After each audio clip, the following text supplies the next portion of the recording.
As Chen Bei lamented the absurdities of Marvel films, he found himself unexpectedly thrust into the Marvel universe, seeking financial assistance from Iron Man while contemplating his own demise. Suddenly, the Multiverse Fishing System descended upon him, initiating a bizarre, yet fortunate existence filled with unexpected treasures. Ding! Congratulations, host, for catching the perfect thunderfruit. Ding! Congratulations, host, for acquiring the Super Soldier Serum. Ding! Congratulations, host, for reeling in Superman's Kryptonian physiology. In all the realms, everything belongs to me. I am invincible. You may do as you please. Chapter 1. Borrowing money. Buying a grave. Burying oneself. Alas, what is wrong with this screenplay? Why doesn't Captain Marvel simply don the Infinity Gauntlet? Good grief. What is the meaning of these fools running around with this blasted gauntlet? It infuriates me. Does Robert Downey Jr. really need to show off after his contract has concluded? It's maddening. In an apartment in the magical city of Shanghai, a young man shouted at his computer screen, nearly driven to madness. Despite having watched the film multiple times, he still found it absurd. Never mind. It's just a movie, why take it so seriously? He closed his computer, massaging his temples with a sigh. The pressure had been mounting lately. Freshly graduated, he was inundated with job offers from various companies. It was truly a headache. The incessant calls were relentless. Sometimes, one ought not to be too exceptional. What a bittersweet dilemma. Who claims it is merely a movie? It is but a projection of the Marvel world into reality. Do you wish to traverse that world, wielding power as you see fit and shaping it according to your desires? Suddenly, a voice resonated in the otherwise silent space, unlike any mortals. Who is there? Who dares to toy with me? Show yourself. No, I do not wish to go. Startled, Chen Bei leaped to his feet. Could it be that he was encountering a ghost in broad daylight? Fear not, young one. Do not think me oblivious to your dreadful thoughts. I am no specter. A woman, radiant with an otherworldly glow, appeared before him, though Chen Bei could not discern her features. Her presence was ethereal, and her voice enchanting. You have 1 minute to ask questions. After that, I shall transport you to a Marvel universe. What the devil? Listen, I bear you no ill will, so why must you torment me? I am but an ordinary person, aside from being somewhat handsome, intelligent, and strong. Chen Bei quickly defended himself, his mind racing. Why must he be thrust into a world where even a mere fart could lead to his demise? Humph, time is up. Good luck. With a dismissive scoff, the glowing woman waved her hand, opening a temporal wormhole and unceremoniously kicking him inside. I shall return. Chen Bai's defiant shout echoed as he departed, reminiscent of a character from a fable. Young man, the future rests upon your shoulders. This is our final chance. The luminous woman whispered, watching him disappear. In September 2008, within a desolate desert, precisely where was anyone's guess, but somewhere in Afghanistan, a dark hole materialized in an empty cave, and a bewildered Chen Bei stumbled forth. Ugh, you think you're so mighty, bullying the helpless. Upon landing, he grumbled, then quickly rose to survey his surroundings. It was unmistakably a cave, and his luck seemed to be an isolated place where no one ventured, likely to be devoured by a beast before he could escape. Two figures, disheveled miners wielding hammers, stared at him in confusion. Why do they seem so familiar? Have I seen them before? Wait, isn't that Tony Stark? Recognition dawned upon Chen Bei. It was no wonder he felt a sense of familiarity had he not nearly failed to identify the man, covered in grime. Who are you? How did you appear here? What do you want? Tony, regaining his composure, bombarded Chen Bei with questions, nearly frightened to death by the sudden intrusion. I mean no harm, I was just kicked over here by someone. Do you believe me? Chen Bei offered an awkward smile, scratching his head. Not a chance. No way.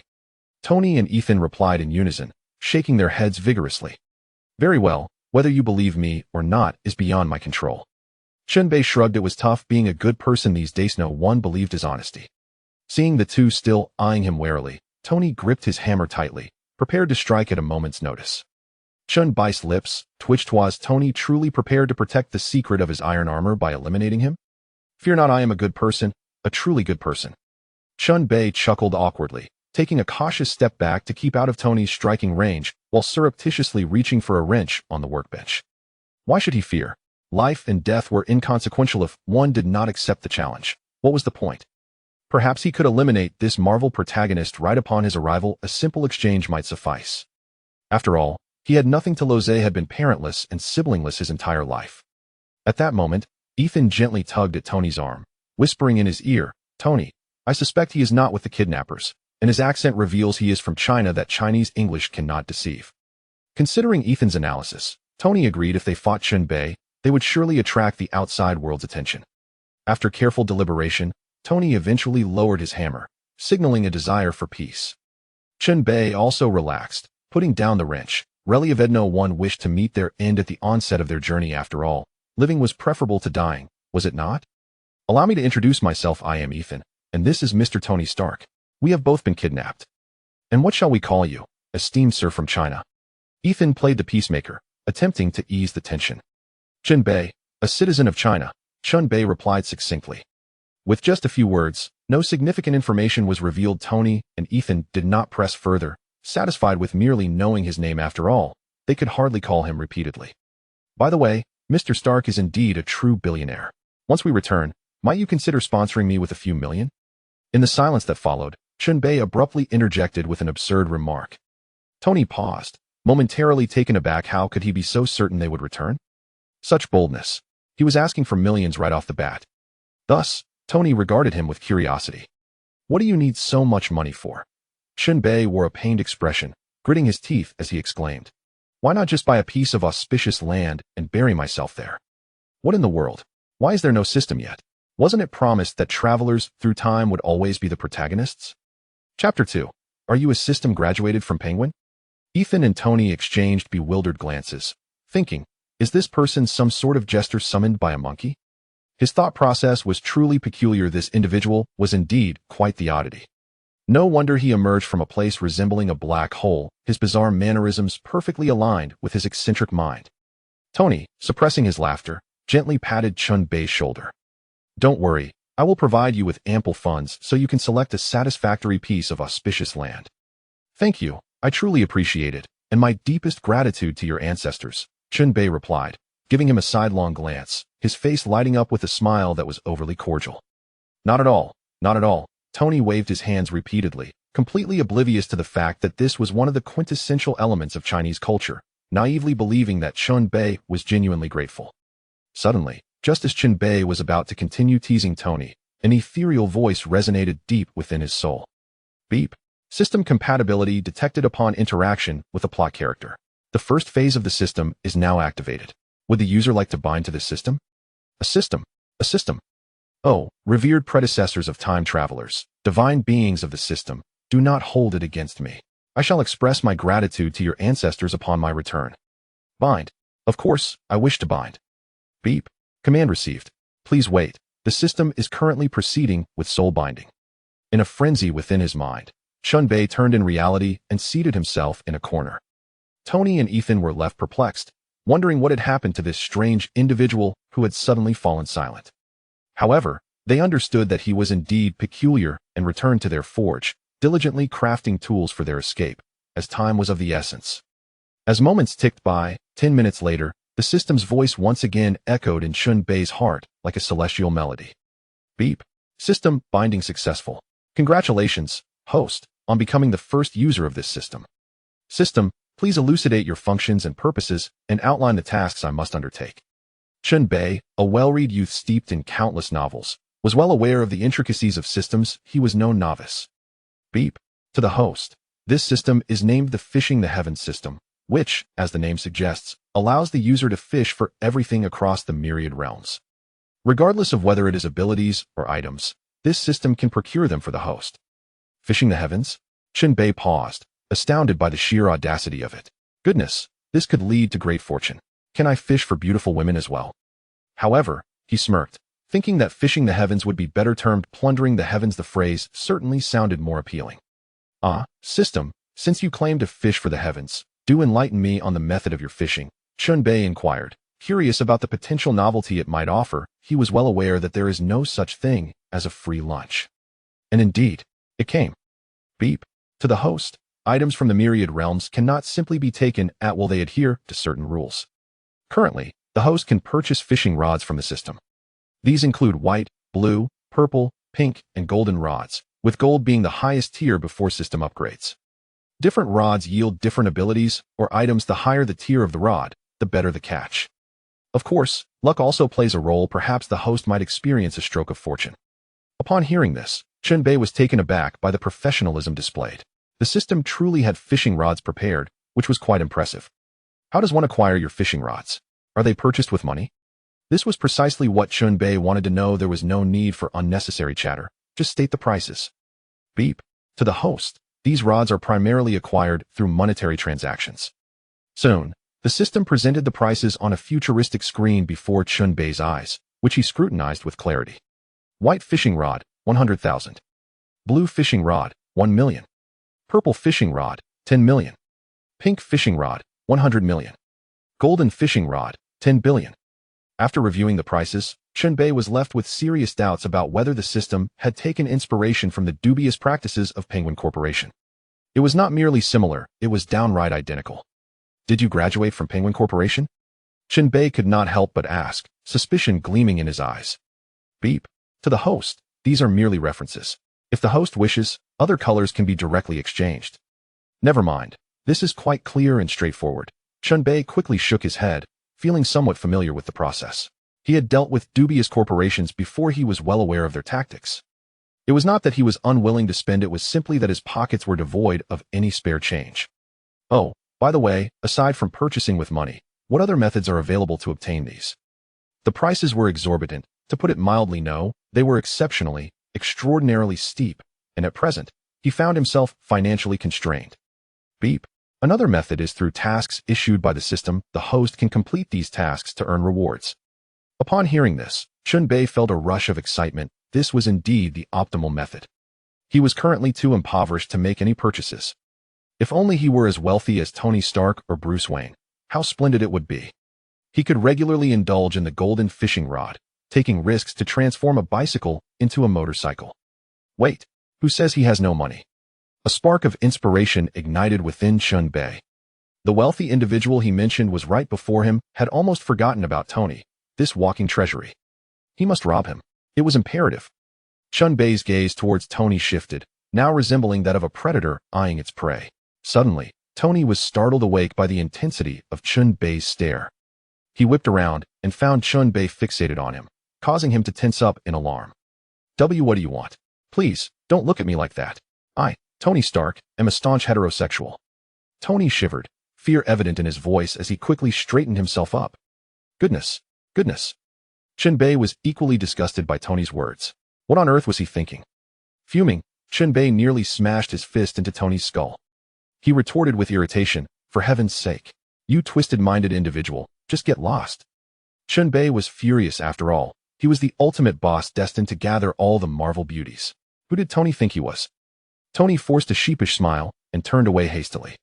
Yet, his mind remained on high alert, wary of that peculiar individual behind him, certain that he would scheme against him. Meanwhile, after much effort, Chen Bei finally calmed down and continued to ponder the various inquiries regarding the system. By the way, do I have any beginner's gift package? Chen Bei asked, his concern piqued, as this was a matter of personal interest. This place was far too perilous. He was merely an ordinary individual, easily felled by a single bullet. Beep. To the host, as it is your first time binding to this system, a golden fishing rod is awarded as a special bonus. Would the host like to commence fishing now? Then what are we waiting for?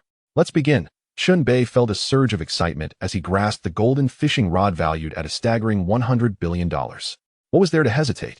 Beep. Fishing commences. As the system's voice faded, a pond measuring 100 meters in circumference materialized in Chen Bei's mind, showcasing the system's elaborate design. In less than a minute, the fishing rod began to tremble violently. With a swift motion, Chen Bei cast the rod, and a repugnant fruit was yanked from the depths. Beep.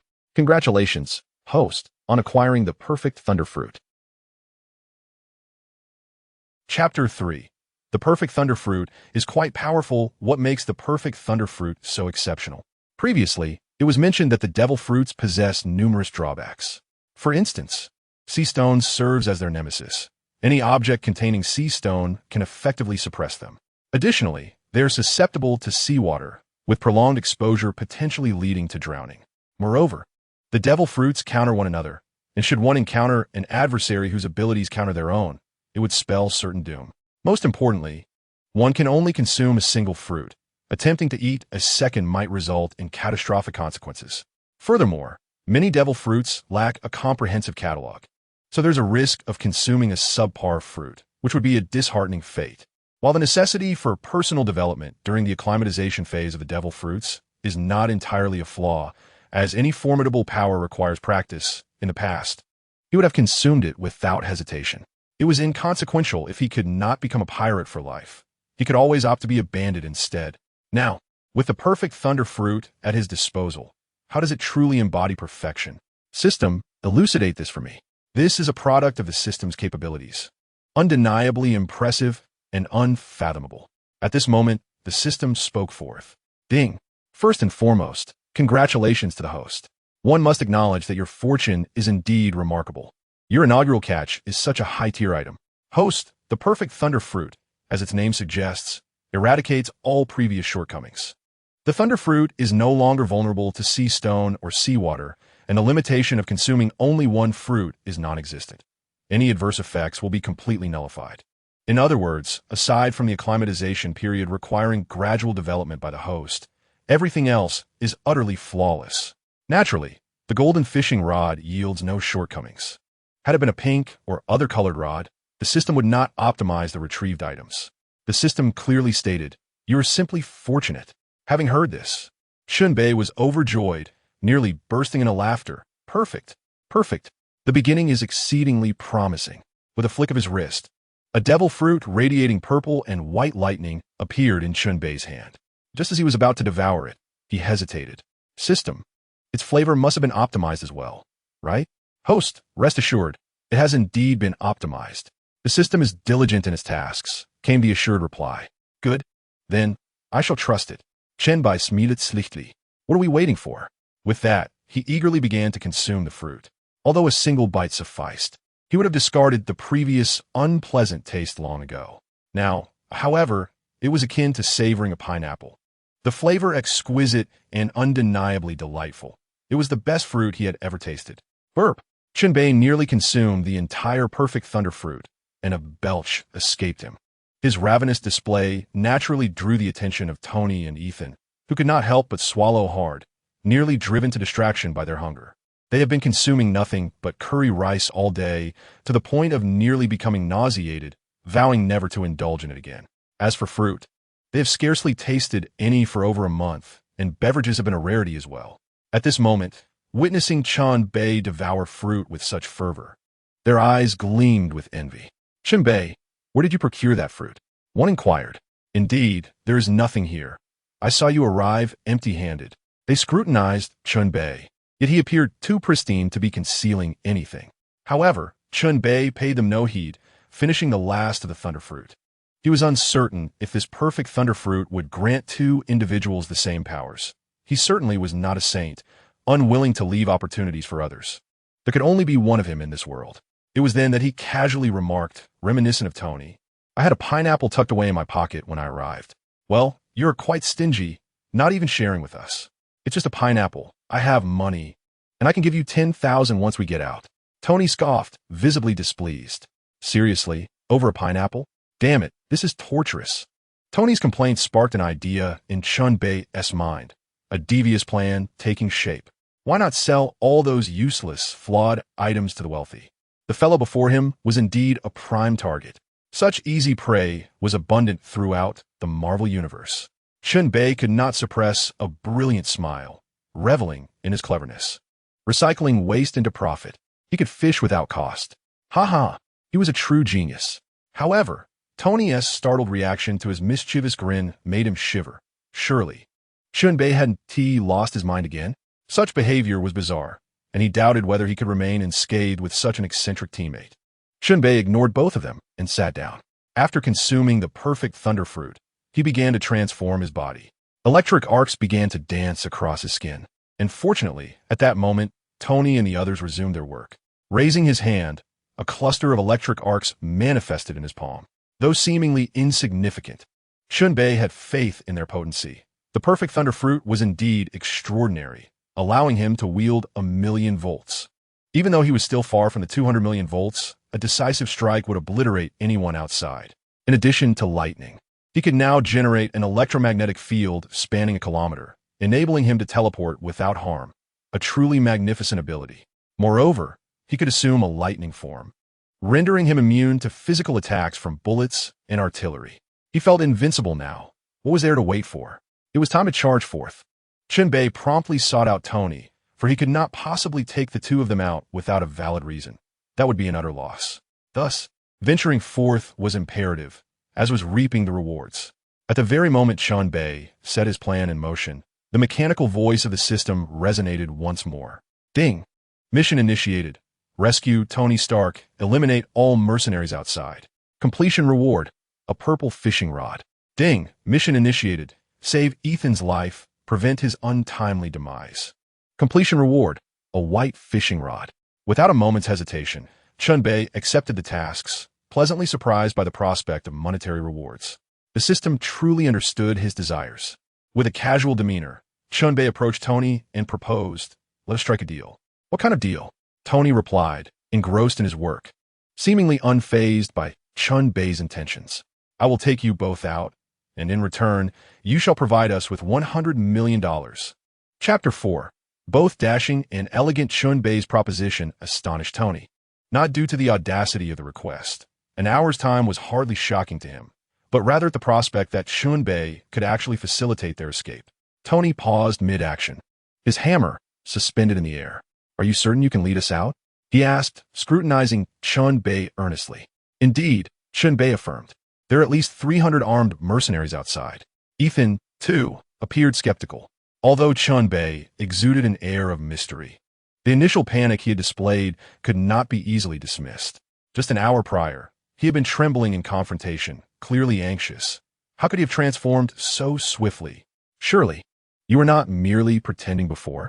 Were you just toying with us?" "Of course it's genuine.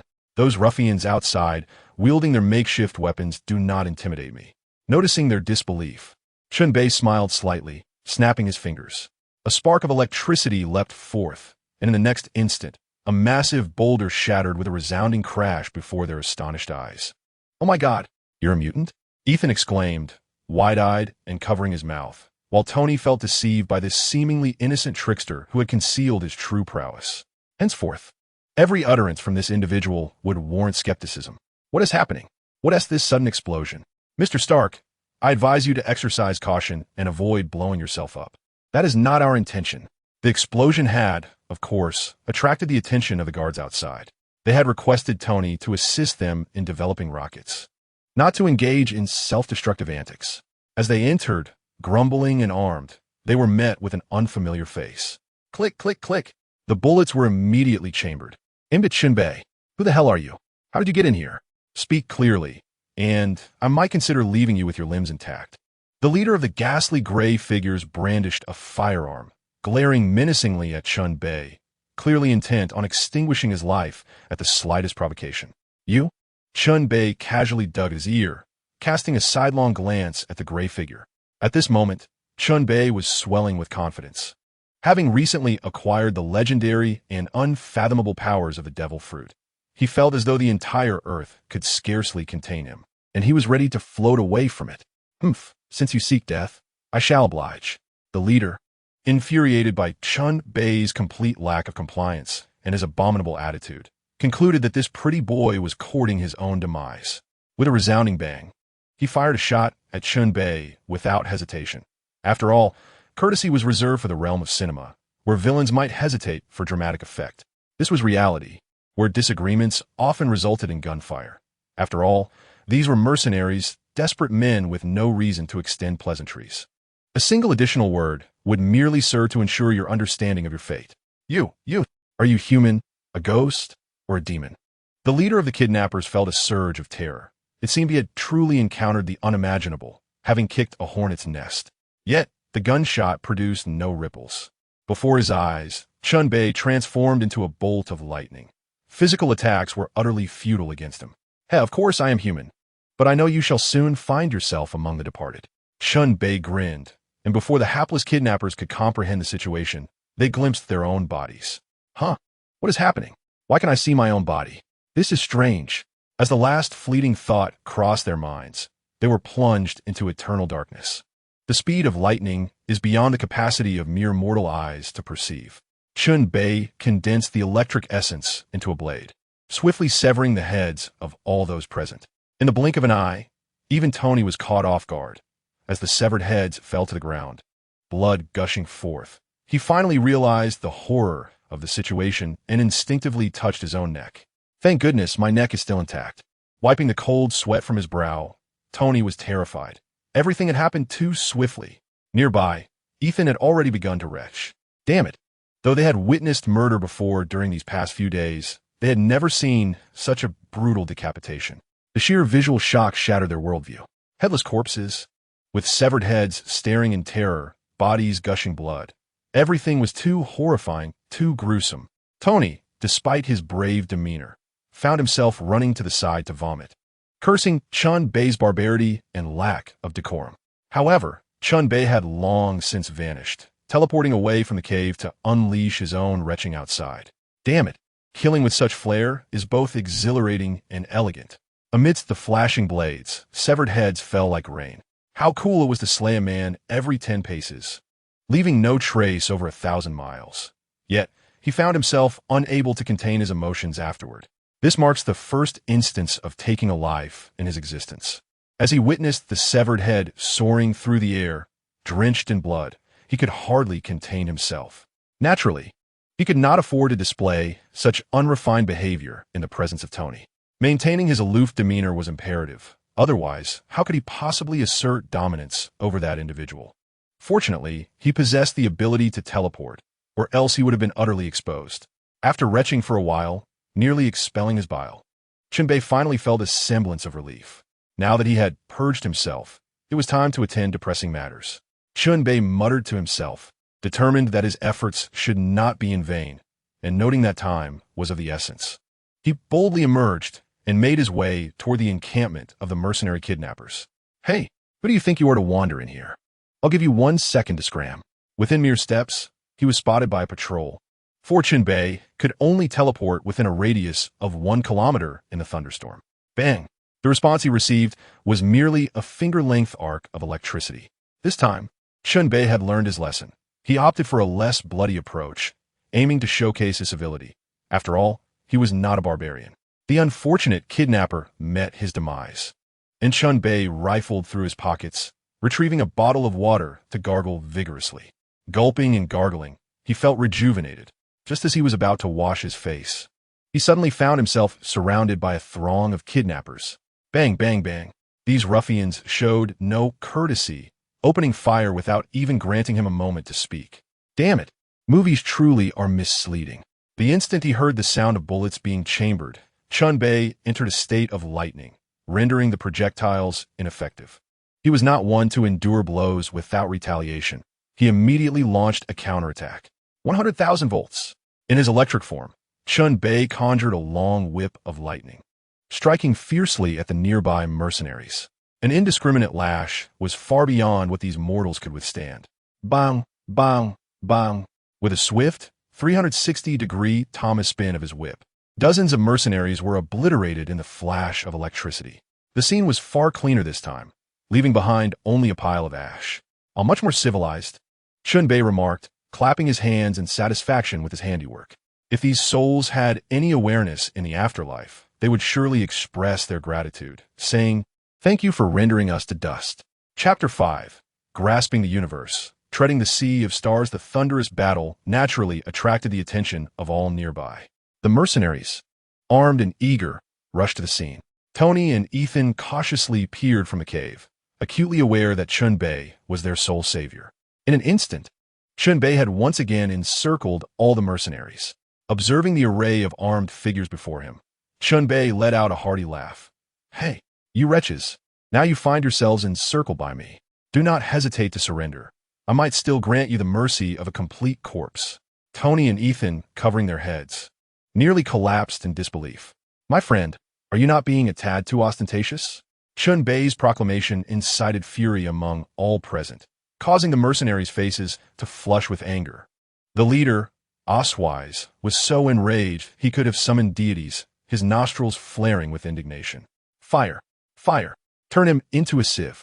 With a cacophony of gunfire, the mercenaries unleashed a barrage of bullets. Yet, to their astonishment, Chen Bei stood there unscathed. Cursed be this fate. Oswise cursed under his breath, his heart plummeting into despair. Sweat began to bead on his palms and soles, while cold perspiration dripped from his brow. All mercenaries widened their eyes, trembling, their hands unsteady as they struggled to maintain their grip on their weapons. Mutant! Mutant! A voice broke the silence, igniting a panic that spread like wildfire. In their hearts, mutants symbolized overwhelming power, capable of slaughtering mere mortals like themselves at will. The atmosphere shattered like a line of dominoes, the psychological defenses of every individual crumbling in unison. Well, since I have granted you an opportunity and you chose to squander it, do not blame me for my lack of courtesy. Chen Bei smiled, a playful glint in his eyes. Suddenly, he transformed, embodying the essence of lightning, slowly ascending into the air. The mercenaries stood dumbfounded, witnessing Chen Bei metamorphose into a human lightning bolt, surrounded by flickering arcs of electricity, their expressions filled with terror. The crackling bolts of lightning could obliterate them in an instant. Thoughts of escape never crossed their minds. They were mere mortals who could outrun lightning. They remained rooted in place, pale and specter-like, awaiting the judgment of the thunder god, eyes brimming with despair. In that moment, the skies darkened, heavy clouds looming ominously, the entire atmosphere resembling a post-apocalyptic desert. Black clouds press upon the city, threatening its very foundation. The sole beacon in the firmament was Chen Bei, the embodiment of lightning. With a fierce gaze, he bellowed, 1,000,000 volts. A deluge of thunder descends. Instantly, the heavens rumbled, countless bolts of lightning burst from the storm clouds, cascading down towards the earth. In the mercenaries' eyes filled with despair, the lightning fell with blinding speed. The apocalypse had begun. Their lives were on the brink of obliteration. Boom! Boom! Boom! The earth was enveloped in swirling black smoke, resonating with continuous, thunderous roars. Once the tempest subsided, only charred remnants and darkened soil remained. Chen Bei felt at ease. He would see no bloodshed, nor did he need to worry about nausea. To ensure no survivors sought revenge, he employed an electromagnetic field to scan his surroundings, discovering, besides Tony and Ethan, 7 or 8 rats hiding in the shadows. Hee, what a deep concealment. A few streaks of lightning suddenly erupted from his fingertips, eliminating several individuals hidden beneath the vehicle, within the tent, and in the armory. Come out, Tony. Chen Bei called to the bewildered Tony, startling the 2 individuals who were in a daze. Cautiously observing the scorched ground, they approached Chen Bei, their faces painted with astonishment. Are all mutants as formidable as you? Tony stammered, incredulity etched across his features. Indeed, this is astonishing, as powerful as the legendary deities. Ethan chimed in enthusiastically, flailing his arms in excitement. Chen Bei shook his head and replied nonchalantly, You are mistaken. The vast majority of mutants are not strong. Only a handful, perhaps a few dozen, possess true power. Most mutants have abilities that are rather mediocre, barely surpassing those of ordinary humans, easily subdued by a handgun. Upon hearing this, Tony and Ethan contemplated the reality. If every mutant were extraordinarily powerful, they certainly would not have remained in obscurity for so long, with reports surfacing only every few years. If they were all that strong, they would have long since dominated the New World. Are you among the strongest mutants? Tony's curiosity piqued. It seemed that the recent ordeal had awakened him, gradually shifting his mindset. No, I would classify myself as a mutant. However, in the eyes of many, I belong to the non-human faction. If I were to assess my current strength, I would consider myself part of the second tier of mutants, Chen Bei conservatively stated, referring to his present self. In a few years, however, he would claim invincibility, and who would dare contest that? Second tier? How powerful is the first tier? Tony exclaimed, his mouth agape as if he could swallow an egg whole. He struggled to fathom that someone as formidable as Chen Bei could only be deemed second tier. Chen Bei regarded Tony, who appeared lost and anxious, and softly uttered, The mightiest mutants hold sway over the entire universe, commanding the sun, moon, and stars, their feet planted firmly among the vast cosmos. You! Tony and Ethan were struck as if by lightning, rendered speechless. They grappled with the enormity of Chen Bei's words, unable to digest or believe what he had just said. After a long pause, Tony exhaled deeply. Go on and deceive me at your leisure. I don't believe a single punctuation mark of what you've said. Is that so? Chen Bei shrugged, indifferent. He understood Tony's nature. Following this incident, he would prepare for even the slightest possibility. System processed the rewards. While Tony reached out to contact the military, Chen Bei remained occupied. Ding! Congratulations to the host for completing the purple mission of saving Tony and annihilating the mercenaries. The host is rewarded with a purple fishing rod. Ding! Congratulations to the host for completing the white mission of saving Ethan. The host is rewarded with a white fishing rod. The system operates with remarkable speed, and in Chen Bei's perspective, it serves as the processor's interface across myriad realms. Efficiency, indeed. Observing the two fishing rods resting in the system's domain, Chen Bei knows he cannot let them languish. It would be prudent to utilize them sooner rather than later. His foremost priority is to incessantly enhance his strength. The curtain has risen on this world, reminiscent of the grand conflicts portrayed in web novels, television dramas, and cinematic epics. With a vigorous flick of his wrist, he casts one rod into the pond, initiating a session of angling with the white fishing rod, soon followed by the purple one. Ah, the mat. Do you comprehend its significance? Those familiar with the treachery of counterfeit milk powder understand that even a success rate of 99 necessitates a cushion. Ding! Congratulations, host, you have acquired a medium-sized supermarket. Ding! Congratulations, host, you have obtained 20 vials of Super Soldier Serum. Chapter 6. You possess Super Soldier Serum? The mat is indeed a mat. A supermarket along with 20 vials of Super Soldier Serum is a substantial gain. Chen Bei examined one vial of the serum meticulously, acutely aware that these diminutive tubes of azure liquid are exceptionally potent. They birthed Captain Steve Rogers, a legendary figure woven throughout the Marvel Cinematic Universe. Undeniably, that remains a narrative dictated by filmmakers. The mere tenfold enhancement in strength and speed compared to an ordinary human is hardly a match for Thanos, let alone others. Such force parity in attributes seems rather far-fetched. Nonetheless, the allure of Super Soldier Serum is undeniable. Why is it so enticing? Despite its modest effectiveness for someone of Chen Bei's caliber, merely a supplementary enhancement for him, it signifies a monumental transformation for an ordinary individual. Most importantly, the Super Soldier Serum can be mass-produced. The potential for mass production heralds immense profits, capable of generating substantial wealth and attracting throngs of admirers. As Chen Bei toyed with the Super Soldier Serum, a cascade of thoughts flooded his mind. As an educated individual, he understands the pathways to greater profit. The military, corporations, and legislative bodies, entities capable of furnishing him with significant benefits, flashed through his consciousness. However, he swiftly dismissed these notions, despite his formidable strength. He currently lacks the requisite social standing to negotiate with them. For what leverage would he possess? After some contemplation, he decided to bide his time, to wait until he could cultivate his own influence and allow others to seek him out. At that moment, Tony had concluded his phone call, successfully reaching Colonel Rhodes, the character from the film. Upon learning of Tony's situation, Rhodes immediately began tracing the location of the satellite phone, flying over in a helicopter. Tony had been missing for far too long, and those connected to him were in a state of frantic urgency. On a professional level, the military was in dire straits. If Tony were to perish, it would represent a catastrophic loss for future weapon development. On a personal level, as a close friend of Tony Stark, how could Rhodes not be concerned? The stock price of Stark Industries seemed to plummet daily. Now, their stock prices have plummeted to merely a third of their peak. A fate far worse than mere having. Upon hearing news from Tony, this fellow was so overwhelmed with emotion that he nearly shed tears. It has not been easy. Indeed, it has been exceedingly challenging.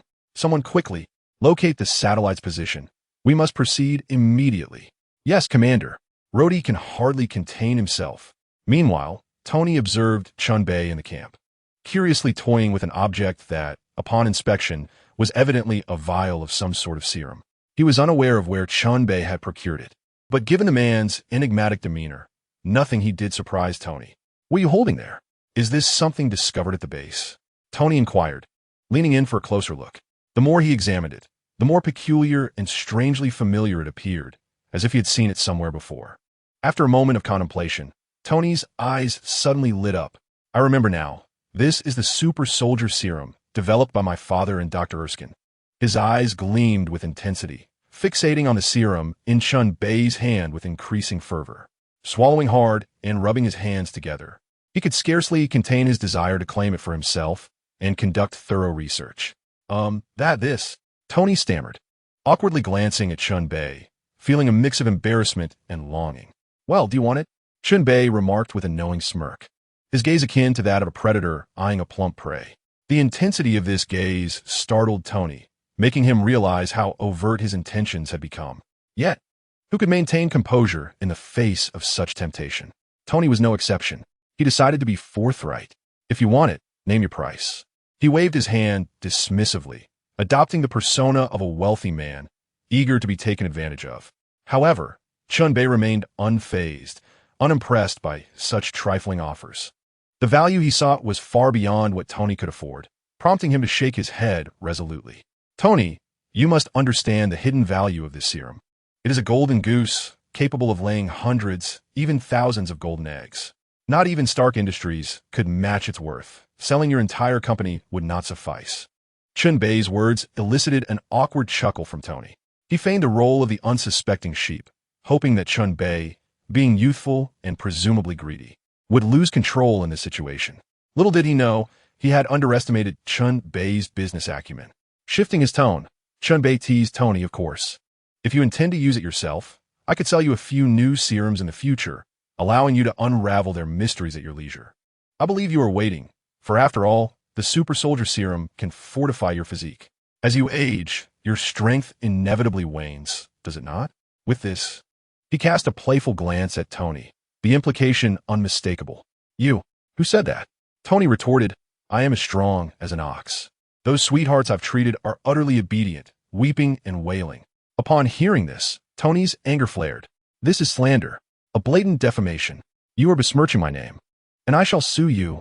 Chuckling, Chun-Chi dismissed him with a disdainful glance, understanding all too well. Tony, infuriated yet unable to match his wit, seethed silently. I shall not stoop to the level of uncouth individuals. I shall ignore him. Meanwhile, Chen Bei sought a tranquil corner to meditate, familiarizing himself with the newfound power of the perfect thunderfruit. In the world of pirates on the Sky Island, Enel bellowed to the heavens, Who dares to steal my treasure? A thunderous boom resounded. I did not mean to. In a parallel Marvel universe, Erskine meticulously re-examined the Super Soldier Serum, only for a fishing rod to inexplicably appear in the void, followed by a black hole that consumed all the serums in an instant. My serum. The serum, Erskine lamented, collapsing with a thud. Consequently, the time for Steve in that world to become a super soldier was significantly prolonged. In the realm where Chen Bei resided, a merchant also cried out in despair as a mysterious black hole devoured his supermarket. It was as if he had returned to square one overnight. The orchestrator of this chaos remained blissfully unaware, truly oblivious to the repercussions. Yet even if he were aware, Chen Bei would harbor no guilt. After all, this was not his doing, it was the system's fault. Chapter 7. 1 million for burgers, 500,000 for cola, as Tony scratched his head in deep contemplation. He occasionally cast furtive glances towards Chen Bei, his intentions clear. How could he procure a vial of the Super Soldier Serum? This was a veritable goldmine. Once he could mass-produce it, he would easily reap the rewards, ascending to the status of the world's richest individual in no time. Time passed in this peculiar manner, and after an hour, 4 or 5 armed helicopters soared through the sky. Upon spotting the camp below, Rhodey leaped in excitement. Found it! Found it! Hidden deep within this desert. No wonder we couldn't locate Tony. Everyone, prepare for landing. Tony reassured. Only then did Rhodey's subordinates relax and begin their descent, fully prepared for battle. As the helicopters descended, the powerful winds stirred up clouds of dust, the tremendous roar awakening both Chen Bei and Tony. They've arrived. We are saved. Tony momentarily set aside his scheming and hurriedly cheered, rushing towards the massive aircraft. Rhodey, over here. Here I am. Hamburgers. How delightful to be back. Tony, brimming with energy, dashed towards Rhodey and enveloped him in a fervent embrace. Rhodey, equally ecstatic, patted Tony's back vigorously, nearly suffocating him with excitement, tears streaming down his face. Tony, you rascal, truly lucky to be alive. So many have lost sleep over you. You should have listened and brought more bodyguards. I wonder how you'll behave from now on. While patting Tony, Rhodey lamented his arrogance that had caused him endless worry. Hey, I'm back, aren't I? Tony chuckled sheepishly. After this harrowing experience, he had learned the value of his life. After all, what greater tragedy is there than to die before enjoying one's wealth? Come, let me introduce you. Once he regained his composure, Tony pulled Rhodey over to Chen Bei and Ethan. This is Ethan, my savior.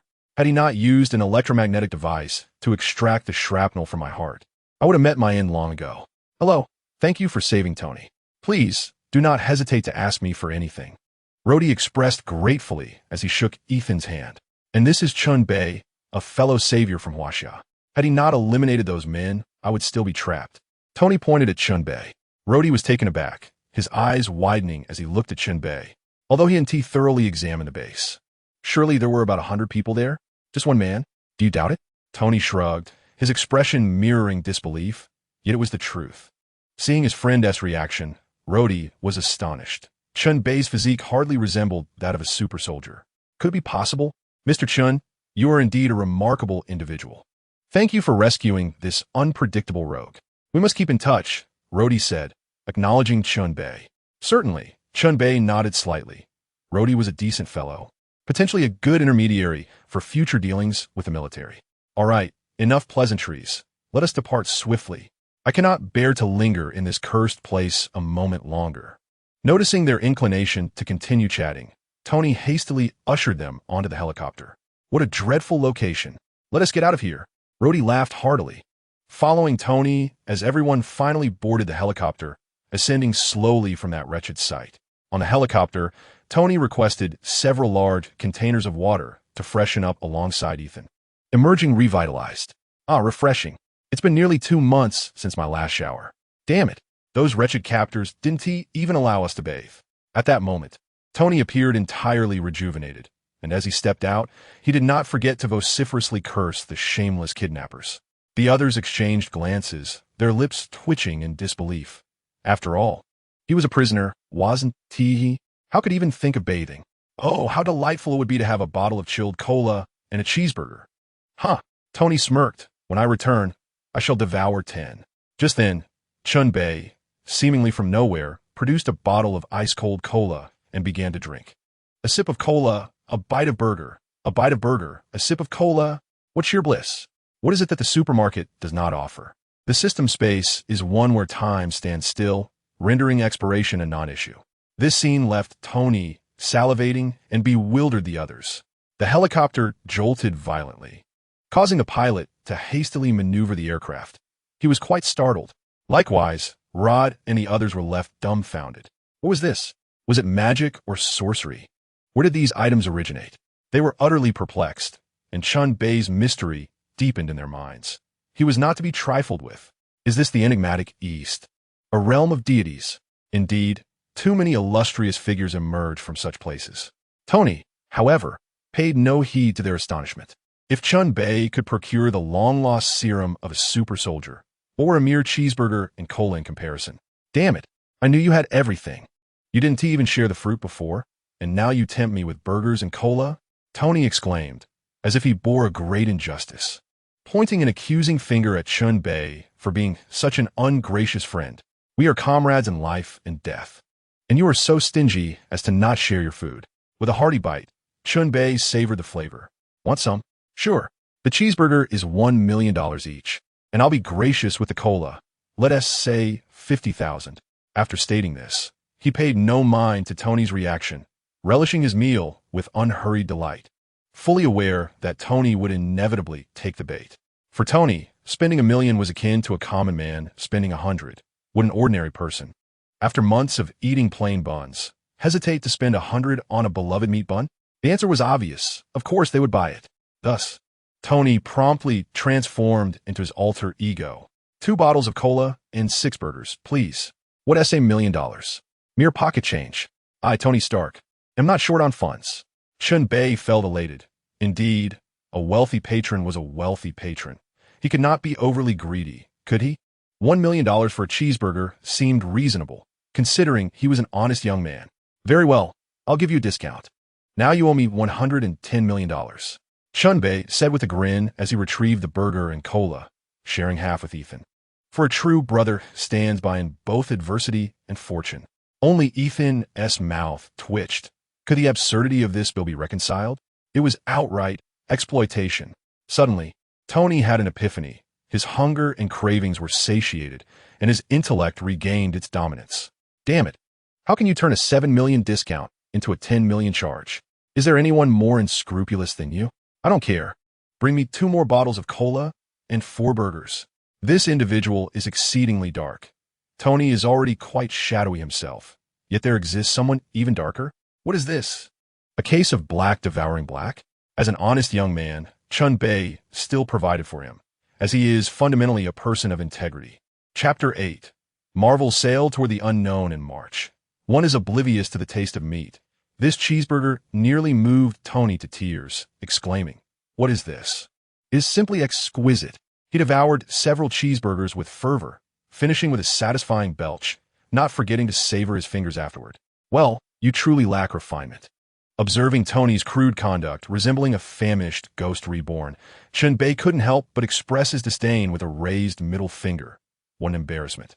Tony, however, was entirely unconcerned, contentedly sipping his ice-cold cola, reveling in bliss, merely casting a glance at Chen Bei's remarks.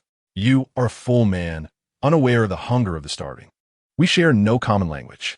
All right, where did you acquire such Chinese proverbs? Chen Bei was bemused, curious about how he had come to know such sayings. There exists something called web novels now. Do you not read them? Tony replied with disdain. Well, Chen Bei had learned a lesson. Chinese web novels had indeed transcended borders as a cultural export. Countless foreigners eagerly awaited translations each day, some diligently practiced Chinese to bypass the wait, striving to grasp the intricate meanings of various terms. It was unexpected that the cultural phenomenon reaching beyond borders was web fiction. The helicopter's speed was quite swift. An hour later, they landed at a military airport in Afghanistan.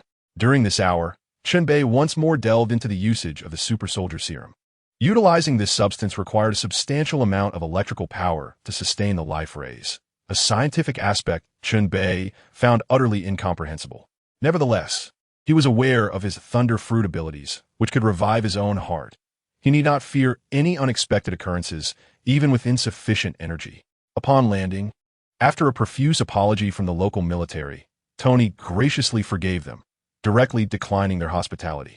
His heart was set on returning home. He had no inclination to accept their offerings, as he understood this was a premeditated abduction. Too many people were aware of his whereabouts, who in America did not know where he was. Yet, who could be behind this? He pondered deeply, yet could not fathom who would dare to act thus, who possessed such power. He resolved to investigate upon his return.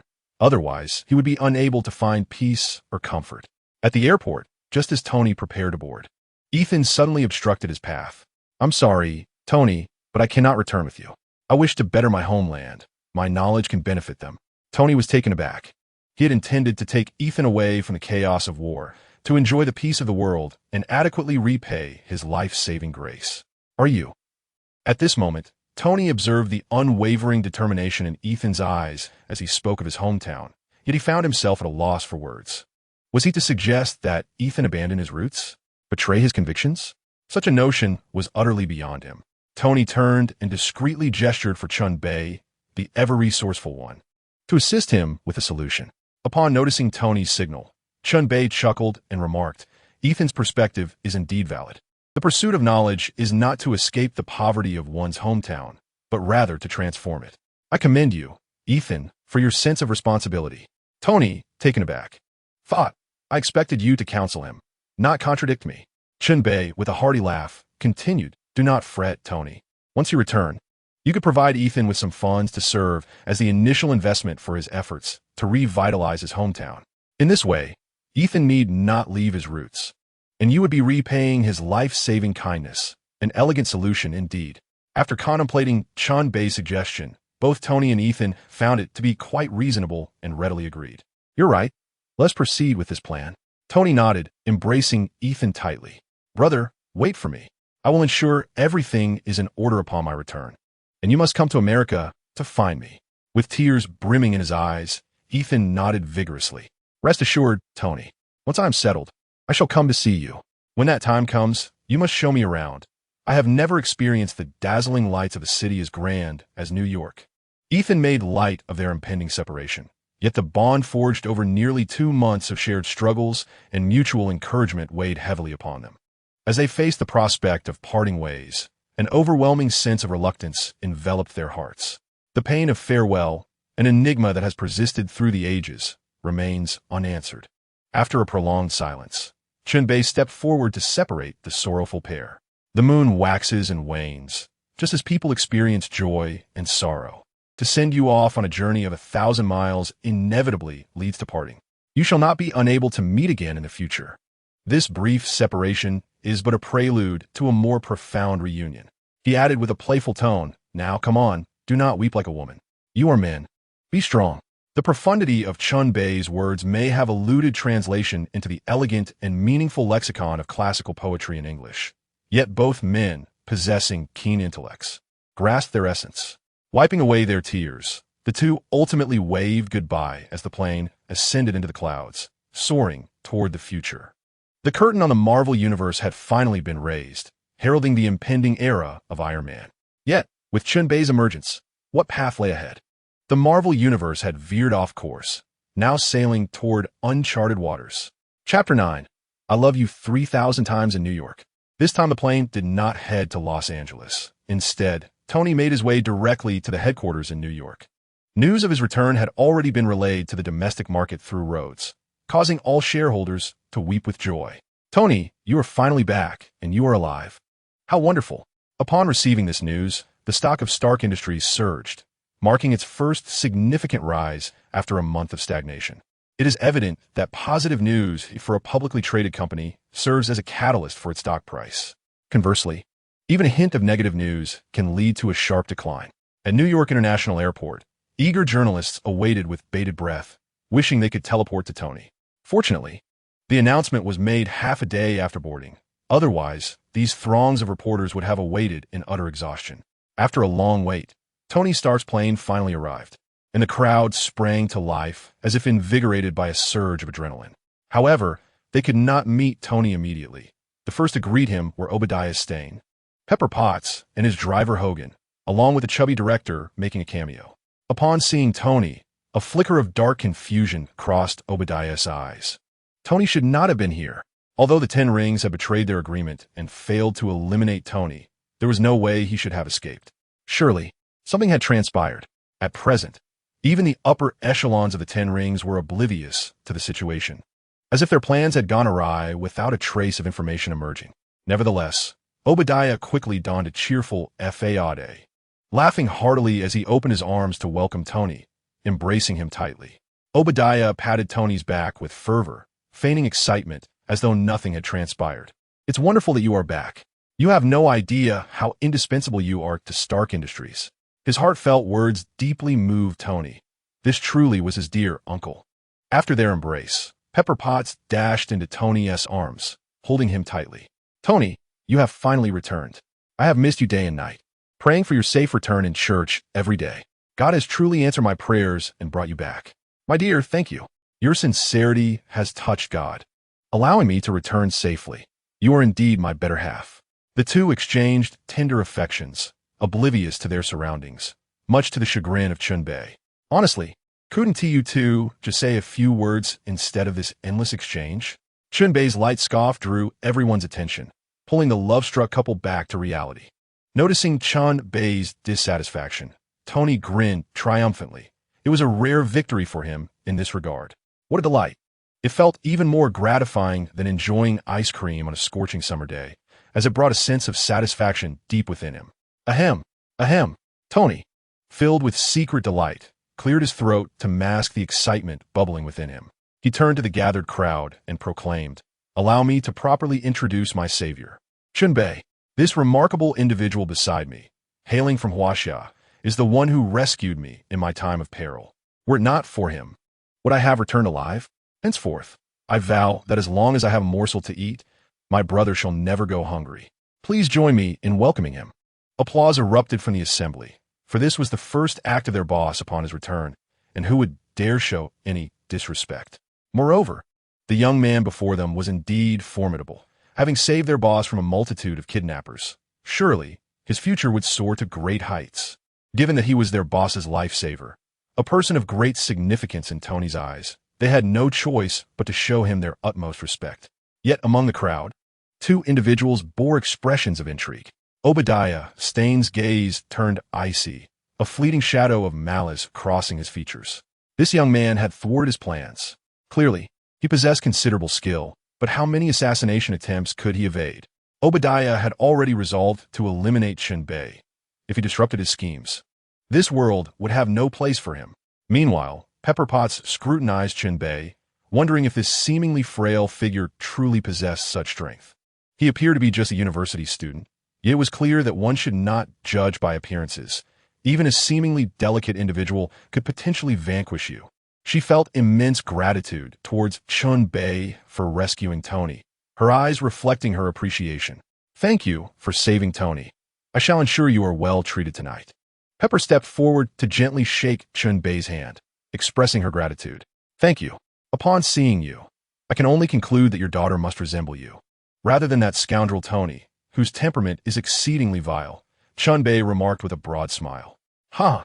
Pepper chuckled. "Sir, you possess a wonderful sense of humor. We are not yet married. Where would a daughter come from? But how could you possibly know our child is a girl?" She covered her mouth, laughing quietly, skeptical of his words, wondering why he, much like Tony, seemed fond of spinning tales. Chen Bei replied mysteriously, I simply know. Whether you choose to believe it is entirely up to you."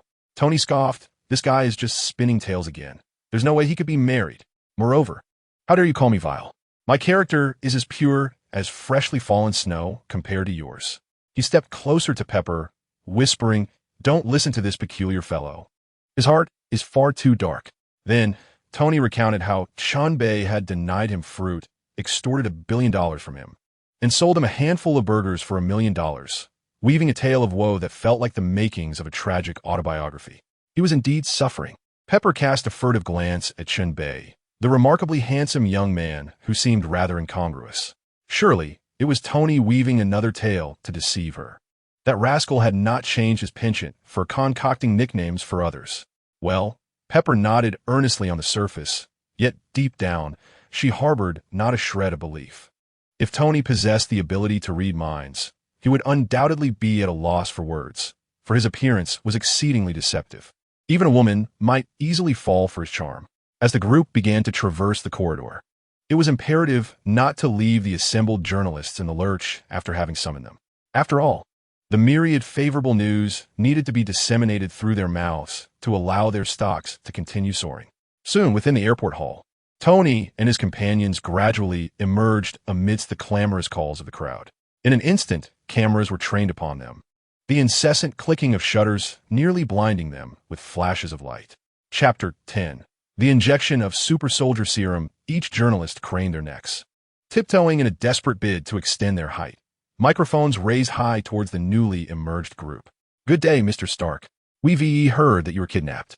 How much ransom did the abductors demand for your release? Mr. Stark, how do you perceive this kidnapping incident? Did you offend someone? Or are you simply the envy of others? Mr. Stark, will you require a retinue of bodyguards for your safety in future outings? Indeed, what measures will you take in response to the plummeting shares of Stark Industries?"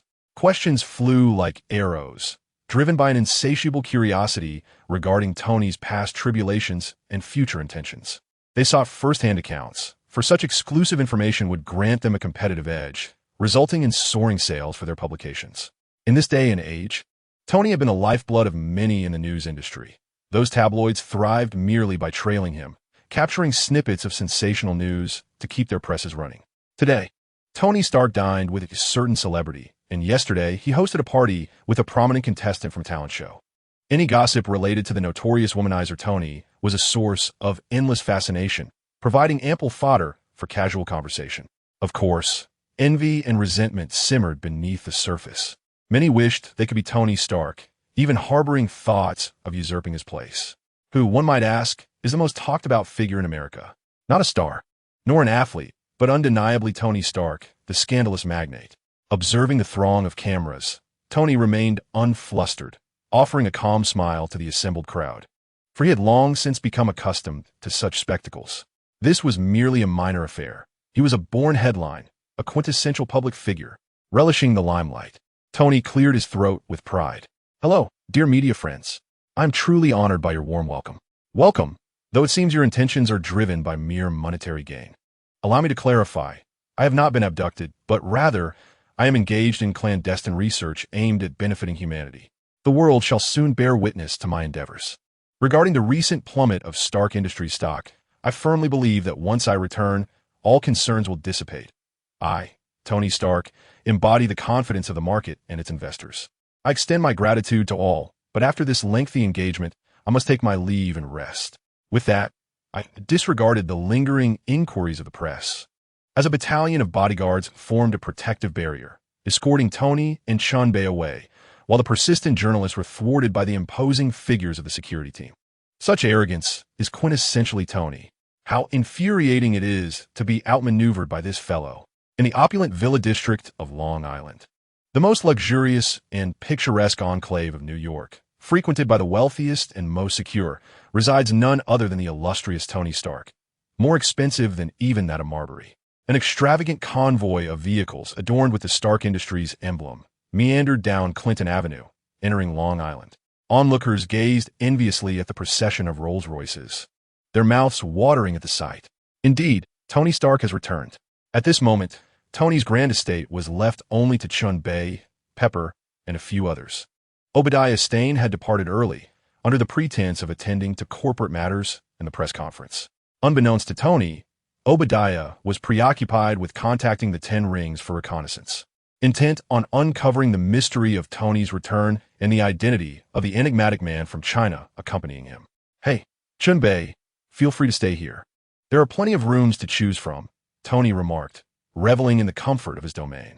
Chen Bei, embodying the essence of humility, replied that he was a naturally low-key individual, adhering to the admirable traditions of modesty and caution inherent to our Chinese culture. He was content to select any room upstairs and leave the rest to fate. After freshening up in his quarters and donning a few garments from the supermarket, Chen Bei descended the stairs, only to find the place devoid of life. Yet he surmised the happenings above, faint sounds of yes and good echoing through the halls. It appears these two are rather eager to indulge in their desires, even in the daylight, truly a reflection of their cultural norms. Chen Bei shook his head, pondering how Tony, and indeed the entirety of America, seemed to share an affinity for women with a sprinkle of freckles, a taste he found difficult to appreciate. "Jarvis, where are Tony's car keys?" he inquired, seemingly addressing the void, yet directing his words to the super assistant, Jarvis. "Mr. Chen, the keys are hanging by the underground garage door. You may select whichever you prefer." The voice of Jarvis immediately resonated, and one cannot deny the remarkable efficacy of this artificial intelligence. As for Jarvis's unfailing responses, it is naturally attributed to the permissions set by Tony Stark. He assigned Chen Bei a Tier 3 access level, allowing Jarvis to comply with general commands. The first tier of commands is exclusive to Tony himself, while the second tier is reserved for Pepper Potts. There are indeed several individuals at the third level. Upon arriving at the garage, Chen Bei casually selected a Ferrari supercar. Its aerodynamic body and flamboyant red paint, coupled with an impressive rear wing, brought him immense satisfaction. In his previous life, he could only dream of such a luxury, merely indulging in fleeting glimpses online. Now he could personally experience the thrill, a sensation that was profoundly gratifying. He expressed gratitude towards the woman who propelled him into the Marvel Universe. Otherwise, such opportunities would have eluded him. Wealth, power, strength, and beauty were now within his grasp. Supercars are indeed a matter of fate. One either possesses them at birth or faces considerable difficulty in acquiring them through sheer effort. Having never driven a supercar before, Chen Bei's initial acceleration was cautious. He feared that even a slight press on the pedal would send him racing ahead. Gradually, he savored the deep growl of the beast beneath him, experiencing the raw power of the 8-cylinder engine and its exhilarating roar. Virum, virum, virum. If there are but 3 sounds that rouse a man's excitement, the alluring purr of a woman, the thunder of gunfire, and then this, it undoubtedly occupies the latter position. As Chen Bei became increasingly familiar with the performance of the supercar, he slowly pressed down on the accelerator, feeling the vehicle surge forward with growing speed. He ventured into the East Lake National Forest in Manhattan, New York, a truly remote park seldom frequented by others. Apart from those seeking wild game, there were hardly any souls around, leaving Chen Bei feeling somewhat isolated. He drove deeper into the wilderness, ensuring he was alone before coming to a halt and diving into the thicket. Surely, there would be no one here. Addressing the lush trees surrounding him, he murmured to himself. He was preparing to inject the Super Soldier Serum, for even the smallest of flies possesses flesh. His physique remained rather fragile, without a robust body. How could he support his pure and untainted soul? Chapter 11. Please Call Me Thunder. He reflected on the cinematic portrayal of Captain America, where Steve Rogers had injected 6 vials of Super Soldier Serum, which was said to be his limit, though it might not necessarily be so. The injection of the Super Soldier Serum activates various dormant cells within the body, necessitating considerable energy. Thus, it can be understood that the Super Serum awakens the cells to express previously dormant genes, transcribing and translating into super proteins, transforming the weakling into a superhuman. The electrical therapy administered during the process serves merely as an energy boost, facilitating rapid growth. The swift awakening of cells undoubtedly requires immense energy, and he was not short of it. Ordinary electrical power pales in comparison to the perfection of the Thunder Fruit. Extracting all the Super Soldier Serum from the system space and arranging them neatly around himself, he finally spoke. System, based on your calculations, how much energy from the Super Soldier Serum can I currently endure? Ding. Replying to the host, according to the system's current calculations, your energy is purer than electrical energy. Your body, having undergone transformation through the Thunder Fruit, has cells that have activated to a superior level. Based on the system's computations, you can presently accept the energy of 16 vials of Super Soldier Serum. The system quickly provided the answer. The lightning from the Thunder Fruit had electrified his cells, placing them in a nourished state. Indeed, the electric shock technique proved remarkably effective. Chen Bei pondered for a moment and decided, then let us begin. With no one to assist him in the injection, he took it upon himself, grasping 4 vials in hand and injecting them into his veins. After several rounds, all 16 vials of serum were successfully administered, with each transformation becoming increasingly intense. A torrent of energy surged into his cells, awakening a multitude of them, and Chen Bei could distinctly feel his muscles gradually swelling. Simultaneously, every cell seemed to communicate its insatiable hunger. Energy. Energy. We need energy. At that moment, Chen Bei summoned lightning to provide an endless supply of pure energy, ensuring his needs were met. His cells rejoiced in the overwhelming energy output. Eat, eat, eat, consume with fervor. As time elapsed, the blinding flashes of lightning deep within the forest startled nearby wild mandarin ducks, causing them to scatter in a panic. Such skirmishes could arise at any moment, but life was indeed precious and singular. After a span of several minutes, his cells had satiated their hunger, no longer requiring his energy output, and Chen Bei understood that the transformation had concluded. He pulled out clothes to change into and retrieved a mirror to examine himself from various angles. His face remained unchanged, which was only natural. Could one's head possibly change as well? Noticing that his handsome visage had not altered, Chen Bei then focused on his bodily changes. His muscles had increased significantly, boasting at least 8 abdominal muscles now, with considerable development in his arms and legs. The former Chen Bei, or rather now Chen Bei, had also gained a notable increase in muscle circumference, and as for length, with a hint of color, it could easily exceed 20 centimeters. Overall, Chen Bei was quite pleased with his transformation. During his school days, he had little time for exercise, but now he was relieved of the burden of diligent practice. System. My transformation is not as earth-shattering as Steve's, Chen Bei mused. In the movie, Steve suddenly grew from 6 meters to 9 meters. My height, however, has not changed at all. Host, is this subtle transformation not the change you desired? The Super Soldier Serum is designed to refine certain genes. Alterations are inherently unique to each individual. Perhaps you harbor a misunderstanding of the Super Soldier Serum? Erskine's original intent was to perfect genes. Upon hearing the system's explanation, Chen Bei suddenly realized that he didn't need to change much. The transformations he experienced were precisely what he required. Setting aside his doubts, he eagerly sought to test the newfound power he had acquired. He clenched his fists and struck a tree, thick enough to be encircled by a person, with tremendous force. With a resounding crash, the towering tree collapsed, severed at its base by Chen Bei's single punch. "Not bad at all," he exclaimed, blowing on his fist with a proud smile. He was thoroughly satisfied with his strength and defense. System, how much power do I possess now? Although he lacked a measuring device, he relied on the system. The system promptly responded, 10 tons. Upon seeing the system's answer, Chen Bei was not disheartened. After all, Steve's strength was merely 2 tons at most. With a superior foundation, pure energy, and an abundance of serum, achieving a strength of 10 tons was commendable. This Super Soldier Serum was merely a prototype, a fleeting marvel lost to the annals of history. In the future, when he acquired technological advancements, he could delve deeper into the research of subsequent generations. The second and third iterations would undoubtedly yield even greater results. Having stowed away the remaining Super Soldier Serum, Chen Bei contentedly exited the area, his objective accomplished. Where to next? Sitting in his car, he stroked his chin and mused aloud. He had no desire to return to Tony's lavish estate. Doing so would only serve to evoke envy and longing, and he was not in a position to join them. Never mind. I shall wander through the city, perhaps indulge in some culinary delights and a drink, he resolved. With determination, Chen Bei pressed the accelerator, speeding towards the heart of New York City. Hell's Kitchen, renowned in Manhattan, awaited him. As the notorious epicenter of crime in the Marvel Universe, Hell's Kitchen had birthed numerous criminals and, of course, the superheroes who sought to bring them to justice.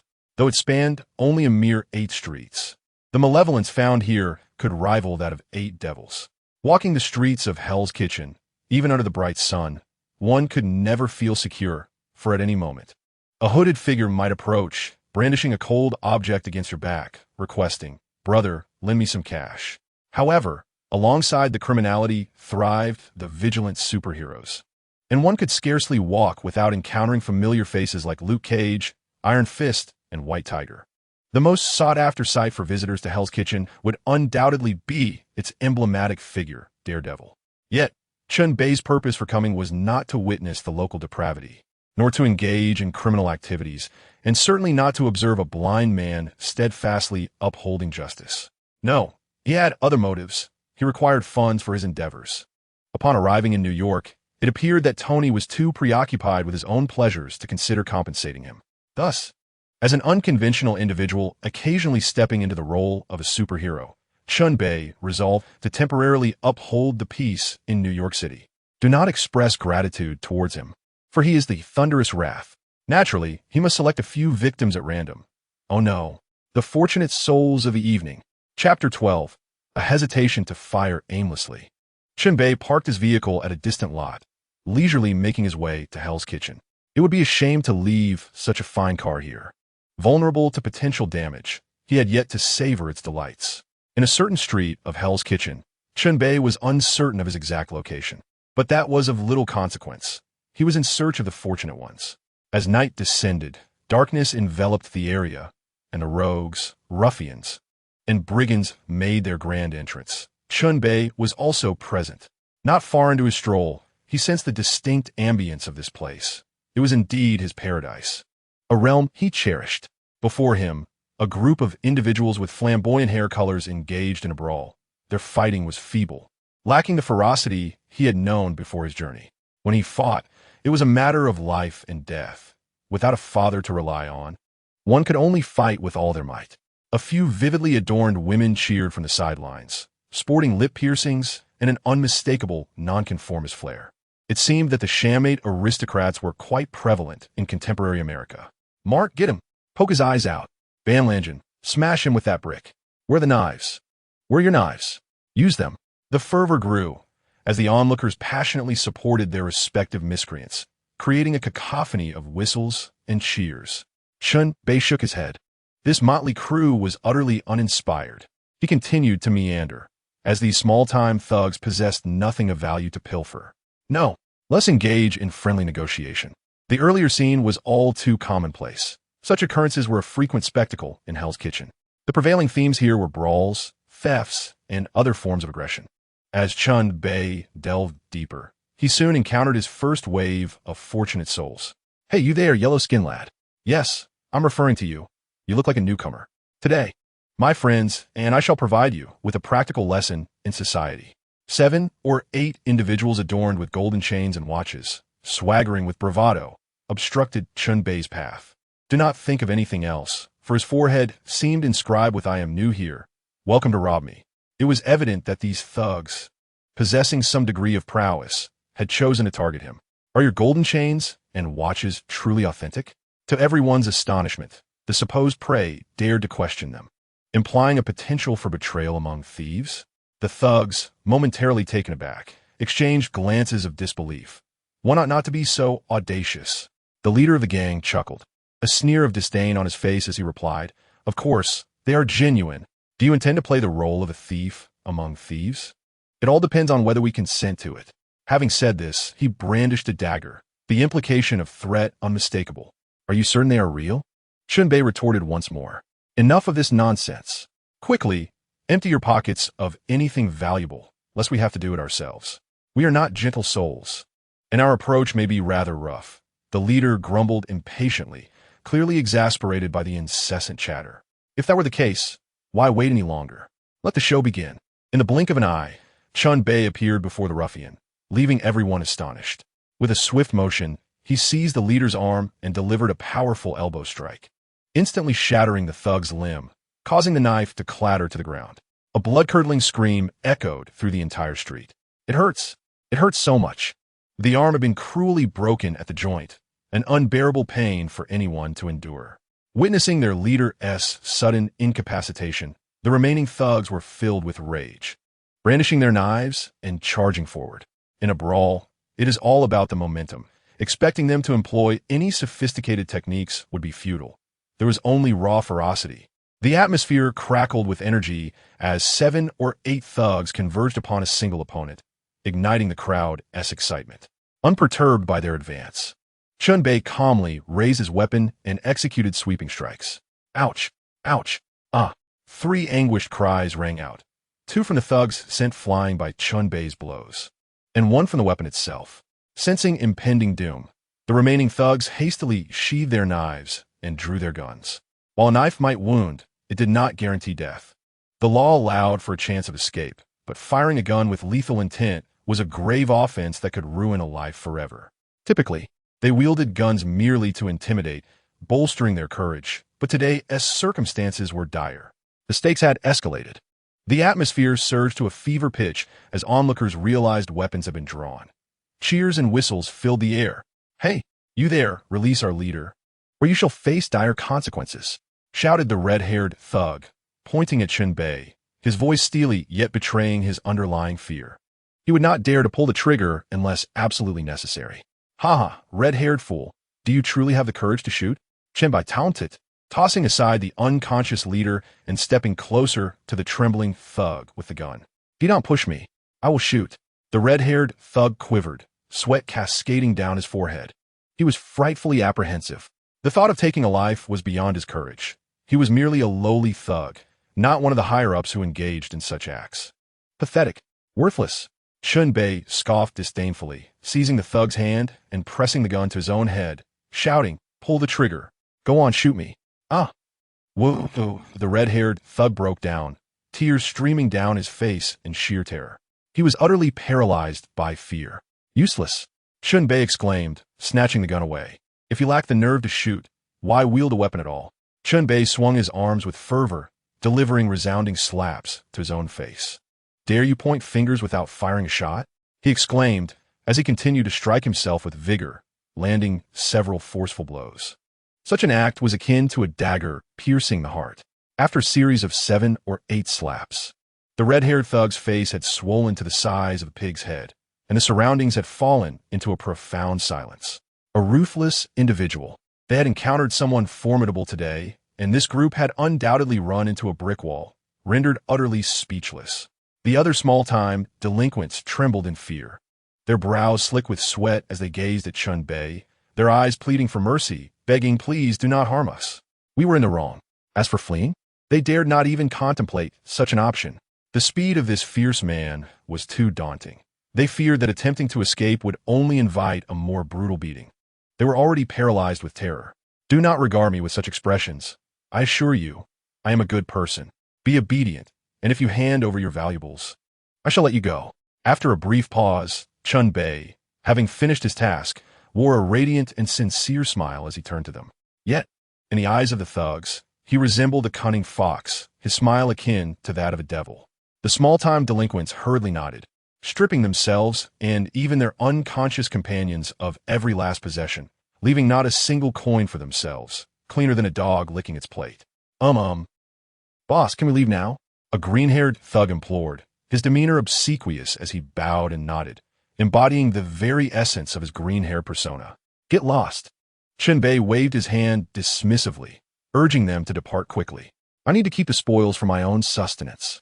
The small-time delinquents felt as if they had received a reprieve, yet still demonstrated camaraderie as they hoisted their unconscious leader and companions, staggering away. At that moment, a crisp, youthful voice unexpectedly chimed in Chen Bai's ear. Hey you, the ruthless one from the east. I have high hopes for you. How about joining my team? Chapter 13. The young girl grasped by fate upon hearing that voice. Chen Bei couldn't help but wonder if even young girls were now dabbling in the underworld. What was more astonishing was the audacity of this young girl. Intrigued, he thought it might be quite amusing to turn the tables and recruit her instead. He glanced toward the direction of the voice and indeed spotted a little girl adorned with an eye mask, looking playfully in his direction. Chen Bei squinted. This girl seemed familiar, though the passage of time had obscured her name in his memory. Hey, what is your name? He inquired, adhering to his principle of asking when in doubt, his curiosity piqued by this distinctive young girl. Hey, I take it you're considering joining my team, right? I can reveal my name to you. Pay attention. My name is Mindy McCready. If you join my team, I guarantee you a life of luxury and indulgence. The masked girl placed her hands on her hips, speaking with a touch of pride that nearly elicited laughter, though none among them dared to chuckle at her boldness. They are well aware that this boastful little girl possesses genuine prowess. Killing and dancing are her specialties. Unlike others, Chen Bei could not initially recall the film Kick-Ass until this little girl jogged his memory. Immediately, he recognized her as none other than the illustrious hit girl, Mindy. No wonder she seemed familiar. Her appearance had captured the hearts of countless fans, especially the poignant scene following her father's demise, which had elicited a torrent of tears. You are Mindy? Not an impersonator? Chen Bei queried once more. Of course I am Mindy, without a doubt. Who would dare imitate me? The proud hit girl affirmed with a nod, asserting her uniqueness. Oh, very well then, from this moment forth, you are my captive, which means I am your boss. Did you hear that? As she displayed her pride, Chen Bei unexpectedly took a bold stance, declaring it as an obvious fact. What? You want to recruit me? Are you mistaken, big brother? The famed hit girl, Mindy, wore a look of utter disbelief. Was she hearing this correctly? Absolutely not mistaken. It is you, Chen Bei reiterated calmly. This time, clarity dawned upon everyone present. The audacity of this man was remarkable. He was attempting to recruit the renowned hit girl, Mindy. The little girl, akin to a cat whose tail had been stepped on, became instantly incensed. I will fight you. How dare you speak such arrogance? Today, I shall teach you a lesson. The little girl's fury was palpable, her hair standing on end as she charged forward, fists clenched, determined to teach this arrogant individual a lesson, leaving him bruised and compliant to join her team. She momentarily set aside her weapon, ensuring she wouldn't kill him. Seeing this, Chen Bei chuckled heartily. This was perfect timing. He too wished to make her reconsider her actions.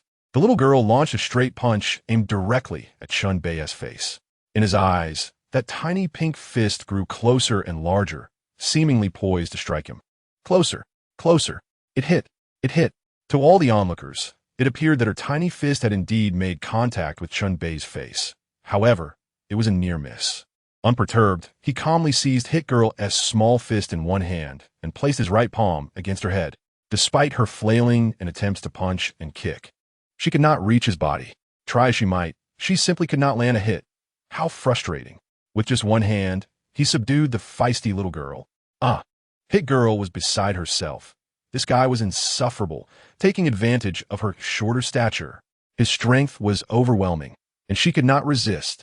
It drove her mad, infuriated her beyond measure. seized every opportunity to inflict upon him the agony of being devoured, for she vowed to exact this revenge. Indeed, she dedicated herself to mastering the art of biting, and each time Chen Bei rewarded her with billions. The ruffians were left astounded. Good heavens! The man's strength is truly formidable. This girl, known for her lethal prowess, seems utterly invincible. How could this be? He does not appear to be a mutant with altered physiology. Ha ha! Splendid. Well done. Indeed, this time, the girl has encountered a formidable opponent. She should hastily retreat from this den of chaos, away from these meddlesome onlookers. This man has claimed her allegiance and will undoubtedly lead her away, thus eliminating one more nuisance from their midst. How delightful! Initially, the ruffians were taken aback, marveling at Chen Bei's immense power, and soon they erupted in fervor. There are indeed villains who can match the wicked. This murderous little girl is about to depart, heralding the end of their carefree days. Only this girl has the propensity to kill at whim. The others, at most, would merely administer a lesson or send someone to the authorities. Chen Bei, unfazed by the onlookers, smiled at the seething little girl.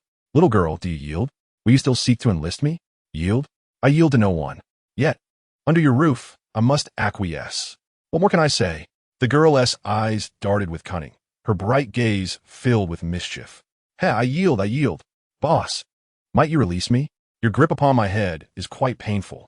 The age-old strategy of retreating when outmatched came to mind. If one cannot fight back, it is wise to submit and then escape when the opportunity arises. Revenge can wait a decade. Is that so? Then I shall release you. Chen Bei replied with a mysterious smile, loosening his hold. He was well aware of the mischief lurking in her eyes. Yet, what could she truly accomplish? If this little girl dared to threaten him, escaping from his grasp was out of the question. Now, liberated, the little girl distanced herself, seemingly wary of Chen Bei. But in the next moment, she bolted away with remarkable speed. Ha, I knew it. You can run a full 9,999 meters, but do not accuse me of bullying. Chen Bei laughed heartily, watching her flee, the little girl agilely darting over 100 meters in an instant. She even turned back to mock Chen Bei, sticking out her tongue and making a face. Hee, you foolish brute, thinking you can capture me? Perhaps in your next life. You are far too gullible. I reckon you won't have another chance. Do not let me catch you again. The little girl provocatively raised her middle finger, clearly relishing the moment. Is that so? Chen Bei remarked with a faint smile, and then, in an instant, he vanished from sight. The crowd was left in stunned silence. Was he human or specter? How could he disappear so suddenly? FCK, a mutant. We are doomed. The little girl, known as the killer, was taken aback, her startled gasp escaping her lips as she turned to flee. Yet, to her astonishment, she found herself suspended in midair, her fate grasped firmly by the nape of her neck. Chapter 14. I can make you stronger. Chen Bei effortlessly lifted the little girl, disregarding her flailing legs, which were futile against him. Oh, so you wish to run? Go ahead, why have you stopped? Were you not just making faces at me? Mocking my strength?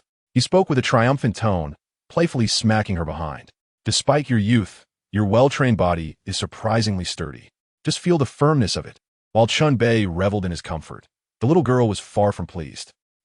You despicable fiend, that is not a pillow, but my backside. Do you not understand the importance of cherishing the delicate? She exclaimed, her frustration boiling over.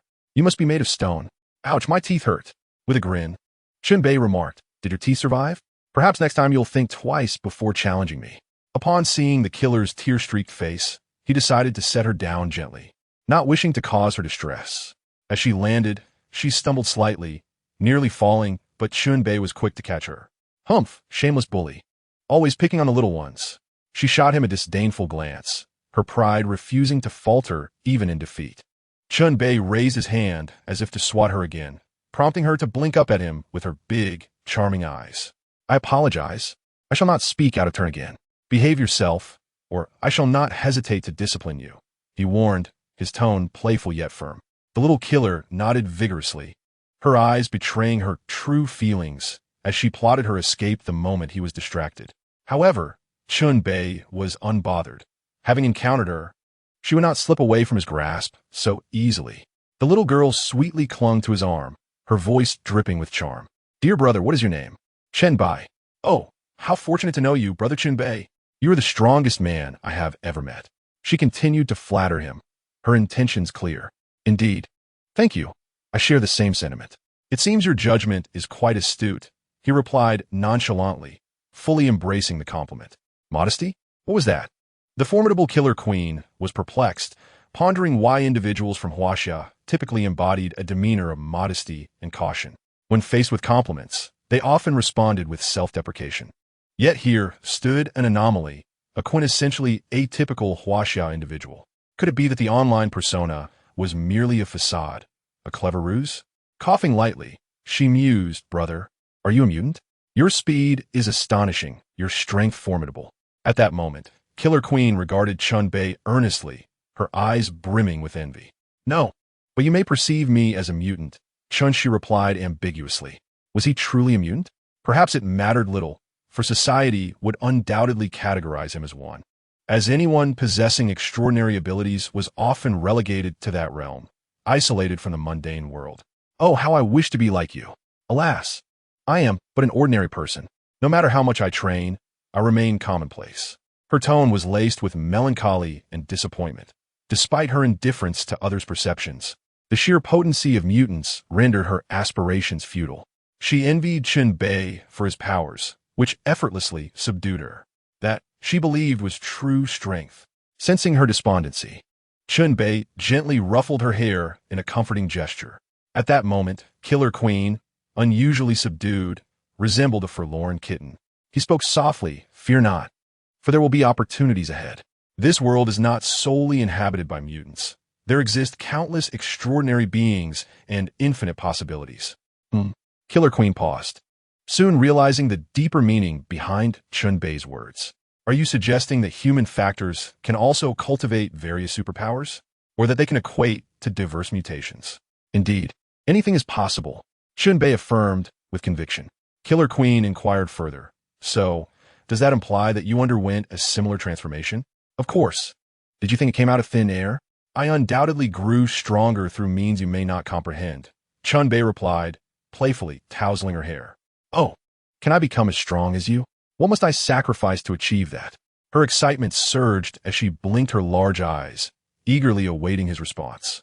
Chen Bai's Katinitset here tuckfully, nodding inwardly. Not bad. There is indeed significant room for improvement. Recognizing that this Killer Queen was portrayed by Chloe Moretz, he surmised her future would eclipse even that of the actress, for Chloe would blossom into a stunningly beautiful woman with an alluring physique. In the Marvel Universe, appearances only grew more enchanting, as one would ultimately be graced by the baptism of formidable artifacts. Chen Bei, aware of his need for allies, noted Killer Queen's anxiety, sensing her apprehension that he might exploit her for profit. Heavens! Someone is attempting to abduct a young girl. She glanced fearfully at Chen Bei and weakly inquired, why are you looking at me like that? Can it really be done? Chen Bei stroked his chin and replied gravely, it is not entirely impossible. Yet the existence of such things is exceedingly rare. Naturally, they cannot be entrusted to others lightly. If you wish to harness the power I bestow upon you, you must follow me until death. You shall obey my every command, for should you dare betray me, I shall reclaim all that I have granted you. If I can give, I can just as easily take back. As soon as he finished speaking, Chen Bei conjured lightning in the air and hurled it fiercely at a wall in the shadows. Boom! Before the terrified gaze of the woman known as the Hit Girl, the wall collapsed with a resounding crash. What an overwhelming sensation! That effortless strike felt like a cannonball. The Hit Girl gasped, covering her mouth in astonishment, her eyes sparkling with envy as she spoke. This is merely a trivial skill, hardly worth mentioning. I possess even greater power. Does someone wish to experience it? Chen Bei smirked, casually gesturing toward the ruins of the wall. Clap, clap, clap. Truly a master. He's the strongest man I have ever encountered. Though I have not yet seen him, I have heard his voice. Chapter 15. $1 million for a question. Chen Bei turned towards the source of the voice, and from the darkness emerged a stunning beauty with wine-red hair. Her alluring figure glided gracefully as she approached, exuding an intoxicating fragrance that reached Chen Bei even from 2 meters away. The allure she radiated was undeniably tempting, almost criminal. Was this a classic case of femme fatale? A typical seduction, but alas, she could deceive others, but not him. He was not the shallow type who would be rendered immobile by mere beauty. Chen Bei observed her in silence, appreciating her beauty and the lethal aura she possessed. Indeed, she was a woman who could inspire one to drink her bathwater. "Sir, why are you being so ungentlemanly? Staring at my sister like that? It's rather inappropriate, isn't it?" The newcomer was none other than the famed Black Widow, Natasha, renowned from the Marvel films. "What is a gentleman? Can one eat it? How much does it cost per pound?" Chen Bei looked around, jesting, for he had no intention of engaging in banter. "Well, I am quite prepared for your gaze upon me, especially since I am so alluring." Natasha tossed her hair, flirtatiously winking at Chen Bei, a tactical maneuver. She is not that sort of person. As they engaged in their playful exchange, the hit girl quietly scrutinized Natasha. She examined her from head to toe, glancing at her own modest figure in comparison, and suddenly felt disheartened. Why was Natasha so voluptuous? Goodness, she felt as though it would take both her small hands to grasp her and could easily smother that shameless fellow, Chen Bei. The woman evidently arrived with ulterior motives. What if this shameless fellow, swayed by her charm, relinquished the promise of strength he had made? Who could ascertain how few such valuable opportunities existed? If they were exceedingly rare, it would spell disaster for him. No, this simply cannot stand. I must take measures to rectify the situation. In a moment of urgency, the assassin began to brainstorm, desperately seeking a remedy, though nothing concrete came to mind at that instant. Chen Bei, oblivious to the inner turmoil of the assassin, remained unperturbed, quietly awaiting Natasha's performance. "Since you have taken the liberty to intrude, shouldn't you introduce yourself first?" he remarked with a gentle smile, his demeanor calm, while inwardly he stifled laughter. Indeed, Natasha pondered momentarily before continuing, "I am Natalie Hepburn, an agent. Our superior is quite intrigued by your sudden appearance, for you seem to have materialized out of thin air. We have scoured global records and conducted facial recognition comparisons, yet found no trace of you. Therefore, our superior dispatched me to gather some basic information. However, my interest in you has grown immensely. I never anticipated that you are a mutant endowed with extraordinary abilities. This revelation has far exceeded my expectations." Natasha spoke earnestly, weaving a web of fabricated information to deceive Chen Bei, who appeared to be a novice. Unbeknownst to her, she had already exposed herself. Chen Bei, feigning ignorance, silently observed her performance, curious to see what tricks she might employ. "I must maintain my professionalism. I cannot laugh. I must hold it in," Chen Bei thought, masking his amusement with an air of mystery as he whispered, "Let me tell you why you can't find any information about me. I am not from Earth." "What? Not from Earth? Are you an alien?" Natasha's immediate reaction was disbelief, suspecting he was jesting. "You look just like a human from Earth. Surely, you're not trying to fool me like a child." She shot him an alluring glance, feigning annoyance. "Well, whether you believe me or not is beyond my control. Such is the state of affairs these days. No one takes honesty at face value," Chen Bei lamented, shaking his head. Even this honest young man found no trust. "Huh, I believe you like I would believe a ghost. You're quite the trickster," she retorted. "Could you do me a favor, though? Working late is quite exhausting. As you can see, I have dark circles under my eyes." She leaned closer, batting her eyelashes, almost pressing herself against him. Chen Bei, looking down at the trembling figure before him, couldn't help but worry. "Where did you buy that outfit? The quality is impressive. It can withstand such tension without bursting. Truly, this button has borne the weight of it all. Humph, you enigmatic woman should perhaps retract that alluring facade. One wonders what there is to be proud of. Is it your kind's reliance on beauty to procure information and solve cases?" Just as Chen Bei was scrutinizing the fabric-esque quality, the formidable assassin grew indignant. How shameless can this woman be, devoid of even a modicum of embarrassment? It was enough to infuriate her. Was she here to steal someone away? Ahem! Natasha nearly choked in exasperation. "Dear sister, I haven't done anything," she stammered. Her cheeks flushed with embarrassment, momentarily forgetting the presence of a little kitten nearby, as she truly had done nothing at all. "Little sister? Little?" Such words struck a nerve with the assassin. "Without comparison, there is no harm. Little? You are the one who is little. Your entire family is little."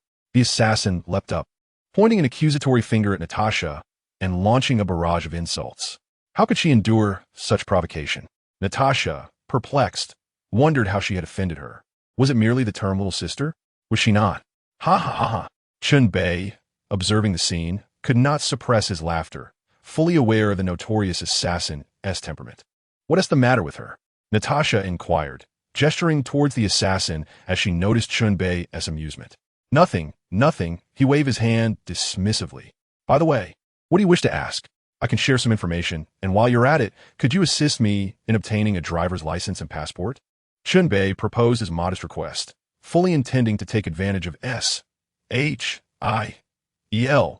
resources. "Of course, that's a trivial matter," Natasha replied without hesitation. "Very well, I shall divulge some basic information. My name is Chen Bei, hailing from the depths of the mountains in Huaxia. You will find no trace of me in your records, so save your efforts." Upon hearing this, Natasha comprehended the situation. No wonder they could not unearth any information. "And what else?" Natasha could not help but inquire, finding this information scant. "For the remainder, you may pose your questions, and I shall respond. The fee is not exorbitant. $1 million per question, and I assure you of my honesty." Chen Bei grinned broadly at Natasha, nearly branding himself a cunning merchant. In Chapter 16, secretly delighted, Chen Bei was indeed casting bait, deliberately presenting a tempting offer. SHIELD was quite affluent, wealthier than even Tony Stark. Just consider the cost of Nick Fury's celestial aircraft carrier and the expenses of constructing secret bases around the globe. All this wealth stems from the taxpayers' pockets, embezzled by him. Hence, it is only fitting that he purifies this ill-gotten wealth. His empowerment would ultimately serve all of humanity. Natasha was momentarily stunned. This fellow was rather impudent, demanding a staggering $1 million for a single inquiry. Was this a mistake? Did he consider them to be mere sheep to be sheared? They were not a money-printing machine. Natasha felt indignant, as her own salary was a mere $30,000, earned through relentless toil and perilous endeavors. This man before her spoke so cavalierly. Was this not an affront to her diligent efforts? Thus, both for professional and personal reasons. Natasha shook her head resolutely and declined without hesitation. "No, that is far too exorbitant. Such a proposal is nothing short of extortion. Is it truly too expensive? This is a fair and reasonable request, and I even feel that my demand is rather modest. If you do not wish to miss the greatest opportunity of your lives, that is entirely your choice. This fortune is bestowed upon you, and if you fail to cherish it, I cannot assist you." At this moment, Chen Bei assumed the role of charlatan, spinning a web of persuasion. His aim was to bewilder her, to secure her compliance. "Very well, I shall consult further," he said. Upon hearing such mystical claims, Natasha hesitated, wary of making any unilateral decisions, for this man was indeed intimidating. Chen Bei remained composed, awaiting Natasha's response, which he knew was also the decision of Nick Fury, the head of SHIELD. He was in no rush, fully aware of Nick Fury's profound paranoia. Better to mistakenly eliminate 1,000 than to let one slip away. "Hello, Director. There is a matter requiring your judgment." Even during the late hours of the evening, Nick Fury remained diligently at work. Just as Natasha made the call, it was promptly answered. "Hello, what is it?" A calm male voice resonated on the other end. It was indeed Nick Fury. "It is about the man accompanying Tony, as you requested, Director," he demands. Natasha succinctly conveyed Chen Bei's background and his recent request. $1 million for a question? Why doesn't he just rob a bank? No, that would be a quicker route. Nick Fury gasped, nearly taken aback. Who in the world did not know him as a notoriously stingy individual, one who would not part with a dime? To come forth with such a demand was tantamount to seeking his demise. He instinctively considered a refusal, but then hesitated. Could the matter truly be so simple? At that moment, Natasha interjected. "Director, he is a mutant, an international mutant. Should we not consider his objectives and secrets?" Natasha had come to realize that, after all, it was not her money at stake. This unscrupulous director had likely shortchanged them on their salaries, providing only meager compensation. This time, it was imperative that Nick Fury be compelled to part with some funds. Indeed, upon hearing her words, the paranoid Nick Fury made his choice. "Agent Natasha, agree to his terms," he stated in a grave tone. "Understood," Natasha responded, turning her gaze back to Chen Bei. "Our director has agreed." "Ah, quite normal, as I anticipated." Chen Bei smiled faintly, expressing unwavering confidence. You know our director quite well?" Natasha inquired, somewhat skeptically, as she had assumed a fictitious name. Haha, of course. In my eyes, there are no secrets in this world, Chen Bei replied, slightly tilting his head, exuding an air of superiority. The characters of Super Killer and Natasha exchanged looks of disdain, their lips twitching, clearly amused by his pretentiousness. Ahem, let us discuss serious matters. Natasha cleared her throat, her expression becoming more composed. All right, please proceed with your inquiries, Chen Bei responded, his demeanor shifting to one of earnestness, elated at the prospect of acquiring wealth so effortlessly. Meanwhile, in the tiny earpiece, Nick Fury wore a grim expression, feeling the sting of being outmaneuvered. Agent Natasha, please ask him. Since he was seen with Tony, he must have rescued him. Who were the kidnappers, and what were their motives? Understood. Natasha nodded, turning her gaze to Chen Bei. Our director has instructed me to inquire who kidnapped Tony and the reasons behind it. Hold on, that's two questions, Chen Bei promptly pointed out, bemused by Nick Fury's failure to ask everything at once. Let us consider it as two separate questions then, Natasha replied, likely aware that Nick Fury had set the parameters. A man of his unscrupulous nature would hardly feel embarrassed when exposed. He had long since grown accustomed to it. Chen Bei then nodded in satisfaction, stating, for the first question, the kidnappers belong to a terrorist organization called the Ten Rings. As for their headquarters, nobody knows. Their leader claims to be the Mandarin. The second question's answer is rather straightforward. The kidnapping stems from internal strife within Stark Industries. Obadiah Stane could no longer tolerate Tony's domineering ways and sought to usurp power. Chen Bei swiftly provided his answers, which were well-known facts, merely utilized to deceive these Na'vi individuals, though it was hardly deception, as it was the truth. He harbored no fears of complications, for he understood Tony well. After Chen Bei finished speaking, Nick Fury fell into contemplation, the revelation quite unforeseen. They had assumed that the arrogant Tony had merely offended someone, never anticipating that a loyal servant, who had stood by the Stark family for decades, would betray him. Truly, one cannot judge a book by its cover, nor the depths of the sea by its surface. Knowing someone's face does not equate to knowing their heart. No one could envision that the most trusted individual would turn against him. This news was nothing short of earth-shattering. As for the Ten Rings mentioned by Chen Bei, S.H.I.L.D. was well aware of this terrorist organization, with whom they had dealings, operating from deep within the shadows, seldom known to the public. Thus, when Chen Bei spoke of the Ten Rings, Nick Fury harbored no doubt regarding his words. In light of this, the realm of operation has opened up. Nick Fury, deep in thought in his office, suddenly broke into a broad smile. Tony is bound to be thrilled by this news. Selling these two pieces of information to Tony, even if it costs me 2 million or even 20 million, is worth it. A favor. An enormous favor.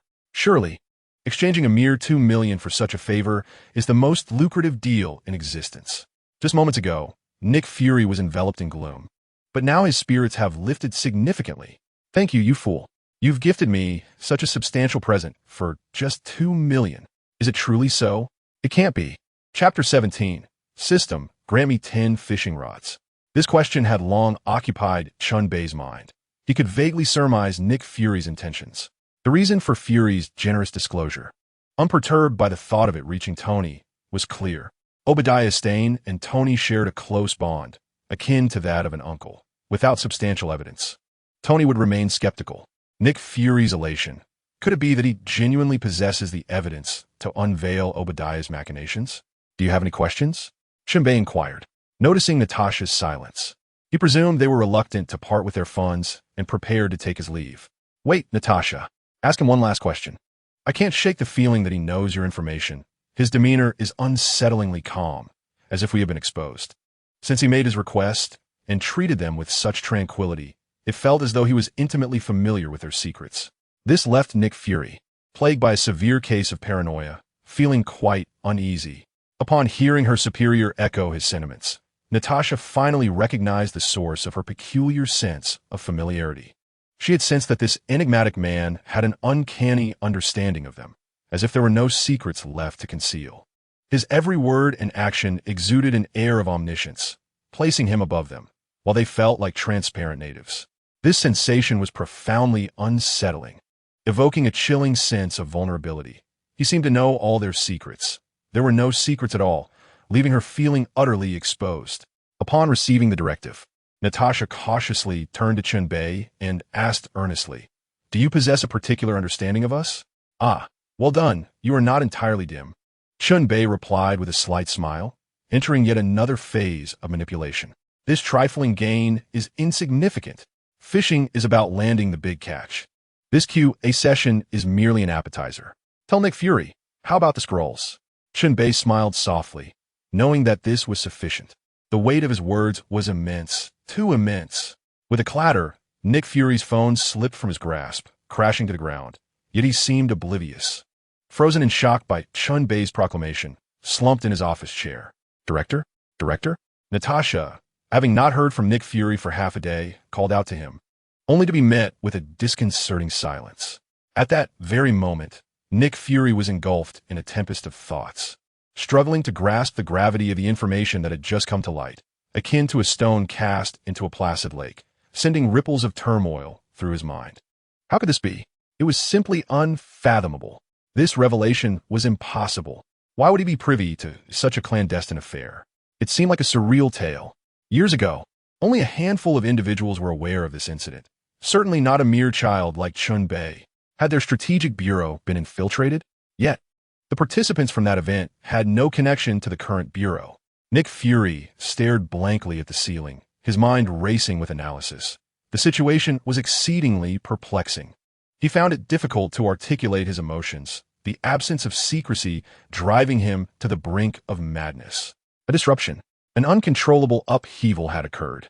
"Natasha, inquire how he came to know of the scroll." Nick Fury's voice, heavy with unease, resonated with an underlying tension. Natasha shuddered. She had never witnessed such a grave demeanor from Nick Fury, a hint of disarray breaking through his usual composure. That previous statement held implications. She fixed her gaze intently on Chen Bei, her voice lowered. "Our director has asked you to clarify how you know about that scroll." Her curiosity piqued.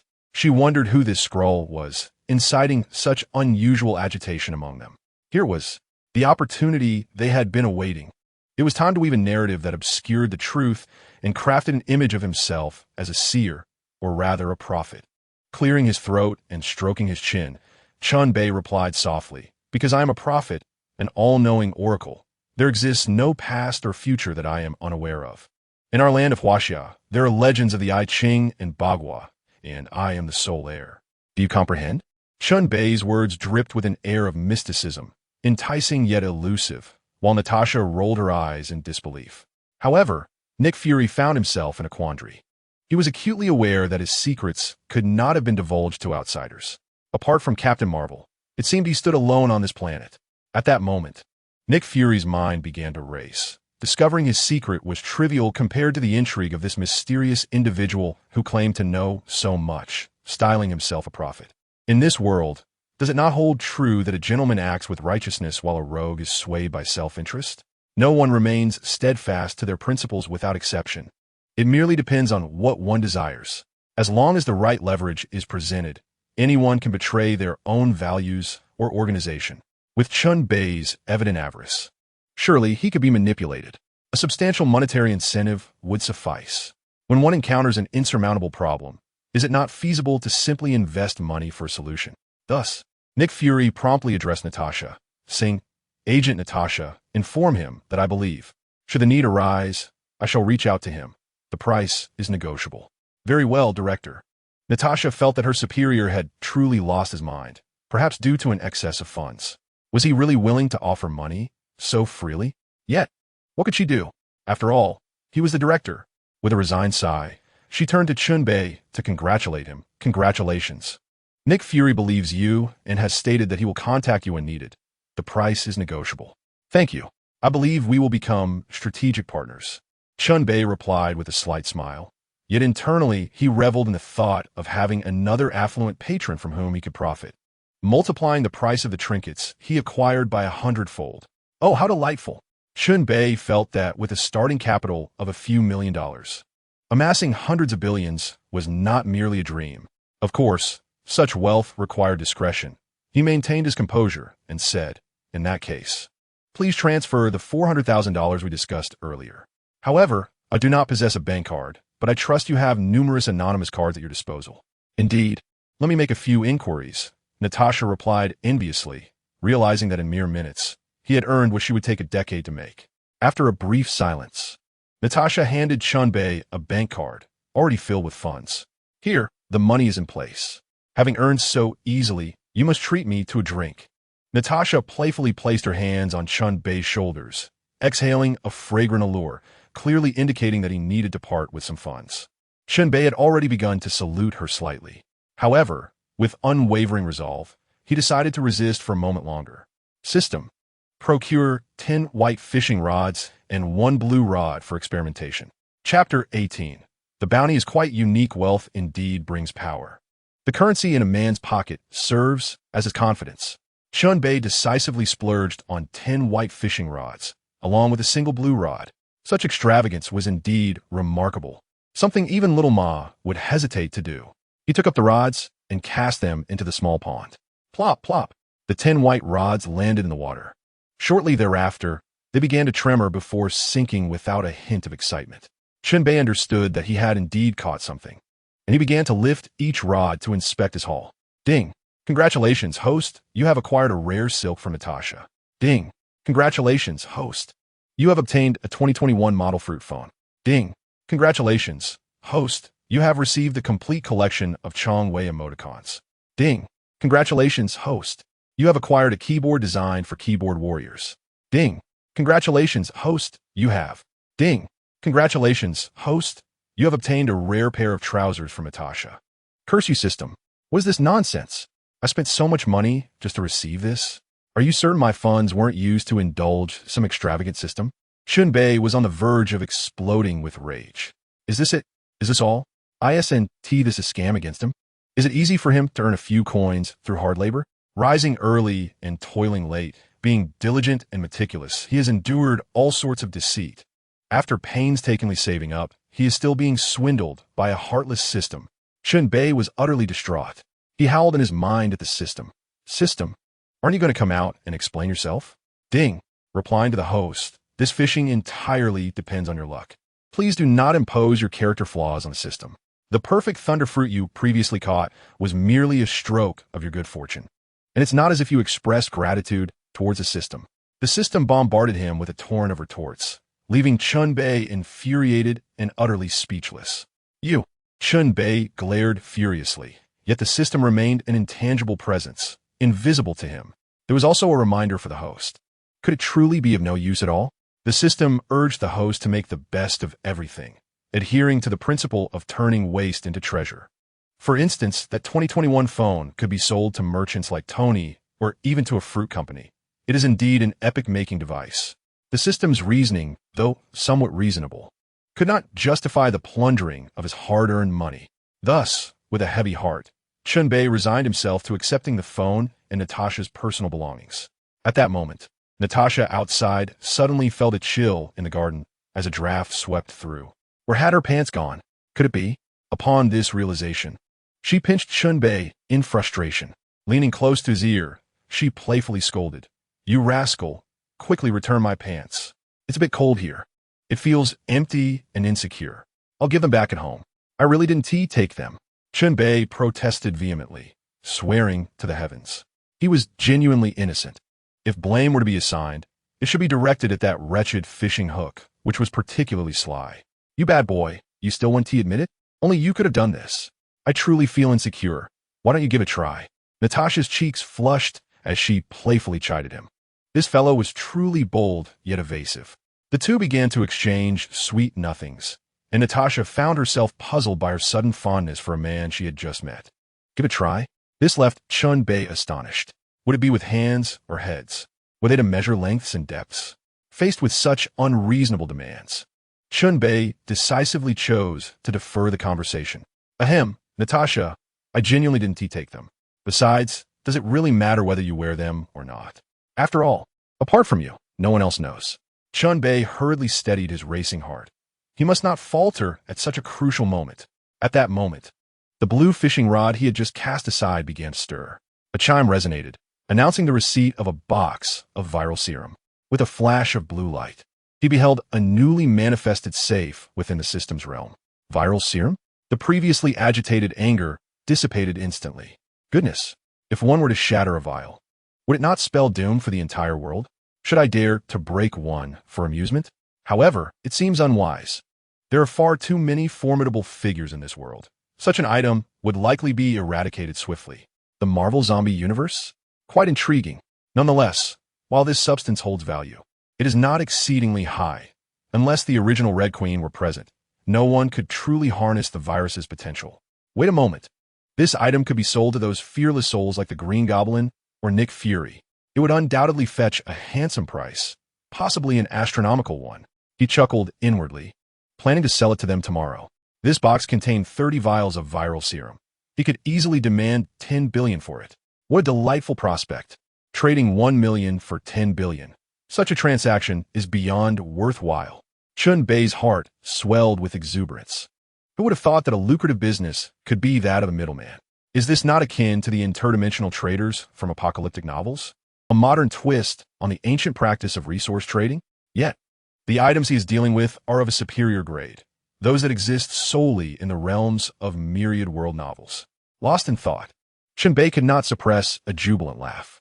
Ha, I'm truly on the verge of striking it rich. Natasha, who had been teasing him, was taken aback by his sudden outburst, wondering how he could be so foolishly exuberant. He seemed lost in a daydream, fantasizing about wealth. How avaricious. Hey, wake up, wake up. Natasha vigorously shook his head, rousing him from his reverie. My apologies, I was just lost in thought. Let us go to the bar. Tonight, I shall treat. With a grand gesture, Chen Bei took Natasha, a sultry temptress to his left, and a charming little girl, the lethal assassin, to his right, leading them towards the bar outside Hell's Kitchen. In the distance, the small-time delinquents shed tears of envy, for this was the true epitome of success. When would they reach such heights? On the way to the bar, Natasha, though extremely reluctant, found herself unable to refuse. She truly did not wish to go. Feeling utterly out of sorts, suddenly, as they walked, Chen Bei discreetly slipped her pants into her hands. Natasha's cheeks flushed, and with a composed demeanor, she accepted the garment before pinching Chen Bei fiercely to relieve her frustration. Hiss! Chen Bei gasped in surprise. This woman was far too ruthless. Was it really necessary? He would have to ensure she dealt with him later. Meanwhile, Natasha muttered under her breath, this insufferable fool, claiming he wasn't responsible. How on earth did he manage that? I truly felt nothing at all. Wasn't he essentially at her mercy? Oh dear. The more she pondered, the more her anger simmered. If she didn't give him a proper reckoning today, it would indeed be a grievous loss. Chapter 19. The secret of fishing not far from Hell's Kitchen. Natasha had already changed into a pair of trousers in the restroom, allowing her to enter with a sense of ease. This bar appeared rather pleasant, at least devoid of the usual rabble. Of course, the exorbitant prices were the primary deterrent for those without even a couple of coins to spare. After all, even a small bottle of beer cost $5, and this was in the midst of the financial crisis of 2008. Under the pretense of familiarity, Natasha had brought Chen Bei to this outrageously expensive bar, her intentions quite apparent. She intended to give him a good scolding. However, Chen Bei was unfazed. He was in high spirits and not troubled by such trifling expenses. Waiter, bring us 2 bottles of 96 proof vodka and 3 bottles of Louis XVI, not to mention 6 bottles of 96 Lafite. Natasha boldly commanded the server upon sitting down, catching the staff off guard for a moment. Madam, are you certain? This is quite a sum of money. Our prices are exceedingly high. The server hesitated, knowing that larger orders would increase her commission. But such a hefty expenditure from someone she didn't know made her cautious. What if they couldn't pay? She would be left holding the bag. Are you worried we can't afford it? Natasha shot her a sidelong glance. The server quickly clarified, No. I'm concerned you might not be able to drink it all. Should I reduce the order? She dared not imply they couldn't pay. Offending a powerful figure could spell disaster for her. I understand your concern. He will cover the bill, Natasha said, gesturing towards the silent Chen Bei. Seeing this, Chen Bei produced his card, smiling as he handed it to the server. Feel free to charge it. There's no password, and there should be sufficient funds. The server, relieved, bowed in apology and hurried off to process the payment and fetch the drinks. In no time, the beverages were prepared. Natasha, being a former agent from Russia, was accustomed to vodka, while she ordered cocktails for her companion, the assassin, to accommodate him. Chen Bei, enhanced by Soldier Serum, had long since developed an immunity to alcohol. The two began to drink voraciously, as if quenching their thirst. Onlookers nearby could only gulp in disbelief. Good heavens. This was 96 proof vodka. Were they even human? Such ferocity was astonishing. Those who had considered approaching to engage in conversation were now deterred, fearing a brutal confrontation should they misstep. Could mere mortals consume such quantities? They certainly did not wish to meet an untimely end, for there were many beautiful women to pursue. At this moment, a fellow undeterred by danger boldly approached, fully aware of the lurking threats. Clutching a bottle of vodka and a cigar dangling from his lips, he swaggered up to Chen Bei and Natasha. "Hey there, gorgeous. I see you can hold your liquor. How about we share a drink?" The handsome man feigned composure, yet he couldn't resist belittling Chen Bei, reducing him to insignificance while boasting about his own charm. Chen Bei could hardly tolerate this insolence. This pompous fool was annoyingly familiar, resembling someone he knew all too well, as if cut from the same mold. Before Chen Bei could react, Natasha burst into laughter, finding his audacity amusing. Her smile radiated warmth, illuminating the bar. "Haha, my friend. Are you truly certain you wish to drink with me?" "Of course. Who wouldn't be drawn to a stunning beauty like you?" The burly man shrugged nonchalantly. "Well then, do tell me your name." "Victor," he declared without reservation. At that moment, Natasha's expression shifted as she recalled Victor's profile, an exceptionally resilient mutant known as Sabretooth. This fool had more to him than met the eye. She discreetly nudged Chen Bei, silently questioning his ability to handle the situation. Chen Bei flashed a confident smile at Natasha, reassuring her. It dawned on him why Victor seemed familiar. He was none other than the infamous Sabretooth, Logan's rival.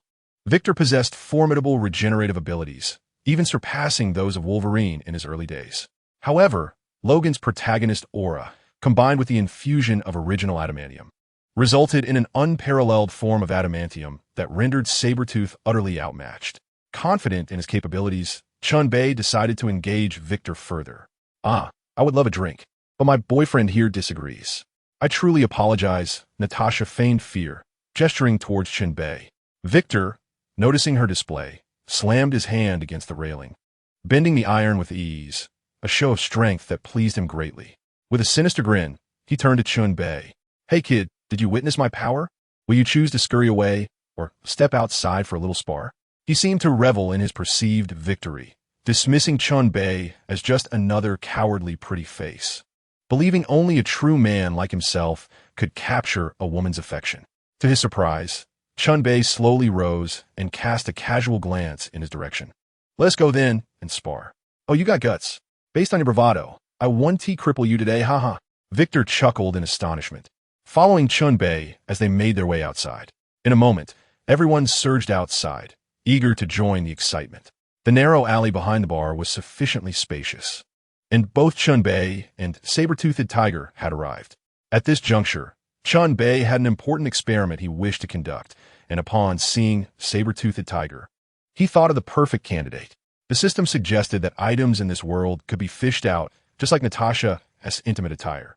Therefore, it stands to reason that abilities could also be fished out, correct? Chen Bei's musings were indeed insightful. It was inconceivable that it could not be done, as the myriad realms could certainly be fished from. The system affirmed this notion. "What you propose is indeed feasible," it responded. Chen Bei was elated, confirming his suspicions. He hastily inquired, "How can I fish for the abilities or items of individuals in this world?" The system replied, "As long as the target does not resist, simply hook them, and it all depends on luck. Perhaps fortune will favor you, allowing you to reel in useful abilities or items. Of course, the higher the fishing rod, the greater the odds of catching something valuable." Chen Bei felt quite confident in his luck. After all, he was the chosen one. He then asked, "Can I perhaps fish for the power of the phoenix or chaotic magic, such formidable abilities?" The system advised, "I believe it would be prudent to remain grounded for now. Until the system upgrades, it would be unwise to entertain such lofty aspirations."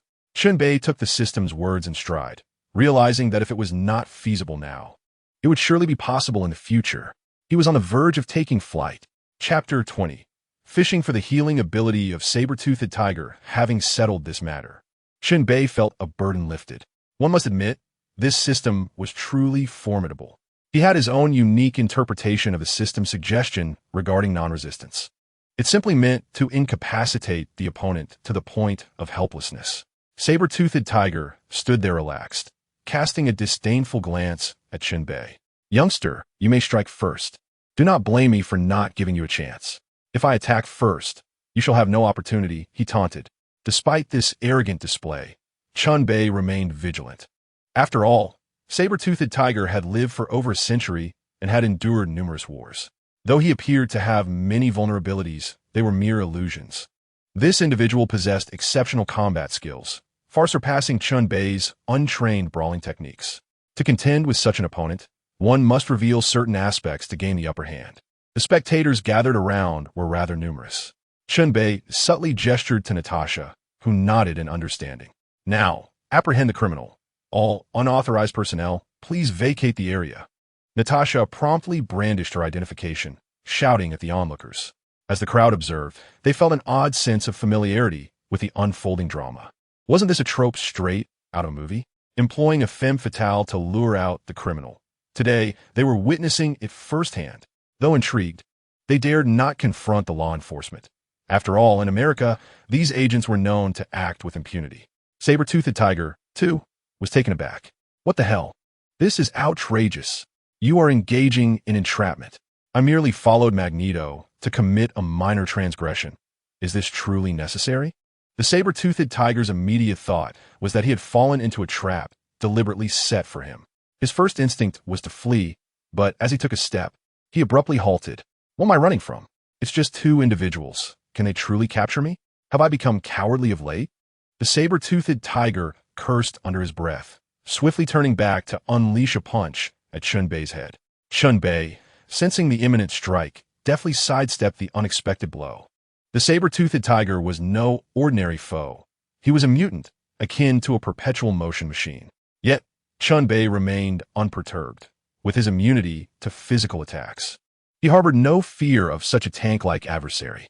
After evading the punch, Chen Bei decided to engage, seeking to glean some combat experience rather than resorting to the tactics of a mere thug. The two commenced an exchange of blows, with the saber-toothed tiger on the offensive while Chen Bei silently defended.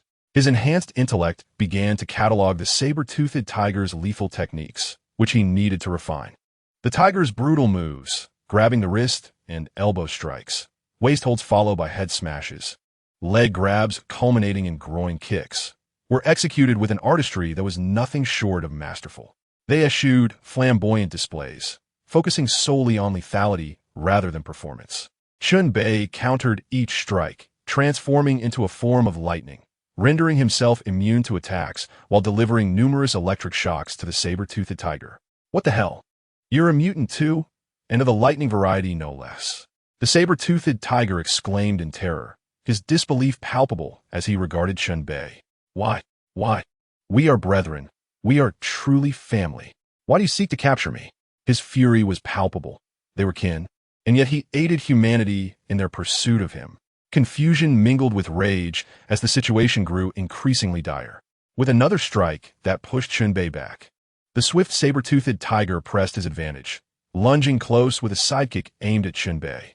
In response, Chen Bei raised his knee to meet the attack head-on. The saber-toothed tiger's strength, at most 5 or 6 tons, fell short of Chen Bei's own. The collision forced the saber-toothed tiger to stagger back 5 steps. While Chen Bei only retreated 2, the disparity was evident. The saber-toothed tiger's gaze sharpened. This opponent possessed a strength that slightly surpassed his own. He felt a twinge of retreat, realizing that even if they were compatriots, this individual would not hesitate to apprehend him. You traitorous mutant, a lapdog of humanity. Today, I shall spare you. However, Magneto will undoubtedly cleanse his ranks. Prepare for your demise." The saber-toothed tiger contemplated retreat, but stubbornly continued to issue threats. A fool who had lived for a century, perhaps too influenced by the films he had watched. As for the so-called Magneto, Chen Bei felt no fear. This thoroughly racist figure, Old Wong, certainly did not regard the lives of ordinary humans with any significance. But would he actually be afraid? With the greatest spectacle, enduring the fiercest blows, wasn't that what he, the so-called Magneto, was all about? Always captured, always beaten. Chen Bei skufa. Ah, sabedo tija. Have you run out of words? Then allow me to send you on your way. With a maniacal laugh, Chen Bei transformed into a bolt of lightning, illuminating the world in the darkness, becoming the sole beacon of light in the night. At this moment, electric serpents danced in silver, their brilliance radiating intensely. The crackling currents intertwined with the howling winds, and amidst the thunderous flashes, Chen Bei instantaneously arrived beside the saber-toothed tiger. Get down, with a spear of lightning in hand. Chen Bei leaped high into the air, unleashing a million-volt surge as he drove the electric spear forcefully into the tiger's chest, piercing through it completely. The saber-toothed tiger let out a furious roar from the overwhelming assault, pain coursing through him. Such agony reverberated through every nerve, relaying its message to his brain. The frantic self-healing factors surged into action, converging upon his severely injured heart, as the electric energy wrestled within the tiger's body against the healing forces. The saber-toothed tiger, now a battlefield of turmoil, succumbed to the pain and fainted, his brain's protective mechanisms triggered by the stunning shock. Destruction. Restoration. Destruction. Restoration. A tug-of-war had begun. System. Exchange for 3 white fishing rods, and then try for a blue one. Chen Bei inquired, "What are my chances?" Host, "The probability is only 20. 20%? That is quite reasonable." Chen Bei could only place his faith in luck. Wielding an invisible fishing rod, he used the white rod as a base. As expected, he only retrieved his phone, a fingernail, and a pair of stinky shoes, all of which were promptly discarded. One last shot, a shot to the soul. Chen Bei shouted internally. This was akin to the enhancement of a toxic milk powder. Success depended entirely on his fervor. Congratulations, host. You have acquired the self-healing ability of the saber-toothed tiger. Would you like to implant it now? As if a divine melody played. Chen Bei gazed incredulously at the grand icon. It worked. It truly worked. Against the odds of 20, he had succeeded. Was he truly the chosen one? In a fit of joy, Chen Bei shouted, "Wait. Now is not the time. The fusion can wait." With a newfound self-healing ability, his survival capacity had significantly increased. No longer fearing assassination, poisoning, or grievous injuries, his lifespan had been greatly extended as well. Chapter 21. Fusion of self-healing ability. Thirsty Natasha, so it was true. Chen Bei looked upon the stunned saber-toothed tiger with pity. This fellow had thrown himself into the line of fire, and he could not be blamed. One cannot blame society for their plight, such as fate. After delivering a kick to the unfortunate fellow, realizing he was still alive, a sense of embarrassment washed over me. My secrets must remain concealed for as long as possible. When one's power is not formidable, it is wise to maintain a low profile. Chen Bei's ability to seize power instills fear and trepidation in all who encounter him. Should there exist an individual capable of absorbing the abilities of others at will, the world would surely succumb to a state of profound unease. The presence of such a person would incite all mutants to unite against him, rendering Chen Bei a global paria. The stronger one becomes, the more perilous their existence. Enemies grow wary of your might, plotting your demise. For you become the proverbial sword of Damocles hanging above them. Friends, witnessing your gradual ascent, may become envious and seek to eliminate you. For jealousy is the original sin. Chen Bei, naturally, would not place himself in jeopardy. Upon awakening, the saber-toothed tiger realized his mutant abilities had vanished. Anyone could surmise that Chen Bei had usurped his regenerative powers. He approached the saber-toothed tiger, shadows of lightning flickering around him, and with a flash of a lightning sword, severed the head from its body. This scene profoundly shocked Natasha and the Killgrave. They could hardly comprehend it. After all, was it merely a brawl?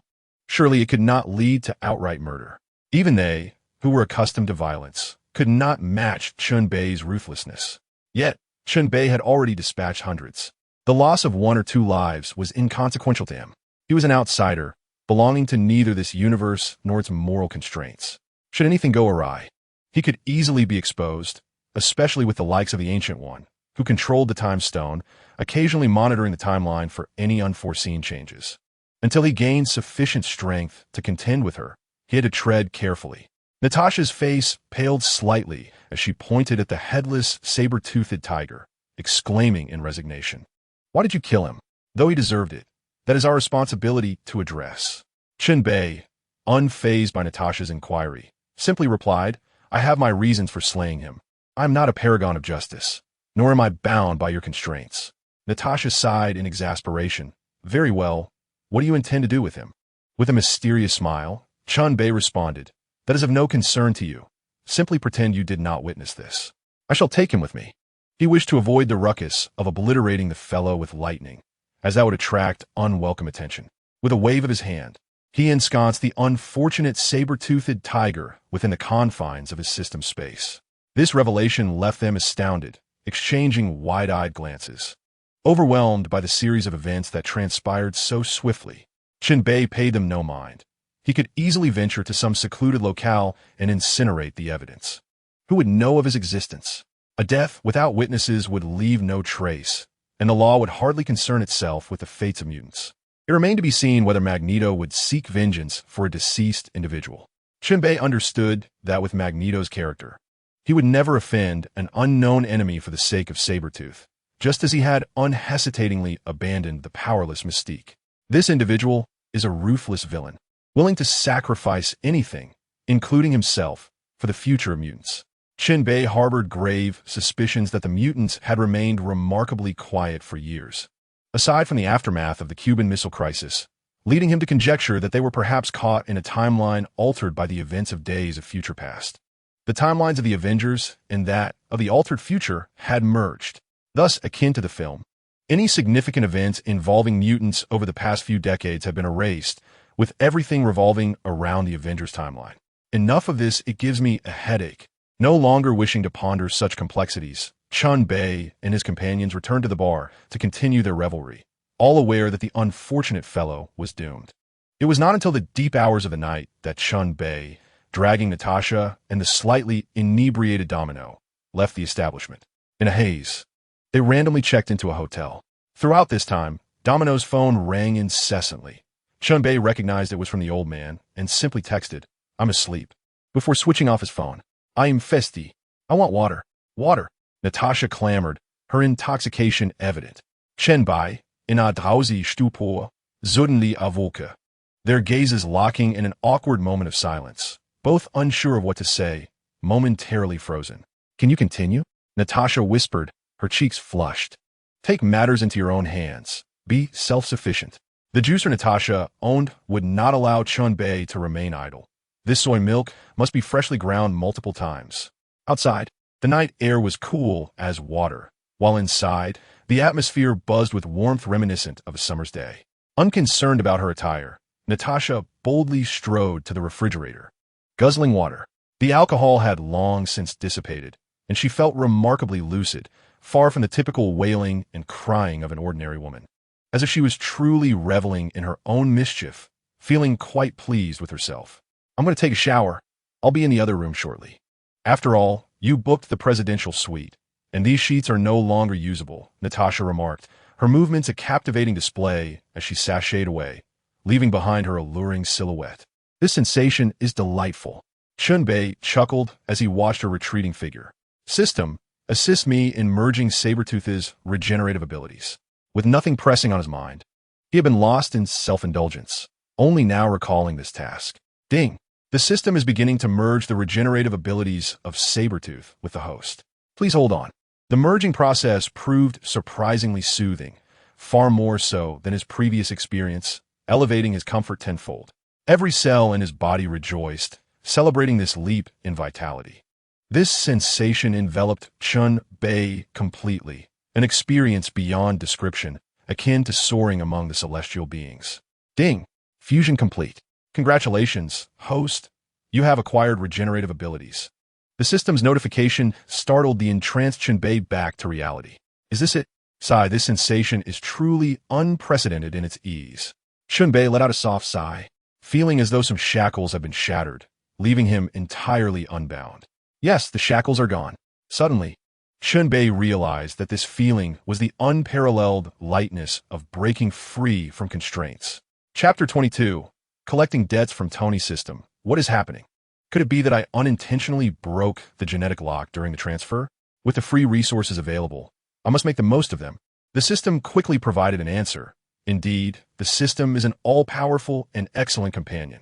Host, it is not quite so, for to assimilate a variety of abilities, one must undergo changes at the genetic level. Although the compatibility of human genetic fragments strengthens over time, evolution through instinct is incredibly slow. One or two abilities may pose no problem, but once there are more, the genetic fragments simply cannot withstand strain. Attempting to traverse what could take tens of thousands or even millions of years in an instant would likely lead to catastrophic failure of the hostess body.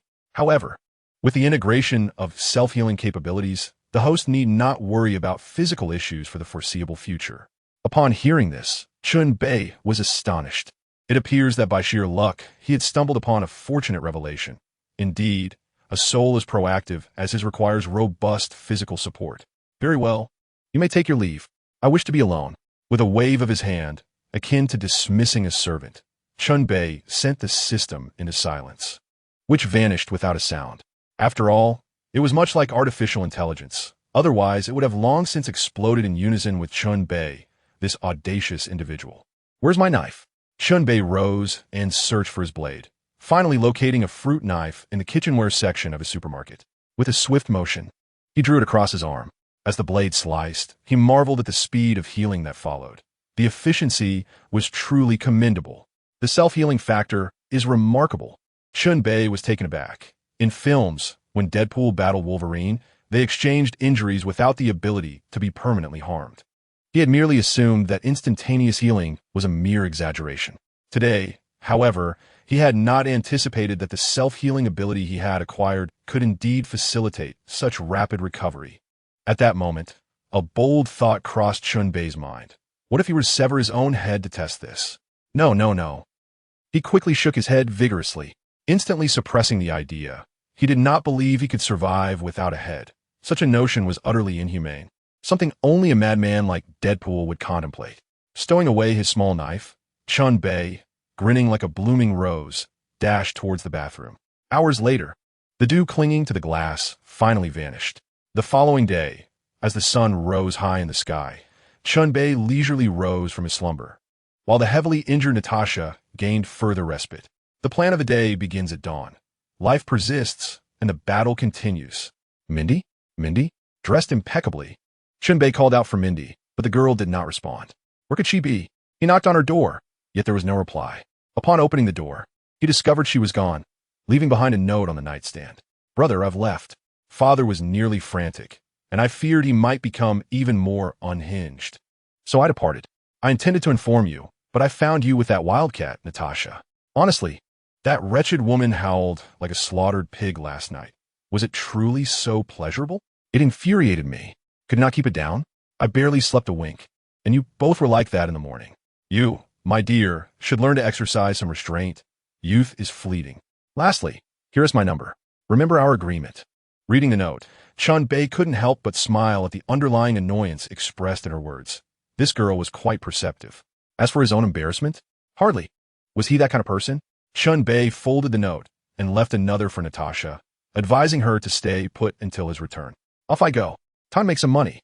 With a slight grin, the thought of earning invigorated him. He planted a gentle kiss on Natasha's forehead and softly closed the door.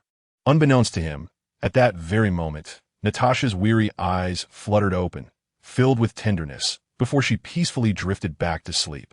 Finding his Ferrari, he mused, Tony's? Who is Tony? Can it be entrusted to him? Is such a thing even possible? The roar of the sports car instantly attracted the attention of many, passers-by casting envious glances as the flashy vehicle sped past. Despite the absence of tariffs making sports cars more affordable, few could truly afford them. They lacked the habit of saving. How could one buy such luxury? Even second-hand luxury vehicles were a strain on the budget. How impressive to drive a Ferrari. Young men grumbled with jealousy, while young women gazed on with admiration. The automotive culture in America is unrivaled globally. Their passion for cars is astonishing. One can live without a house, but never without a car. Watching the Ferrari disappear into the distance, they cursed in frustration.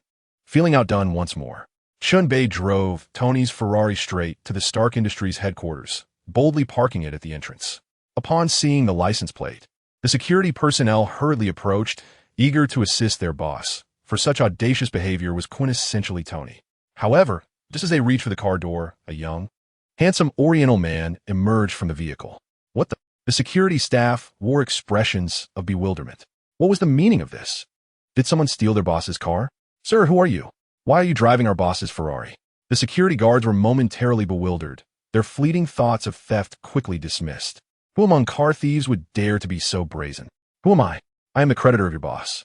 This young man has the audacity to default on his debts, and I am here to collect, Chen Bei remarked with a deliberate scoff, his demeanor reminiscent of a disreputable scion of wealth. The bustling Stark Tower was filled with a constant stream of people, and the moment they overheard, a wave of speculation ensued. What? Tony owes money? Huh? What sensational news? The illustrious owner of Stark Enterprises in debt. Unbelievable. Perhaps when Tony returns, he will be gambling, having lost even his Ferrari. As the rumors spread like wildfire, the tales grew increasingly outrageous, suggesting that Tony was being pursued for debts, or had gambled away women and ultimately resorted to pawning his car. The security personnel found themselves in a predicament, realizing that a commotion was brewing. They promptly ushered Chen Bei inside, unable to manage the chaos outside. Suddenly, someone shouted, "You've all been deceived.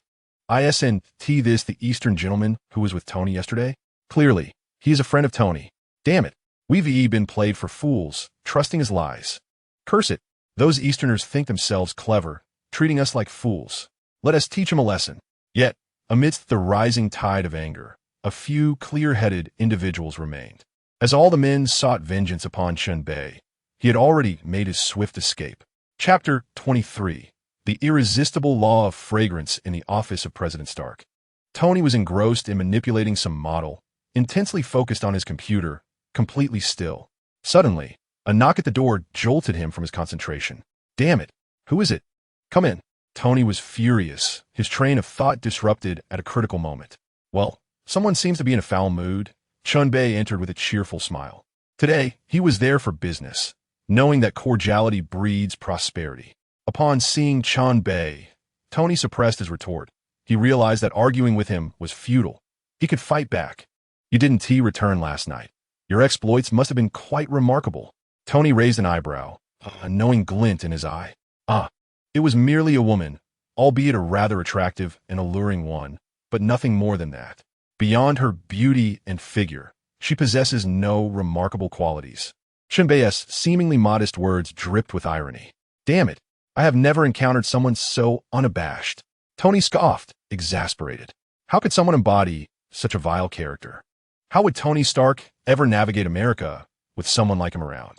Seeing Tony's irritation brought Chen Bei delight, proving that his happiness was indeed built upon the misfortunes of others. After a moment of disdainful contemplation, Tony stood up to fetch a bottle of soda for Chen Bei and inquired earnestly, "What brings you to me today?" He understood that Chen Bei would not seek him out without reason. He grasped the principle that one does not ascend the Three Treasures Hall without purpose. Hith. Of course, I'm here to collect a debt, Chen Bei said with a smile. Stop right there. You can't possibly be this bored. This is merely a phone call. Tony replied, skepticism etched across his face.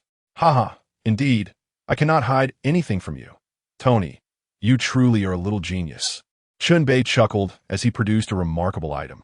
What is this?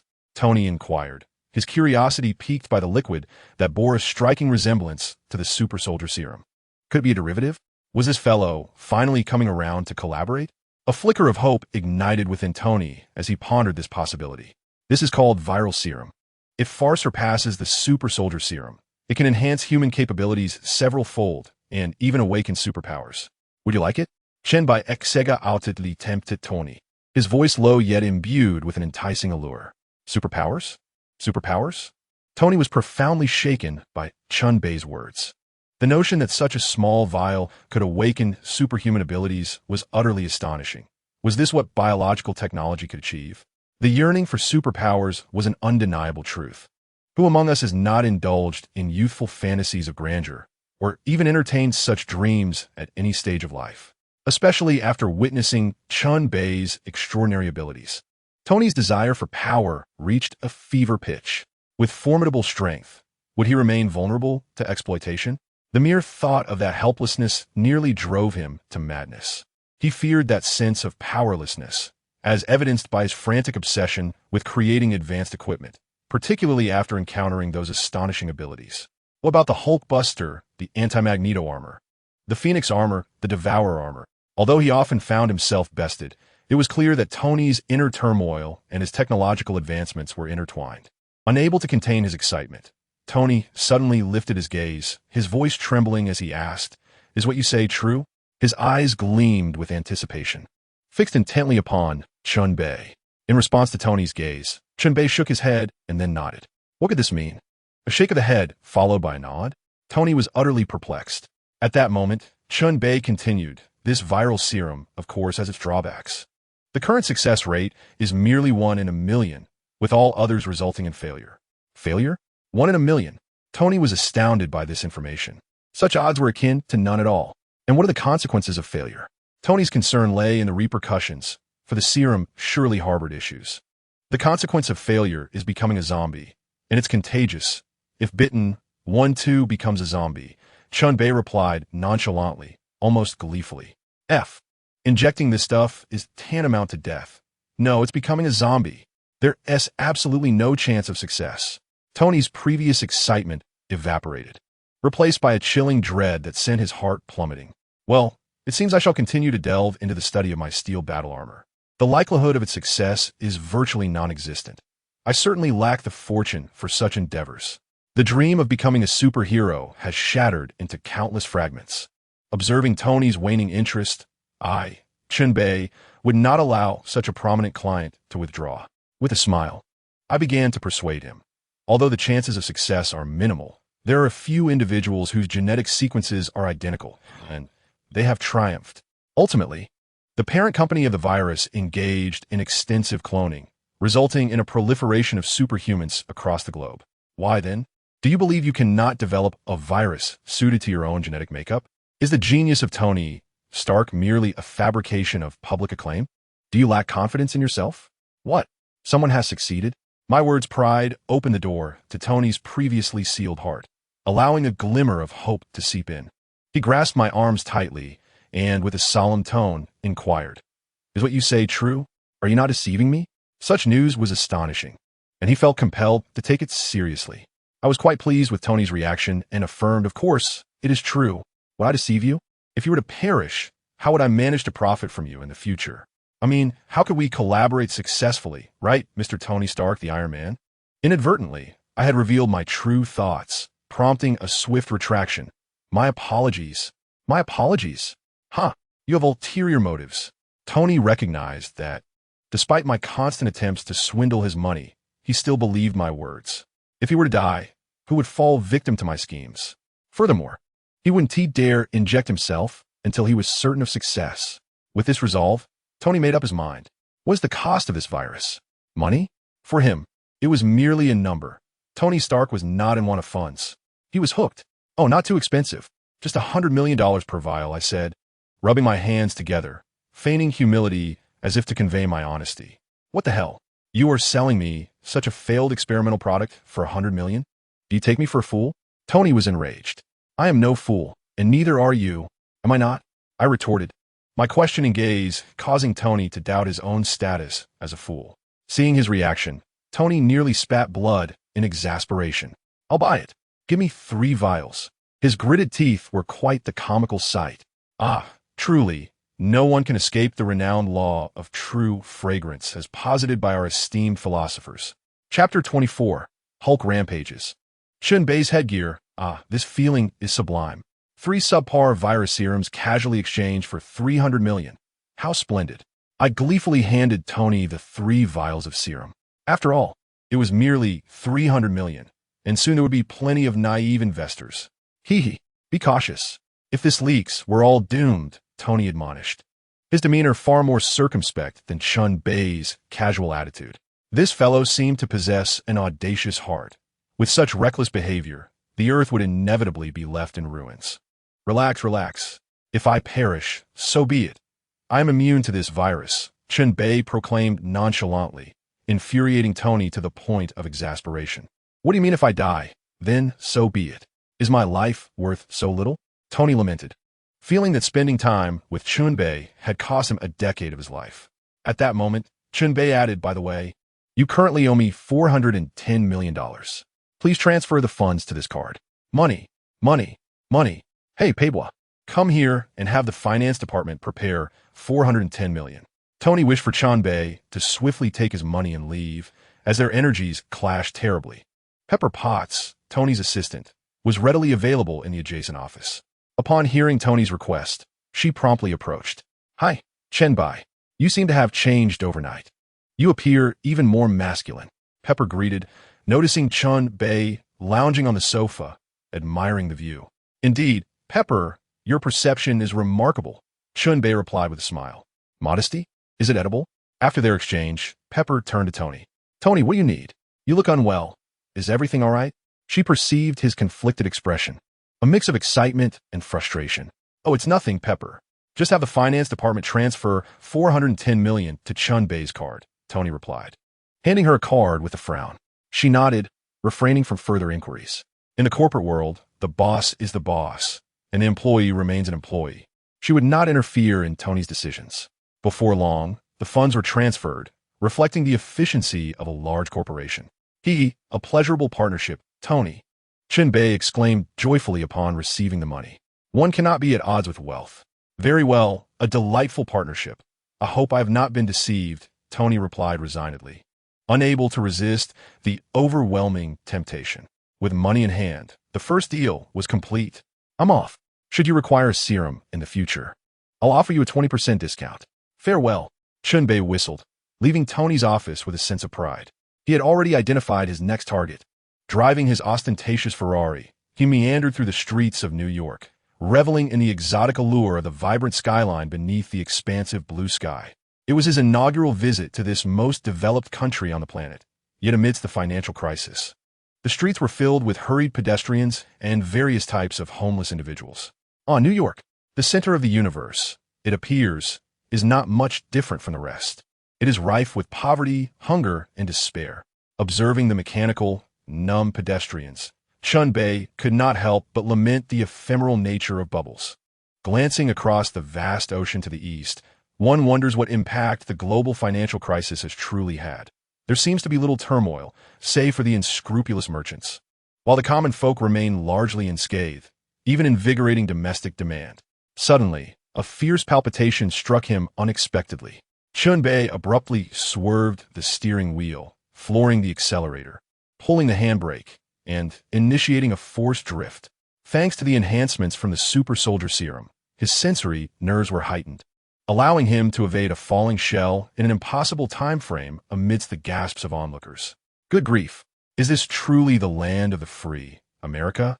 To witness such impromptu, cinematic spectacles in broad daylight? Having narrowly escaped disaster, Chen Bei could not help but curse, pondering the absurdity of this place. Ordinary individuals could be extinguished in the blink of an eye. Various man-made disasters descend from above, devoid of any natural calamity, merely the unforeseen aftermath of bizarre skirmishes. The central bank's reports ring true. Just look at New York, where foreigners endure a precarious existence, embroiled in turmoil. Thud, thud, thud. A tremor, akin to an earthquake, reverberated through the air, and Chen Bei felt the vibrations distinctly from within his vehicle. Before he could ascertain the origin of the shell that had just been fired, an unexpected sight caught his eye. A colossal green figure was barreling towards him, followed closely by an unidentified troop of tanks and helicopters. What fortune is this? To encounter the Hulk while merely wandering about? Not to mention, that verdant giant, clad in his Marvel-esque shorts, was blindingly conspicuous.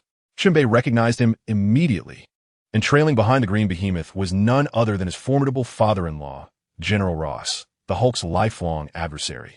What rotten luck! Encountering these two comedic figures who delight in frolicking through the city, one could only imagine the financial toll of such antics. Chen Bei could only curse under his breath. Completely caught off guard by the situation, he needed to vacate the premises promptly. He had no desire to get embroiled in such trivialities. Ding! The system detected the Hulk storyline, prompting the host to test his mettle against the Hulk, with a reward of a purple fishing rod upon task completion. Oh my! Now he had no choice but to show off. The system had generously rewarded him once more. Even the smallest of flies is still meat, let alone a purple fishing rod. Donning a mask, he transformed into the temporary superhero, the masked hero. Men conquer banks with charm, women conquer men with allure. And today he would use his charm to subdue the Green Giant. With a deft drift, he vanished into a narrow alley, only to re-emerge at the scene. Rat-a-tat-tat. Boom. The sounds of submachine guns echoed. The roar of the Gatling gun reverberated. The thunderous explosions of missiles resounded. At this moment, chaos erupted, sending all passers-by fleeing in terror, lamenting the lack of legs to escape swiftly. The cacophony of screams filled the air. At this juncture, the abomination clashed violently with the green behemoth, Hulk. Both were akin to tanks, eschewing flamboyant techniques for raw, visceral combat. This is the essence of true masculinity. You strike my head, and I shall retaliate with a resounding slap. You pound my chest, and I shall retaliate with a blow to your gut. Watch as I obliterate you, you scoundrel. The abomination is a monstrous entity with the sensibilities of a normal human, while the green behemoth possesses the intellect of a mere child of 7 or 8 years. Naturally, in the realm of martial prowess, the Hulk is outmatched by the abomination. However, Hulk compensates for his lack of finesse with sheer strength. Seated nonchalantly on a dilapidated car amidst the ruins, Chen Bei, donned in a headgear resembling a ski mask, observed the titanic struggle between the two monsters. Preparing for a stealthy ambush, the onlookers were left astounded, nearly dropping their jaws in disbelief, hastily reattaching them. Goodness gracious, where did this audacious individual emerge from? Is this the audacity of bank robbers nowadays? Chapter 25. A dazzling display of skill, alas. This humble servant is indeed the most radiant being in the universe. Unabashedly self-promoting, Chen Bei settled himself, keenly aware of the hundreds of spectators and military personnel observing from several hundred meters away. He effortlessly filtered out the derogatory remarks branding him as a madman, reveling in his inflated self-esteem. In that moment, the battlefield transformed rapidly. In the blink of an eye, the tide began to turn, with the Hulk soon finding himself at a disadvantage. The military's incessant interference was overwhelming, as the helicopter-mounted Gatling gun unleashed torrents of fiery projectiles upon the Hulk. Even if they inflicted no real harm, they served to distract him, leaving the Hulk flustered and struggling to fend off the abomination's relentless assault while contending with the military's psychological warfare. Seizing an opening, the abomination unleashed a flurry of punches and kicks upon Hulk. As the Hulk momentarily lost focus, the abomination swiftly delivered a vicious left straight aimed at the Hulk's head, a brutal strike that could easily induce a concussion. Yet in a split second, the Hulk deftly sidestepped the lethal blow, grasping the abomination's left hand while retreating a step, stabilizing himself with a powerful push from his right foot. This quick reflex demonstrated Hulk's impressive reaction time, though his combat skills paled in comparison to the abomination's years of gritty experience. As the Hulk prepared to unleash an elbow strike aimed at the abomination's head, the abomination swiftly countered, seizing the Hulk's right wrist. In an instant, all momentum was thwarted, rendering the Hulk's right punch ineffective. Sensing the opportunity, the abomination leveraged Hulk's arms for support, performing a spectacular maneuver, launching himself into the air, and delivering a crushing kick to the Hulk's chest. Thud! A thunderous roar echoed from a distance, and recently, Chen Bei had heard it more clearly than anyone else, while others could only faintly perceive the commotion. It was then that he witnessed Hulk being hurled backward in agony, yet his hand remained ensnared by the abomination, who was relentless in his pursuit.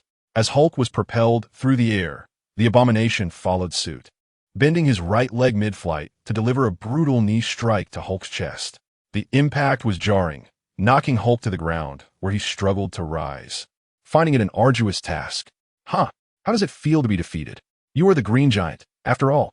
Get up, get up. Everyone claims I am your inferior. A failure, but what of it? You are but a mindless waste. The abomination sneered, raising his foot to stomp on the struggling giant, reveling in his triumph and unleashing his long-suppressed insecurities through derisive taunts. Hulk roared in fury, attempting to break free from his constraints and escape the abomination's scorn, but found himself powerless. The relentless onslaught continued, punctuated by the sound of blows landing, as the abomination took pleasure in humiliating Hulk, embodying the very essence of a petty victor. Justice has arrived. A voice bellowed. You, imbecile, cannot comprehend the language. Chen Bei could no longer stand idly by. After all, Hulk represented them, the superheroes. How could he be subjected to such insults? Heroes should not bleed or weep. With fervor, Chen Bei confronted the abomination, unleashing a torrent of invective. The passion surged within him as he expressed his indignation, and the atmosphere shifted palpably. His sudden appearance astonished all, daring to provoke the military's nemesis. This audacious performance artist. They mused, some finding amusement in his audacity, while others feared for his safety. The crowd erupted in excitement. "Go on, brave one," they cheered. The abomination, realizing the disruption, turned to Chen Bei. "You dare to insult me? Do you wish for death?" Chen Bei could hardly contain himself. "It is not your fault to be ugly, but it is your fault for frightening me," he roared, feeling as though the abomination's grotesque visage had assaulted his senses. Enraged, he unleashed a powerful punch aimed squarely at the abomination's head. With blinding speed, the abomination crumpled to the ground, caught entirely off guard. Understanding the speed of teleportation? Alas, the injured abomination spat out a vile yellow liquid, nearly causing Chen Bei to regurgitate his leftover meal. For the first time, Chen Bei lamented that his keen eyesight could be a curse. An ambush. You. Bang. Before abomination could complete a coherent sentence, Chen Bei's fist sent him reeling back, words stuck in his throat. "Roar. I shall fight you," having been struck twice. Abomination's fury surged. "Do you not understand the unspoken rule of not striking the face? Yet you dare to aim for my visage?" Leaping into action, Abomination swung his fists towards Chen Bei's head, vowing to repay the blow in kind. "You? Still using cannon fists? I'll show you cannon fists." Abomination's assault was utterly futile. It would be miraculous for him to land a hit on the teleporting Chen Bei. With a whoosh, Chen Bei vanished from sight. Abomination's punch met only air, causing him to stumble forward, while Chen Bei appeared behind him. "Eat dirt, dog!" Chen Bei launched a kick aimed at Abomination's midsection, followed by unleashing a bolt of 1,000,000 volts of electricity to his head. With nearly 30 tons of force at his disposal, Chen Bei was no match for the Hulk or Abomination, but he was formidable nonetheless. With a thud, Abomination fell unconscious, embodying a classic dog eats dirt moment. The audience awarded him a score of 9,999. From a distance, Ross suddenly realized how easily his ace was dispatched. This could not be tolerated. "Everyone, focus your fire on that lunatic in the hood," Ross bellowed, gritting his teeth as he commanded. In this day and age, why are there so many perverts? Damn it. Boom, boom, boom. Rat-a-tat-tat. In an instant, the sky was ablaze with fire, accompanied by a deluge of cannon fire. Mere parlor tricks. Do you think such an attack could touch me? Chen Bei seized the unconscious Abomination with his left hand and the dazed green giant with his right, using them as a meat shield. "I will block. You'll lose if you can hit me." Cough, cough. "Sorry, I didn't mean to, but I did it on purpose." "All right. This. Everyone was dumbfounded, their minds unable to comprehend the situation. Such audacity? A divine maneuver indeed. Chapter 26. Jealousy is the original sin they couldn't understand. This person was truly cunning, managing to find a human shield in such a predicament. Everyone's lips twitched, their eyes wide as they beheld this absurd and incredible scene. "Impressive. I bow to your skill." Yet, in less than 2 or 3 seconds, the green giant Hulk struggled and regained his composure, forcefully twisting around to break free from Chen Bei's grasp. Sigh. The green giant is indeed the green giant. Chen Bei couldn't help but marvel. Despite his current lack of strength, his resilience was truly remarkable. Mere moments ago, he was gravely injured, yet within 10 seconds, he had rejuvenated, and after being momentarily incapacitated, he sprang back to life in mere seconds. Observing the current state of his adversary, who was still lost in a stupor, Chen Bei scoffed. A defective product remains a defective product, and this so-called recovery and defensive power pales in comparison to the Hulk. Boom, boom, boom. The second wave of attacks arrived as anticipated, leaving no respite for Chen Bei. Sigh, what an irritating swarm of ants.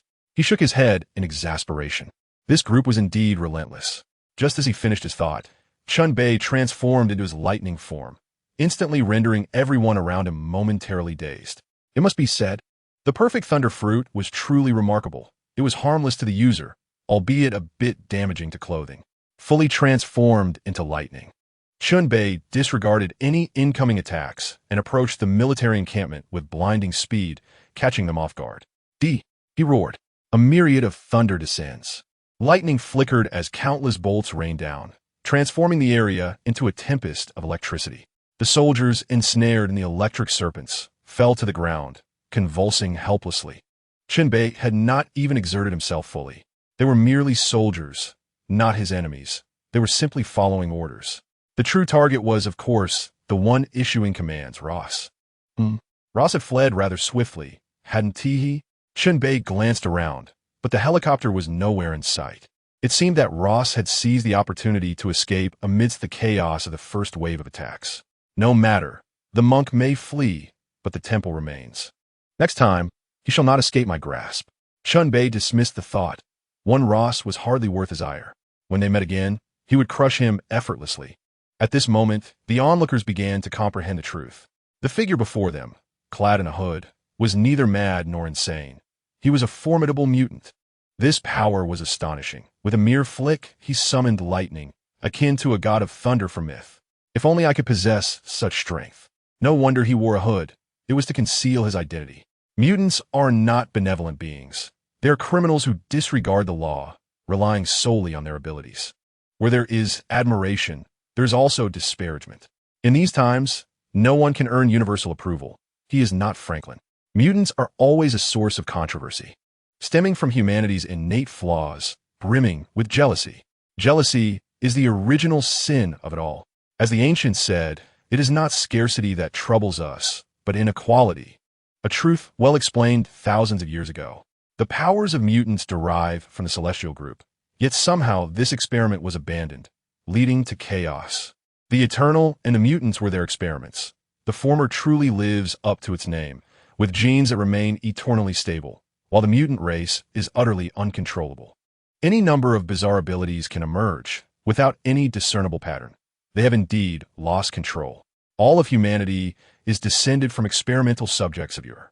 Within each human body lies the potential for mutant genes, the awakening of which is fraught with unpredictable surprises. Why, then, is there reluctance to embrace mutants? Imagine one day, relatives, friends, neighbors, and colleagues suddenly possess immense strength, the ability to become invisible, to see through solid objects, to control fire and water, or even attain immortality. What would they do? They would undoubtedly seek ways to become extraordinary themselves, to possess their own superpowers. However, this is a matter of fortune. How can one manipulate such randomness? Thus, they find themselves deprived. What happens when they are deprived? Destruction follows. The seeds of jealousy are sown. If I cannot have it, neither shall you. This is the root of all original sin. Faced with the formidable presence of Chen Bei, their envy resurfaces. Why is it that he, through mere mutation, can achieve godlike feats? Why is it that only he can flaunt his abilities? Why can't we? Of course, this sentiment is held by only a fraction of the populace. The majority are exhilarated, for they see hope. If he can mutate, why can't I? Click, click. The sound of cameras capturing the lightning-formed Chen Bei fills the air. This is breaking news, and regardless of the outcome, selling it means profit. Chen Bei is oblivious to their thoughts. The hatred and the Hulk have already been subdued. When the abomination meets Chen Bei's gaze and then glances at himself, a shiver runs down his spine. The first thought that crosses his mind is one of dread. He is no match for Chen Bei. If not now, then when should he flee? Run. He must run. If he does not escape now, he will meet his doom. Realizing this, the abomination hastily retreats. Completely devoid of the earlier bravado he had displayed when defeating the Hulk, he is now akin to a cornered dog with its tail between its legs. Blonsky, this time I'll let you escape, but where will that leave my pride? I'll give you a head start of 1,000 meters. Don't say I didn't give you a chance. Chen Bei laughs heartily, shouting at his retreating figure. Run? With your speed, can you outpace lightning? Upon hearing this, the abomination accelerates even faster. Meanwhile, the Hulk, equally vengeful and childlike in his grudges, is in pursuit. With thunderous strides, he quickly closes the gap on the abomination. Without a moment's hesitation, the Hulk seizes a rock and hurls it with remarkable precision, striking the abomination's calf. The abomination stumbles, nearly losing his balance. FK. He curses under his breath. pushing himself to accelerate once more, though fortune is not on his side this time. Apologies, the kilometer has been reached. Are you prepared to welcome death? A mocking voice rings out, causing the abomination to come to an abrupt halt, his expression grave as he gazes at the figure before him. Chen Bei stands directly in his path. Why are you so intent on pursuing me? Have I wronged you in any way? The embodiment of hatred found himself in utter despair, questioning the very nature of this confrontation. In response, Chen Bei replied coolly, "Cats relish fish, dogs feast on meat, and Ultraman delights in vanquishing vile creatures. As a paragon of justice, why would I not oppose you?" Hatred was momentarily taken aback, struggling to comprehend the absurdity of Chen Bei's remarks. With no further pleasantries, the time for action had arrived. To the onlookers, the scene was straightforward. What? Hatred has charged forth. Hatred has fallen. In that moment, Chen Bei embodied the essence of the thunder god, distinctly separate from the bumbling Thor, who feared the very electricity Chen Bei wielded. Armed with a lightning spear, he teleported and thrust it powerfully into Hatred's chest, kneeling gracefully as he did so, exuding an air of elegance and grandeur. Thus, Hatred fell, marking the tragic end of his existence. The approaching Hulk, witnessing Hatred lying at his feet, felt a surge of joy. What a fortuitous turn of events. With a resounding crash, a watermelon burst apart. Chapter 27. Mission accomplished, the golden fishing rod task. Little did Hatred realize how profoundly tragic his life had been. His demise was not only marked by the thunderous end, but also by the ignominy of being crushed beneath a foul foot. Suddenly, the Hulk fixed his gaze upon Chen Bei, the very man who had rendered him unconscious, the one who had used him as a human shield. Today, vengeance was imperative. You are my enemy. Hulk, do not like you. Hulk will bring you down. Despite the Hulk's clumsy speech, his intentions were clear, and strength was not necessarily tied to eloquence. You dare to challenge me? Chen Bei chuckled, amused by the Hulk's endearing yet pitiful intellect. Still in desperate need of growth. Hulk will bring you down. You look down upon Hulk. The Hulk's roar echoed like a wild beast, yet his tone was that of a child. With fierce determination, the green giant lunged towards Chen Bei, an unstoppable force, as if a single individual could rival an army. Goodness, the system's task is quite stingy. Didn't I just incapacitate him? Chen Bei lamented, realizing the task remained incomplete. Alas, green giant, do not blame me for my ruthlessness. With no choice but to confront the Hulk, Chen Bei braced himself, knowing retreat was not an option. The Hulk's fist, the size of a basketball, loomed larger in Chen Bei's vision, drawing ever closer to his handsome visage. The crowd gasped, "Get out of the way! Quickly evade!" In comparison to monstrous beings like the Green Giant, they lean more towards mutants, as they all appear human. The visage of the Hulk is marked by an iconic, devilishly charming grin, yet this very expression often precedes a swift and brutal rebuke. Closer, closer. In the fleeting moment that follows, Chen Bei calmly materializes behind the Green Giant, who finds himself grasping at shadows. Hello there. However, the Green Giant, upon hearing the playful banter, swiftly retaliates with a punch, only to find himself striking nothing but air once more. The agile giant declares that he has had enough of this game. Alarm bells blare in Hulk's mind. Sensing imminent danger. Yet, such awareness proves futile. Suddenly, a spine-chilling scream reverberates through the atmosphere, shattering the clouds above. Seizing the opportunity, Chen Bei invokes his formidable technique, long feared by rogue elements, known as the Annihilation Kick. Regrettably for the Green Giant, he becomes the inaugural recipient of this dreaded maneuver within the Marvel Universe. With a mere 30 tons of force, Chen Bei shows a modicum of mercy towards Hulk, recognizing him as a respectable opponent deserving of full effort.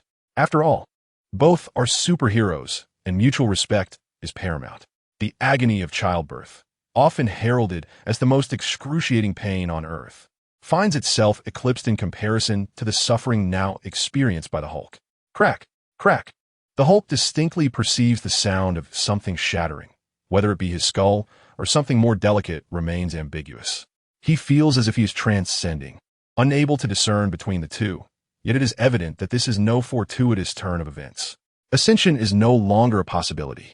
The Marvel realm may never again witness the Green Giant's return. He is now, oh no, has already become a devoted member of the Crouch Protection Society. He writhes on the ground in agony, displaying a fervent commitment to his new cause. The Hulk laments, "This world is perilous. I shall not return. How can such shamelessness exist? Woe is me, I long for home." The onlookers, both men and women of all ages, stand in stunned silence, collectively inhaling sharply, faces contorting with an unspoken mix of empathy and concern as they too join the ranks of the Crouch Protection Society. The intensity of his suffering is palpable. How could such a formidable being, unyielding in the face of gunfire, succumb to such anguish? All eyes turn toward Chen Bei, their expressions transforming dramatically. They must remember this extraordinary mutant. Whenever this man appears, one must maintain a prudent distance. He is capable of delivering a kick to the groin. His actions are exceedingly malicious and cruel. In an astonishing turn of events, sympathy for the green giant flourishes as they contemplate the misfortune of encountering such a ruthless adversary, leading to a cascade of shattered hopes. The Hulk's regenerative factor commenced a frenzied repair of his let us just say, his lower regions. One wonders if, after this restoration, Banner will find them of any use. Chen Bei stroked his chin, indulging in malicious speculation. Surely they would be functional, but would Banner truly require them? According to Chen Bei's conjecture, Banner remained a lad of cucumber size. This fellow cannot afford emotional upheaval. Excessive excitement would prompt the Hulk to take over instantly. So, when could Banner possibly remain unperturbed? Alas, it is no wonder that the Hulk is so adept at one particular activity. This must be the result of years of cultivated instinct. Just as Chen Bei was lost in his uncharitable musings, the system's voice finally broke through the silence, echoing his anticipation. Ding! Congratulations, host, on completing a preliminary exercise in the Hulk narrative. As a reward, you have received a purple fishing rod. It has arrived. A purple fishing rod? Quite splendid. Perhaps I shall use this rod to prop up a more valuable one worth 100 million. As for a golden fishing rod, let us not even entertain that notion. One worth 10 billion is a dream far beyond reach. I shall seize this opportunity. I am the chosen one. Even the most wretched fishing rod can yield treasures. Chen Bei clenched his fist, resolutely asserting his determination. Fortune favors the bold. A gamble may transform a bicycle into a motorcycle. Who knows how long it will take to amass $100 billion? It might be wiser to settle for less. At that moment, the system chimed in once more. Ding! Detection indicates that the host is participating in the Invincible Hulk narrative. The next round of tasks has commenced. Ding! Main quest issued. Completely dismantle the Invincible Hulk narrative. Upon successful completion, the host will be rewarded with a golden fishing rod. A golden fishing rod? Has the system finally discovered its conscience? Is it truly bestowing upon me something worth $100 billion? Chen Bei was left utterly astounded, the surprise striking him like a whirlwind. System, you haven't contracted a virus, have you? Please refrain from posing such intellectually deficient inquiries. The system will never miscalculate. The system asserted with righteous indignation, insisting that its accuracy should never be doubted. Thank you, dear system. My gratitude extends to your ancestors. Chen Bei laughed heartily, his face alight with joy, while cautiously probing the system. Host, the system is merely a system. There exists only one such entity across all realms, devoid of ancestors. Understood. Chen Bei realized that this was simply an intelligent program, solely responsible for the system's operations. Chapter 28. Fishing with the boy from Mutant City. The affairs here have reached a temporary conclusion. How it all wraps up is beyond his concern. Regardless of the extent of the damage, it was not his doing. The military possesses ample green cash. As for the Hulk, Chen Bei estimated that recovery would take no more than a mere few seconds. Teleporting back to his vehicle, he retrieved clothing from a supermarket to change into and then drove away. This lightning form indeed consumes clothing. However, the advantages far outweigh the disadvantages, for no one can truly discern his identity. He is fortunate to possess a supermarket, alleviating any concerns regarding a lack of attire.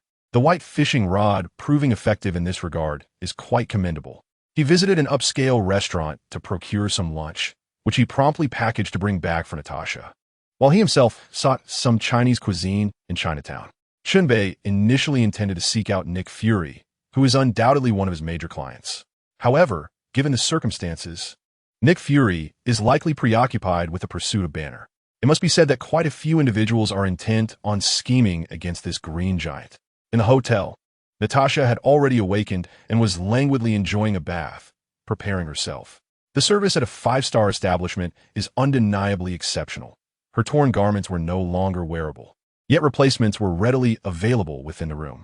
Naturally, the array of playful items offered by the hotel catered to the affluent clientele, ensuring a greater profit margin. When Chen Bei returned, Natasha had completed her preparations, her stomach protesting with hunger as the food had arrived. "Darling, your timing is impeccable. I was just about to call room service for food," she exclaimed as she dashed to his side, her eyes sparkling with anticipation, reminiscent of a kitten waiting to be fed. "No need, I brought something back," Chen Bei replied, retrieving the steaming lunch from his system space, the aroma wafting through the air. "Wow, is this magic? I was utterly astonished by this scene yesterday. Please tell me, do share." Natasha clung to Chen Bei's arm, her softness pressing against him, an intimate sensation that was quite overwhelming. "Cough. Let's eat first. I will tell you after the meal."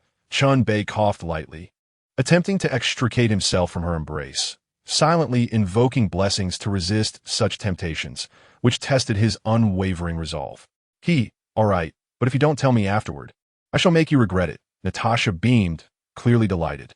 This man was indeed easy to tease, and her charm seemed to hold him captive, filling her with satisfaction. Her alluring gaze flickered toward Chen Bei, conveying unspoken sentiments. "Make me regret it? With that glint in your eyes. I shudder to think if my collision has unlocked a new realm for you." Chen Bei mused, contemplating the possibilities.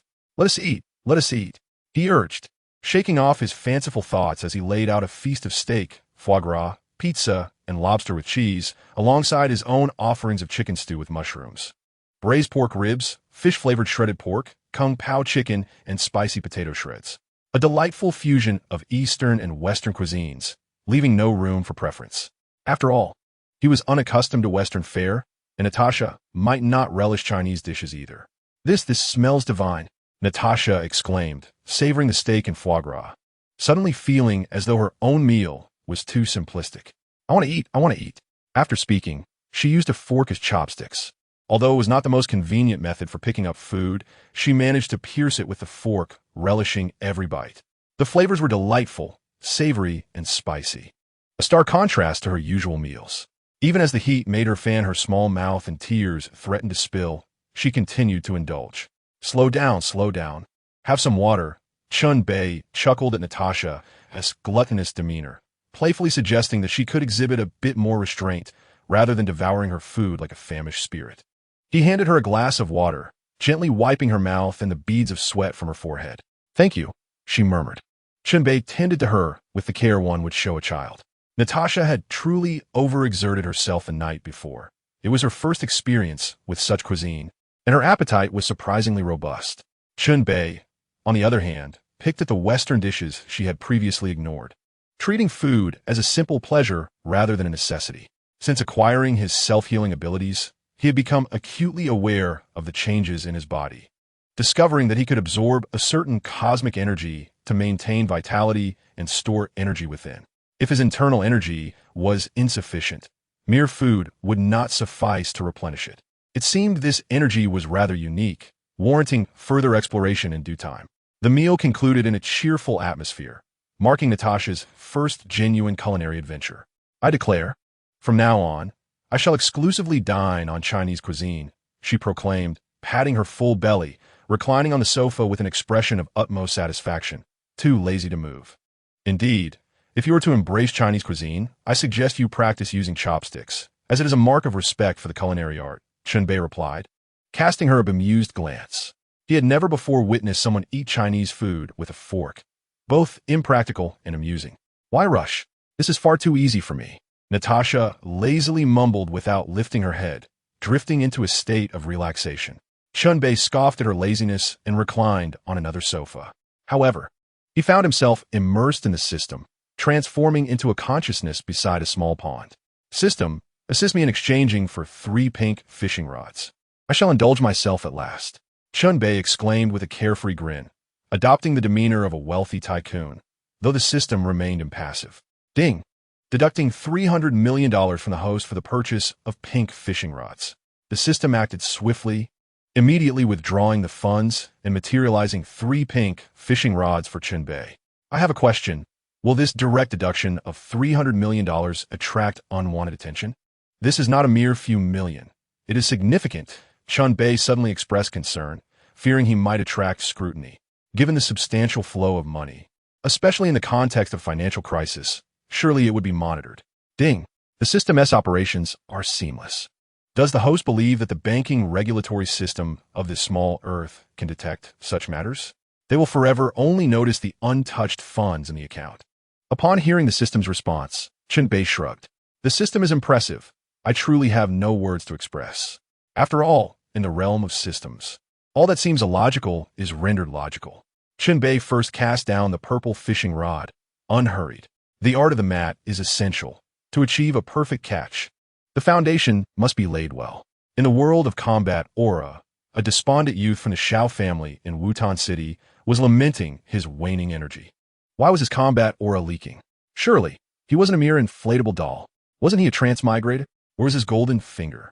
Suddenly, a purple fishing rod materialized from the void, directly snagging the ring on his hand. Just like that, it brazenly absconded with the heirloom left to him by his mother. Chapter 29. The golden finger of anti-inflammatory medicine is gone. What is happening? I merely possess a spatial ring. Is it necessary to deploy such a formidable expert? Goodness, what kind of master wields the laws of space? He knew not the answers. He only understood that space reigns supreme and time commands respect.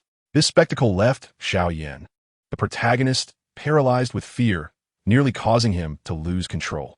Do not see me, do not see me. As for his mother's relic, he dared not utter a word. After all, this woman was not truly his mother. The classmate of anti-inflammatory medicine possessed a soul of his own. This corporeal form was merely a vessel. He watched helplessly as his mother's relic was taken by a terrifying presence, unable to voice his discontent. Days later, he suddenly discovered he could practice cultivation again. His talent had returned, and he swelled with pride. Alas, in every sip and peck, there exists a measure. To gain something inevitably means to lose something else. What one acquires that is not rightfully theirs is destined to be lost. From that moment on, he blended in with the masses, content to dwell within his small domain. Even the title of Combat Emperor was satisfactory. In a world of marvel, Chen Bei reeled in the fishing rod, discovering an ancient ring still attached. Could this be a storage ring? It ought to be. Chen Bei scrutinized it carefully, arriving at his conclusion. This was a purple fishing rod. It could hardly be so poor as to pull up a mere ordinary ring. System, what should I do? Should I drop blood to acknowledge its master? Chen Bei was uncertain and naturally sought the system's guidance. Free labor should not be overlooked. Host, you're overthinking it. The items the system retrieves are of a rather unique nature. You will discern this with a touch of mental energy.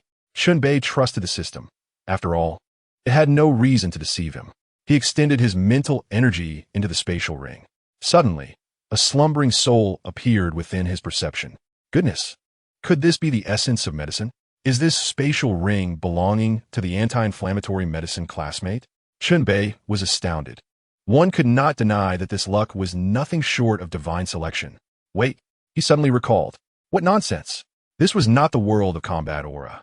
How could such energy from another realm exist here? It was utterly worthless. This ring is merely an ordinary spatial ring, albeit somewhat larger than usual. Chen Bei's mental energy merely brushed past it, yet it awakened the slumbering elder Yao with a start.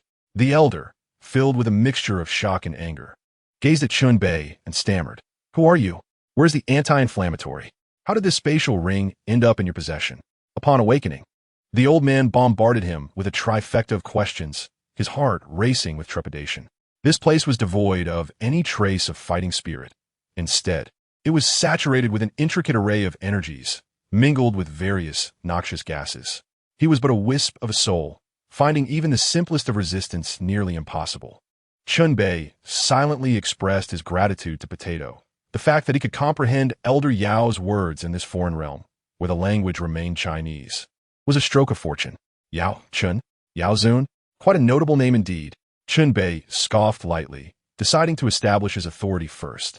Ah, you know me? Elder Yao exclaimed in astonishment, fearing that this might be an enemy, come to doom him. Of course, I know you, and I am well aware of the Fengju. Surrender it, and I may spare your life. Chen Bei replied coldly, sending a chill down Yao Chen's spine.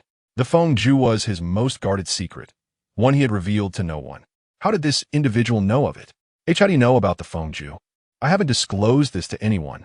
Yao Chen's ethereal form trembled violently, and Chen Bei sensed that the old man could vanish at any moment.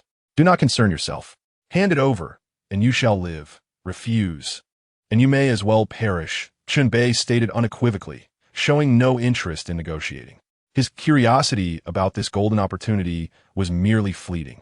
I will not disclose the Fengju unless you accept me as your disciple, revive me in the future, and aid me in seeking vengeance, Yao Chen declared through gritted teeth, embodying a fade of unwavering resolve, feigning fearlessness with a righteous demeanor. Very well, then you may meet your demise, Chen Bei replied flatly, preparing to take action. This was, after all, the realm of the system, where he was the ultimate arbiter. Wait, wait, Yao Chen cried out in desperation, bewildered by the unexpected turn of events. Was he not supposed to be swayed by the elder's defiance? Yet, Chen Bei showed no intention of halting his assault. A flash of violet light flickered, and Yao Chen's essence dissipated like dust within the system's domain. I am merely intrigued, yet that does not grant you the right to negotiate. You a mere insect, dare to aspire to be my master? Such audacity is laughable, Chen Bei mused softly as he regarded the fading particles. In a world devoid of fighting spirit, what purpose could he serve? The Marvel Universe brimmed with complex energies, yet lacked the peculiar energies of Potato's realm. What use was the Fengju? Even with it, what could he achieve in this world devoid of any mystical flames for advancement? Relying on mere chance? That was a distant dream. Once more, Chen Bei scrutinized the spatial ring, discovering that aside from a few dozen gold coins, it contained nothing but some unfamiliar herbs. At this moment, the anti-inflammatory comrade was likely still a destitute spirit, bereft of resources. Chen Bei, feeling quite pleased, tucked away his ring. The first purple fishing rod he acquired was akin to a treasure of unparalleled value. However, it appeared that the mat had failed to yield results. This simply would not do. System exchanged for 10 white fishing rods. Without the mat's bounty, how could he succeed? Beep. Deducting $1 million from the host for the purchase of white fishing rods. The system subsequently manifested 10 white rods before him. Chen Bei began to cast these rods, fervently praying, do not yield results. Do not yield results. Remarkably, his supplications seemed to bear fruit. Beep. Congratulations, host. You have obtained Luffy's tattered straw hat. Beep. Congratulations, host. You have acquired Tsunade's sake flask. Beep. Congratulations, host. You have received the pants of the 2 lovely ladies. Beep. Congratulations, host. You have obtained the only hair of Saitama. Indeed, this was a fruitful wave of fishing rods. He was particularly intrigued by the notion that Saitama still possessed cherished hair.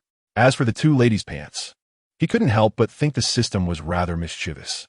Was he the type to fish for such items?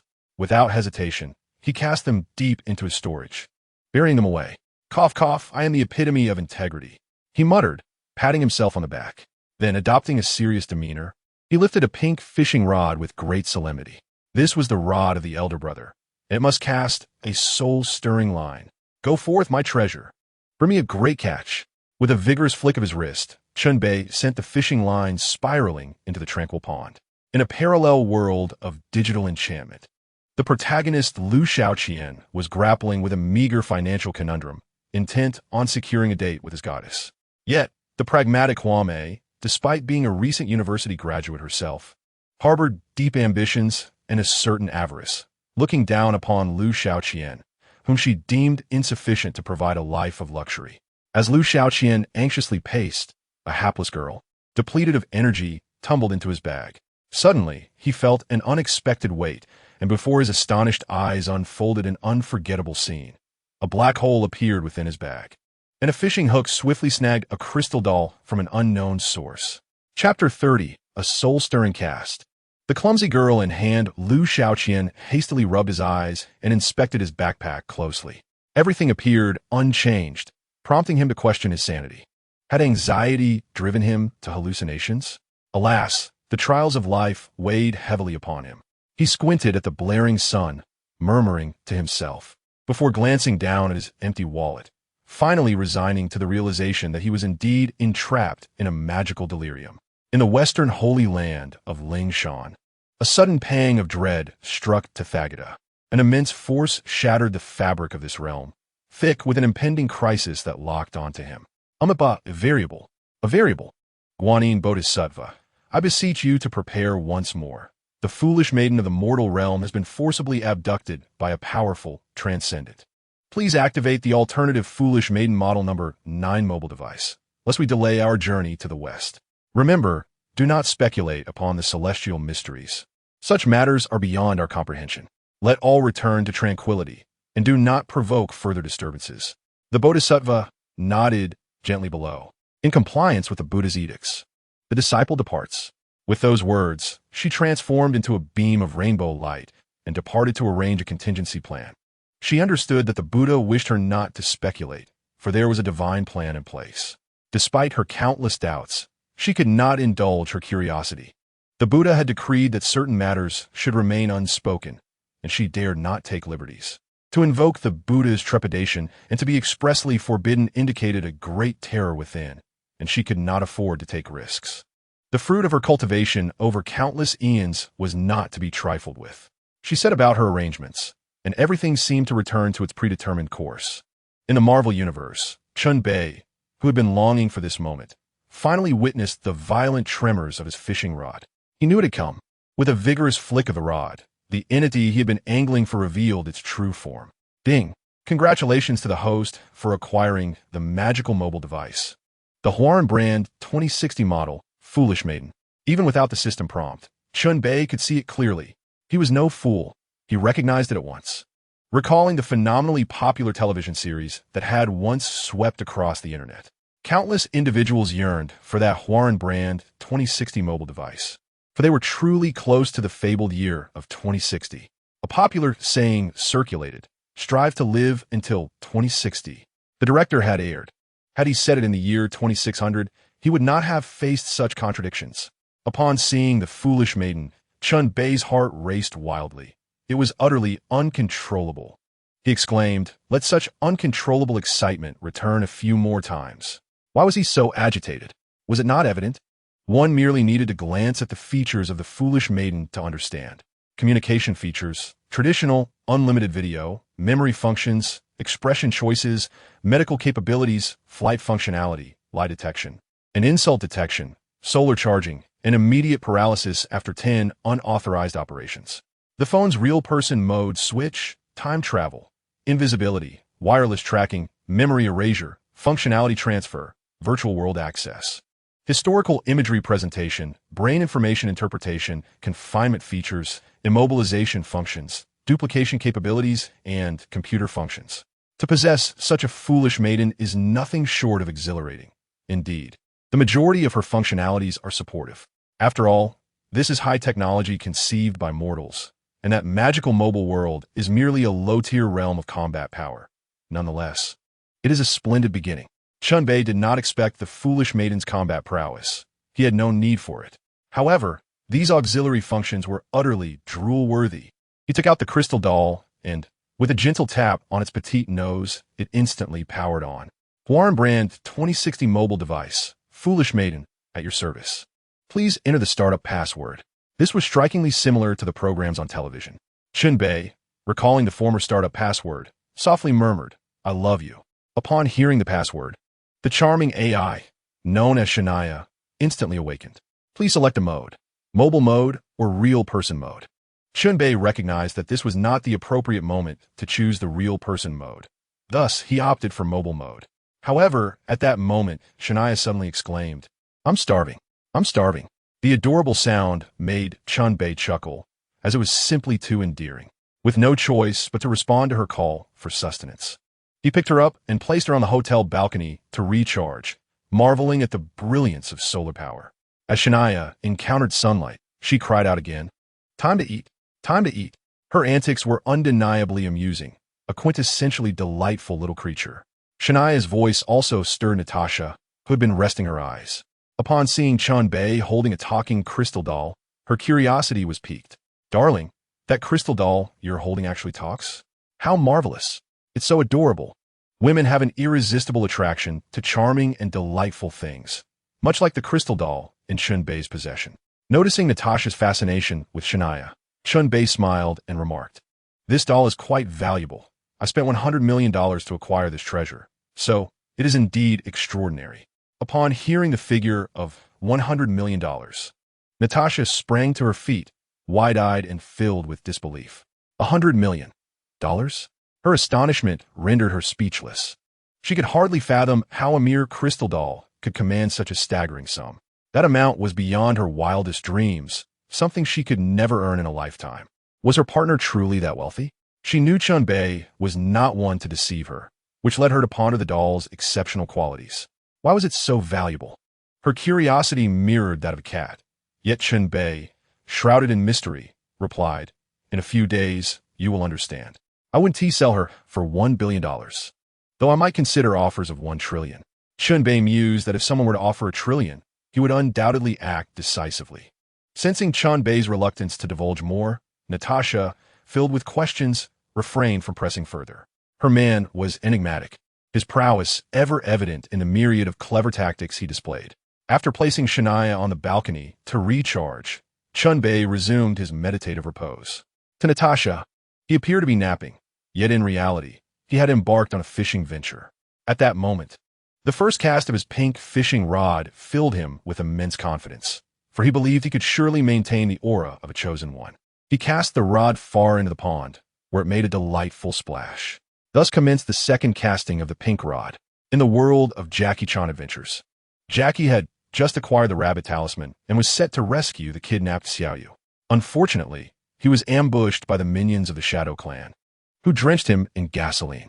At that critical moment, Xiaoyu, in a desperate act, picked up the rabbit talisman and placed it upon the back of a turtle. Remarkably, the turtle transformed into a nuclear submarine, propelling Jackie and Xiaoyu away like a flash of light.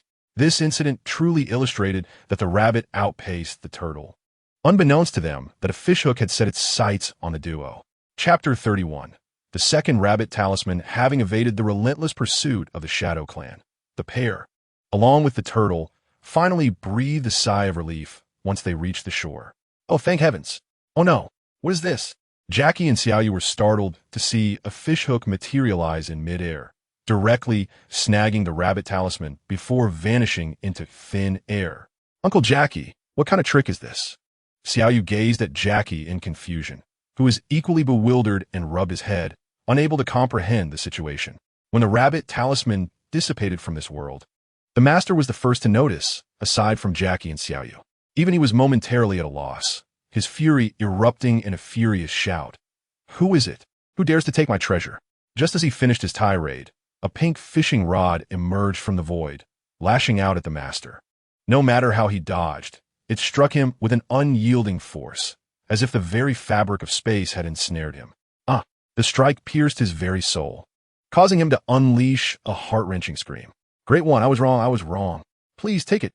The master quickly submitted, pondering the concept of integrity. Does a demon even possess such a thing? It must be said, the system is merciless. It claimed, "I will seize what is yours. Dare you protest, and you shall face the consequences." In the Marvel Cinematic Universe, Chen Bei, noticing the fishing rod shake violently once more, promptly seized it. "Ding! Congratulations, host. You have obtained the rabbit talisman." "Gah, the rabbit talisman?" Chen Bei exclaimed, realizing it was indeed the most wondrous and mysterious talisman. Originally belonging to the demon lord of fire, it endowed its possessor with extraordinary speed, signifying teleportation and agility. "Then I shall run rampant. Who could possibly catch me?" Moreover, the rabbit talisman, after being struck by ion waves, could traverse time and space, returning to the past. Once its outer shell was destroyed, the magical essence transferred to a Wyoming rabbit named Lucky. Grasping the rabbit talisman in his hand, Chen Bei smiled with satisfaction. "This is indeed fortuitous. With this, I can forego the cumbersome use of the Thunder Fruit's pseudo-teleportation. That method has such limited range compared to this." Suddenly, a thought struck Chen Bei. Carrying this rabbit talisman seems rather inconvenient. What if I were to lose it or have it stolen? Wouldn't that benefit someone else? One should never cheapen one's possessions by allowing them to be destroyed by others unless they are willingly given away. Host, the rabbit talisman is merely an outer shell. The magical energy within can be absorbed. If you shatter the shell, you can absorb the magic, can't you? The system's words struck like a bolt of enlightenment, awakening Chen Bei from his folly. He smacked his forehead, realizing his own foolishness. The shell is merely a vessel for magic. How could he have overlooked this? To borrow old Xing's words, how foolish. Without hesitation, Chen Bei crushed the rabbit talisman, and the magical energy surged into his body through his hands. Suddenly, a refreshing sensation enveloped him, and his mind began to involuntarily grasp the control of the rabbit talisman's abilities, as if flipping a switch. Chen Bei understood he could teleport at will, his current speed capable of reaching 100 times the speed of sound. Yet achieving 16 times the speed of light would require a fortuitous opportunity. Ion waves? He pondered whether the ion waves from the world of Jackie Chan adventures bore any resemblance to those in the Marvel Universe. Yet he hesitated to experiment recklessly. Moreover, traversing time and space in the Marvel Universe was a far cry from the rules governing the world of Jackie Chan adventures. Setting aside the question of whether he would traverse the same timeline, the laws of time and space in the Marvel Universe are safeguarded by powerful beings. Any attempt to breach them would surely attract attention. With 2 pink fishing rods, a silly girl, and a rabbit talisman, these two had already struck it rich. Chen Bei had grown indifferent to the outcomes of his third cast. Whatever it might bring, it couldn't be too disappointing. In just a few days, he had become immensely powerful, and he felt a profound sense of satisfaction. One must learn to find joy in contentment. After all, it was merely 2008. How long until Thanos arrived? At that time, who was Thanos but a mere shadow of his future self? This world harbored mutants, not just a simple Avengers universe. Could Thanos truly contend with Jean Grey? Without the director's assistance, Wanda could effortlessly crush him. Moreover, there were formidable beings like Franklin who could resurrect entire planets. And let's not forget the likes of the unpredictable Deadpool. Of course, Franklin would not make an appearance here, for this was not the comic version of the Marvel Universe unless Franklin crossed over from another realm. Chen Bei counted on his fingers. It appeared Thanos was indeed quite weak, only at a celestial level. Unless that cosmic heart Thanos crossed over to confront them, there would be little to be done. He might have to find a suitable burial site for himself. He chuckled mischievously, thinking, if no one comes, I am the boss. Little did he know, his crow's mouth would soon summon Franklin into this very reality. Just because he had not appeared in the films did not mean he did not exist. Why would Franklin come? Clearly, it was to deal with Chen Bei. As for the reason, one could surmise that quite easily. With that, Chen Bei cast his third rod into the pond and sat there quietly, awaiting whatever fate had in store. The world of uncontrolled superpowers awaited him. The trio of socially awkward teenagers is attending a party that is a fervent gathering for American high school students. Andrew, the photography enthusiast, is timid and insecure, embodying the archetype of a bullied student who never retaliates. Accompanied by his cousin, he joins the party primarily to capture moments through his lens. Unfortunately, he finds himself on the receiving end of yet another assault. In any bar, it is common knowledge that one must not record videos, and this party is no exception. After Andrew is attacked, his friends Matt and Steve rush to console him, only to stumble upon a mysterious cave. Their adventurous spirits ignite, and they resolve to explore it. However, just as they embark on their expedition, an unexpected event occurs. A fishing rod descends from the heavens, ensnaring the telekinetic crystal that rightfully belonged to them. This dark void devours the crystal, which radiates an otherworldly glow, as if it were never there. The 3 bewildered boys stand in shock at this surreal spectacle. Steve, at a loss for words, looks to the most cunning of the trio, nicknamed Little Black, for guidance. We should leave. We've never been here. We know nothing. Do you understand? Little Black, possessing a shrewdness that allows him to navigate life adeptly, realizes that such supernatural occurrences are best kept to oneself. Andrew and Matt, having never encountered anything like this before, follow his lead. Thus, the events that transpired remain a secret, allowing the 3 boys to live their lives unscathed, which could be seen as a form of fortune. After all, ignorance can be a blessing. They're simply not equipped to handle the formidable power that has fallen upon them. Meanwhile, In a parallel Marvel universe, Chen Bei acquires a third treasure. Chapter 32. Telekinetic Crystal. Super Black Widow. When Chen Bei pulled on the fishing rod, he was met with an unexpected heaviness, surely weighing over 100 pounds. Ding! Congratulations. Host, you have obtained a telekinetic crystal. He gazed at the object in astonishment. It was indeed substantial and seemingly potent. Chen Bei mused that while telekinesis might be commonplace, this crystal could potentially facilitate the mass production of superpowered individuals, which is quite promising. He pondered whether the crystal was, as speculated by online users, a bait released by extraterrestrial beings to parasitize those who obtain it. His concerns prompted him to query the system, as caution is always prudent. Host, rest assured, without system protection, there is no parasitic soul that can withstand the forces of time and space. With this reassurance, Chen Bei felt a sense of relief. He certainly did not wish for anyone to be possessed or to develop a second personality. The 3 pink fishing rods yielded significant results, and overall, it was a fruitful endeavor, culminating in considerable gains. The purple fishing rod resulted in a spatial ring, while the 3 pink rods procured a foolish charm, a rabbit talisman, and a telekinetic crystal. After tidying up, he sprang up from the sofa and made his way to the balcony to await patiently. Approximately half an hour later, a delightful voice echoed, "I'm full. I'm full." The charming sound was utterly enchanting, soft, and delightful. Chen Bei was quite fond of it. Who could resist such cuteness?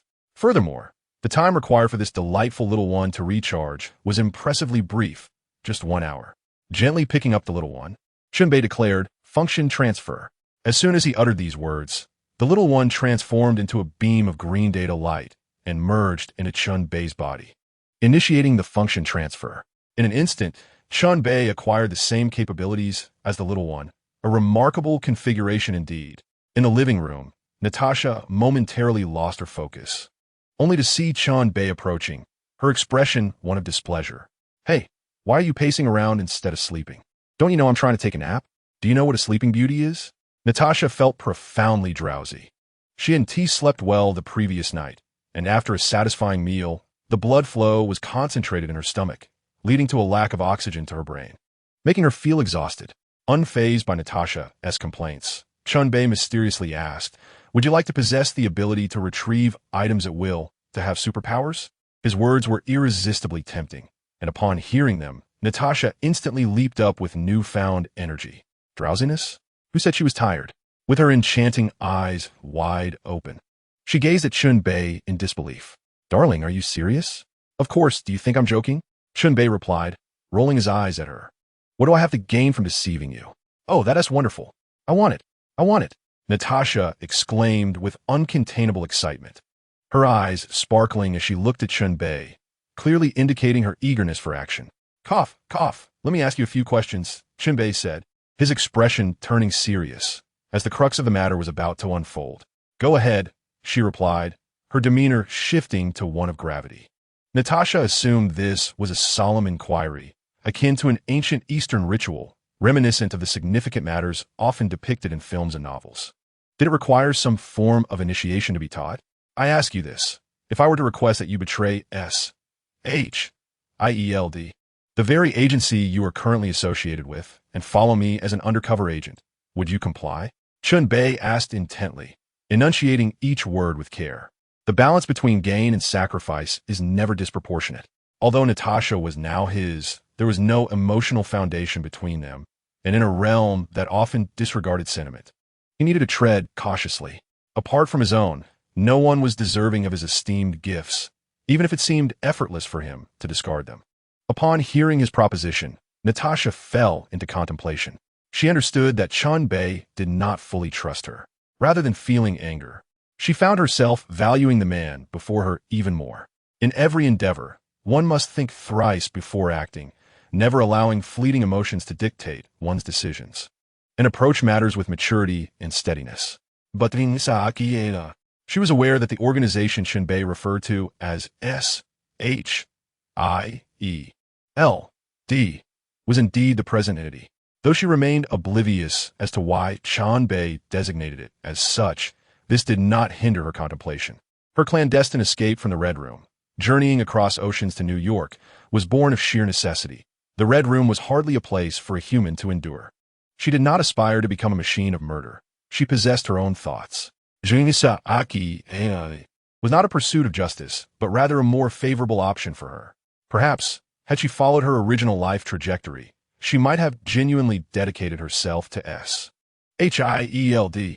However, at this juncture, her sole intention was to secure the organization's protection from the relentless pursuit of the Red Room. After a prolonged period of contemplation, Natasha reached her decision. Of course, I choose to be with you, for you are remarkable. Being with you brings me joy and strength. Why not embrace it? Weighing the pros and cons, she ultimately opted for Chen Bei, not solely for the reason of becoming stronger and avoiding the currents of fate, but also because he could safeguard her, ensuring a life free of worries. Upon hearing Natasha's playful words, Chen Bei found himself at a loss for words. This irreverent woman could twist any matter into that particular theme. His powerful impact had indeed opened the door to her new world. Yet, this was not the time for such musings. There would be ample opportunity later for her to wail and lament. A flicker of green light danced in Chen Bei's eyes as the lie detection feature automatically recorded her demeanor, tone, and actions, concluding that Natasha was indeed truthful. Chen Bei felt a quiet relief. His judgment had proven correct. There was no betrayal that did not exist, merely a question of whether the stakes were sufficient. He was confident that no one could surpass his own leverage. With a faint smile, Chen Bei said, I believe in your words. Follow me. TCH, so mysterious, she thought, feigning reluctance while her body betrayed her eagerness. Natasha cheerfully trailed behind Chen Bei, her heart racing with excitement. It seemed this time she was destined for greatness. Bursting with anticipation, nervousness, thrill, and trepidation, Natasha followed Chen Bei into the bedroom. To her astonishment, Chen Bei suddenly produced a massive crystal from an unknown source and placed it on the floor. The moment the crystal touched the ground, Natasha felt herself slipping into a daze. Her mental fortitude, though superior to that of an average person, was still insufficient to resist the overwhelming sensation. Natasha, this is a telekinetic crystal. Make contact with it. It will aid in awakening your telekinetic abilities. However, do not overexert yourself. If you start to bleed from your nose, I will sever the connection, indicating that you have reached your limits. Natasha could hardly contain her excitement upon hearing that this was the kind of telekinesis often depicted in movies. Was it really possible for her to possess such power? Eagerly, she placed her hand upon the crystal, absorbing its energy. The crystal radiated a blue glow, and an inexplicable force slowly coursed through Natasha. Minutes later, as a trickle of blood began to flow from her nose, Chen Bei swiftly rushed to her side, lifting her and simultaneously retrieving the crystal. At that moment, the Marvel Universe's Super Black Widow was born.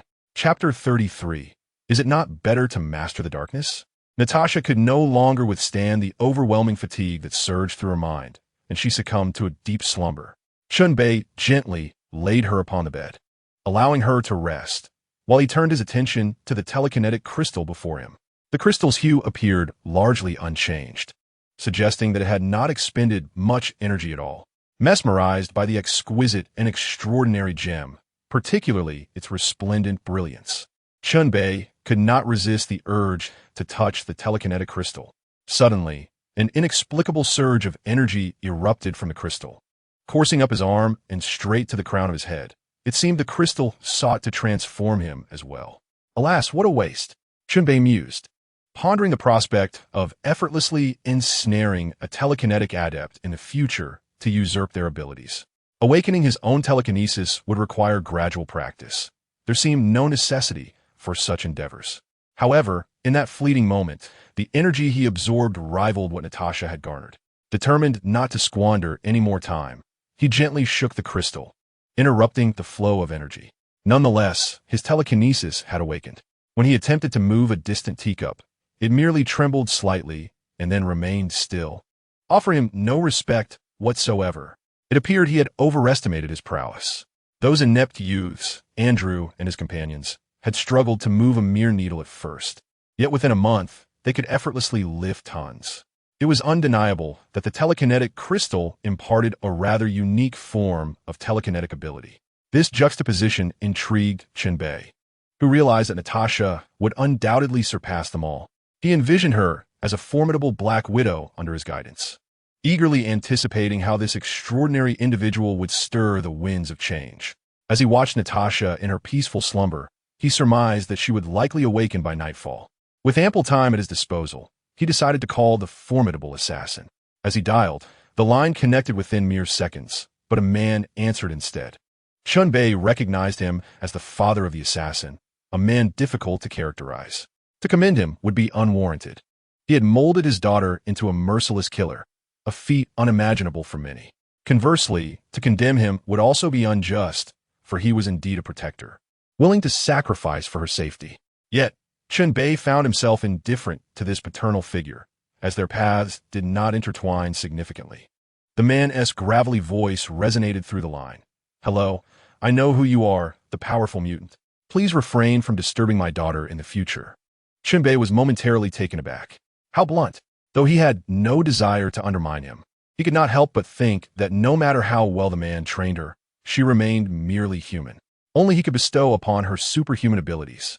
Did the man truly wish for her to resort to violence, risking her life at the hands of others? She was but an ordinary girl. "I have said all I need to, Mr. Mike Liddy.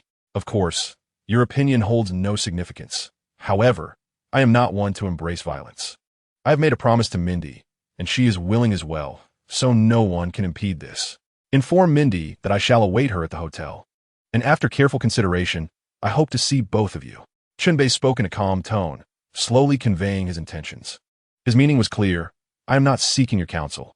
I am merely notifying you." On the other end of the line, the old man stared blankly at the hung-up phone, enveloped in silence. Soon, he began to weigh the pros and cons, contemplating the stakes. The individual he had just encountered was indeed formidable. His calm and confident demeanor was chilling. As a former elite officer, his mind and instincts were acutely attuned. He suspected that his daughter had firmly resolved to become a true superhero, rather than just an ordinary hero. He was acutely aware that their struggles as ordinary people, whether against gangsters or superpowered criminals, were becoming increasingly arduous. If this continued, it was only a matter of time before disaster struck. The limits of ordinary individuals were all too real, and perhaps a single stealthily fired bullet could extinguish their lives. Perhaps Chen Bei was using his daughter to achieve some objective, but her opinion was also of great importance. Watching Mindy in the distance, engrossed in a fighting video, the old man felt compelled to respect her. The man had been correct. They were indeed rather weak. Approaching Mindy, he paused the video. "What's the matter?" Mindy inquired, a hint of confusion in her voice. "Mindy, here's the situation. The man just called and instructed you to go to the hotel, where he will grant you superpowers. However, I'm certain he has ulterior motives. In this day and age, there is truly no such thing as a free lunch. Acquiring great power must come at a cost. Do you wish to proceed?" The old man entrusted the decision to Mindy. Although she was merely 12, she was no ordinary child and had matured far beyond her years. "Wow, is it happening so quickly? This guy really isn't lying to me," Mindy exclaimed, leaping up with excitement, her fists pumping in the air. Happiness had arrived rather abruptly. Superpowers. Who wouldn't yearn for them? She had watched movies, enviously admiring the abilities of mutants. Finally, it's my turn. Wahahaha. Seeing his daughter so elated, the old man felt it necessary to temper her enthusiasm. He didn't want her to be swept away by the allure of power. "Mindy, don't you find all of this astonishing? Consider why he would bestow superpowers upon you. What does he stand to gain, and what will you have to sacrifice?" The old man earnestly sought to guide Mindy, encouraging her to cool her fervor, as he had long trained her to be independent. "Hey, Dad, I know. I've already agreed to join Chen Bei's team. From now on, I will combat the gangs and ultimately lead New York's underworld." Mindy boldly revealed her arrangement with Chen Bei. This revelation sent shockwaves through the old man. What the hell? Training Mindy was intended to uphold justice and rigorously combat the underworld. Yet now, the situation has taken a perplexing turn. As his own daughter aspires to become a leader of the very gang he sought to dismantle. Does this not serve as a resounding slap to his face? A tale of a dragon-slaying youth metamorphosing into a malevolent dragon? He glared at Mindy, his voice a tempest of fury. "Mindy, have you forgotten our purpose? Is it not to eradicate crime? You are now wishing to become a criminal yourself?" In the face of her father's vehement inquiry, Mindy did not waver. Instead, she placed her hands on her hips and defended her stance with fervor. It is not as you think. If darkness cannot be thwarted, then we shall become the greatest darkness. At that point, we shall hold darkness within our grasp. Only the strong can dictate the rules of the game. This world knows no absolute black or white. The powerful determine everything. Power bears no inherent good or evil. It is merely a matter of who wields it. Her father stood in stunned silence, utterly unprepared for such proclamations to emerge from his own daughter. What sort of individual could possess such confidence and strength to articulate such audacious thoughts? Could it be that unremarkable yet formidable man from earlier? Indeed, it must be him. Mindy had only encountered him, and only someone of that caliber could dare to speak of mastering the balance of light and dark. Chapter 34. A Tribute Panel. Contented Chen Bei at a loss for words, her father found himself powerless. His daughter was resolutely aligned with this individual, and what could he possibly do? Very well, Mindy, let us proceed together. He relented, shaking his head in resignation. Mindy, elated, let out a cheerful cry. Her cheeks flushed as she skipped off, her pigtails bouncing with enthusiasm. Eager to embark on their journey, the two then drove to the hotel where Chen Bei was located. Meanwhile, within the hotel, Chen Bei had already stored away the telekinetic crystal, fully immersed in the system. I mentioned that I would like an attribute panel generated, did I not? It seems only fitting that one has access to their information, much like in an online game. Upon hearing this, the system promptly responded. It concurred with the host's sentiment. The attribute panel is currently being generated. Please hold on. Ding. The attribute panel has been generated. Please review host. Host, Chen Bei, age, 23 level, peak earth tier physique, none abilities, perfect thunderfruit ability, self-healing, teleportation, high-speed movement, telekinesis, super strength. Items, Chinese brand, 2060 model, telekinetic crystal, spatial ring. Wealth, $100 million, integer only. As Chen Bei examined his status, he felt quite satisfied. His escape abilities included teleportation and high-speed movement. His defensive capabilities were secured by self-healing, ensuring his invulnerability. His offensive prowess was embodied in the perfect thunder fruit, capable of wreaking havoc. What more could one desire from such a beginning? Chen Bei gazed contentedly at all he possessed, knowing that true happiness lies in contentment.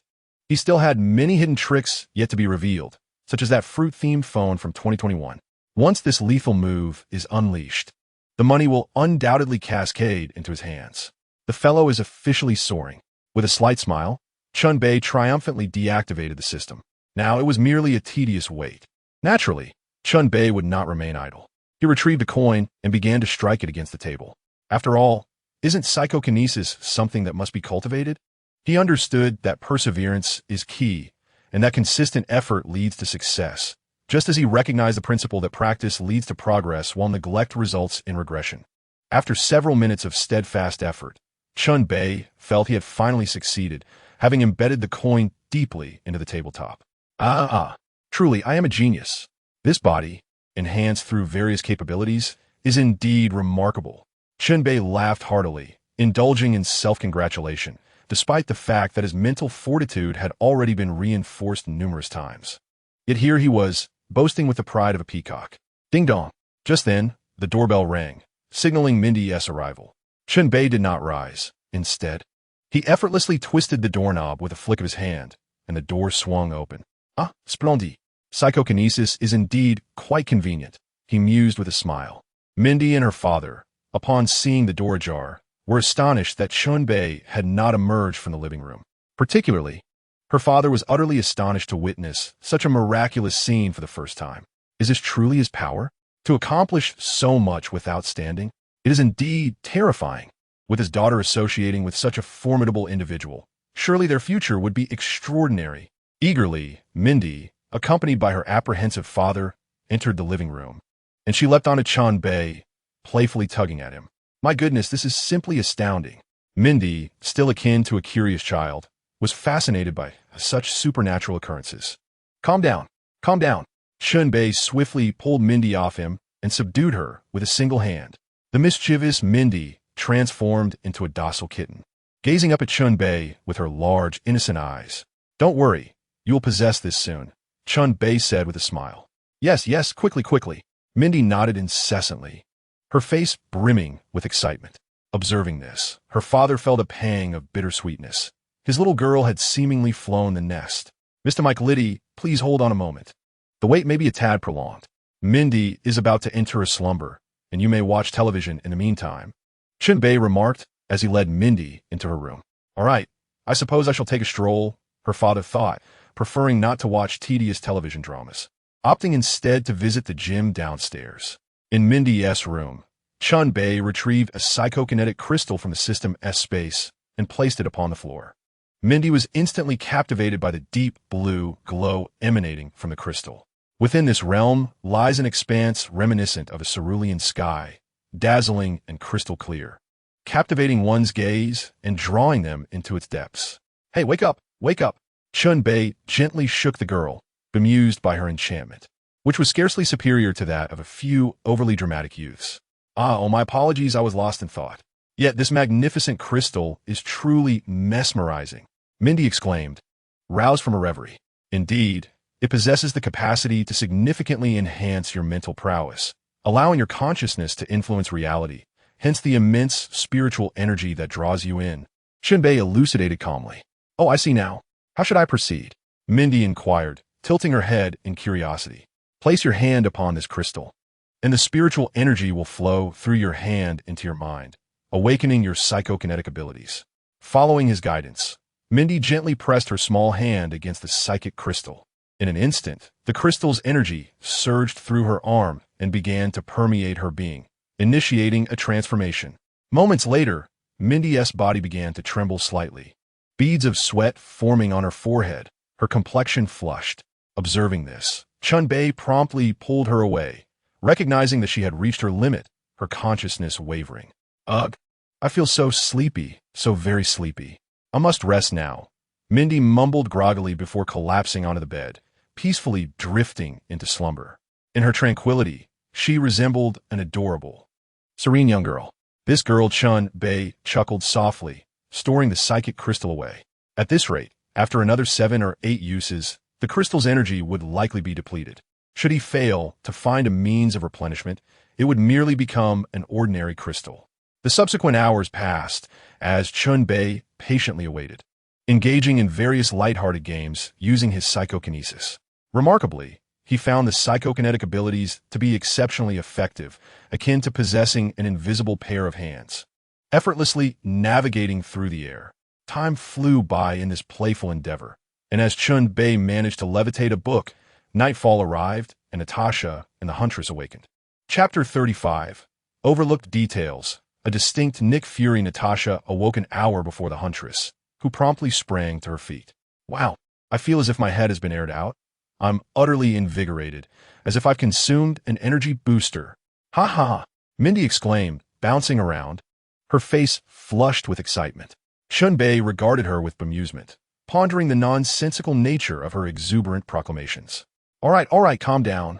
You've clearly never encountered anything like this before, and such trivialities have you all riled up, Chen Bei remarked, rolling his eyes as he grasped her, once more subduing her spirited antics.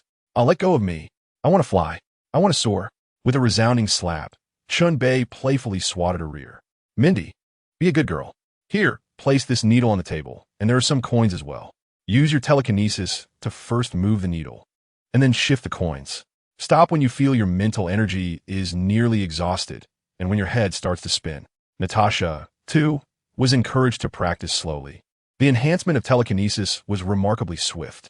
In just a month, moving several tons of objects and levitating would be no trouble at all. Chen Bei smiled.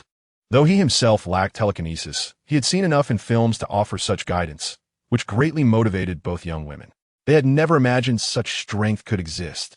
Excited, Natasha rushed forward to envelop Chen Bei in a warm embrace, accompanied by a passionate kiss, while Mindy shyly bestowed upon him her first kiss as well.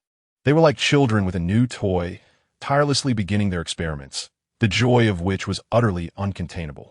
You both practice at your own pace. I shall venture out to procure some food. Dear, go ahead. Off you go, big brother. Chen Bei found himself speechless at the antics of the mischievous girl. Thus, 2 tranquil days passed. Chen Bei successfully obtained his driver's license and passport, marking his newfound identity. Once settled, his first order of business was to purchase a home.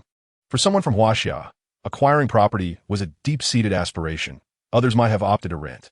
Yet, with a grand flourish, Chen Bei spent a staggering $20 million on an opulent villa on the peninsula. This transaction sent waves of excitement through the real estate agency, particularly amid the financial crisis of 2008. The villa had languished on the market for over a year, with no one daring to so much as glance at its exorbitant price. The wealthy elite were not in want of more properties, and it seemed the villa would remain unsold when a young tycoon appeared. Amidst the manager's profuse gratitude, almost to the point of kneeling in reverence, Chen Bei departed. Having secured a lifetime exemption from property fees, and all furnishings and appliances were replaced with the latest models. The burden of such a hefty investment was now alleviated by the liquidity of $20 million. It was worth noting that at this juncture, Dongge had been deeply troubled, barely managing to secure $8 million for liquidity. Otherwise, he would have been in dire straits. One could easily comprehend the value of money at this time. "Wow, this house is incredible. Are we really going to live here?" exclaimed Natasha, her excitement palpable. "Goodness, it feels like a dream."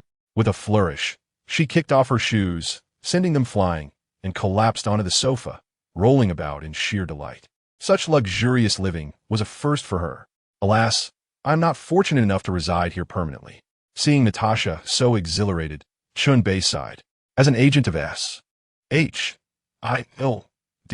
she could not remain at his residence indefinitely, lest their relationship raise suspicions. "Do not fret, you can visit me at any time," he assured her, gently squeezing her small hand in a gesture of consolation. "You are supposed to be monitoring S.H.I.E.L.D., so I can only sneak away to see you," Natasha replied with a hint of confusion. "In just a year or two, I shall ensure Nick Fury is ousted, and you will ascend to the position of director of S.H.I.L.D., Chen Bei confidently declared, gazing earnestly at Natasha. "Yes, I believe in you," Natasha softly responded, resting her head on his shoulder, savoring the warmth of the moment. Chen Bei was not merely speaking idly. He genuinely harbored such intentions and plans. Had he not been concerned that Nick Fury might call upon Captain Marvel in his final moments, he could have disposed of him at any time. Currently, Nick Fury possessed numerous untapped resources that Chen Bei had yet to exploit. It could be said that his preparations were abruptly thwarted by the Hulk's interference. Once he had extracted all value from Fury, it would naturally be time for his own ascension, at which point he could either eliminate him or compel him to leave. A sense of unease lingered.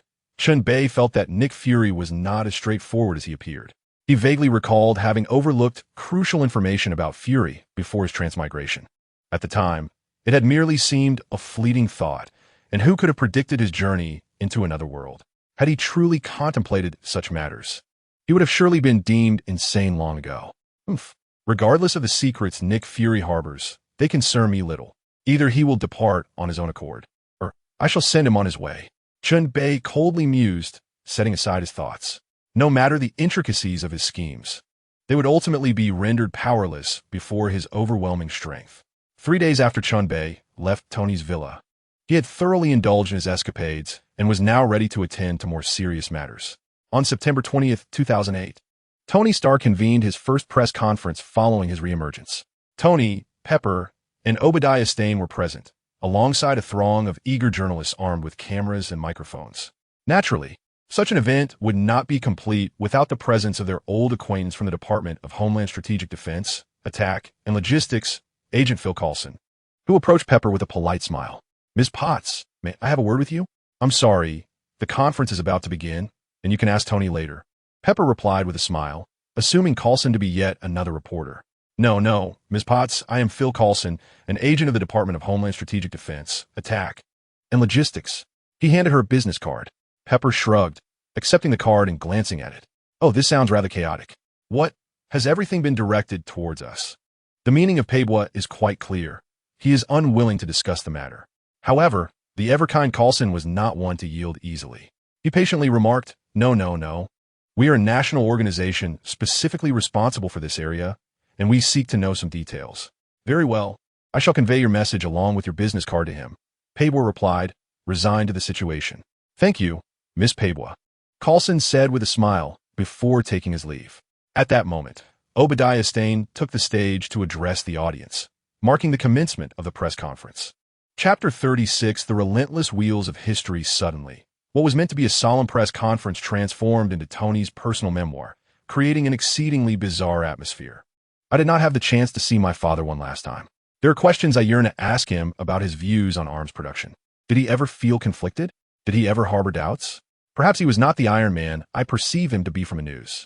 As he spoke, Tony paused slightly, perhaps having undergone a transformation through brushes with life and death, slowly coming to terms with his father. A poignant light flickered in his eyes. I witnessed young men being killed, dying at the hands of the very weapons I developed to protect them.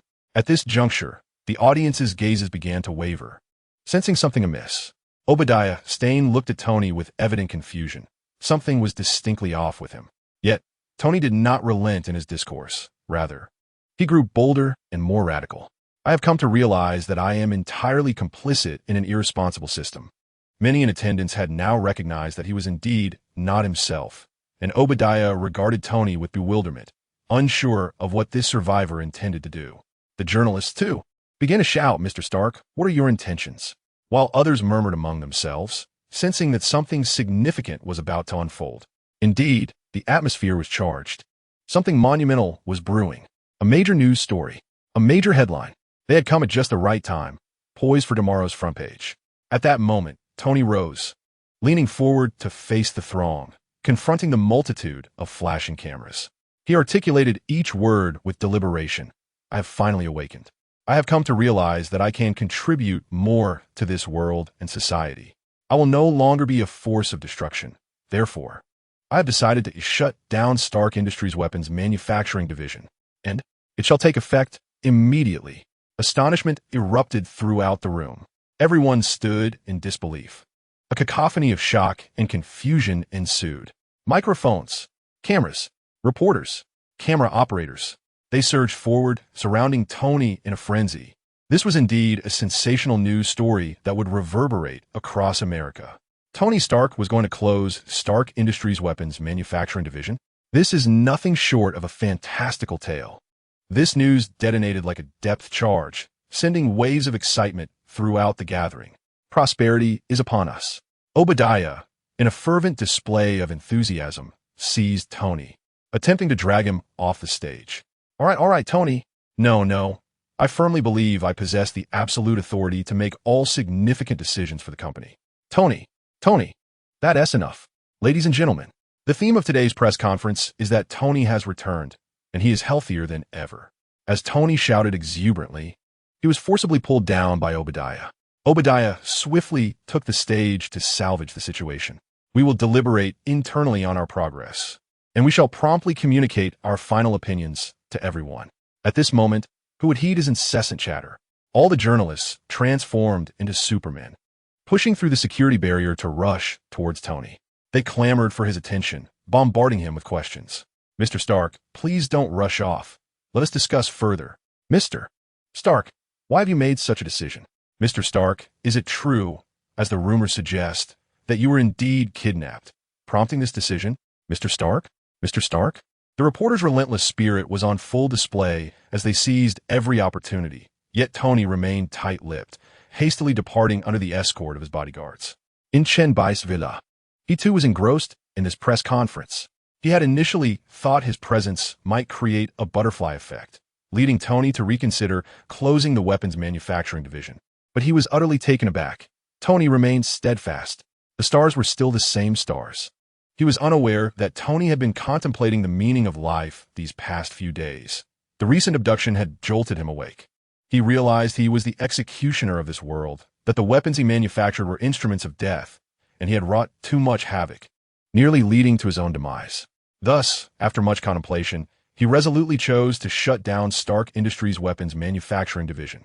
Everything appeared to be returning to normal, and Chen Bei felt he truly could not sway the larger tide. Unless he intervened forcefully, the relentless march of history could not be halted. "Silly girl, do you think I should buy in now? This is the perfect opportunity." Speaking to the air felt rather peculiar, yet he soon received a response. "Indeed, according to the silly girl-esque calculations, this is not yet the optimum moment to buy in, and it seems your funds are insufficient, dear brother." The silly girl sweetly remarked, embodying the essence of a professional manager and stock trader.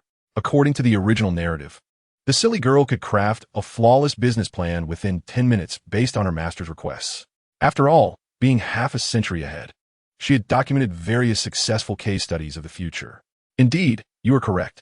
The stocks of Stark Industries have surged to the brink of their zenith due to Tony's return. However, the news from this press conference could be detrimental, potentially eroding investor confidence and causing a catastrophic upheaval in the stock market. Following this event, Stark Industries shares may plummet to an abysmal low. Alas, the arms-dealing Stark Industries is pivoting from weaponry to something as mundane as salted fish. Chen Bei, stroking his chin, mused that perhaps these stocks were being prepared for him. Let the tempest come with greater ferocity. No, let the stocks descend for a while first. But brother, you have no money. The silly girl teased mischievously, intentionally dousing his enthusiasm. He chuckled. Money? There is plenty of it. So many affluent clients await my dealings. Oh, I mean my business. Chen Bei laughed heartily, leaving the silly girl speechless, pondering which unfortunate soul would fall victim next. He felt he had been idle for far too long. Merely lounging at home was not an option. Life must be vibrant and colorful. One cannot be too lackadaisical. He retreated to his room to prepare, ready to venture out in search of his next target. Meanwhile, Obadiah Stane had arrived on his hoverboard to confront Tony Stark. Bursting into the office, Obadiah, seething with rage, strode in with little regard for decorum. Tony, do you realize how much your actions will cause Stark Industries stock price to plummet? His fury was palpable, akin to a bear enraged. Yet, Tony remained unfazed, calmly responding, 40, perhaps a bit more. Why? This is our hard work. Is also your father's legacy. Obadiah bellowed, this is cash. Green, verdant cash. Gone. Obadiah was correct. These were indeed substantial sums of money, hard-earned through toil. If he were to eliminate you, wouldn't that lost wealth become my bounty? He had prepared for this eventuality, yet he was taken aback by the incompetence of the 10 rings. They had utterly violated their agreement, taking money without delivering results, devoid of any sense of contractual integrity. Tony's return merely served to maintain the stock's ascent. Yet at this moment, it seemed Tony was severing his own safety net. This caught Obadiah off guard. If he could not compel Tony to retract his decision, he would have to eliminate him, for at this critical juncture, Stark's downfall could not be averted. However, he found this obstinate man before him preoccupied with his fingernails, utterly indifferent to the corporate crisis at hand. This infuriated Obadiah to no end. He longed to shoot this insufferable wretch. Tony, do you even comprehend what you're doing? What you must do now is to make your voice heard to the outside world. My earlier remarks were merely jest. We must salvage the group's stock price. Obadiah Stane could no longer restrain himself and slammed his fist onto the table, spittle flying in all directions. His fervent demeanor resembled that of a loyal vassal sworn to protect the group at all costs, which deeply moved Tony. What a good uncle he was, unable to contain himself.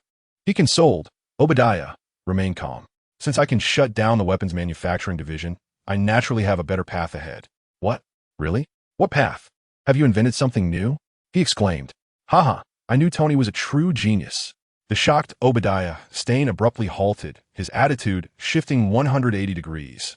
And compliments flowed forth, his excitement palpable. Of course, I have discovered a new energy source that could indeed revolutionize an era. There will be no need to manufacture weapons. Tony spoke of his arc reactor with unrestrained enthusiasm. It was his greatest pride. Can I see it?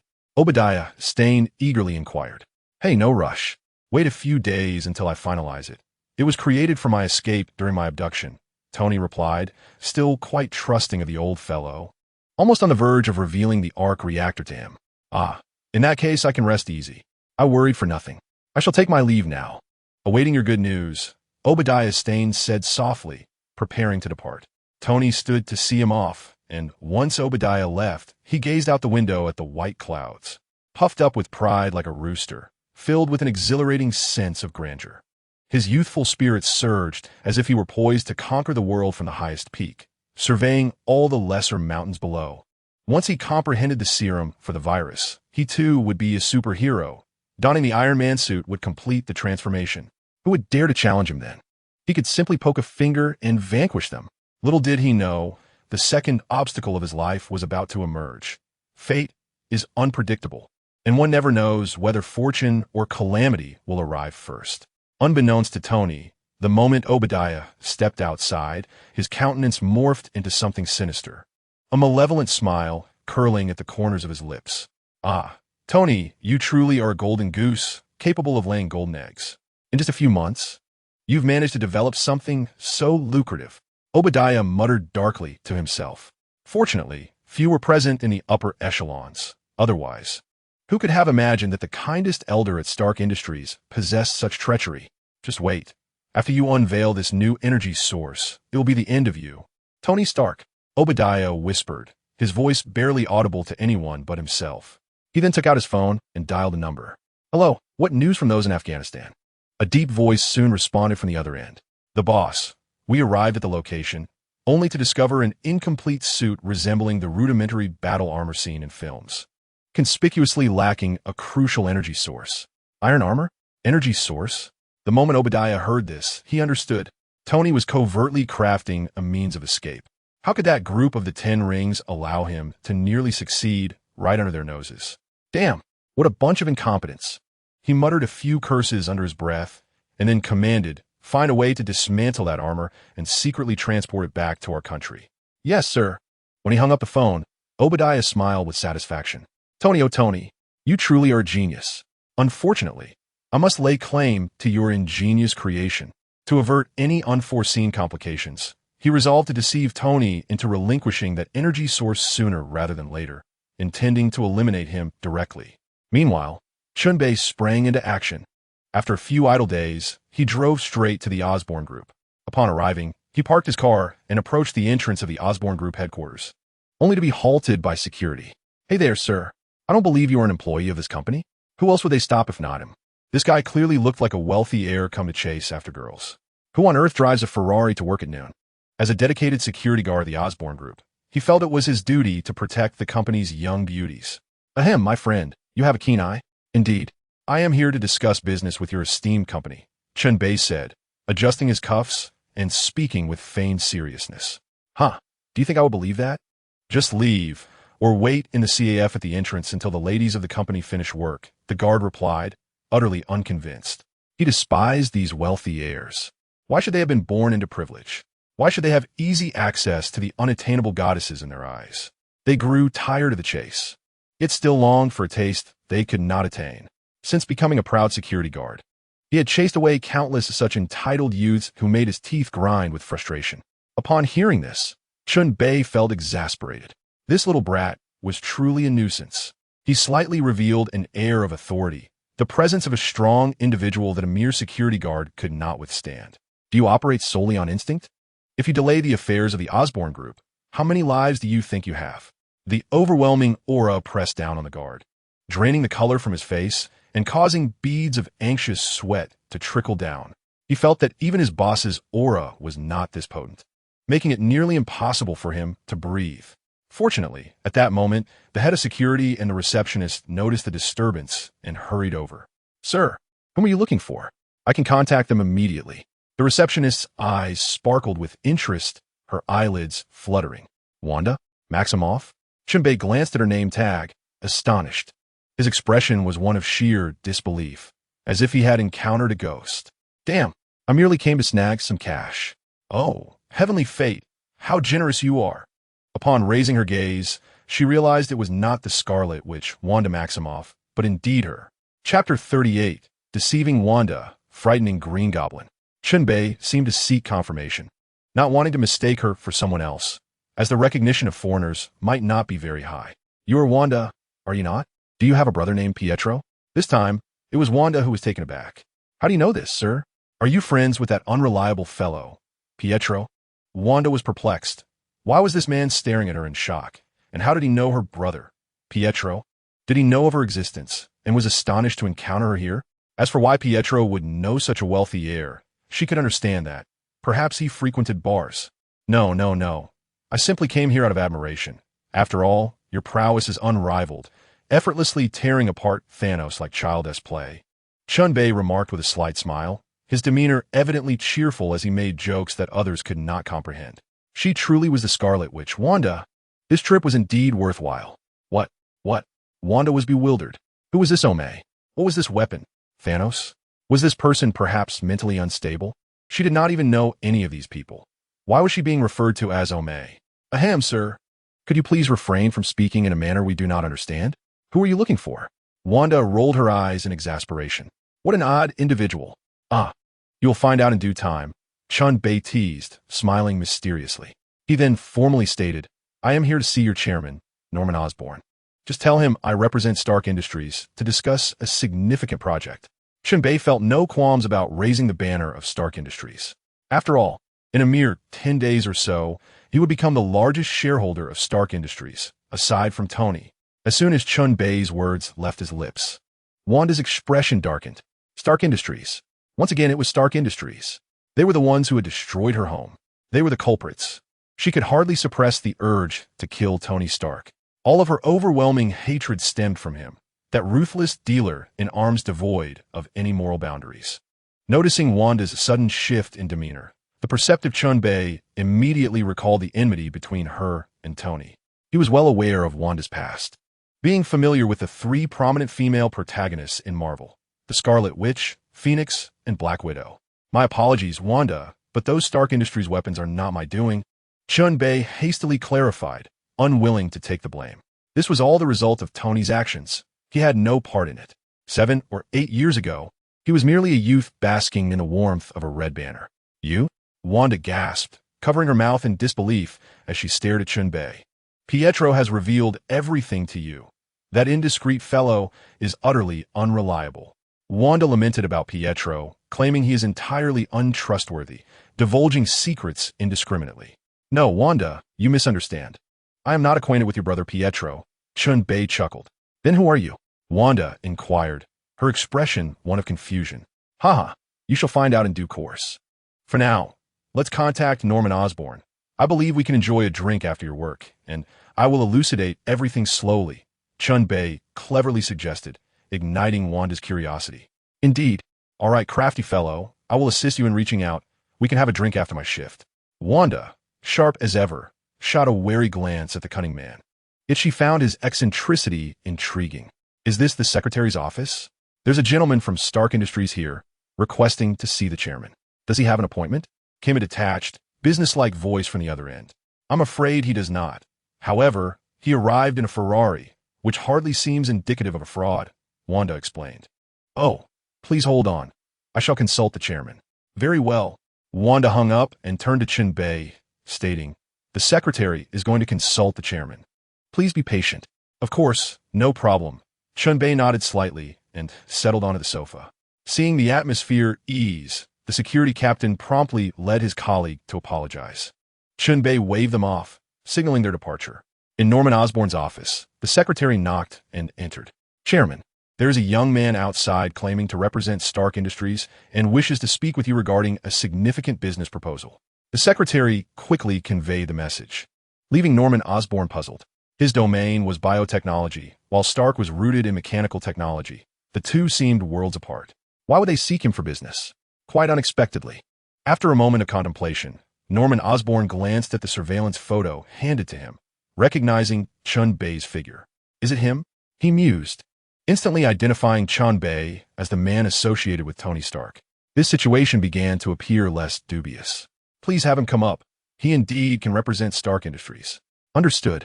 Chairman, the secretary respectfully turned to leave. Alone, Norman Osborn pondered deeply. Others mentioned this man as Tony's new acquaintance, yet they were skeptical of Tony's narratives. This individual must be Tony's savior. Tony's claims of not being kidnapped were merely a ruse to placate the onlookers. Could he deceive seasoned veterans like them? To have rescued Tony from a throng of hundreds, this man's secrets warranted careful consideration. He is a mutant, a formidable mutant, no less. His visit today was not merely a business discussion on behalf of Stark Industries. It was clearly directed at Norman Osborn himself. Regardless of the circumstances, he must meet him. Soon, Chen Bei, guided by the secretary, arrived at Norman Osborn's office. The secretary poured a cup of coffee and wisely excused herself. For the conversation between prominent figures must be conducted with discretion. Greetings, sir. This is our first meeting, and I'm unsure how to address you, Norman Osborn remarked with a smiling demeanor. Mr. Osborn, I am Chen Bei, as we refer to ourselves in my homeland. Ah, a pleasure to meet you, Mr. Chen from Huaxia. What an honor. Norman Osborn replied warmly, shaking hands with Chen Bei, intrigued by the air of mystery surrounding his origins. Pray tell, what business brings you to me? Perhaps in antiques? He chuckled lightly. Not quite. My purpose here is to rescue you, Mr. Norman Osborn, along with your son, Harry Osborn, and secure the future of the entire Osborn family, Chen Bei declared, his words landing like a deep water bomb in Norman Osborn's mind.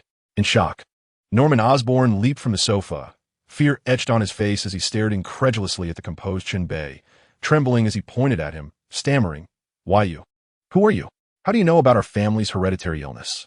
Chapter 39. The Green Goblin's roller coaster emotions, hereditary afflictions, incurable ailments, and everlasting torment. The peculiar genetic condition plaguing the Osborn family was a closely guarded secret, unknown even to Harry. If it were to leak, it would undoubtedly lead to the swift disintegration of the Osborn group. The world of capital is cold and ruthless. They would not hesitate to divest from the Osborn group stocks.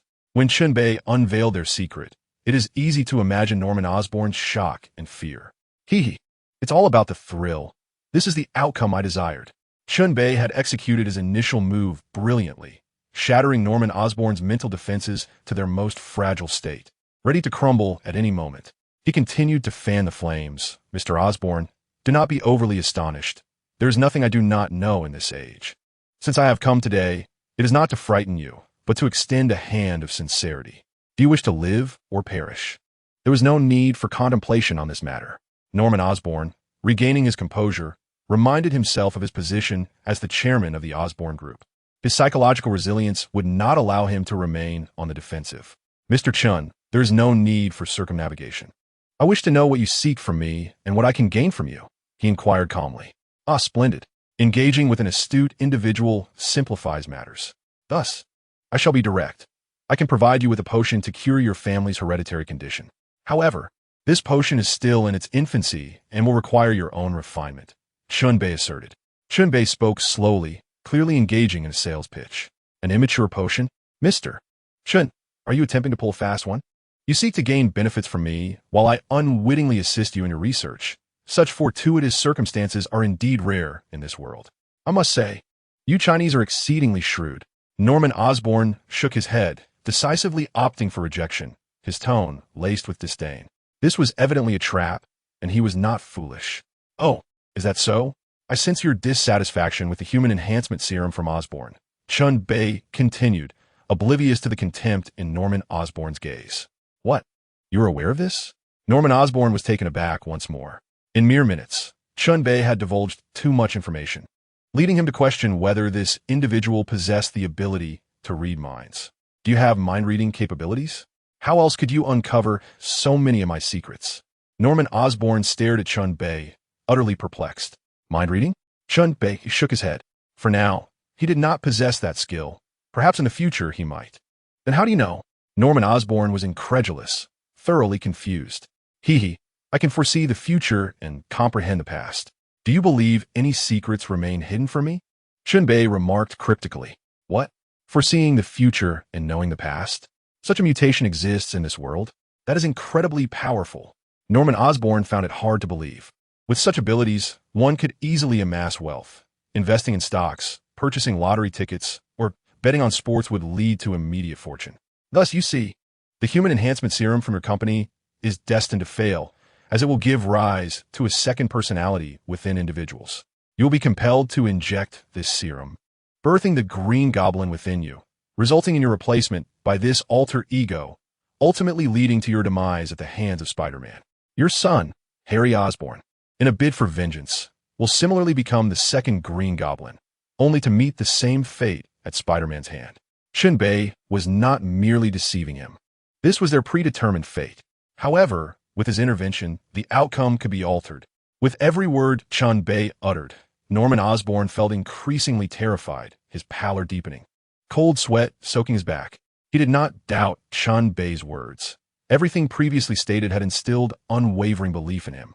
The secret of his hereditary illness was known only to the heads of each generation. He understood that such formidable beings did not stoop to deceit. With a trembling voice, Norman Osborn inquired, "What is wrong with the serum you propose? What is lacking?" He had lost interest in researching his human enhancement serum, fearing the dire consequences it could entail. The thought of being replaced, causing havoc, and ultimately perishing at the hands of another was indeed a grim prospect, especially with the potential to endanger his son. Hooked. Chen Bei felt a surge of joy within. He had successfully ensnared Norman Osborn, leaving him utterly bewildered. That is not entirely accurate. This may not be deceit, as it is indeed a plausible occurrence, albeit rather challenging. He retrieved a vial of viral serum from the system's space. This serum, aptly named the viral serum, possesses the potential to enhance the human body's various attributes by 3 to 5 times, and it can also cure all ailments and disabilities. Upon hearing this, Norman Osborn did not immediately succumb to excitement and make a purchase. He was acutely aware of the drawbacks. And what are the disadvantages? I am well aware that you mentioned this viral serum is incomplete, Norman Osborn calmly inquired. Disadvantages? To speak candidly, its success rate is merely around 1 in 10,000. Chen Bei was once again indulging in hyperbole. 1 in 10,000? That probability is tantamount to nothing. The glimmer of hope within Norman Osborn's heart was suddenly extinguished. It was far too low, so low that he decided to abandon the notion outright. And what are the consequences of failure? The consequences of failure? You would transform into a zombie, thus achieving eternal life. Chen Bei jested, seemingly indifferent to the pallor of Norman's face, which resembled that of a burnt skillet. So, death? Or a 1 in 10,000 chance? Never mind, I shall continue my research on my body enhancement serum, Norman Osborn replied, shaking his head, as he still desired to live a few more years. However, there exists a genetic sequence that guarantees 100% success, and the level of research in that world is vastly inferior to our current one. What? 100% success? Norman Osborn's body trembled violently. Furthermore, it seems that this serum, when fully developed, could bestow abilities such as teleportation, self-healing, immortality, and telekinesis. Seemingly oblivious to Norman Osborn's reaction, Chen Bei continued to muse to himself. At that moment, Norman Osborn was so overwhelmed with excitement that his entire being became rigid, his face reddening to the point of bursting. He was so astounded that he held his breath, nearly incapacitated in thought. Norman Osborn mechanically turned around, swallowed hard, and fixed his gaze upon Chen Bei, asking each word with utmost clarity, "Is what you say truly real? To think that from the serum, one could develop superpowers that would drive people mad? This is simply unimaginable. What sort of serum is this? What kind of genius, no, a deity, could conceive such a thing?" Chen Bei was thoroughly pleased with Norman Osborn's fervent gaze. This was precisely the partner he desired. Of course, the technology in that laboratory pales in comparison to what we have here. Moreover, even the rudimentary version, if successfully injected, can awaken telekinetic abilities. Chen Bei stoked the flames further. Chapter 40. The transaction is complete. Osborn's shareholder. The seduction deepens gradually. Methodically dismantling his psychological defenses is the correct approach. The final statement utterly shattered Norman Osborn's last vestige of resistance. He conceded that he had completely succumbed, considering not only his own interests but also those of his son, Harry, who represents his last hope and the future heir of the Osborn family. Norman Osborn reflected that even if he himself were to perish, he had already lived long enough. Yet, what parent does not think of their child? With a clenched jaw, Norman inquired, "How much for each vial of this serum?" "I shall purchase it outright." He understood that this was a price only Chen Bei could dictate, and he had no frame of reference for it. Thus, the deal was struck, and the wealth of the affluent would flow into his own coffers. "Splendid. Mr. Osborn, you are indeed magnanimous. Rest assured, I shall not charge you exorbitantly. Each vial of the viral serum is priced at $200 million.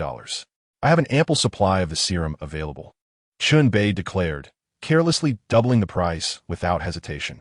Norman Osborn nearly choked on his own blood at the outrageous figure. $200 million? You truly have audacity. This is not merely a lion's demand. It is akin to a tiger devouring the heavens. No bank heist could yield such swift returns. There is no risk involved. Chen Bei treated him with utter disregard, wielding his metaphorical knife with reckless abandon. With a darkened expression, Norman retorted, "Mr. Chen, your business practices are questionable. Is it customary to demand such outrageous prices? I see no sincerity in your offer." It is far too steep. Even the Osborne Group cannot entertain such exorbitant fees, as it would decimate our liquidity. Regardless of our market valuation, if we were to part with such cash, it would indeed be a severe blow. Moreover, a single vial would not suffice. Investing 5 or 600 million would force the Osborne Group to tighten its belt, prohibiting any future investments. As a businessman, Norman was acutely aware of the ramifications, weighing the pros and cons, ultimately deciding to forego the transaction. His actions were personal, and without selling shares, he could scarcely muster several billion for such a venture. Observing the turmoil on Norman's face, Chen Bei recognized his internal struggle. With a slight smile, he remarked, "Mr. Osborne, is your acumen as a businessman rather lacking? Can you not perceive the opportunities before you? Once a simple body enhancement serum is developed, what colossal market share awaits in the United States and globally? $100 billion? Or perhaps $1 trillion? I must say, your instinct pales in comparison to that of Tony Stark. No wonder the Osborne Group's valuation falls significantly short of Stark Industries. Just yesterday, Tony unhesitatingly purchased 3 vials of the viral serum for research. What insight, what boldness!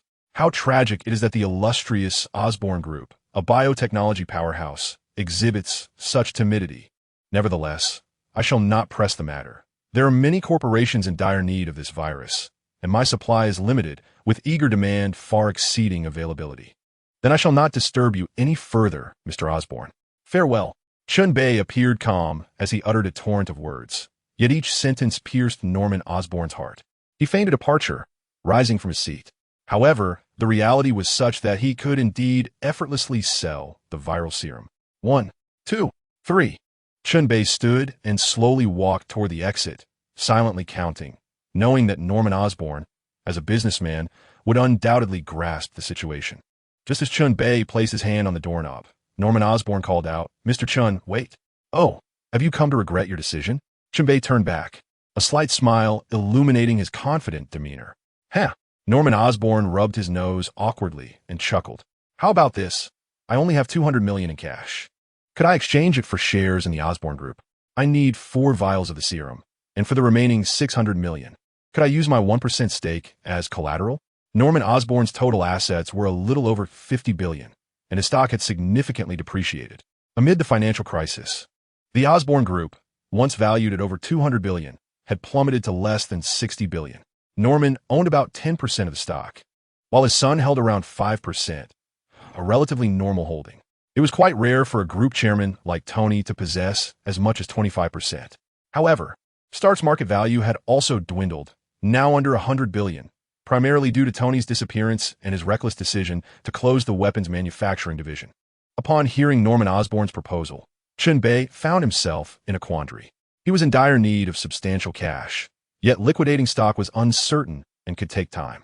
Chen Bei fell into contemplation, and the office fell silent. After a moment, he ultimately acquiesced.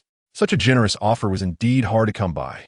"Very well, since you, Mr. Osborne, are so sincere, I shall not make things overly difficult for you. Let us have the lawyer draft the contract," Chen Bei replied with a gentle smile. "Haha, excellent. Let us enjoy a fruitful collaboration," Norman Osborne exclaimed as he firmly shook hands with Chen Bei, sealing the deal. Chen Bei transformed into a shareholder of the Osborne Group. "Chris, come here for a moment." Norman Osborne pressed a button to dial, and his secretary hurried over. "Chairman, you called for me?" she inquired softly. "Indeed. Please have the legal department draft a share transfer agreement to transfer 1% of my shares to Mr. Chen," he instructed. The secretary was taken aback. What sort of transaction required 1% of shares? This was quite a substantial commitment. "Yes, Chairman," she replied, suppressing her astonishment, nodding respectfully before delicately exiting. After all, Chen Bei was now one of their bosses, warranting a careful and respectful demeanor. "Huh, I must say, your secretary is quite impressive." As the secretary departed, Chen Bei smiled and remarked, "Indeed, she knows precisely what to do and what not to do. And she never asks questions that ought not to be asked. She exhibits remarkable discretion." Norman Osborne felt a wave of relief, recognizing that such a secretary is a rare gem. However, on the legal front, Osborne's team was in turmoil, questioning whether Chris had made an error regarding the shares. 1. Who is this individual? They had never heard of him. So how could he so effortlessly secure such a transaction? They felt compelled to contact Norman Osborn again for confirmation. And only upon receiving his affirmation did they finally relax. 2 hours later, a duly notarized share transfer agreement was presented before Chen Bei. From this moment onward, he would be a shareholder in the Osborn Group. Here, take these 4 vials of the virus serum. Be exceedingly cautious not to let them leak. For even a single vial could transform the entire planet into a world of zombies. Chen Bei earnestly cautioned Norman Osborn, who shivered at the gravity of the warning and promptly secured the serums. With the transaction completed, Chen Bei had no intention of lingering. Wanda was awaiting his invitation for a drink. As he prepared to leave, Norman Osborn naturally accompanied him. Just as they reached the lobby, they were met with a cacophony of arguments. Chapter 41. Is living not good enough? At the front desk of the Osborn Group, Wanda, a relatively new employee, was subjected to the whims of her more seasoned colleagues, who were quick to direct her tasks. Having entered the workforce immediately after high school, she and Pietro were living a rather frugal life, relying on his dubious charm to woo wealthy young women, thus sparing her the burden of financial strain. Otherwise, given Pietro's extravagant spending habits, they would have long succumbed to hardship. She cherished her respectable job, even if it meant enduring the occasional condescension from her peers, as such office politics were commonplace, particularly towards newcomers. However, Wanda's striking beauty set her apart.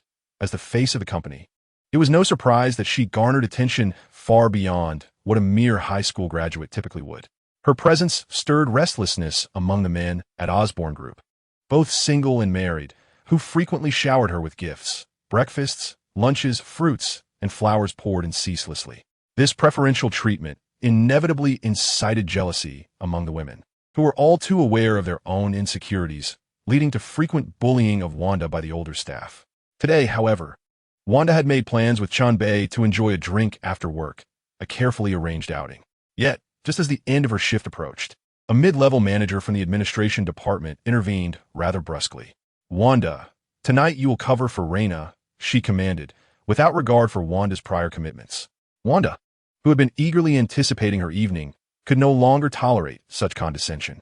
"Why should I? Today is not even my scheduled shift. Why do you persistently expect me to substitute for others?" she exclaimed, her voice tinged with frustration and indignation. Wanda's fervent denunciation naturally attracted the attention of her sycophantic male colleagues, prompting several brave souls to come forth and voice their indignation. "Hey, is your administrative department really so oppressive?" they exclaimed. "You only dare to bully newcomers. Today, we refuse to back down. If this escalates, how will you resolve it?" The men, eager to win favor, charged forward with determination. They rolled up their sleeves, exuding a readiness to engage in conflict, and their imposing figures intimidated the women of the administrative department, causing them to retreat momentarily. Just as they were about to withdraw, the bald-headed minister of the administrative department swaggered over, his beer belly protruding prominently. "What's all this ruckus? This is a company, not a marketplace. It's a disgrace. If you don't work here, tell me now, and I'll have HR fire you by tomorrow." His authoritative tone was formidable, and upon hearing the threat of dismissal, the impulsive men hesitated, recognizing that it was unwise to risk their jobs for a situation still uncertain. In the midst of a financial crisis, thousands faced unemployment and bankruptcy daily, leaving everyone on edge. Without money, one as prospects dwindled, certainly not worth the gamble. A flash of contempt crossed Wanda's eyes. Was this truly the best they could do to win her heart? A group of inept fools. She sighed, pondering whether that elusive man would come to her aid. She couldn't help but recall the charming rogue who possessed a mischievous wit. Would he arrive like a gallant prince to rescue her? The bald minister reveled in the sight of the young men retreating in fear. "Ah, you are so naive. Only true power can effectively intimidate subordinates," he mused. His tactic was infallible. With a self-satisfied stride, he approached Wanda, his beady eyes gleaming with lewd intent. "Wanda, if you were to align with me, I would ensure your rapid ascent within the company, indulging you in all manner of luxuries. Otherwise," he added ominously, "think it over." Wanda's fury ignited at his words. She swiftly delivered a kick to him, exclaiming, "Get lost, you wretched baldy. Take a good look at yourself in the mirror. You're as fat as a pig. You think you can impose your will on me?" Her vehement reaction startled the minister, leaving him mortified in front of an audience. The onlookers cast scornful glances at the minister, and the derision in their eyes left him humiliated and enraged. His face flushed as he shouted, "Nonsense! How could I possibly impose myself on you? You're making baseless accusations. I will have you fired. A liar like you does not deserve to work here." It was evident to all what lay beneath his bluster. With disdain, Wanda retorted, "I would even deign to accept a job that subjects me to such bullying. It is I who will be dismissing you." With that, she removed her employee badge and flung it to the ground with a resounding thud, embodying a fierce and exhilarating spirit. Hearing the commotion, Chen Bei approached with a measured pace, his formidable aura compelling the onlookers to swiftly part ways. To their astonishment, they beheld their chairman, Norman Osborn, trailing behind him like a mere subordinate. At that moment, their minds struggled to comprehend the scene. How could the illustrious chairman of the Osborn Group appear as if he were merely an attendant to this man? The bald minister trembled with fear, his face devoid of color, drenched in cold sweat. The embarrassment of having their chairman witness such a disgrace was an ominous sign of the consequences that awaited. "Ha ha! Splendid, splendid. Norman, this is your Osborn Group indeed," Chen Bei remarked with a sardonic smile, the derision unmistakable in his tone. Norman Osborn, feeling the weight of the situation, cast a venomous glare at the bald man. The arrival of a figure of such stature had led to a scandal of this magnitude, leaving him utterly humiliated and seething with a desire to eliminate the source of his shame. "Chairman, the bald man began to protest, only to find himself slowly lifted off the ground, as if an invisible hand were tightening around his throat. He flailed desperately, like a fish out of water, but his struggles proved futile. His face flushed crimson, eyes bulging in terror, his features contorting grotesquely as he gasped for air. Alas, why do some individuals court their own demise? Is it not preferable to live in peace? Chen Bei mused, advancing towards Wanda as the bald man faced his reckoning. This terrifying spectacle instilled a paralyzing fear in all witnesses, who were left bewildered by the unfolding events, undoubtedly linked to the man at the center. Good heavens! This individual is utterly merciless. This is an act that could lead to murder. Suddenly, a distinct shattering sound pierced the air, sending a wave of dread through the crowd. They were horrified to realize that the bald man had ceased to exist, his eyes wide with fear, despair, regret, and unfulfilled longing. Ah! Murder! Help! Murder! The hall erupted in screams, with some timid women fainting from fright, while the men turned pale with terror. The entire space devolved into chaos, as employees scrambled in panic, resembling headless flies. Chapter 42. Because you are the scarlet which the turmoil in the hall prompted a sigh of reflection from Chen Bei. Humanity, it seemed, could exhibit noble intentions one moment, only to abandon all decorum in the face of danger. He turned to Norman, who immediately grasped his intent. Bang! Bang! Bang! The bodyguards drew their weapons and fired shots into the ceiling, causing everyone present to instinctively cower and halt their movements. The execution of this action was alarmingly proficient. Observing the tranquil crowd, Chen Bei slowly approached Wanda, who sat in quietude, gently ruffling her hair as he softly inquired, "Wanda, are you not afraid?" "Afraid?" Wanda retorted, shaking her head and responding with serene composure. "Since the day the missile fell upon my home, I have ceased to fear death. Our homeland has endured countless atrocities, and innumerable compatriots have fallen before my eyes. What reason do I have to fear? I have long grown accustomed to the specter of death. Each additional day is a divine blessing bestowed upon me." Such scenes seemed trivial to Wanda. Chen Bei felt a profound sense of joy for her resolute optimism. The hardships of life had not crushed this resilient girl before him.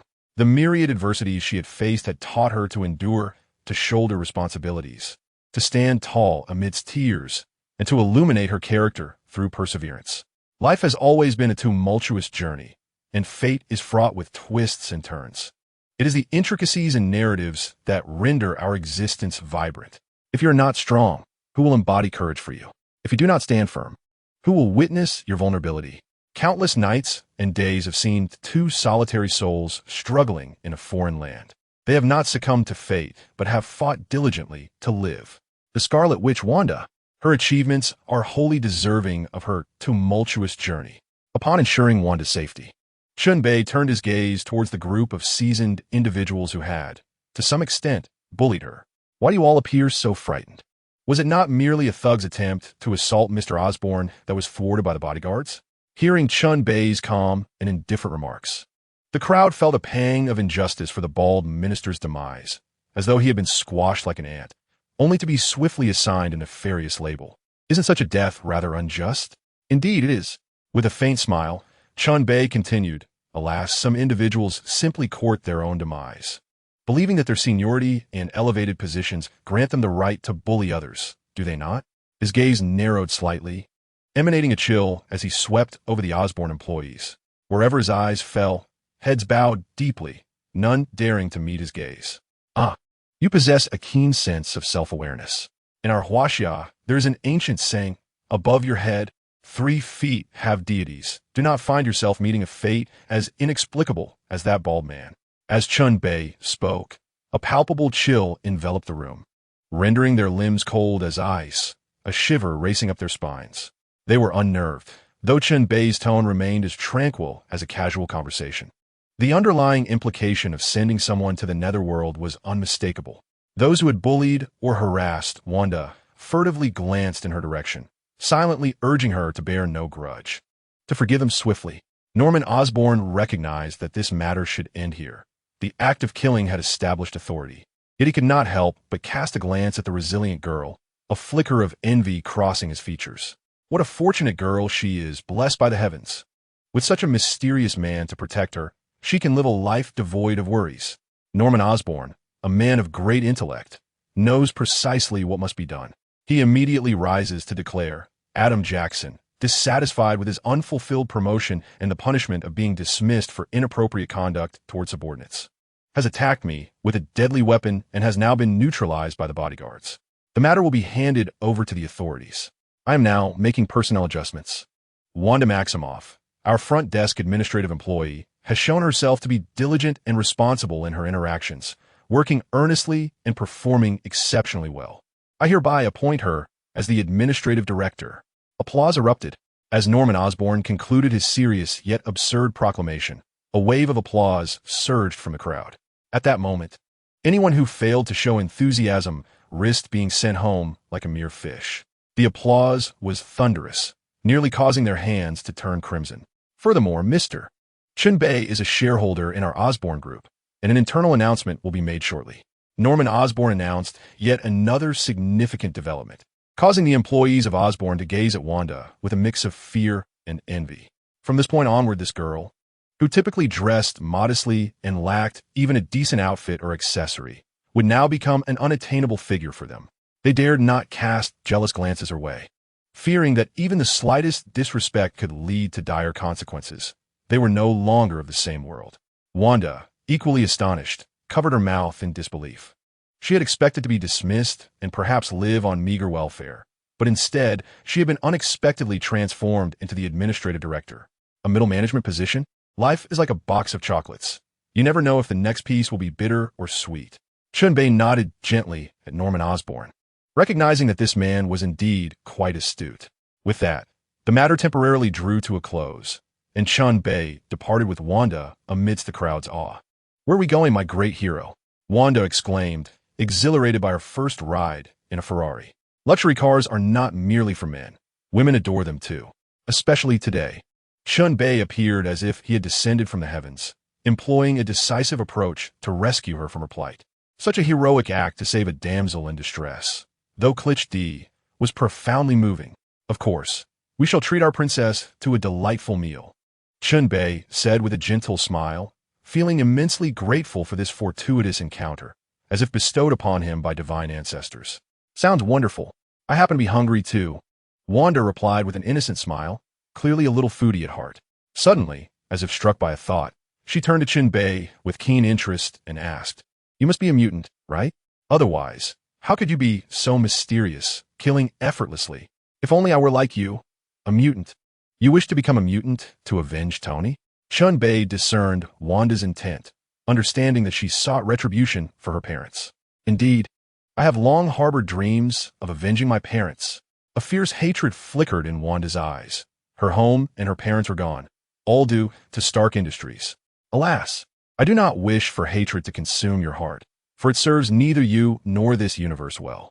Chen Bei sighed, reflecting on the tragedy of slain parents. Such matters are irreconcilable, even if it was not Tony's intent. Yet I do not slay Bo Run, but Bo Run perishes because of me. Now, it was Wanda's turn to be perplexed. How could her desire for vengeance intertwine with the fate of the entire universe? She was but an insignificant being. Why is that? Because you are the Scarlet Witch. He could not help but exclaim with a sigh. Chen Bei seemed to recall the grim realities depicted in comics. A sight truly unbearable. Chapter 43. The arrival of Magneto. Wanda, who had just been curious, was now rendered speechless. As she gazed at the scenery ahead, she suddenly turned back, incredulously looking at Chen Bei, who was driving. A flicker of doubt passed through her beautiful eyes. Why did he refer to her as the Scarlet Witch? Witch?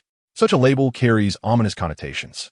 In myths and folklore, witches are often mysterious and feared entities, loathed by the majority. Could she truly be a witch? Was this not a fanciful delusion? She was merely an ordinary girl. In that moment, she struggled to speak, her voice trembling with emotion. Can you truly see the future? Will I become a witch? Perhaps yes, perhaps no. But the fact that you will become the Scarlet Witch is inevitable. The future is perpetually shrouded in uncertainty. Every action I take could influence the course of the world.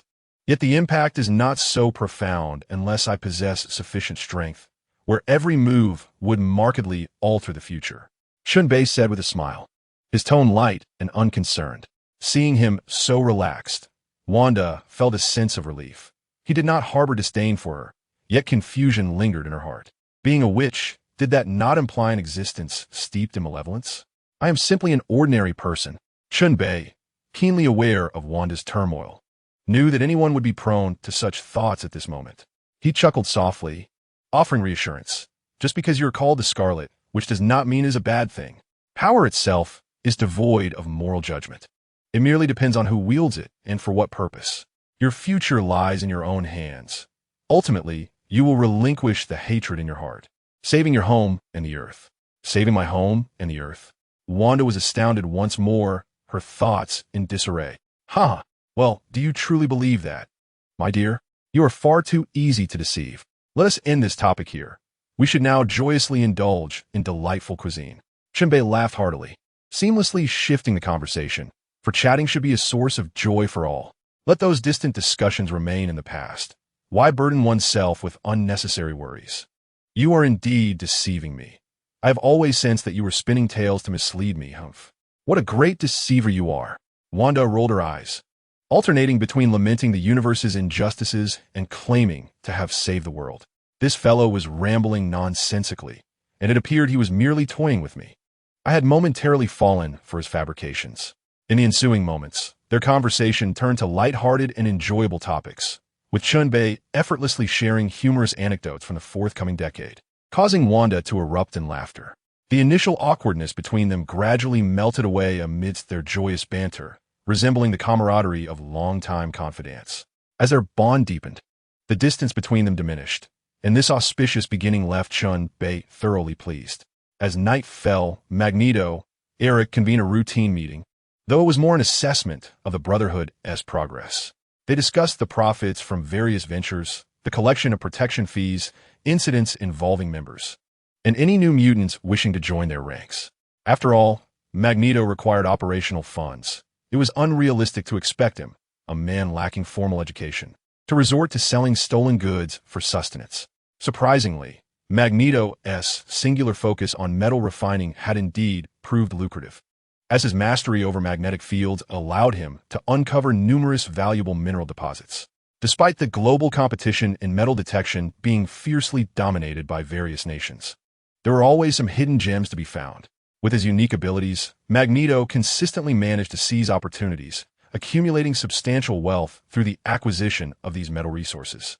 During this Brotherhood assembly, they had transitioned to a more corporate-style management approach, with mutants now transformed into successful figures within various enterprises, having mastered the art of self-promotion. Magneto scanned the room, but noticed the absence of his formidable subordinate, Sabretooth. Hydra, you and Sabretooth seem to get along splendidly. Why is he absent today? Is he preoccupied with something? Boss, I haven't seen Sabretooth in over a week, Hydra replied, his brow furrowing in confusion. It struck him as odd that Sabretooth had vanished. He had been engrossed in studying physics and had been diligently immersed in various texts on aerodynamics, leaving little time to accompany Sabretooth to bars. It turned out that the two had indeed been frequenting bars together, with Sabretooth's brute strength and aggressive demeanor making him responsible for attracting attention, while Hydra preferred to remain discreet about his own abilities. "What? You haven't seen him in a week?" Magneto exclaimed, alarmed. Could something truly have happened to him? He turned to the assembly and inquired, "Has anyone seen Sabretooth in recent days?" At this, the attendees, including the Scarlet Witch, the Red Tank, and the White Queen, all shook their heads, indicating they had not encountered him. Sabretooth, lacking in mental acuity, often associated only with individuals like Hydra and the Red Tank, who were similarly not the brightest. Others generally kept their distance. "Damn, something has indeed gone awry," Magneto muttered under his breath. "Now, all of you, speak up. Where was the last place anyone saw him?" There was no choice but to unravel this mystery thread by thread.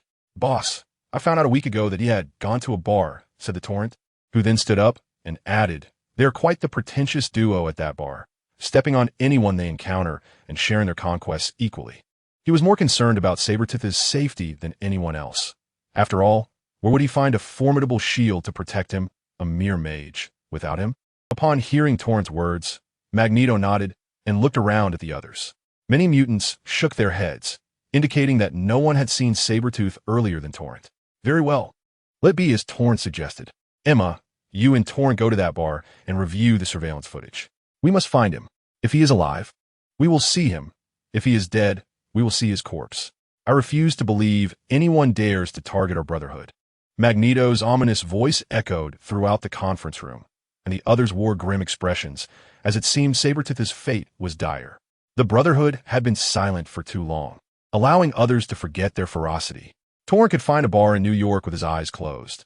He was a frequent patron. He quickly led Emma Frost to the establishment. Utilizing her telepathic abilities, Emma swiftly commanded the bar's manager to retrieve the footage from that evening. The surveillance clearly showed Sabretooth leaving with a young man, after which he never reappeared. Damn it! Sabretooth must have been ensnared by that kid's underhanded tactics. Torrent cursed vehemently, everything falling into place. "Let us return and report to the boss. We need his judgment." Emma's expression revealed no hint of emotion. She remained eerily calm. Chapter 44. The arrival of the Warlock. The two hurried back to the Brotherhood's headquarters, reporting their findings to Magneto. His demeanor fluctuated between shadowy contemplation and concern. The best outcome was that Sabretooth had been captured. At least he was still alive. The worst possibility was that he had been eliminated outright, which would be a significant loss. After all, Sabretooth's combat prowess was formidable. Most mutants would struggle to match him. Such a resilient and robust ally was indeed rare. After much consideration, Magneto concluded that he needed assistance. Emma's telepathic range was too limited, and searching for someone in a vast crowd was akin to finding a needle in a haystack. His choice of assistance naturally fell upon an old comrade and rival, the telepathic master, Professor Charles Xavier. Though it felt somewhat degrading to seek help from him, the stakes were far too high for pride to stand in the way. "Red Devil, we shall go directly to the mutant school," Magneto instructed, aware of the urgency of the matter, and promptly asked the Red Devil to teleport them. In Westchester, the location of the mutant school, it was dinner time when suddenly a flash of crimson light illuminated the playground, revealing two figures. The school's alarm system immediately blared, signaling an intrusion at the Mutant Academy, casting a fleeting shadow of panic across the faces of the young mutants. They were gripped by fear. For the 9,999 mutants had endured extreme persecution before awakening to their powers. Such a tranquil environment had been hard won. "Do not fret. It is merely an old friend arriving. Let us continue our meal," the youthful Charles proclaimed, rising to reassure everyone, still sporting a full head of hair. It seemed he lacked the strength that comes with baldness, a transformation that apparently bestows greater power. Consider the Marvel Universe, where formidable antagonists are often bald. Observe Thanos and Apocalypse, both devoid of hair. The timeline had shifted dramatically in days of future past, and with the myriad of parallel universes in Marvel, the chaos is unsurprising.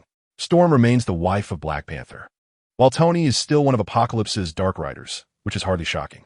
Professor Charles, accompanied by Hank McCoy and Wolverine, swiftly made his way to the playground. Indeed, his legs still functioned. "Eric, what brings you here? It has been quite some time since we last met. Your arrival rarely heralds good news," Charles inquired with a friendly smile. Conversely, Wolverine, Logan, wore a scowl upon their meeting.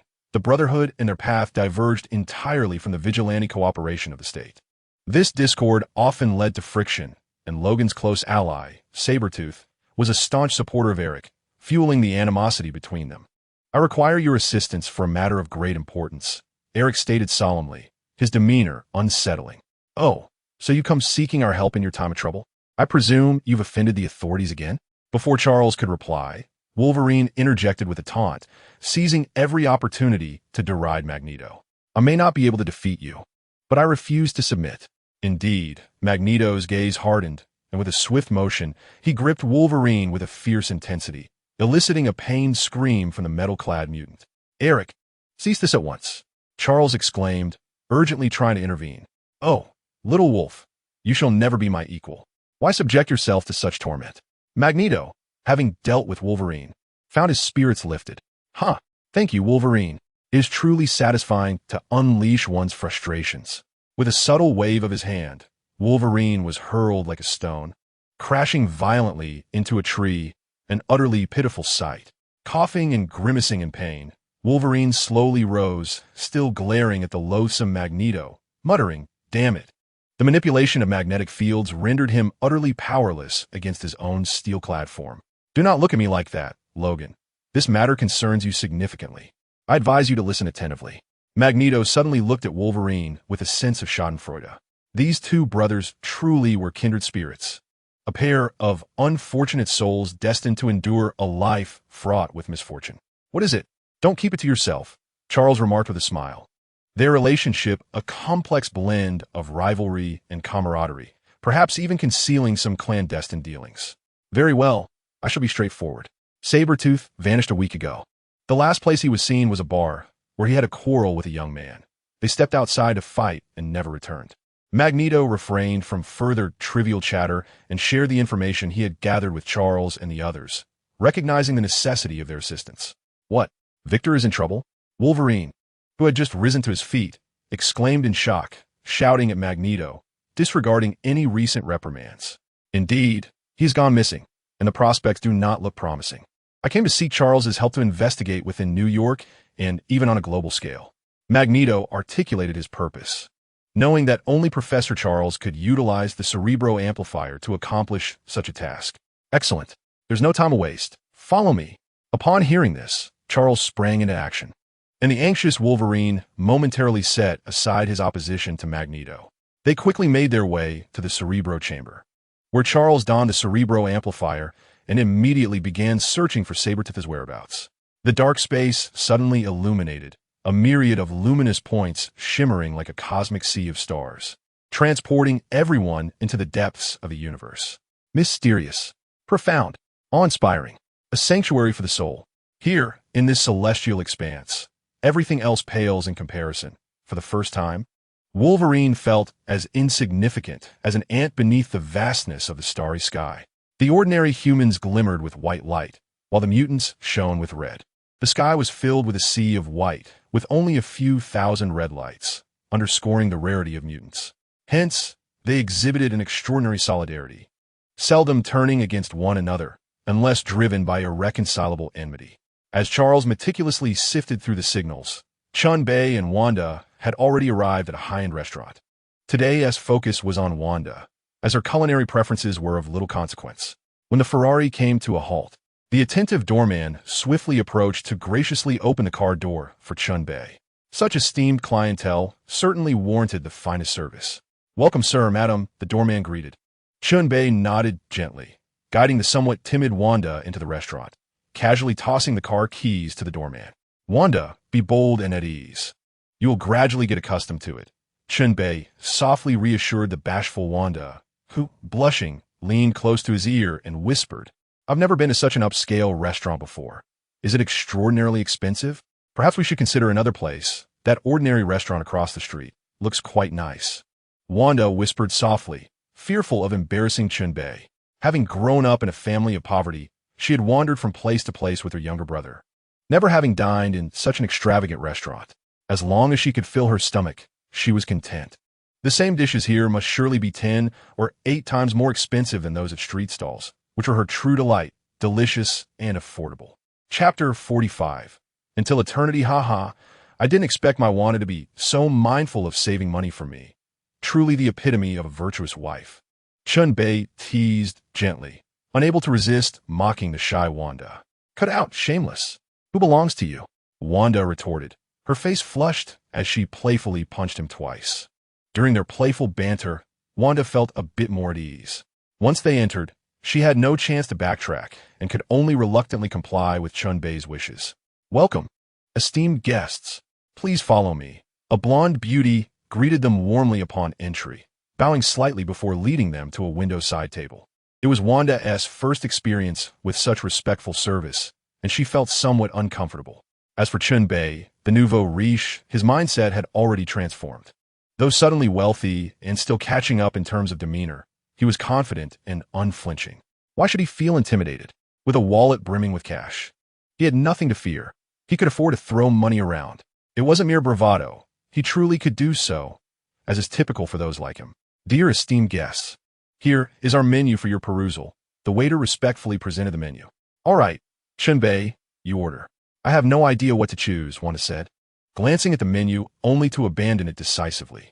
She wanted to exclaim, what is this? Is this dining or spending money? A fruit salad costing 100 yuan? A glass of juice for 20? Why not just rob someone? 20 yuan could buy her a day's worth of hamburgers and fried chicken. Okay, then I shall order.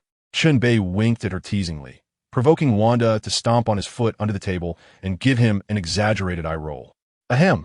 Chen Bei cleared his throat and then, in all seriousness, began to order 2 portions of Sakura Kobe beef, 1 kilogram please.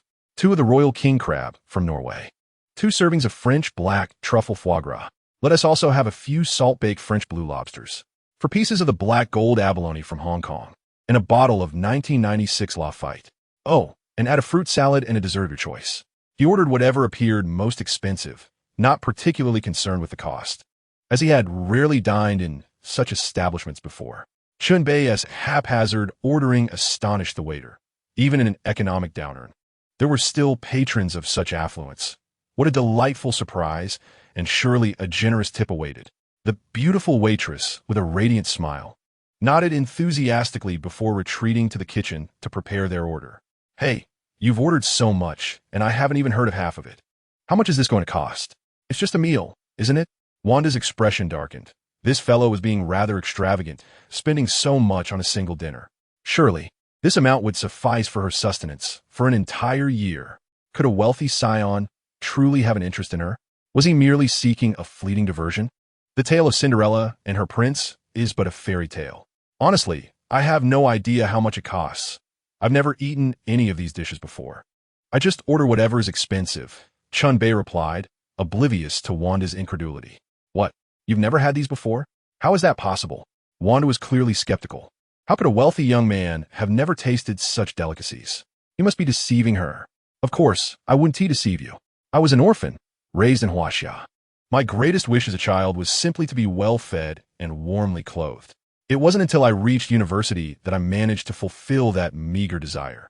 Perhaps fate has a sense of irony. It was meant to be that I came to America and found myself favored by fortune. As Chen Bei reminisced about his past hardships, a glimmer of poignant tears shone in his eyes. The suffering had been immense. While other children pondered on whether to eat well, he yearned simply for enough food to stave off hunger. While other children fretted over fine clothing, he longed just to be warm.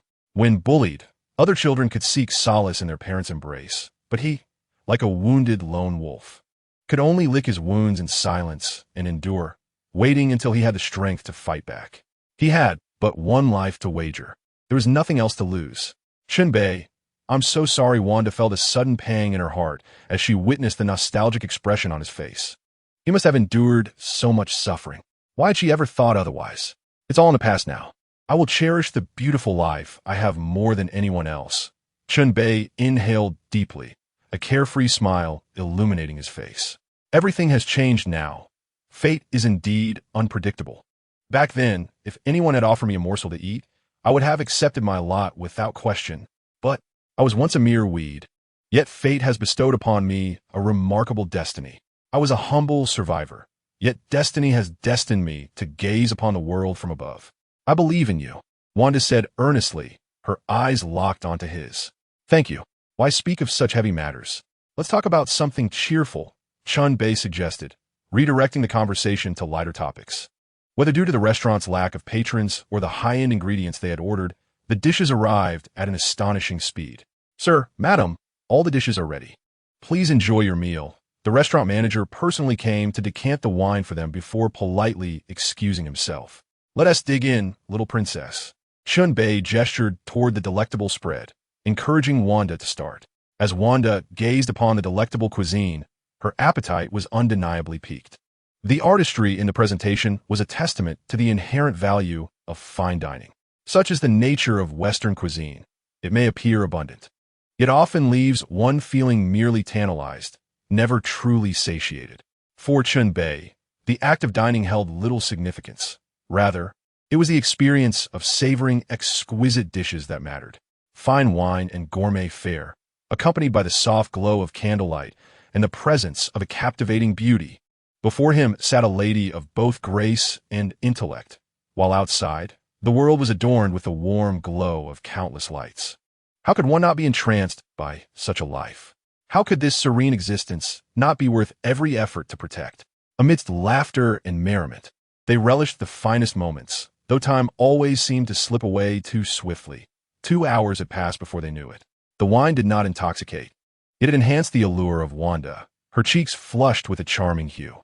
At that instant, she was the most beautiful woman in the world. After settling the bill, they prepared to depart. Where shall we wander next? Wanda suggested, her cheeks still tinged with color. I recall a quiet park nearby. A lovely spot to sit and enjoy the tranquility. Whether it was the wine or something else, her suggestion carried an air of spontaneity. The best understanding between them lay in the unspoken acknowledgement of each other's hidden desires, a mutual recognition of their coyness. It was this delightful ambiguity that most relished, allowing them to forget about tomorrow and the uncertainties of the future. Very well, I shall follow your lead. Hand in hand, they strolled down the street, cherishing the warmth of the moment, wishing to walk on forever into eternity. Chapter 46. The scene in the small park. Only a few scattered souls were present. Primarily the homeless and unemployed, a stark reminder that bankruptcy had become all too common in these times. As they strolled and conversed, the atmosphere was warm and comfortable. Wanda, has your brother Pietro not called you? Isn't he worried about you being out so late? Who knows where he is or what he is up to?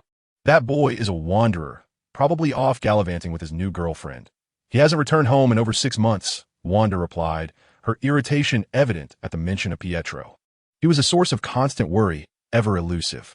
As they continued their walk, Chen Bei suddenly noticed a group of menacing figures ahead. Clad in tails was a red-skinned creature, accompanied by a helmeted oddity and a blue-haired monster, alongside a ruggedly intimidating man and a suave gentleman. The sight startled Wanda. Could such a bizarre assembly be anything but trouble? Chen Bei. Wanda tugged at his sleeve, her voice barely above a whisper, trepidation evident in her tone. Do not fear, he reassured her, gently patting her hand.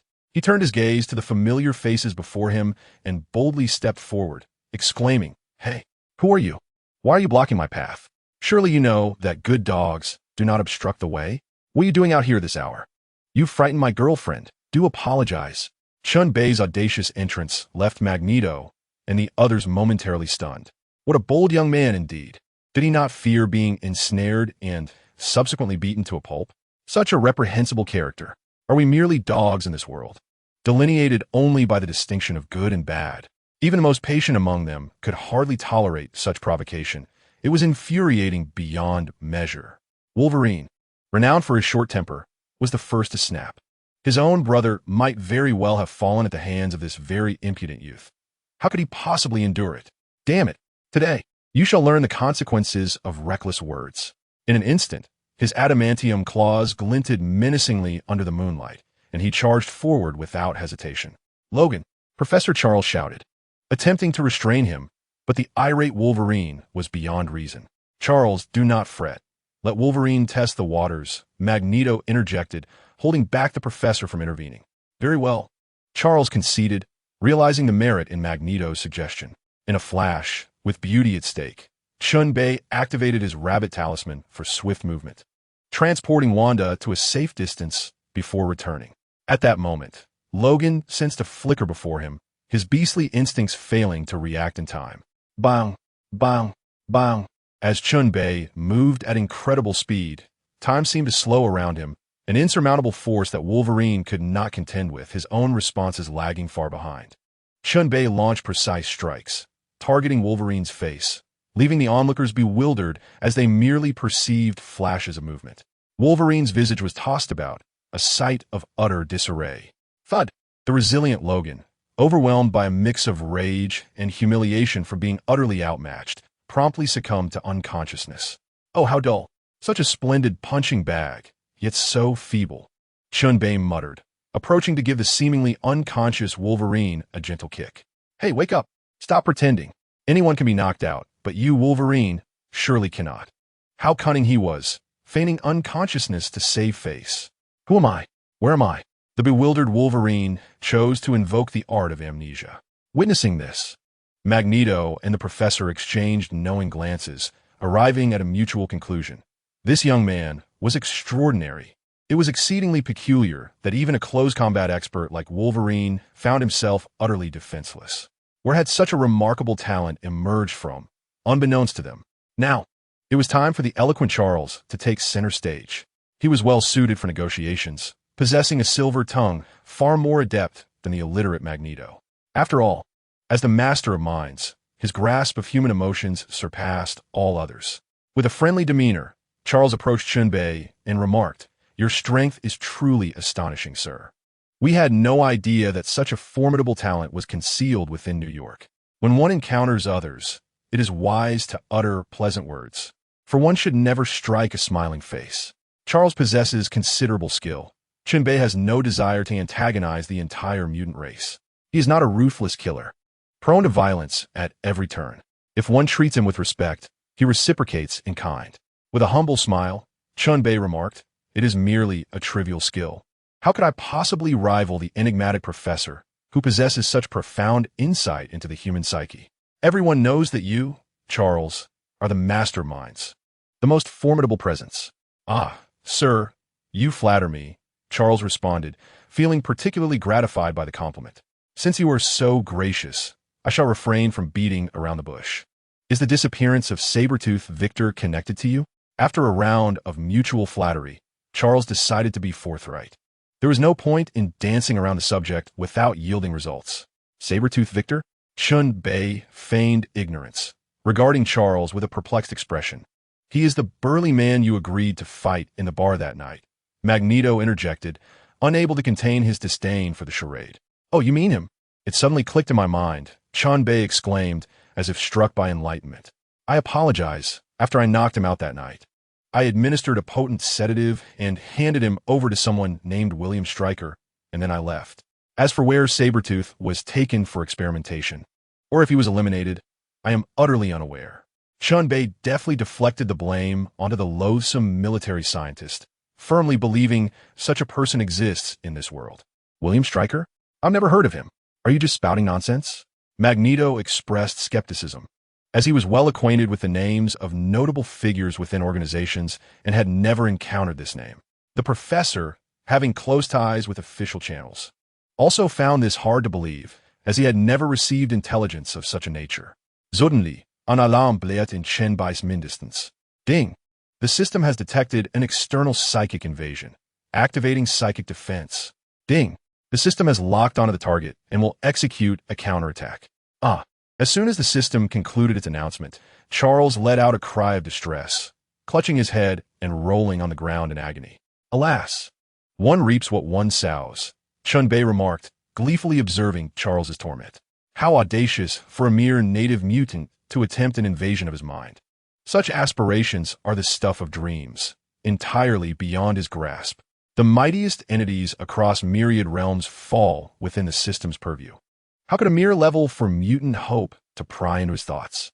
Fortunately, the system had shown restraint. Had it exerted itself even slightly, Charles's head might have exploded, as psychic attacks are insidious and imperceptible. "Charles, Charles, what is wrong with you?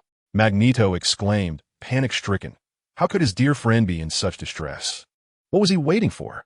Although they have battled for over a decade, the intricate complexities of their conflict remain largely inscrutable to outsiders. Even in the depths of fury, Magneto grasped fiercely at a dozen benches in the park, observing as their steel frameworks contorted, gradually transforming into a myriad of menacing daggers aimed at Chen Bei. In this modern urban landscape of steel and concrete, Magneto thrived, effortlessly manipulating the metallic realm. Whoosh, whoosh, whoosh, like a swarm of arrows returning to their source. The daggers danced violently before Magneto, poised to strike at any moment.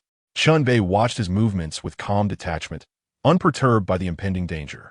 Chen Bei Kadefu. Wanda, from a distance, expressed her deep concern, unaware of Chen Bei's composed confidence. Haha, it's nothing to worry about. Chen Bei replied with a hearty laugh, signaling her to remain at ease. Prepared to meet your end. Magneto, infuriated, could hardly fathom that amidst such tension, Chen Bei still had the audacity for light-hearted banter. With a multitude of steel daggers hurtling towards him like a barrage of arrows under Magneto's command, it was evident that he was a master of theatrics. Despite often being on the receiving end of blows, he never faltered in his dramatic flair. Chen Bei's pupils dilated as the daggers loomed closer, yet he remained utterly still. Magneto's smile morphed into one of disbelief, a flawless display of transformation that could rival an award-winning performance. In an instant, Chen Bei vanished and reappeared behind the swarm of daggers, leaving Magneto in sheer astonishment. Is that teleportation? He gasped, turning incredulously to the Scarlet Witch. No, boss, it's just that his speed is extraordinary. If it were teleportation, you would perceive a shift in the spatial magnetic field. The Scarlet Witch responded, swallowing hard, her voice trembling. Wolverine and the Professor had both knelt, and Magneto found himself half-kneeling as well, realizing that these speedsters posed a significant challenge to those with teleportation abilities. Magneto felt a pang of frustration. These speedsters were indeed infuriating, as elusive as eels, evading his grasp while occasionally provoking him. Just as Magneto's attack missed its mark and despair set in, Charles finally overcame the backlash from his own psychic strain. Eric, wait. His weakened voice halted Magneto, who was eager to continue his futile assault. Enduring the pain did not equate to complete recovery. At least a few days were needed for full restoration. Charles, how are you? Magneto rushed to his side. Concern etched on his face. Cough, cough, I won't perish. I'm already on the mend. The beast, Hank, assisted the frail Charles to his feet. Trembling, Charles gazed at Chen Bei, who bore a faint smile and sighed softly. Truly, the land of Huaxia is a realm of hidden talents. It is astonishing that such a young man possesses so many formidable abilities. We stand corrected, given that this matter does not involve you. We humbly ask for your forgiveness for our impetuousness. Should you require our assistance in the future, we will certainly do our utmost to help. Charles was left with no choice but to relent. The circumstances were beyond his control. Haha, no volis, Chen Bei responded amicably. I believe there are numerous opportunities for us to engage in business together. After all, I'm a businessman. Chen Bei did not press them further, acknowledging that the fault lay primarily with him. He was not unreasonable, and the mutant community represented a significant force. With the Red Devil around, they would be unable to retain their presence, and, considering his own vulnerability, he could not afford to be overly audacious and attract the attention of formidable figures. In the future, he would undoubtedly need their assistance, and their abilities seemed rather delectable. Might it be possible to discreetly acquire some of their powers? Upon hearing this, Charles felt a weight lifted from his heart. Even with the Red Devil present, they could escape if necessary. However, evading the monk would not suffice when the temple was directly under siege. There was no sense in maintaining a perpetual state of vigilance. A peaceful resolution, even at the cost of some dignity, was not a matter of great concern. With a strained smile, Charles said, "Thank you, sir. We welcome you to visit, and we shall take our leave for now. Indeed, I shall be in touch," Chen Bei replied with a smile, recognizing that he had inadvertently gained access to their inner circle. After all, Charles was quite affluent, and the abundance of mutants was a significant advantage. This was a delightful turn of events. At that moment, Magneto, Eric, hurriedly handed Chen Bei a check. Chen Bei was curious about how much money Magneto, often seen as a penniless figure, might possess likely just a token amount for protection fees. However, upon glancing at the check, he was taken aback. It was for a staggering $100 million. Was this truly the impoverished Magneto? Had he inadvertently stumbled into a counterfeit Marvel universe? Was this not the man who collected protection fees from the underworld? Chen Bei pondered whether he should consider the collection of protection fees himself. Upon reviewing the check again, he suspiciously inquired of Magneto, "Old man, is collecting protection fees truly so lucrative? Mind if I join you? I'm quite capable, as you've seen." With a stumble, Magneto nearly fell over, exclaiming, "How dare you underestimate me, Eric? I do not collect protection fees. That is the work of my subordinates. I am a legitimate businessman, a bona fide businessman. Let me show you my business card. You infuriate me. Also, why do you call me old man? I am not old in the slightest." Frustrated, Magneto tossed a business card to Chen Bei and looked skyward, exasperated beyond measure. Chen Bei took the business card and glanced at it. Chairman of the Lancel Group.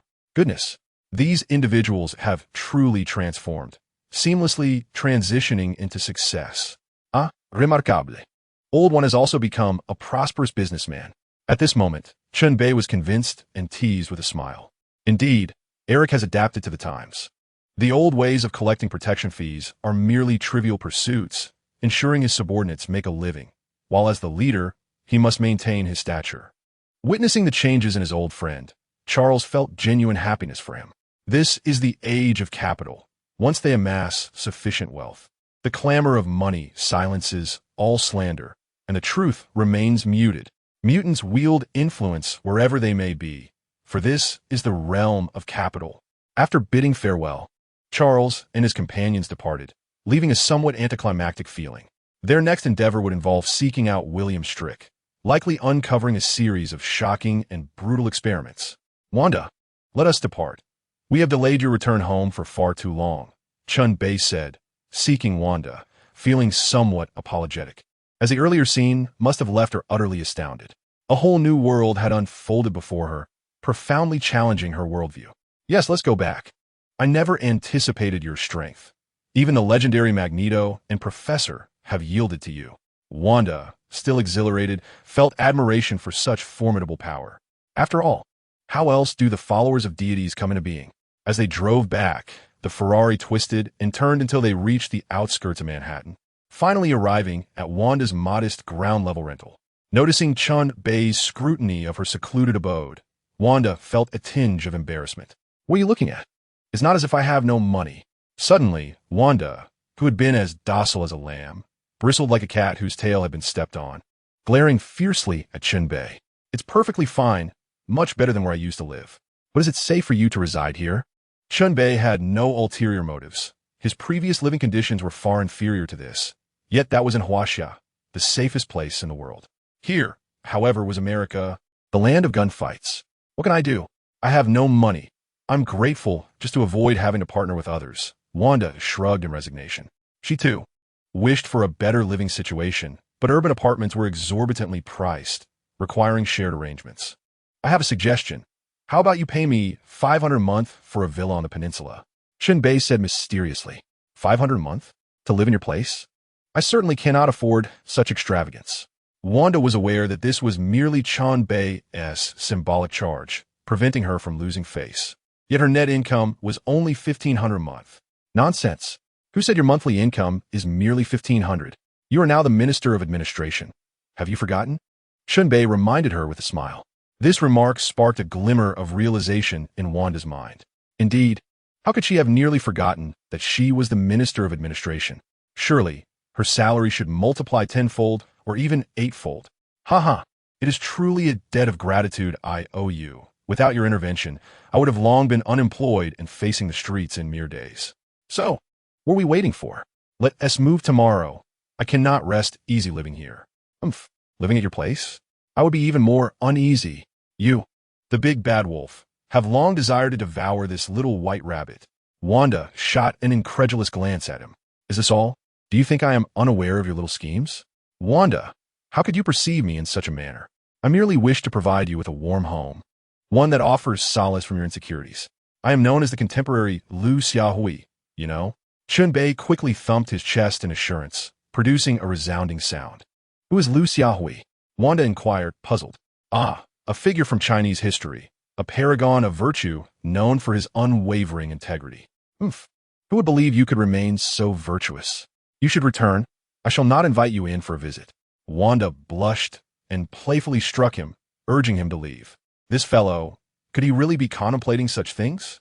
Goodness, this is unacceptable. It's far too hasty. At the very least, we should wait a year, no, a month. Chapter 48. The frantic acquisition of Stark Industries stock. Ultimately, Chen Bei managed to secure a brief visit, armed with his silver tongue and an audacity thicker than city walls. However, he was eventually sent away by Wanda, who cited the pretense of needing assistance with her move the following day. Early the next morning, Wanda arose with determination. Having prepared her belongings, which consisted primarily of toiletries, personal effects, and some clothing, the rest belonged to her landlord, making her relocation a rather straightforward affair. Hey, I said you would help me move, but where are you? Wanda mused, realizing that he had yet to arrive. Truly, a lack of enthusiasm for moving indicates a problem in mindset. I am here.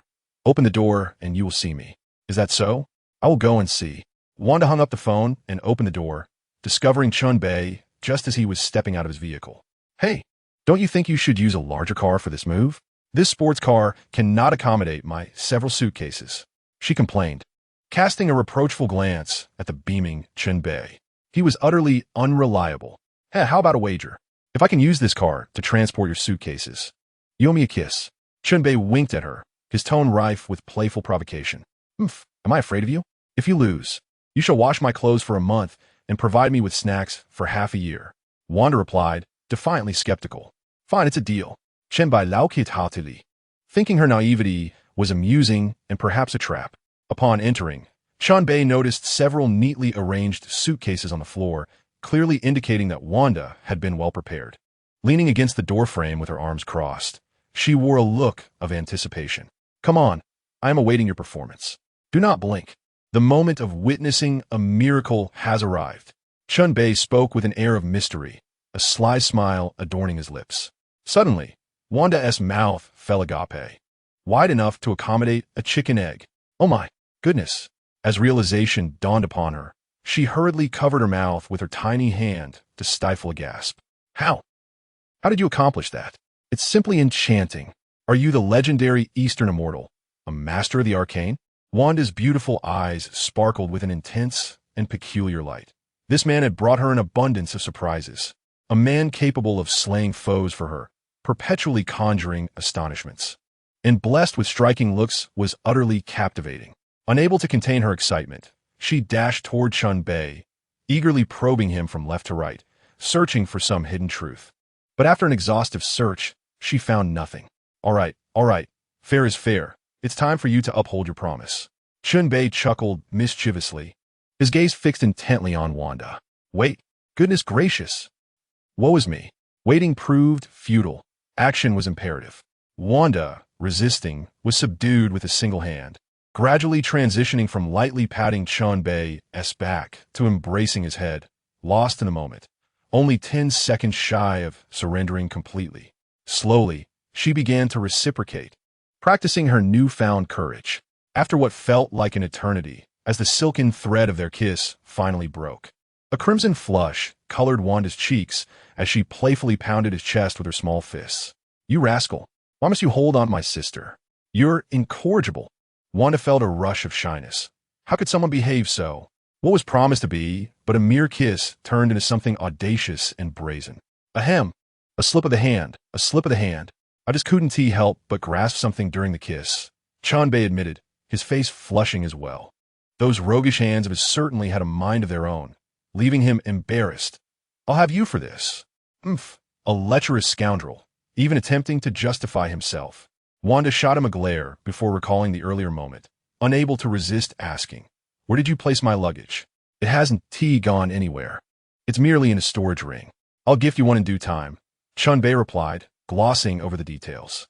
When Wanda heard of this treasure he intended to give her, her attention was instantly diverted.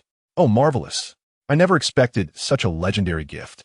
It appears that tales of Eastern immortality hold a grain of truth, Wanda exclaimed, nearly leaping with joy, her large eyes brimming with eager anticipation. Yet another victim of cultural export, truly believing in the fantastical claims of cultivation novels. Chen Bei mused, considering how many Westerners like Wanda had been similarly enchanted by the allure of Chinese fantasy literature. The move went smoothly, and Wanda's kiss was delightfully sweet. Time swiftly passed, and before long, another week had slipped by, marked by an unusual tranquility. Silly girl, could you check how far Stark Industries' stock has fallen? During this period, Chen Bei remained industrious, establishing an account with a securities firm and investing his entire fortune of $3 billion in cash. Additionally, he borrowed $10 billion from Magneto, a truly wealthy individual. Chen Bei even pondered whether this old chap had unearthed a hidden gold mine, as his magnetic influence could very well suggest such a possibility. Chen Bei intended to seize the opportunity to acquire Stark Industries stock at a bargain, aiming to reap some modest profits. At present, Tony was preoccupied with the creation of his Iron Man suit and had not yet clarified the closure of the weapons manufacturing division. Consequently, Obadiah Stane's attempts at damage control proved futile, and the confidence of investors and capital had long evaporated. Stark Industries' stock price had plummeted to a mere $800 billion. With approximately 15 of circulating shares in the hands of retail investors eager to sell.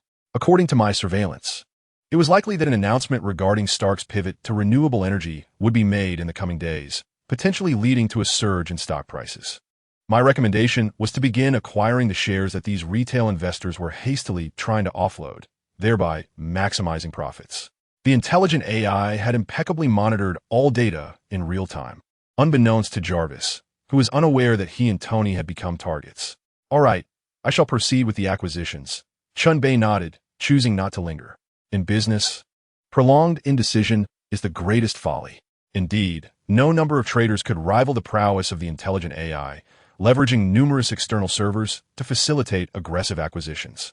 With $13 billion in cash and employing a tenfold leverage. After all, such schemes were permissible in America. He was unaware of the intricacies elsewhere. At that moment, Wall Street was in a frenzy. Someone was audaciously acquiring Stark stock during such tumultuous times. Laughter erupted. Quickly sell. Finally, a fool is attempting to play the bottom-feeding game, trying to appear knowledgeable. Indeed, Stark Industries had witnessed a catastrophic decline from $300 billion to $800 billion over the past few months. Clearly, something was amiss. You may sell if you wish. I, however, shall not. Perhaps this is merely Stark Industries' ploy, driving down the stock price only to repurchase at the lowest point, subsequently releasing favorable news to inflate the stock price and ensnare the unwary. Quite right, I shall observe for now, others chimed in. Not all investors were gullible. Some detected the unusual scent of market manipulation, as such tactics were not uncommon among capitalists. Under Chen Bei's relentless acquisitions, Stark Industries' stock price began to rise, which was anticipated. By the end of the day, he had acquired less than 10 of the retail shares, with many recognizing the anomalies and holding steady. However, he was not in a rush. He could afford to wait a couple of days, intimidating those tenaciously clutching their shares. In truth, Chen Bei was already quite satisfied. The stocks he held would be worth $500 billion upon Tony's revelation of his identity as Iron Man, an equivalent of 5 golden fishing rods. At that juncture, Tony would undoubtedly repurchase at a premium of about 20, ensnaring him once more. As thoughts swirled in his mind, Chen Bei's smile gradually morphed into something sinister, his gaze becoming increasingly distant. Chapter 49, Iron Man's Marvel Debut. Chen Bei had succumbed to daydreams, envisioning himself with a golden fishing rod in his left hand and another in his right, employing a dual approach. After all, he was a wealthy landlord. What was there to fear?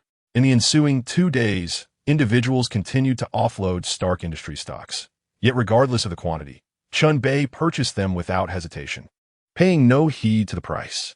Consequently, as his funds dwindled, he found himself in possession of 12 of Stark Industries shares.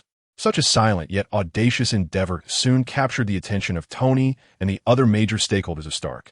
Who was this unknown individual acquiring 12 of Stark Industries? Jarvis. Who was the buyer? Is there truly someone bold enough to seize the opportunity at this time? As realization dawned upon him, he noted that the buyer had acquired approximately 10 in a single day. The speed was astonishing and the audacity remarkable. While the buyer was eager to make a move, Tony found himself swimming against the current. Originally, Tony had intended to absorb these retail investors, but alas, the buyer acted too swiftly, missing the lowest point of acquisition. Jarvis, with remarkable efficiency, soon retrieved the account information from the brokerage firm. Damn, it was Chen Bei. How could this be? Where did he acquire such wealth? He had merely swindled a few billion from me. Could it be that others fell victim to his schemes as well? Tony's eyes widened in disbelief at the information Jarvis had uncovered, feeling as though he had stumbled into a fantastical tale. Good heavens, had the Almighty also lost his sanity? How many had he deceived to amass such riches? Was this fellow truly drowning in a sea of money? The crucial question remained. Where did he find such gullible souls to con? Tony was in a frenzy in his office, nearly overwhelmed with frustration, as the shares were now in the hands of someone he least wished to see acquire them. From every conceivable angle, Chen Bei was the one he most feared, the one whose depths he could not fathom. He had exuded an enigmatic aura since his arrival. No matter the situation, he seemed to possess the uncanny ability to foresee events, consistently laying his plans before anyone else could react, showcasing an array of extraordinary powers and peculiar items. All of this emanated an unsettling energy, suggesting that Chen Bei was a formidable threat. Tony was reluctant to engage with such a person, fearing he might be ensnared without even realizing it. Ever since his kidnapping, his mental state had deteriorated. He toiled day and night to forge the iron armor, enhancing its weaponry and secretly establishing a biological research facility to study the virus serum that Chen Bei had provided him. Only through immense power could he find solace, arming himself sufficiently to confront the unknown terror and safeguard all that he held dear. Jarvis, let's take the latest Mark III for a test flight and identify areas for improvement. The mere thought of Chen Bei filled him with both pressure and determination.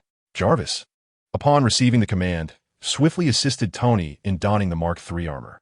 However, Tony's immediate impression was that the process was still far too sluggish. In the event of an emergency, such a lethargic pace could be perilous. Jarvis, our next focus should be on how to expedite the donning process, he declared. The essence of practice reveals truth, and even at this early stage, he identified areas requiring improvement. Understood, sir, I'll make a note of that, Jarvis responded mechanically, lacking any emotional depth. Once Tony successfully donned the Mark III, he refrained from immediately taking flight, opting instead to take a few steps on the ground to gauge the suit's comfort. As he moved, he sensed that the interior of the armor still lacked adequate comfort. There was a noticeable stiffness in the joints, and it felt overly cumbersome. Without a power source, even the simple act of walking seemed unachievable. Jarvis, this suit has a few limitations, particularly if nature calls unexpectedly. We must integrate a purification system, Tony noted, recognizing yet another flaw. One must consider the inevitable urgencies of life. What if a prolonged battle necessitated a trip to the restroom? It would be rather unfortunate to perish from such an indignity. Moreover, he mused that his hair could not be too long, lest it become ensnared. Before even attempting a test flight, Tony discerned that many design considerations were not sufficiently clear and the details were lacking. After this trial, he resolved to make swift corrections. He then opened the ceiling, and with a whoosh, the Mark III vanished into the clouds.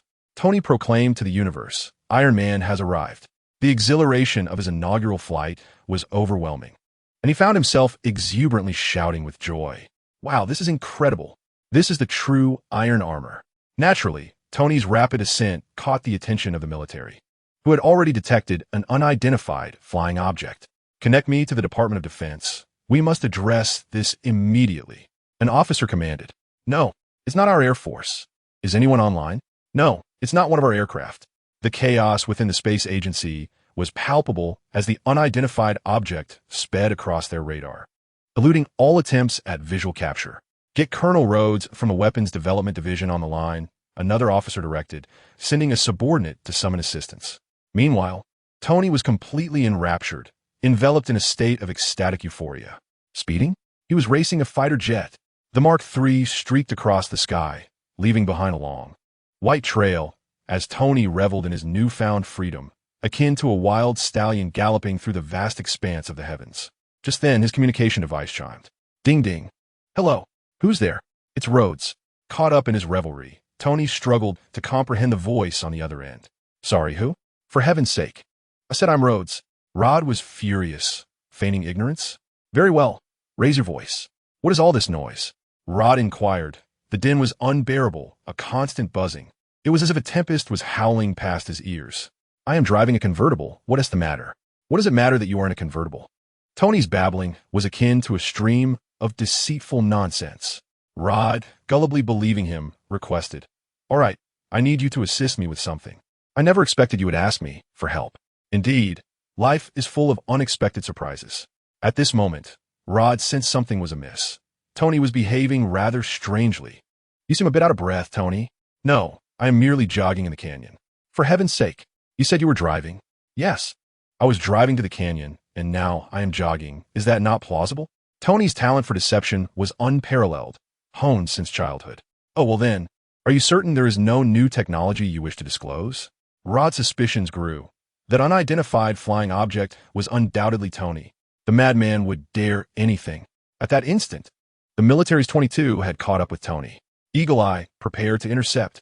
Rod realized that this individual was indeed Tony, as he was clearly distracted, evading something. "Well, I have stumbled upon something." Rod promptly ended the call, silently observing the impending aerial battle. This would mark Iron Man's debut in America. Chapter 50. The climax of Iron Man 1-2 fighter jets had locked onto Tony, issuing warnings for him to halt and submit to inspection. Yet Tony remained oblivious, as if he had not heard, and initiated a flamboyant display of flight. At that moment, Tony was reveling in aerial acrobatics, soaring up and down, left and right, clearly toying with a military aircraft. He attempted a myriad of eccentric maneuvers, flying whimsically without any discernible rhythm. Yet his agility far surpassed that of the fighter jets.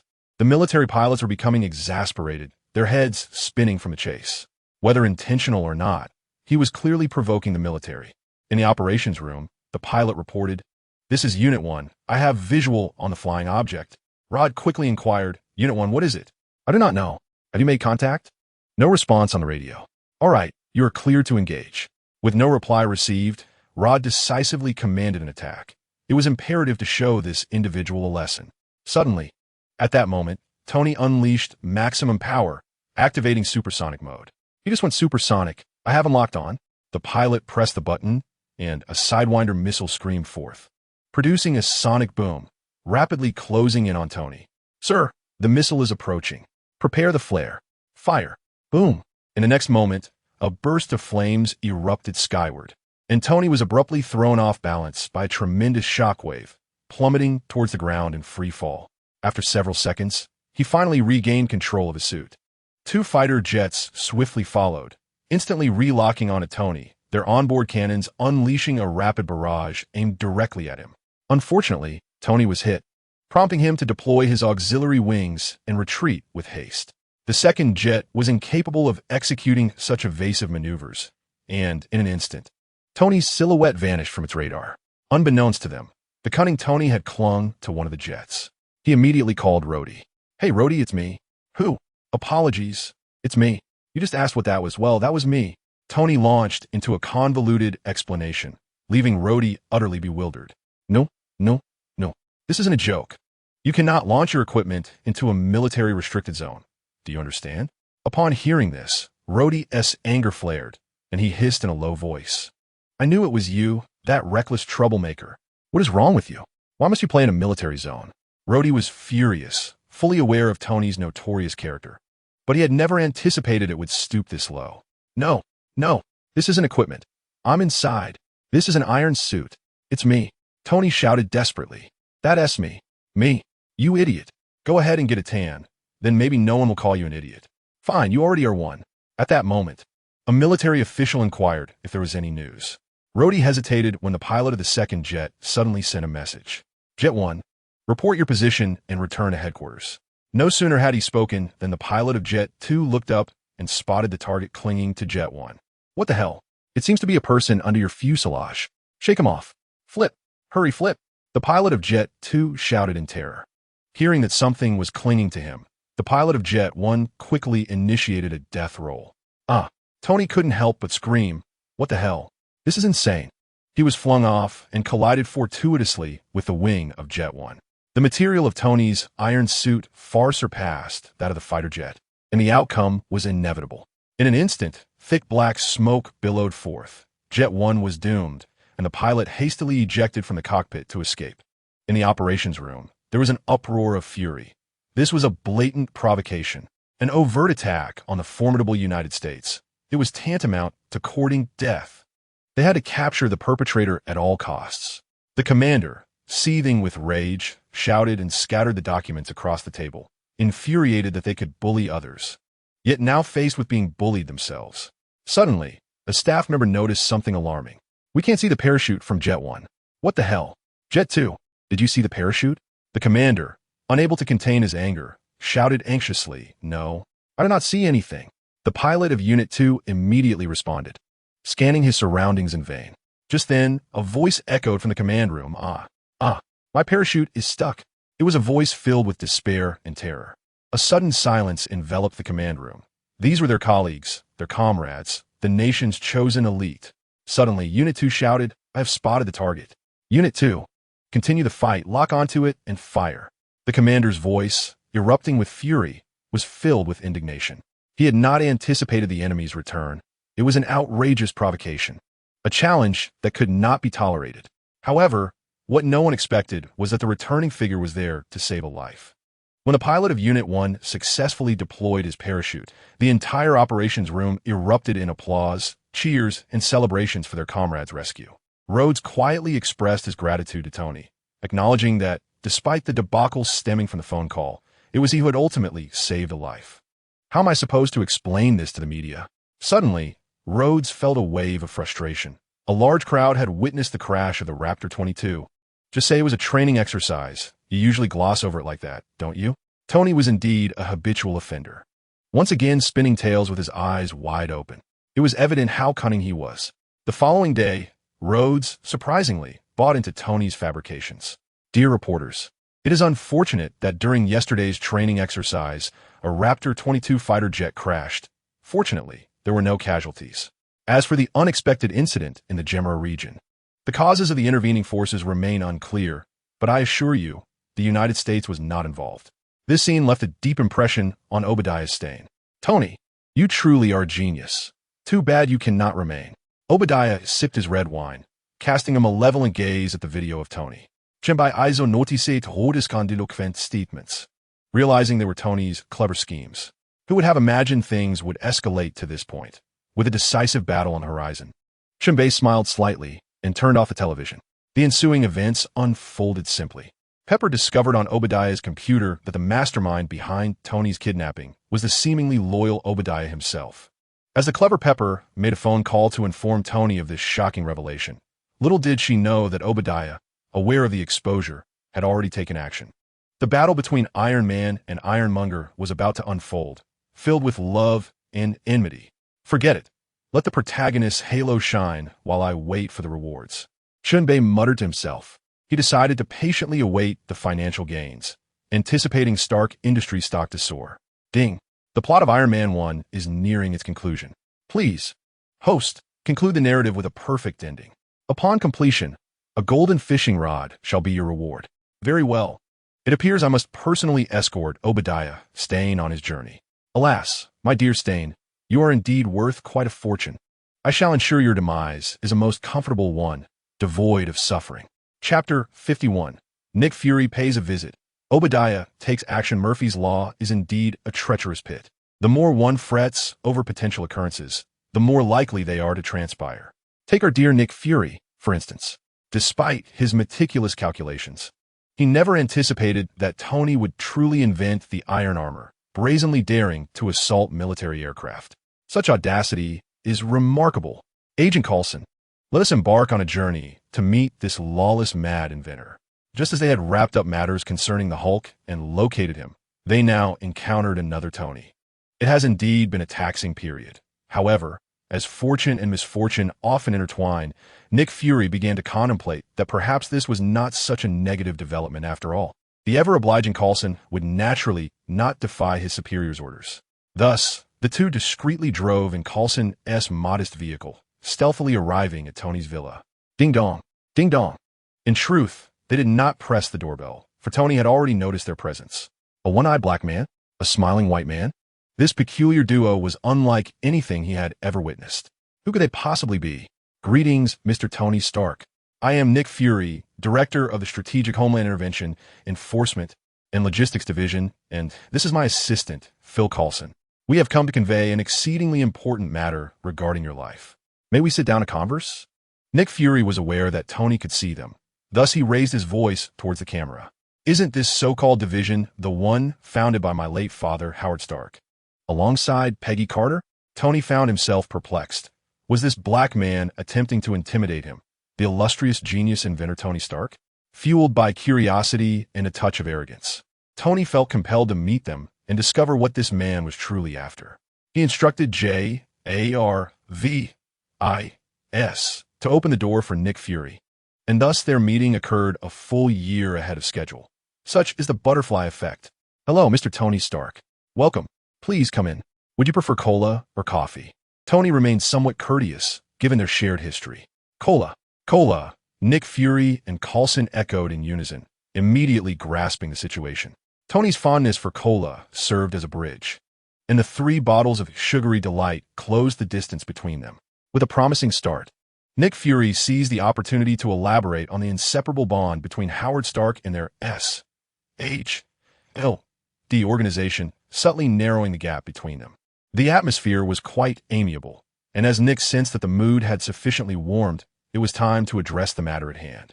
He spoke mysteriously, saying, Tony, do you have any idea who kidnapped you before? Who? Do I know them? Tony quickly inquired, his interest piqued. He was aware that SHIELD was a powerful organization with agents scattered across the globe, privy to numerous clandestine secrets. To be honest, I find it hard to believe. It's difficult to articulate. Nick Fury stammered, feigning a troubled expression. What is the matter? Surely I know them, right? Tony sensed something amiss in Fury's demeanor. Was he afraid Tony wouldn't believe him? How cunning. All right. Nick Fury slapped his thigh, seemingly resolute. It's no secret to tell you. The one who kidnapped you is none other than Obadiah Stane, a senior figure at Stark Industries. What? Tony's eyes widened in shock as he leapt from the sofa. How is that possible? How could it be? Obadiah Stane is an old associate of ours. He is practically like an uncle to me. Tony shouted incredulously at Nick Fury. Aren't you trying to sow discord? How could my dear uncle wish me harm? There's no reason for that. My father and I have treated him well. Tony, this is the conclusion of our investigation. To unveil such a secret, we sacrificed 7 elite agents to obtain this information from the Ten Rings gang, the kidnappers. You may not have heard of them, but they're the largest terrorist organization in the world, and this information is irrefutably true. Nick Fury firmly placed his hand on Tony's shoulder, speaking earnestly, even managing to squeeze out a few tears in a display of heartfelt sincerity. If Chen Bei knew, he would surely think that Fury's acting deserved an Oscar for his tears. This, Tony pondered, though this dark-skinned fellow appeared dubious. His concern for his subordinates seemed genuine. Nick Fury, after all, was Nick Fury. He had firmly secured the title of Marvel's most audacious character. He had transformed the information he had acquired at a cost of millions into a narrative of lives sacrificed, amplifying its value manifold. Well, that's all I have to say. You can investigate further. We shall not disturb you any longer. Do visit us sometime, as your father is a founder of our agency. This was Nick Fury's approach, occasionally making subtle gestures to strengthen their bond, while refraining from mentioning favors, aiming to instill a sense of indebtedness in Tony towards SHIELD. I'll see you off.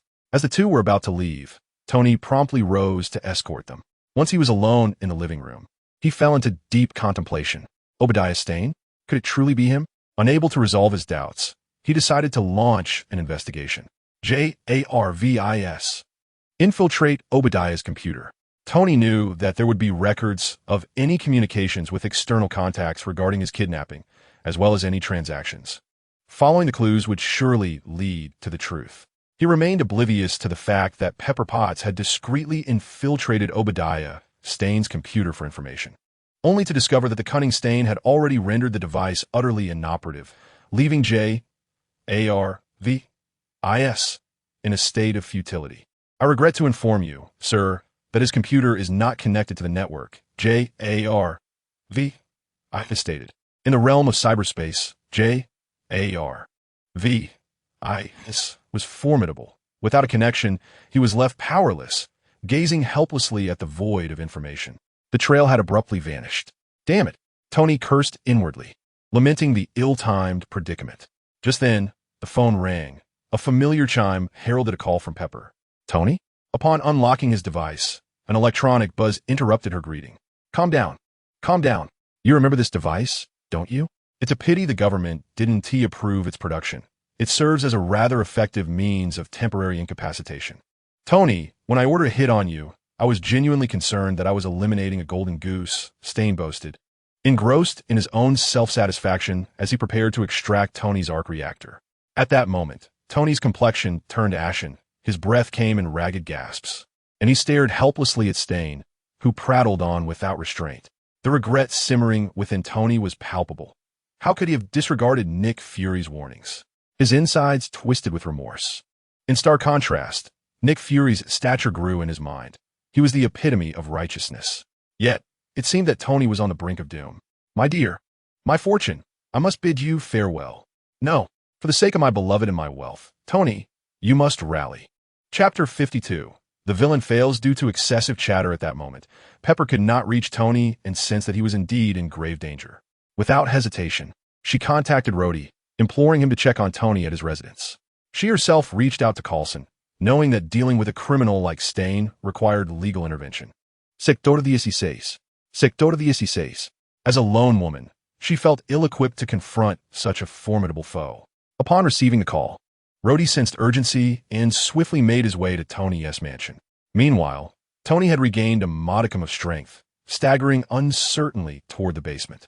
It must be noted that villains often lack foresight. They could easily eliminate the protagonist, yet choose to vacillate, providing opportunities for a comeback. If Stain had simply taken a shot at Tony, the matter would have been resolved without complication. While possessing overwhelming power may permit one to indulge in a cat-and-mouse game, one must also acknowledge that they may not be a match for their adversary. The options were clear. Either eliminate the protagonist or forge an alliance. There was no need for theatrics. Alas, it seemed the director had other plans. As Tony summoned his last reserves of strength, he staggered through the final door and, at last, a smile broke across his face. Indeed, the heavens do not entirely forsake the desperate. He possesses a backup, the original arc reactor. Jarvis, retrieve it for me. At last, Tony displayed a smile of profound relief.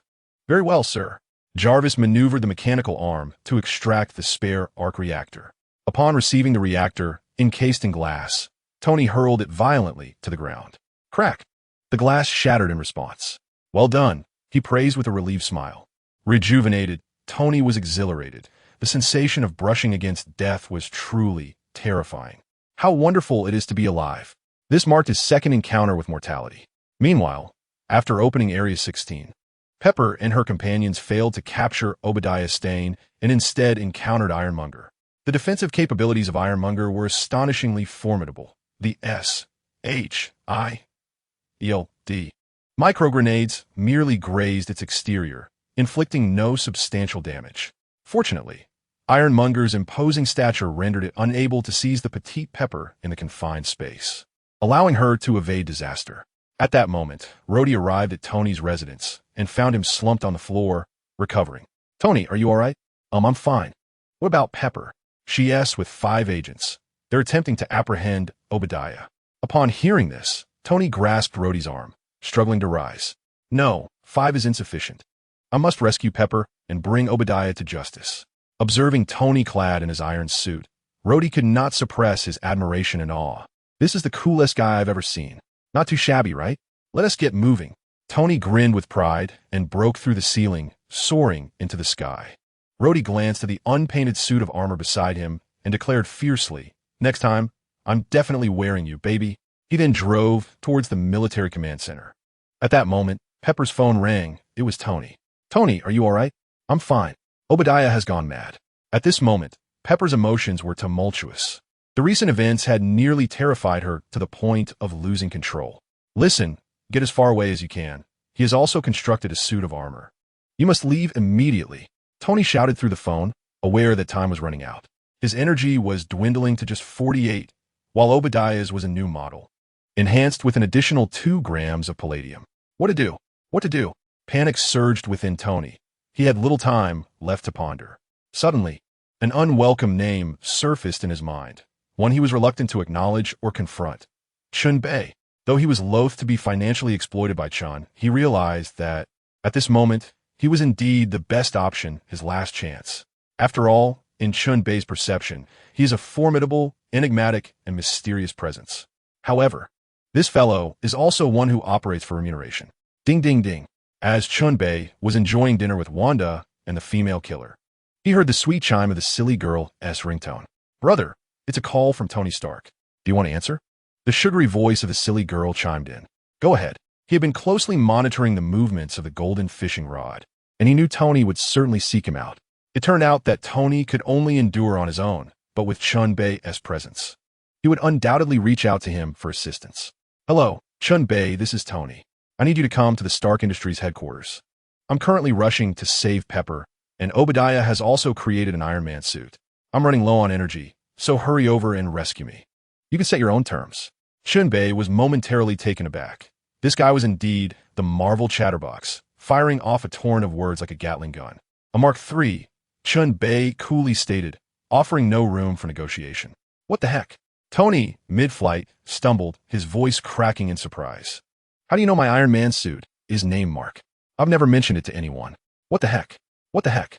He exclaimed repeatedly, as if that would alleviate his fear.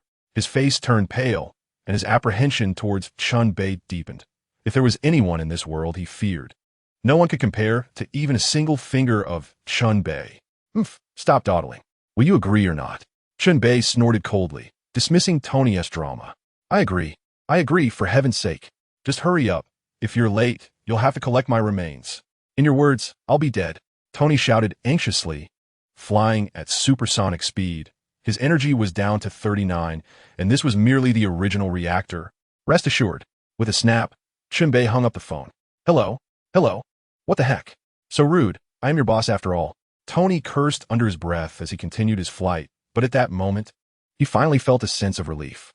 You all enjoy your dinner. I'm off to earn some extra cash. Chen Bei had no intention of taking money for his services, justifying it as an opportunity for Tony to gain combat experience. After all, he wouldn't die? Be careful. Wanda advised with concern. Don't worry, Sister Wanda. No one can stop my brother when he decides to run. The female killer chuckled, speaking calmly. Minnie knows me well. Off I go. Chen Bei grinned mischievously and then instantly teleported to the rooftop of Stark Tower. At that moment, the battle had already commenced. Obadiah Stane emerged from beneath the ground, not only launching an attack, but also posturing with a barrage of empty words. As he contemplated taking action, Tony descended from above, executing a decisive throw that sent both of them crashing onto the bustling overpass. Alas, villains often perish due to their incessant chatter. Chen Bei shook his head and strolled leisurely to Pepper's side. Chen Bei, you finally arrived. Will please go save Tony? Upon seeing Chen Bei, Pepper burst into tears of joy, grabbing his hand and weeping.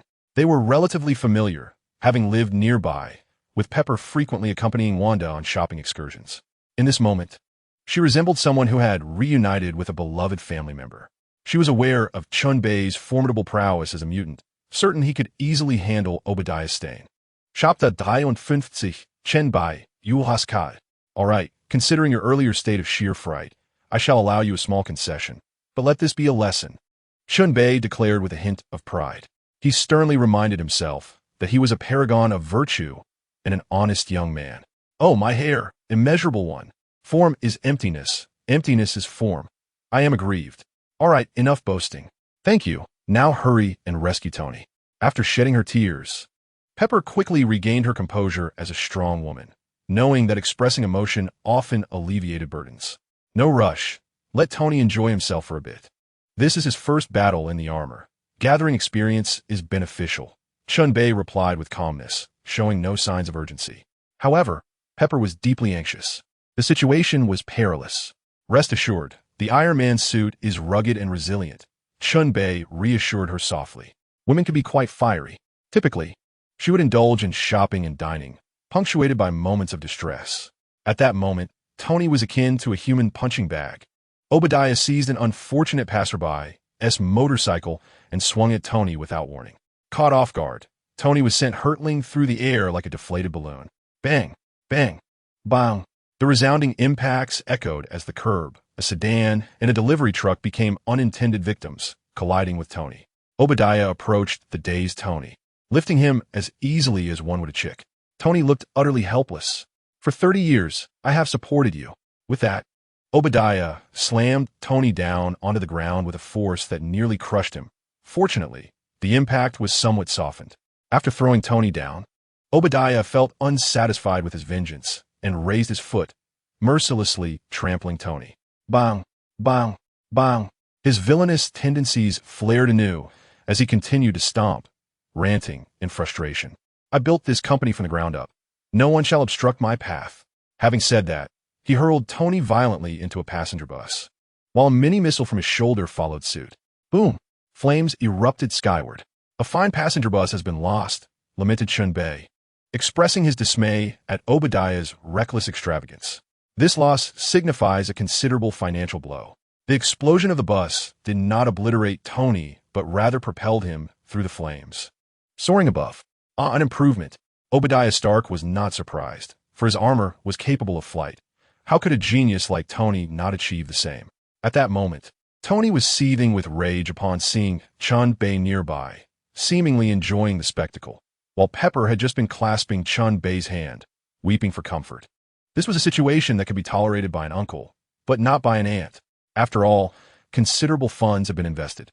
Could he not show me some respect? My boss is on the verge of demise, and yet you choose to spectate? Are you hoping to witness my downfall so you can inherit my company and my Pepper? Chen Bei, I'm Tony Stark. Damn it. Surviving Obadiah's blows, Tony felt as though he might perish from the frustration Chen Bei inflicted upon him. He shouted angrily, Chen Bei, listen to me. I curse you. If you do not lend a hand, I shall surely meet my end. Do you not desire your iron armor any longer? His urgency was palpable, an existential need. Do not inquire further. It is merely a natural physiological response. In his desperation, he longed for relief. Never mind. Let me perish. Once I am gone, I shall extract your arc reactor, and with your remaining iron armor, I can have others replicate it. Chen Bei, delighting in his misfortune, laughed heartily, unfazed by the murderous glare Tony directed at him. If glares could kill, Tony's would have rendered him a mere shadow of himself. Nevertheless, business is business, and it is only right to act accordingly. Chen Bei swiftly teleported between the two, surveying both sides. The disparity was stark. How feeble Tony appeared. Upon witnessing Chen Bei's sudden arrival, Obadiah blinked rapidly, as if attempting to ascertain the reality of the situation. Was this being human or spectral? How could he appear so instantaneously? Tony, upon seeing Chen Bei, let out a startled exclamation. What the heck? You can teleport? Oh God, how blind you are! Tony rolled his eyes, feeling utterly beleaguered by the apparent favoritism. It's you, Obadiah gasped, finally recalling. Indeed, it is I. Have you remembered now? Chen Bei grinned, his gaze intensely fixed upon him. Such a penetrating stare terrified Obadiah. What kind of gaze was this? I am no lamb for slaughter. Who else if not you? In Chen Bei's eyes, Obadiah appeared as a walking fortune, worth 100 billion greenbacks. Little Tony, someone is offering 100 billion for your head. I am currently somewhat short on funds. As you well know, the saying goes, men die for wealth, birds perish for food. Rest assured, with the immense benefits you have bestowed upon me, I shall take it easy on extinguishing your existence. Chen Bei smirked slyly, rubbing his hands together, eager for the arrival of some small change. 100 billion? Obadiah was utterly bewildered, never anticipating his own worth to be so astronomical. Perhaps I should sever myself and present my own body to that individual? Tony was equally astonished, his mouth agape. Who could possibly be bolder than me? Tony Stark, offering $100 billion for a mere life? Young man, do not presume that your modest talents grant you the audacity to boast before me. Do you truly believe you can best me? Recovering from his shock, Obadiah snorted disdainfully. Being underestimated was intolerable. Soon, my iron fist shall reduce you to a mere pulp. Let us witness why the flowers bloom so vividly. In an instant, seizing the initiative is paramount. With a propulsion from his feet, Obadiah lunged forward like a cannonball aimed at Chen Bei, seemingly intent on using his iron head to obliterate this pretentious fool. Obadiah's figure loomed closer and larger, filling Chen Bai's vision. "Oh, what folly," Chen Bei remarked calmly, then promptly teleported behind him, delivering a powerful kick to his back. Bang! Obadiah fell in a classic dog-eats-dog fashion, offering a show of humility. Haha, splendid. Tony finally felt exhilarated. He had just endured a brutal beating, but the tides of fortune have shifted and the roles have reversed. Obadiah quickly sprang to his feet. Despite his hefty appearance, he was surprisingly agile.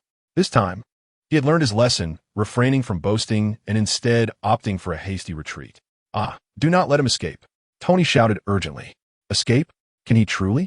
Chen Bei calmly observed the airborne Obadiah, then inexplicably inquired, "How good is his metal conductivity?"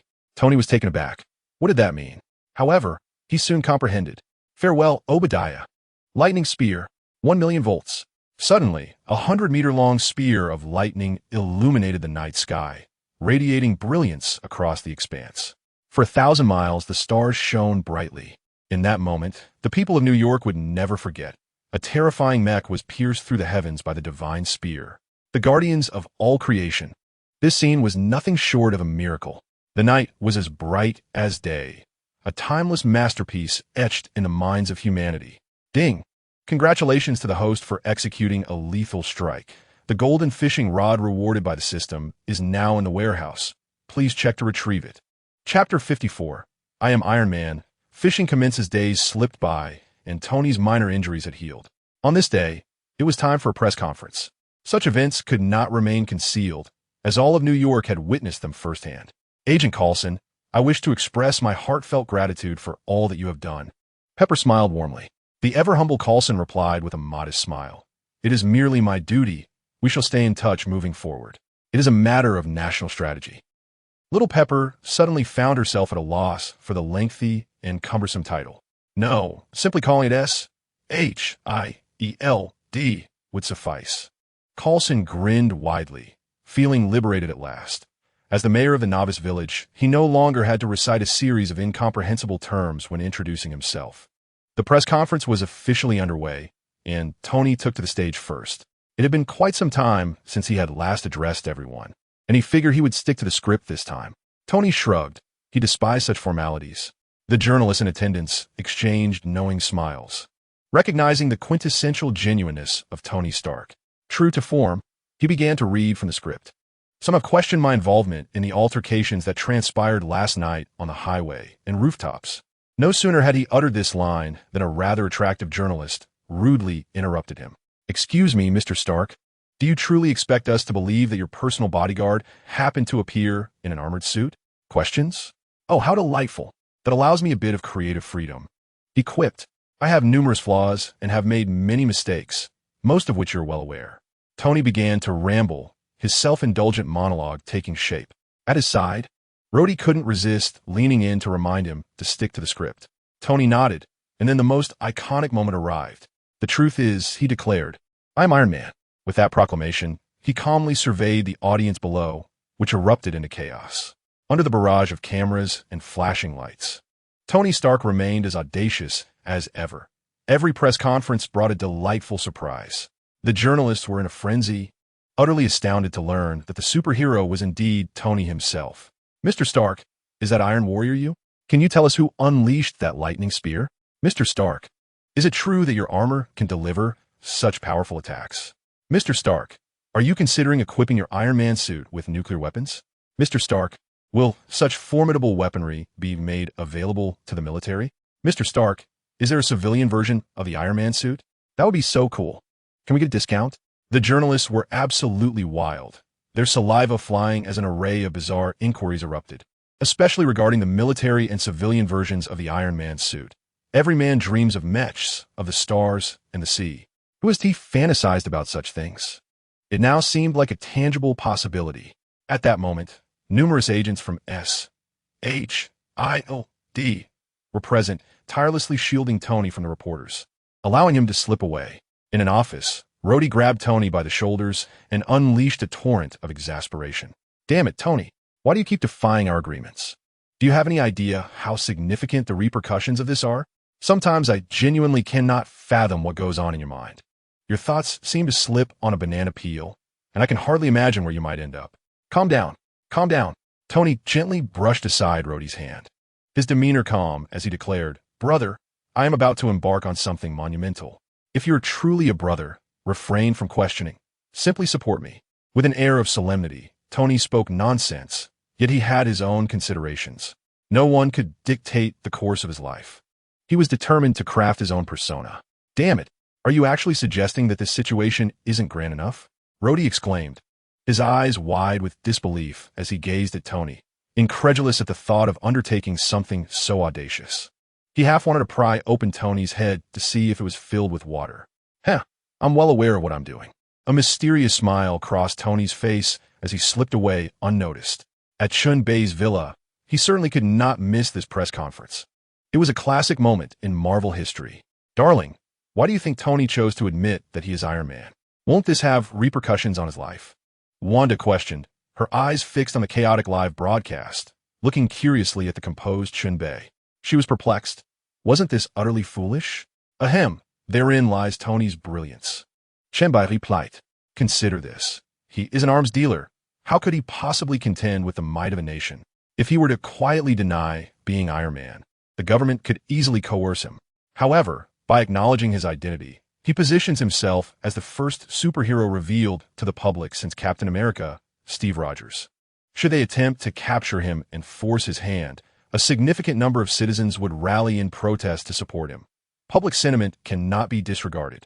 Furthermore, his character plays a role. He possesses an immense arrogance, believing that whatever he sets his mind to, he can achieve. Tony is also an individual who revels in the spotlight. He must show off, for he feels discomfort if he does not. So, do you think these reasons suffice?" Chen Bei analyzed based on his conjectures, though this was merely his opinion. Who could say what other thoughts Tony might harbor? Wanda nodded, somewhat understanding as she considered this information, thinking it prudent to know more about an adversary for future encounters. In truth, Chen Bei wished to express that if Tony were not to claim his identity as Iron Man, would he then acknowledge himself as Tony Stark?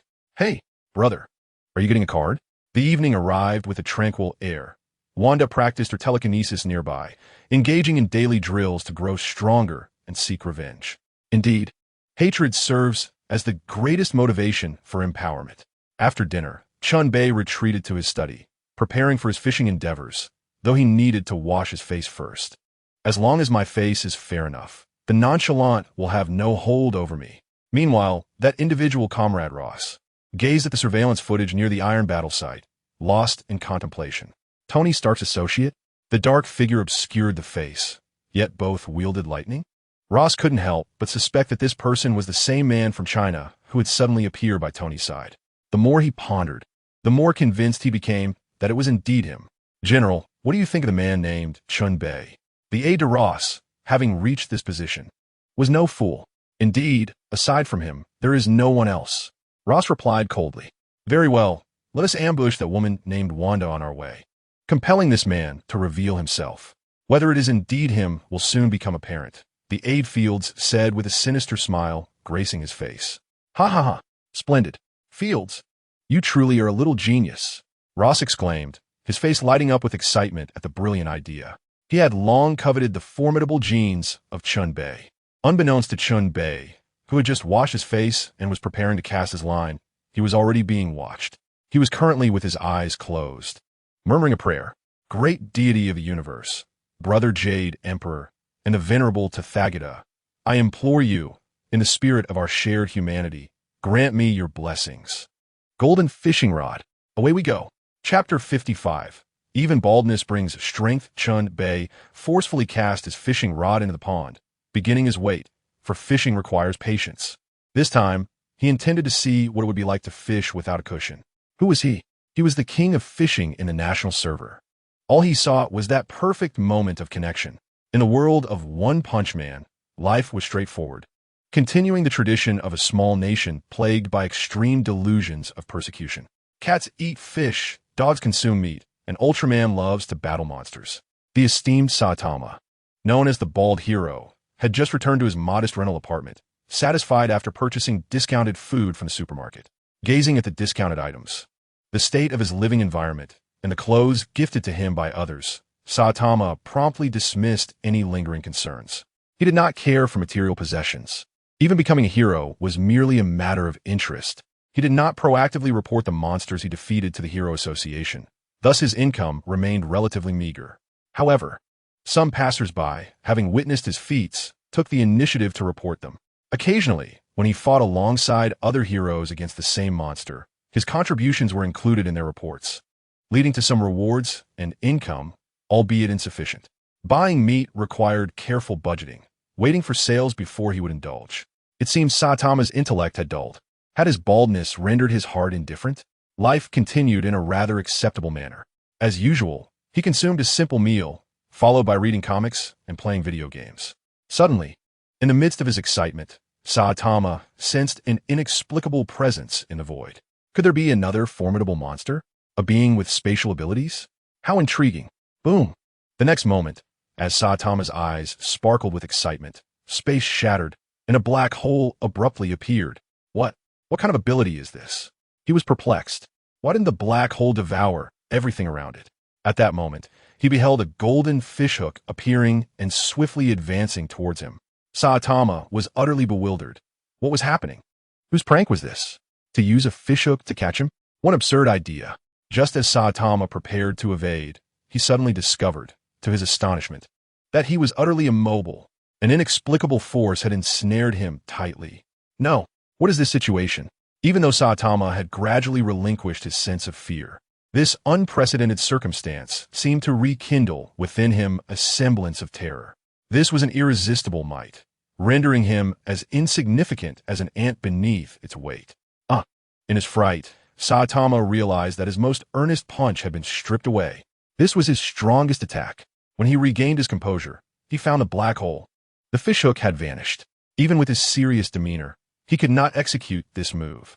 Essentially, his strength had not reached such heights. Damn it. I must retrain. He loathed training. His hair was the price to be paid. Who knows what he would lose in the process of retraining? I'm bald. I have grown stronger. I despise this. Meanwhile, in the Marvel Universe, Chen Bei sensed some commotion. Ding! Congratulations, host. You have acquired Saitama's Serious Series, the Serious Punch. What? The Serious Punch? Are you serious, system? This can actually be obtained. He could scarcely fathom how the system could seize an attack dependent on Saitama's attitude.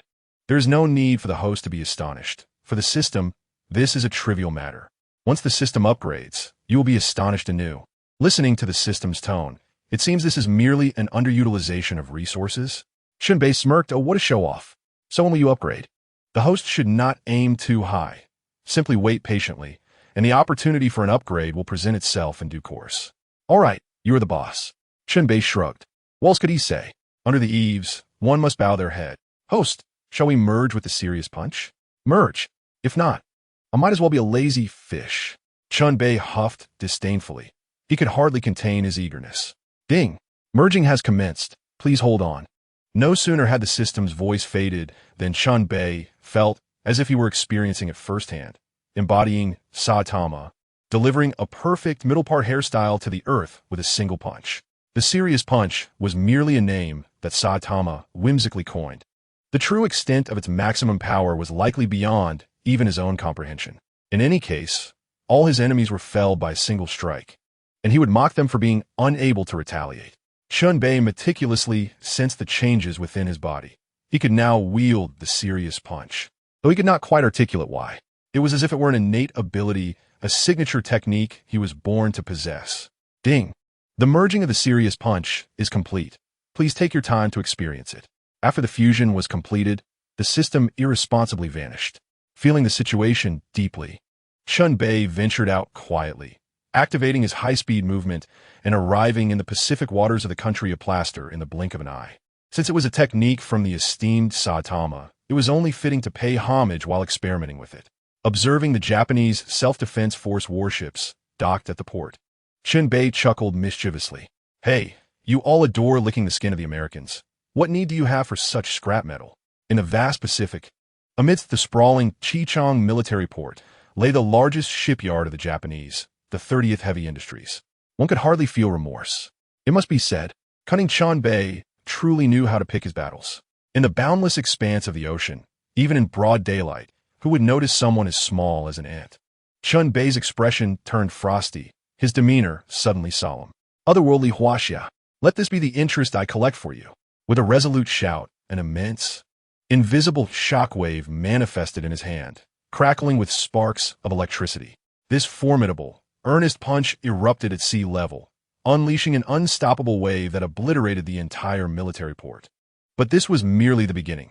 Such a punch could not be contained by a mere military harbor. After decimating the port, the terrifying shockwave continued to surge forth, laying waste to the unfortunate Qichang. Explosions were the sole theme. Viewed from a height of 1,000 meters, it was a masterpiece of destruction. Skyscrapers, bustling districts, factories, and farms were all reduced to nothingness. Were there cries of despair? Only if one had the opportunity. In an instant, it transformed into a ghost town. What began as a sunny day in Qichang had turned into hell. The disaster struck too suddenly, without any warning, in the blink of an eye. Qichang became a desolate ruin. Half an hour later, the entire world was in an uproar. This was the largest massacre since the atomic bomb explosion. The entire city was annihilated, and while the world mourned for the small nation of plaster, others applauded the event, eager for war against such a filthy country that oozed with blood guilt. Who wouldn't want to celebrate such a good fortune with fireworks? Of course, Chen Bei remained unfazed by the consequences. He was utterly drained of energy. This earnest punch was no mere jest. It had completely exhausted his strength. Fortunately, his self-healing ability allowed him to move, albeit just barely. He finally understood what the system meant by self-experience. With his diminutive frame, he could only be a fleeting real man for 3 seconds. Chapter 56. Assassination of Wanda. Chen Bei slowly stood on the surface of the sea, closing his eyes to meditate, gradually absorbing the ambient energy in the air. This self-healing ability was quite resilient, but even it could not withstand such expenditure for long. To release all of one's power and energy in an instant. Who could endure that? He remained oblivious to the nature of the cosmic energy that facilitated his self-healing. Regardless, he took the time to rest, confident that he would gradually recover. As time trickled by, his strength slowly returned, but based on his calculations, executing a serious punch would still be somewhat taxing for him. He surmised that he could only afford to use it once in a battle, either to vanquish his opponent or to be vanquished himself. Chen Bei resolved that during critical moments, he must refrain from employing his serious punch. If he failed to incapacitate his adversary, he would find himself in peril. An hour later, Chen Bei's strength was fully restored, and he activated his high-speed movement, swiftly returning home. At that moment, news reports from around the world inundated the airwaves with coverage of the sudden calamity unleashed by the Japanese invaders, overshadowing Tony's announcement of his identity as Iron Man. This turn of events irked Tony, as he felt that just as he had declared himself a superhero, someone else had orchestrated a monumental news story that stole his thunder. Back at his residence, Tony scrutinized the news online and compared it with satellite images of the destruction. He mused that only a nuclear weapon of a megaton scale could inflict such devastation, but questioned how a mere battle suit could possibly carry such an explosive. Did one truly intend to embrace a nuclear bomb and ignite it with a lighter? He doubted whether such destruction could indeed stem from human effort alone, suspecting it might be the work of a terrorist organization wielding nuclear capabilities. Yet, the absence of detected radiation at the scene led him to conclude that such feats were beyond human capability, unless, of course, a deity was involved. The world was grappling with the enigma, utterly unaware that Chen Bei was the architect behind it all.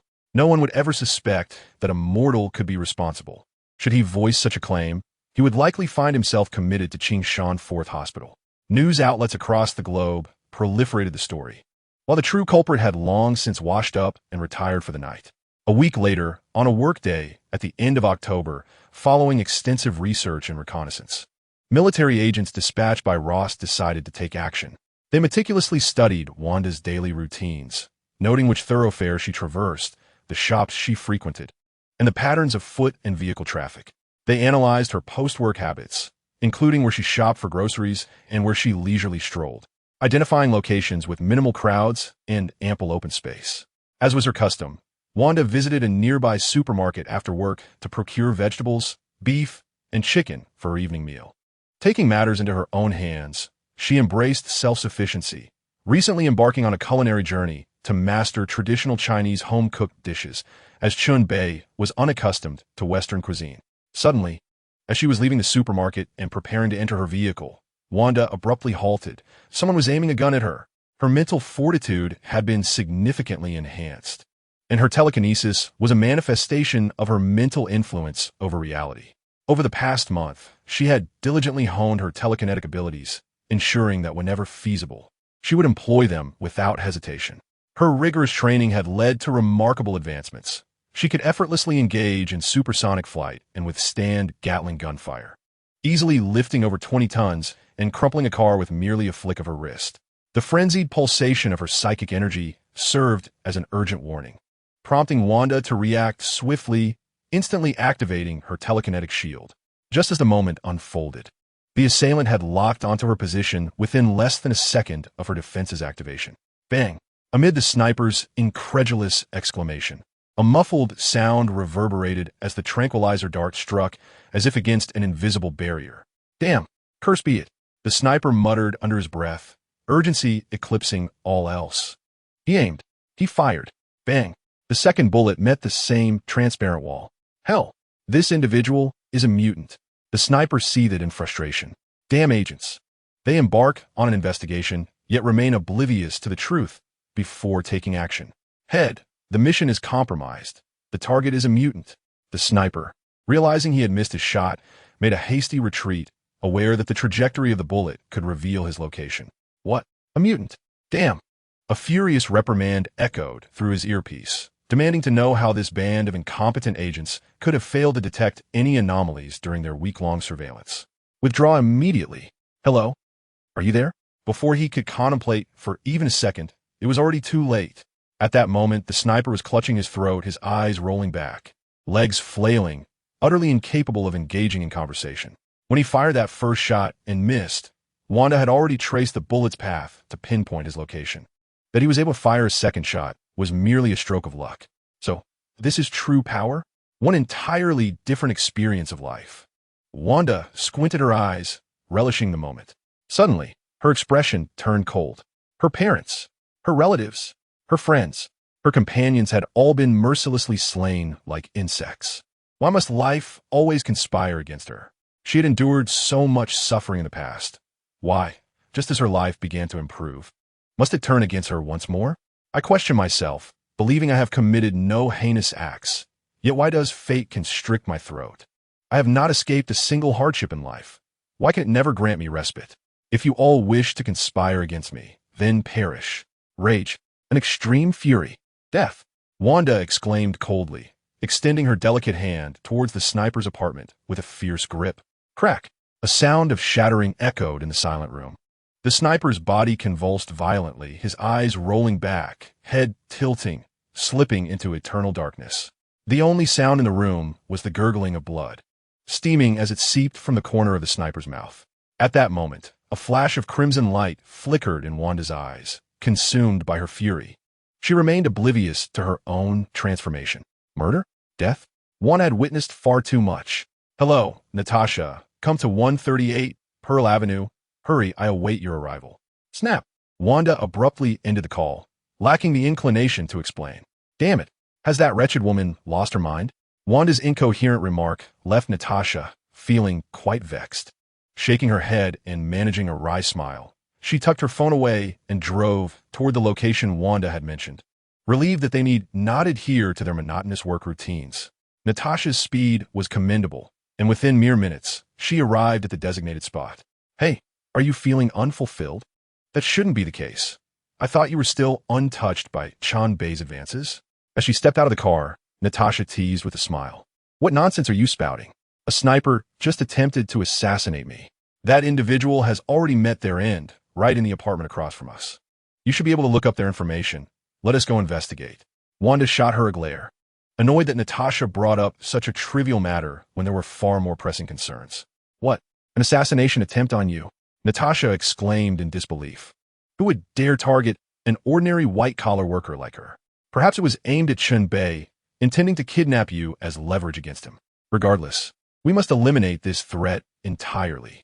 Let's go find out who dares to challenge us. Chapter 57. The two women's plan to root out the threat. Once the matter of Chen Bei's safety was raised, the atmosphere between the two women shifted dramatically, growing cold and resolute.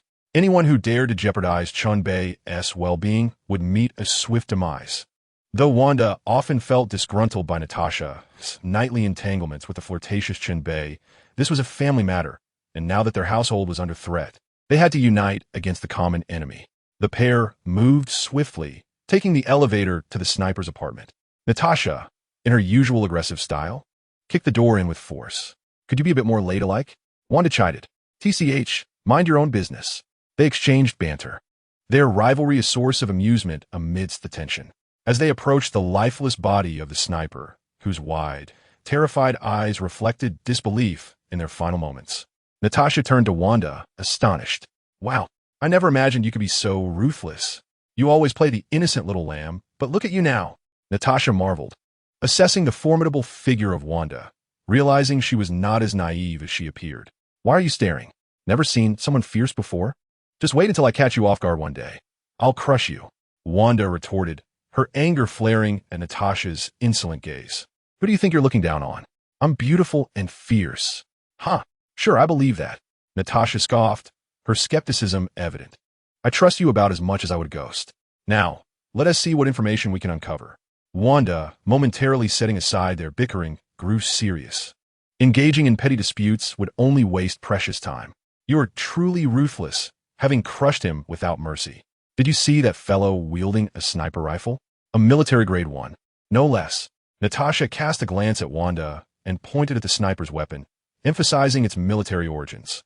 "If that is the case, does it not imply he is a military sniper? Has Chen Bei offended someone in the military? Yet, that seems implausible, for they inhabit entirely separate worlds." Wanda furrowed her brow, lost in thought. "I have no idea, but perhaps we need not understand. Since he dares to extend his reach so far, let's sever it," Natasha declared with commanding authority. They sought to eliminate, requiring no evidence. Mere suspicion sufficed. Click. Natasha snapped a photograph of the corpse's face and uploaded it to their internal network. Following facial recognition analysis, they uncovered the sniper's identity, a captain in an air combat unit, directly under the command of the illustrious General Ross. General Ross? Isn't that an enormous distance apart? How could their paths possibly cross? Natasha pondered this perplexing outcome, bewildered by how it all tied together. At that moment, Wanda's eyes brightened with realization. "Foolish Natasha, how could you overlook this? Did you not see the news of the Hulk being pursued by Ross, only to be rescued by a lightning figure wearing a hood? That was none other than Chen Bei." Natasha smacked her forehead, recollecting the details. Ross had been relentlessly pursuing the Hulk, wishing to develop a true super soldier serum through the study of the Hulk's blood. That day had presented the most opportune moment. Thwarted by Chen Bei, how could Ross simply let this go? As they pieced together the clues, it appeared they were drawing nearer to the truth. There might be even deeper motives at play. Ross likely coveted Chen Bei's lightning genes. Wanda suddenly interjected. "Indeed, I believe that to be highly plausible.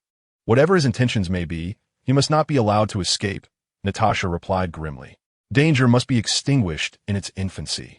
There is no logic in a perpetual watch against thieves.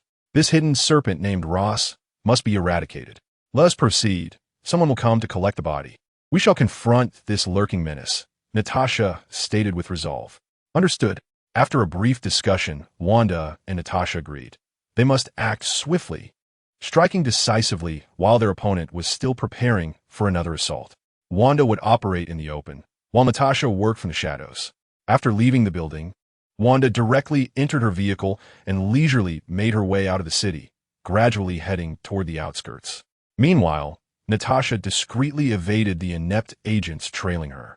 Following her departure, she headed to Imperial University, where General Ross maintained a clandestine laboratory and where Betty was employed. "You have kidnapped Wanda to threaten Chen Bei? Then do not blame me if I resort to abducting your only daughter, Betty."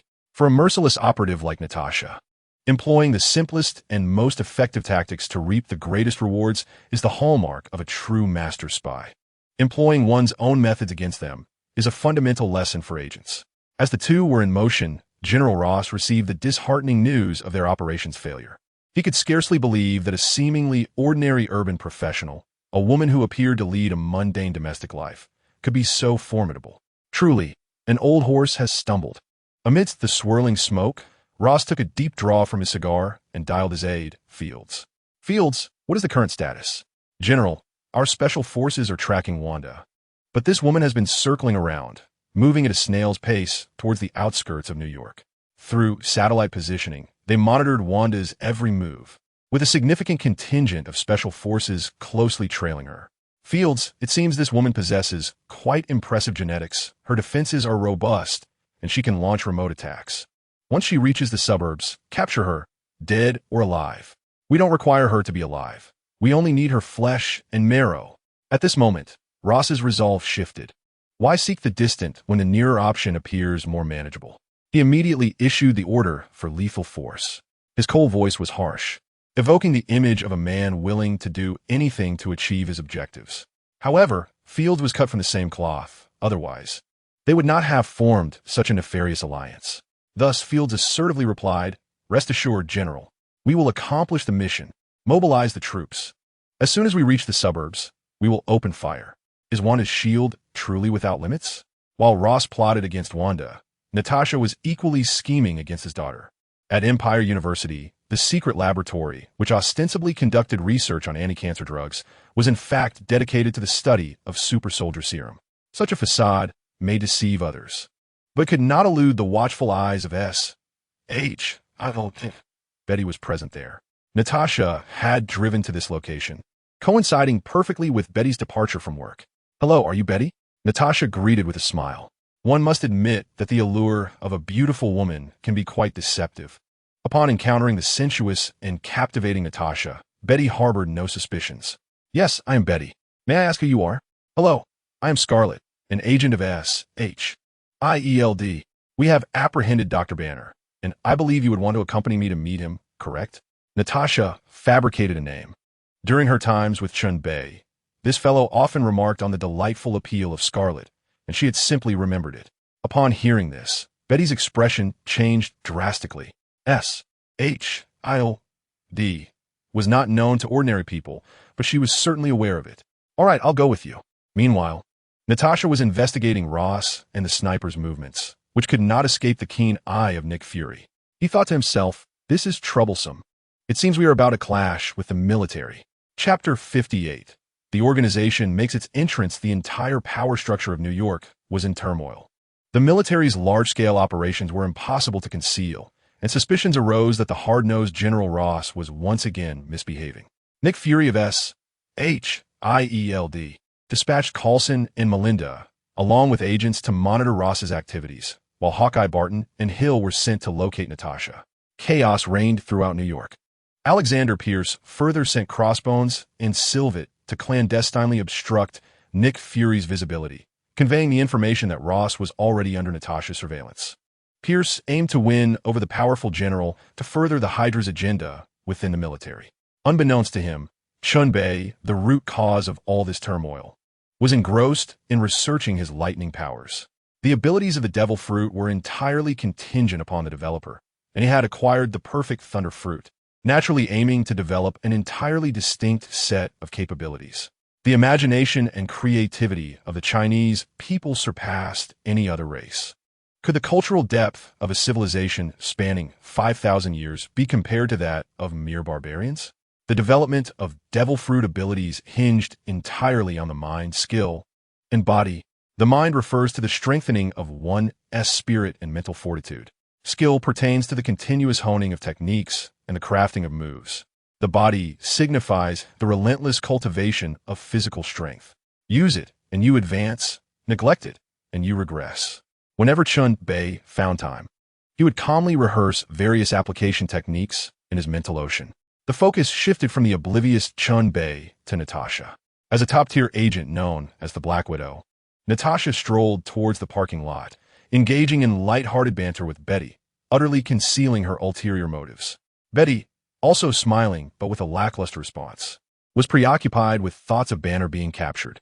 The only piece of good news was that Banner had not been apprehended by his father, General Ross. Otherwise, he would have been in grave danger. When Natasha produced a photograph of Banner, Betty was convinced of her words. Indeed, Banner had been located by S.H.I.E.L.D. All right, Betty, let's get in the car. Dr. Banner is safe and sound.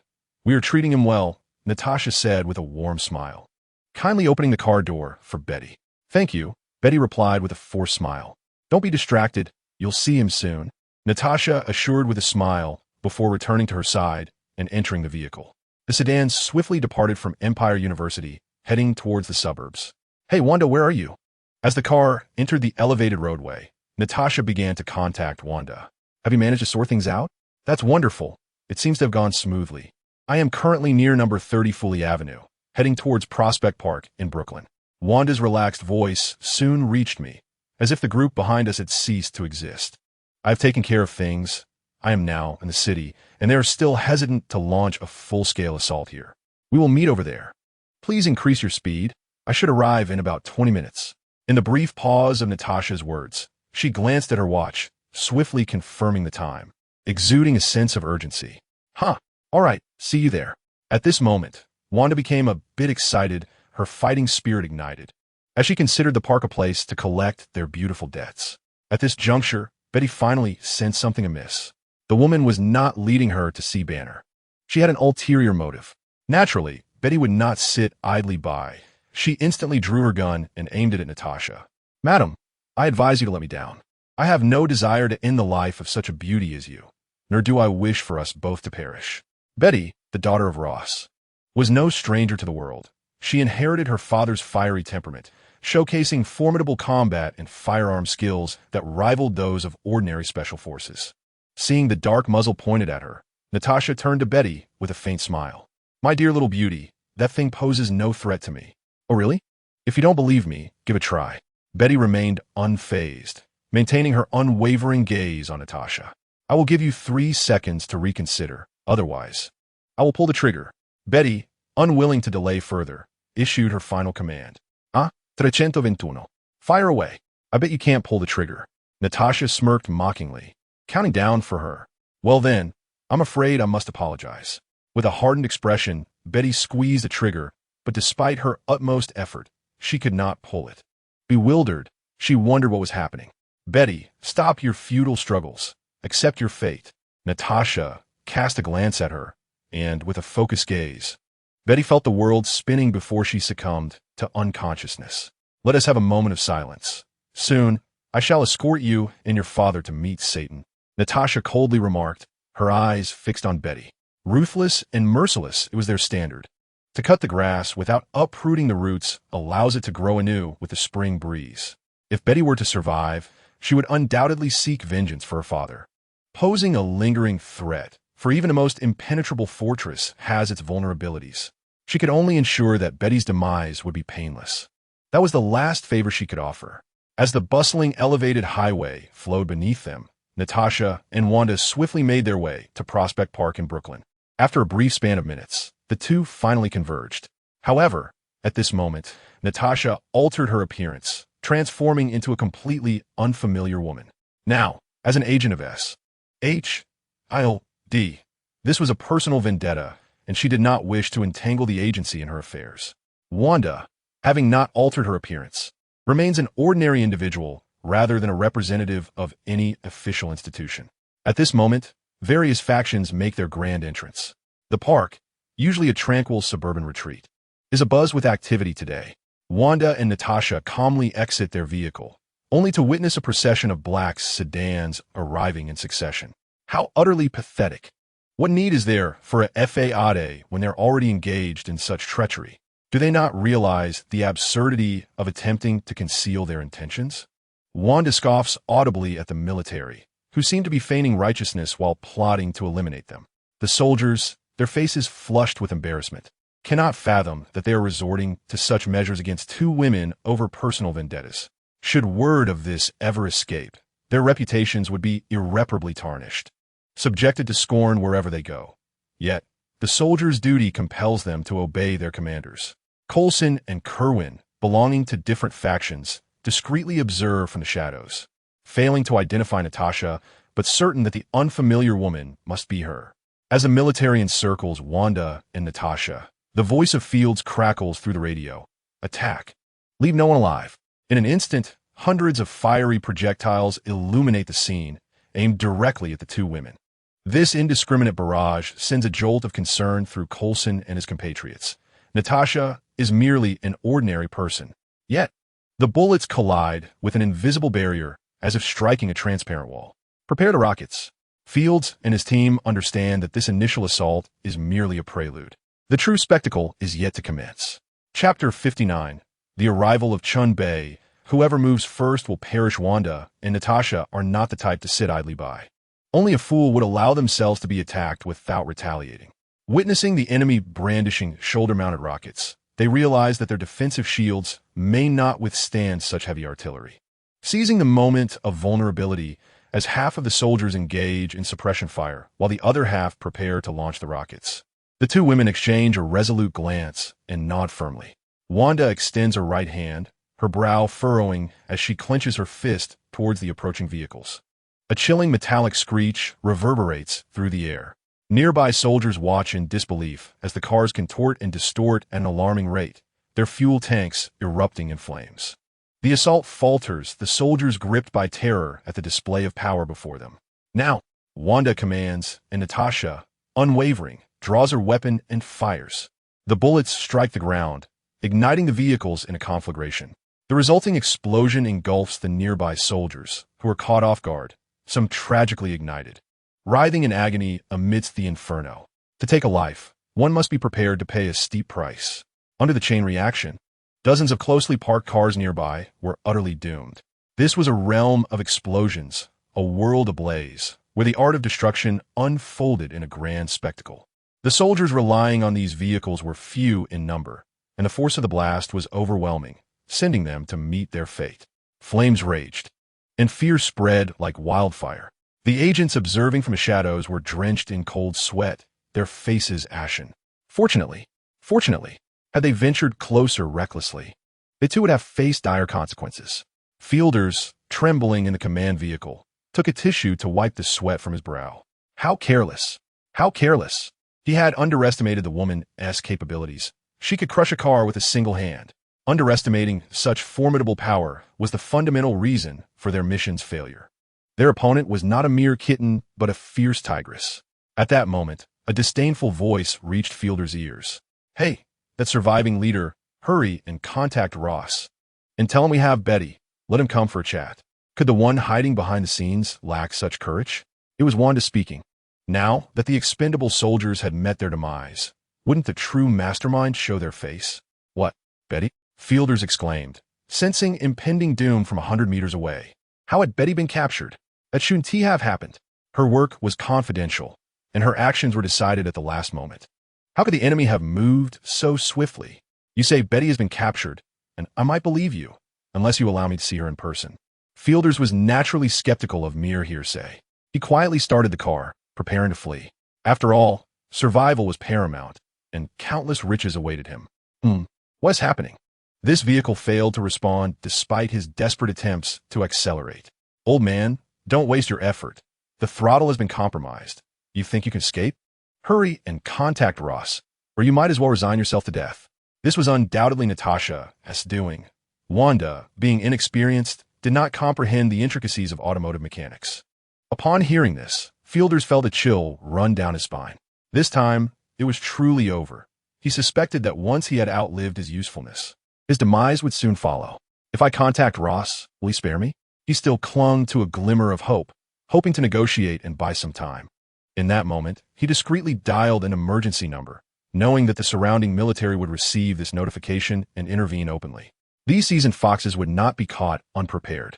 Reaching such a position was no small feat. Natasha and Wanda lacked the foresight to detect such subtle maneuvers within the vehicle. Fielder's actions were unnecessary. Outside, Kelvin had already alerted the Hydra agents of S.H.I.E.L.D. The death of Fielders was inconsequential, but General Ross must not encounter any trouble. At this moment, Wanda and Natasha exchanged a glance, their hands clasping together as they swiftly seized Betty from the vehicle, her form suspended in the air, allowing Fielders to witness the spectacle clearly. Such an extraordinary display truly astonished Coulson, Curvit, and the others. It was nothing short of divine intervention. "Have you comprehended the situation? Why delay in contacting?" Wanda admonished sharply, sensing that this individual was stalling for nefarious purposes. Time was of the essence, for hesitation could lead to unforeseen consequences. All right. No need to rush. I will contact immediately, Fielders replied, leaping from the car. The vehicle was perilous. He surmised that escape would be impossible should trouble arise. He retrieved his phone, ready to reach out to Ross. Just then, a sniper's bullet struck abruptly before Fielder's forehead, halted only by an invisible barrier. Damn. Someone is attempting to assassinate me. This sudden turn of events sent Fielders into a panic, his eyes wide with terror as he scanned his surroundings. There's a killer. The order to fire had naturally come from Curvet, who aimed to eliminate Fielders, thereby preventing any communication with Ross. He feared that Ross's arrival would result in his immediate demise, jeopardizing their plan and allowing this golden opportunity to slip away. While such imaginings were enticing, reality was harsh. Natasha had long since detected their presence. However, given their shared profession, she had chosen to remain indifferent, merely casting a watchful glance in their direction. Unexpectedly, she was engulfed by a palpable aura of menace, a sensation all too familiar for a seasoned assassin. Thus, the previous scene unfolded, ultimately preserving Fielder's life. Friends outside. Why do you delay? Must I summon you? Natasha called out sharply, her piercing gaze fixed upon their hiding place. Suddenly, figures began to emerge from the thickets and underbrush. To her surprise, the somewhat awkward presence of Coulson and Melinda, alongside Curvet, came into view. Ah, ladies, we are agents of S.H.I.E.L.D. Your brazen display of gunfire, resulting in considerable casualties, necessitates your cooperation with our investigation, Curvet asserted, taking the initiative in a formal manner. What would Natasha do in response? Hearing this, Wanda leaned closer to Natasha, whispering in her ear. Unfamiliar with such an unexpected turn of events, she found herself at a loss for how to proceed. It was an overt challenge. Wait, don't rush. They claim to be S.H.I.E.L.D. So let us treat them as such, Natasha replied, her demeanor entirely composed. Everyone can engage in banter. I might even suspect your credentials to be counterfeit. Before Natasha could proceed with her performance, Fielders suddenly stepped forward. Ladies and gentlemen, I am Fielders, a brigadier general, and here is my military identification. With that, he brandished his credentials. I was merely taking a stroll in this park during my leave when I was seized by this terrorist. Quickly, save me. This is a merciless terrorist. This wretch is exceedingly cunning. Upon revealing his identity, he is confident that with agents of S.H.I.E.L.D. present, these two women cannot possibly eliminate so many adversaries. Curvet also believes the situation is under control. No one dares to openly oppose the state. Ladies, please accompany me. Curvet smirks with a sinister satisfaction, feeling assured of his victory. Suddenly, a faint voice cuts through the tension. Your performance ends here. From this moment onward, anyone who moves shall perish. Chapter 60. A warning to others. Chen Bei. Gasps of astonishment erupted. No one could have anticipated that an inconspicuous individual would display such audacity and arrogance. How did you appear? Are you human or specter? Did you not see? He just appeared out of nowhere. Damn, this fellow seemed entirely unremarkable. This individual is an expert at concealment, hiding so deeply. The Chinese are formidable. They are exceedingly cunning. Chen Bei was surrounded by the incredulous murmurs of the agents. This entire family is no ordinary lot. Moments earlier, Chen Bei glanced at the time, realizing it was already past 7 o'clock and still no sign of Wanda. In the past, she would have returned by now to prepare dinner. Even if something came up, the meticulous Wanda would have called ahead to inform him. Today was unusually strange. Chen Bei sensed that something must have gone awry. Otherwise, Wanda would not have vanished without a trace.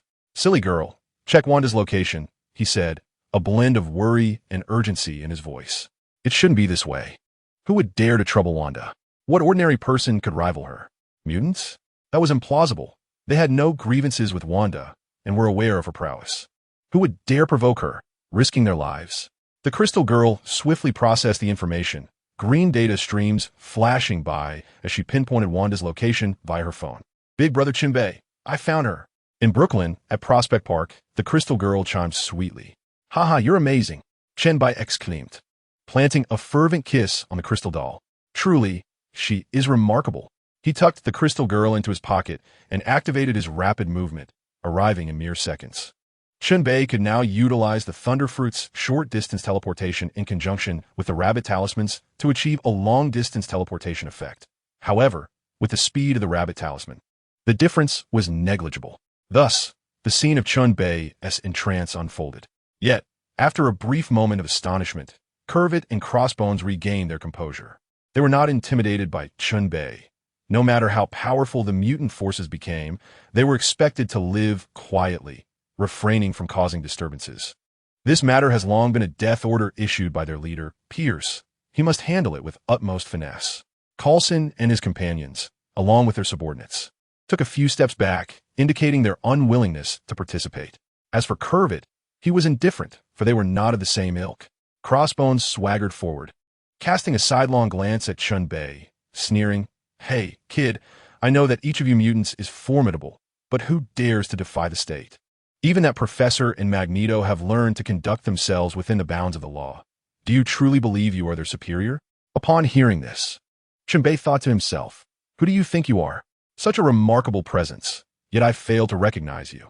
He could vaguely recall some figures of renown in the Marvel Universe. But this gentleman? "Excuse me, may I inquire as to your identity?" Well, not bad. "I am Brock Rumlow," the man replied. Chen Bei then understood. No wonder, just a mere footnote. "Then you may as well perish. I mistook you for the god of war. How dare you compare yourself to me, the god of war returning to the city? Wait, you dare?" Suddenly, a trickle of crimson seeped from Crossbones' lips as he glared fiercely at Chen Bei, his eyes brimming with a mix of resentment and bewilderment as he collapsed. How could he? With so many witnesses present, the poor soul, before Crossbones could finish his thought, Chen Bei had crushed his throat. Engaging in conversation with such a trivial character was merely an act of basic respect. One ought to allow the individual to utter their last words. "Is there anyone else? Feel free to step forward. I can accommodate you." Chen Bei smiled as he surveyed the crowd. Wherever his gaze fell, the previously imposing agents promptly lowered their heads, too fearful to meet his eyes. They dreaded that a mere glance might be perceived as a provocation, leading them to face the same fate as Crossbones. "What are you staring at? What of it?" His words were deadly. "Well, quite satisfactory. You all seem to possess some sense." Chen Bei nodded in approval. "Wanda, do enlighten me on the circumstances." It occurred to him to inquire about the situation. Upon hearing this, the crowd fell into a state of speechlessness. Was Brock's demise not unjust? The fact remained that he was not the target. The ire was directed at all of them. Indeed, it transpired thus. Wanda quietly recounted the events to Chen Bei in a succinct manner, and he nodded, comprehending the situation. Was this not a golden opportunity presented on a silver platter? "Ross, oh Ross, you are walking straight into the line of fire." Chen Bei embraced Wanda and Natasha, thinking, with a wife such as this, what more could one desire? For the sake of protecting their family and the love they shared, women truly would risk everything. "My dears, I shall take care of everything from here on." Chen Bei spoke softly. Yes, we trust you," the two women replied in unison. "The head of the household has arrived. With her presence, they will obediently comply. For how blissful it is to have a man to shield them from the storms of life." Setting aside the two women, Chen Bei approached the sullen Fields, coldly commanding, "You, call Ross immediately and summon him to meet his daughter." A tempestuous aura enveloped the air, causing Fields to shudder violently. Stealing a glance at the lifeless body on the ground, Fields decisively betrayed his companion. A dead ally is no loss to a living one. "My apologies." The call was swiftly connected. "Hello, General. The operation has failed." On the other end, Ross was taken aback, his fury igniting as he bellowed incredulously, "What is happening? So many people couldn't handle one woman?" Cough. "General, we were on the brink of success when Chen Bei suddenly appeared. Now, Betty is also in their hands. He said if you do not come, Betty will not see the light of day." Fields spoke with an air of embarrassment, delicately phrasing his words. This situation was utterly humiliating. He had never experienced such disgrace in his life. "What? Betty has been captured? Damn. That wretched man is using Betty to threaten me? He must be out of his mind. All right. I will mobilize the main forces immediately and see if he dares to lay a finger on me." Ross erupted with rage, shouting into the phone and smashing whatever objects were within reach on his desk. Fields, trembling with fear, glanced at Chen Bei. "Sir, I've already made the call. General Ross is on his way with the main forces. However, I believe it would be prudent for you to release us, including Betty. Generally, the handling of you mutants is treated as a minor issue, with the government turning a blind eye. Field spoke with a tone of earnest concern, as if genuinely considering Chen Bei's welfare, though in truth, he feared Chen Bei might lose his temper and eliminate the hostages. After all, with his elusive nature, capturing him would be impossible. Venting his frustrations through violence would be all too natural. Meanwhile, vast troops were assembling, aircraft converging, and the entirety of New York seemed to be in turmoil. Has war begun? An alien invasion? Nick Fury was astounded by Coulson's report, frantically leading his team aboard a helicopter toward Prospect Park. Chapter 61. Ross is dead.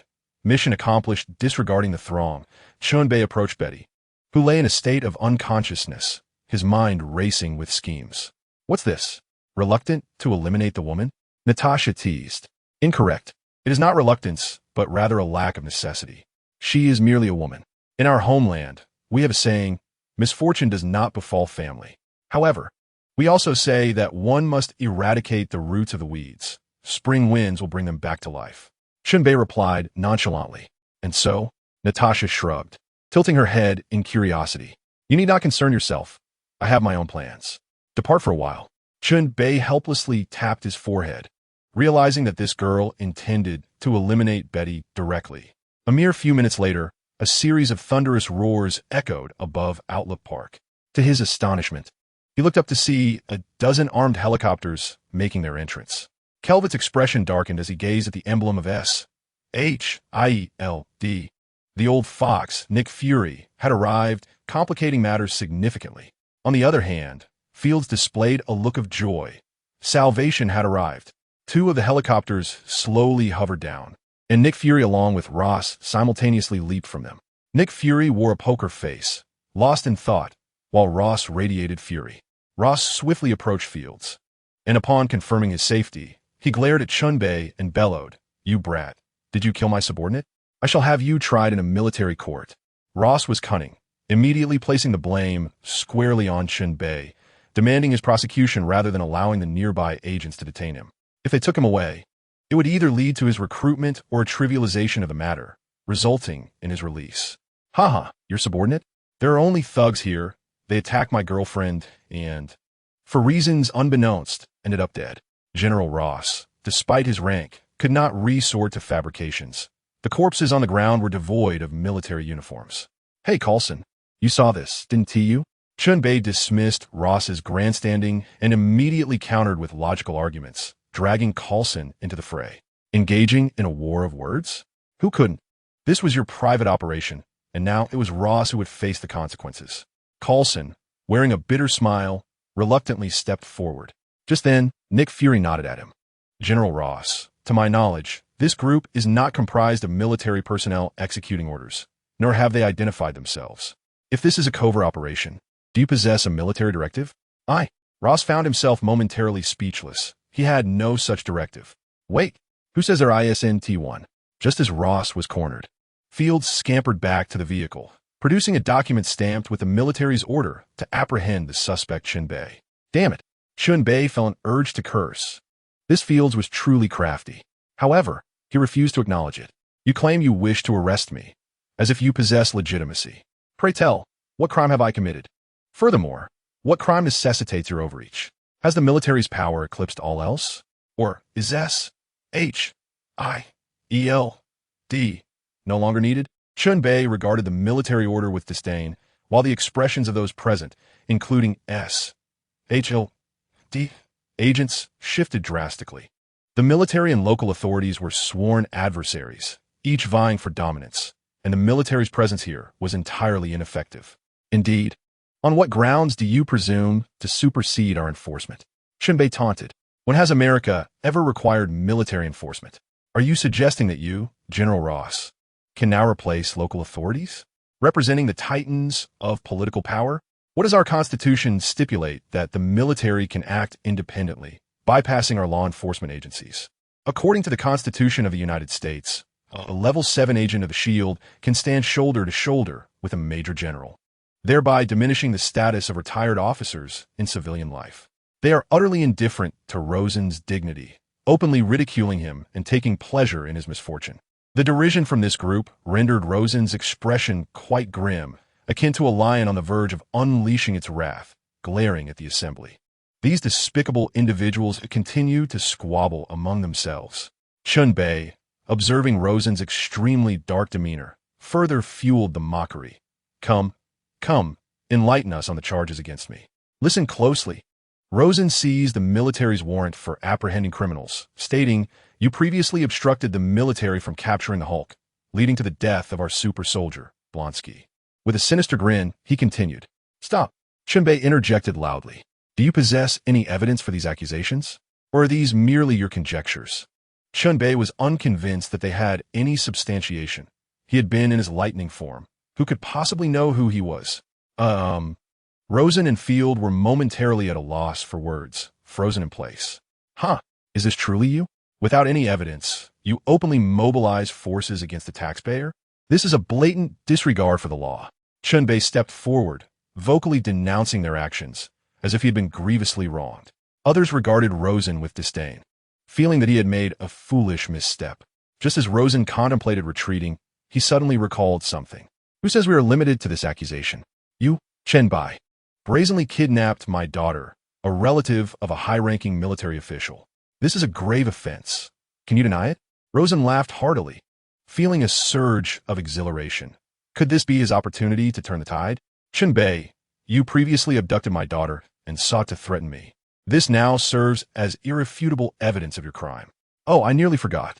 Remarkably, Chen Bei merely responded with a nonchalant "oh," appearing entirely unfazed. "If you hadn't mentioned it, I might have forgotten. Who claimed I kidnapped Betty? We're good friends. I merely shared some information with her." "Betty, come here for a moment. Your father is here." Everyone was taken aback. Was it truly kidnapping, or could he genuinely be friends with Betty? Even Rosen was momentarily stunned. At that moment, Betty emerged from the vehicle, her demeanor unsettling, her face streaked with tears, and her eyes bloodshot. "Did you kill my mother? Is it true?" Betty glared fiercely at Rosen, her voice a frantic demand for answers. "Betty, what are you talking about? How could I have killed your mother? What on earth is happening to you?" Rosen exclaimed in disbelief, staring at Betty as he reprimanded her for her apparent madness. Don't deceive me. I killed your beast of a mother." Betty, consumed by madness, raised her firearm and aimed directly at Ross, tears streaming down her face. Caught in a tempest of emotions, she was torn between avenging her mother and honoring the father who had raised her. She found herself at a loss, questioning why this was happening to her. Suddenly, a gunshot rang out.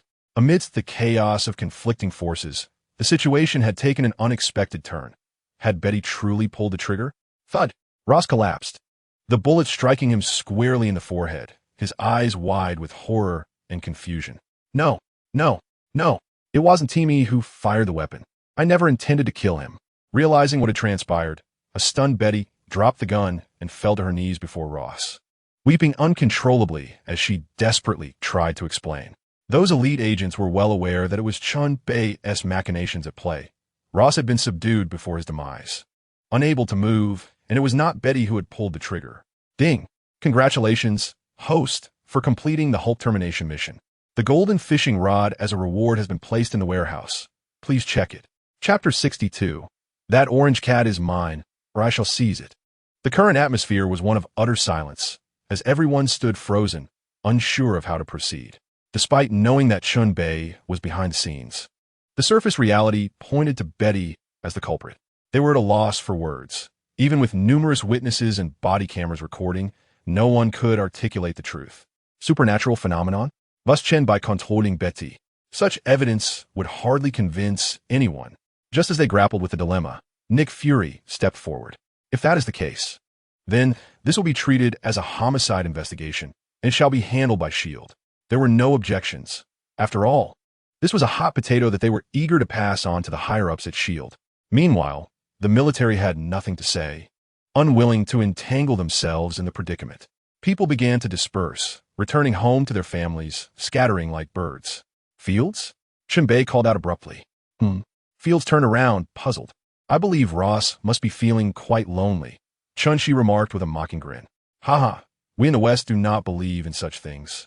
Fields replied with a forced smile, his expression darkening. Chen Bei's intention was all too clear. He was suggesting that Fields accompany Ross.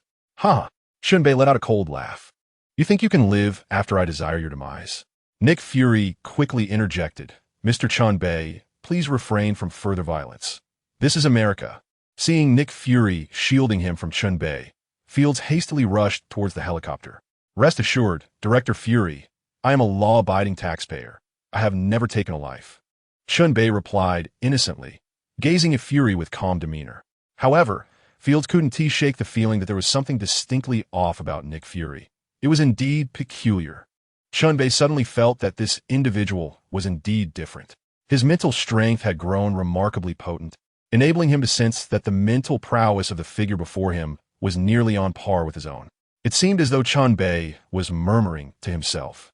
Yet his gaze remained fixated on Nick Fury's expression. As anticipated, upon hearing these words, Nick Fury's single eye narrowed slightly, revealing a glint of chilling menace. I presume this is our first encounter, Mr. Chen Bei. What makes you think I'm different?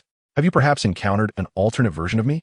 Nick Fury quickly regained his composure, donning a facade of insincere joviality. Well, it matters little to me. Chen Bei shrugged nonchalantly. However, I must advise you, Mr. Chen Bei, your actions have been rather excessive. You ought to be aware of the formidable legacy of S.H.I.E.L.D. Nick Fury's tone shifted to one of icy assertion, low yet laden with threat. Is that so? Just like this?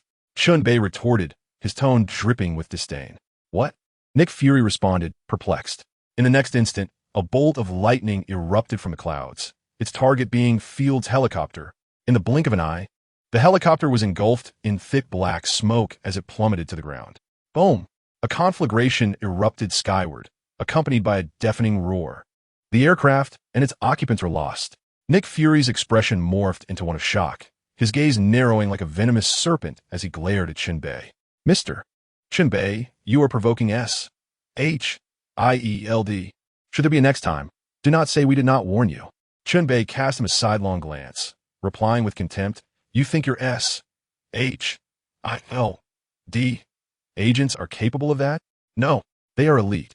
We have our own means to ensure your recklessness incurs consequences.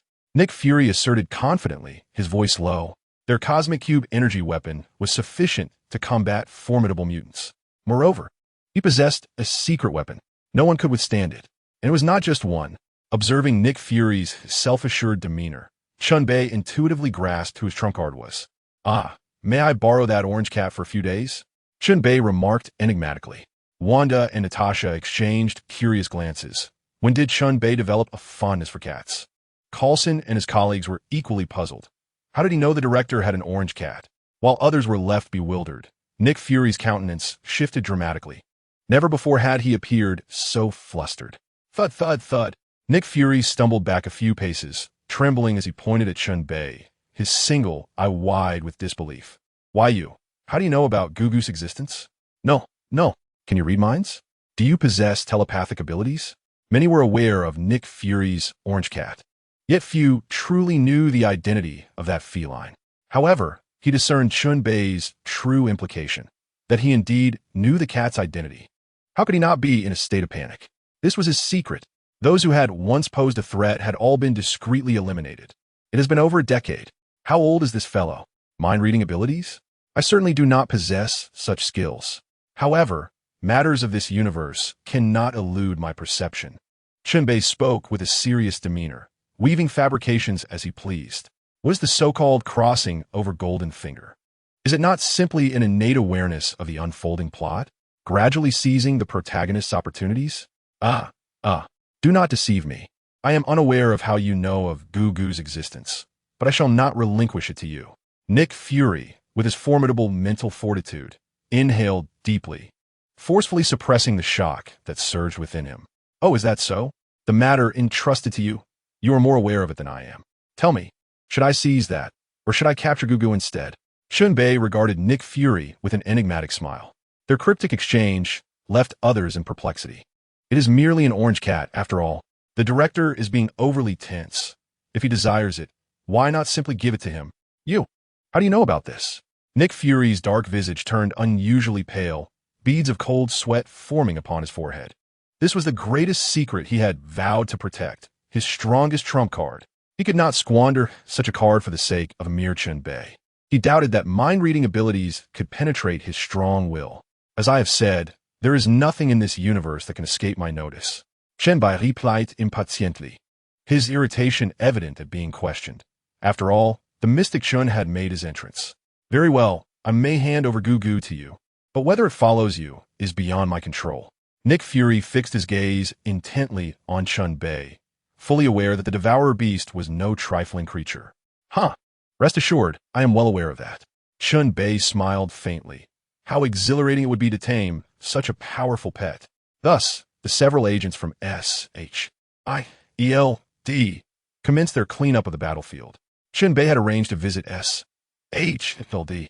in a few days to adopt the Devourer Beast. On the return journey, Chen Bei inquired in a low voice, "Silly girl," when I remarked that Nick Fury was different. Was he lying? Brother Chen Bei, indeed he lied. Ha ha ha. How amusing. Nick Fury truly has issues. However, it is of no consequence to me. This world is far too entertaining. Chapter 63. Blackbeard and the Tremor Fruit. On the way back, he had already discerned that Nick Fury was problematic, and he intended to take full advantage of the situation. With so many valuable resources within S.H.I.E.L.D., why should they go to waste? Meanwhile, Nick Fury, accompanied by Betty, sought out Banner directly. Not for any particular reason, but despite his instability, Banner was a genius scientist with 7 doctoral degrees. With Betty as leverage, surely Banner would feel grateful and willingly join S.H.I.E.L.D. in a small town in Pennsylvania. Adjacent to a city in New York, Nick Fury escorted Betty directly to the hideout of Bruce Banner. Under the guidance of a S.H.I.E.L.D. agent who had been monitoring Banner around the clock, Nick Fury and Betty finally encountered him. "Dr. Banner, look who has come," Nick Fury said with a smile, subtly stepping aside to reveal Betty from behind him. Betty? Banner gazed in disbelief at the newcomer, his expression a mixture of astonishment and joy. "Banner, I have missed you so much," Betty exclaimed as she rushed towards him, tears of joy streaming down her face. In the midst of her world crumbling, seeing Banner felt like a ray of hope. As his girlfriend leapt into his arms, Banner quickly caught her, spinning them both around in a joyful embrace. "Ha, Dr. Banner. Surprised, are you?" Nick Fury stood nearby, a proud smile adorning his face, as if to say that Banner owed him a tremendous favor. "Thank you, Director Fury," Banner replied sincerely, grateful for the assistance, regardless of the motives behind it. "Hold off on the gratitude for a moment. I need to discuss something very serious with you." Nick Fury's demeanor shifted, his expression turning grave. At that moment, Betty, still clinging to Banner, wiped her tears and stepped away from him. Banner sensed the weight of the situation. "Go ahead. I'm listening," Banner said, his gaze fixed intently on Nick Fury. "All right, I'll be succinct. Betty accidentally killed her father, General Ross, and now she is considered a criminal by S.H.I.E.L.D. What?" Banner's shocked exclamation interrupted Nick Fury's statement. He turned to Betty, his eyes wide with disbelief, as if seeking confirmation of the truth. Betty, her expression somber, nodded slowly. "Why?" Banner asked, confused, as it was her father after all. With a heartbroken and helpless expression, Betty replied, "I never intended to kill him. I swear. I just wanted to ask him why he had killed my mother. And in my anger, I lost control." Banner was at a loss for words. The situation was chaotic and utterly bewildering. "How did Ross kill your mother?" he inquired. "It was a video that man showed me," Betty revealed, unable to recall the man's name, only knowing him as Chen Bei. "Who?" Nick Fury interjected for clarification. "Chen Bei. Ah, can that video be trusted? I was reminded of my mother's sudden death, without any warning, and in my rage, I couldn't help but confront him," Betty lamented. "So, you lost control?" "Yes," Betty nodded helplessly. At that moment, Nick Fury spoke. "Betty, it was not you who fired the gun. We all witnessed it. This was the work of Chen Bei." Your father remained motionless, his face frozen in a look of terror, and the trigger seemed to pull itself inexplicably. "Do you believe this is an act of kindness from Nick Fury?" "No. This is the cunning of an old fox, subtly ensnaring Chen Bei, allowing Betty's conscience to be at ease and fostering her gratitude, while simultaneously setting her on a path to confront Chen Bei. She may be powerless, but Banner is not. Nick Fury's manipulation is a masterstroke, killing two birds with one stone. What? Is this true? Both Banner and Betty exclaimed in unison. Indeed, it is absolutely true. So many have witnessed it. However, there is nothing to be done about it. Supernatural events cannot serve as reliable evidence. Nick Fury asserted with unwavering confidence, presenting himself as a figure of righteousness. It is not that he does not wish to bring Chen Bei to justice, but rather that Chen Bei is too cunning for him to handle. Thank you, thank you. Betty expressed her profound gratitude, for she understood that knowing the truth was sufficient. She would not have to bear the weight of her conscience for a lifetime. She was freed from perpetual guilt. Upon hearing this, Betty's eyes sparkled anew. She was rejuvenated. At this moment, Banner gazed at Betty, vowing to assist her in seeking vengeance. Betty, I shall surely help you avenge yourself. Banner was filled with confidence, for within him resided the mighty Hulk. Though his intellect resembled that of a 7- or 8-year-old child, he believed he could persuade him. Thus, Banner and Betty were taken away by Nick Fury. Both were true elite scientists, unmatched in their research on body enhancement serums within SHIELD. Chen Bei remained unaware that he had been outmaneuvered by Nick Fury, but he knew that this was precisely the sort of thing that the so-called Multiverse would do. It was his style. Upon returning home with Natasha and Wanda, Chen Bei discovered that the formidable Mindy was not present. However, he surmised that she had been taken back by her father for training. At that moment, there was no time to cook. He could only order takeout for a quick meal. After spending some quality time with the two women, he retreated to his study, though he had never read a single book there. Now, there was a matter of importance at hand. Truly, today was a splendid day. Immersing himself in the system, he beheld the resplendent golden fishing rod lying in wait. Rubbing his hands together with a spark of excitement, he approached it. Hee, we meet again, Chen Bei mused, realizing that it had only been a week since he last fished for treasures from the myriad realms. Great deity of the traversers, brother Jade Emperor, venerable Buddha, grant me a stroke of luck. With that, Chen Bei grasped the golden fishing rod, offered a sincere prayer, and cast it into the small pond. Bubbling sounds echoed as the line sank. The fishing had begun. In the ever-familiar world of pirates, a mysterious entity re-emerges within this realm. Blackbeard savors the fruits of his hard-won victory. In this conflict, he emerges as the true victor. Like a mantis waiting for its prey, he revels in the demise of Whitebeard, his exhilaration palpable. The tremor fruit. I am coming for you. Blackbeard chuckles sinisterly, his grin morphing into something more grotesque. He drapes a black cloth over Whitebeard's lifeless form, leaving onlookers bewildered by his actions. Is he attempting to play doctor, covering the deceased? The pirates around him scoff at the notion that such a ruthless man could possess a shred of compassion. At this juncture, Blackbeard clutches an ordinary apple beneath the shroud, gradually absorbing the essence of the tremor fruit. Few are aware that upon the death of a devil fruit user, the power of the fruit transfers to the nearest fruit. Chapter 64. The tremor fruit is quite potent. Ironically, Blackbeard is well informed of this fact. It must be said that this villain is no fool. He is astutely aware of the unfolding events. The excitement, elation, and smugness in Blackbeard's eyes grow ever more pronounced. Success is within his grasp. The tremor fruit. This is the formidable, coveted devil fruit he has long desired. Such a power is rightfully meant for someone of his caliber. The weak must step aside. At this moment, Blackbeard can hardly contain his eagerness, for he now possesses both the dark fruit and soon, the tremor fruit. From this point forward, I shall reign supreme in this world. With two hearts, he need not fear the peril of self-destruction, a closely guarded secret of his lineage.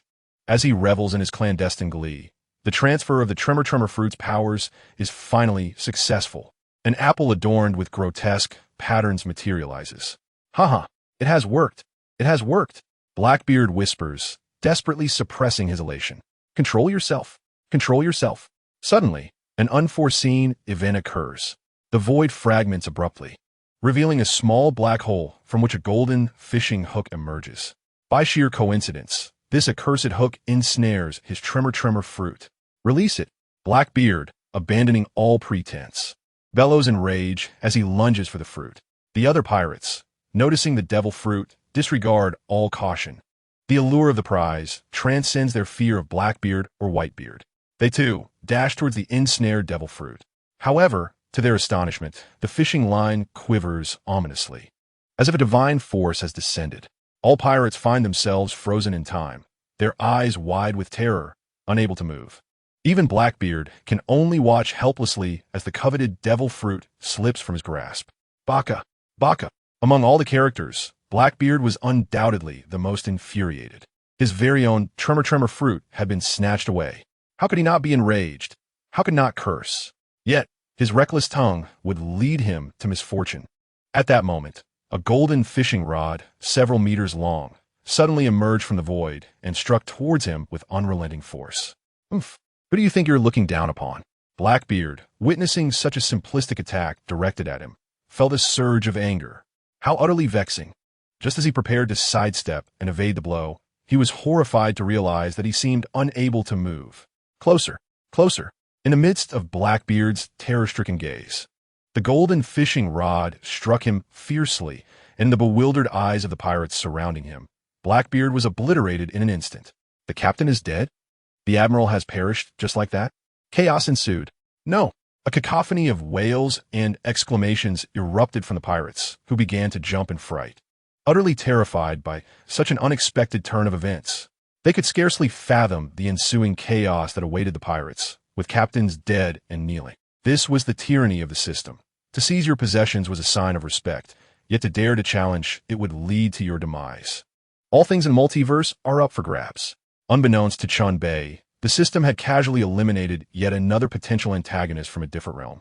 In the Marvel Universe, upon witnessing the tremors of the fishing line, Chen Bei knew that success was at hand. It was coming. It was here. Chen Bei began to feel a slight tension, his breathing becoming a tad hurried. Each time the golden fishing rod cast its line, the potential for immense reward was at stake. How could he not feel anxious? With a sudden yank of the fishing rod, a burst of golden light flickered, and as the brilliance subsided, he finally discerned what he had caught. Another devil fruit, a standard catch, yet the golden fishing rod was indeed a top-tier item. He understood that truly formidable treasures were not easily obtained. The devil fruit was immensely significant to him. What kind of devil fruit was this? Before he could ponder further, the system provided the answer. Ding! Congratulations, host. You have acquired the perfect tremor fruit. The tremor fruit? Whitebeard's signature ability.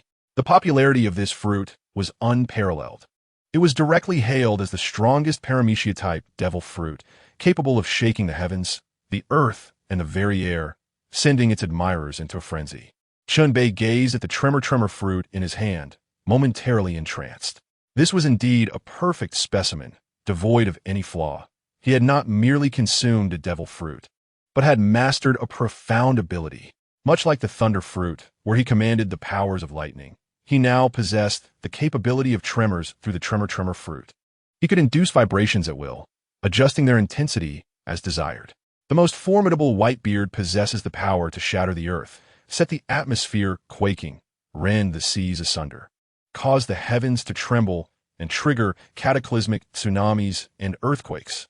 The sheer force of the vibrations propagating through the air is potent enough to overturn an island, earning it the designation by the warlords of the sea as a force capable of annihilating the world. Furthermore, the power of these tremors can be encapsulated into a spherical shield, which can be channeled through weapons or limbs to unleash attacks accompanied by the sound of shattering.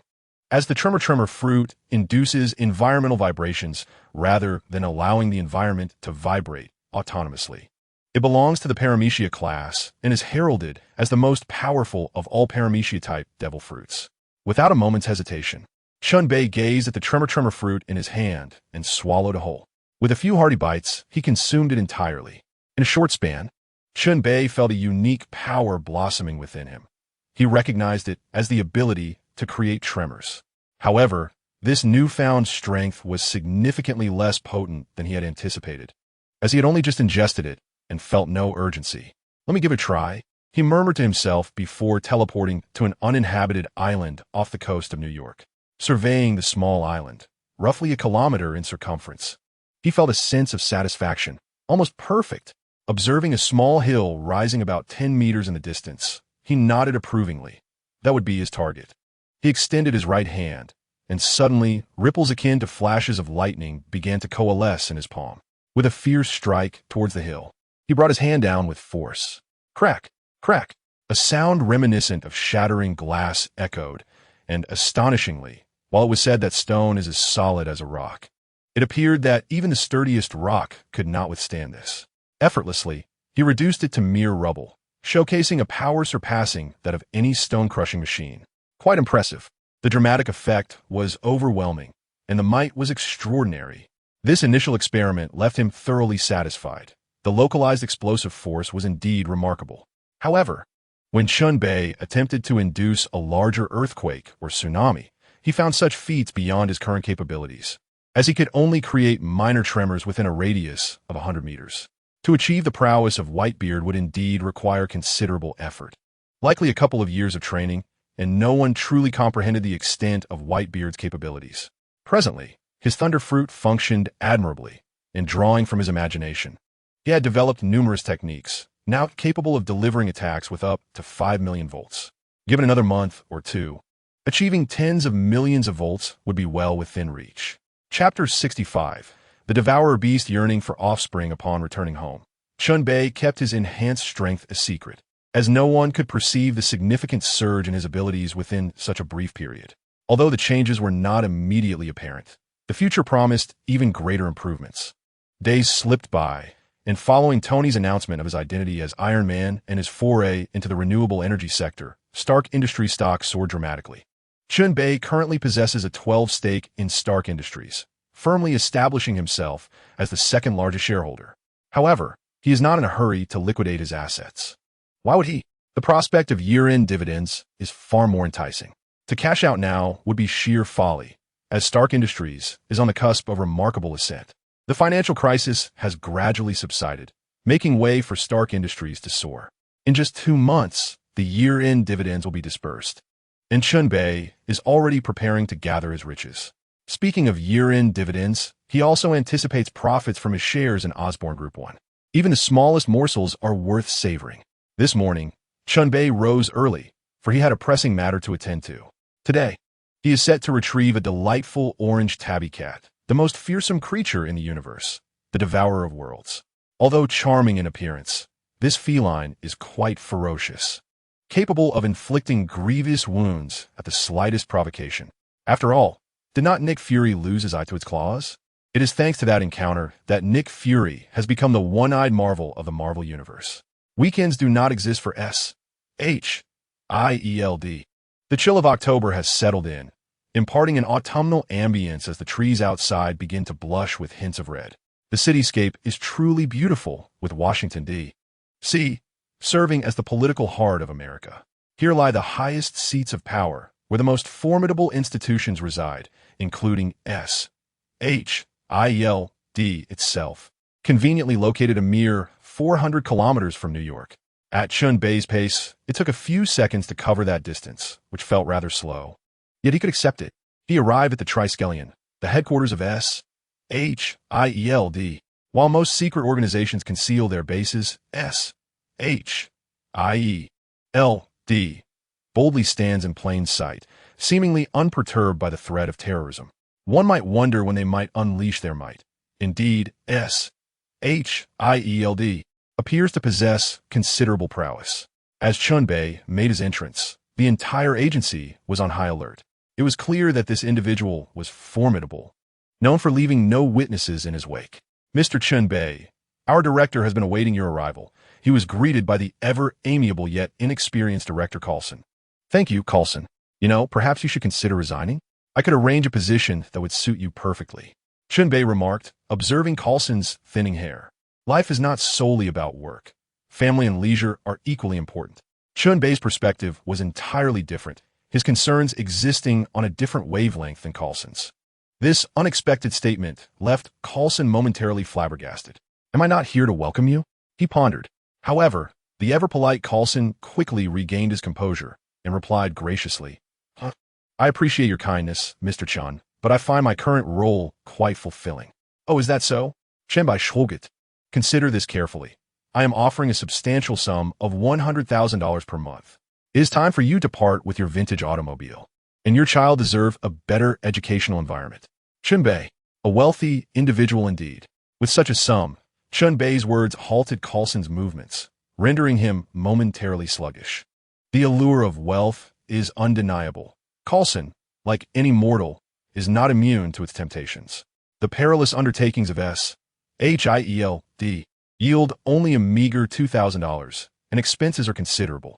Though occasional bonuses may arise, they are indeed rare. Did he truly believe he was passionate about this line of work? Nonsense. Everyone toils for their livelihood. He found himself swayed by the proposition. Silently, Coulson proceeded to Nick Fury's office, lost in thought. Director, Mr. Chen Bei has arrived. I shall take my leave now. Enjoy your conversation, he announced, rapping on the door before ushering Chen Bei inside and retreating quietly. Mr. Chen Bei, it seems rather unreasonable for you to poach my capable aide so brazenly. Nick Fury grumbled, clearly displeased at the audacity of such an action. Director Fury, do not be upset. If business does not prosper, we maintain our civility. Do we not? We reside in a land that champions freedom. Working for whom, and where is a matter of choice, Chen Bei replied with a hearty laugh, utterly unfazed by Fury's evident annoyance. Very well, let us set aside that discussion and focus on the matter at hand. Fury, slightly mollified, recognized the futility of the argument, noting that Chen Bei's audacity rivaled his own. All right, lead me to the devourer. Chen Bei was equally uninterested in further banter. The task at hand was paramount. Let us proceed. In a secure laboratory of SHIELD, a flurry of researchers and scientists in white coats were diligently engaged in their tasks. Their precise endeavors were unclear, yet their industriousness was evident. Upon the arrival of Nick Fury and Chen Bei, they rose to greet him. Director Fury, they exclaimed in unison. Fury nodded in acknowledgement, while curious glances were cast toward Chen Bei as they speculated on the identity of this individual who warranted personal attention from their director. Amidst the puzzled stares, Fury guided Chen Bei directly to a chamber filled with an array of cosmic cube energy blocks. The room was densely packed with vibrant blue energy blocks, atop which lounged a languid orange cat. Upon seeing Fury's entrance, the feline displayed no surprise, merely lifting its head to glance at him before resuming its repose. The devourer exemplified feline behavior, opting to lie down when possible rather than standing. Today, I seek your company to accompany him for a few days. Are you amenable to this? Nick Fury inquired, his demeanor one of feigned humility. If someone were to witness an individual sporting a sycophantic grin while soliciting the opinion of an orange cat, they might readily conclude that the person is unhinged, particularly in this secluded setting. The creature, the gluttonous beast, barely lifted its eyelids, emitting a soft meow that served as a polite refusal to Nick Fury's inquiry. See, it is unwilling, Nick Fury shrugged, an expression of smug satisfaction plastered across his face. It is not my lack of desire, but its own. This bit of misfortune cannot be blamed on society. Were it not for his pride, he might have laughed uproariously. Chen Bei cast a disdainful glance, scoffing dismissively. This fool, oblivious to his own thoughts, dare to speak so brazenly? Gugu, come with me. I can offer you a planet where you can thrive and propagate undetected. Chapter 66. Trapping Nick Fury. Chen Bei's words reverberated like thunder in Gugu's mind, causing it to suddenly raise its head. A mesmerizing kaleidoscope of colors flickered in its eyes, as if awakening something profound within. Is what you say true? Can you really allow me to reproduce? Suddenly, a melodious, youthful voice resonated in Chen Bei's mind. It was Gugu. As a superlative entity traversing the cosmos, how could Gugu not possess the ability to communicate? Even a genetically engineered raccoon could speak. Thus, the illustrious gluttonous beast could certainly transmit thoughts telepathically.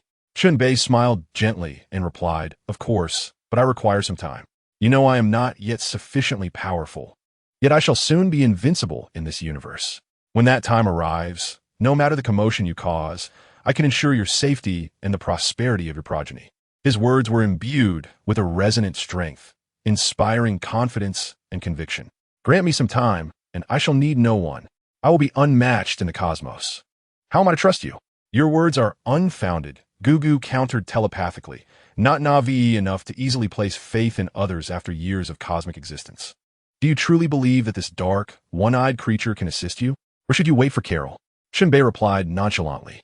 You have no other options. Your choice is to trust me, rather than the illusory opportunities presented by the natives. He emphasized, his demeanor calm, fully aware that the gluttonous beast had no alternatives. Gugu tilted its head, pondering, and began to comprehend. Chen Bei was indeed correct. It found itself contemplating whether to heed Carol's instructions. At this moment, Nick Fury appeared somewhat bewildered, unable to grasp how Chen Bei and the gluttonous beast were communicating. They merely exchanged glances in silence, and before long, the gluttonous beast fell into contemplation. However, a subtle shift in mental energy alerted him. Could it be that the gluttonous beast and Chen Bei were engaging in a form of telepathic dialogue? Observing the creature's pensive demeanor, it was evident that it was weighing its options, hinting at the possibility that Chen Bei might genuinely be capable of taking it away. The mere thought of this caused Nick Fury considerable distress. His aversion to the alien creature, despite its harmless appearance as an orange cat, was compounded by the terrifying wrath it could unleash. He merely watched over it on occasion for Carol, ensuring it did not wander aimlessly. As it turned out, the creature was inherently lazy and preferred to remain indoors. Although he felt a twinge of fear, he secretly hoped that this adorable feline might deliver a decisive blow to their enemies at a crucial moment. Now, however, this formidable being was preparing to depart. The fragility of their bond, forged over the years, weighed heavily on him. He had no inkling of what understanding had been reached between the man and the creature. After a while, the alien finally came to a resolution. The man before it, despite the source of his confidence remaining a mystery, was undoubtedly superior to the other figure who was not Nick Fury. The strength of his aura was palpable, and the creature could sense the disparity in power. Nick Fury, in stark contrast, appeared exceedingly weak when compared to this youthful individual. After much contemplation, it reached a compromise. Very well, I shall accompany you. I can eliminate some troublesome entities and convert them into my energy, but you must ensure a safe planet for me in the future. The alien communicated once more, and an unspoken pact was formed between them. Of course it is settled, Chen Bei exclaimed with delight, extending his hand to meet the cat's paw in a playful gesture of camaraderie. The scene was undeniably amusing, a human and a cat sealing a pact with a high five, a spectacle that would surely elicit laughter from anyone fortunate enough to witness it. Meanwhile, Nick Fury's expression darkened, shrouded in an additional layer of gloom, as he pondered the conditions that had led to such an agreement. Unable to contain his curiosity, he inquired, You truly reached an accord, did you not? Indeed. Gugu shall accompany me from now on, Chen Bei replied with a gentle smile, his mood notably elevated, relishing the rare moment of not clashing with Fury. Oh no, you actually managed to pull that off, Nick Fury exclaimed, clutching his head in exasperation. His frustration surged to the point where he contemplated eliminating Chen Bei altogether. It would simplify matters immensely, yet he resisted the impulse. Patience was paramount, and he reminded himself to endure. Observing Nick Fury clenching his fists in barely contained frustration, Chen Bei felt a pang of sympathy for him. This was truly unfortunate, and he felt compelled to offer some form of compensation. Otherwise, it would be unjust. Thus, he decisively produced a vial of virus serum. I happen to possess this remarkable item. I wonder if Director Fury would be interested in such a transaction? Chen Bei waved the serum enticingly. Instantly captivated, Nick Fury's attention was drawn to the vial. What is this? My word, it is utterly exquisite. A brilliant blue. It's simply mesmerizing. What exactly is it? His curiosity piqued. He sought clarification. This is known as virus serum. It can enhance a person's overall capabilities tenfold, far surpassing the super soldier serum utilized by Captain America, Steve Rogers. Chen Bei spoke in a mysterious whisper. What on earth? Nick Fury was taken aback, unable to suppress his exclamation. A tenfold enhancement in physical prowess? No wonder it bears such resemblance to the super soldier serum. Could this also be a variant of that serum? No. This is not the super soldier serum. It possesses both advantages and disadvantages compared to it. Chen Bei shook his head repeatedly. Advantages and disadvantages? What are the benefits and what are the drawbacks? Nick Fury's gaze remained fixated on the viral serum, his head unyielding as he inquired. He felt he wasn't at a loss at all. Had it not been for the transaction with Gugu, how could he have encountered such an opportunity? Cough, cough. Chen Bei feigned a profound cough before speaking. It contains the word virus in its name. Naturally, it is a virus, and a notorious one at that. Consider this. Every remedy has its poison.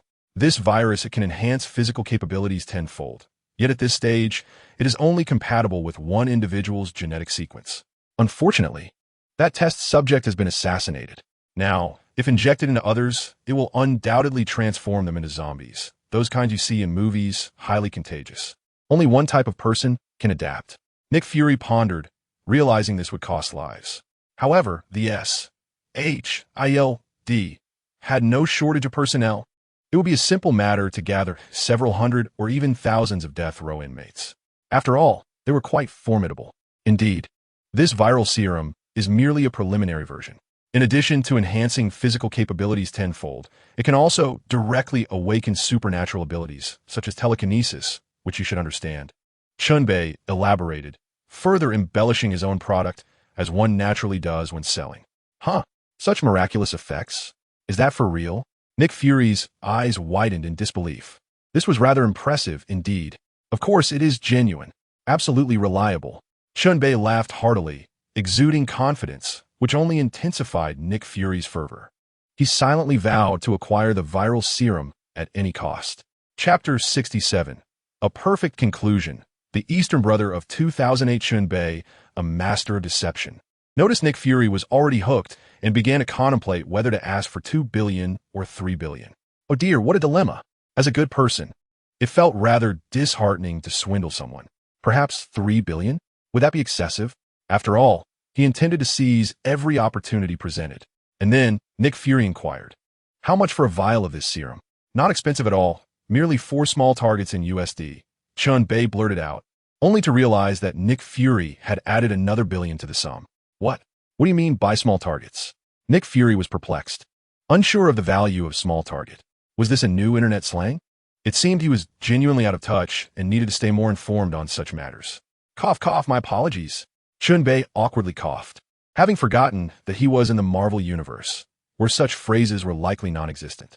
He straightened his expression, declaring that a modest goal is $100 million, a saying often attributed to business magnates. So that amounts to $400 million. Do you truly wish to be so ruthless? Nick Fury wore a displeased countenance. Are you serious? You are attempting to sell me a half-finished serum for $400 million. Do you truly perceive me as a fool, a plump sheep to be sheared? It seems this concoction is exclusive to your company, and you dictate the price it will? Huh, such is the market. I presume you intend to utilize this for the construction of some celestial mothership, establishing bases worldwide.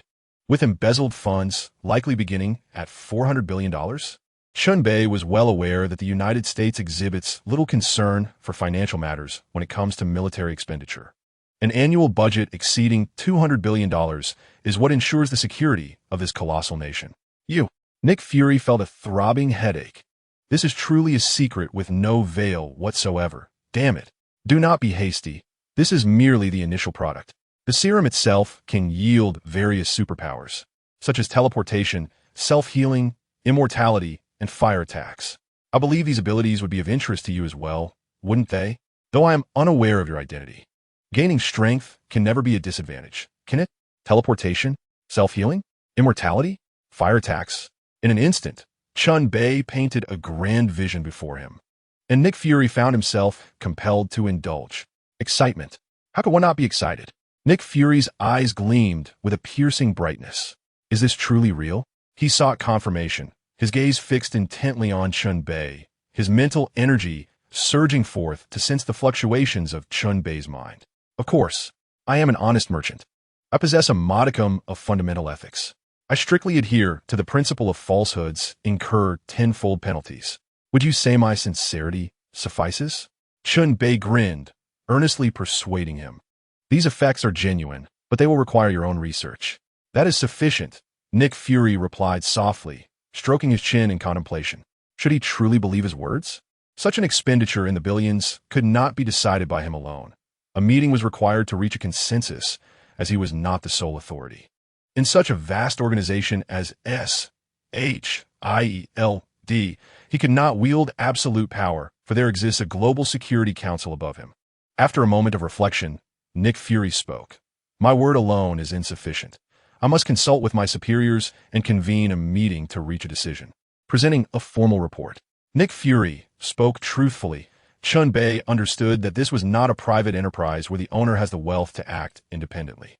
This was a state-controlled high-level organization, necessitating formal requests.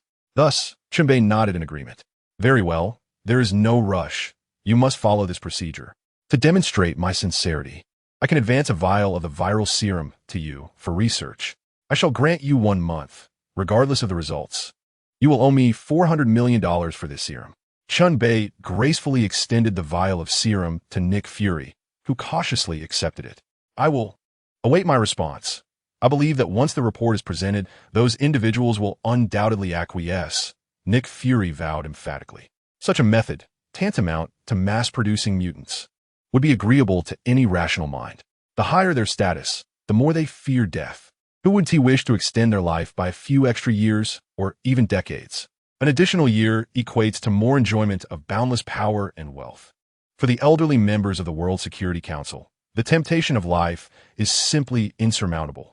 They can hardly resist such a lure. Chen Bei was acutely aware of this. Hence he remained unperturbed. Even the slightest hint in the report would compel those elders to spend extravagantly. In the past, a certain life sciences company claimed it could extend human lifespan by decades, and upon targeting the extraction of turtle genes for longevity, the wealthy had thrown around $200 billion. This time, he had them firmly in his grasp. Well, I shall take my leave and await your good news, Chen Bei said with a gentle smile. Good. Await my message. Farewell. Nick Fury replied, extending a hand for a light shake, both exchanging smiles, their collaboration harmonious. After all, it wasn't Nick Fury's money, so why concern himself? Gugu, let us be off. Chen Bei called to the languid orange cat. Meow, meow, meow. Understood. The orange cat promptly leaped onto Chen Bei's shoulder, demonstrating its knack for finding a perch. Thus, the duo of man and feline emerged amidst the spectators. The passing agents, astonished, wondered if this lazy cat truly followed Chen Bei. They were well aware that this indolent orange feline did not permit anyone to touch it. Anyone who dared was swiftly apprehended, and absurdly, no one could match its agility, not even a single strand of fur could be grasped. As they walked, Chen Bei was undoubtedly the most striking figure in S. H. I. L. D. Agents shared the tale, 1 to 10, 10 to 100, abandoning their tasks to witness Chen Bei. What a remarkable feat, to have tamed this orange cat. They were all profoundly impressed, for he was indeed a ruthless individual, capable of subduing even this feline. From that moment, a legend began to circulate within S. H. I. L. D., recounting how the tyrannical orange cat, reigning for 8 years, was finally subdued. Gugu, let's return to New York. Hold on tightly. Chen Bei softly instructed the orange cat outside the S. H. I. E. L. D. entrance. Meow, meow, meow. Rest assured. Chen Bei nodded and promptly activated his high-speed movement, vanishing like a flash of lightning. Now that is a true master. Behind him, he left a trail of dropped jaws. Women, much like cats, share a peculiar trait. The more one lays bare their heart, the more indifferent they become. Indeed, upon arriving home, Mindy's eyes sparkled with pink bubbles at the sight of Gugu, and with a cheer, she rushed forward. Meow, meow, meow. Get away, foolish woman. Startled, Gugu took flight, completely disregarding her. To cats, women could be utterly terrifying creatures. In a moment of chaos, Gugu darted around the yard, while Mindy pursued her with fervor, enjoying the chase to the fullest. Huh, you all have fun. Chen Bei smiled knowingly, choosing to ignore them and letting them revel in their antics. He then instructed the silly girl to make an international call, as he suddenly remembered it was 2008. Our Donggu was in dire need of funds. Chapter 68. I offer you tenfold the low. Who is this? At that moment, Chong Dong was in a state of distress, desperately short of $7 to $8 million in life-saving funds. He had pleaded with everyone, yet no one was willing to invest in him. If only someone would invest, he would gladly become their subordinate. However, after reaching out to dozens of investors, not a single one was willing to burn money alongside him.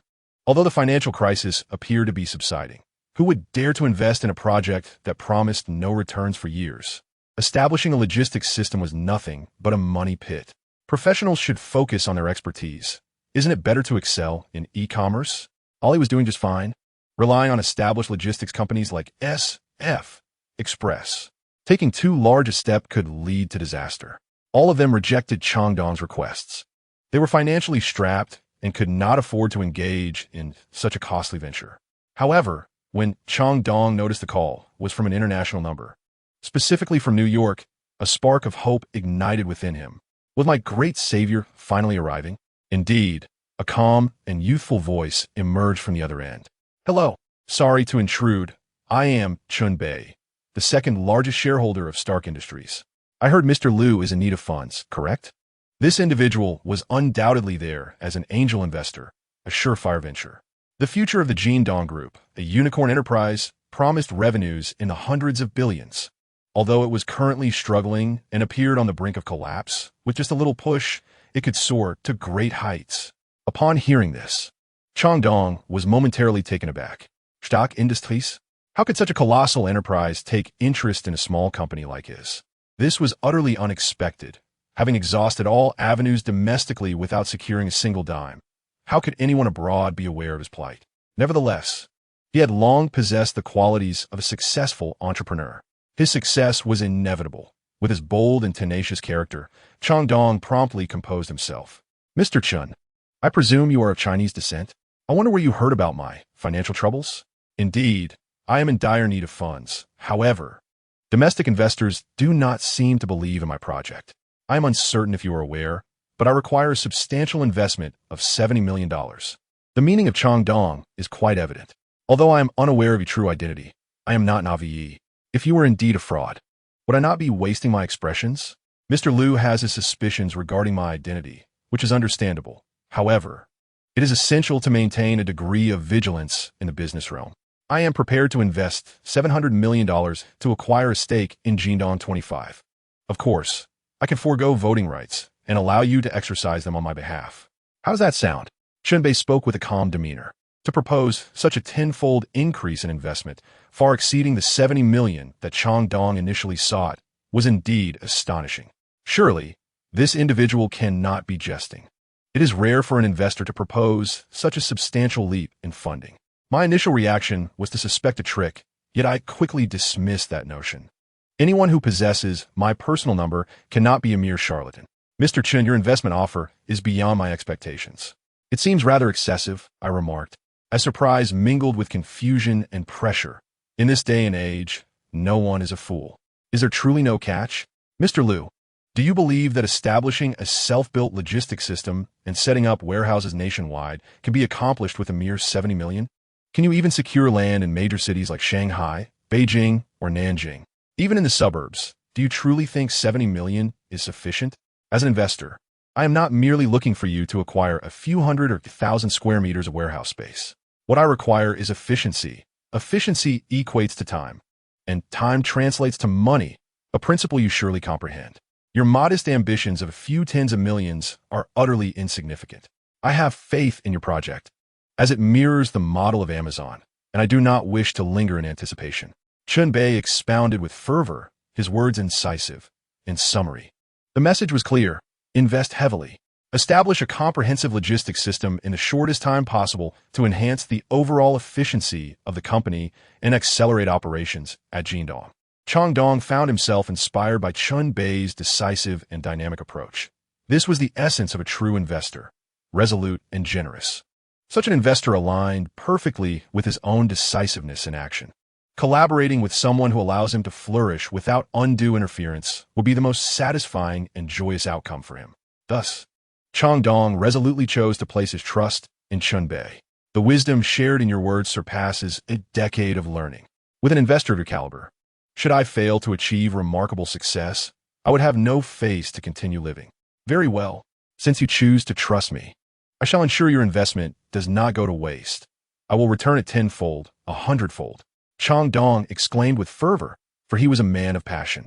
His impassioned promise served as both a commitment and a personal motivation. Previously, his aspirations had indeed been limited. 70 million. Too small. If we are to embark on this venture, let us aim for greatness. In the ensuing moments, the two individuals deliberated over the time and place for their meeting. Settling on a week later, They instructed Chang Dong to initiate the registration of the company amidst the chaos before concluding the call. At this juncture, Chang Dong found himself utterly restless, unable to succumb to slumber despite the late hour. The frustration surged within him, echoing his thoughts. How many days had it been? The nights were interminable, and not a soul seemed inclined to acknowledge his plight. Rather, they mocked his audacity. Yet, at long last, he had discovered a kindred spirit. A mentor. Transforming 70 million into 7 billion was no trifling matter, especially amidst the financial turmoil of 2008. Few possessed the capacity to produce 700 million in liquid assets, and even fewer were willing to gamble, such as some alongside him. The mere idea of risking 70 million sent shivers down the spines of the cautious. For the sake of this newfound trust, he could not dare allow his benefactor to falter. At this moment, Chang Dong's spirit ignited anew, his fervor rekindled. He was still youthful, still capable of striving for greatness. Meanwhile, far away, Chen Bei ended the call. The singular concern lingering in his mind was the absence of 7 billion in his possession. Currently, he could muster but a mere billion, and he still owed old one 10 billion, not to mention the hundreds of billions owed to the securities firm. Why was there no one pressing him? Because all of it accrued interest. The crux was that if he truly succeeded, the securities company would relish the prolonged hold on such a substantial sum. The situation had become dire. Expenses were mounting rapidly. A singular course of action remained, to orchestrate another grand scheme. At this moment, Chen Bei retrieved the white fishing rod that had once yielded the prized fruit from the system's space. Ah, my dear brother, it turns out you are the most bountiful. He realized that it was not imperative to possess a golden fishing rod. Even alternative rods could reel in treasures of immense worth. Tomorrow, he would meet with Master Chiao. Would this avant-garde artifact not shatter his very spirit? World, prepare to be appended by me. Chen Bei. Chapter 69. From the future, the fruit company had finally garnered global recognition, having just unveiled the third iteration of their product. The year that Steve Jobs revealed the iPhone 3 marked the dawn of the first smartphone supporting third-party applications, an innovation that laid the groundwork for a decade of explosive growth. Presently, Jobs stood at the pinnacle of his career, having become an idol across the globe. Countless individuals hailed him as their inspiration, his legend resonating far and wide, becoming the aspiration for innumerable dreamers. From this juncture, the fruit company solidified its illustrious beginning, steadily ascending to become the highest-valued enterprise globally. Even in the wake of 2019, when they faced fierce competition from emerging titans in China, their dominance remained unshaken.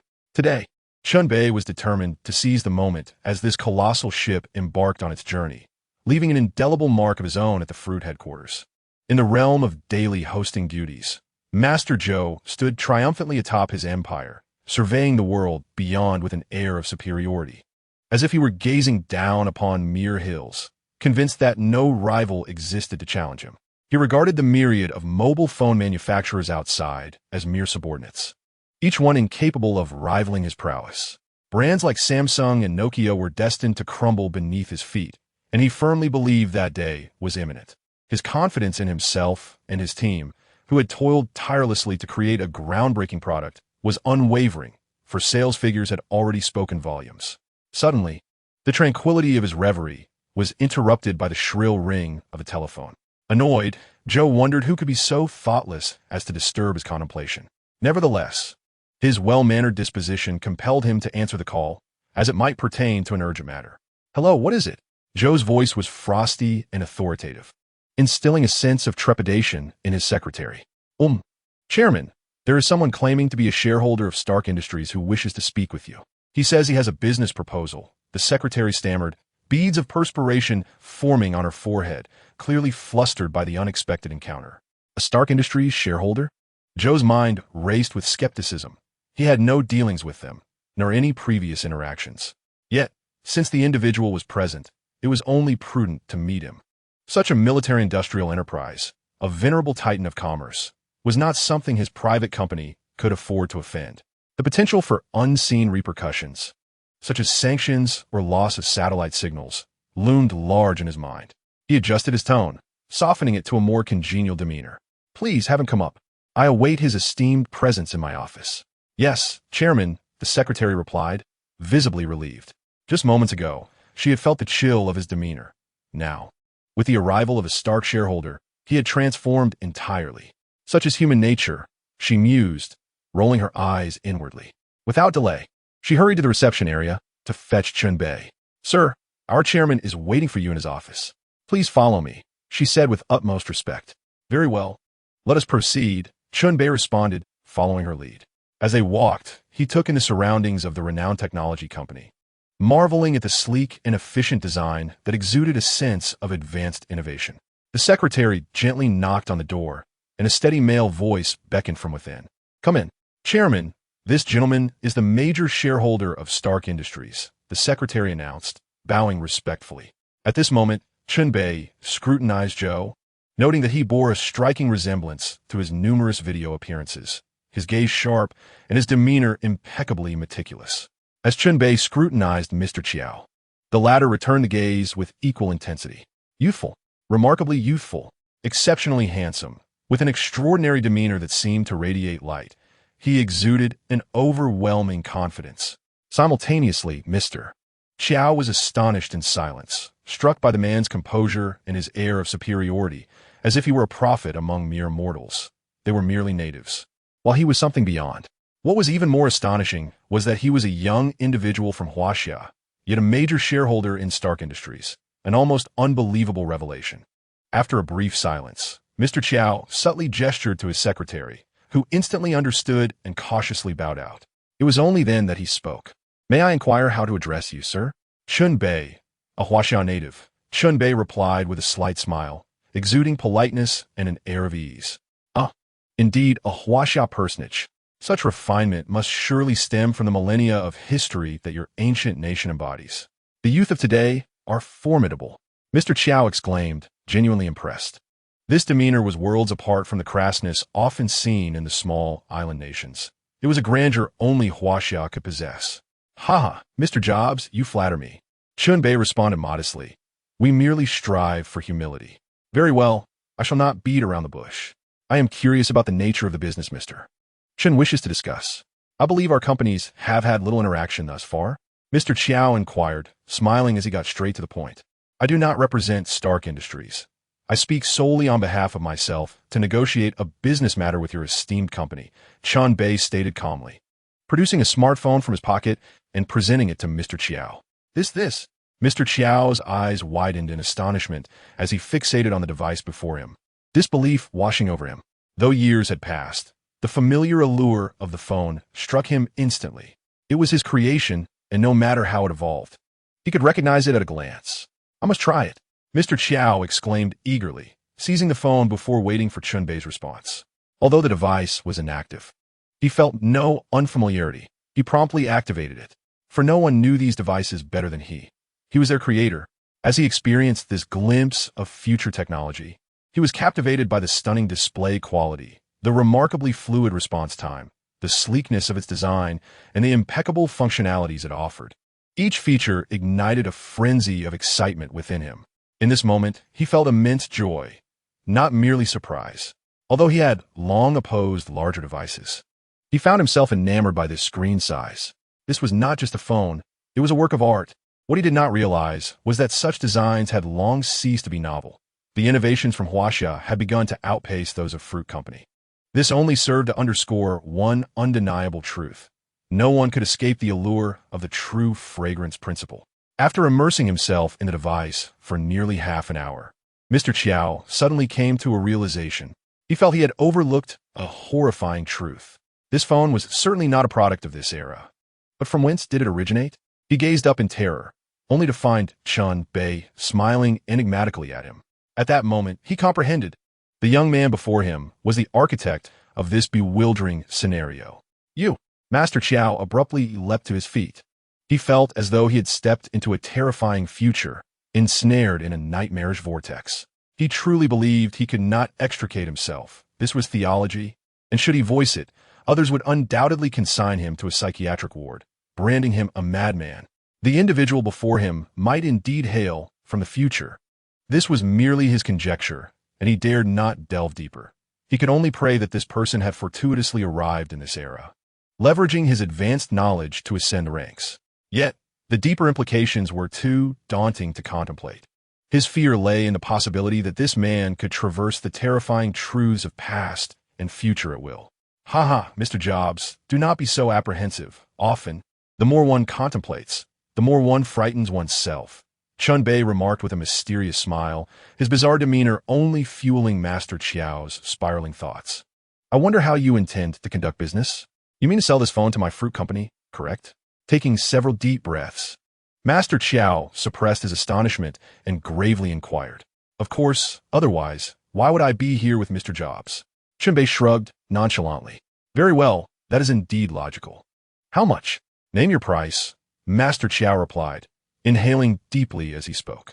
$1 billion in cash, Chen Bei stated with unwavering certainty. And what else? Master Chiao pressed again. The sum of $1 billion seemed trivial in the context of such a trillion-dollar market, easily dismissed. He could hardly believe that a mere billion could suffice to placate Chen Bei. After all, the design, far ahead of its time by over a decade, could easily fetch over $100 billion.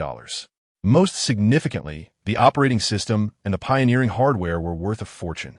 The transition from nothing to something was exceedingly arduous, capable of ensnaring countless companies. Surely, there were many components in this masterpiece that did not yet exist in this era, for how else could such artistry be sustained? Contemplating the savings in team hours for testing and development that a system so advanced could provide was staggering.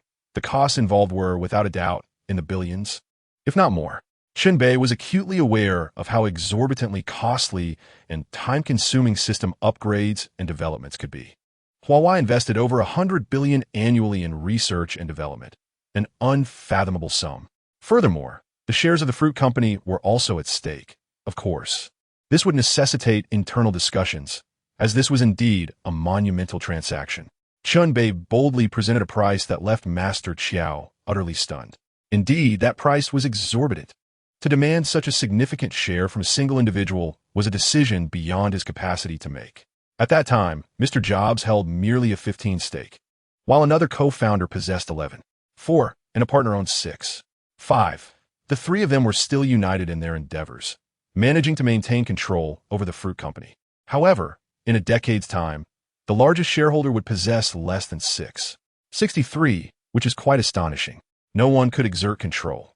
Only the board of directors maintained authority, with the rest of the shares dispersed among many. Thus, it was imperative for the founders to safeguard their shares and voting rights. Otherwise, it would be all too easy for any founder to be ousted, a scenario not uncommon in the business realm. Nevertheless, for such significant matters, he would still need to convene with the major shareholders to reach a decision. Mr. Chen, I will notify them now. We will discuss and deliberate on this matter tomorrow. Will you be able to return then? Mr. Jobs said earnestly after a moment of contemplation. Of course, I shall return tomorrow, Mr. Chen replied. He was indifferent, for he did not mind waiting a day or two. He believed the higher-ups at the fruit company would acquiesce to this proposal. Mr. Chen pocketed his phone, leaving under the lingering gaze of Mr. Jobs. He would not leave his phone behind, even for a mere half hour. Such time would suffice for them to replicate an entire system, and he was no fool. Such deception was commonplace in the business world. Even Mr. Jobs was not exempt. Financial allure could corrupt the most principled, and one would be a fool to trust in human integrity, given that they all shared a cunning nature. Upon returning home, he prepared for dinner, finding Wanda already busy in the kitchen. Watching her diligent figure, Mr. Chen smiled tenderly. Such a devoted wife was indeed a blessing earned from a previous life. He felt incredibly fulfilled with the vibrancy of his current life, as if he could summon the wind or rain at will. Of course, this warm scene would have been perfect had a ginger cat not jumped onto his shoulder to nap. Oh, the hefty ginger. Out of every 10 ginger cats, 9 are plump and 1 is sprawled across the couch. Did not realize its own weight. Chen Bei, come here and serve the dishes, Wanda called from the kitchen. All right, he responded, rising to his feet as Gugu, the cat, meowed and leaped onto the nearby table, awaiting the meal. At noon, there was no one else at home. Mindy had gone to school, and Natasha had been mysteriously absent for several days. At this moment, Gugu showed no restraint, as a special plate had been prepared for it, savoring its meal like a person. Naturally, its tiny paws could not maneuver as deftly as a raccoon, nor could it expose itself in front of others. However, It had adapted, consuming its food in a manner typical of all cats without needing its tentacles. Ah, Chen Bei, the cat you rescued is remarkably intelligent. It seems to understand everything I say, Wanda remarked, observing Gugu with curiosity, as she had a particular fondness for such adorable creatures. Indeed, Gugu is unlike other cats. You will soon realize that it possesses a level of intelligence surpassing that of the vast majority of people. Chen Bei smiled mysteriously and spoke ambiguously, offering no further explanations. Wanda looked up, momentarily stunned, in disbelief. The dinner was quite warm and cozy, a rare occasion to have Wanda around. Now that she was at work, she enjoyed an unparalleled freedom, with no one daring to impose rules upon her. Her subordinates executed their tasks with utmost precision. When Mindy returned home in the evening, chaos erupted once more, with the entire yard filled with the frantic pursuit of a cat. At this point, Gugu was thoroughly annoyed by Mindy, who incessantly sought to pet her. Yet, could such a foolish woman as you truly hope to caress the grand devourer? As the night passed in silence, Chen Bei rose early the following day. Today marked his attendance at a meeting for the fruit company, a significant transaction that could determine his prosperous future. He was strategically positioning himself for what would be a lucrative venture. At the headquarters of the fruit company, Chen Bei was personally escorted by yesterday's secretary to the VIP room, where he quietly sipped tea as he awaited the proceedings. It was evident that this major corporation was skilled in recognizing talent. Upon understanding Chen Bei's standing, they endeavored to cater to his preferences. Although he seldom indulged in tea, the occasional sip was quite delightful. After approximately half an hour of waiting, the meeting finally commenced. Chen Bei, accompanied by Master Chiao, entered the conference room, which was filled with nearly 50 attendees. Owning more than 5 of shares classified one as a major stakeholder, especially considering the fruit company's dispersed shareholding. All right, let us begin. I shall preside over this meeting. The purpose of gathering you all today is to deliberate whether we should divest 10 of the company's shares. This announcement was so abrupt that it left everyone reeling, questioning whether they had misheard. The scale of this decision was staggering. Chapter 71. Who approves? Who opposes? Rewind to the previous night, when Chen Bei's good friend Steve was equally taken aback by the decision proposed by Jobs. He initially believed his dear friend had lost his mind. Such a proposal was utterly ludicrous. Suddenly selling 10 of shares to a young man from Huaxia? Was this not madness? Had old Joe been bewitched by this enigmatic figure from Huaxia? Surely not. The other founder, Roven, looked incredulously at the exuberant Master Chiao. Was it truly as extraordinary as you described? A technology over a decade ahead? Joe, have you been possessed? Damn it. Have I spoken in vain for so long that you think I am insane? Master Chiao was instantly enraged. What the hell? Have I truly gone mad? You both think of me as a lunatic? I'm not mad. You will see tomorrow. Master Chiao found himself at a loss. Despite his explanations, they remained unconvinced. He could only shrug and cease his attempts at persuasion. Steve and Roven exchanged glances, their friend's distress deepening their doubts. Could it possibly be true, given their friend's nature, which bordered on obsessive stubbornness? Was this indeed a reality? They could only wait and see. Today, as the meeting commenced, the moment Mr. Jobs presented this proposal, the room erupted in chaos. Why such an abrupt decision? Indeed, we could invest ourselves. Why sell to others? I am eager to understand your reasoning, Mr. Jobs. Are you truly selling to this young man? After their initial shock, a flurry of discussions ensued. Who was unaware that the colossal ship known as Apple was poised to set sail? They yearned to secure a larger stake, even a mere 0.1% would suffice. No, it is not merely a matter of money. This time, it is a technological equity stake, as we intend to allocate 10% to Mr. Chun without compensation. Mr. Jobs raised his hand to quell the uproar, then calmly spoke. As expected, the moment his words fell, the room erupted once more. They questioned whether they had misheard. What technology could possibly be worth billions? Is this some sort of ruse? Chairman, are you certain you Haven team has spoken? Indeed. What technology holds such a value? We have yet to see it, and you wish to distribute 10%? We do not consent. Yes, we do not agree. The shareholders, great and small, immediately opposed Mr. Jobs' proposition vehemently. Their faces flushed, spittle flying. They were on the verge of a brawl. This directly threatened their interests. Even a few $1 million was significant, let alone 1 million. They are businessmen. After all, driven by profit. Was he not draining their lifeblood? Diluting 10% meant that everyone would have to share in the reduction of their current stakes. Initially, none possessed even a 1% share, and now it would diminish to 0. 9%. Who would be willing to invest? Absolutely no one. Observing their near self-destruction, Mr. Jobs remained unperturbed. He calmly turned to Mr. Chen and offered a slight smile. Now, let us see Mr. Chen's product. With the genuine article in hand, what was there to fear? Very well. Mr. Chen nodded in understanding. He approached the stage, producing the device, and, after a brief display, he remarked, "Does this seem familiar?" As the crowd beheld the unique phone, doubt flickered in their minds. Is this a phone? Are you certain it isn't a handheld computer? The screen is intriguing. Moreover, the design is remarkably elegant and exceptionally slim. They were instantly captivated. If this were a phone, they simply had to acquire one. It was perfection. Suddenly, Mr. Chen illuminated the screen. As it lit up, all shareholders were left speechless. Wasn't this their very own system? How could this be? Was it a secret product? Had this gentleman designed this phone? Good heavens!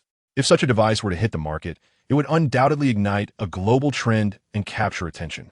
Adoration. What marvelous phone. Good heavens. Young man, is this a production model? Several female shareholders were utterly captivated, their eyes transfixed by the exquisite design of the phone, which, intriguingly, operated on their proprietary system.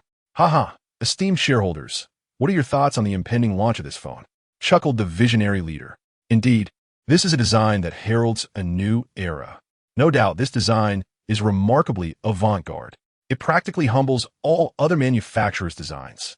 If mass production is feasible, I assure you, we could easily sell 1 billion units globally, exclaimed one enthusiastically. My heavens, 1 billion units, with a minimum profit of $300 per device. The shareholders began to envision the vast fortunes ahead. Their eyes gleamed with anticipation. The potential profit was staggering, especially in the year 2008. They were oblivious to what a valuation of $300 billion entailed, a figure that could catapult their company into unprecedented heights of power. You think merely altering the exterior is what's valuable?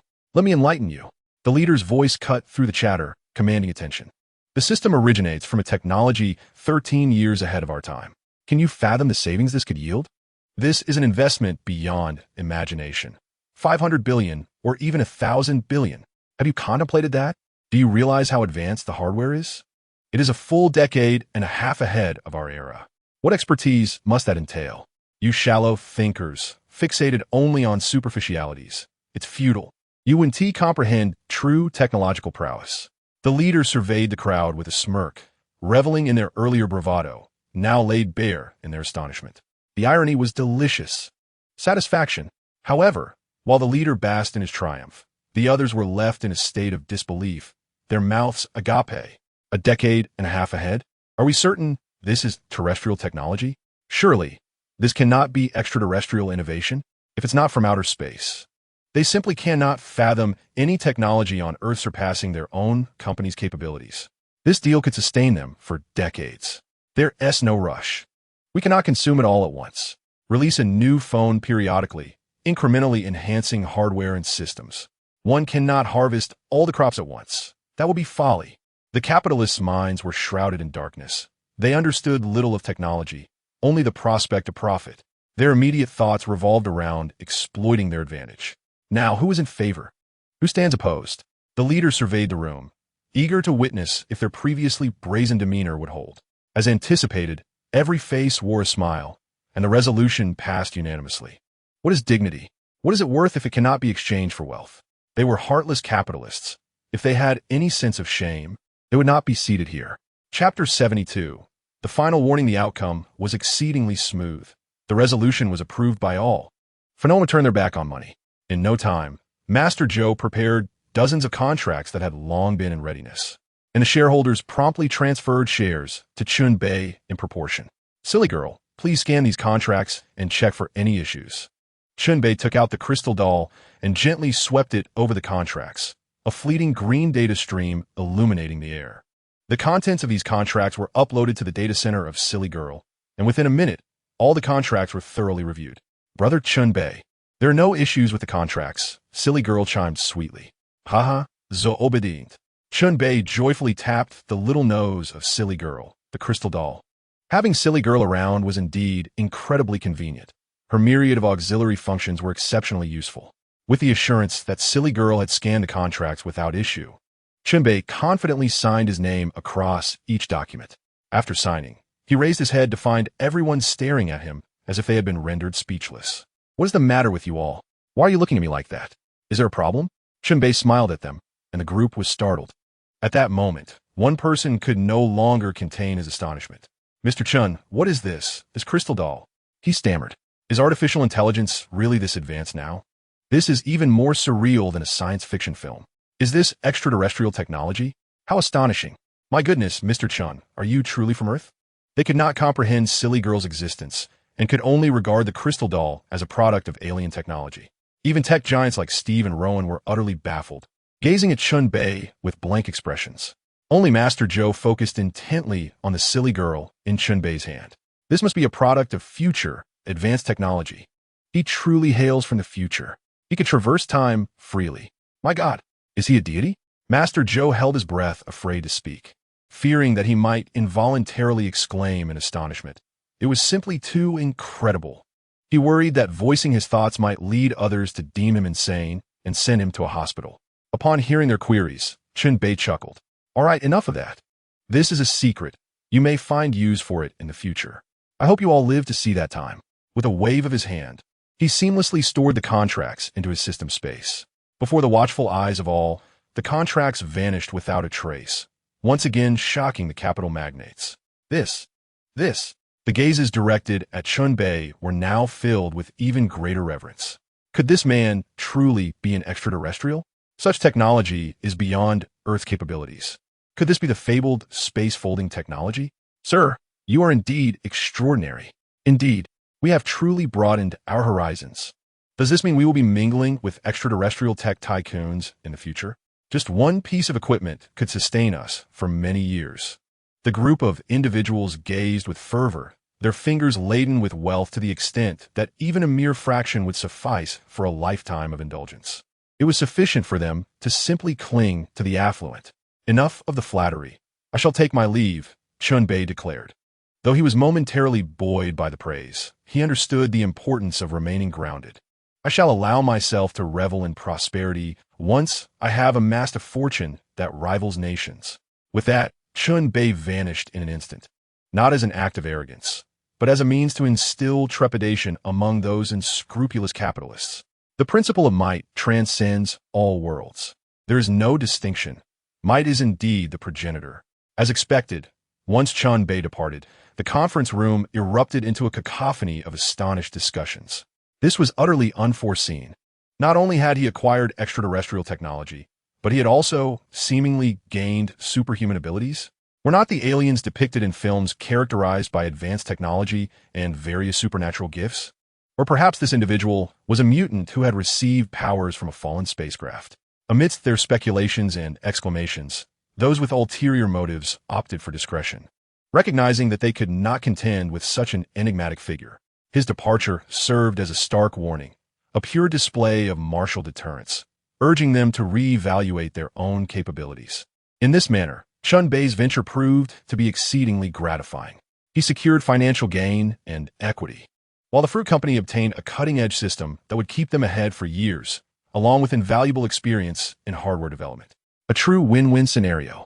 Time swiftly passed, and 3 days later, Natasha, who had been absent for nearly a week, made her grand reappearance. "Darling, have you missed me during my absence?" she exclaimed as she burst through the door and flung herself into Chen Bei's embrace, playfully demonstrating her affection in a public setting. "Indeed, I have yearned for you." Chen Bei whispered softly in her ear. "How shameless." Natasha shot him a teasing glance, her expression flirtatious. "Ahem, enough of this," interjected Wanda, clearly irritated. "There are minors present." She huffed, vexed by Natasha's return after such a prolonged absence. Mindy joined in the playful banter, relishing the spectacle and adding fuel to the fire. "Oh, someone's quite jealous. After all this time away, you're still a novice. What a pity." The two women soon found themselves in a spirited exchange, with Natasha, being the more experienced, unreservedly vocal. "You," Wanda exclaimed, her indignation palpable. "Oh, don't tremble. It worries me. Natasha laughed heartily, clearly reveling in her upper hand. Just wait for tonight. I shall have my revenge, Wanda retorted, her eyes darting with mischief, clearly concocting a scheme to outsmart Natasha. I have an ominous feeling about this. What are you planning? Natasha suddenly caught sight of Wanda's enigmatic smile, and her heart began to race wildly. This girl was surely up to no good. Hee, you all have your fun. I shall not partake. Mindy chuckled awkwardly, daring not to involve herself. Recognizing the precarious situation, she swiftly scooped up Gugu and retreated to her own room. Well, Gugu had resigned to its fate. It had been utterly exasperated by Mindy's antics. So it was best to let her be. As night fell, Natasha gracefully emerged, adorned in a delicate black lace ensemble. The warmth of a reunion after a brief separation enveloped the atmosphere. Just then, a figure stealthily entered, unbeknownst to the oblivious Natasha. Wanda discreetly winked at Chen Bei and let out a soft hiss. The moment of awakening had arrived. It was time for the hunt. Chapter 73. The credit to Natasha. Wanda was determined to give Natasha a thorough scare. This troublesome woman had been opposing her at every turn, and discipline was in order. With a sly grin, Wanda tiptoed closer, arms outstretched, inching towards the entranced Natasha. With barely half a meter separating them, Wanda, propelled by sudden energy, leapt out from behind Natasha and struck.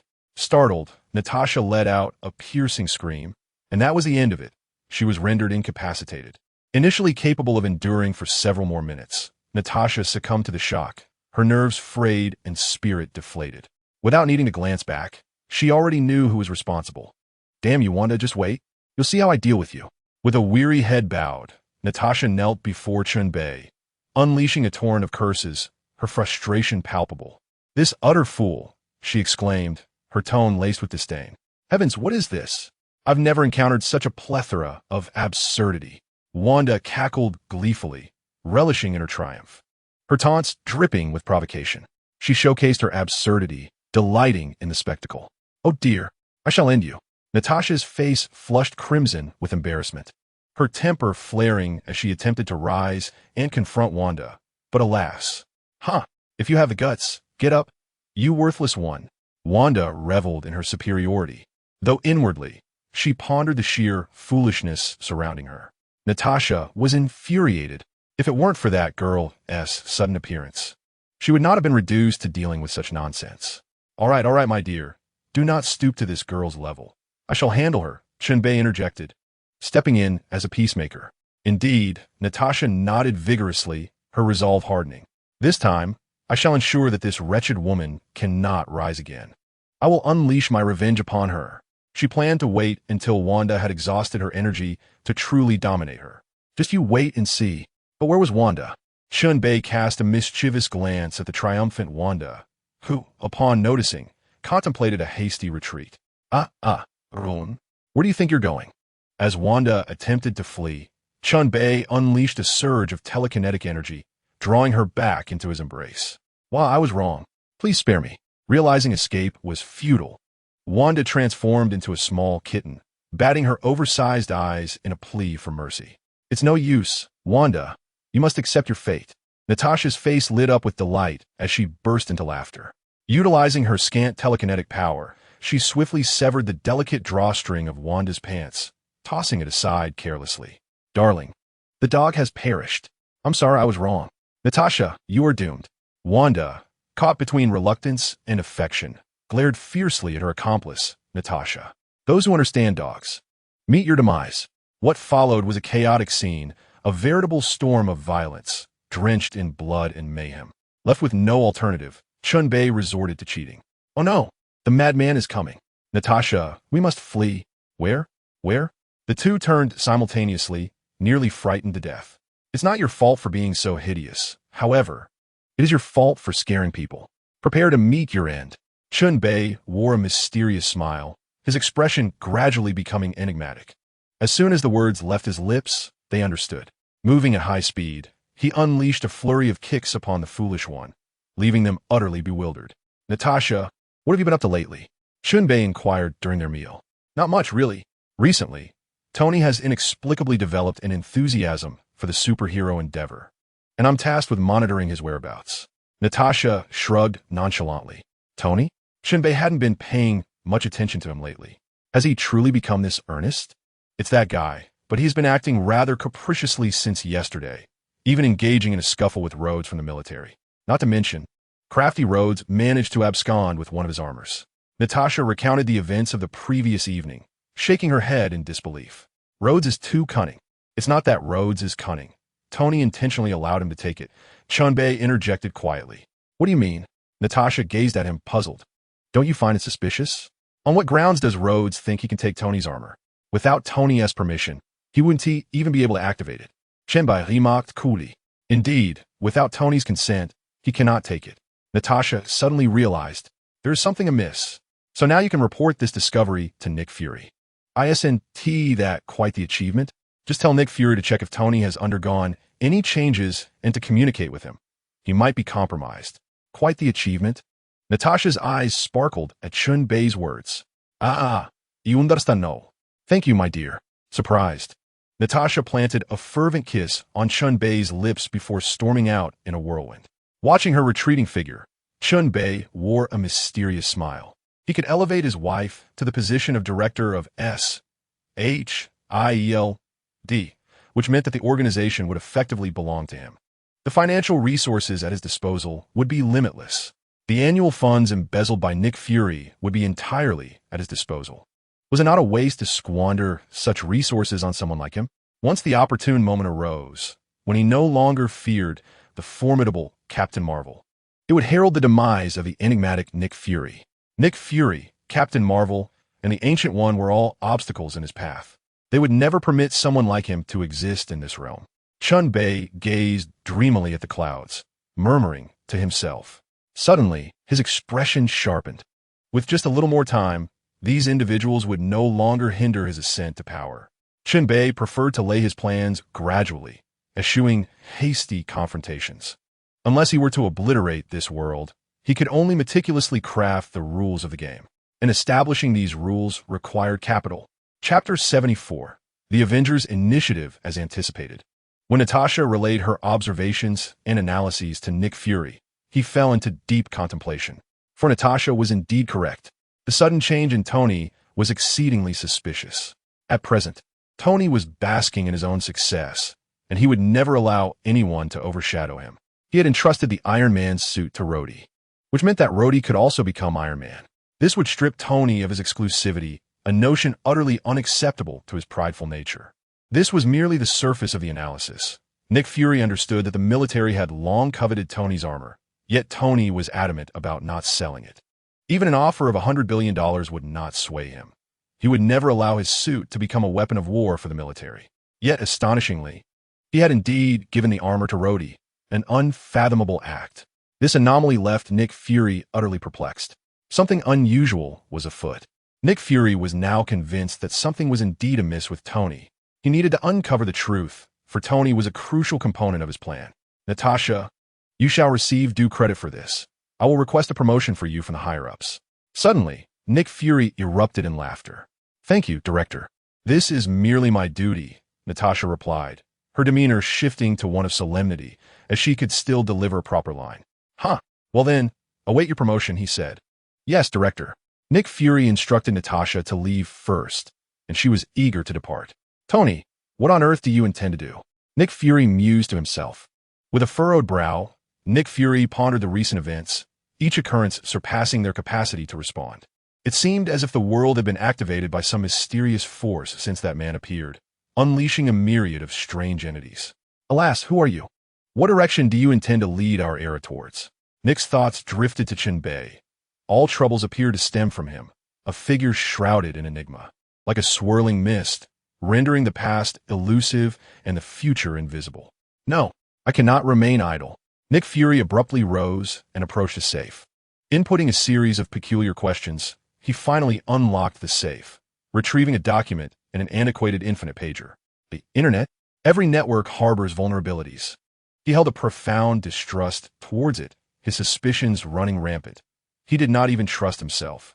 Fearing he might be manipulated by a telepath among mutants, he erected barriers even for his own mind. Only through tangible, paper documents could Nick Fury find solace. Anything else was unacceptable. Upon opening the folder, he was confronted with the Avengers Initiative. The document clearly listed numerous names, with Tony Stark prominently featured. Tony's brilliant intellect was invaluable to Nick Fury, for it could provide the Avengers with an array of devices and weaponry. Moreover, he represented formidable combat prowess. No one could guarantee that his Iron Man suit wouldn't become immensely powerful, capable of launching weapons more devastating than nuclear crises. The genius of his mind was beyond imagination. This Avengers Initiative encompassed Iron Man Tony Stark, Black Widow Natasha, Hawkeye Barton, Hulk Bruce Banner, Ant-Man Scott, Professor Xavier, Wolverine Logan, Beast Hank, among others. Regardless of whether they were mutants, superhumans, or those altered by substances, all were included in his list, as long as they were not villains. Indeed, even those with the slightest villainous traits were considered. This was a grand scheme, utilizing every individual to their utmost potential. Anyone with a special skill was welcome. The emergence of Chen Bei, bringing a cascade of changes, compelled him to devise a plan prematurely. Time was of the essence. He had to act swiftly. Nick Fury's gaze turned serious as he scrutinized the list in his hand. To reason with principles and stir emotions, a gentleman is guided by righteousness, while a rogue is swayed by self-interest. The list contained both virtuous and nefarious individuals. There were gentlemen and even more rogues. Targeted strategies would be employed to dismantle each adversary. There was no person beyond persuasion. Only the value of the offered incentives mattered. After securing the Avengers Initiative, his attention shifted to the old infinite pager, which he gently caressed. Carol, oh Carol, how I wish I could refrain from pressing this button for all eternity. Nick Fury let out a profound sigh as he pressed the signal transmission button, a gesture that signified the imminent peril threatening Earth and the dire straits humanity found itself in. He recalled Chen Bei's astute strategies, his profound understanding of both past and future, and his awareness of the existence of this boundless pager, which filled him with an unsettling concern. This individual was exceedingly formidable, possessing knowledge that was almost overwhelming. Should fate decree that he encounters misfortune one day, he would undoubtedly activate this transmission button, fearing that Chen Bei might uncover his true identity, a revelation detrimental to his kin. Their sole desire was survival, to ensure the continuation of their lineage, not to conquer the cosmos. For the sake of their race's propagation, he would rather perish alongside Chen Bei in a desperate exchange. As he sorted through his thoughts, he retrieved a lighter and incinerated the list of the Avengers' plans, thwarting any potential opportunist from recruiting those individuals ahead of time. After obliterating the list, he secured the archaic pager firmly onto his belt. From this moment forth, he would carry it with him at all times, fearing that one day he might meet an untimely end on the streets, leaving the pager forgotten and unrecognized. This was his final, most potent trump card. Having prepared everything, he dialed a number. Hello, Coulson, you are somewhat acquainted with Tony. Please procure a sample of his hair. I suspect he has been poisoned. Poisoned? Coulson exclaimed. Indeed, that is my current suspicion, which is why I am asking you to gather evidence. Nick Fury stated gravely. Understood. I will head there immediately. Coulson refrained from further inquiries, adhering to the director's orders without question. Given his familiarity with Tony, he planned to visit him under the pretense of socializing, engaging in casual conversation about the criminals he had been apprehending, and eventually seizing the opportunity to sneak into the bathroom to collect a strand of hair. Upon returning to SHIELD and conducting the necessary tests, they confirmed the presence of palladium virus in Tony's system. Nick Fury felt a jolt of alarm. This time, he could not afford to be careless. However, this also presented a tremendous opportunity. If he could restore Tony's health, would it not naturally lead to his joining Fury's team? A scheme began to form in Nick Fury's mind. Chapter 75, Iron Man 2. The quipster Tony far across the borders of Russia, the man who had once parted ways with Howard Stark, now found himself in the twilight of his years. With his days numbered, the bitter heart that once burned with ambition had grown powerless. What could a flickering candle accomplish in its waning moments? As he watched the television, where Tony boldly declared himself Iron Man, a surge of anger and resentment welled up within him. The man basking in the glow of admiration, the center of attention, should not have been Tony Stark, but rather his own son. He was no less capable than Howard, and his son surpassed him in every regard. Why had he been exiled to this desolate land, condemning his wife and children to suffer while Tony's family lived luxuriously under the spotlight. In his twilight years, Anton Vank was overtaken by a tempest of anger and resentment. He yearned for vengeance against the Stark family. The glory that Stark enjoyed, they too could attain. "Ivan," he called softly. Moments later, the middle-aged Ivan approached him slowly. "It should be you," Anton murmured weakly. Ivan could only offer solace to his father. "Do not heed their nonsensical chatter." His father could only whisper, "I'm sorry. I can only offer you my knowledge." Coughing violently, Anton Vank gasped for breath, then fell silent. At that moment, Ivan was in tears, caressing his father, his heart brimming with guilt and rage that drove him to madness. He felt he had failed his father, deeming himself a failure. He could not allow his father to depart this world peacefully. Instead, he was forced to bid farewell with an overwhelming sense of regret. Ivan Vank underwent a profound awakening. He retrieved the blueprints of the arc reactor from years past and began to forge his own device. Despite the exceedingly humble conditions, as a genius rivaling Tony Stark, he remained undeterred. Working tirelessly day and night, fueled by his hatred, Ivan Vank devoted himself entirely to seeking justice for his father.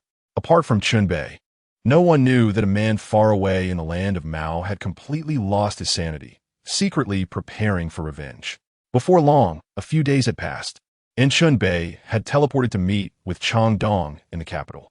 Without hesitation, he transferred 700 million to Jin Dong's account, displaying a generosity that left Dong Ji exhilarated. To expedite matters, Chen Bei also outlined a rough plan for Jin Dong's future operations. This prompted Chang Dong to exclaim in admiration at his expertise, praising him fervently. He actively began to construct his own logistics warehouse, embarking on a path of heavy asset investment. Chen Bei had no need for his profits. He could only savor the soaring stock prices. Before long, within 5 years, the 700 million he invested would yield a staggering return of 7 billion. After wandering his hometown for a few days, he returned to America, suddenly sensing a shift in the atmosphere. Upon opening the news, he discovered that trouble was indeed brewing. Was Tony about to be put on trial? Yet, the sequence seemed awry. Should it not have been Rhodes' theft of the mech before the trial? The military had acquired the mechs. Shouldn't they be diligently researching how to mass-produce them? Oh, it dawned on him. After a moment of contemplation, he realized the military researchers were not nearly as astute as Tony. He turned on the television, where the image of Tony being tried appeared. Bang, bang, bang. A senator rapped insistently with a wooden gavel, raising his voice to interject. "Mr. Stark, shall we continue our previous discussion?" "Mr. Stark, please." The senator seethed with frustration. Not only was this carefree individual lacking seriousness, but he was also flirting with a beautiful woman. What was the meaning of this? This was a solemn courtroom. "All right, darling." Tony jested. "Can you focus on what I'm saying?" The senator, exasperated, found no choice but to let Tony continue his irreverent antics, disregarding his authority. "Do you possess a unique weapon?" he inquired solemnly. "I do not." Tony promptly denied. "You do not? That depends on your definition of a weapon," the senator remarked. "Iron Man qualifies as a weapon. My invention does not fit that description," Tony asserted earnestly. "How would you characterize it then?" The senator countered. "It is precisely what it is, Senator. It is an advanced prosthetic." The audience erupted in laughter, unable to contain themselves, not due to a lack of decorum, but because Tony's earnest absurdity was simply too comical. Chen Bei, watching Tony's serious demeanor on television, couldn't help but chuckle. The man was incorrigibly mischievous. That is the best adjective I could conjure." Tony feigned hesitation once more. The senator, of course, was not convinced. "It is a weapon. It is indeed a weapon." At this juncture, Tony fixed his gaze on the senator and argued passionately. "If your priority is the welfare of the people, no, I believe the Iron Man should be entrusted to the American populace first." The senator swiftly retorted. "Not a chance. I am Iron Man. I am one with the armored suit. To relinquish Iron Man is to relinquish myself. In that case, it would amount to servitude or sale, depending on which state you're in, so I cannot comply." The audience burst into another fit of laughter. Truly, Tony was the master of banter in the Marvel Universe. No one could rival his wit, not even this formidable senator. The senator's face shifted through shades of crimson and violet, resembling a master of transformation. He struggled to regain his composure, taking a deep breath. Listen carefully. I'm not a weapon expert. At that moment, Tony launched another verbal assault. A selling expert? Certainly not. You are a senator, for goodness sake. The audience erupted into laughter once more, finding the day's events irresistibly amusing. The senator's expression had turned decidedly grim. He tugged at his tie, attempting to ease his breathing, as his anger rendered him nearly breathless. In a low voice, he declared, I am not a weapon expert. However, we have invited a weapon expert. I call upon Justin Hammer, the primary arms dealer for the Department of Defense. As the senator concluded, Hammer made his entrance. Naturally, Tony seized the moment for yet another round of mockery. Welcome, Mr. Hammer. However, I did not see any weapons experts present. The subsequent discourse was filled with his sophistry, leaving even Hammer and the military speechless, while simultaneously exposing various scandals the United States faced on the global stage. The atmosphere in the hearing room was one of utter astonishment, leaving all present in shock at the world's grim realities. Tony audaciously proclaimed, I alone can maintain world peace. As these words echoed, the audience rose to their feet in applause. What more do you want from me? This is the current situation. I have attempted to collaborate with those buffoons. The applause grew thunderous as Tony brazenly pointed at the senator. Enraged, the senator erupted with curses. F you, Tony Stark. The crowd was in an uproar, chanting praises for Iron Man. Chapter 76. A new mission having offended many. Tony found himself in a precarious position. The anticlimactic conclusion was unexpected. The loquacious Tony Stark emerged victorious, infuriating the senator further. Upon returning to his villa, Tony downed a nauseating glass of chlorophyll juice. He had no choice. The palladium element was severely affecting his health, and he could acutely sense his life ebbing away. This decline was alarmingly rapid. Death itself was not frightening, but the clear awareness of its gradual approach was terrifying.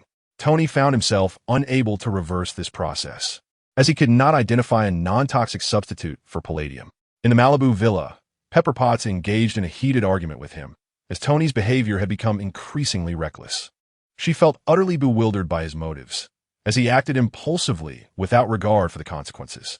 He was neglecting the affairs of the company, leaving her a mere assistant, powerless to manage corporate matters.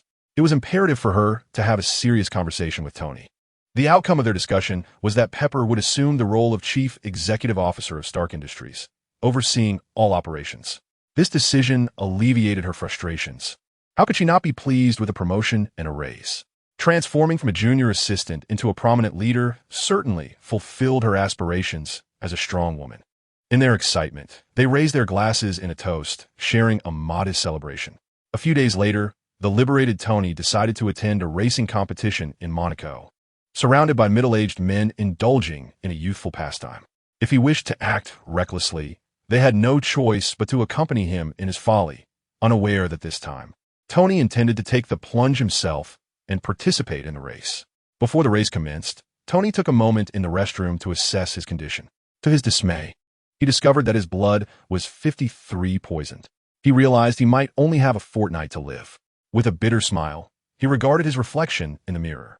Were there even more dreadful ideas ahead? After washing his face and rubbing his features, Tony forced a slight smile at his reflection, attempting to appear more composed. Yet, his complexion remained ghastly, tinged with a hint of ashen gray. The entrance to the competition was ablaze with excitement upon Tony's arrival.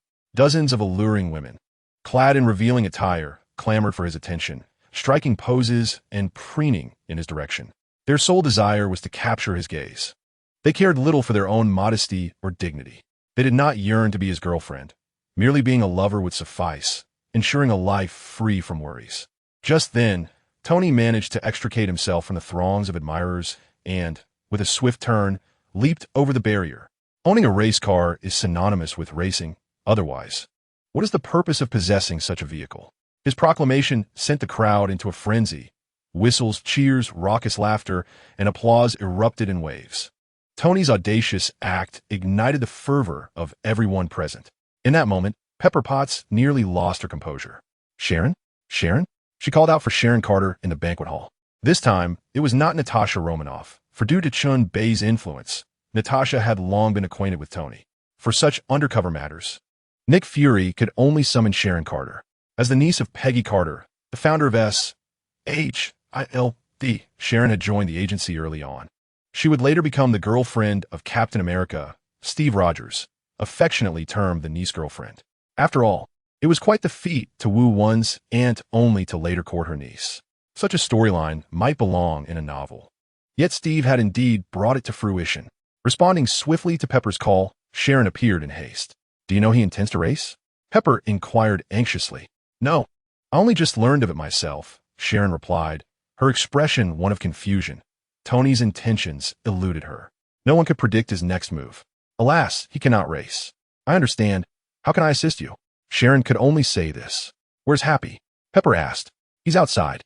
Go find him. I need Happy," she instructed. "All right. I will do so immediately," Sharon said, hurriedly departing to locate Happy. Meanwhile, Chen Bei, in the United States, idly watched the race, aware that Tony would soon confront an intellectually formidable antagonist. Of course, under the protective glow of the protagonist's aura, Tony was in no imminent danger. With a flick of his finger, Chen Bei turned off the television, utterly disinterested. Ding! The system detected that the plot of Iron Man 2 had commenced. Ding! A task has been issued. Disrupt the narrative trajectory of Iron Man 2 completely. Upon completion, a golden fishing rod will be awarded. Indeed, the system is never absent, though it may arrive fashionably late.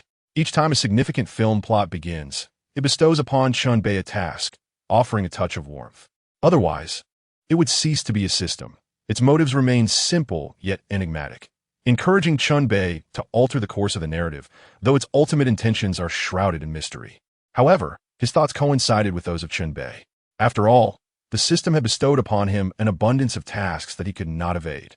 The current assignment mandated the recruitment of the individual known as Ivan Vanko, ensuring that he did not fall into the hands of Justin Hammer.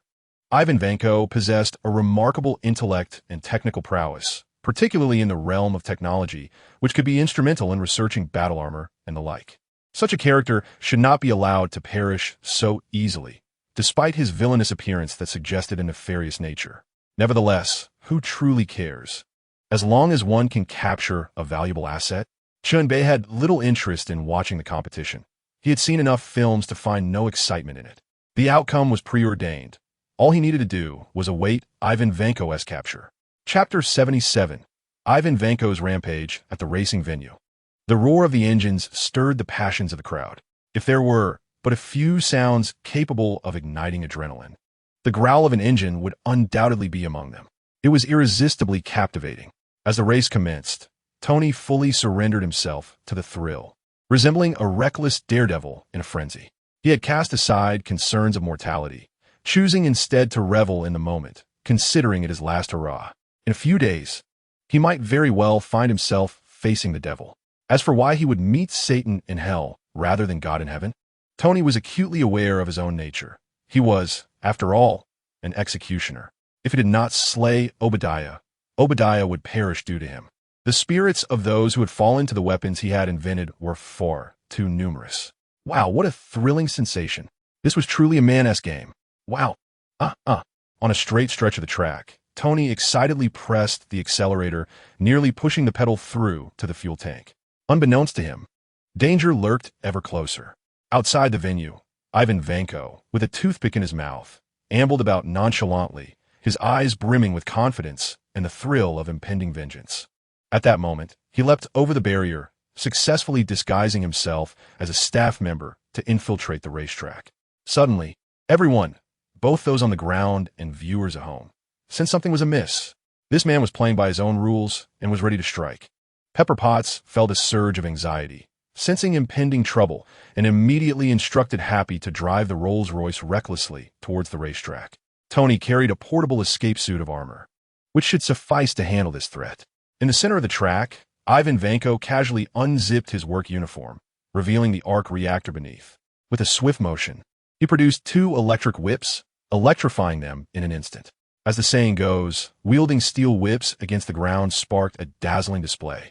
The powerful steel whips, infused with the arc reactor's energy, emitted crackling electricity, presenting a truly menacing sight. As Ivan Vanko unleashed a fierce lash of his whip upon the first racing car, the unfortunate vehicle was instantly cleaved in two. It crumbled like mere paper, erupting in a shower of sparks before collapsing to the ground. One could only surmise that the ill-fated driver met his demise, ascending to meet his maker. This shocking turn of events left onlookers utterly dumbfounded, momentarily paralyzed in disbelief. After a few agonizing seconds, those who regained their composure hastily dialed for help, yet the bodyguards and security personnel hesitated to intervene. "Oh my God, this is madness. Call the police. Hurry, we must stop this lunatic. What has happened to our world?" The panicked crowd erupted in a cacophony of outrage, with many opting to alert the authorities. Fortunately, the patrolling officers had already arrived in droves. Such a significant event marred by the actions of one deranged individual would inevitably provoke the ire of the nation. In that fleeting moment, Ivan Vanko was aware that the first racer was not Tony, yet he was resolved that anyone who dared approach would meet the same fate. To him, it was merely a matter of delivering another lash, a thrilling act of destruction that exhilarated him beyond measure. His inner darkness and desire for annihilation surged forth, fueled by years of pent-up frustration and rage. The destruction of one car was death. The destruction of two was still death. It mattered not to him. Thus, he reveled in the chaos, intoxicated by his own rampage. At that moment, a blue racing car sped towards him, and Ivan Vanko's excitement surged as he watched it approach. With a sharp crack, he lashed his electrified whip at the oncoming vehicle, severing its front end and replicating the earlier destruction. Tony, sprawled amidst the wreckage, caught sight of the deranged figure advancing towards him, whip in hand. Behind him, a chain reaction of collisions unfolded, resulting in devastating destruction. Ivan Vanko, brandishing his crackling whip, struck at Tony's car once more, cleaving the remaining portion in two. However, he noticed Tony was nowhere to be found. The crafty driver had stealthily slipped away behind the cover of the wreckage. Before Ivan could continue his search, Tony, seizing the door of his car, swung it with all his might towards Ivan's head. To his astonishment, Ivan appeared unfazed, merely staggering slightly before regaining his balance. Was this man impervious? How could he withstand such a blow? Tony was left in shock. A normal individual would have been left dazed and incapacitated by such an impact. How peculiar. Yet, Ivan Vanko offered no time for contemplation, swiftly retaliating with another lash that sent the door flying from Tony's grasp. In a flash, Tony reacted, executing a deft roll to evade the lethal strike. Ivan unleashed a series of lashes, each evaded by Tony's serpentine agility until he found refuge beside an overturned racing car. At that moment, Ivan Vanko resembled a sand sculpture, twirling his steel whip with a playful mockery in his eyes as he leapt and pranced, relishing the thrill of a cat-and-mouse game. The fool was blissfully unaware that villains often meet their demise in such foolishness. With a resounding crack, Ivan's whip shattered a leaking racing car, sending Tony hurtling backward. Tony, stop hiding. Today marks your end." Ivan continued his boastful tirade, reveling in his arrogance. Did he not realize that villains often fall victim to their own verbosity? Just as Ivan basked in his triumph, Happy arrived just in time. The Rolls-Royce, with its formidable power, charged at the overconfident Ivan Vanko. With a thunderous crash, the luxury vehicle collided with Ivan, slamming him against the guardrail and rendering him momentarily dazed. "Are you all right?" Happy inquired with concern, to which Tony waved dismissively. In that instant, Pepper and Tony began to bicker once more, their carelessness evident. They had underestimated Ivan Vanko, who was far from incapacitated. Oh dear, such was the nature of women. When faced with adversity, they often resorted to loud shrieks. Losing all composure, it took Tony several pleas before she finally tossed him the suitcase armor. Zap, zap, Iron Man was ready. The crowd erupted in applause, rising a cheer for him. Yet his moment of glory was fleeting. Tony, in his bravado, charged up to unleash the palm repulsor, oblivious to the fact that at such close range, he was a sitting target. Ivan, unyielding, struck with his whip, disrupting Tony's action and sending smoke billowing from his suit. Chapter 78. The unveiled truth, an inch of length, translates to an inch of might. Ivan Vanko's steel whip was indeed lengthy, constantly interrupting Tony's attempts to strike. One shot, two shots, each met the same fate. The two exchanged blows rapidly, with Tony repeatedly finding himself at a disadvantage. Ivan's gaze grew increasingly sinister, a perverse smile creeping across his face. Is this the famed Iron Man? If this is the case, he might as well go home and have a bland meal. Pathetic. Utterly pathetic. At that moment, Tony was being battered by the whip. Sparks flying. Concern rippled through the crowd, their voices rising in encouragement. No matter how many times he tried, his attacks consistently fell short, thwarted by Ivan's precision. Tony, keep fighting. You are Iron Man. Defeat him. Go. Overcome this ugly fiend. The audience rallied, their cheers echoing, believing that evil could never triumph over justice, fervently supporting Tony in his struggle. Yet Tony found himself in distress as well. The suitcase armor he donned was undeniably rudimentary, its sole offensive capability being a palm-mounted cannon, devoid of any additional features. Nevertheless, he remained resolute, for he was Iron Man. Tony understood that his adversary possessed no alternative means of attack, relying solely on 2 electrified steel whips. If he could seize the opportunity to close the distance, this ordinary individual, lacking any defense beyond the whips, would prove no match for him. As Tony unleashed his palm cannon while searching for an opening, the moment arrived.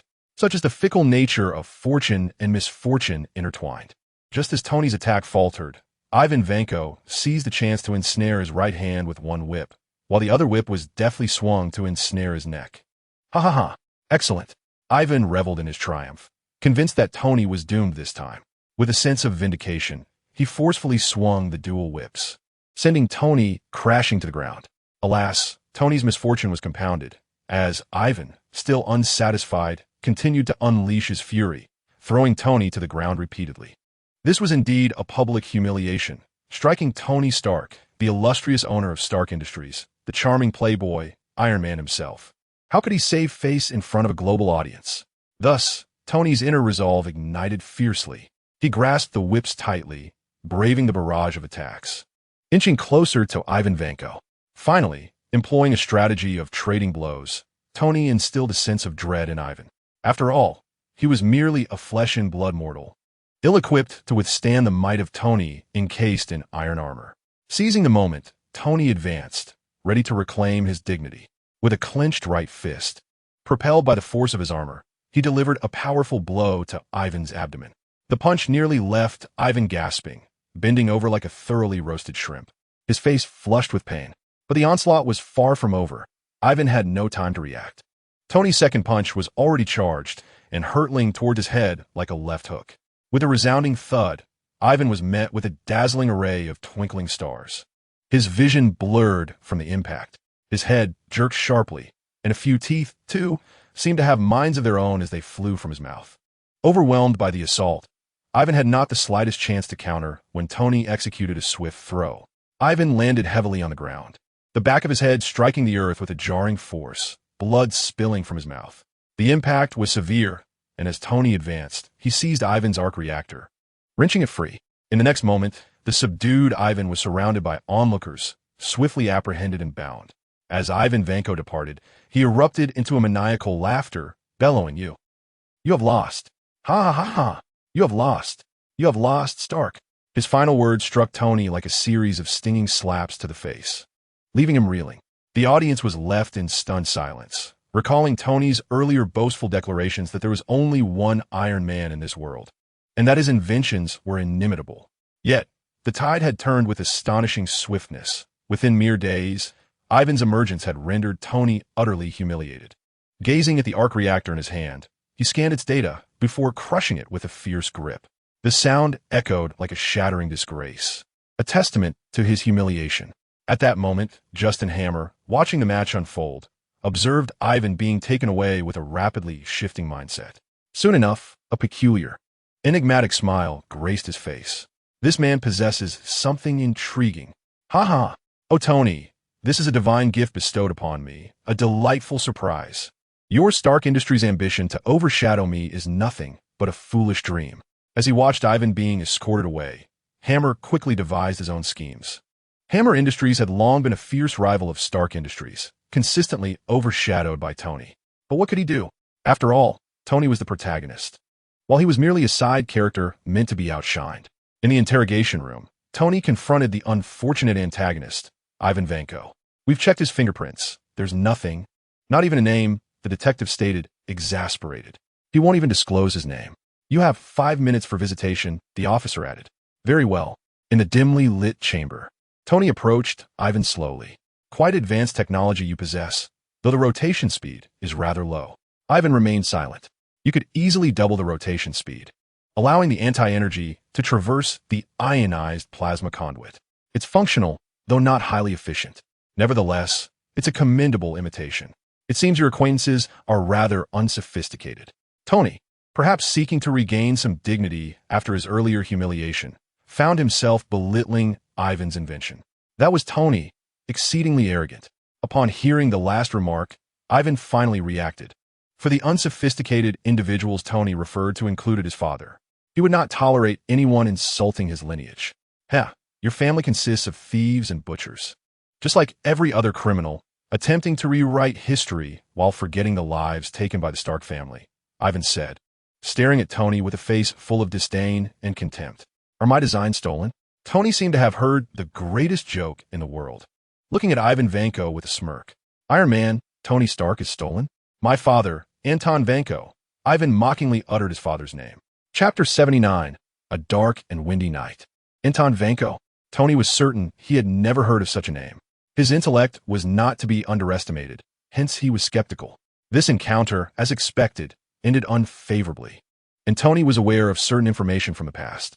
Anton Vanko sought to exploit the arc reactor's technology for profit, regardless of the consequences. Howard, with a touch of foresight, understood that such ambitions could not be devoid of peril. This man was terrifying. Once mass-produced, it would undoubtedly ignite a new wave of warfare. Thus, he was promptly expelled from Stark Industries.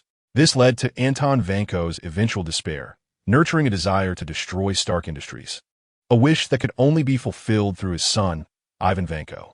Unfortunately, Ivan was far too impatient, rushing to seek vengeance against Tony before he had fully developed his abilities. Wasn't that foolish? He would only end up being defeated on the spot. The plight of this antagonist was rather pitiful, embodying all the common flaws of villains. Showboating. Always showboating. Chen Bei, observing the news of Ivan's arrest, couldn't help but scoff. The villain's intellect was rather limited. However, in pursuit of profit, after all, that golden fishing rod was quite enticing. He wouldn't hesitate to spare some time to rescue him. Wanda, Mindy, I have something to attend to. You needn't wait for my return, Chen Bei informed Wanda after dinner. Huh? You're going out? At this hour? Wanda expressed her confusion. On this dark and stormy night, a perfect time for mischief, the clever girl, Domino, chuckled. Recently, she had become the queen of Hell's Kitchen. Despite her tender age, her ferocity was not to be underestimated, wreaking havoc in Hell's Kitchen. Now, with her formidable telekinetic powers, she was even more formidable, effortlessly subduing the local gangs. Mindy is smart. I'm going to rescue someone and take out a few criminals along the way. Chen Bei ruffled Domino's hair with a gentle smile. Hee right? Look how clever I am. Domino proudly tossed her head, haughtily huffing. Oh yes, how clever indeed. By the way, gather some explosives for me. I have use for them.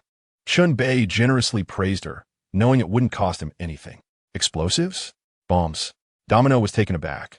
Was he planning something grand? Indeed, exactly that. Gather plenty, Chen Bei nodded, informing Mindy of his intentions for a significant undertaking. Very well, let us proceed. After all, explosives are not particularly valuable, nor are they formidable weapons. The female assassin shrugged nonchalantly. Wanda listened, utterly speechless. These two individuals were exceedingly reckless, showing no regard for the lives of criminals. She decided to disregard them. Upon exiting to Hell's Kitchen, Chen Bei and his companions swiftly arrived at a gang's territory, which exuded an air of authority akin to that of a publicly listed company. These gangs, on the surface, presented themselves in a rather legitimate manner, engaging in seemingly respectable business ventures. Inside a warehouse, an array of firearms was displayed, various models of handguns, automatic rifles, high-explosive grenades, and miniature bombs, among others. The most powerful weapon was a shoulder-fired rocket launcher. They could not utilize larger armaments, but these firearms sufficed, as they were merely a gang, not a military force. Chen Bei gazed upon the splendid assortment of weapons and smiled faintly. There were indeed quite a few fine items. He mused appreciatively. Take whatever you fancy, Mindy said, equally delighted to assist Chen Bei. Well, I shall select a few, Chen Bei replied, then turned his attention to the munitions on the shelves. He hastily gathered explosives, timed bombs, and grenades, tossing them all into his system space. That should suffice for my needs, Chen Bei declared with satisfaction. As long as it's enough for you, Mindy nodded in agreement. In a prison in Monaco, the atmosphere remained as tranquil as ever. This facility housed serious offenders, serving decades or even centuries. Death sentences were quite rare. As usual, the prison was quiet, and the guards were vigilant. Those who misbehaved were well aware of the consequences. In New York, it was just past 7 o'clock, while in Monaco, it was already deep into the night. Unbeknownst to anyone, Chen Bei had stealthily arrived in Monaco, where the nightlife was just beginning. He casually eliminated a burly man involved in a gang robbery and disposed of him into his system space. Inside the prison, everyone was sound asleep, save for a few leading figures who could not resist engaging in clandestine poker games with their more effeminate subordinates. "Silly girl, activate stealth mode," Chen Bei commanded, pulling out a crystal doll. "Of course, brother Chen Bei," the doll replied sweetly, promptly transforming into a stream of data that seamlessly integrated into Chen Bei's being. Simultaneously, he quickly entered stealth mode. The auxiliary functions of the silly girl truly work wonders. Chen Bei chuckled mischievously as he gazed into a mirror, finding that he was indeed invisible. As Chen Bei teleported into the Monaco prison, he wandered as if in a realm devoid of human presence. In his concealed state, he was unobservable. Thus he boldly commenced his search. He aimed to locate the whereabouts of Ivan Vanko, this imbecile. After wandering for about 10 minutes, he finally spotted him in a cell tucked away in the farthest corner. This individual was undeniably heinous, having faced immediate judgment within a mere span of time, entirely bypassing other procedures before being locked away. In the presence of the entire world, several race car drivers were eliminated, broadcast live, globally, conveying a singular message: Monaco is unsafe. This has severely tarnished their image. Who would dare to visit Monaco after such an incident? The authorities wasted no time in shutting it down, preparing to send him back home in a matter of days. "Hey, Ivan Vanko," Chen Bei softly called out from the last solitary cell. Surprisingly, it was indeed a single room, quite a privilege. Perhaps they were concerned he might continue his murderous spree, necessitating his solitary confinement. "Who are you? Where are you? I cannot see you. Are you human or ghost?" Ivan Vanko exclaimed, hearing a voice yet seeing no one, causing a fright in the dead of night. With so many deaths in the prison, could it be? He nearly lost control in terror.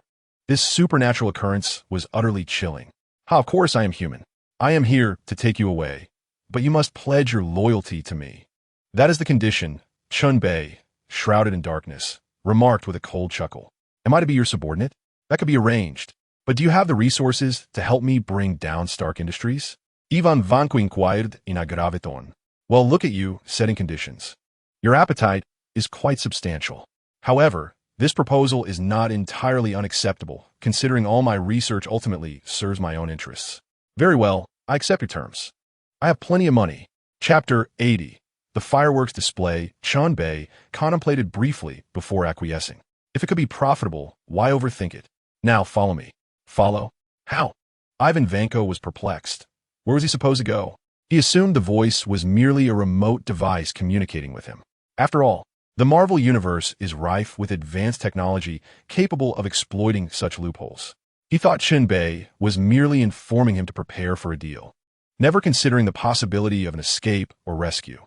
Chen Bei offered no further explanation to Ivan Vanko's confusion. It was a waste of time to clarify matters with such a minor character. "Just follow me. There's no need for unnecessary chatter," Chen Bei grunted, seizing Ivan Vanko's shoulder and utilizing telekinetic force to smash a large hole in the wall. Then, he teleported them to a suburban area far removed from the Monaco prison, devoid of concern for pursuit. You are a mutant?" Ivan Vanko could hardly react. Chen Bei's actions were executed with such speed, breaking through the wall and teleporting them here in less than 3 seconds. The rapidity of the maneuver left Ivan Vanko bewildered, and only now did he begin to comprehend the gravity of his situation. "What does it matter whether I am or am not?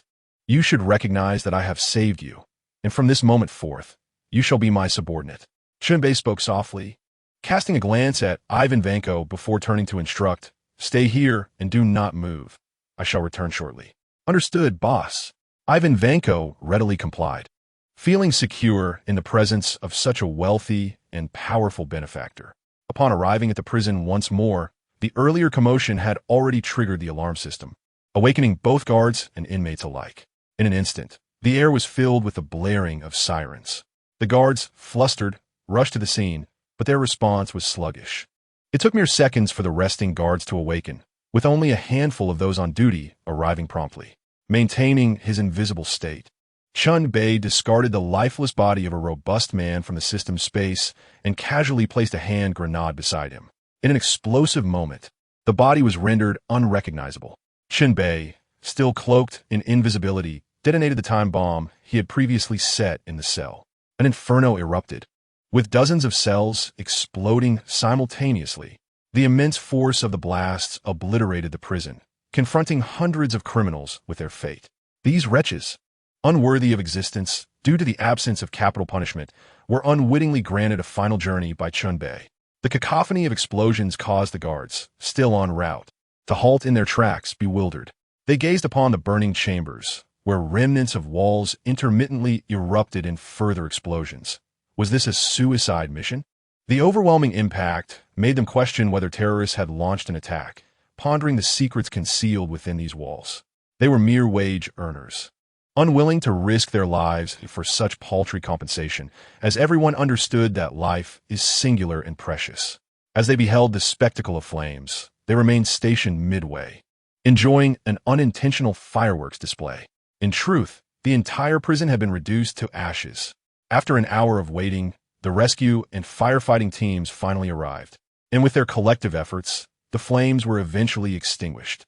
They commenced the grim task of accounting for the deceased within the prison, preparing to report this catastrophic incident.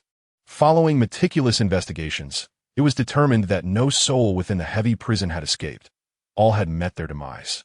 Fortunately, the bodies were somewhat intact, allowing for a rough estimate of the total number, albeit the identities were lost amidst the chaos of severed limbs and scattered remains. They could only muster the courage to report the dismal findings. The authorities found themselves in a state of disarray. This series of events had compounded the troubles of their small nation, raising concerns about safety that would deter future visitors. The tourism industry, upon which they relied, faced a catastrophic collapse, and it was evident that prosperity would elude them for years to come. It would likely take several years for the scars of this tragedy to fade from memory. However, none of this turmoil was of any concern to the orchestrator of chaos, the true instigator, who had already returned to New York with Ivan Vanko. You are now in Hell's Kitchen, where arrangements for your current activities await. It is time to familiarize yourself with New York. You have been dwelling in darkness, consumed by thoughts of vengeance and work, leaving your mind in a state of disarray. Open your eyes and behold the world around you. On a narrow path adjacent to Hell's Kitchen, a young man is earnestly advising a disheveled and bewildered middle-aged man. The two are, of course, Chen Bei and Ivan Vanko. The latter feels as though he is still caught in a dream. Just moments ago, he was in Monaco, and now he finds himself in New York in the blink of an eye. Heavens, am I not dreaming, boss? He exclaims, gazing at Chen Bei with incredulity. Get a grip. Is this all you amount to? Can't you manage to present yourself with a semblance of sophistication? You'll embarrass me if you continue like this. Stay composed. Composed, do you understand? Chen Bei chides him, amused by the spectacle. It's like Lu Lao Lao entering the Grand View Garden. Oh, I understand. Ivan Vanko responds hastily, yet the shock within him lingers, refusing to settle. Is this truly the world of mutants? The power of such individuals is utterly captivating. Perhaps the path of mechanical technology is a misguided one? No matter how advanced mechanical technology may be, what substantial progress can one make in just a few decades? Since Einstein, how long has it been since there has been a breakthrough in theoretical physics? Without theory, where lies the practice? Ivan Vanko harbors profound doubts. Has Earth become stagnant? This evening's experiences have precipitated a seismic shift in the worldview, life philosophy, and values of this villainous scientist. Could it be that biotechnology is the true path forward? Perhaps the pinnacle of science leads only to theology. Otherwise, why do so many eminent scientists in the twilight years turn to the doctrine of a creator? Yet, the creator they venerate is not a person or entity, but rather an analogy, perhaps an abstract existence, far removed from the mythological figures commonly understood. Shaking his head, Ivan Vanko dismisses these unrealistic thoughts. At that moment, a young lad with tousled blonde hair scampers over. Eagerly fluttering Chen Bei. Boss, I'm Johnson Cron, and Mindy sent me to escort you. Johnson, this is Ivan Vanko. Help him establish an identity and ensure his safety while familiarizing him with the environment over the next few days. Chen Bei replies with a casual demeanor. Certainly, rest assured. I will handle it beautifully. The young man nods vigorously, fully aware that if he executes this task well, he will be generously rewarded with ample cash from his boss. All right, I'm off. Ivan, have some fun. Don't isolate yourself all the time, or you'll become utterly lost. Chen Bei waves goodbye, reiterating his advice before departing. The first phase of the plan has been successfully completed. Time swiftly passed, and another week has gone by, surprisingly tranquil. Ivan Vanko, a man both starved for affection and lacking in calcium, found himself thoroughly enchanted by the dazzling world of golden-haired beauties over the course of a week. However, his revelry was interrupted one fateful day. At Stark Industries Tower, Coulson came to bid farewell to Tony, accompanied by Sharon Carter. Ah, so you're also an agent of S.H.I.E.L.D., Tony remarked, his displeasure evident. He felt ensnared once more. He had taken a liking to this alluring woman, only to discover she was yet another S.H.I.L.D. operative. He began to question whether his company had been completely infiltrated by the agency. Haha, Tony, we are here to say our goodbyes, and from now on, Agent Sharon Carter will be your new point of contact, Coulson stated with a gentlemanly smile. Greetings, Mr. Tony Stark. I look forward to our collaboration, Sharon Carter added, stepping forward to extend her greetings once more. Well, partnering with a beautiful woman is certainly preferable to dealing with an old curmudgeon, Tony shrugged, gently shaking Sharon's hand while seizing the opportunity to jab at Coulson, thus avenging his earlier misfortune. All right, you cheeky fellow, your tongue is sharp, Coulson chuckled, giving Tony's shoulder a friendly pat. By the way, now that it's suddenly Sharon Carter, where exactly have you been assigned? Tony inquired curiously. Me? To New Mexico. Coulson replied with a smile. New Mexico? Very well, Tony responded, refraining from probing further. Once Coulson departed, he made his way directly to New Mexico, for a hammer had fallen from the sky. Presently, two narratives were unfolding simultaneously. The plot of Iron Man 2 and that of Thor, for in the real world, there are no isolated cinematic perspectives. Meanwhile, at S.H.I.L.D., Nick Fury, upon sighting the hammer, discreetly dispatched agents to investigate immediately. Such a mysterious occurrence required their intervention, and this hammer, shrouded in enigma, could be classified as an item of Category 084. Nick Fury furrowed his brow, stroking his chin as he muttered to himself, pondering the origins of this divine weapon. After considerable contemplation, he found himself at a loss, having encountered no records pertaining to it. What to do? What to do? Just as despair began to set in, a name sprang to mind. Chen Bei. The enigmatic Chen Bei, reputed to possess knowledge of past and future, surely held some insight. Given his greedy nature, perhaps one could exploit the allure of wealth to sway him. Hello, may I speak with Mr. Chen Bei? Chen Bei, lost in reverie in his courtyard, was roused by the ringing phone. Annoyed, he answered upon seeing the caller ID. Ah, Nick Fury, is it? Have you uncovered some promising leads? And has the higher-ups consented to release funding? Chen Bei jested, as their interactions were rare apart from this particular matter. Little did he anticipate the unexpected reaction from the other end of the line. I apologize, but that is not the matter at hand. Our research is still ongoing and will likely require a few more days. I have come to consult you about some inquiries. Nick Fury appeared somewhat troubled, though it seemed to be merely an act. What questions do you have? Chen Bei inquirit vite hésitation. It is as follows. A hammer has descended from the skies in New Mexico. Here is its image. Please take a look, Nick Fury replied, sending a photo to Chen Bei's phone. The naive girl promptly projected it onto the screen for viewing. The image depicted a hammer lying silently on the ground, surrounded by an area that had been hollowed out, yet it remained immovable. I see it, and I recognize it, Chen Bei remarked sardonically. Upon hearing this, Nick Fury on the other end of the line expressed his elation. What is the origin of this hammer? Name your price. As long as it falls within my acceptable range. Nick Fury, rarely so generous, typically exhibited a rather miserly demeanor. Very well, it's merely a trifling sum, Chen Bei replied, also uncharacteristically magnanimous. He had grown beyond the appeal of such a paltry amount. One must elevate one's perspective. Otherwise, how could he avoid being derided by his peers? After all, the protagonist's focus is invariably on wealth, and the mere mention of money can provoke scorn. He continued, "This hammer, it is none other than Thor's hammer. Is it not? Have you not heard the legends?" Now, it was Nick Fury's turn to be astonished. "Are you speaking the truth? Is there really a Thor? Isn't that merely a myth on Earth? How could it possibly be real?" His exclamation left Chen Bei puzzled. Shouldn't he be more composed? How could he react this way?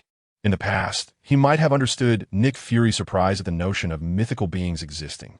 But the individual before him was clearly not the Nick Fury he once knew. Was this man merely an alien newly acquainted with the cosmos, having never encountered Thor or visited Asgard? Nonetheless, Chen Bei felt only mild surprise. The universe is teeming with countless races, far beyond imagination. It was conceivable that one might accidentally break free from planetary constraints to arrive on Earth. Indeed, they are merely robust beings. There is no need for such astonishment. Chen Bei startet nonchalantly. He held no fear regarding Thor, for in this era, Thor was but a trivial entity, hardly capable of besting the Hulk. If I were to apply myself, a single blow would suffice to bring him down. It was only Odin, his father, who still possessed some prowess. Yet even he was in a state of profound decline, nearing his end. Bereft of combat capability, he likely only schemed regarding his two sons, unable to accomplish much else. However, since Thor had arrived, could he not perhaps draw forth his thunderous powers? It seemed that this fellow's command over lightning could be a significant boon for him, at least enabling the capabilities of the Thunder Fruit to transcend earthly limitations. After all, the powers of the Devil Fruit are limited. It is unlikely to reach the level of a celestial being, merely attaining the maximum of earthly capabilities. Upon hearing Chen Bei's words, Nick Fury comprehended the situation. These beings had merely appeared on Earth, engaging in various conflicts that were subsequently recorded, resulting in exaggerated tales over time. Gradually, they morphed into myths, a classic case of misinformation. Realizing this, Nick Fury expressed his gratitude. After hanging up, he promptly began researching global lore concerning Norse mythology, Greek mythology, and Chinese mythology. There might indeed be some truth to these tales. Acquiring knowledge could prove beneficial. At this moment, Chen Bei could not help but burst into laughter. The system task had arrived. Ding! Detection indicates that the host is involved in the storyline of Thor 1. Please disrupt the plot development entirely to complete the task, rewarding the host with a golden fishing rod. This task arrived just in time. The plot of Thor is exceedingly straightforward. Thor is stripped of his powers and cast down to Earth, only to eventually realize his mistakes and rise again. Therefore, why not prevent him from rising easily and instead win over Lady Thor, Jane Foster? Thus, to thwart Thor and woo the beauty is all that is required. Chapter 82. Stan Lee. The scene shifts to New Mexico. At this moment, Thor has descended, albeit with somewhat unfortunate luck. He was immediately struck by Jane and her companion's vehicle, only to be rendered unconscious by Daisy's electric shock. Well, it seems the god of thunder has a fear of electricity. This fellow's misfortune is unparalleled. Having just been stripped of his divine powers by his father, he now finds himself a mere robust mortal. As if that were not enough, he is unceremoniously sent to a psychiatric hospital. This predicament cannot be blamed on Jane and the others. After all, he audaciously claims to be Thor, the god of thunder. Is that not indicative of madness? Who would believe him? Not even a ghost would lend credence to his claims. This man appears disheveled, with long hair, a scruffy beard, and peculiar attire. How could he not seem odd? Chen Bei observed from the shadows. Hacking into a satellite and breaching a hospital security system was as effortless for him as strolling through his own backyard. Hey, Baza Chen Bei. Right now, Thor is confined in a mental institution, trying to find a way to escape. The dim-witted girl chuckled at Thor's unfortunate state. How could a mighty god of Asgard be in such a pitiable situation? This character is rather amusing. Chen Bei looked on in bemusement at Thor's pathetic demeanor. There was nothing to be done. He simply had it coming. Let us proceed to New Mexico. It seems the timing is just right, Chen Bei murmured to himself, intending to venture alone. This undertaking was of significant importance. Bringing others along would only complicate matters unnecessarily. Leaving a note on the refrigerator, Chen Bei vanished in an instant, making his way straight to New Mexico. In a quaint town in New Mexico, a man driving a pickup truck was the first to stumble upon a hammer lying on the ground. At that moment, The earth had been struck with such force that a colossal pit had formed, as if a gigantic beast had left its footprint, creating a substantial indentation over a vast area. The elderly driver hastily exited his vehicle, intrigued by the hammer that stood alone atop a small mound of earth. Driven by curiosity, he approached it, grasped the handle, and tugged with all his might. To his astonishment, the hammer remained steadfastly anchored in place, as if it had taken root. Undeterred, the old man gripped the handle with both hands and leaned back with all his strength. Alas, the outcome was unchanged. Despite his face turning crimson and his teeth gritting, his efforts were in vain. Frustrated, he exclaimed expletives, lamenting the hammer's excessive weight. He was nearly exhausted and had no choice but to concede defeat. He promptly informed many others of this peculiar occurrence, as such an anomaly was too remarkable not to share. Within an hour, the entire town was abuzz with excitement. Initially, skepticism reigned. Many believed it to be a mere prank by the old man. However, curiosity is a powerful force. When the first burly man attempted to lift the hammer and nearly suffocated himself in the process, the tale spread further. One person told 10, 10 told 100, and soon half of the town had gathered. Each individual was eager to try their hand, for there are always those who refuse to believe in the impossible. Yet, one after another, they all failed. It was not until Chen Bei arrived that the newcomers were emboldened to try again, employing various tools. 7 or 8 individuals tied chains to the hammer and attempted a tug-of-war, resulting in utter futility. Others tried using off-road vehicles to anchor it down, only to find their tires nearly worn to nothing, yet still with no success. The sight was comical, and Chen Bei could not help but laugh at their antics. The hammer of the Thunder God was a ruse, entirely beyond the capacity of mere mortals to budge. Numerous individuals believed that lifting the hammer required some form of righteous heart, which was absurd. Few had managed to lift it, as it was clearly a trap set by Odin, with others merely playing supporting roles. Furthermore, in films, Thor effortlessly hung the hammer on a coat hook, and even Vision, possessing the Mind Stone, could lift it without difficulty. This indicated that inanimate objects could indeed be lifted without restriction. So why could the automobiles, motorcycles, and tricycles present not do the same? Odin's cunning schemes were plentiful. He was, after all, an ancient fox with millennia of experience, deftly manipulating everyone. In truth, all of this was merely paving the way for Thor, as he regarded everyone as candidates for Thor's trial. Forget it, let's leave it at this point. A firm tap here will suffice. We can leisurely enjoy the spectacle. Chen Bei shook his head, losing interest in the relentless enthusiasm of the crowd. Suddenly, at that moment, he spotted an elderly gentleman. Ah, there he was instantly. The old man noticed him too. If it were merely this, Chen Bei would not have found it surprising. For the venerable Stan Lee had made countless cameo appearances. In fact, he had a role as a driver in this very film. The playful old man had portrayed so many mysterious figures that Chen Bei had grown indifferent. However, the old man had just cast a profound glance his way. That single gaze contained an overwhelming depth of meaning. Chen Bei's hair stood on end, akin to a cat whose tail had been stepped on. The blood drained from his face, leaving it ghostly pale, and cold sweat began to pour forth. Despite his own bravado, boasting as if he were the mightiest being, dismissing all others, it was merely a fade. The Marvel Universe was home to countless deities, each capable of easily obliterating the multiverse. Yet, this was the cinematic universe. Such deities would not appear here. Only a limited array of characters. Stan Lee, Chen Bei gasped in shock, his eyes wide with terror as he beheld the smiling visage of Stan Lee. Oh, do not be alarmed. I am quite pleased that you refer to me as Stan Lee. After all, names are merely labels, and I have no objection. The elder's demeanor was warm and inviting, his smile reminiscent of a playful grandparent. He did not perceive Chen Bei as an outsider. You? Chen Bei was at a loss for words. Young man, there's no need for anxiety. Your presence here may indeed be destiny. I am not surprised. I anticipated your arrival. I knew you would be intrigued by this hammer. Such a momentous event. How could you possibly resist? So what do you say? Care to give a try? Stan Lee articulated his intention simply, to meet Chen Bei, with no ulterior motive, even teasing him to take a chance. No need. I am well aware of my own capabilities, Chen Bei replied, shaking his head repeatedly in self-deprecation. Haha, a commendable young man, aware of his limits and able to read the situation. You possess self-awareness, the elder remarked with appreciation, recognizing Chen Bei as the second impressive young individual he had encountered.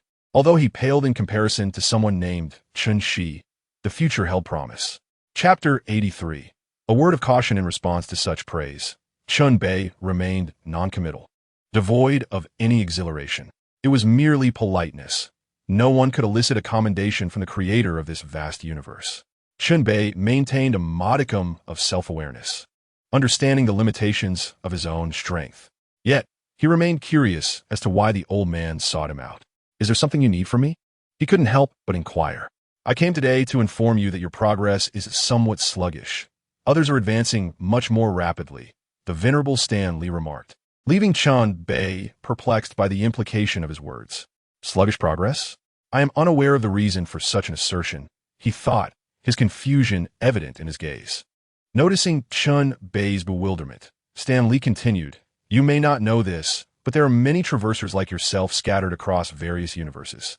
Of course, the pace of progress differs in each universe, yet they all advance at an astonishing speed. You are all favored children of your respective universes, representing the mighty realms that lie behind you. Do not disappoint them.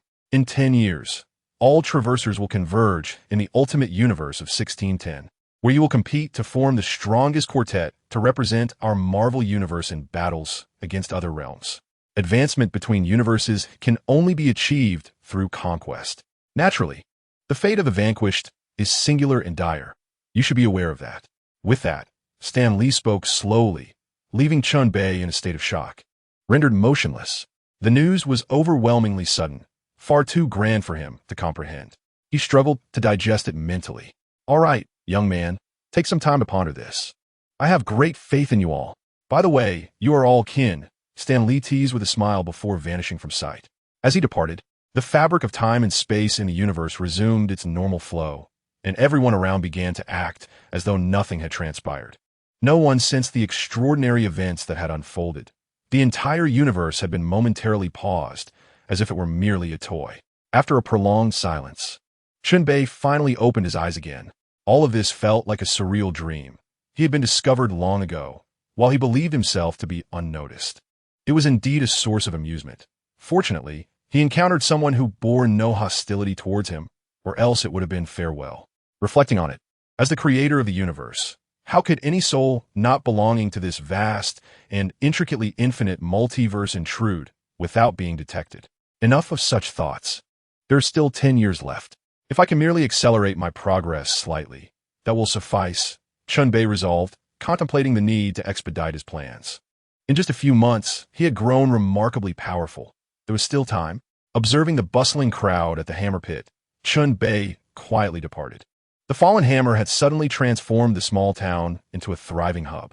As time passed, throngs of people came drawn by its allure, prompting the town's residents to set up stalls around the hammer pit. Barbecues, grilled meats, hamburgers, pizzas, and an array of beverages quickly emerged to cater to the influx of visitors. On this day, the earnings surpassed those of the entire past week, and they thought that even a single day's profit was commendable. However, they cautioned against leaving prematurely. In the Celestial Palace, following the previous offensive alongside Thor against the Frost Giants, Loki discerned something peculiar. Strangely, when he was attacked, he sustained no injuries. Rather, the frigid energy seemed to awaken a latent aspect of his bloodline. This phenomenon was exceedingly baffling, almost akin to a fantastical tale. As the Prince of Asgard, how could such a thing occur? At that moment, Loki found himself embroiled in a heated argument with the quartet of the Celestial Palace. "Loki, you ought to seek out the All-Father and implore him to release Thor," Sif urged earnestly. Loki, however, retorted in a somber tone, "What good would that do? I love Thor more than any of you can comprehend, yet you all know what he is like, proud, reckless, and exceedingly dangerous. Have you witnessed his actions today? Is this truly the demeanor befitting a king of Asgard?" With that, Loki furiously turned and departed without hesitation. He had far more pressing matters to attend to. He needed to uncover the truth of his own identity. As the god of deception, his intellect required no elaboration. He possessed his own mature considerations, and he would personally resolve any doubts that arose. He would not foolishly convince himself with self-deception. he sought to verify everything. Laufey once stated that there were traitors within Odin's household. The Master of Magic possessed the capability to bring 3 Jotun giants into Asgard, Hogan stated gravely. They now suspected whether Loki was orchestrating this behind the scenes to ensnare the unsuspecting Thor. As they debated, Loki stealthily approached the treasury of the Celestial Palace, where he discovered the Frost Giant's artifact, the Box of Ice. This artifact, capable of freezing an entire planet, was exceedingly perilous. Only those with immense power, akin to Odin, could wield it. Without sufficient strength, only the Frost Giants could approach it.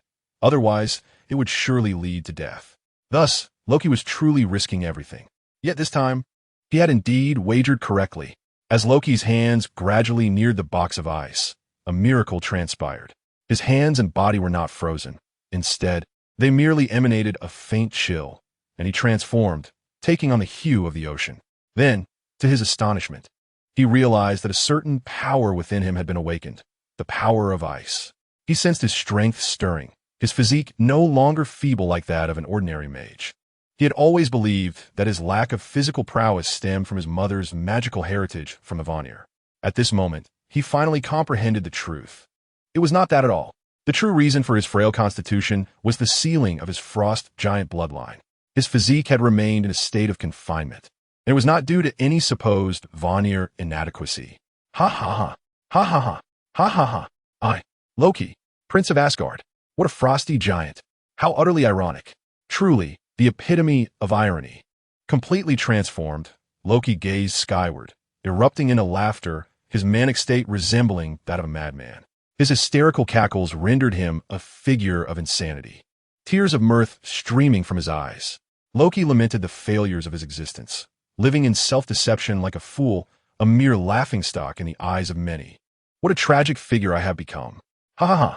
I, Loki, am but a jester. Chapter 84.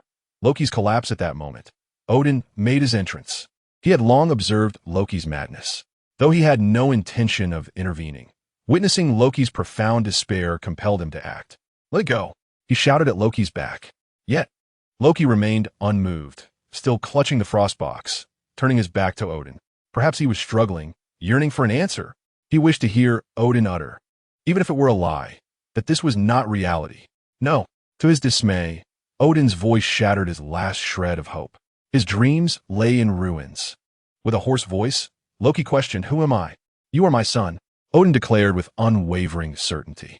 After millennia, even a stone could develop feelings. At that moment, Loki's body trembled, as if struck by a powerful force. He slowly released the frost box and turned to face Odin. The icy blue glow faded from his visage, and the traits of the Frost Giant gradually vanished. No longer near the frost box, his characteristics would dissipate, but that mattered little. He had finally grasped his true identity. Loki approached Odin step by step, questioning him as he walked. What else? The frost box was not the only thing you seized from Jotunheim that day, was it?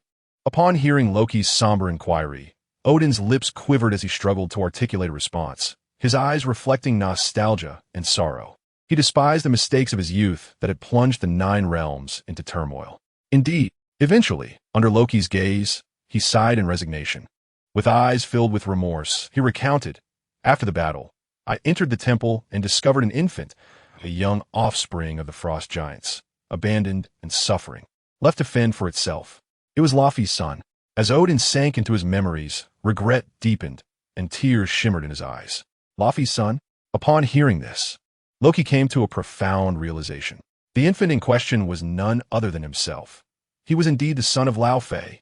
He was the descendant of the Frost Giant King, a lineage long deemed a sin by Asgard. How extraordinary! What a remarkable turn of events! He had taken yet another step forward. Indeed, Odin nodded slightly, not denying the truth. At this moment, Loki shook his head repeatedly, unable to fathom Odin's actions. "Why? You have slain countless giants of Jotunheim. Why then did you choose to take me away?" Loki found it utterly incredulous. His eyes filled with a mixture of anger and confusion. Why spare me? Had he not been spared, he would not have had to live in Asgard like a jester. "You are merely an innocent child," Odin replied. "No, you have ulterior motives for taking me." Were they? Loki's gaze flickered with suspicion. So astute was he that he could not be easily deceived. He was no fool like that simpleton Thor. Odin opened his mouth at a loss for words, feeling the pain for his son, who had nearly been driven mad by torment. He feared that revealing the truth would be too much for Loki to bear. "Tell me." Loki's face twisted in rage, his eyes wide, as he shouted in desperation. Faced with his son demanding the truth, Odin found himself with no choice but to reveal it. "I hope that one day, our two races can unite, forming an alliance that brings lasting peace through you." With tears welling in his eyes, Loki shouted, "What?" Odin gently shook his head, but it mattered little now. On the brink of collapse, Loki allowed tears to stream down his face. "So, I am merely another stolen trophy? Trapped here, waiting to be of use one day?" Odin sighed deeply. "Why do you twist my words?" Loki was in no mood to listen, quickly unleashing his pent-up fury. "You could have told me my true identity from the very beginning. Why did you not?" In response to such accusations, Odin explained, "You are my son. I merely wished to protect you from the harm of the truth." At this point, Odin trembled slightly, the light in his eyes beginning to fade. Yet the enraged Loki remained oblivious to his father's condition. "How? Am I merely the monster that parents use to frighten their children before bedtime? That is not the case." Odin weakly replied, his body swaying. He was utterly exhausted, drained of strength. Yet Loki continued to vent his dissatisfaction. "Now it all makes sense. Why have you favored Thor all these years? No matter how often you profess your love for me, you will never allow a frost giant to ascend the throne of Asgard." With tears welling in his eyes, Loki let out a thunderous roar, unleashing the pent-up grievances he had endured for countless years. He had suffered in silence for a millennium, and the moment his long-suppressed anguish erupted, it surged forth like a catastrophic tidal wave. At last, he found liberation. For all those years, Loki had tormented Thor, partly to vent his own frustrations, but more so to capture the attention of his parents.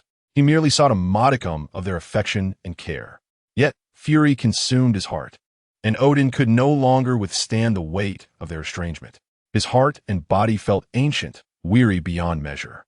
The rift between father and son had reached a critical juncture.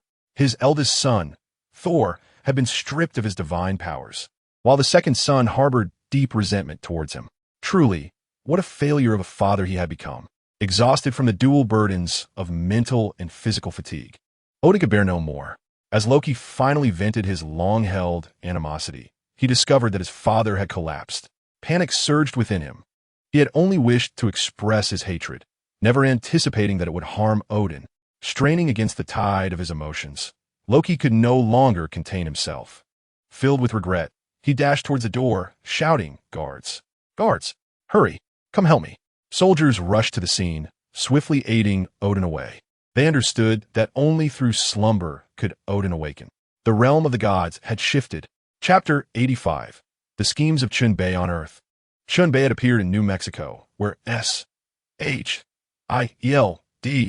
resembled its cinematic portrayal, as Agent Coulson and Hawkeye Barton led the way to the location of Thor's hammer. After a cordial negotiation, they expelled all onlookers. Those compliant swiftly departed, while the disobedient faced a harsh reprimand before fleeing. In short, the forceful agency of SHIELD cleared the area. At that moment, Chen Bei successfully pinpointed the locations of Jane and her companions through the tracking device. "Should I drive to intimidate them, or drive to frighten them?" he mused, observing Jane and her friends as they busily packed their belongings from a nearby corner in his off-road vehicle. He aimed to orchestrate a chance encounter. Upon his arrival, he had procured a second-hand car from a dealership. The American automotive culture is renowned worldwide, and it is customary for families to gift their adult children a car as a rite of passage. After all, second-hand vehicles here are quite affordable. Subpar cars can be found for a few $1,000s, while slightly better ones range from $20,000 to $30,000. And even new sports cars can be had for a mere $100,000 to $200,000. They earn in U.S. dollars, often raking in several thousand per month. Chen Bei spent $20,000 on a second-hand SUV, and its performance was nothing short of impressive. Buzzing with anticipation, he watched as Jane and her companions prepared to leave, suddenly revving the engine and barreling out from the corner. Under his precise control, the vehicle abruptly halted at a mere centimeter away. This sudden turn of events startled both Daisy and Jane. How could such an accident occur on a perfectly fine morning? As they braced themselves for an imminent collision with the massive metal box, their screams pierced the air, reaching frequencies that could rival dolphins. Were they truly on the brink of death? Yet, they had scarcely begun to experience the joys of love. The thought of their lives being cut short was unbearable, and in that moment, it was the only thing they could conceive. The colossal object loomed ever closer. With a screech of tires, the car miraculously came to a halt.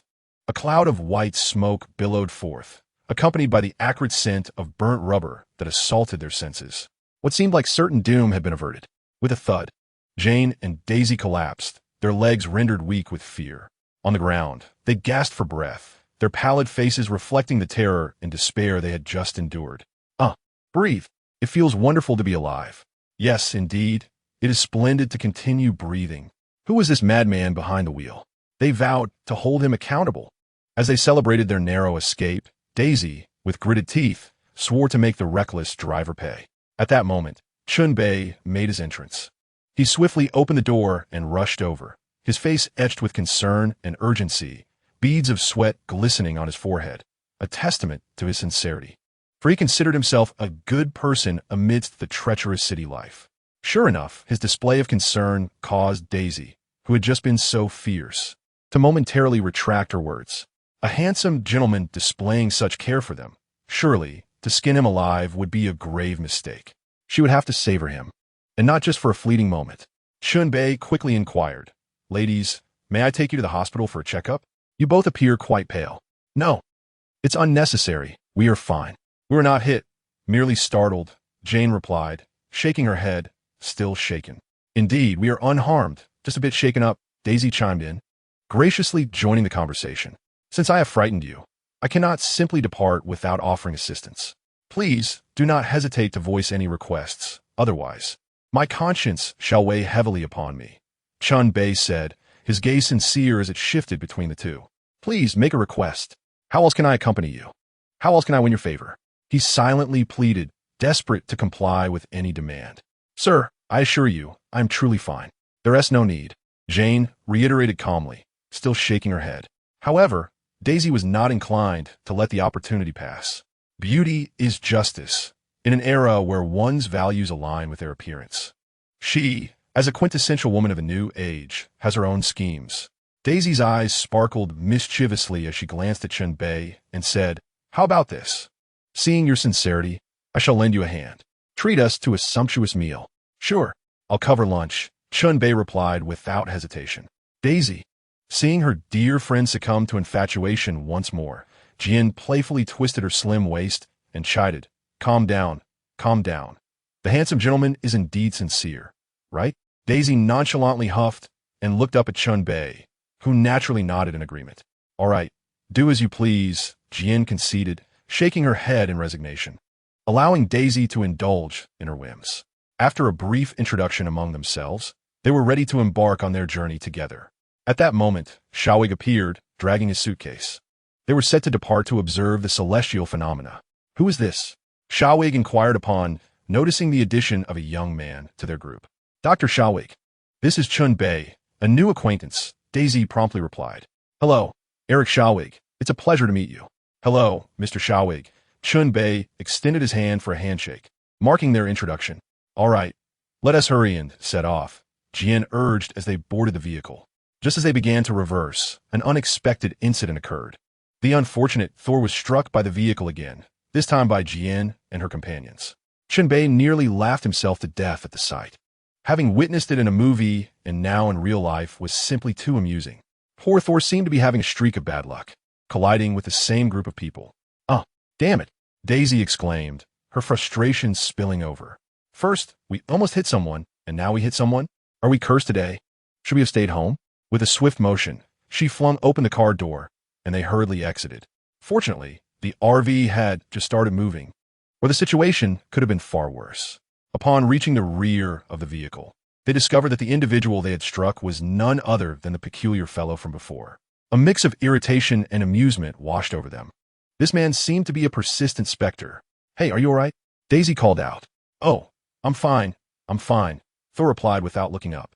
With his tough exterior, he was indeed unscathed. However, when he finally stood and recognized them, his excitement was palpable. "Hey, it's you." A silly grin spread across his face.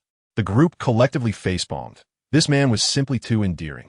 To be struck by them and still greet them with such enthusiasm was truly beyond comprehension. Chapter 86. The Naive Thor. The naive and endearing god of thunder, Thor, once again found himself serendipitously reunited with Daisy and her companions.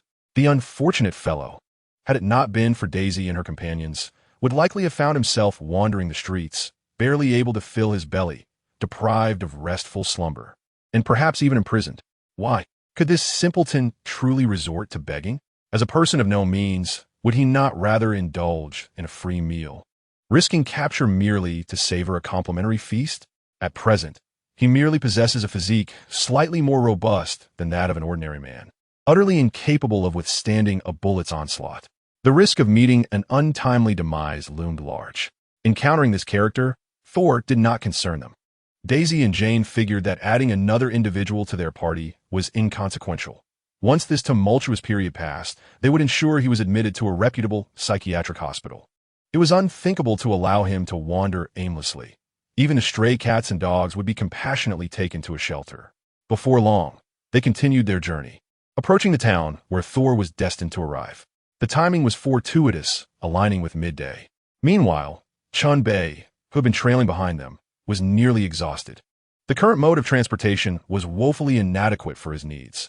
The pace felt unbearably sluggish, akin to the crawl of a tortoise. Alas, he found himself somewhat unaccustomed to this pace. When had he become so different from the common folk? Chen Bei mused, reflecting on how his mindset had indeed transformed. As his strength increased, he increasingly sensed the constraints surrounding him, feeling that the earth was profoundly lacking, devoid of any formidable adversaries. Observing the somewhat pitiable Thor as he disembarked, Chen Bei felt a wave of ennui wash over him. This character was remarkably inept. Once hailed as a god of thunder, he now resembled merely a brawny ant. Even in his divine form, he would be unable to withstand a decisive blow from Chen Bei. Ah, how lonely invincibility can be. With a flourish, Chen Bei dramatically swung the car, door open, and strode forward, embodying that sense of isolation that comes from heights of power. "Greetings, Thor," he called out. Although they had yet to make formal contact, Chen Bei had no intention of concealing his identity. Acknowledgement was acknowledgement. He had no need for subterfuge. The mere address of Thor nearly brought tears to the latter's eyes. How many days had it been? How many days? Those around him had regarded him as a fool, tormenting him endlessly while he remained steadfast in his affection for them. No matter how he pleaded, no one believed him. This led Thor into a state of profound despondency. At last, someone believed in him.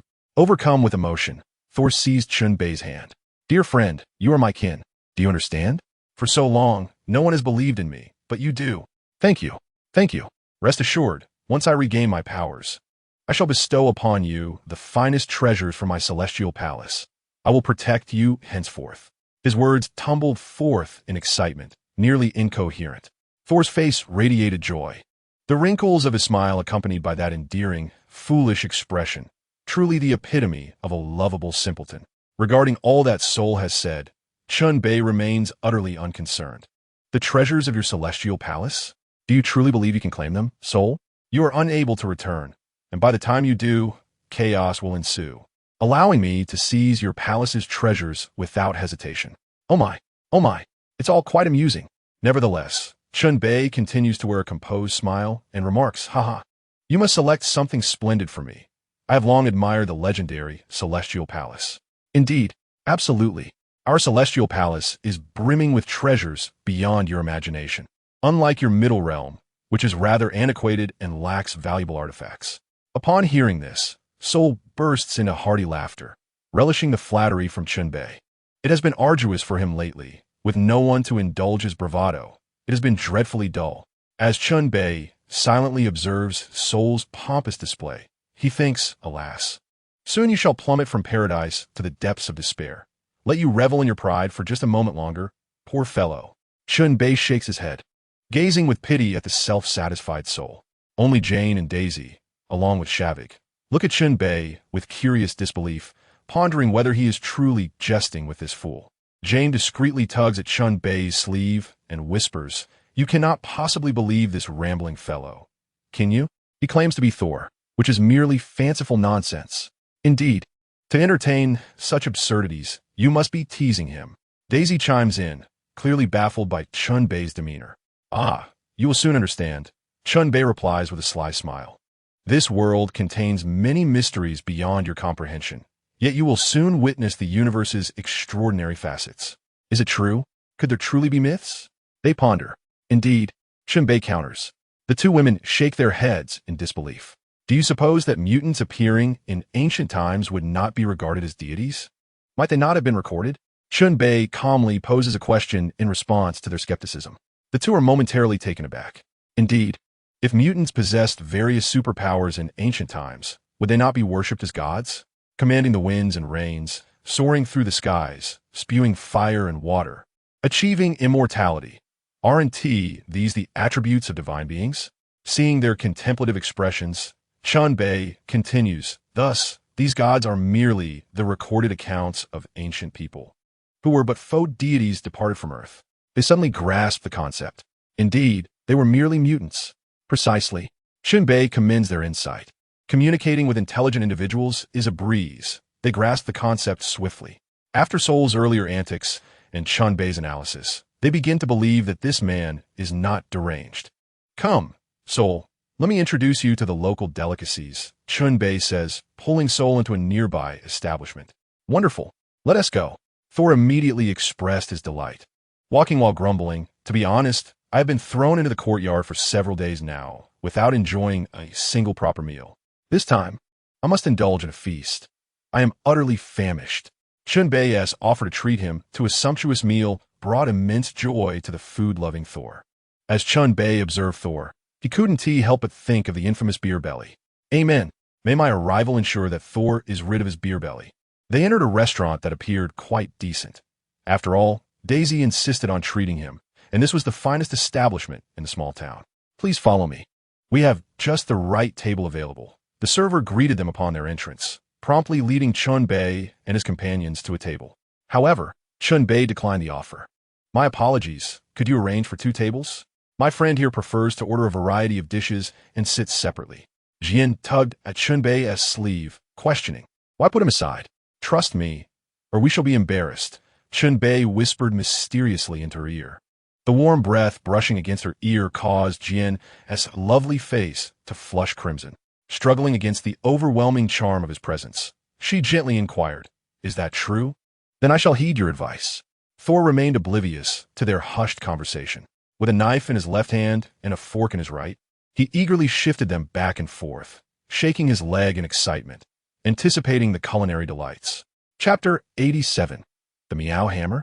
The onlookers awaited in silence, while the mischievous Daisy retrieved her phone, preparing to capture a video of the God of Thunder's humorous antics, which could potentially go viral. Before long, the server began to bring out an array of dishes: grilled steaks, roasted lamb chops, salt-baked lobsters, Brazilian skewers, signature hamburgers, and the local specialty beer. Upon witnessing such a feast, Thor wasted no time diving in. Wow, this is delicious. I shall not hold back.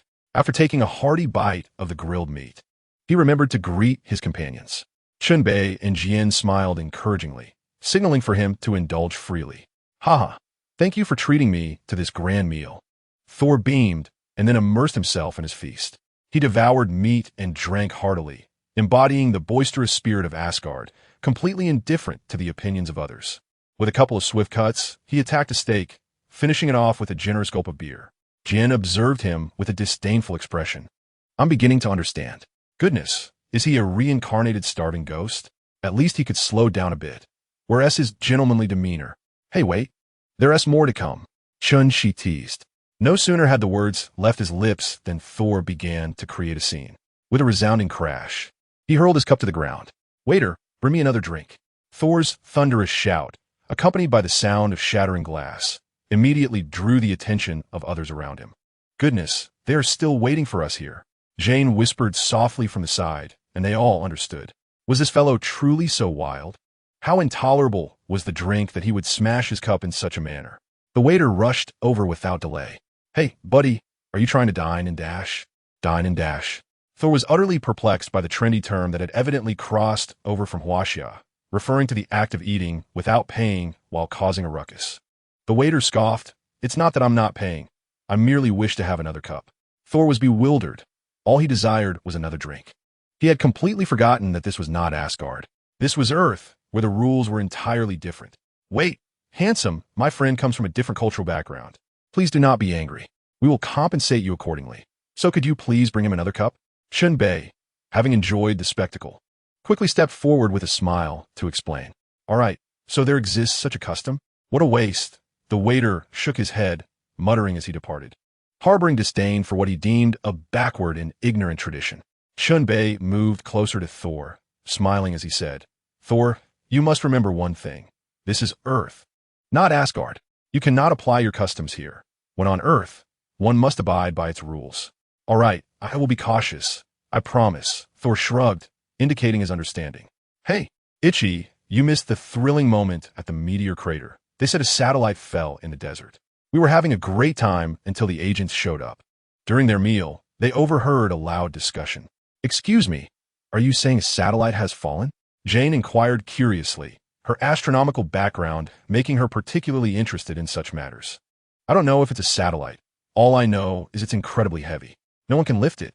Upon hearing a beautiful woman ask, the man excitedly elaborated on the matter, eager to share the details with Jane.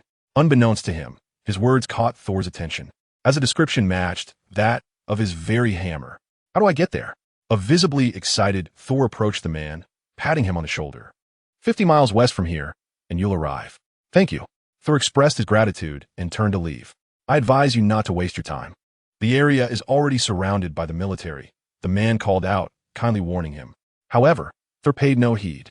That hammer belongs to him. If he finds it, he becomes the god of thunder and can return to Asgard. Now, the only opportunity lies before him, and he will not let it slip away. Observing this, Chen Bei immediately tossed out several stacks of cash and, along with Jane and a few others, gave chase. The somewhat oblivious Thor paid no heed to traffic rules, behaving as if the road was his personal domain. Drivers attempting to evade him erupted in exclamations of foolish donkey. Chen Bei caught up with Thor and shouted, Where do you think you're going? 50 miles west, Thor replied briskly. To retrieve my hammer. Indeed, that is my possession, he added, continuing to stride forward without glancing back. Regardless of whether or not it is your Mjolnir, it has already been seized by agents of S.H.I.E.L.D. Are you truly planning to storm in and take it back? Chen Bei teased, for this was quintessential Thor, headstrong and impetuous. Of course, Thor shrugged nonchalantly. If you can take me there, I shall reward you with another treasure from our realm.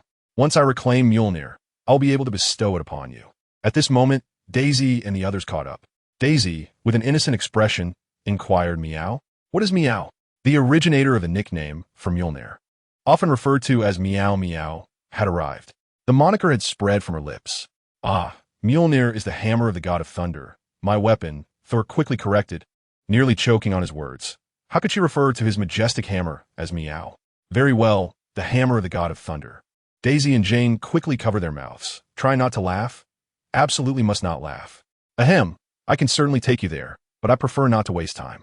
I can give you money, and then we can take a cab. Chen Bei interjected, shattering the awkward silence.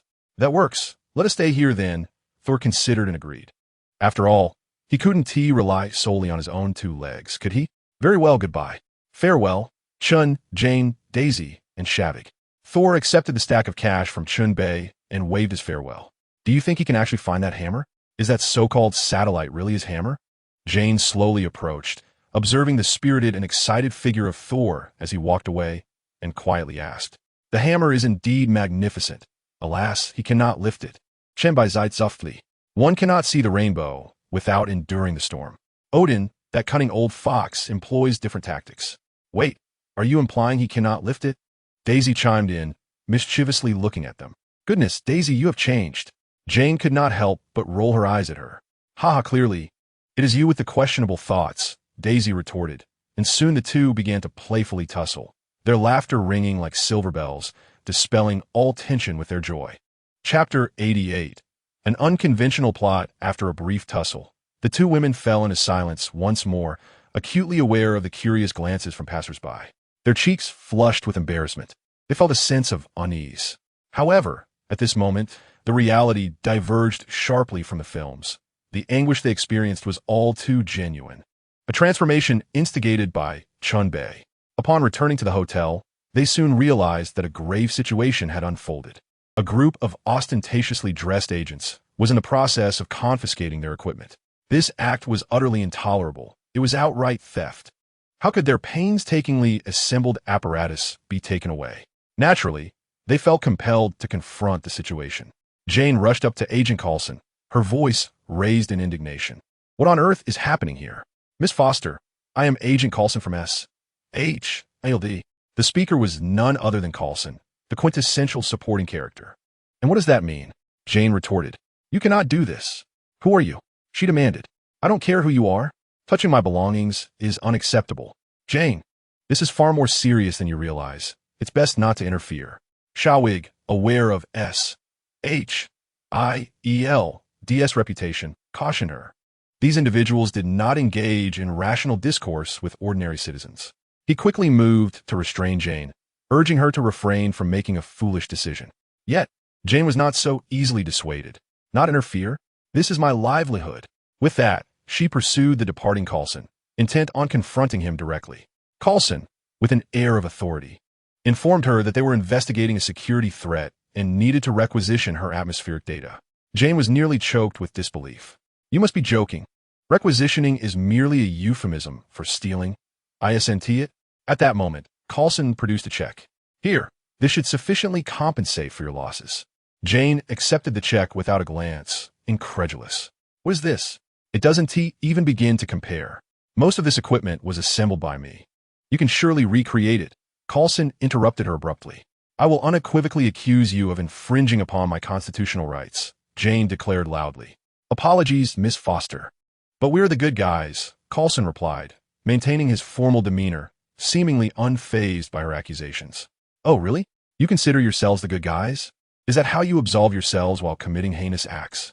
Suddenly, a mocking voice echoed from outside, laced with derision and contempt, dismissing their authority without a second thought. Coulson paused, taken aback. Who dares to speak so boldly? Unaware of the ramifications of S.H.I.E.L.D.'s unilateral power, he turned to find himself face to face with none other than the formidable Chen Bei, a figure notorious for being unyielding and utterly unreasonable, relying on his own might. He brazenly committed acts of murder and arson, disregarding even the orders of military generals. In an instant, Coulson was drenched in cold sweat, his complexion paling, losing the calm and bureaucratic demeanor he had just exhibited. Trembling, he gazed at Chen Bei and stammered, Mr. Chunwei, we have no choice. It's the director's orders. After uttering these words, he looked at Chen Bei with a pained smile, pleading, please do not equate us with that dark-hearted director. We're merely following orders. Coulson's fearful reaction left Jane and the others utterly astonished. How could this newly acquainted Chen Bei possess such remarkable influence? One single utterance had reduced the director of S.H.A.L.D. to a state of panic. It was truly astonishing. Jane nearly burst into applause. This was splendid. With Chen Bei's presence, they could see whether the others would dare to forcibly seize their equipment. Chen Bei, I truly adore you. Feeling Jane and the others' admiring gazes, Chen Bei began to think that Coulson was indeed a decent fellow. However, he maintained his composure and replied, I do not concern myself with your research or whose orders they are. You may consult your director, and you'll understand. I have already informed him of the situation. You need only wait patiently tonight, for the owner of that hammer will appear. Upon hearing this, Coulson believed Chen Bei's words. Such matters were not something one would fabricate. He had no inclination to deceive him. Thus, it was indeed the fault of that dark-hearted individual for failing to notify him despite having information. Damn that guy, he thought. Very well, we shall withdraw now. My apologies, Miss Foster, for the disturbance.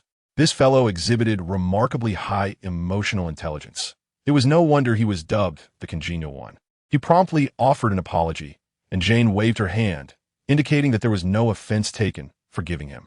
Farewell, gentlemen and ladies, Coulson said with a slight bow, and upon Chen Bei's nod, he led the group of agents away.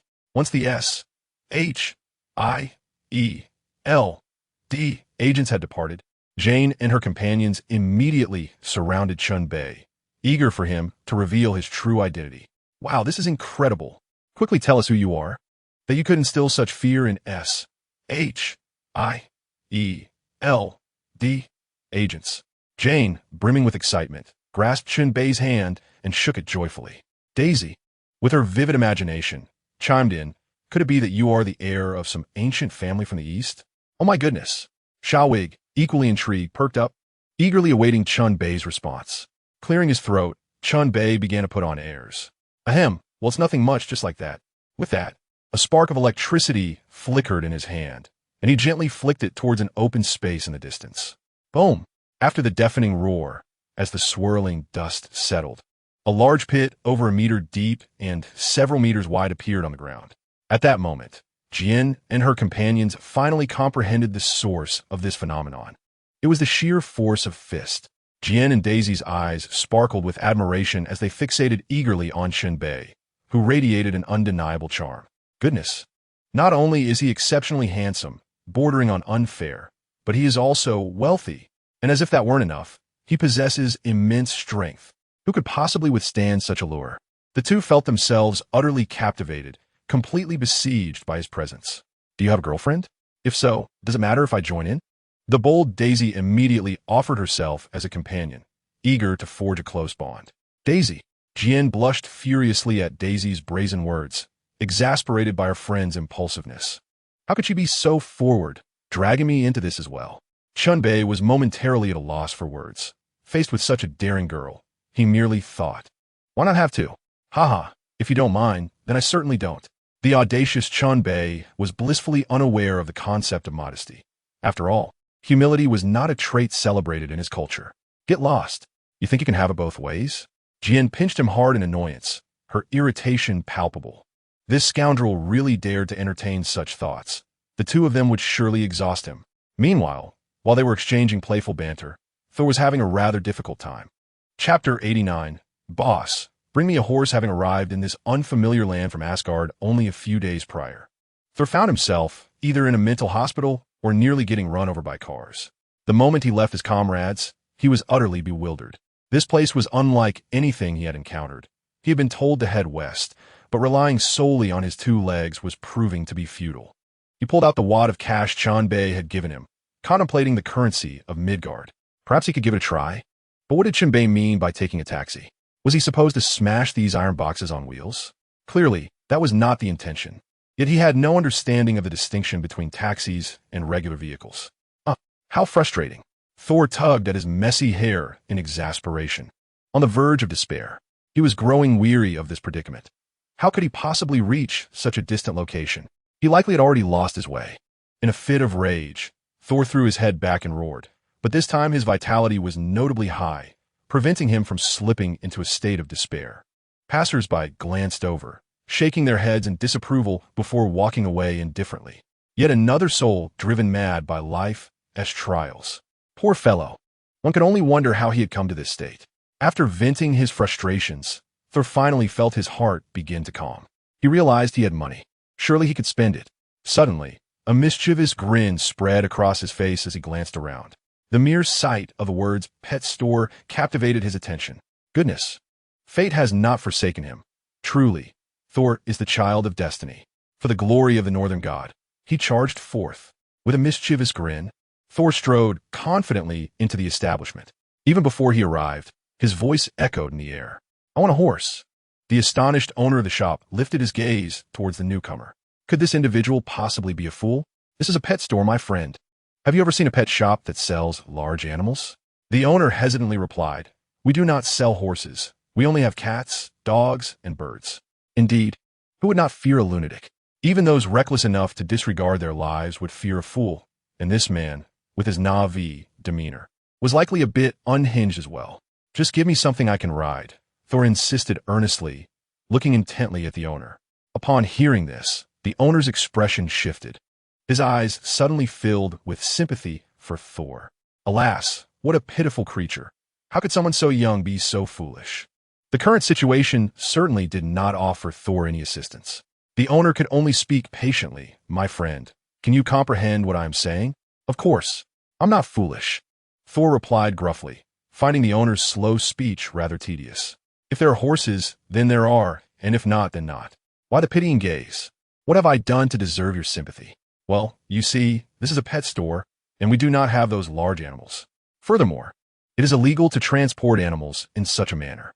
The large animals here are protected species and cannot be sold indiscriminately. Do you understand? The owner spoke in an exceedingly slow tone, fearing that Thor's comprehension might be lacking. I understand. There are no means of transportation here. Only that contraption called a car outside. Animals cannot serve as transportation. Thor waved his hands dismissively, indicating that he was not to be regarded as a fool. Ah, you are quite clever. The owner realized that Thor was not simple-minded, but rather had emerged from some remote corner, utterly unaware that the world had changed. Just then, Thor slammed $500 bills onto the counter. Now, if you help me get to the site where the meteor fell, this money is yours. After all, Thor is a prince of Asgard. Though somewhat naive, he understands that wealth commands respect. While he had no idea how much Chen Bei had given him, he observed that the prices for the cats and dogs here ranged only from 300 to 500, so he was certain he had more than enough. As expected, the owner's demeanor transformed instantly upon seeing the money. Haha, certainly. Let's get to it. The pet store owner rubbed his hands together, his face alight with excitement. What are we waiting for? Let us go. Thor immediately expressed his delight, exclaiming that Chen Bei was indeed a reliable fellow, casually providing him with such funds. He resolved to repay him in the future. Yes, please follow me, boss, the pet shop owner said, grinning slyly as he hurriedly led Thor towards the backyard. This man was truly motivated by the sight of money.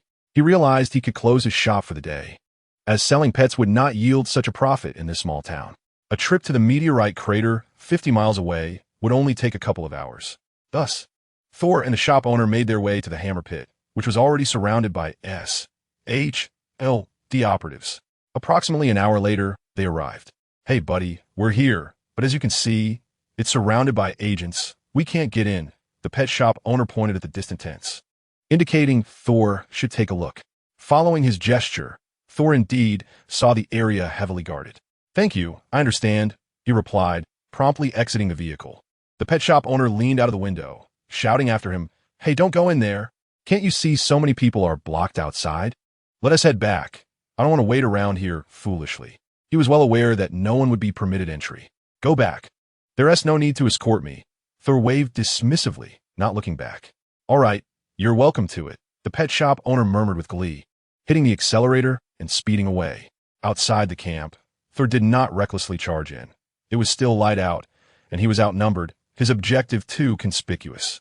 It would be much easier to infiltrate under the cover of darkness. Thus, he waited patiently until night fell. Brother Chen Bei, Thor has begun his operation, reported the ever-watchful girl, monitoring him via satellite.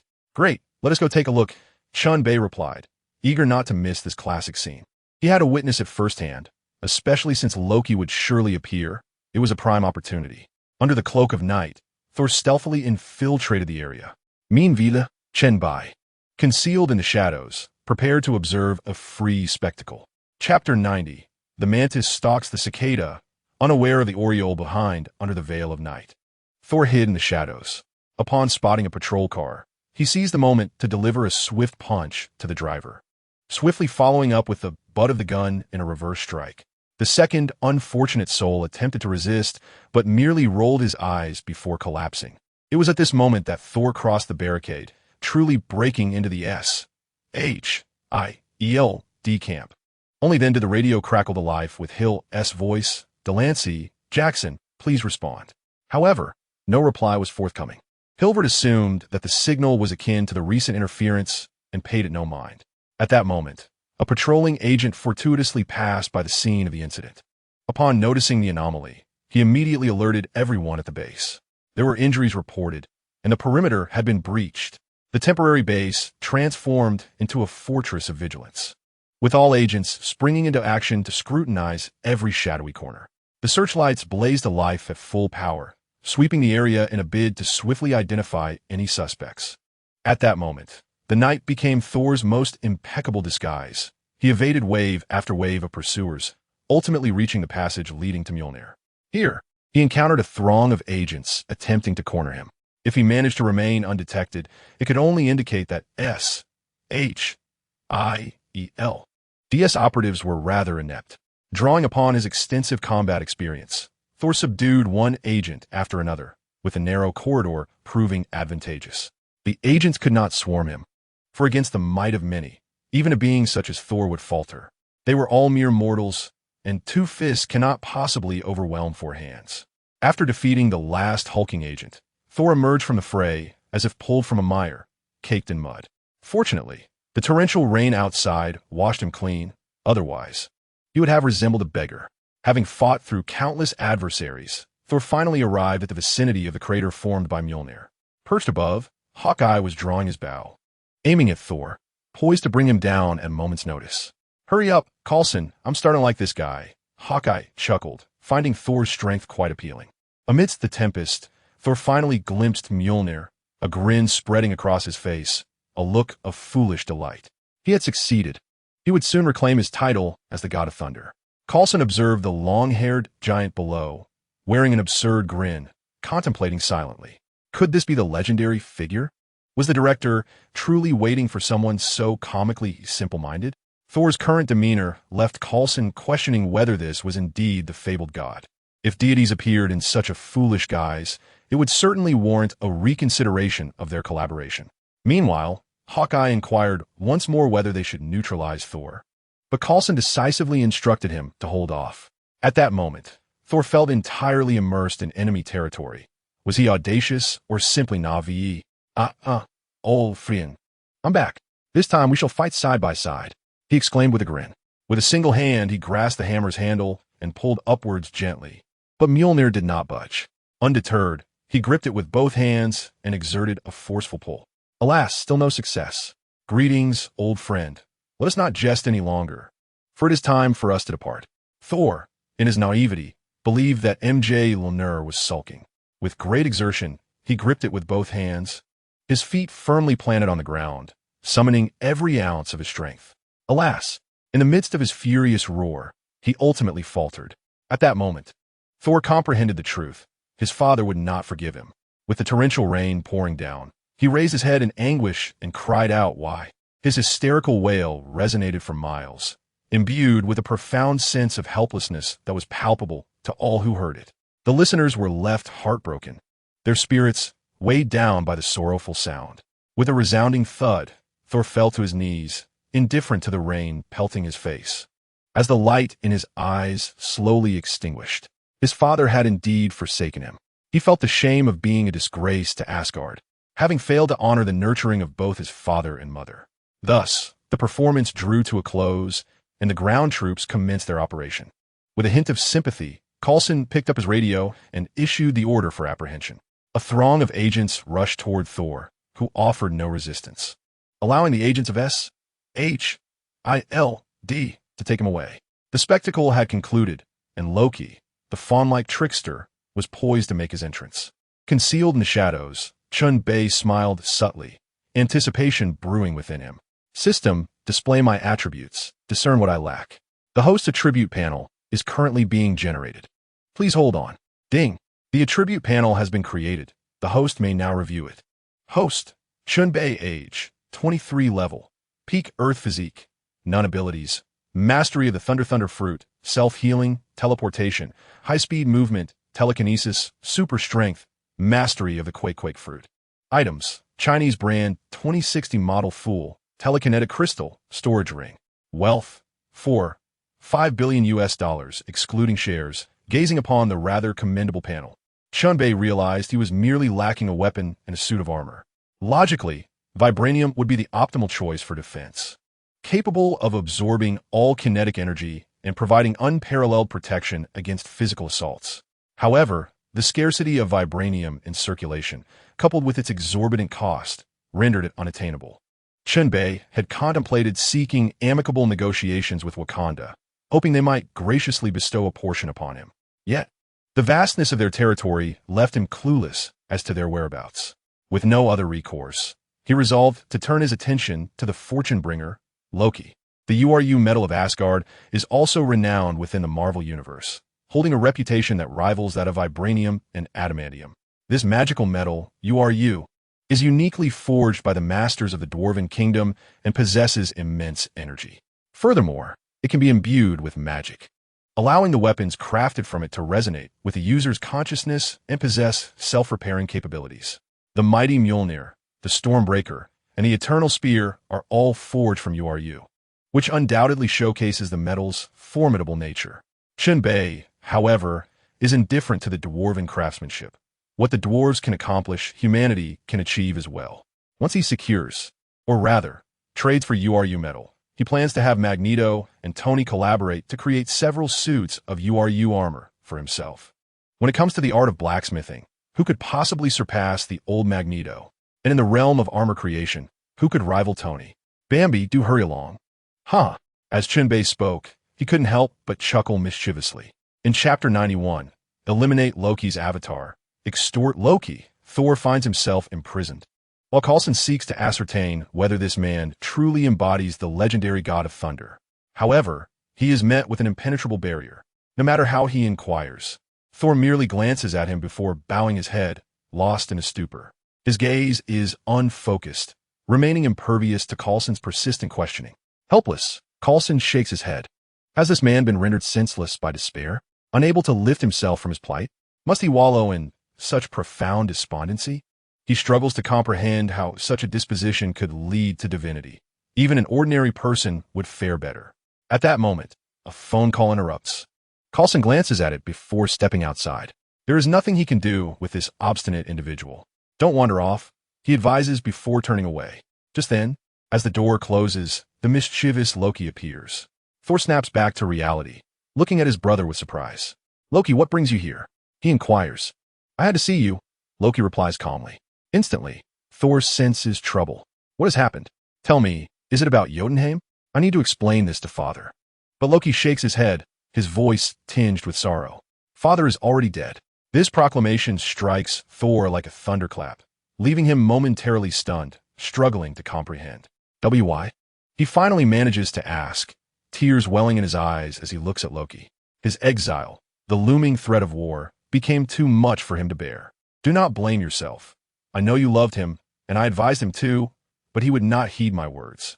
It was cruel to keep the hammer before you, knowing you can no longer lift it. Goodness, Loki is truly rubbing salt into the wound.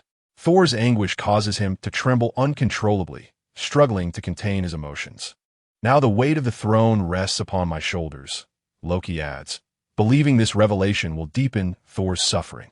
However, this statement held no significance for Thor.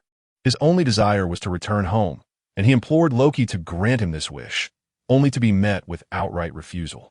Loki informed him that the terms of the truce with Jotunheim entailed Thor's perpetual exile, forbidding his return. Thor wished to salvage the situation, but Loki swiftly revealed his trump card, the decree from his mother that prevented Thor from going back. The poor fool actually believed Loki's deceitful words. This oaf continued to trust Loki, having been duped by him for over a millennium, and accepted everything Loki said without question. In fact, he even apologized to Loki, expressing gratitude for his visit and the revelations he had shared. Thus, Loki departed. In the very moment he turned, a smug smile graced his lips. This fool was to inherit the throne? It was a disgrace to Asgard, tarnishing its reputation. A mindless simpleton, how easy to manipulate. Yet, Loki did not leave immediately. Instead, he approached the hammer pit in an attempt to lift the hammer. How could someone like him possibly succeed? After 2 unsuccessful attempts, Loki's pride swelled. Indeed, he was no champion of justice. He was inherently suited to be a schemer, adept at plotting against others. Just as he prepared to depart, a faint voice unexpectedly resonated. Mr. Loki, may we have a word? Huh? What was this? Someone could see him. How else would they know his name? He did not believe in any trickery. Fascinating. A powerful being in Midgard, capable of perceiving my presence? Loki remained calm, turning his gaze toward the newcomer. Of course, there are countless hidden powers on Earth. How long had it been since he had visited this realm? Chen Bei appeared, slowly approaching Loki, taking a keen interest in this clever and cunning princess of Asgard. Loki, in turn, scrutinized Chen Bei, recognizing him as an unknown force and wishing to learn more. Otherwise, falling into a trap was not his style. The sudden appearance of the two startled the nearby agents. What was happening? How did 2 more people suddenly appear? Their rifles swiftly aimed at the duo. Hey, who are you? Why are you here? You have until now to duck and cover, or we will open fire, the lead patrol agent shouted, simultaneously notifying Coulson to hurry over. Mr. Loki, I believe we should step outside to discuss matters concerning King Odin and Thor. It's too crowded here. Chen Bei calmly suggested to Loki, completely disregarding the agent's stern warnings. Excellent. I could not have wished for anything more. It's far too noisy here, Loki shrugged, offering a smile. Very well. The two individuals abruptly departed from their location, making their way to the expansive fields outside. Meanwhile, Coulson hurriedly approached. Yet he found no trace of the two individuals his subordinate had mentioned. It was only after reviewing the surveillance footage that he discovered one of them was the enigmatic Chen Bei. Forget about them, Coulson remarked nonchalantly. This was a matter beyond his control. Outside, Chen Bei and Loki hovered above the ground, with Loki being the first to break the silence. I wonder what knowledge you possess, sir? He sought to probe Chen Bei, unwilling to allow a single utterance to lead to his demise. There is no need for probing. I shall inform you directly. Odin has merely succumbed to Odin's slumber. Am I correct? Chen Bei smiled as he revealed the truth. Indeed, upon hearing this, Loki's pupils constricted sharply, a fleeting glimmer of danger flashing across his gaze. If he truly knew, then matters could not simply be resolved. What do you require? Loki inquired in a low voice, though his mind was already concocting ways to eliminate Chen Bei. My request is modest. 200 kilograms of URU metal, Chen Bei declared, feigning ignorance of Loki's perilous expression. 200 kilograms? Loki gasped, questioning his own hearing. Are you certain it is 200 kilograms and not 20? The annual output of the Celestial Palace barely exceeds 100 kilograms. You are asking for 2 years' worth. Chen Bei nodded. Indeed, I am referring to 200 kilograms. Are you open to negotiation? Negotiation? Loki scoffed, and in an instant he vanished. When he reappeared, he was poised to drive his dagger into Chen Bei's heart with lethal intent. Loki was ruthless, attacking without the slightest hesitation. Unfortunately, as a mage forsaking magic to play the assassin, he was clearly on the wrong path. Within Chen Bei's magnetic field, Loki's teleportation was akin to willingly stabbing himself. Just as the dagger was about to pierce him, Chen Bei instantaneously shifted to Loki's rear. Not good, Loki exclaimed, but it was too late. 5 million volts. Chen Bei bellowed, his palm crackling with electric energy, and a terrifying bolt of lightning surged forth, striking Loki with ferocity. With a squelch, Loki was instantly obliterated, dispersing into a cloud of gas. 200 kilograms of URU metal, not a gram less, Chen Bei proclaimed with resolute authority, departing with flair and leaving no room for negotiation. He understood that Loki was merely a projection. The cunning Loki would not be so easily vanquished. Chapter 92. The Thunder God Who Fears Electricity? Thor felt a pang of regret. After Loki's departure, realization dawned upon him. He had acted foolishly. Why had he not left this place? Remaining here was utterly meaningless. Asgard was beyond his reach, his mother forbade his return, and his hammer no longer recognized him. In the midst of the courtyard, he resigned himself to a life of patience, eagerly awaiting the day his mother would retrieve him. He firmly believed that once her anger dissipated, he would be welcomed back to Asgard. Thus, he resolved to escape. Surely, a mere mortal's ordinary confinement could not possibly restrain him. This was utterly inconceivable. Therefore, he bellowed, "Come here, come here. I desire sustenance. Surely you wish to learn something from me? Once I've dined, I shall divulge all I know." His loud exclamations immediately caught the attention of the guards. What is all this shouting about? Grumbled a disgruntled guard, an imposing figure of African descent, who recalled all too vividly the beating he had endured at the hands of this man the previous night. The pain in his face lingered. He rapped sharply on the door, signaling his arrival. "I demand food. Bring forth a delicious meal, and I will share everything I know once I have eaten." Thor, aware that someone had come, boldly reiterated his demands. "Oh, aren't you quite the tough one? Why the sudden shift in demeanor?" sneered the guard. "You were so arrogant yesterday, and now you cower? Hunger truly is a powerful motivator. I shall not waste my breath on you. Your rank is far too low. Fetch your superior." "The one who is nearly bald," Thor retorted, rolling his eyes. As the former god of thunder from Asgard, he deemed it only fitting to receive the highest level of treatment. The guard, seething with indignation, contemplated storming in to deliver a resounding slap to this insolent prisoner. Yet, for the sake of the greater good, he restrained his impulse. Before long, Coulson entered, carrying a large tray of food. I heard you were hungry, though I have little to offer beyond steak, hamburgers, and hot dogs. Coulson's demeanor remained cordial, his tone imbued with friendliness. Thor, recognizing the bounty before him, saw no reason to be adversarial. After a night and half a day without sustenance, he seized the hamburger and hot dog, devouring them voraciously. In mere moments, he polished off one hamburger and followed it with a hot dog, each disappearing in just a few bites. Coulson, ever considerate, handed him a bottle of water.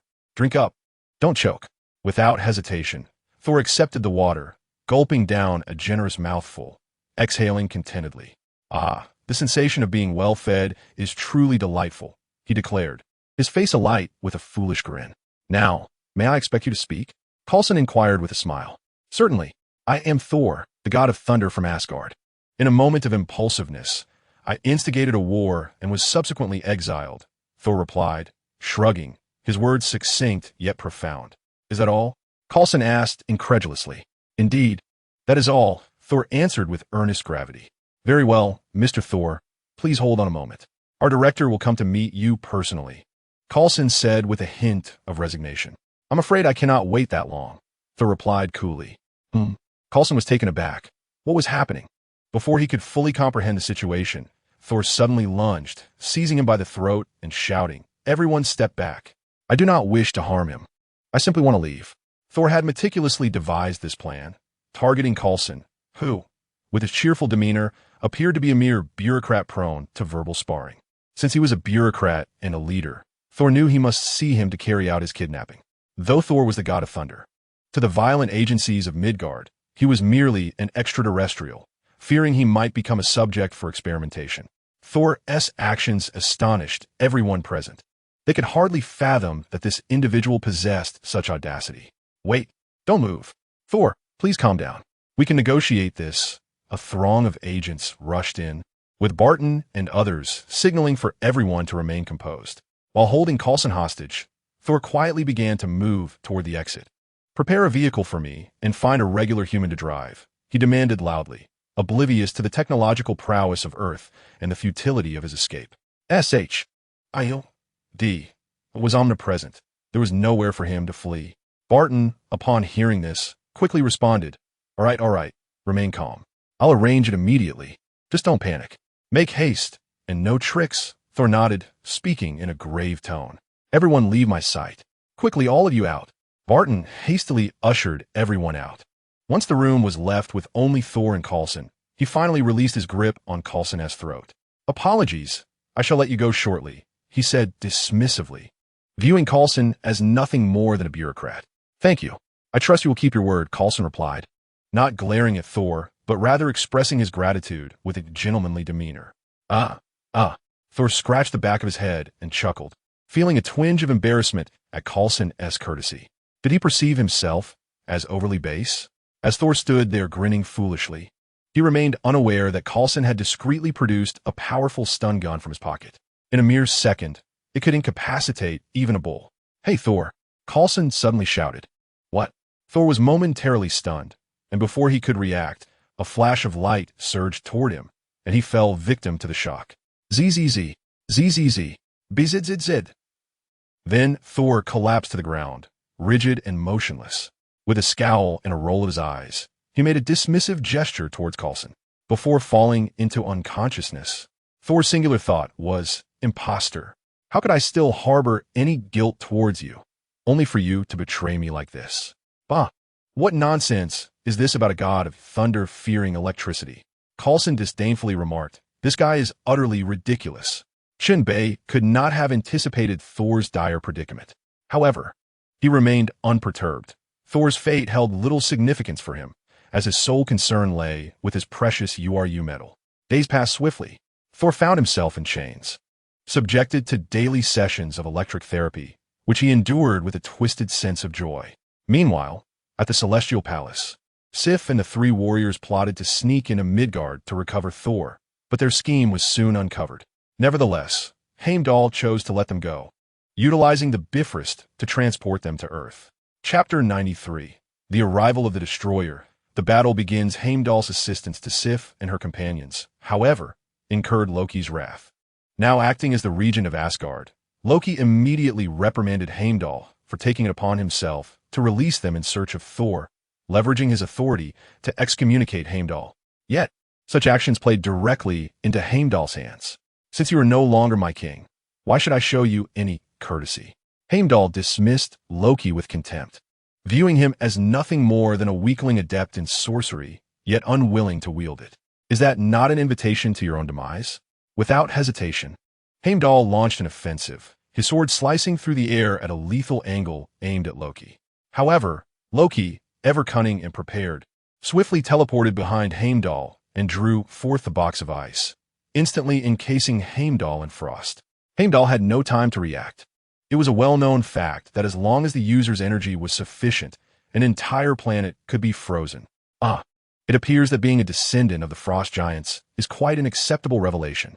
Loki chuckled, gazing at the encased Heimdall with satisfaction. Those who once scorned him were now reduced to his vanquished foes.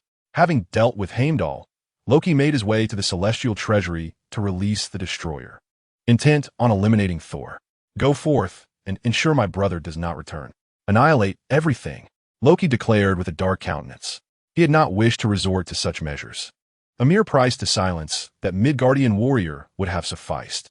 However, he had not anticipated the overwhelming loyalty of so many in the Celestial Palace towards the exiled Thor. Now, he had no choice but to act, for if they were to succeed in bringing Thor back, the consequences would be dire. Thor, my dear brother, forgive me. It is not my intention to slay you. It is your companions who seek your demise, and I bear no responsibility. Gazing upon the resplendent scene of the Celestial Palace, Loki stood elevated at the pinnacle, surveying the multitude below. His resolve grew ever more steadfast. The intoxicating allure of power was undeniably captivating. With his eyes gently closed and arms outstretched, he embraced this dominion, softly reflecting on it. As the sovereign for a day, he found it increasingly difficult to let go. Suddenly, a thought struck him. He opened his eyes wide. The URU medal must be entrusted to that enigmatic individual. Should he intervene, the destroyer might not succeed after all. The memory of that mysterious master who effortlessly vanquished his avatar compelled him to take heed. It was worthwhile to eliminate a rival, even at a cost. Upon arriving at the Celestial Palace treasury, Loki discreetly procured 200 kilograms of URU metal and transported it to his previous base via the Rainbow Bridge. He understood that this expenditure was necessary. Esteemed warrior of the Midgard, I have arrived. Are you still inclined to proceed with our transaction? The cautious and cunning Loki, relying on his prior memory spells, swiftly ascertained Chen Bei's location. Oh, Loki, you are indeed astute. I relish dealing with the clever. I assure you that I will not intervene in your plans to eliminate Thor. Naturally, I shall present you with a grand gift. As a token of gratitude for your generous offering of URU, Chen Bei remarked nonchalantly. What? Loki gasped, retreating several steps, his pallor deepening, eyes widening in disbelief as he exclaimed, How do you know I dispatched the destroyer to slay Thor? It shouldn't be possible. Is your telepathy more potent than mine? Or can you foresee the future? Observing Loki's shock, Chen Bei reveled in his dismay. Was this the extent of his fright? Ha! The thrill of subtle intimidation was truly delightful. Occasionally playing the role of a mystic was immensely gratifying. Even the god of deception had been swayed by mere words. Nevertheless, he maintained an outward calm. Why? In truth, there is nothing in this world that can elude my perception.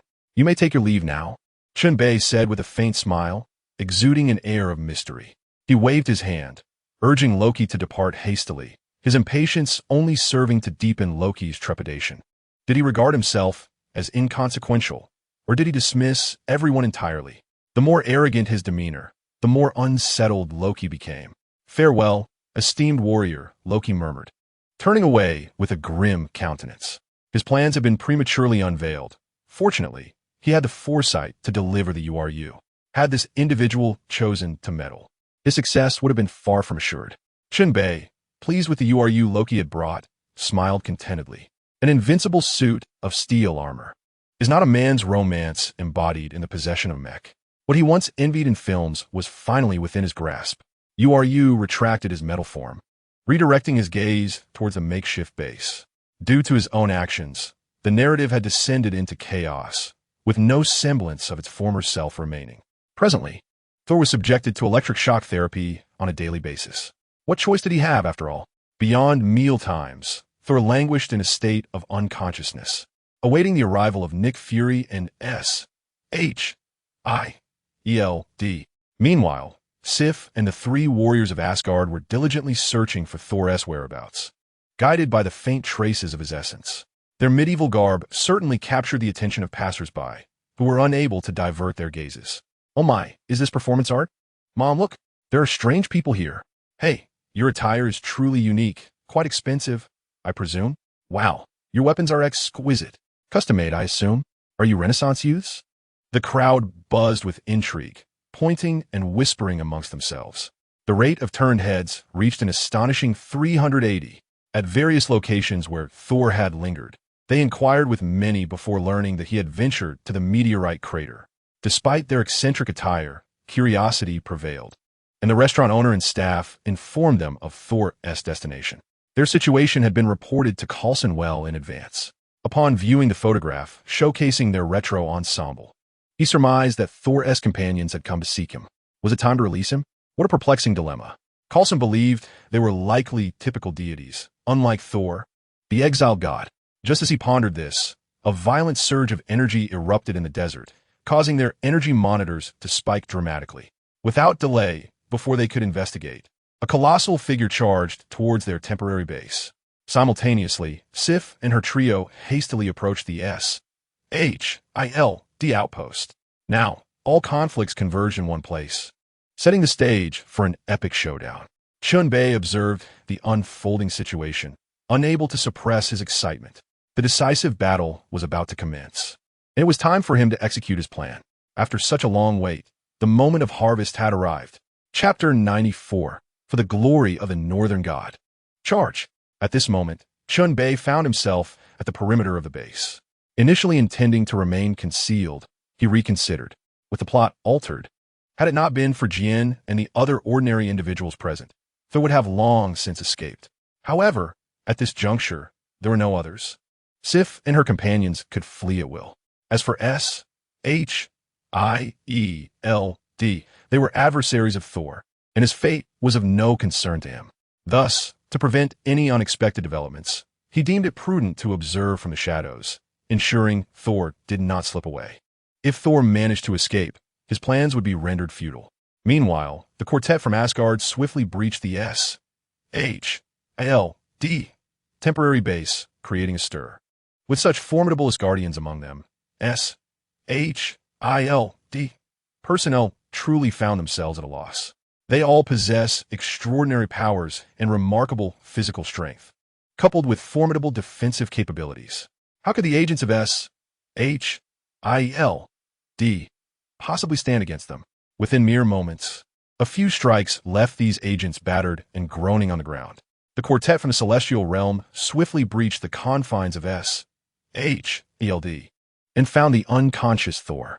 Fortunately, he had merely been sedated and was unharmed. Sif examined him briefly before preparing to carry Thor away. Just then, a deafening explosion reverberated from outside. Let's see what transpired. Could it be that they have resorted to heavy weaponry? Sif and her companions hoisted Thor and made their escape, fearing they might become ensnared in a dire predicament. Outside, chaos reigned supreme. The destroyer had descended upon them. This relentless killing machine obeyed orders without hesitation, unlike Sif and her allies, who still held a sense of mercy. Fiery beams rained down upon the agents of S.H.I.L.D., each strike causing the ground to erupt in explosions, creating craters reminiscent of missile impacts. The temporary base transformed into a raging inferno, constructed as it was from tents and plastic. Coulson, witnessing the destroyer, was utterly bewildered, assuming it was merely another piece of military technology. He shouted at the destroyer, "Hey, halt at once. Without military authorization, you are not permitted to act unilaterally. You must cease your criminal activities immediately, or S.H.I.L.D. will apprehend you according to the law." Yet, his words bore no weight, met only with a fiery blast. Boom! A massive crater marked the spot where Coulson had stood, narrowly avoiding disaster as he had sensed the destroyer's impending attack. What the hell? Is this a madman? Coulson felt a mix of shock and terror. This entity was truly formidable. At that moment, however, the destroyer refrained from attacking him again, having identified its primary target. The destroyer? What the hell? Damn it. Loki has truly lost his mind. As the quartet of celestial beings emerged from the tent, they noticed the destroyer turning its gaze upon them, unleashing a fiery beam of attack. Boom! Following the explosion, dust swirled as the energy assault left a gaping crater in its wake.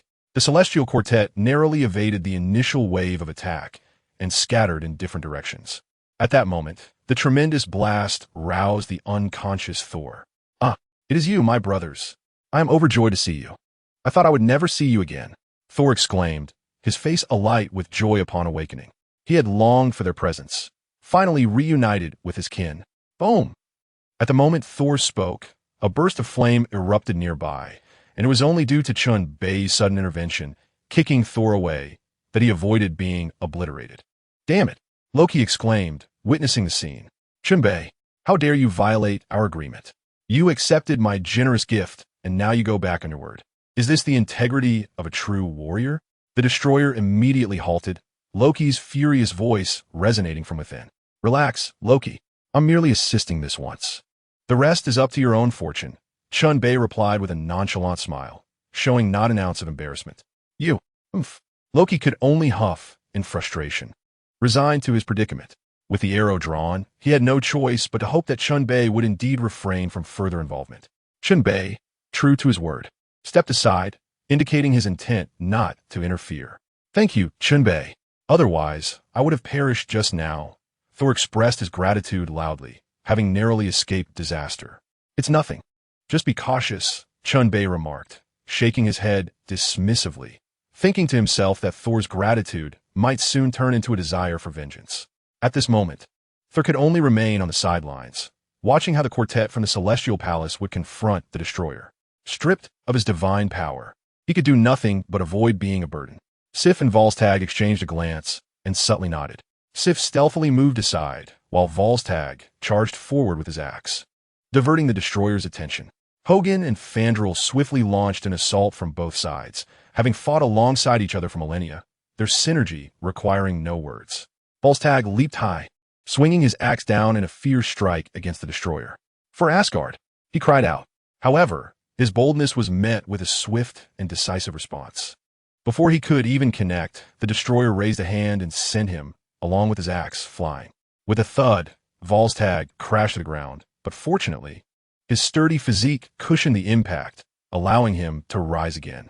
Meanwhile, Hogun and Fandral capitalized on Volstagg's distraction to strike the destroyer, yet their efforts inflicted no real damage. Akin to mere tickling. Realizing the futility, the destroyer seized Hogun in one hand and hurled him forcefully to the ground, while Fandral attempted a hasty retreat. However, his speed paled in comparison to the flaming projectile launched by the destroyer. Fandral was immediately struck by the fiery blast, his weapon providing little protection against the onslaught. He sustained the gravest injuries, while the others fared somewhat better. With no obstacles left, the destroyer turned its gaze toward Thor, who was still cowering at the side. "Farewell, my dear brother." Loki exhaled with a sense of triumph, knowing that the greatest obstacle to his ascension as king was on the verge of demise. The destroyer began to charge its face, preparing to unleash a fiery beam to annihilate Thor. However, at that crucial moment, Sif soared from above, landing upon the destroyer's shoulder and brandished her spear, aiming for the creature's neck. With a piercing thrust, the Valkyrie's spear penetrated the destroyer's throat. The grievously wounded destroyer slowly extinguished. Its flames extinguished both from its body and its eyes. Chapter 95. The Return of the Thunder God? Chen Bei intervenes. Has the destroyer truly knelt?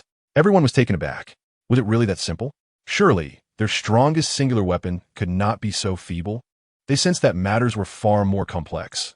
Yet only Sif, standing upon the destroyer's shoulder, wore a slight smirk of disdain. "Is that all? Is that truly all? It is not enough to challenge me, Sif." At that moment, everyone realized that the destroyer had not perished. Hogun, Vandal, Thor, and Volstagg all became aware of this fact. They quickly rose to escape, as the destroyer had become an imposing presence. The fully revived destroyer reignited, charging its face once more, unleashing a fiery beam directly at Sif. Fortunately, Sif had anticipated this. She relinquished her weapon, rolling to the ground just in time. The strike soared into the sky. Had it struck Sif, she would surely have collapsed. But did you believe that was the end? The fleeing Sif was not an easy target for the destroyer. Here, she was at her strongest. The fiery beam continued to surge from the destroyer's face, relentlessly pursuing Sif with a barrage that cleaved the earth below. Instantly, the ground resembled that which had been torn apart by a bulldozer. This creature would undoubtedly excel at plowing fields. Such a violent assault sent Sif hurtling through the air, crashing heavily to the ground.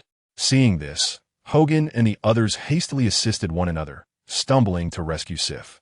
Yet, the destroyer offered them no respite, unleashing another fiery beam. This time, Sif was once again blasted away, and the 3 brave warriors of the Celestial Palace were also sent tumbling into the great pit of their base. Henceforth, all 4 of them bore grievous wounds. Are you still watching them fight for you? Thor. Chen Bei abhoa chet Tor, speaking softly. Thor was momentarily stirred, ready to retort. Suddenly, he deflated like a punctured balloon, his spirit diminished. I'm sorry. I truly feel powerless. I have lost my divine strength, and I cannot save them. Thor lamented, clutching his head, his voice filled with sorrow. Is that so? Take a good look at them. Why are Sif and the others sacrificing themselves? Could they not escape? Is the destroyer truly intent on taking their lives? They are fighting for you, for the bond of your friendship. They are recklessly putting themselves at risk, disregarding life and death. And look at yourself. What are you doing? Thor, you are evading. You fear death.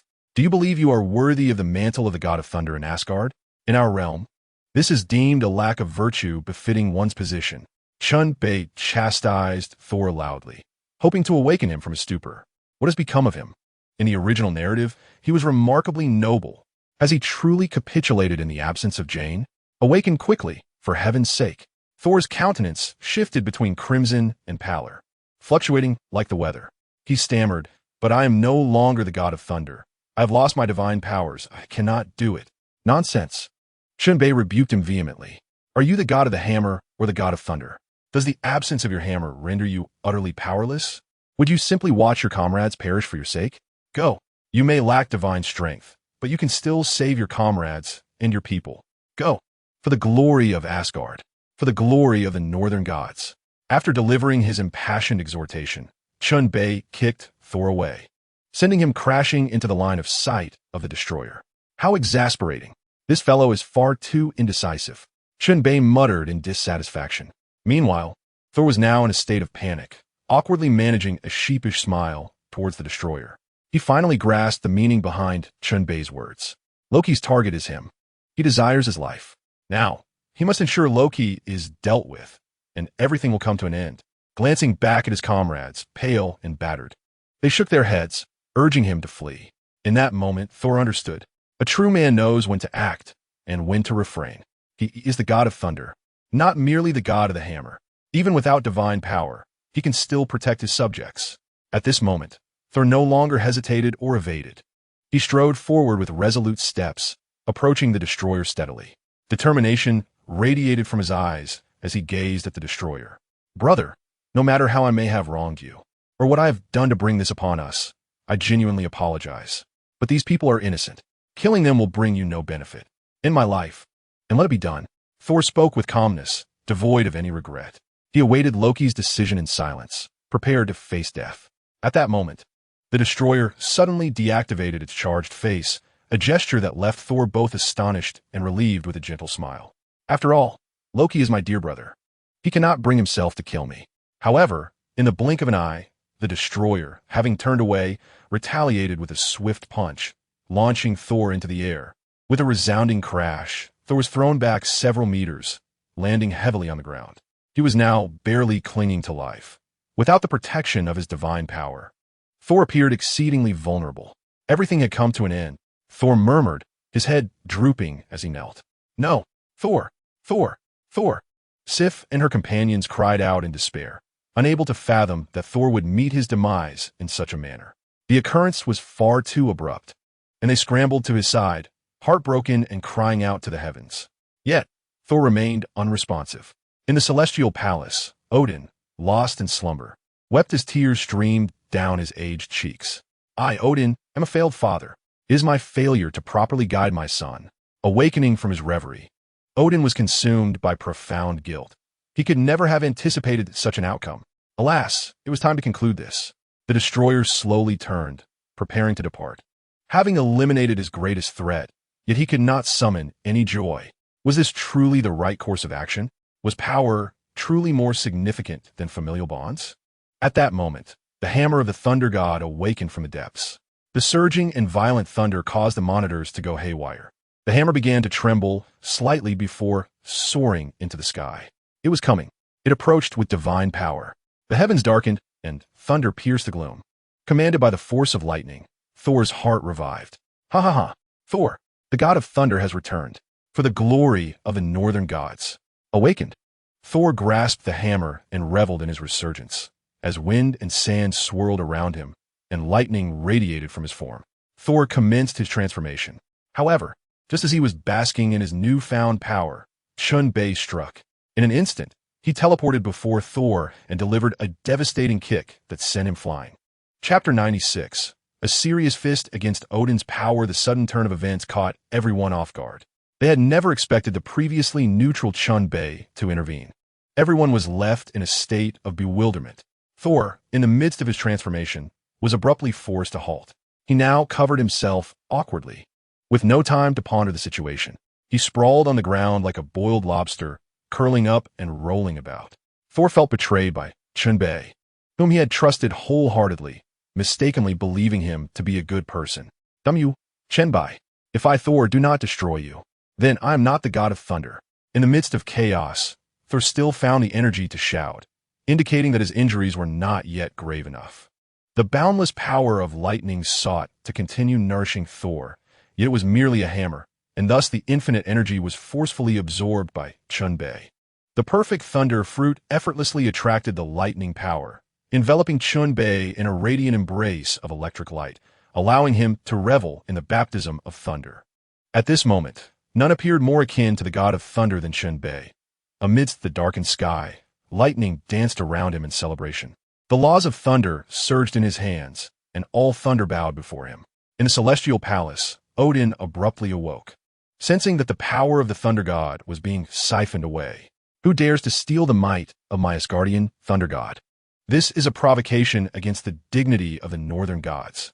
In the blink of an eye, Odin roared and made his way to the Rainbow Bridge, activating it to journey to Earth. Meanwhile, Loki could no longer contain himself.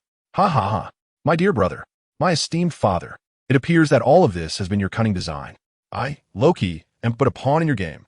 Only now do I realize the folly of my ways. Yet you, oh how delightful. The plans of men cannot compare to the designs of fate. You could never have anticipated the emergence of such an unconventional powerhouse. Loki laughed until tears streamed down his face, doubled over in mirth, genuinely believing that fate is so capricious. Despite all the scheming, it seems they were ultimately played by another. In this silent battle, they were all losers, save for one who successfully reaped the rewards. Observing Odin's furious departure, Loki sensed an unusual undertone to the situation. Could it be that the Midgard warrior, so audaciously stealing the thunder god's power, truly had no contingencies in place? Would he be so bold without preparations? Loki, a master of conspiracy and self-proclaimed god of trickery, remained unconvinced. He firmly believed the adversary must possess a means to leave Odin humiliated. Let's await the outcome. How utterly captivating. This individual has outmaneuvered everyone. The mantis stalks the cicada, while the yellow bird lies in wait. What a splendid stratagem. Loki quietly anticipated the thrilling result. At that moment, Odin had already teleported to the scene, but it was too late. Chen Bei had absorbed the lightning power completely, leaving nothing behind. Gazing at the scattered thunder goddess hammer and the sight of his son, who stood there in disarray, Odin's fury ignited. The one-eyed Odin resembled an enraged lion, bearing down upon Chen Bei with a terrifying presence. How dare this lowly mortal covet the divine power of Asgard? Who has granted you such audacity? Odin advanced upon Chen Bei, his authoritative inquiry causing Chen Bei's form to tremble slightly. Is this the might of King Odin? Indeed, it is not to be underestimated. Naturally, Chen Bei was no match for Odin, Yet he was aware of the elder god's limitations. A classic case of initial vigor yielding to decline, followed by exhaustion. While he may be capable of striking, he is fundamentally unable to engage in prolonged combat. With age, strength may amplify, yet the frailty of an aging body cannot contain the burgeoning power. Therefore, despite Odin's current imposing demeanor, Chen Bei is aware that it is merely a facade. Should he succumb to Odin's intimidating aura, he would fall into the trap. Consequently, Chen Bei steadied his resolve, adopting an equally arrogant demeanor. You may be fierce, but I cannot allow my spirit to wane. Odin, I am uncertain of your confidence in combat. Yet since I have taken this step, I possess my own formidable prowess. Chen Bei gazed at Odin, feigning indifference and exuding provocation. Odin, already seething with rage, found it intolerable to witness Chen Bei's insolence. While I might endure, my wife cannot, he exclaimed. You insolent wretch!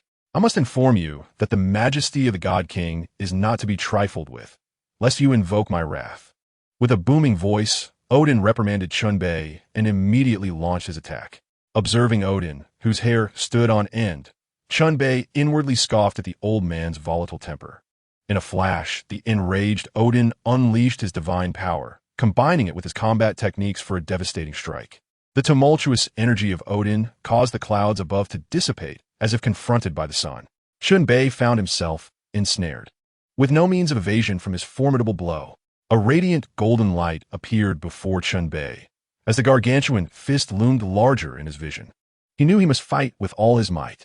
With a determined stance, Chen Bei slightly shifted his foot, grounding himself, clenched his right fist, and drew back, preparing for his counterattack. Enveloped in white lightning, his strike was equally magnificent, radiating brilliance. Time seemed to freeze at that moment, as those nearby frantically sought refuge, fully aware that to remain close would invite disaster. Even at a distance of several hundred meters, they felt insufficiently safe, but fortunately, a pit dug by S.H.I.E.L.D. was nearby. They hastily leaped into it, finding a semblance of safety. Boom! The clash of these two decisive attacks was inevitable. Odin's distant punch met Chen Bei's steadfast defense, and within mere seconds, onlookers had jumped into the pit. A thunderous roar erupted, and the terrifying golden-white shockwave swept across a radius of several kilometers, cleaving through everything in the desert that dared to rise above it. Witnessing this, the crowd turned pale, drenched in cold sweat. Thankfully, S.H.I.L.D. had established a temporary base here, or they would have surely met their doom. Good heavens! Is this human power? This is akin to an atomic explosion. My word, I cannot fathom that such power exists in Midgard. The agents of S.H.I.E.L.D., including Coulson and Thor from the Asgardian palace, all exhaled deeply, relieved to have narrowly escaped a terrifying ordeal. In the midst of the chaos, Chen Bei's complexion turned ashen. Cold sweat streamed down his forehead. Goodness, that punch was truly insufferable. It completely drained my energy in a single blow. Chen Bei slichtly, hastily stabilizing himself. His self-healing ability began to work frantically, but it would likely take a considerable time for his energy to fully restore, perhaps not less than an hour. In the distance, Odin was no better off, his face betraying the shock that overwhelmed him. His eyes widened as he fixated on Chen Bei, the astonishment leaving him feeling utterly drained of strength. He quivered slightly at the corners of his mouth, rendered speechless. Chapter 97. Odin. You have overstepped. Odin could hardly believe that, apart from the Ancient One, there existed another formidable opponent on Earth capable of standing against him. How could this seemingly insignificant planet harbor such extraordinary power? Odin recognized that while mutants were indeed strong, with many experts among them, the strongest were merely Professor Charles and Magneto Eric. Yet, neither were worthy adversaries for him. The sudden emergence of such a powerful being left Odin in a daze. This Earth was truly perplexing, especially given the youthfulness of this newfound strength. From the vibrant life force radiating from Chen Bei, Odin perceived the essence of youth, vital and vigorous. Young man, you are remarkable. Odin sighed deeply. Flattery, King Odin, Chen Bei replied with a composed demeanor. He understood that Odin had conceded and no longer wished to engage in combat. His display of strength had proven his capabilities, earning him the respect of a formidable foe. I truly did not anticipate that Midgard could harbor such young powerhouses. Indeed, the future is formidable, Odin remarked with a sense of wonder. He turned to glance at the disheveled Thor, unable to suppress a grimace. When would his foolish son truly mature and become a worthy king? How would his son, who had lived for over 1,000 years, survive on his own? Was the fate of Asgard truly, as the prophecies foretold, beyond redemption? Odin was acutely aware that his time was limited and he would not witness that day. Observing the incredibly youthful, immensely powerful, and wise Earth warrior, he felt a profound sense of helplessness. His son Thor, though strong, lacked wisdom. His son Loki, though cunning, possessed no regal demeanor. The brothers had become estranged. Could they possibly contend with such a valiant and strategic Earth champion? He held no faith in their ability to prevail. Was this the essence of fate?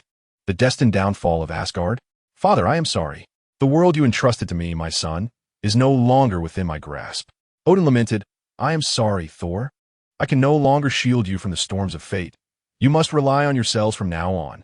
Perhaps the only thing I can do before my demise is to eliminate the young stronghold of this earth that poses a threat to you. Contemplating the fate of Asgard, Odin felt a surge of reluctance. Were the fire giants compared to this young man, who stands as the greatest impediment to my son's unification of the 9 realms? He defies destiny. He believes that his son is the prophesied king destined to unite the realms. Thor, allow me to remove this formidable obstacle before I depart from this world. With this thought, King Odin cast a profound glance at Thor, who remained in a state of shock. Odin turned, his aura shifting dramatically, golden light radiating like a blinding sun. He was prepared to transcend his limits, to forcefully return to his peak, sacrificing his last breath. He could not discern Chen Bai's true strength, only that he was formidable. Those capable of engaging him in combat could hardly be weak.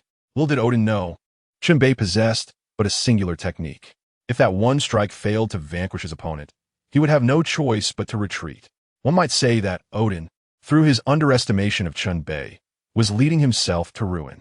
Chen Bei was taken aback by Odin's sudden shift in demeanor, instinctively preparing to flee. Now was not the time to linger. He was aware that after one strike, a quick escape was imperative.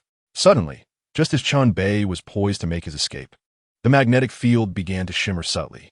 Being sensitive to spatial shifts, Chen Bei suddenly comprehended. Master Ancient One, since you have arrived, why do you not reveal yourself? If you delay further, I may truly meet my end. At that moment, Chen Bei grasped the gravity of the situation. Odin's unexpected arrival on Earth could not have gone unnoticed by someone of Ancient One's caliber. She would certainly come to investigate. This Earth is her domain, and Odin, an intruder from another realm, was committing a grave transgression. As anticipated, upon Chen Bai's call, the fabric of reality shattered, and a portal crackling with sparks opened, through which the Ancient One emerged. Odin, has been a while. What is your intention here? She inquired coolly, a flicker of displeasure crossing her otherwise serene visage. Why do you, Odin, leave your domain of Asgard to meddle in affairs of my earth? Observing Odin's posture, it appeared he was gathering strength. Was he preparing to eliminate the young man before him? To commit murder on my territory? Have you not considered my authority as the supreme sorcerer? Upon hearing Ancient One's subtle threat, Odin's gaze flickered. It was too late now. To slay a formidable opponent before Ancient One was a task he understood to be impossible. Thus, his imposing presence gradually dissipated, and the golden radiance of Odin's power receded within him. Odin once again assumed the benevolent guise of the gentle old man. He glanced at Ancient One and gave a slight nod. Apologies, Ancient One. I merely brought my son here for a trial, having witnessed his satisfactory performance. I am now prepared to take him back. Odin forcibly explained, displaying not a hint of embarrassment. Such a cunning demeanor indeed revealed him to be a wily old fox. Ancient One, of course, would not shatter the unspoken understanding between them. There was no need to tear the facade, making things awkward for all. I see. Ancient One replied calmly. She then turned to Thor and smiled. Your son, Thor, will grow to be quite formidable. Her words were not mere flattery. They were sincere. She was well aware of Thor's future. The awakened thunder god would rival both her and Odin in strength. Haha, Ancient One, you jest. This lad is but a brash fool, incapable of great deeds. However, the young warriors of your earth truly astonish me, Odin retorted, not one to be outdone in pleasantries. Indeed, Odin, you are correct. Our earth will be home to an abundance of powerful individuals in the future. This time, Ancient One was no longer understated. She struck back with conviction. Future warriors of Earth? The numbers are beyond counting. No force can compare to our Earth. Odin nodded in agreement. Earth was not a realm he could conquer. Whenever and wherever, any attempted invasion would meet but one fate, death. After their exchange of pleasantries, their attention turned to the seemingly indifferent Chen Bei. Was he not the very embodiment of their conversation? Odin, having experienced it firsthand, understood, while Ancient One, lacking such experience, was aware of it through her visions. She had scrutinized Chen Bei's past and future along the timeline, yet the crucial moments always eluded her grasp. Every day, the future she perceived shifted, and anything concerning Chen Bei remained shrouded in mystery. He was the greatest variable, rendering the future rife with uncertainty. What do you all gaze upon me for? Go about your business, Chen Bei remarked, wishing only to remain inconspicuous and quietly amass his fortune, leaving everything else unperturbed. Haha, true enough. I must take Thor back now. Odin chuckled heartily, preparing to escort his son home. With matters having reached this point, they would leave everything to fate. Chapter 98. Ancient One, are you aware of Huaxia? Odin was acutely aware that his initial plan had been successful. Discovering a hidden powerhouse was not a misfortune. At least within his lifetime, he could make early arrangements, ensuring that Asgard would not be caught off guard in the future. Thor, let us depart, Odin said kindly to his son. After this experience, Thor should have matured considerably, rendering Odin's efforts not in vain. Very well, father. Thor responded with a sound of affirmation, his heart brimming with excitement. After such a prolonged exile, he was finally able to return home. The revelation that his father had not passed away was monumental news for Thor. This experience intensified his obsession with power. Without strength, he felt utterly powerless, unable to protect himself or his companions. Power. Thor craved it more than ever before. Though he acknowledged Odin, he turned his attention to Chen Bei, stating, You won't escape the consequences of the trouble you've caused me. Grant me some time, and when we meet again, I shall reclaim the glory I have lost. Chen Bei smilet ambigu ausli in responsa. Welcome. I await your challenge. Agreed, it is settled, Thor declared earnestly. Chen Bei took no offense, recognizing that having aspirations and goals was beneficial for Thor. At least it provided him with motivation for progress. After all, what is life, if not for the pursuit of aspirations? Currently, Thor was no match for him, and in the future, that disparity would only widen. Even if Thor inherited Odin's power, he would still fall short. With a health bar below 30, would he automatically seek his father? Perhaps he wished for his grandfather instead. Odin turned, furrowing his brow as he cast a lingering glance at Chen Bei before shaking his head in resignation. Enough. It is fate. Today, I cannot eliminate him. In the future, the sea is vast enough for fish to leap, and the sky is high enough for birds to soar. There will be no second chance. With a deep sigh, Odin summoned the Bifrost, leading Thor, Sif, and the others away. The incident involving the Thunder God had reached a temporary conclusion. Chen Bei cast one last look at the spot where Odin and the others had vanished before preparing to turn away. Master Gu-Yi, I bid you farewell. I must take my leave. Chen Bei greeted Gu-Yi as he readied himself for departure. Wait, Gu-Yi's calm voice interrupted. I cannot discern your future. It remains shrouded in mist, elusive and unpredictable. However, remember this. Small forces may change, but great forces remain unchanged. Many eyes are fixed upon this universe. Gu-Yi's words seemed laden with deeper meaning. Small forces? Great forces? Was she cautioning him against disrupting the timeline? Chen Bei understood her message. After all, Gu-Yi, possessing the time stone, was aware that the future was a meticulously charted course. There might be minor disturbances along the way, but ultimately, all streams converge into the sea. Yet within this grand design, how could Chen Bei maintain his autonomy? He was but one among the multitude, struggling to break free from the depths of suffering. In response to Gu-Yi's counsel, Chen Bei merely nodded gently. I will be cautious. I will do my best. He made no promises, for the existence of the system destined him to be a wanderer, forever adrift. Must one remain stagnant out of fear of certain existences? Absolutely not. The presence of the ineffable compels one to forge ahead, to shatter the barriers of the indescribable. For he is a descendant of the Huaxia, destined never to compromise with fate. If one could merely survive by yielding and drifting along, then he would not be worthy of the illustrious blood running through his veins. 5,000 years of Huaxia.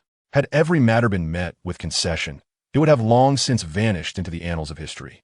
Life, akin to that of an ant, should aspire to the ambitions of a swan. A fragile existence demands an indomitable spirit. Compromise? Survival at the cost of dignity? He shall not. Not even the warnings of the Ancient One will sway him. Alas, the Huaxia, forever incomprehensible. The Ancient One sighed deeply, her compassionate visage unable to conceal her profound emotion. As the fabric of space fractured, she stepped resolutely into the unknown. Just moments ago, the timeline quaked violently as she felt an indomitable will crash against it, causing the very strands of time to wail. The Ancient One could not comprehend. The foreign races could not understand. This is the essence of the Huaxia. When calamity strikes, the West contemplates escape, constructing arcs to save the elite. Yet, when the apocalyptic deluge arrives, King Yu leads countless Huaxia into battle against it, fearless and resolute. Mon conquers heaven. This is the fundamental distinction. Ancient One, even if you have lived for a millennium, you do not grasp this. Chen Bei vispiret softly. A gentle breeze swept by, and Chen Bei vanished from sight. Ding! Congratulations to the host for altering the Thor storyline. A golden fishing rod has been rewarded. In the desert town, Chen Bei smiled at the system's notification. He would grow ever stronger until he vanquished the so-called unseen hands lurking in the shadows. System, let us commence fishing directly. It has been far too long since I last indulged. Within the confines of the system's space, Chen Bei grasped the fishing rod and cast the hook into the small pond. In the realm of dark matter, a world governed by the divine, a magical blade can effortlessly sever space, indomitable and invincible. As long as one wields this dagger, alongside the enigmatic assassin, none can evade such retribution.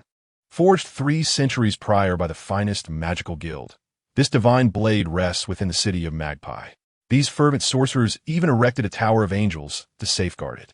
Fast forward several centuries, a war spanning multiple worlds erupted due to its existence. Clearly, treasures captivate the heart. Who could resist claiming dominion with such a weapon? They are not merely drawn to the dagger's might, but to the potential it holds to slice through the very fabric of space. What treasures lie beyond those worlds? Acquire the dagger, cleave the dimensions, invade worlds. This is a resource that would drive any ruler to madness. Thus the tale begins. As the conspirators began to devise a plan to acquire the magical divine blade, an arrogant invader abruptly intruded upon the realm that housed this legendary weapon. In an instant, a black hole materialized within Magpie City, its ominous focus directed toward the divine blade nestled within the Tower of Angels. Our protagonists, the charming Xiao Shui and the stunning De Piaoyong, were left utterly bewildered. How could they allow this precious treasure, which they had endured countless trials and perils to obtain, to be snatched away? Such indignation was intolerable. Yet, their magical abilities proved utterly ineffectual, and they were swiftly subdued.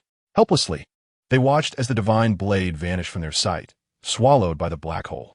Chen Bei felt a sudden tug on his fishing rod, a flicker of joy igniting within him. Something had taken the bait, though its identity remained a mystery. It was only when the catch was fully revealed that Chen Bei discovered it to be an utterly unremarkable dagger. Could this be the end of his endeavors? Chapter 99. The magical blade that cuts through space. The notion of failure was inconceivable. The system could not falter, for that would tarnish its reputation. System, what is the meaning of this dagger? Why does it lack any brilliance or grandeur? Please remain calm, host. Perhaps you should attempt to slice the air with this dagger. Very well, I shall give it a try. Intrigued by the system's words, Chen Bei grasped the dagger and made a gentle cut through the air. To his astonishment, the fabric of space appeared to part like paper before his widened eyes. A tumult of spatial currents surged within the subspace, a torrent of spatial energy capable of devouring anyone indiscriminately. Witnessing this spectacle, Chen Bei's heart raced with exhilaration. Incredible! This is truly remarkable.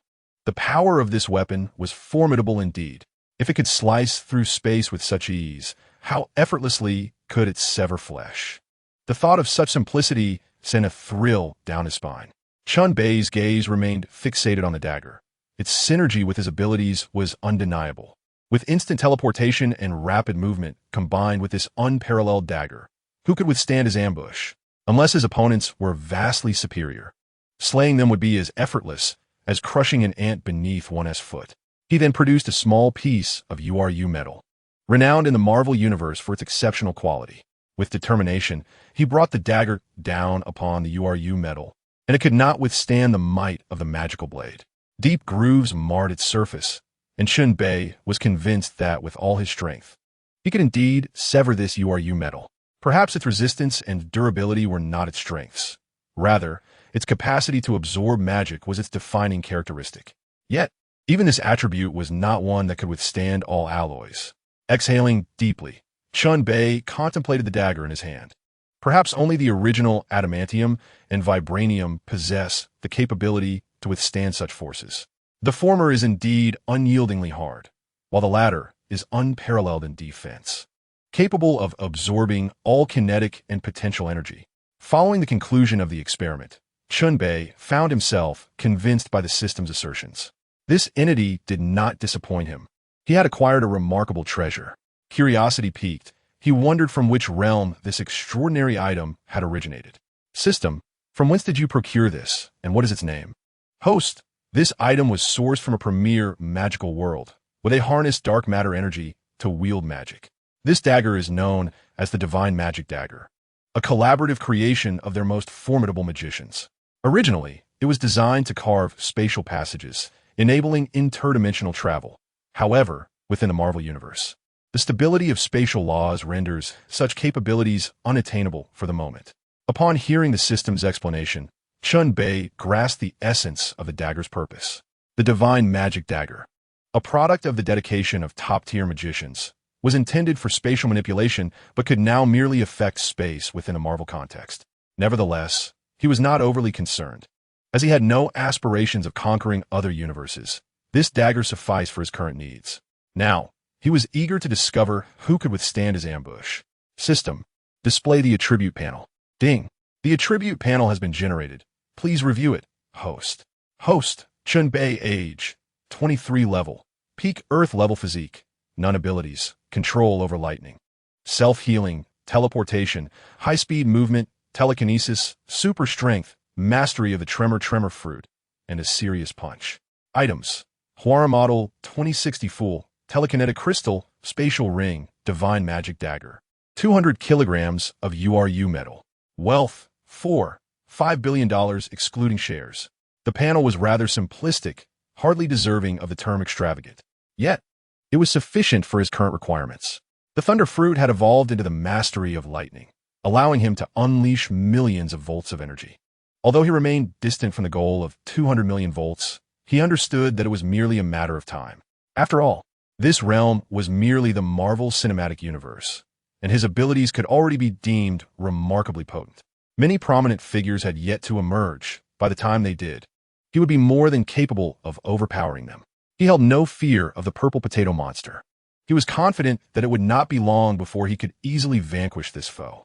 As for Thanos in the cinematic universe, he was merely a minor figure, one who had only dared to show his face after defeating greater adversaries.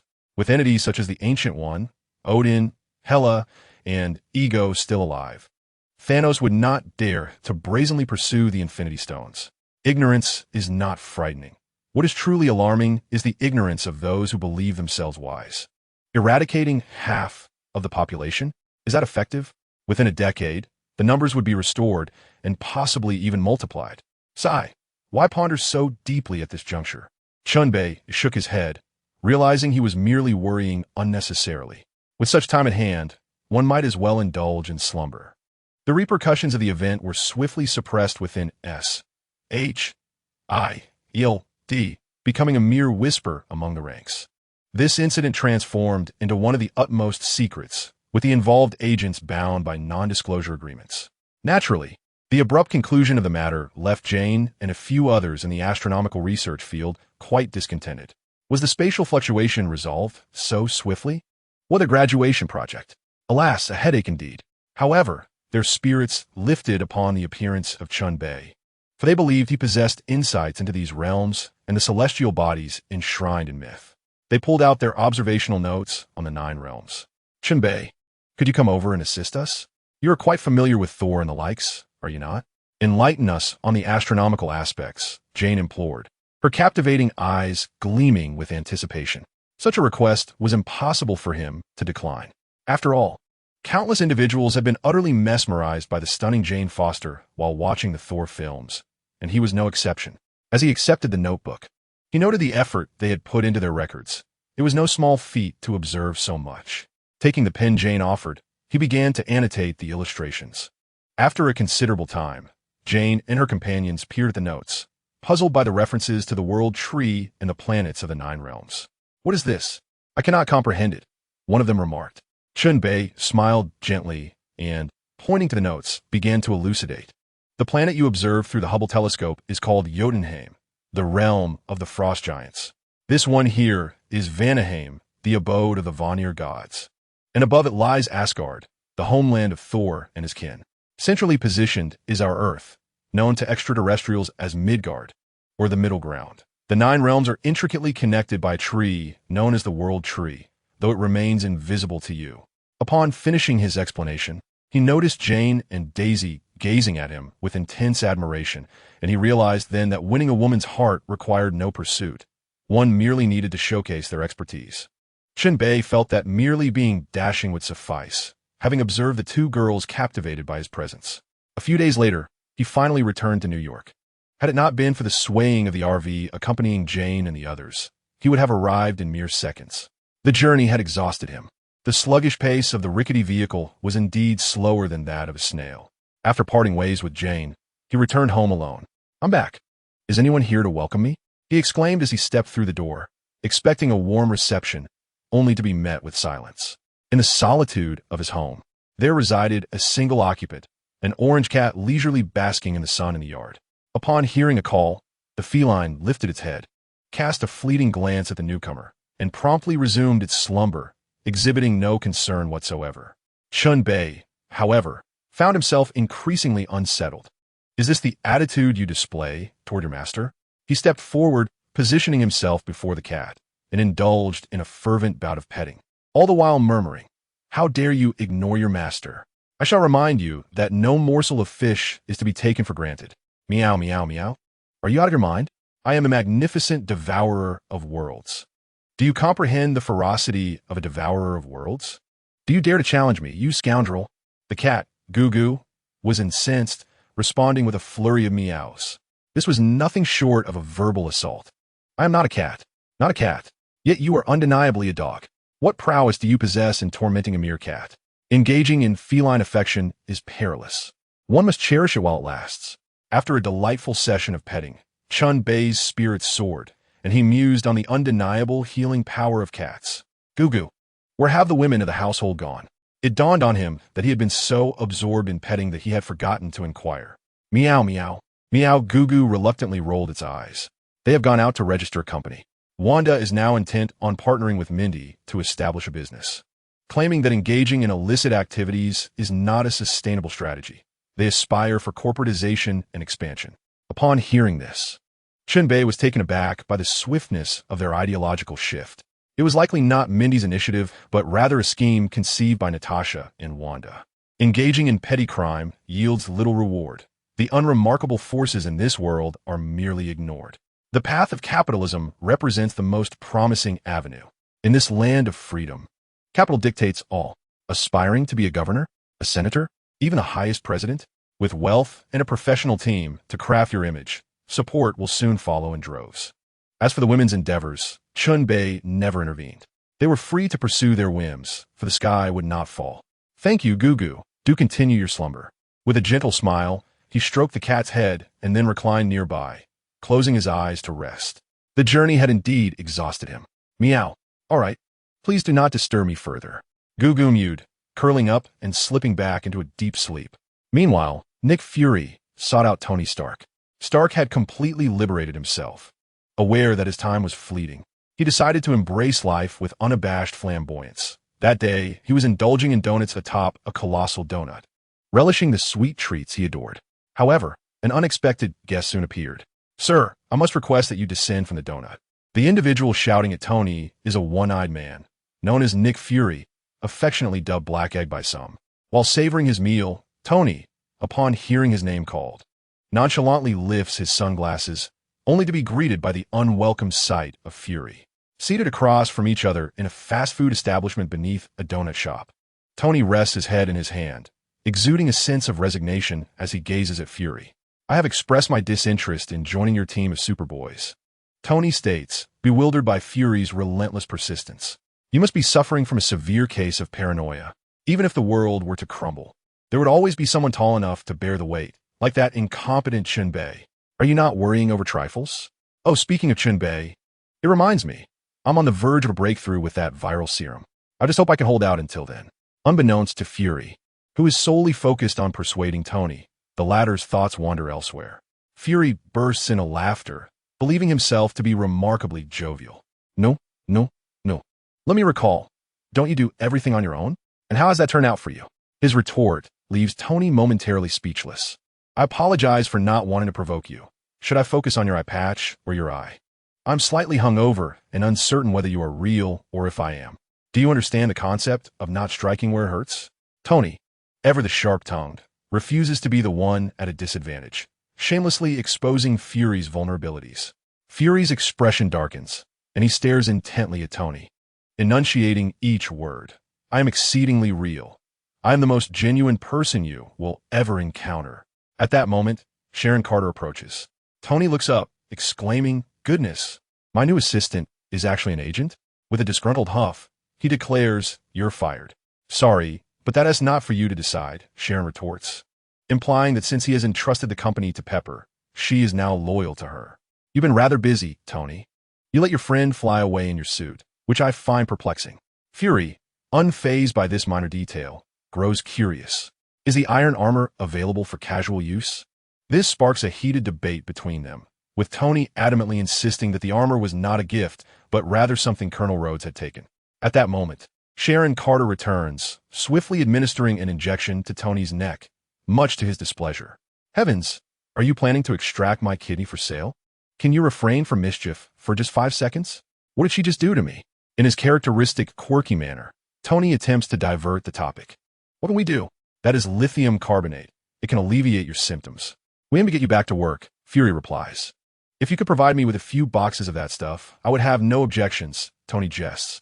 "It can only alleviate, not cure," Sharon Carter replied earnestly to Tony. Tony shrugged. Having made a jest, he was taken aback by her serious response, finding it rather dull.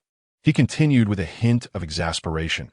"I have been searching for a suitable substitute for palladium, experimenting with every conceivable combination and arrangement of known elements." After uttering this, he shook his head in resignation, indicating his inability to proceed further. However, Nick Fury subsequently informed him that he had not exhaustively tested all elements. This revelation astonished Tony. Could there be unknown elements? Meanwhile, Chen Bei, at home in serene contemplation, remained oblivious to the rapid unfolding of events. Yet, this was something that could not remain hidden from the naive girl. She promptly reported to Chen Bei, "Brother Chen Bei, Nick Fury and Tony Stark have met to discuss the new element." "What? So soon?" Chen Bei sprang upright. It appeared that he had to take the initiative sooner than expected. Chapter 101, Your wife I shall support. Worry not. Chen Bei was well aware that Tony Stark had succeeded in finding inspiration under Nick Fury's subtle guidance, leading to the creation of a new element. This was an extraordinarily potent and clean energy source, devoid of the lethal virus associated with palladium. The formidable output of Tony's future suits would be entirely reliant on the grand legacy left by Howard Stark. Without the genius of Howard, Tony would have long since perished. If Tony was indeed cursed by knowledge, then his father Howard was undoubtedly even more formidable.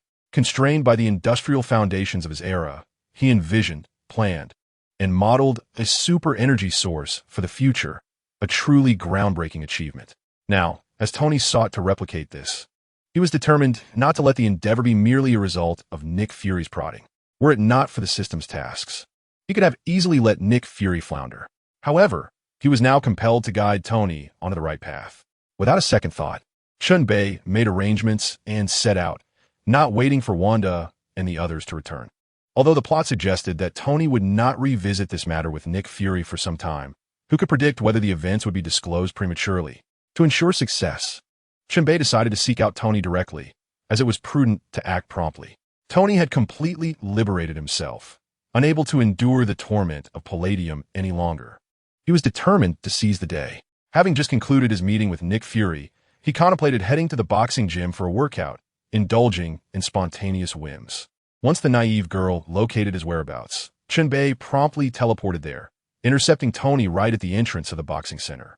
"Hello, Tony, long time no see," Chen Bei greeted with a smile upon arrival. "Ah, it has indeed been a while." Tony momentarily paused, but quickly regained his composure. Though his face radiated a smile, his heart suddenly grew wary. This individual, who typically sought no audience unless necessary, had reappeared after a prolonged absence. And Tony instinctively sensed that his intentions were anything but benign. It was clear to him that this person had not come bearing good news. He had been deceived too many times to be naive. Observing Tony's vigilance, Chen Bei felt a wave of irritation wash over him. What kind of look was that? Why was he so suspicious? Did he have the word villain emblazoned on his forehead? Irritated, Chen Bei huffed, "Tony, what s with you? Why this demeanor? Am I some sort of arch nemesis?" Tony regarded him with disdain, retorting with that line of questioning, "Are you implying you are the epitome of virtue?" He then added cautiously, "I ask you, what could prompt your sudden visit? You surely have nefarious intentions." Suddenly, Chen Bei burst into laughter. All right, no need to be so tense. I come to you with good news. Do you not wish to hear what it is? What good news could you possibly have for me?" Tony scoffed, rolling his eyes. "I truly do have news that concerns your well-being. You have been poisoned, have you not? I have come to save you." Chen Bei spread his hands innocently, feigning a look of great grievance. "I am a hero here, a bona fide savior, arriving to rescue you from your plight. Good heavens, you know about my poisoning? I suspect you've installed a surveillance camera on me." Tony exclaimed, astonished yet displeased. This individual was elusive, and wherever he appeared, trouble seemed to follow. Behind every calamity lurked his shadow, always ready to exploit the situation for his gain. "Am I insane enough to install some ridiculous camera on you? Are you seeking treatment or not? If not, I shall take my leave, for it is not my life at stake," Chen Bei retorted, showing his discontent. "Your ability to speak has certainly sharpened of late. Is this your last-minute resurgence before death?" "Of course I will treat you," Tony hastily replied. He was not irrational enough to court death. "Very well, if you treat me, what compensation will you offer? Is that not a fair exchange?" Chen Bei inquired with a grin. "Absolutely fair," Tony nodded, considering it a normal arrangement. However, he quickly became wary, taking a cautious step back, his voice rising in alarm. "Are you planning to swindle me out of a significant sum? Good grief. Why this sudden enthusiasm from you? Were you waiting here for me?" Tony's intelligence kicked in, and he realized that after being deceived so many times, any mention of money from Chen Bei had become a reflexive trigger for his suspicion. Hee. Conversing with intelligent individuals is truly delightful. Chen Bei chuckled, a smug expression adorning his face as he gazed at Tony. "I knew it, go ahead. How much do you want?" Tony shrugged helplessly, resigned to the situation. Not much, just a mere 1 billion, Chen Bei said, rather coyly. Upon finishing, he looked at Tony with an expression brimming with anticipation. Tony nearly choked, struggling to catch his breath. "Just $1 billion? One understatement. You even added just. Have you never encountered wealth before? You utter such a sum so casually? Do you grasp the magnitude of 1 billion? My goodness." Tony cursed inwardly, his complexion shifting from pale to flushed. After a moment of fuming, he forced a smile at Chen Bei. "Have you ever seen such money? Do you comprehend what it entails?" Chen Bei shrugged, a grin on his face as he replied, "I haven't seen it, which is precisely why I've come to you for enlightenment." What?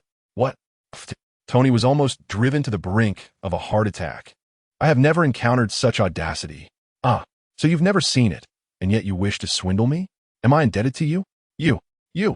Tony felt the world around him darken, on the verge of collapsing.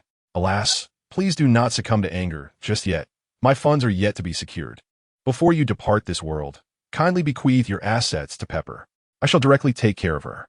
Given our close bond, it would be unjust for your inheritance to benefit outsiders, wouldn't it?" Chen Bei hastily steadied Tony, muttering in frustration. Indeed, Tony sprang to his feet in an instant. Am I meant to thank you for looking after my woman? I never imagined you to be such a person. Observing Tony's sudden rise, Chen Bei continued, Are you genuinely going to pay up? I fear that the moment you pass, I shall immediately claim Pepper.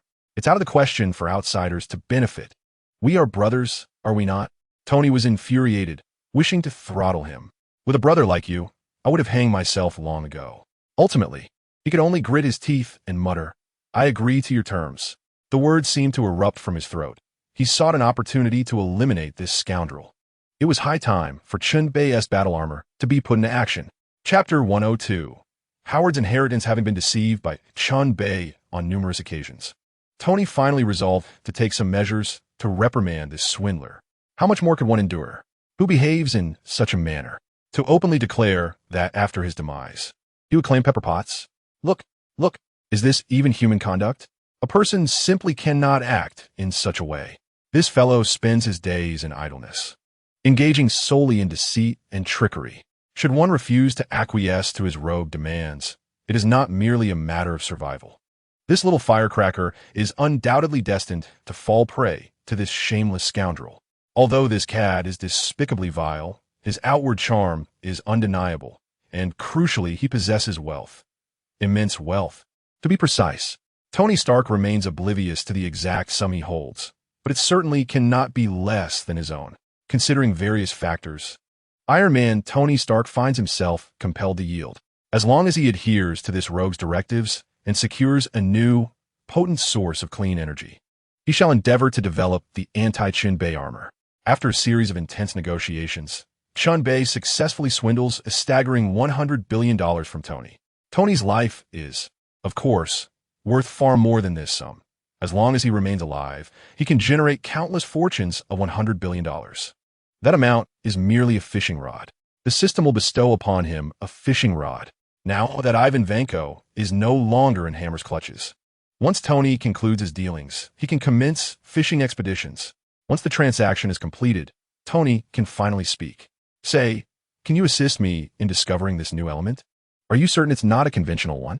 I have exhausted every known element's permutations and combinations without success. In response to his inquiry, Chen Bei calmly replies, Indeed, it is a completely new and unknown element, a super energy source devoid of pollution. Are you certain? Absolutely. With Chen Bei's confirmation, Tony feels reassured. He harbors no doubts regarding how Chen Bei acquired this knowledge. This individual may be cunning, but the treasures he possesses are undeniably tantalizing.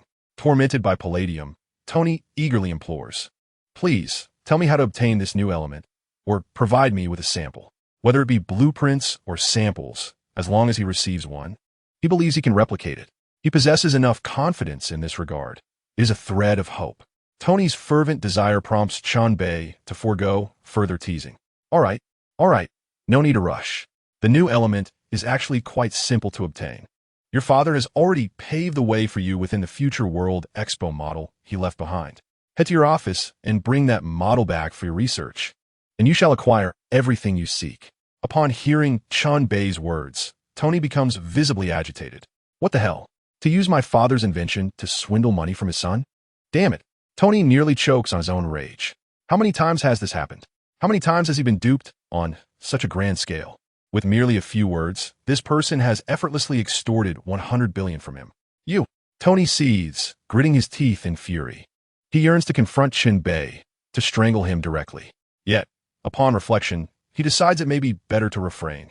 The difficulty of such an endeavor is rather daunting. For the time being, let us spare him, only to deal with him later. Calm down, remain composed. After all, I have saved your life, have I not? Whose masterpiece it is matters not. Return now and expedite the research on the new element, so you need not suffer daily. Chen Bei waved his hand dismissively, disregarding Tony's furious outburst, adopting an expression of benevolent intent. Very well, you have spoken your piece.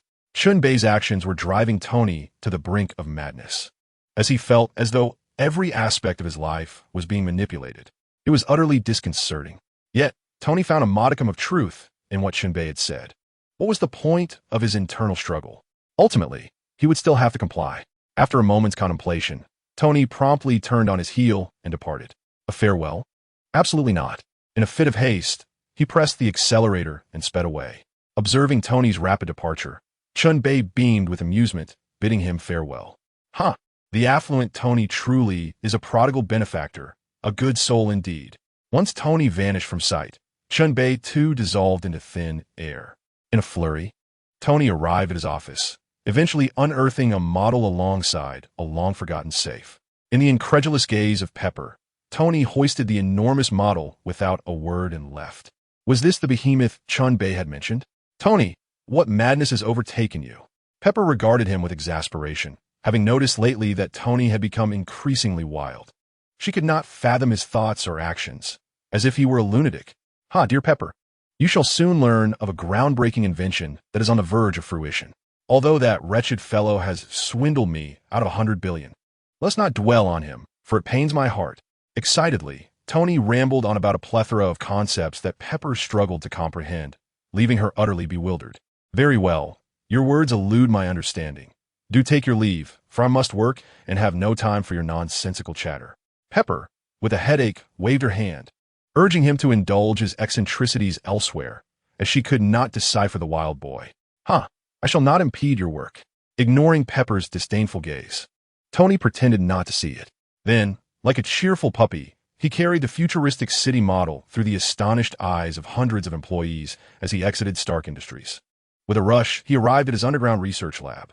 Once he laid the model flat, he was struck by its breathtaking beauty. His eagerness to uncover its secrets was palpable. Jarvis, would you kindly create a digital structural wireframe? I require an operational projection. No sooner had Tony finished speaking than Jarvis initiated a 3D scan, completing it in the blink of an eye. In 1974, the scanning of the Stark Expo model was completed, sir. Upon Jarvis's completion of the scan, Tony observed that the projection of the city's South Central Square resembled an atom. Filled with excitement, Tony gazed at the spectacle. This was the atomic nucleus.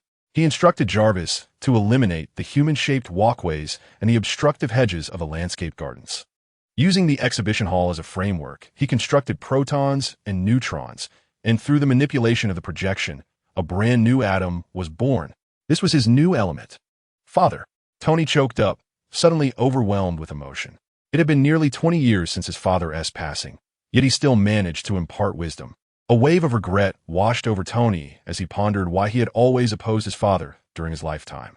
The tree wishes to be still, yet the wind does not cease. The child longs to care for the parent, yet the parent is no longer there. Regret flooded Tony's heart, his eyes glistening with tears. Chapter 103. Transparent fruit. Here, Tony Stark was utterly unwilling to forgive himself for his past ignorance and rudeness. His father was a genius, a remarkable man, whose love for him was a profound silence, subtle yet deeply nurturing, an unassuming affection that was not grandiose but rather gentle and pervasive. From the arc reactor to efficient new energy, his father had always considered his needs, and this unvoiced love brought tears streaming down Tony's face. His years of reckless behavior had been a constant defiance against his father, failing to understand him. He had utilized his father's resources, basked in his father's glory, repeatedly contravening his father's wishes, all while audaciously proclaiming his independence. Was this ignorant and arrogant independence not the height of absurdity? Indeed, a manifestation of utter shamelessness? Ha. Tony laughed maniacally, rolling on the floor like a madman, his entire being contorted. Ha. This is me, Tony Stark, an ignorant, arrogant, an unfilial son daring to claim the title of Iron Man? Ha. In an instant, the entire basement echoed with Tony's hysterical cries intermingled with manic laughter, leaving one to wonder whether he was crying or laughing.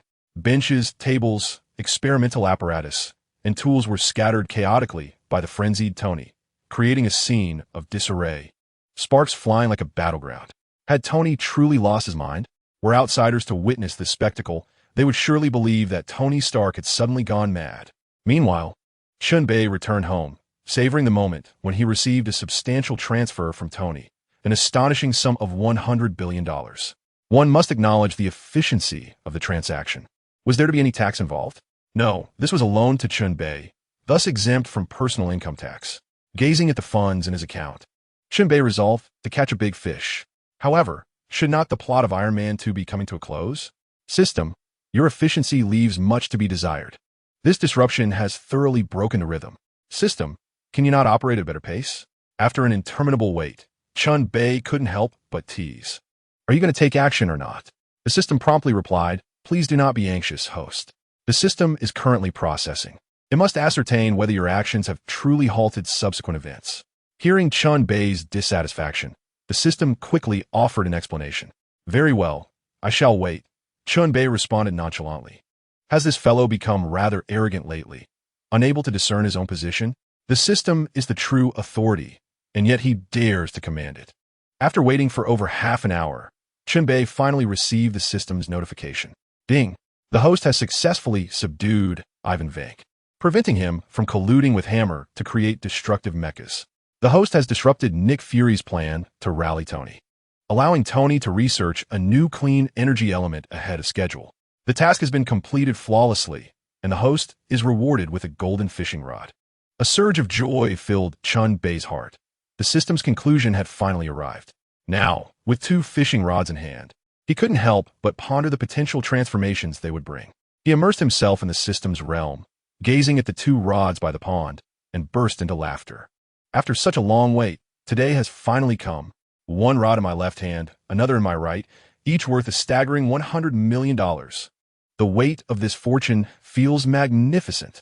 He contemplated whether to cast 1 rod or both together. This is a delightful dilemma. He mused. Wait, perhaps if I lay down a mat, I might catch something truly exceptional. An idea struck him. He had neglected the mat, an ingenious method he had overlooked. System, please procure 3 pink fishing rods for me, and let me use them as a cushion. Chen Bei smiled faintly. Ding! $300 million deducted from a host. Congratulations. The host has acquired 3 pink fishing rods. Looking at the 3 pink rods manifested by the system, Chen Bei set aside his 2 golden rods. He then took one of the pink rods and cast it vigorously into the pond. In the world of pirates, the familiar scent and essence returned. What had begun as a clear day suddenly morphed as a spatial black hole opened abruptly.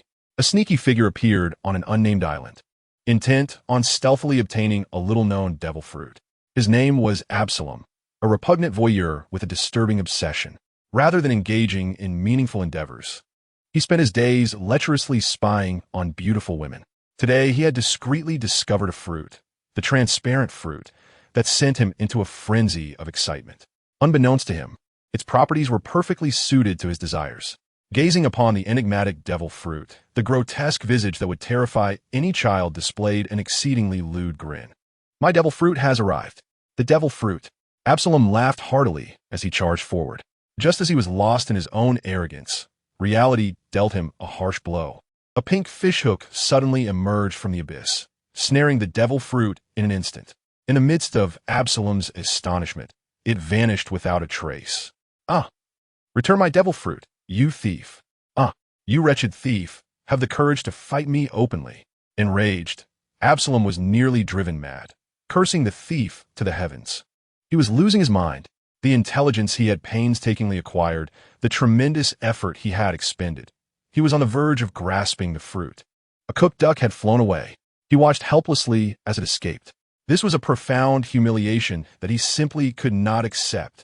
Just as he was unleashing a torrent of curses, the departing fishhook returned with a vengeance. Like a colossal pillar, the fishing rod swept toward him. Danger! Danger! Danger! Absalom's instinct screamed in alarm. Yet, in his despair, he found himself utterly immobilized. Was death arriving so swiftly? In less than a second, Absalom bid a final farewell. He had no time to react, to reflect on his life, or to comprehend the situation. He couldn't even muster a final desperate cry. His body disintegrated like dust in the wind. Across the myriad realms, who could stand against the system? Such beings were exceedingly rare. Those who dared to provoke the system, be they gods or demons, met only with death. Meanwhile, in the Marvel realm, the pink fishing rod quivered, and Chen Bei smiled faintly. Surely, this pink fishing rod was not without merit? He mused that even if he did not use it himself, he could gift it to someone else. For the sake of his own prestige, he would never stoop to using anything below golden quality. It would be far more profitable to sell it. A flash of pink light enveloped him, and Chen Bei finally discerned the truth. Ding! Congratulations, host. You have obtained a common, transparent fruit. Chapter 104. Death Note. Chen Bei reached out to retrieve the transparent fruit, momentarily taken aback. What was this? A transparent fruit? Could the pink fishing rod truly catch such treasures? Chen could not help but inquire softly. Host, do not be misled. Not only can you catch a transparent fruit, but even the finest devil fruits can be hooked, though all possess flaws. As you know, the common flaw is likely just the sea in the Marvel world. If that is acceptable, it can be tolerated, but the system will certainly not recommend that the host consume such a flawed fruit. The system's words elicited an eye roll from Chen Bei. He had better options. Why would he choose to eat this? It was hardly a powerful fruit, and he had no interest in it. Transparent abilities? He had no desire for that at all. Gazing at the fruit in his hand, Chen smiled nonchalantly. He didn't need it. He could sell it to someone else. Tony? Forget it. One cannot always exploit a single sheep relentlessly. It's likely that Tony wouldn't be able to muster the funds he desired. This fellow has been spending rather extravagantly lately. Wakanda, on the other hand, is affluent, but he cannot locate them. Without the Space Stone, he cannot discern their whereabouts. Charles? It seems this individual is also lacking in substantial wealth. Emma? The White Queen possesses a modicum of riches, perhaps at most $200 billion, which is hardly sufficient. The pivotal issue is that many super-rich individuals have yet to reveal themselves at this juncture. Suddenly, he thought of someone. Goodness, how could I have forgotten? There's Magneto, the super-mining mogul. Chen Bei smacked his forehead, recalling that he still owed the old man tens of billions of dollars. Oh, Magneto, this time you will owe me. Chen Bei secretly chuckled to himself, nearly forgetting the mining tycoon, who is now wealthier than Tony. With a new target in mind, a smile graced Chen Bei's face. He leisurely cast out another pink fishing rod. The world of Death Note. This realm once thrived as a fantastical and suspenseful series. A notebook that could cause death sent the entire world into a frenzy. By inscribing a name within its pages, knowing the victim's appearance, one could dictate the time and manner of their demise. Such phenomena are exceedingly bizarre and terrifying. The Shinigami Ryuk inadvertently dropped a death note in the human realm, which fatefully fell into the hands of Light Yagami. This promising young genius, destined to become a police commissioner, often felt that the so-called justice of the law had its limits. Countless individuals, through various means, engaged in nefarious deeds and yet managed to evade the consequences of death. When Light Yagami beheld the black-covered notebook before him, he read a chilling line. Those whose names are written in this notebook shall perish. Although initially skeptical, considering it a mere prank, he nonetheless wrote down the name of a kidnapper-murderer he had seen on television. The following day, he learned from the news that the man he had written about had unexpectedly died in prison. From that moment on, Light Yagami believed in the notebook's power and resolved to use his own hands to punish wrongdoers, crafting the world of his ideals. Countless criminals met their silent ends through his hand, each demise cloaked in strange circumstances, igniting a global uproar.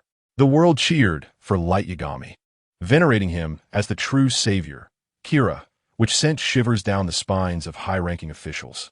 They feared the nightmare could descend upon them, as wandering the dark paths could lead to an encounter with a ghost. Yet, could Fabola ever match wits with a genius? Light Yagami is the true prodigy, toying with these individuals as if it were mere play. As Light Yagami effortlessly utilized the Death Note to eliminate the Agent Faber in the subway, preparing to leave with a sense of triumph, an utterly terrifying event unfolded that instilled fear in all present. A black hole materialized from thin air, shattering the void without any warning, rendering them completely immobile. At that moment, a sinister fishhook emerged from the dreadful blackness, ensnaring Light's backpack in an instant. Through his eyes filled with horror, he watched as the Death Note was drawn away alongside it. Helplessly, Light gazed at his precious possession drifting away. He understood that this was beyond his ability to prevent. As a super genius, he maintained his composure. He recognized that even the Shinigami Ryuk could not thwart such an existence. He was merely an ordinary mortal. Light silently observed his treasure depart, remaining speechless.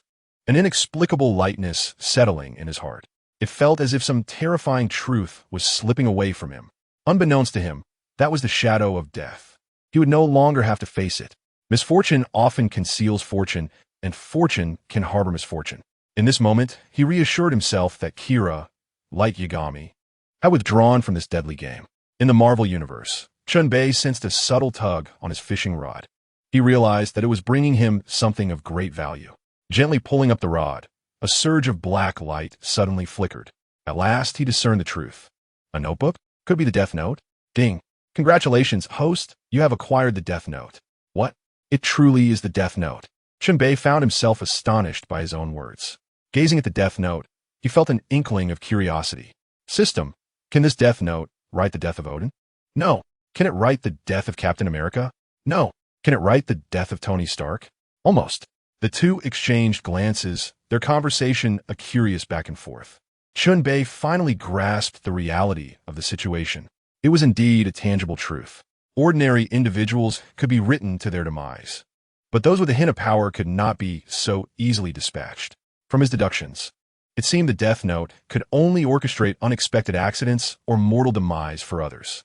Those with superhuman abilities could effectively counter various sudden death scenarios. Their robust physiques rendering them immune to sudden heart failures, vascular ruptures, or organ failures.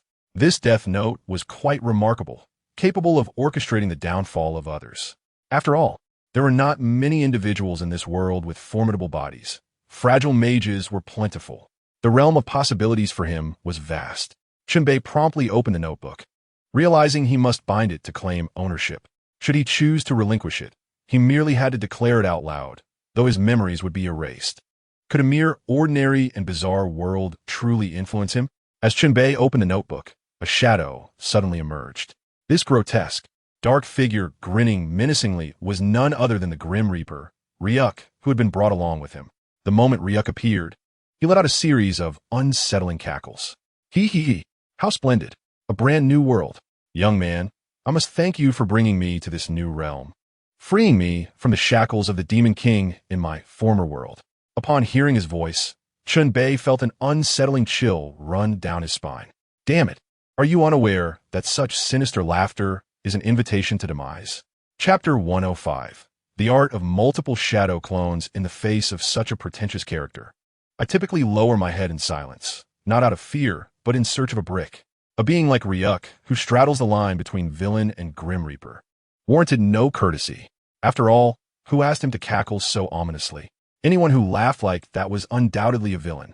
Without hesitation, Chen Bei raised his hand, channeling the power of thunder into his palm and striking it down upon Ryuk's head. With a crackle, Ryuk let out a pain scream. Smoke began to rise from his head, nearly frying him entirely. The fierce and radiant lightning was the natural nemesis of malevolent entities, and Ryuk was no exception. Writhing in agony, a weak reaper from a minor world truly proved to be pathetically feeble. So, still trying to act tough? Chen Bei smirked at the pretentious reaper who had just been put in his place. Please no, I was wrong. Ryuk begged for mercy. Who could withstand such torment? I felt as though my very insides were being scorched. If he didn't plead for mercy soon, his life would surely be forfeit. Ryuk was no fool. Chen Bei cast a mocking glance at the cowardly reaper. You're quite perceptive. What grand figure would speak in your tongue? Spare me your bird language. Of course. Such a magnificent and profound language. I naturally can speak it. Ryuk replied eagerly, nodding like a chick pecking at grain. His flattery was remarkably well-timed, resembling that of sycophant. Chen Bei was quite pleased with Ryuk's perceptiveness. His ability to read the room was commendable. All right, go and familiarize yourself with this world. Just try not to get yourself killed. Chen Bei had no time to entertain this being, as there were few entities on Earth at this moment that could perceive Ryuk's existence, unless he foolishly paraded before someone like Ancient One. Ryuk nodded eagerly, having longed for this opportunity. With the constraints of his previous world now lifted, he was eager to explore. Chen Bei opened the system space and sent him on his way, as he had his own matters to attend to, and Ryuk was an inconvenience. He picked up the last fishing rod and cast it gently into the water. Now, he has become devoid of desires, and for him, the 2 fishing rods ahead are already more than sufficient. Merely casting a line promises a bountiful catch. As for the 3rd rod, it holds no significance. In the world of Naruto, the 2nd Hokage, Tobirama Senju, utilized his vast chakra reserves to create numerous shadow clones, capable of summoning thousands in a single instance. Today, He pondered whether to seal this technique. He had not considered that this multiple shadow clone technique exhausts chakra at an alarming rate, rendering it unusable by ordinary individuals. Tobarama recognized that those lacking substantial chakra could be harmed or even face life-threatening consequences from its use. Perhaps the power of the tailed beast could withstand such consumption. Alas, the invention of this technique was not his intention. Its potential threat to the ninja world was far too great. He could not allow it to exist. As Tobarama gazed at the jutsu he had painstakingly developed, a sigh escaped his lips. To bury a creation he took pride in was a bitter pill to swallow. He could only classify it as a forbidden technique, one that would not flourish. Perhaps only a select few strong enough might dare to employ it. What a pity it was for such a remarkable multiple shadow clone technique. Thus, Tobarama deemed it a forbidden technique and recorded it in the Book of Seals.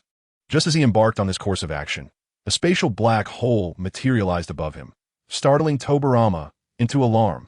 Space-time ninjutsu? Who could this be? With a fierce cry, Tobarama prepared to engage. Who was this unseen enemy daring to pry into his jutsu? He had never encountered such various space-time ninjutsu, but the overwhelming aura radiating from it filled him with dread. Before this immense power, he felt weak, truly weak. Yet, he would not submit easily. He would rather perish in the throes of battle. However, as he attempted to move, he discovered that he had no means to act. He could not even control his own body. Am I truly this feeble? In the presence of such power, I cannot even command my own form? A dejected Tobarama could only mourn within his heart. Beyond the heavens, there are greater powers. Beyond humanity, there are mightier beings. He gently closed his eyes, awaiting the arrival of death. After a prolonged wait, he realized he seemed to have forgotten something. The terrifying spatial black hole had done nothing and suddenly vanished. Tobarama could not comprehend what he had overlooked or what had transpired moments ago. He could only keep this matter in his heart, patiently seeking answers in the future. From that day forth, the world of Naruto lost a significant highlight. It would be an indeterminate time before another would invent the multiple shadow clone technique.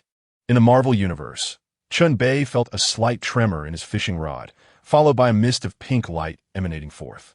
He swiftly cast his line, eagerly gazing at the hook. What could this be?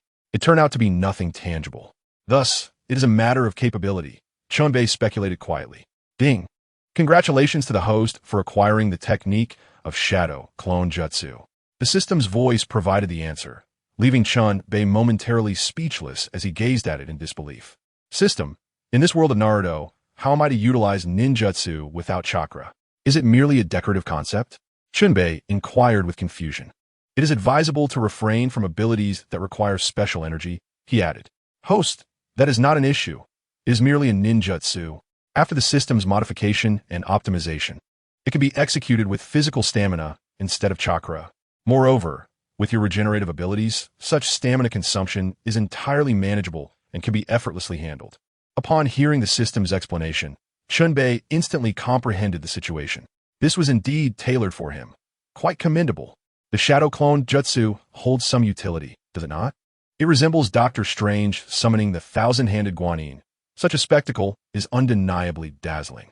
As for its power, that is subjective. Host, shall we integrate the shadow clone jutsu? Let's proceed. Just moments ago, Chen Bei had vowed to eschew all that he had obtained with this pink fishing rod, and now he found it quite appealing. Never had he encountered such audacity. The process of assimilating a ninjutsu was astonishingly swift.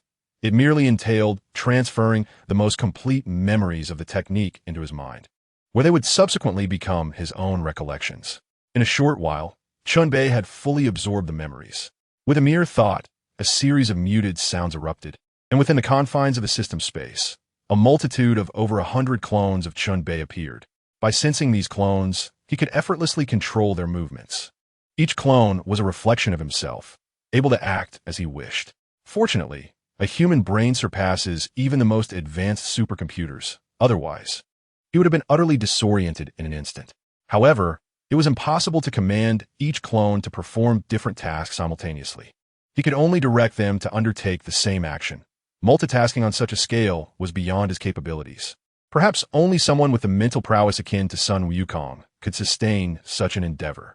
Chapter 106. 3 million years after a brief period of play.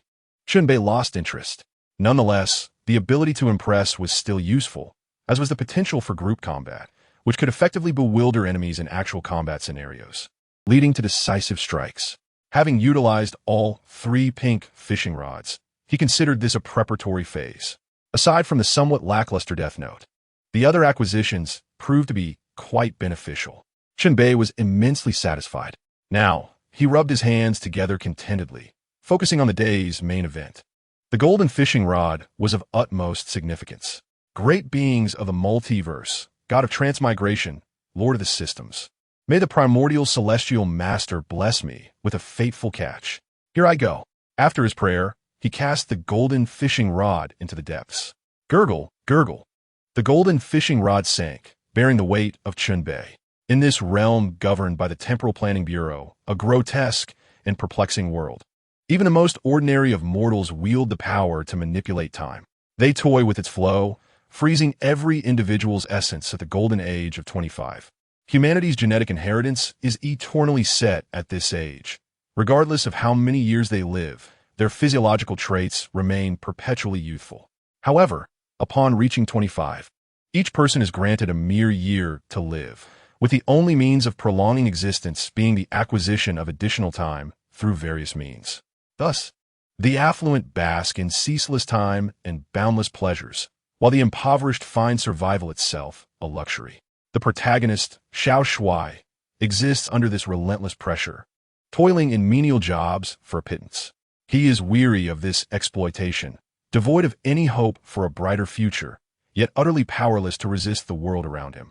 Tragedy strikes when his beautiful mother, at the age of 25, enters the countdown to death due to insufficient time to board a bus. No one is willing to lend her even a moment, for the poor regard time as more precious than life itself. Ultimately, Xiao Shuai fails to save his mother, arriving home mere seconds too late, the seconds that could have granted her more time. The anguish of his mother's death ignites a fierce desire for vengeance against the wealthy. To avenge his mother, he devises a plan to rob the time bank, aiming to strip the rich of their fortunes and let them perish under the weight of time. Thus, Xiao Shuai sets his plan into motion, armed with a small handgun and 100 years of time gifted by a jaded wealthy man. He navigates through the slums to reach the affluent district. It is absurd that in a world where immortality is attainable, a mere handgun serves as a weapon. One cannot help but admire the director's audacity. In the opulent, futuristic wealthy enclave, he encounters Amanda, the heir to the time bank, the archetype of the affluent and beautiful. She fixates on the impoverished youth, embodying a common trope in narratives. The allure of the rebellious rich girl draws her to Xiao Shuai, and as he reveals his intent to confront her father, Amanda's interest peaks. The notion of paternal annihilation seems tantalizingly entertaining. Through a series of efforts, aided by a cast of eccentric side characters, they ultimately succeed in stealing a million-year time storage device. "Amanda, we have succeeded," Xiao Shuai exclaims, his eyes alight with excitement as he twirls her around, unable to resist indulging in a classic romantic kiss. A million years. He has begun to devise plans to grant eternal life to all his friends and family, bestowing upon them immortality. While the two were lost in their tender moments, the capitalist Vincent, whom they despised, emerged with a composed demeanor, clapping his hands. He looked at the pair not with anger, but with admiration. After a century of monotony, he had finally encountered intriguing individuals, injecting a spark of amusement into his otherwise tedious existence. Vincent smiled at them, saying, "Congratulations, Will, you have attained immortality. I shall not seize your time storage devices. You have brought some joy to my drab life, but remember this, even if you share your time with a million people, it merely prolongs their suffering, for they dwell at the lowest tier, and to live is to endure pain. Everyone believes themselves to be an exception, yet there are not so many exceptions. You and I are merely part of the multitude. Live well." Having delivered his thoughts, Vincent prepared to depart. Indifferent to this fleeting moment, it merely stirred a brief instability in time, inconsequential. However, just as he turned, a spatial black hole materialized above them. In a simultaneous moment of terror, they all realized they were immobilized. The black hole seemed to echo Vincent's words, affirming their status as mere mortals, not particularly unique. In an instant, it ensnared the time gene machine along with several million time storage devices. Vincent's composure vanished, his gaze frantic as he beheld the divine phenomenon before him. Was that a deity's hook? Were they fishing in the cosmos? Was this the game of the gods? Vincent was left bewildered, unable to fathom such an abstract existence. He watched helplessly as the hook drew away items of interest, too afraid to utter sound. In the Marvel Universe, Chen Bei once again felt the tremor of the fishing rod, a brilliant flash erupting forth. This time, something substantial was stirring. The vibrations were unusually pronounced. With bated breath, Chen Bei awaited the revelation of its true form. An inexplicable machine, alongside several large blocks resembling computer hard drives, came into view. Ding! Congratulations, host. You have acquired a time gene modifier from the Time Planning Bureau and 3 million years of time storage. Upon the system's announcement, Chen Bei was left in a state of shock. 3 million years of time. What does that even signify? He could scarcely comprehend it. Having lived but a mere few decades, how could he possibly grasp such a concept? All he knew was that this was eternal life. $100 billion for 3 million years? What a transaction! Not to mention $100 billion for just 3 years. Countless tycoons would trample over each other for such an opportunity. Chen Bei found himself at a loss, unable to articulate the tumult of emotions within him. The sudden surprise has completely scattered his thoughts. 3 million years. 3 million years. 3 million years. Chen Bei, as if lost to madness, could only mutter to himself. His mind was utterly bewildered. Oh, how he longed for a small gift. It had been far too long since he had seen one. Chapter 107. Mastery of the Magnetic Field, Striving for Wealth? What a futile endeavor. From now on, refer to me as the Merchant of Time. How does one become a nefarious merchant? It's simply by being audacious. Chen Bei had already devised a plan to seek out wealthy elders, for they are the ones most fearful of death. The specter of mortality is far more terrifying than anything else, especially for these affluent and powerful seniors. For time is their most precious commodity. What is the greatest sorrow of humanity? When one departs, and the wealth remains unspent. The agony of such a fate is unbearable. Thus, it is the moment for him, the unscrupulous merchant of time, to make his entrance. Wishing to preserve their lives? Very well, 1 year for 3 billion. 3 years for 10 billion. The prices are fair and transparent. The more one purchases, the greater the profit. He shall become the most successful merchant, amassing the world's wealth for himself. Otherwise, what purpose does it serve to hoard riches that will merely be left behind? We come into this world with nothing and leave with nothing. Chen Bei envisioned a splendid future, perhaps acquiring a golden fishing rod. I could buy one and cast it aside, indulging in my whims. Wealth brings with it the freedom to act recklessly. Slurp. Chen Bei nearly drooled at the thought. Abruptly snapping back to reality, he cast the final golden fishing rod into the small pond. Truly, he felt as though he were the chosen one, eagerly anticipating what treasures this last rod might yield. In the Marvel Universe 127, this realm is nothing short of a chaotic world. A female Magneto, a male Scarlet Witch, a female Quicksilver, and a fusion of Wolverine inhabit this bizarre universe. One wonders what madness possessed the Marvel comic creators to conceive such an absurd reality. A feminized universe? An eccentric universe? Perhaps it is the product of some peculiar inspiration or an overindulgence in bizarre animations. Today, the female Magneto intends to accomplish a monumental task, to eliminate the nefarious scientist Bolivar, the inventor of the Sentinel robots. Today marks the occasion when Bolivar is set to showcase to Congress the magnitude of his formidable abilities, having meticulously designed Sentinel robots capable of safeguarding the nation's security. These Sentinels can identify mutants and strike with precision. Crafted from special materials, they harbor no fear of the infamous female Magneto. To speak of Marvel scientists, one must possess an unusual appearance or peculiar quirks to even claim the title of a top-tier scientist. Before us stands Bolivar, the father of the Sentinels, a dwarf. His large head perched atop a figure barely exceeding 4 feet. He stands at the podium, animatedly expounding on his creations. At this moment, he is basking in glory, brimming with pride, his smile stretching from ear to ear. As he stood before the nation's prominent leaders, their faces adorned with smiles as they listened intently to his speech. Clearly captivated by his innovative creations, how could he not feel a sense of triumphant satisfaction? He was, after all, the epitome of success. Just as he prepared to unveil his technological achievements and showcase his prowess to the world, an ominous darkness suddenly enveloped the sky. This unexpected turn of events incited chaos among the crowd. What was happening? Just moments ago, the sky had been clear and bright, and now it had turned ominous. As the audience murmured in confusion, a voice pierced through the tumult. "Oh my goodness! What is that? Is it a stadium? How did it come here? No, look. It's the Mad Magneto. Run, run. That crazy woman is back. Help! Someone save us." In an instant, the atmosphere transformed from one of genteel sophistication to sheer panic, revealing their selfish natures.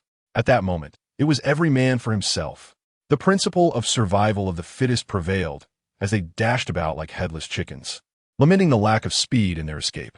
The sounds of screams, cries, and curses filled the air, a cacophony that exposed the ugly reality of human nature.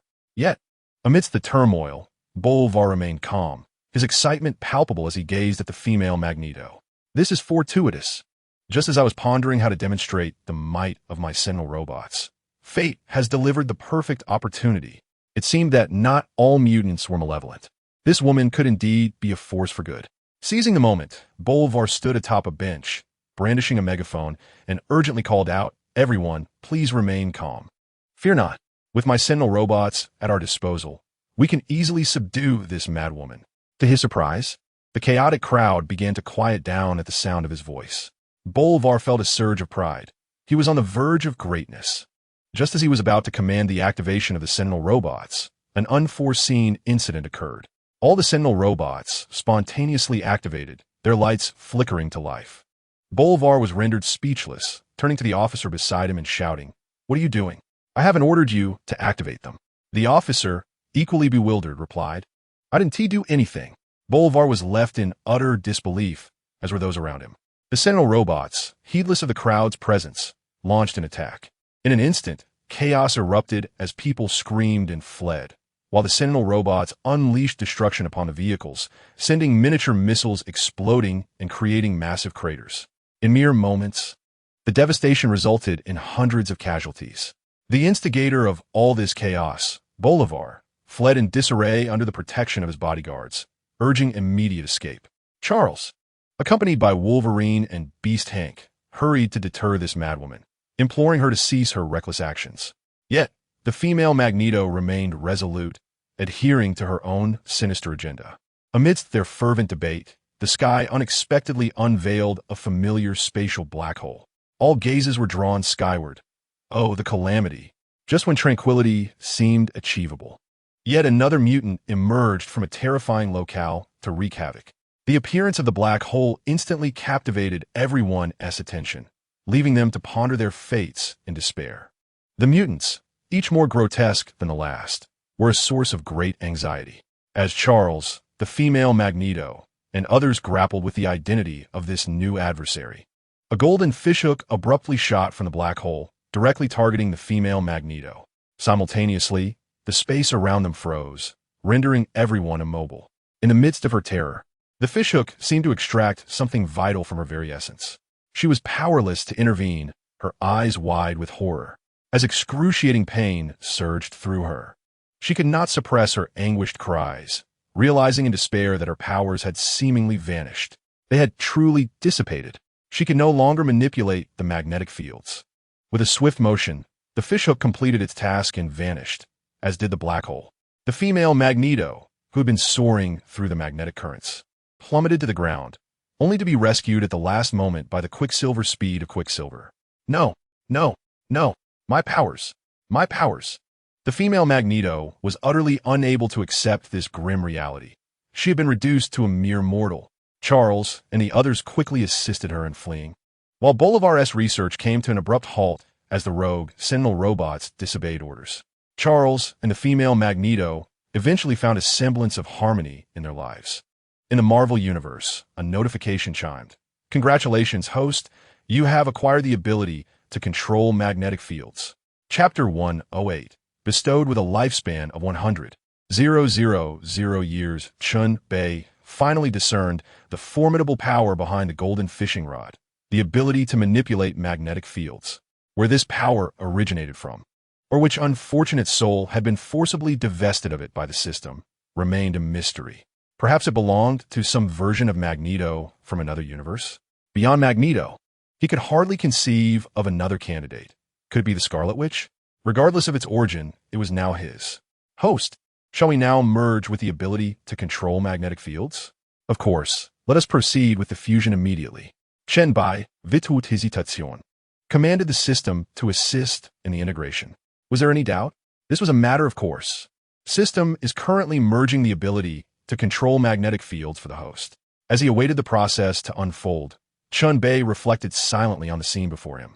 While old Magneto might not be the most powerful mutant, he undeniably held the title of the most prominent mutant in presence. The scene of Magneto is not merely a figment of imagination. It is a grand spectacle brought to life with tangible prowess. The feats of capturing nuclear submarines from the depths of the ocean, lifting entire stadiums, seizing the iconic Golden Gate Bridge, and crushing trains are nothing short of legendary. One cannot help but aspire to become such a figure of grandeur. Watching those films evoked a profound envy. For possessing such abilities is undeniably impressive, one individual shouldering an entire fleet. The allure of such power stirs aspirations in many hearts, wishing they could attain it as well. Though Magneto often bears the brunt of the fiercest blows, he never falters nor abandons hope. His charm is sufficient. Why ponder further? Before long, the fusion was complete, and this time it was accomplished with remarkable swiftness, sparing Chen Bei any prolonged waiting. Upon hearing the system announce the completion of the fusion, Chen Bei felt a surge of excitement. The long-awaited moment had finally arrived. He eagerly retrieved a piece of metal from beside him and commenced his experimentation. As the intense magnetic force erupted from his palm, the metal danced above his hand, transforming rapidly as if animated by digital effects. It morphed into a dagger, then a pistol, followed by various small creatures. Whatever shape Chen Bei envisioned, the magnetism would manifest it flawlessly. His creation surpassed even the world's most skilled sculptors and outperformed any lathe processing. Every thought he conceived materialized with exquisite perfection. However, he had merely scratched the surface. These were trivial demonstrations. The true potential of his powers would only be fully realized in the crucible of actual combat. He had acquired the abilities of a matured Magneto through fusion, devoid of any need for growth. They were ready for immediate use, and their potency could not be inferior to that of Magneto himself.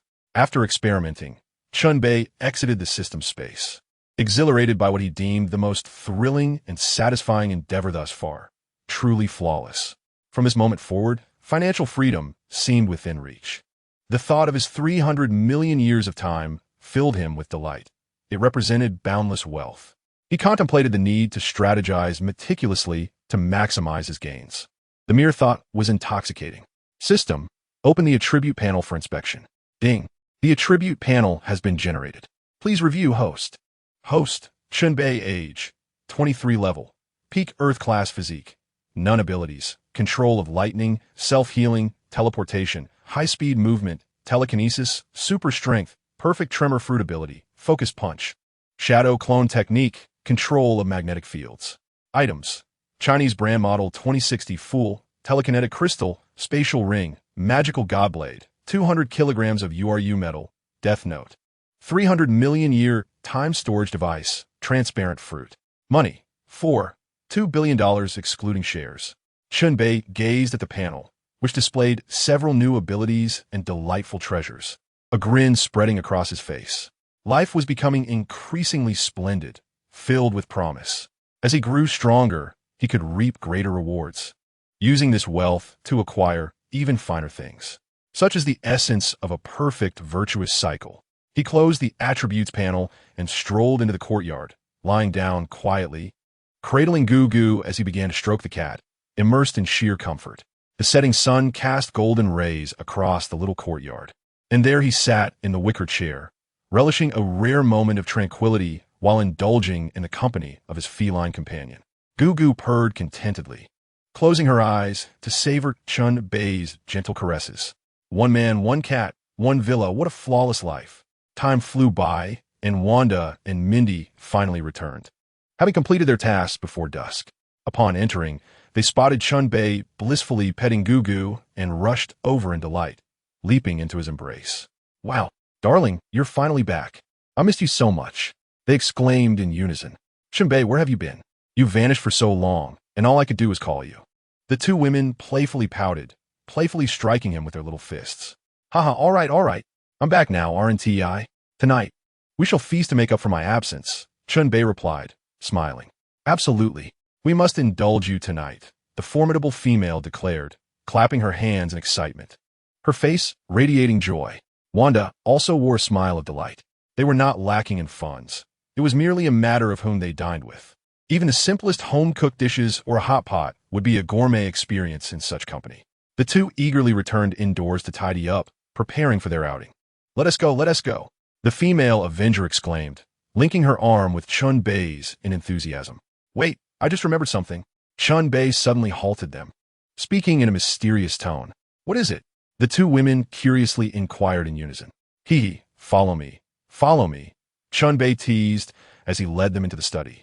With a thought, he retrieved the time genetic modifier from the system space. Step inside. It won't take long, he said with a smile. What is this for? They asked, bewildered. Oh, you'll find out once you enter. I promise it's a tremendous surprise. Just don't faint when you see it, Chen Bei urged. All right then. The two women stepped inside, albeit with some skepticism. 10 minutes later, the machine ceased its operation, and they emerged. Look at your arms. Chen Bei pointed to their arms, and the two women looked down. What do these green numbers signify? Has anything changed in such a short time?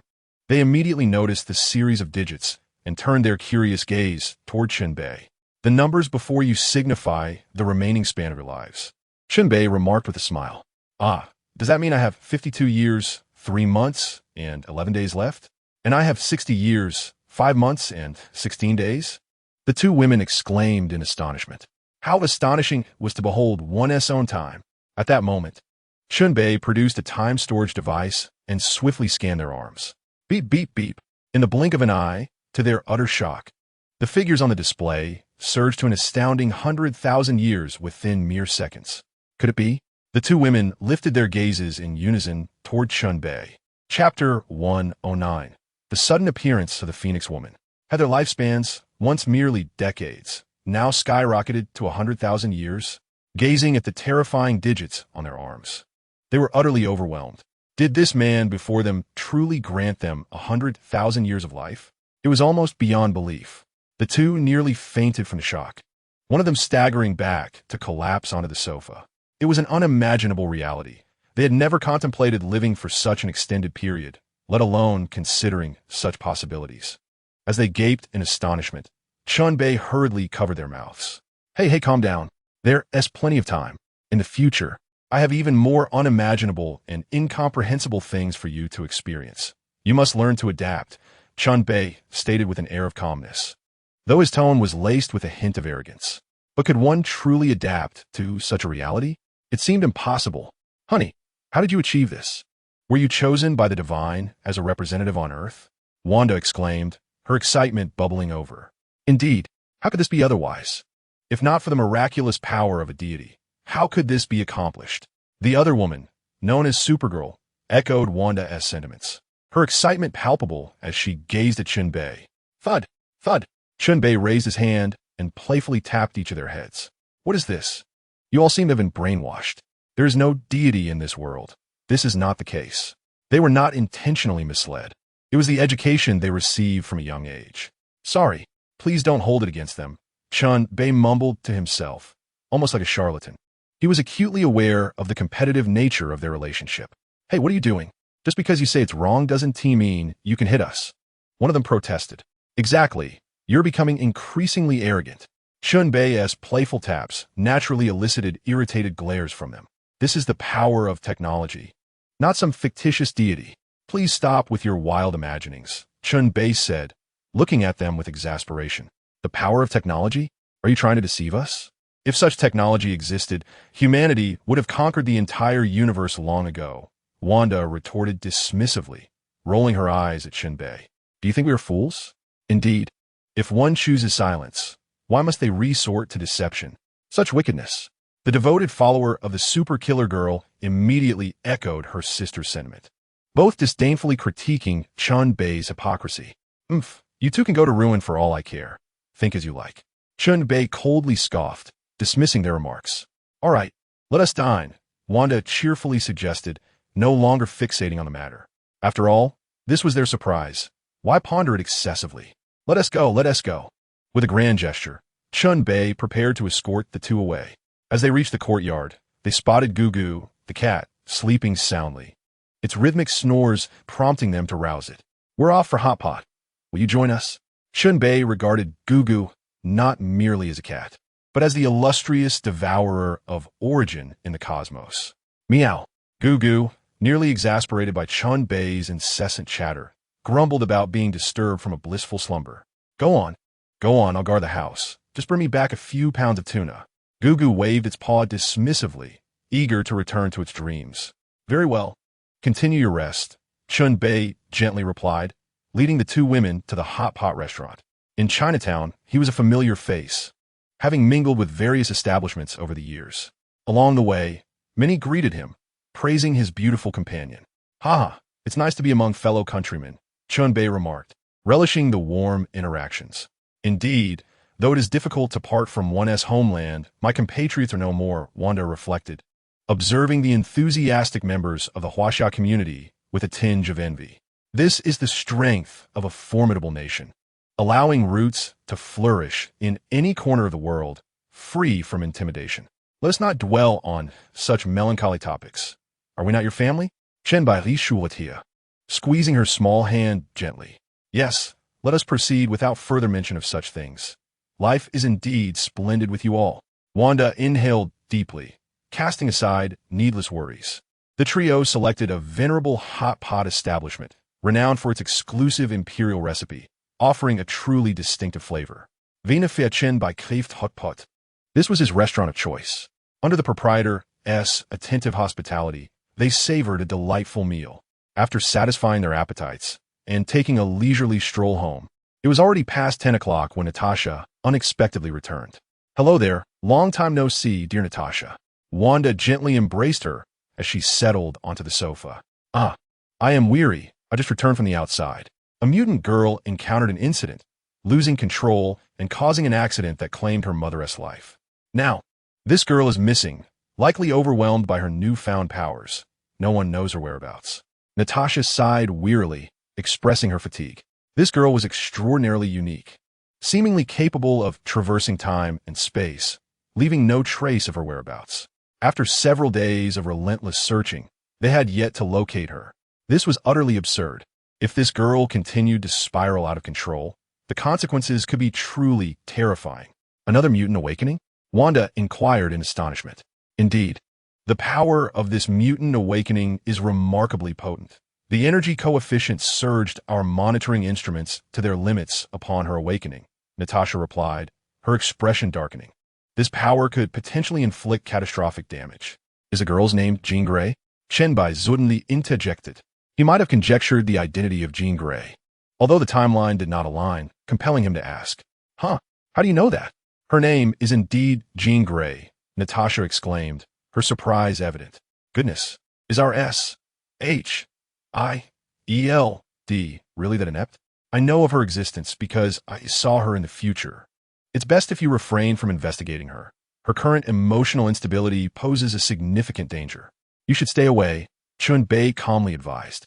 That girl is cataclysmic. Her uncontrolled state is more perilous than anyone else on Earth at present. You mean she's that dangerous? Then we must find her. Natasha shook her head, disagreeing with Chen Bei's assessment. You need not search for her. Others will seek her out. I certainly do not wish for you to be reduced to ashes by a mere glance from that girl, Chen Bei remarked with a teasing tone. The women gasped, their eyes widening in shock at Chen Bei's words. Could Natasha, so formidable, truly be incapable of withstanding a single gaze from her? Chapter 110. The nature of Phoenix power currently. Natasha was immensely powerful, her physical prowess equating to that of 2 super soldiers, and she possessed telekinesis.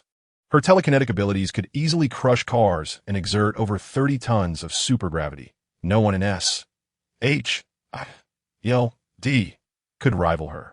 The notion that she could not endure even a single glance from that uncontrollable girl was difficult for Wanda and the others to accept. Was this girl a deity? Or perhaps a god among mutants? They looked at him with wide, perplexed eyes.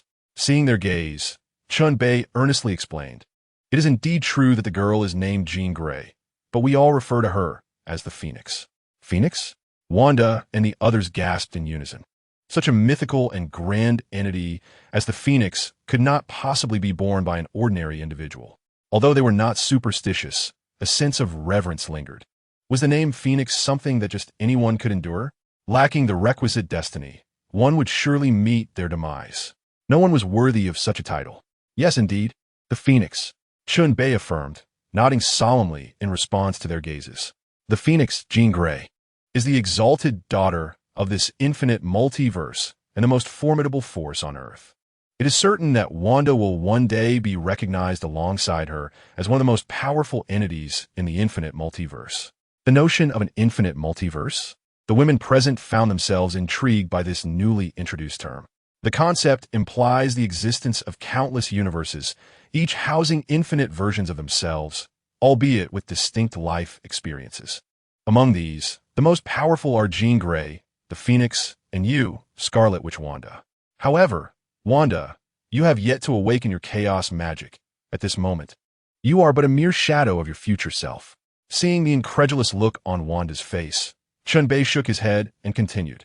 What I am describing is Jean Grey, who possesses divine power, the Phoenix Force, though she currently holds merely a larger fragment of the Phoenix Force. The complete entity has only manifested once in the past, having been shattered by an omniscient and transcendent being, whose identity is inconsequential to you.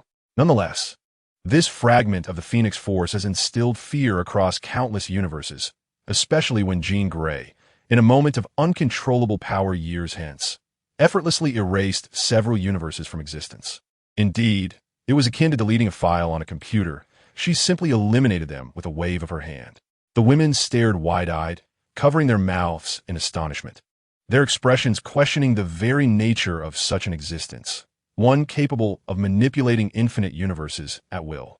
They struggled to fathom a force potent enough to obliterate even Earth, which in the grand scheme of the cosmos is as inconsequential as a microbe to Earth itself. How terrifying must this girl's future be? After a considerable pause, they regained their composure, and Natasha stammered, "So, what exactly is the Phoenix Force?" Indeed, after all this talk, we have yet to grasp the true essence of the Phoenix Force.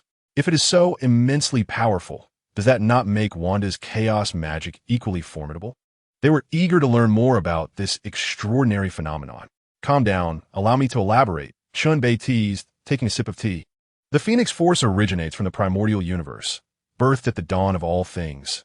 It embodies chaos and immortality, an eternal yet capricious existence, the offspring of the cosmos. The primordial universe? They sensed yet another novel term. Surely, this universe surpasses even the infinite multiverse in grandeur. Chen Bei continued, "It is the embodiment of life and spiritual power within the primordial universe, symbolizing existence and emotion. It serves as the nexus for the spirits and minds of all beings in the infinite multiverse, both those that exist and those yet to come, acting as the creator and source of spiritual power. It is the reservoir and sovereign of life and emotional energy for future generations across the entire infinite multiverse. Life force, emotional energy, the creator and source of spiritual strength? The power is indeed formidable. It is not an exaggeration to say that our world is a manifestation of it. The power of the Phoenix can create and manipulate coordinates in spatial dimensions and timelines, allowing one to traverse any point in time and space. It can also obliterate and erase any temporal coordinates within the fabric of space-time, potentially eradicating entire parallel universes within a dimension. At this revelation, the women exchanged astonished glances, finally grasping the concept. To create everything, to destroy everything. All things are it, and it is all things. It is omnipresent, omnidirectional, and omnipotent. The thought is terrifying. Could this girl truly achieve such feats if she were to lose control? Wanda asked, dazed. Currently, she is not yet capable of such power, but one day, should she lose control and harm her loved ones, that would signify her ultimate form. At that point, she would become the White Phoenix King. Even the Phoenix powers from other parallel universes could be forcibly appropriated by her. By then, she would possess the ability to govern causality, weave destinies, and manipulate all existence, disregarding the laws of causality to alter history and the future at will. She would possess the capacity to effortlessly destroy, distort, modify, and reboot reality, her influence reaching cosmic, parallel universe, and even multiversal scales. At that time, the entire infinite multiverse would be but a plaything in her hands, and only Wanda would have the power to prevent her from annihilating it. Chen Bei cast a deep glance at Wanda. This currently innocent girl would not remain so in the future. It is in her loss of control that Wanda would truly awaken her capabilities, and only in that state would she become genuinely powerful. For now, he would do everything in his power to prevent her from losing control. It seems that the plan to have Wanda learn magic in advance must commence without delay. The Earth is unlikely to experience such a tranquil period again anytime soon. Can I? Wanda questioned in disbelief. Why do you think I can? Yes, you can, for you possess chaos magic, which allows you to contend with her. What she can do, you can equally achieve. Chen Bei replied earnestly et ipsilon. Therefore, in the coming days, I will reach out to the Supreme Sorcerer to assist you in learning magic, enabling you to awaken your chaos magic properly. This was a decision he had carefully considered. Meanwhile, Natasha and Yelena were taken aback by the revelation that magic exists in this world. They had previously believed it to be mere legend. Naturally, they regarded Chen Bei with fervent admiration. All right, you can all learn, Chen Bei chuckled, playfully patting their heads. Chapter 111. Bewildering Magneto. After spending half an hour explaining everything to them, it was time to wash up and sleep. It was already the middle of the night. Chen Bei realized he had not enjoyed a peaceful night's sleep in several days. Humans are as resilient as iron. Yet a single night without sleep can leave one feeling disoriented. While bathing, Natasha suddenly noticed a series of green numbers on the arms of both Kill Bill and Wanda.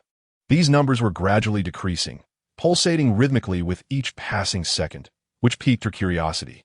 Unable to help herself, Natasha instinctively gazed at the two. Hey, how did you manage this? It's utterly fascinating. What kind of watch is capable of projecting like this? Wanda and Kill Bill burst into laughter. This isn't a watch. Take a closer look. At their urging, Natasha began to examine their arms more closely. To her astonishment, she discovered that the lengthy sequence of numbers was quite extensive. Upon counting, she realized it encompassed units of seconds, minutes, hours, and even days, culminating in a staggering figure of 100,000 years. This peculiar design of projected numbers was unlike anything she had ever encountered before. She couldn't suppress her curiosity and inquired, "What is going on? Please explain." With a playful smile, Wanda replied, This string of numbers represents the remaining time of our lives." Oh my goodness. Natasha's expression shifted dramatically upon hearing this. She exclaimed in disbelief, "Is this truly possible? Are you saying you could live until 100,000 years from now? By then, Earth would have perished. You could actually survive until then? This is beyond science fiction. Have you both transformed into immortal mutants? It's only been a few days, and you've already mutated." Amid her exclamations, a large ball bounced in time with her excitement, further provoking Chen Bei's curiosity to explore. She could hardly believe it. She had only been gone for a few days, and their transformation was astonishing, almost dreamlike. "Surely, I must be dreaming," Natasha muttered to herself. "I've been so fatigued these past few days." With a chuckle, Wanda and Kill Bill could not contain their laughter. Natasha, whom they had always viewed as a sophisticated woman, was displaying an unexpectedly adorable side. At that moment, Wanda mischievously proposed, "Want to know if you're dreaming? That's simple enough. I believe your husband is already eager to make his move." Upon hearing this, Natasha panicked. "Wait, no, I believe you, I'm not dreaming." She quickly sought to plead for mercy, realizing that if things escalated, she would have no face left to show anyone. However, Chen Bei, already fuming with anger, was beyond caring. He felt a fiery intensity bubbling within him. With the assistance of Wanda and Kill Bill, Natasha was firmly pinned against the glass door, unable to escape. Just like that, with one swift jab, Natasha became compliant. After so many days of relentless effort, her once fertile land had already dried up. Tick-tock, tick-tock, the red dates pressed against the glass door, creating various shapes as they moved back and forth. Beside them, the self-sufficient Wanda could no longer contain herself. The passage of time had nearly made her forget her homeland. Chen Bei returned to familiar grounds, finally rediscovering that sense of nostalgia. Initially intending to rest earnestly, he found himself unable to do so. How could the diligent laborers ever find respite? The formidable hit girl watched them intently, unconsciously swallowing her saliva, compelled to take matters into her own hands to ensure her well-being. The size of the oar was such that she could not navigate the waters. The bathroom, the sofa, the balcony, the bedroom. The following day, Natasha, having paid a hefty price, finally acquired a 10,000-year watch. With a refreshed spirit and an air of confidence, Chen Bei consoled the lovesick Jane Foster over the phone, arranging to meet for dinner before seeking out his first buyer.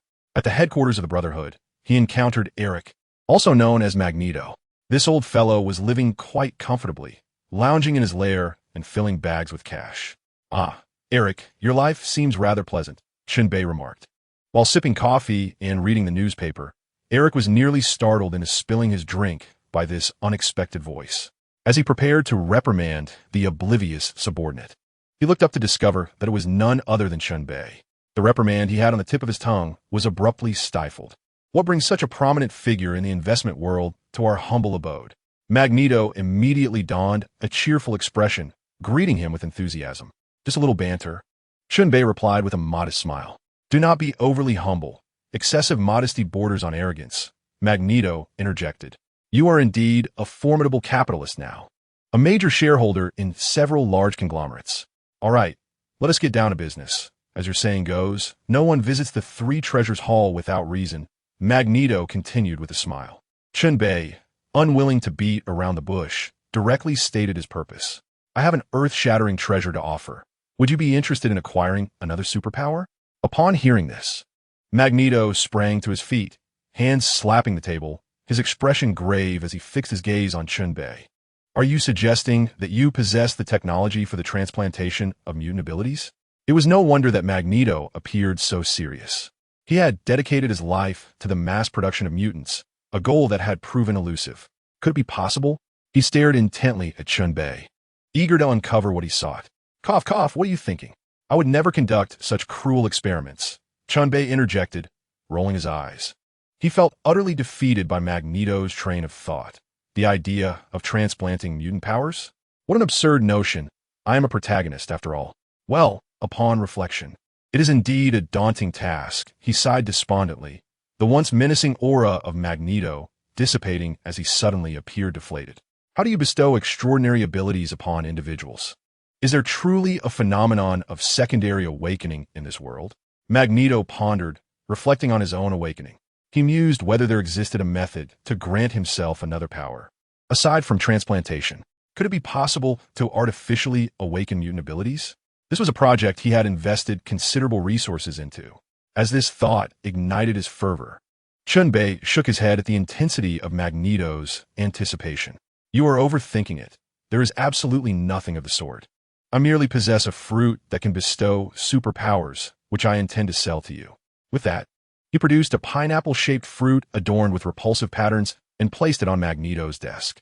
"This is the transparent fruit, which grants you invisibility, along with everything you touch. I am asking for $300 billion. Will you accept?" Chapter 112. I desire strength, but not baldness. $300 billion was an astronomical sum for him to contemplate. Although Magneto was wealthy, his fortune barely exceeded that figure.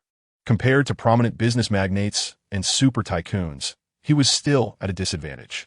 The idea of depleting his resources to acquire a fruit of superpower felt excessively extravagant. It wasn't a lack of funds that deterred him, but rather his preference for offensive abilities. The seasoned Magneto relished direct confrontation. Stealthy ambushes were simply not his style. If the price were lower, he would have been more amenable. After all, the ability to become invisible would allow him to escape most perilous situations unscathed. The key aspect was that everything he touched would also become invisible, which held significant value. However, $300 billion was simply unacceptable. "Too expensive.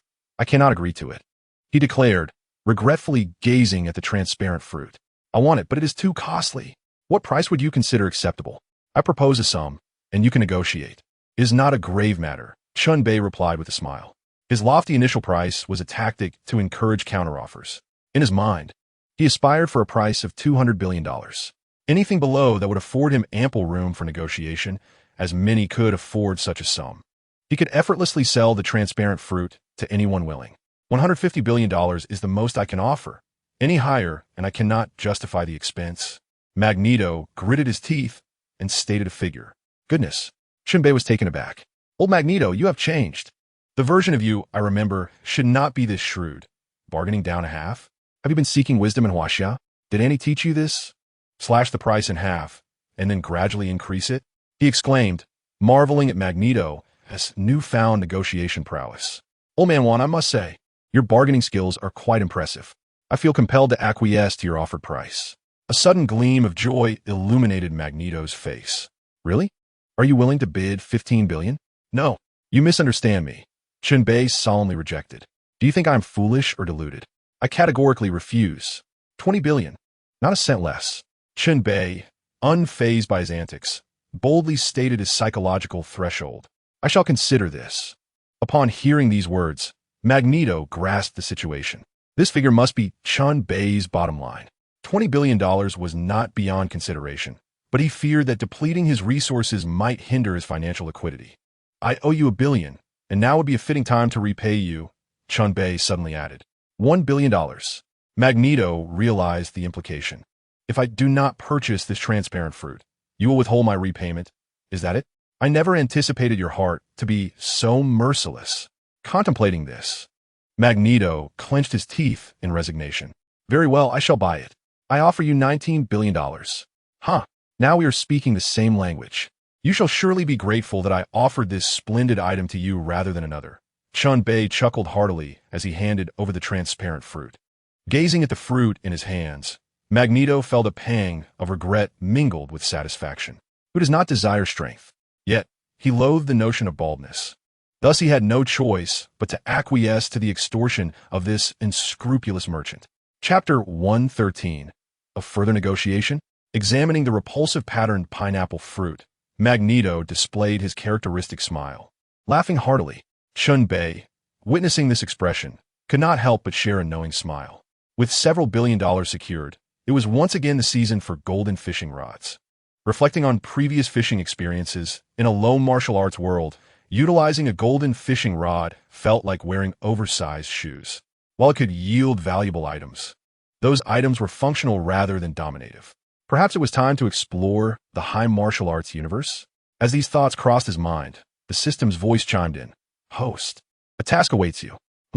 Chen Bei, intrigued by the system's tone, decided to indulge it. What is the task? Prevent Jean Grey's Phoenix Force from awakening.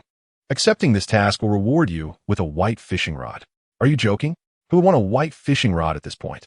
I currently possess the pink rod, which is the lowest tier. Chen Bei expressed his dissatisfaction. Host, accepting this task comes with a gift, essentially a free offer, the system responded, adopting a somewhat earnest tone for this mission. All right, I shall undertake this task. Please place that white fishing rod into my inventory. After all, it can serve as bait to attract Qin Gulei, which would be quite advantageous. It must be said, at present, Qin Gulei indeed poses a significant threat. She represents a considerable hidden danger, capable of stirring up considerable turmoil if she were to unleash her powers. Perhaps it would be prudent to eliminate her before she awakens? This would certainly prevent her from coming into her full potential, for her demise would ensure she remains dormant. An astute logic indeed. Chen Bei fell into deep contemplation. As it stands, should he choose to slay Qin Gulei, the aftermath could prove rather burdensome. A formidable entity known as Apocalypse would emerge in this world. Apocalypse can be described as the epitome of mutant evolution, possessing abilities that encompass, but are not limited to, immortality, unlimited energy absorption and emission, and the capacity to enhance and amplify the powers of any mutant. Undoubtedly, he is a veritable treasure trove of capabilities. Recalling the cinematic narrative, he remembered the collaboration between Professor X and Magneto, where one was singularly defeated while the other was disregarded entirely, and there were mere minions present, whose contributions were far inferior to those of Magneto, essentially rendering them superfluous. Ultimately, it was Professor X who proclaimed, "Unleash the power of the Phoenix." or else the Academy and the Brotherhood of Mutants shall face annihilation. Thus, to eliminate the Phoenix directly would be a short-sighted decision. It is essential to preserve her presence until the era of apocalypse. However, a dilemma arises. In a few days, the Phoenix is set to awaken. What course of action should be taken? At this juncture, a voice emerged from behind him. Mr. Chen Bei, what is that green light upon your wrist? Chen Bei glanced at his wrist, recalling the temporal gene device that indicated his lifespan. Alas, he had forgotten to conceal it. But, in truth, he had no intention of hiding it. Well, my lifespan, he retorted. Magneto scrutinized Chen Bei's lifespan, swallowing hard. The numbers displayed on Chen Bei's wrist were extensive, seemingly without limit. What is this? Is there any distinction between this and infinity? A glint of greed sparkled in his eyes. No one desires mortality. Humans yearn for longevity, and mutants, of course, share this desire. Magneto clearly harbored such aspirations as well. He licked his lips. With assets exceeding $300 billion, having recently forfeited over $190 billion for this variability, he still had more than $100 billion left. Surely, this could be exchanged for something of value. Magneto lowered his tone and inquired, Mr. Chen Bei, you must have learned how to measure or alter a person's age by now, correct? Your wrist serves as proof. And if so, Chen Bei listened to Magneto's description while devising his own plans. Please enlighten me about my lifespan. I am willing to offer some of my assets. With that, Magneto extended his wrist, his demeanor earnest. Oh, is that so? Very well. Chen Bei casually set a price, stating, a fair deal for all. $100 million. Nothing too significant, is it? Agreed. Magneto earnestly extended his hand. Chen Bei grasped Magneto's wrist to merely assess his lifespan. There was no need for him to enter the temporal gene device. A simple grip sufficed. As Chen Bei exerted pressure, green symbols emerged upon Magneto's wrist, figures representing his lifespan. Observing these digits, Magneto transitioned from initial anticipation to bewilderment and ultimately to panic. Both Chen Bei and Magneto were taken aback. What was this? 72 hours? 3 days left to live? The shocking reality suddenly lay before them. Not only Magneto, but even Chen Bei was momentarily stunned. What shall you accomplish in these 3 days? Eric, isn't a splendid life worth cherishing? Why must you court death? Even Chen Bei was astonished. What a fortunate discovery this was, had he not checked. A few days could have passed in utter confusion, leading to Magneto's demise. How could one justify that? Now, Magneto could serve as a valuable asset. There were times when having him on task proved advantageous. If he were to perish, it would indeed be a loss. It was rumored that a remarkable girl had emerged in a rural area of a northern city, possessing hidden abilities rivaling those of Charles. I wish to see her. Jean Grey? How do you know? You are truly courting disaster. Once she awakens, you will be easily vanquished. This is quite natural. Do not mention Apocalypse. He too was defeated. Such is the undeniable truth. What now? Even if I wish to avoid this, the time upon my wrist remains unchanged, indicating that I am destined to perish within 3 days. Will you not plead for my survival? Chen Bei retorted with irritation. Sometimes, one must possess keen insight. It was blatantly apparent that a chance for extending life was at hand, yet one must feign blindness and deafness. What a jest. Mr. Chen Bei, please grant me longevity. The terms are yours to dictate. Chen Bei donned a comical grin. 1 billion for a year? Magneto hesitated for a moment before hastily acquiescing. All right. Let us not raise the price then. It's settled. Having known Chen Bei for some time, he recognized that this individual was no trifler. His calculations were astute. Had he hesitated for even a few more seconds, the price might have escalated further. Regardless, Chen Bei had clearly grasped his fear of mortality. Alas, one must bow beneath the eaves. Let us commence with 5 years, shall we? I will offer you 50 years. The remaining 40 billion will count as a debt to me. How does that sound? Chen Bei emphasized in my business.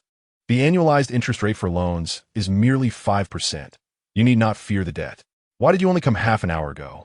Not only returning my money, but also taking some of it? Not only did you take my money, but you also left me indebted to you. Chapter 114, The Anti-Phoenix Project. Old One, you should at least maintain some decorum. Refrain from speaking such petty words. Moreover, the initiative in this matter lies with me. If I were to withhold your lifespan, you would only have a few days left to look forward to. With a blink of an eye, Magneto would cease to exist. After a moment of silence, Magneto replied, "I will heed your words. Do not feel wronged, Old One. This device is far superior to any causality weapon," Chen Bei explained. "My time gene apparatus was crafted with considerable investment, and its efficacy is far more profound than its literal interpretation." He continued, "The number displayed on your wrist indicates the years you can live. During this period, even if the Phoenix Force reduced the Earth to ashes, you would survive. Even if Wanda were to declare 100 times that there are no mutants left in this world, you would endure. Until the time resets, death is simply not an option. Do you understand? It is indeed a remarkable artifact, worthy of its golden fishing rod origins. It is not an exaggeration to boast of its capabilities. The reality is that as long as your lifespan remains intact, death is impossible. You could run into the sun and still survive, or drift aimlessly in space and yet remain alive. Of course, every coin has two sides. If misused, it can become a torturous longing for death. Please commence without delay," Chen Bei urged. "It's already complete. Why haven't you checked the reading on your wrist?" Chen Bei complained. Magneto snapped back to attention and glanced at his wrist, realizing that the numbers had skyrocketed to 50 years. "Does this mean I possess absolute survival capabilities for these 50 years? Magneto stared incredulously at his wrist, then shifted his gaze to the floor-to-ceiling window. Chen Bei, with a complex expression, looked at Magneto and remarked, "Brother, what on earth are you planning to do? Are you out of your mind?" Magneto glanced at the digits on his wrist, took a running leap, and broke through the window, plummeting from the high-rise. This unexpected act left Chen Bei utterly astonished as he watched Magneto from several floors below. Although he had not met his demise, he had certainly sustained significant injuries. What scene this is? It's almost painfully awkward to witness. Chen Bei rubbed his forehead and muttered to himself. I forgot to mention a few precautions to him. Death is certainly not an option, but living means merely clinging to life as long as breath remains. Goodness, did Magneto really just jump? Is this a scenario that someone as ordinary as I can foresee? Chen Bei sighed, deciding to ignore Magneto for the time being. At this moment, it felt as though Magneto's intellect had plummeted, devoid of any regal presence. After a moment's reflection, Chen Bei called out to the Magneto below, "If you find the time, could you assist me with a favor? I could use a reduction in my loan interest." With a slight lift of his eyelids, Chen Bei summoned the system interface. Time remaining until Jean Grey's awakening.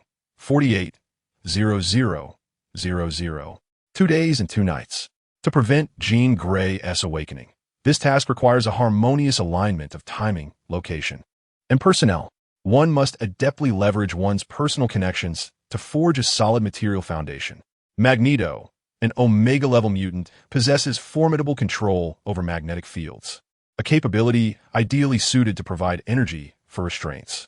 Additionally, there exists another resource in his network, one well-equipped to fabricate these restraints: Tony Stark, the Iron Man. This individual seems capable of devising an armor to counter any adversary. Even a divine entity could be met with an impressive celestial suit. Thus, creating a counter-Phoenix armor should not present insurmountable difficulty. Naturally, this counter-Phoenix armor is intended for Jean Grey. By synergizing Magneto's magnetic energy pressure control, they can collaboratively engineer a novel suit powered by Earth's magnetic field, perfectly tailored to meet Jean Grey's specifications. Utilizing such armor to restrain her should prove effective. In terms of advantages, the protagonist possesses the most nuanced and intuitive understanding of Jean Grey, fully aware of her psychological states and abilities at any given moment. However, the most crucial aspect is timing.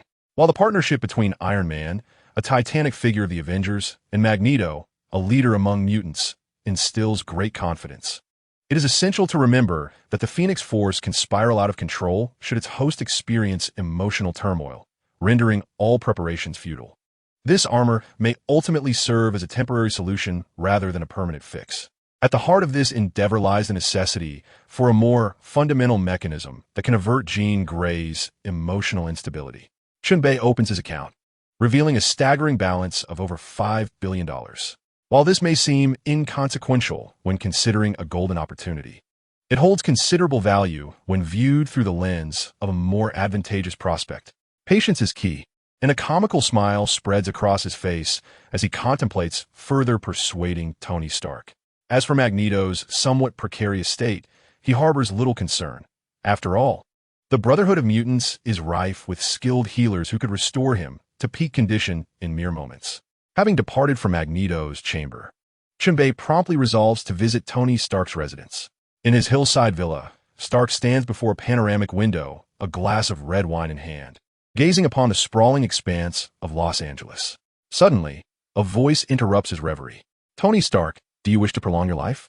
Initially, Stark might dismiss this as the ramblings of a quack hawking dubious remedies, the kind one might encounter on the streets of slum. However, to find such an individual in his villa is a rarity, one that could be counted on a single hand. Turning around, he catches sight of Chen Bei, his lips curling in anticipation. The mere presence of Chen Bei evokes a sense of awe within Stark, a man typically carefree and nonchalant, now feeling slightly uneasy, his hands fidgeting with unease. "Tony Stark, make yourself at home here, as if it were your own abode." Chen Bei unexpectedly took the initiative to speak.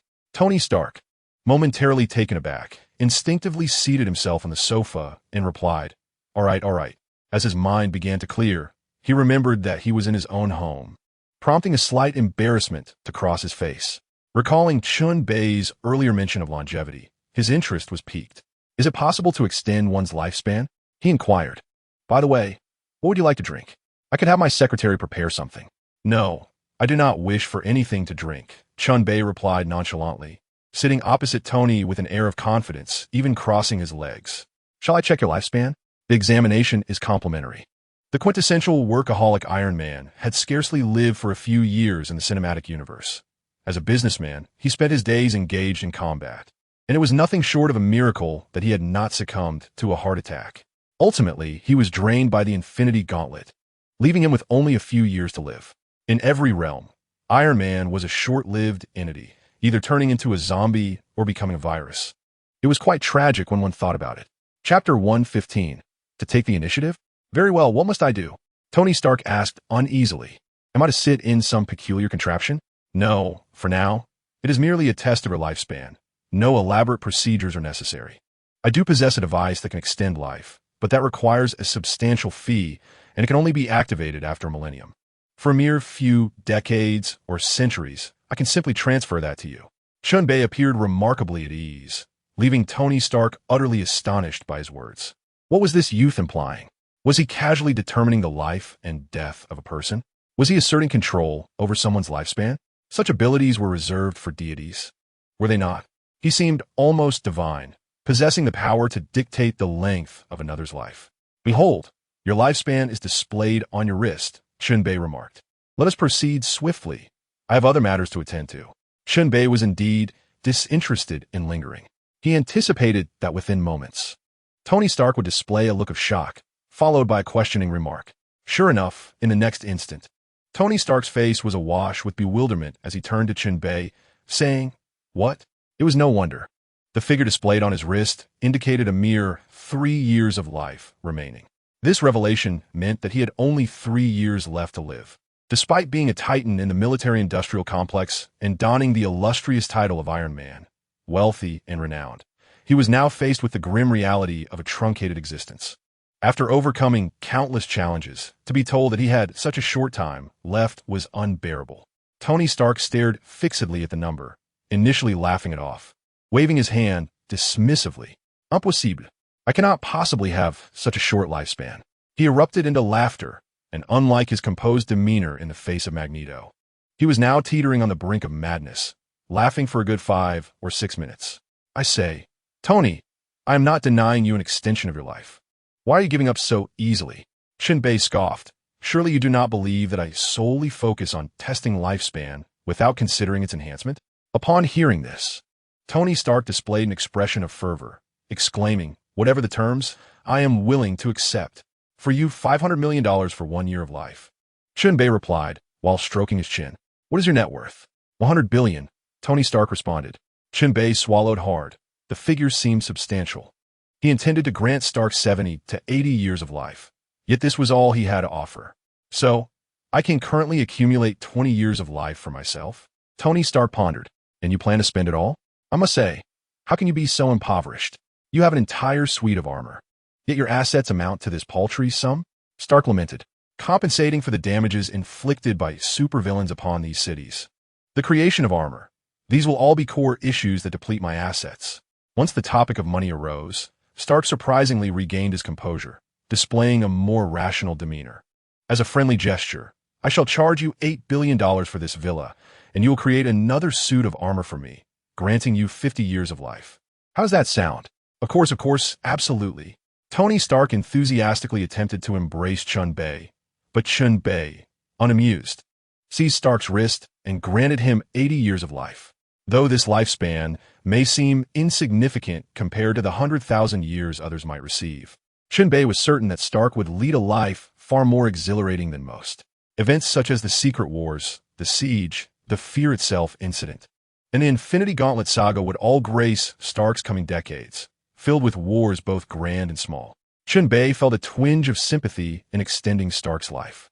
Yet, despite this sentiment, extracting $80 billion from Stark's assets was a commendable gain, compared to the hundreds of billions owed to Magneto, which left him buried in debt. Stark's situation was relatively favorable. All right, Stark, you now possess 80 years of life. During this time, you shall find it impossible to perish, Chen Bei remarked, recalling Magneto's recent maneuvers. He quickly added, of course, do refrain from jumping off a building. Being in a state of wanting to live, yet unable to do so, is also considered survival. Stark, who had been contemplating a leap, regained his rationality thanks to Chen Bei's counsel, explaining, I merely wish to test whether your words held any truth. What if I were jesting? Would you truly leap out the window? I believe in you. Enough. We are merely two grown men. Should you utter any more sentimental words, I shall promptly escort you out. Do not forget, I am the one in charge here, and this mountainside villa belongs to me, Chen Bei quipped. Suddenly recalling something, he inquired, what kind of armor would you like me to forge for you? Chen Bei retrieved a photograph of Jean Grey from his suit pocket, designed it to suit her physique, prioritizing customer experience. Ideally, I wish for her to wear it once and desire to wear it again, and after the second time, wish to don it permanently. This is not a difficult task for me. However, I must enlist the aid of another individual. Only through your collaboration can the armor be crafted to potentially restrain Jean Grey. It is perplexing that this girl, Jean Grey, requires assistance from someone other than myself. Why is it merely restraint? Tony Stark pondered. You must understand that this person is exceedingly dangerous, capable of catastrophic destruction with a mere misstep. I feel akin to a seer in a game of werewolf, directly revealing Jean Grey's true nature.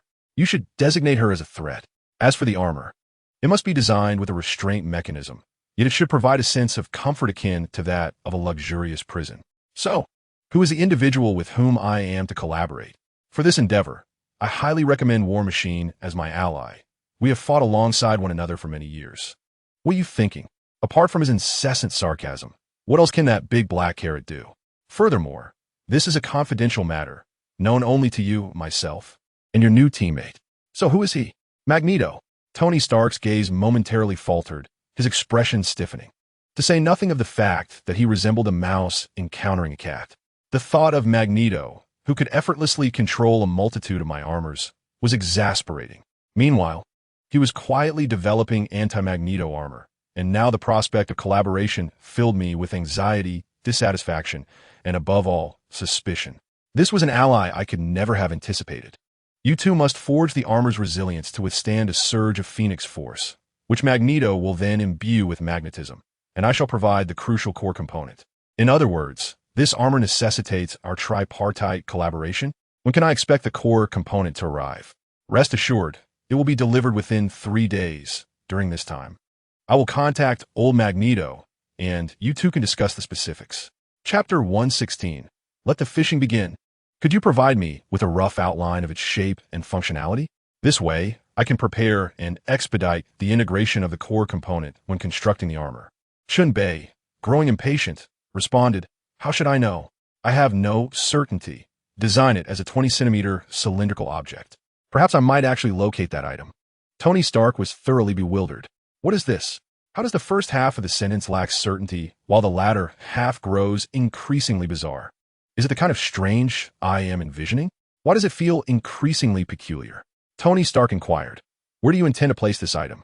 On the head, the chest, the abdomen, or the forehead? Chen Bei was at a loss for words. He waved his hand dismissively and said, "Hurry up and leave. You have sold this villa to me. Now you're trespassing, do you understand? Move out. This place is now my home." Tony Stark gathered a leather jacket and was promptly ushered out of the mountainside villa by Chen Bei, rolling and scrambling as he went. As Tony Stark departed, the mountain villa fell into a serene silence, devoid of the enchanting presence of the few lovely ladies who typically surrounded him. In this tranquil haven, solitude reigned supreme. He gently massaged his shoulders, settling onto the sofa to admire the exquisite scenery before him. One must concede that the affluent truly relish their lives. The picturesque landscape was undeniably unique, rendering the distant mountains and cityscape insignificant in comparison. How delightful it would be to frolic here with Wanda. The thought brought a smirk to his face. With a flutter of excitement, Chen Bei envisioned the possibilities before swiftly redirecting his focus. Inviting Wanda and Mindy into this space was merely a matter of time, but urgency was unwarranted. What should he pursue at this moment? Fishing. Yes, fishing. Without hesitation, he activated the fishing system.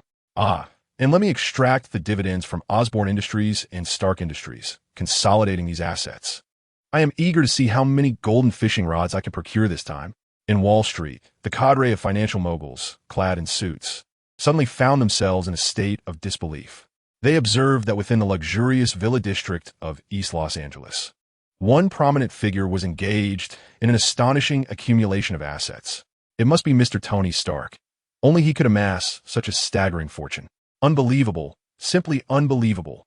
Surely, such wealth is excessive, even for Tony Stark. What? Tony Stark claims he has transferred ownership of that mountain villa? What on earth is happening? I am utterly confounded. Who is this individual?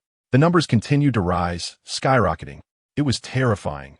We seemed to be witnessing a miracle, the birth of the world's richest individual. His speed of asset accumulation was astonishing.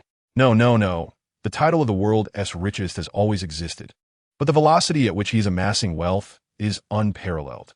His presence has catapulted all other billionaires into the shadows, setting new records. He has elevated the ceiling for the world's richest. In the coming decade, even 50 years, the pace of wealth accumulation will be measured by a standard, an insurmountable benchmark. What level of asset accumulation has this unnamed individual reached? The total has soared to $570 billion and is still on the rise. Oh my! How is he managing to raise funds so rapidly? In merely 7 or 8 minutes, his total assets have already reached $570 billion. At this rate, every subsequent hour will see him shatter another world record, the current record being the fastest fundraising. Before long, he will establish a new total asset record. I have unwavering confidence in this stock. No, in this person. Should he choose to issue shares, I would eagerly invest. I admire such a fighting spirit. The denizens of Wall Street were abuzz, commenting on Chen Bei's actions with admiration and reverence. Suddenly, this individual's assets became concealed. At that very moment, Chen Bei utilized a white fishing rod. The white fishing rod has unveiled a remarkable ability to conceal assets, rendering them invisible to the world.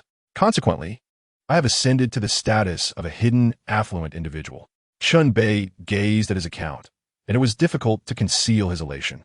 The total amount in his account was an astounding $600 billion, equivalent to 6 golden fishing rods. Leaning back comfortably, Chen Bei mused that it would indeed be a waste to invest all that money solely in golden rods. While these rods undoubtedly yield valuable catches, they may not always align with his desires. For instance, the transparent fruit, though it is indeed a treasure, holds no utility for him. 100 billion could procure a single golden fishing rod or 100 pink ones. Though the pink rods are of a lesser grade, they still possess their own merits. This fishing expedition's primary objective is to utilize the pink rods to reel in items compatible with the anti-Phoenix battle armor. Following that, he intends to bolster his luck with the pink rods before trying his hand at another golden rod to see if any extraordinary treasures await.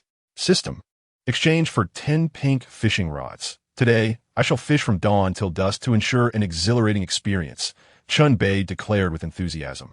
The transaction was successful, and he was instructed to retrieve the 10 pink rods from his inventory. Without hesitation, Chen Bei seized one and commenced fishing. The exhilarating moment had arrived. Akin to the thrill of opening a blind box, this sensation was utterly electrifying. With a swift flick of the rod, the hook plunged into the swirling void. A horde of monstrous beings invaded the forest, their sharp, elongated teeth dripping with saliva as they sought to assault the ancient which hidden within. Standing before them was a formidable man, nearly 2 meters tall, cloaked in darkness, obstructing their advance. His resolute visage was framed by short, steel-like hair. One arm was mechanical, and one eye was shut. A massive sword, nearly equal in size to him, rested on his back. As the myriad of monsters surged forth, the man met their gaze with unwavering fortitude, gripping his colossal sword. With a thunderous roar, he stepped forward. "It is time for Gus to don that battle armor," he proclaimed. "Are you referring to the cursed armor? I thought it was merely a legend. It lies within this chest. Let's unveil it," advised the little girl as she cautiously opened the long sealed box. A torrent of murderous intent and demonic energy erupted forth, coalescing into a dense black mist. The sight of the armor was so fearsome that it felt as if one's eyes were being cut. What a terrifying suit of armor! Such craftsmanship is beyond human capability. It seemed to embody a demon itself. Heavens, how frightening! The little girl gasped, nearly dislodging her magical hat, which she hurriedly adjusted. Chapter 117. Unleash a Gundam. What level is this? Must we truly have Gus wear such armor? The little witch trembled slightly, her staff glowing faintly in response. The man known as Gus is the most suitable host for this suit of armor. He possesses an indomitable spirit, which serves as the very essence driving this battle gear. The old witch elucidated to Gus, then turned her gaze toward the depths of the forest, where a man wielding a gigantic sword battled against the monstrous creatures. At that moment, a fishing line descended from the sky, the hook effortlessly ensnaring the obsidian armor, which was swiftly drawn upward into the void. The old witch's eyes widened slightly. Despite her foresight, she could not have anticipated such an occurrence.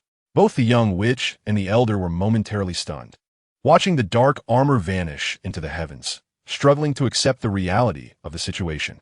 Chen Bei felt he had snagged something substantial. He began to reel it in slowly, then exerted force to draw the heavy object from the swirling void. At last, let me see what treasure I have captured. A suit of pitch-black battle armor emerged from the vortex. An aura of malevolence, madness, and bloodlust radiated from the armor, saturating the air with a chilling atmosphere. Chen Bei recognized the item after a couple of glances, the Berserker armor. In the legendary realm of Swordwind, it was Gus's life-draining suit, which, once donned, would unleash boundless potential as long as 1S will remain unyielding. The drawback, however, was that it severely drained vitality. Gus had only worn it a few times, and his hair had turned white. Moreover, wearing it would incite a murderous rage. Yet, this armor did have its merits. Life-draining? Not a significant concern, as he possessed a temporal modification device. Using it once could extend his lifespan by 100,000 years. No matter how much vitality the Berserker armor consumed, he could simply revert time with the device.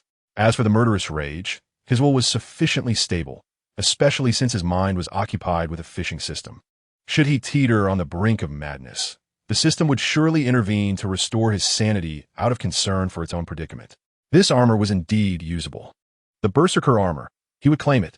Having secured the Berserker armor, Chen Bei was not content to stop there. To draw such a treasure on his first cast, what extraordinary finds awaited him in subsequent attempts. Without further ado, he prepared for his second cast. Chen Bei brandished a pink fishing rod, once more casting the line and hook into the swirling void. In the vast cosmos, two colossal factions stood in opposition. Immense robots wielding photon blades engaged in fierce combat. A brown-haired youth, clad in a strikingly incongruous sports outfit, darted through the steel structures in search of something. In a state of frantic urgency, he ultimately halted in front of a vast arsenal. Amidst the towering, labyrinthine pipes, a massive machine loomed silently. It was a giant robot that could be aptly termed a Gundam. In this era, Gundam machines had become the primary weapon of warfare across the cosmos. If he could pilot this Gundam, perhaps he could save others. The brown-haired youth gazed upon the imposing machine's stern visage. "All right, this time, I shall be the one to pilot it." As he spoke, the young boy rushed towards the cockpit of the Gundam. At that moment, a fishing line descended from the void, ensnaring the machine's mouth with its hook. With a tug, the entire metallic expanse trembled. The Gundam was stirred by this seemingly delicate fishing line. The boy frantically sought a stable place to secure himself, as such an unexpected occurrence was exceedingly rare for him. Had the enemy's technology advanced to such an extent that a mere fishing line and hook could seize this colossal war machine? The scene before him was so astonishing that, in his flight, his mind became a blank slate, forgetting the very purpose of his presence there. Chen Bei felt he had caught something substantial, for this would require considerable effort. Come on, let us have some serious action. I won't complain about the quantity. Motivating himself, he stood up and exerted a vigorous pull. The head of the Gundam emerged. Upon seeing the colossal machine's head, Chen Bei instantly realized the magnitude of what he had hooked. Good heavens, I've actually fished up a Gundam? He found it amusing, never having imagined he could catch such a thing. Honestly, who could have foreseen this? The pink fishing rod was indeed formidable. Without even considering its practicality or the potential profit from selling it to Tony Stark, one could surmise that it could be valued as highly as a publicly listed company. He pulled with renewed vigor. The entire Gundam was drawn towards him. It was not half the size of an Ultraman. Nevertheless, its power was evident. It was a standard for planetary warfare with a low entry threshold. An ordinary person could master it within a few years. Devoid of any complicated prerequisites or racial disparities, truly a cost-effective marvel. It could be deemed exceptionally accessible. Chen Bei meticulously examined the Gundam he had reeled in. Initially, he thought the pink rod would only catch a Zaku, yet upon inspection, this model seemed rather impressive. He scrutinized it, pondering the Gundam's specifications. If he was not mistaken, this model belonged to the Gundam Series 0, renowned for its dual forms, the standard Unicorn mode and the classic Destroy mode. While its battle record might not be noteworthy, its potential was undeniable. If one truly mastered this Gundam, its capabilities could surpass even those of the Hulkbuster armor. Indeed, it could rival the Hulk in his green Goliath form. This was certainly something to sell to Tony Stark. As a military industrialist, he would undoubtedly innovate with it. Once he grasped the core secrets of a Unicorn Gundam, Stark Industries' market value would surely soar once more. When it comes to monopolies, Tony Stark is a seasoned expert. As mass production continues, a formidable Gundam army is destined to emerge. However, considering that Tony Stark has recently found himself in dire straits, having been stripped of his possessions, it may be prudent to refrain from approaching him for Gundam sales at this time. Let us allow him a moment to recuperate before proceeding. 2 pink fishing rods, a berserker armor, and a Gundam are all remarkable items. To be honest, I find myself somewhat reluctant to use the golden fishing rod. The pink rod appears to be the most cost-effective among the white, blue, pink, and gold variants, and with a stroke of luck, one might indeed uncover some extraordinary treasures.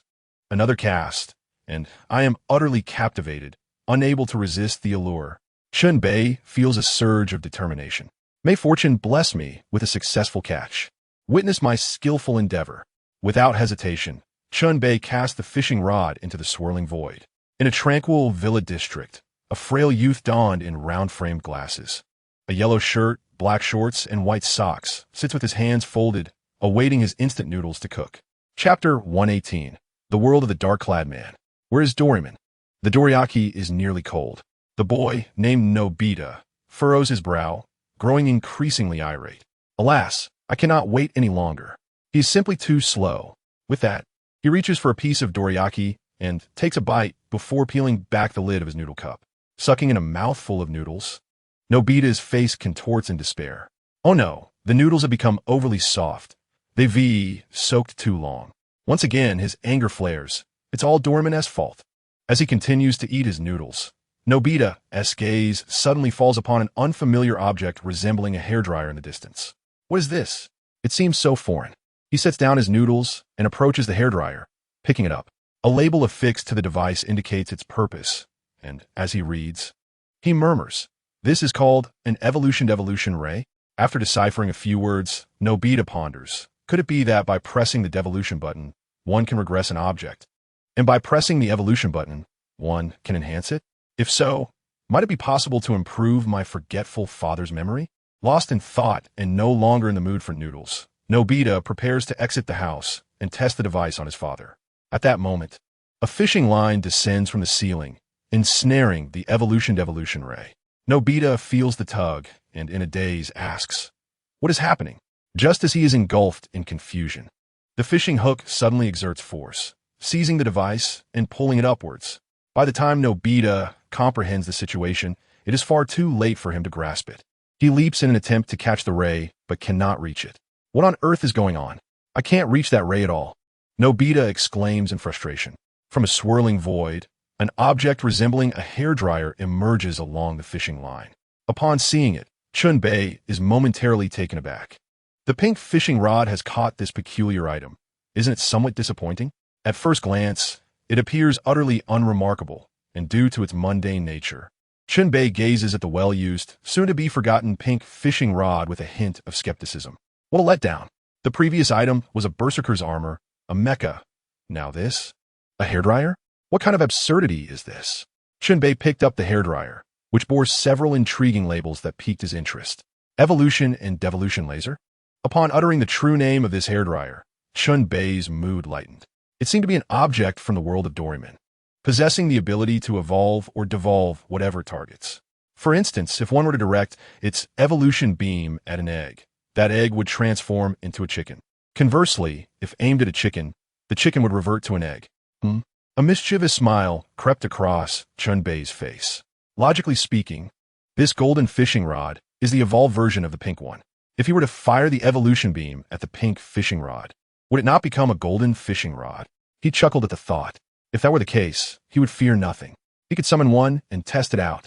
With that thought, Chen Bei summoned a pink fishing rod and aimed the evolution and devolution laser at it, pressing the evolution button. System error, system error, system error. Host, your actions are exceedingly unreasonable. The usage rights for 5 pink fishing rods have been revoked. Furthermore, the next use of the pink fishing rod is restricted to low to mid-tier martial worlds. Oh dear, I was merely experimenting. Why are you so irritable? We've collaborated successfully for such a long time. You've practically devoured my wealth. Who could achieve such a feat? This is a betrayal of trust towards a system. It's not as grave as you make it out to be. Chen Bei consoled the system while contemplating the potential utility of this device. To be frank, the range of applications for this item is vast, both in terms of upper and lower limits. If wielded wisely, it might just unravel the mysteries of the upcoming Phoenix Power Awakening event. In essence, if you were to unleash a devolution beam on Qin Gulei, rendering her an infant, what could she possibly do? After pondering for a few moments, Chen Bei dismissed that notion. The theory holds merit, yet the practical execution is fraught with challenges. Qin Gulei cannot simply stand there as a target, can she? The Phoenix Power endows her with a degree of fate manipulation. She possesses not only telepathic abilities, but also foresight regarding potential threats and hostile actions directed at her. Before he could even pull the trigger, she would likely react, employing her Phoenix Power in defense, and then it would all be over, setting aside all unstable variables. Even if he were to hit his mark, what would it change? Much like in Dragon Ball, even if Son Goku were to become younger, he would still fight with vigor, taking on a myriad of foes with ease. The transformation of form does not hinder the output of strength. It remains unchanged, whether it be a hammer or a hammer. The fragment of the phoenix within Qin Gulei's body exhibits no alteration, exerting the same effect. However, while this item cannot be utilized on Qin Gulei, it undoubtedly possesses its own significance. It's been acquired. Chen Bei glanced at the inventory. This system had indeed been provoked. To claim the destruction of 5 pink fishing rods, it truly consumed 5 pink fishing rods. 5 pink fishing rods equate to 500 million.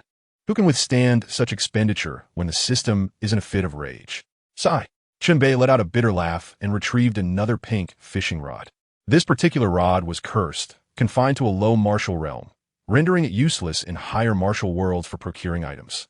He swiftly consumed this rod and then used the final pink fishing rod, preparing for the main event, the golden fishing rod. With this thought, Chen Bei yawned, his movements undoubtedly more languid than before. It was well understood that this would not yield any exceptional equipment. Thus, he approached it with ease.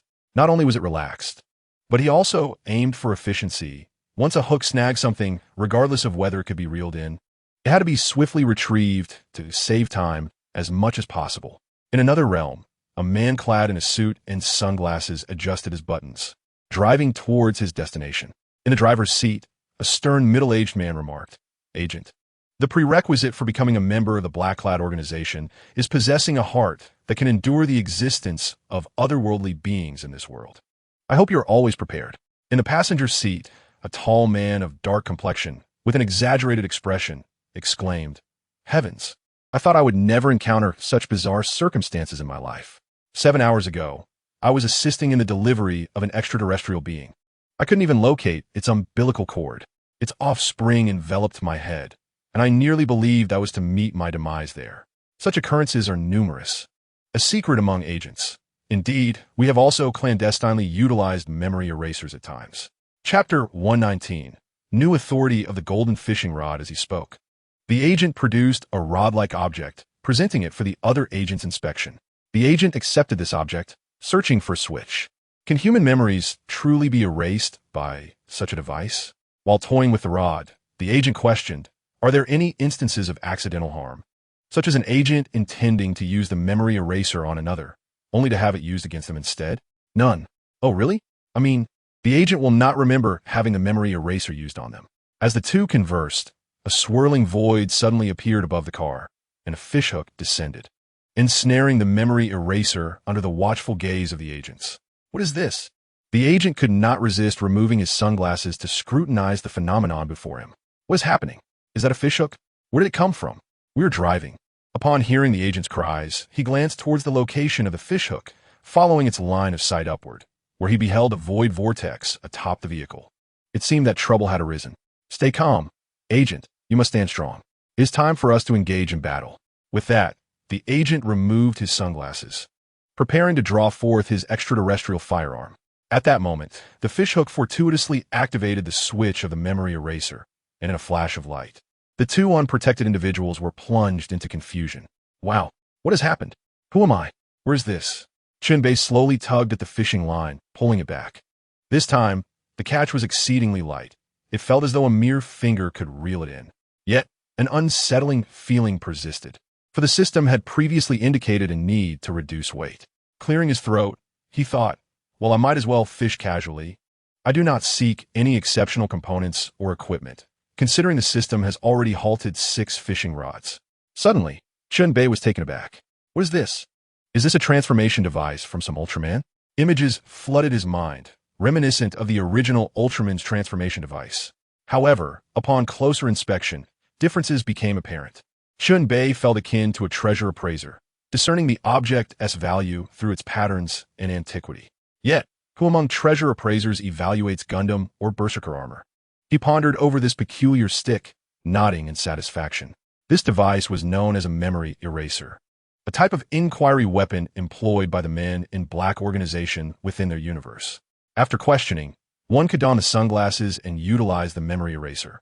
With a flash of light, the target would lose that particular memory. It was essential to wear sunglasses, otherwise, one might inadvertently erase their own memories. In fact, when Tony Stark was crafting his armor, he had contemplated this very device.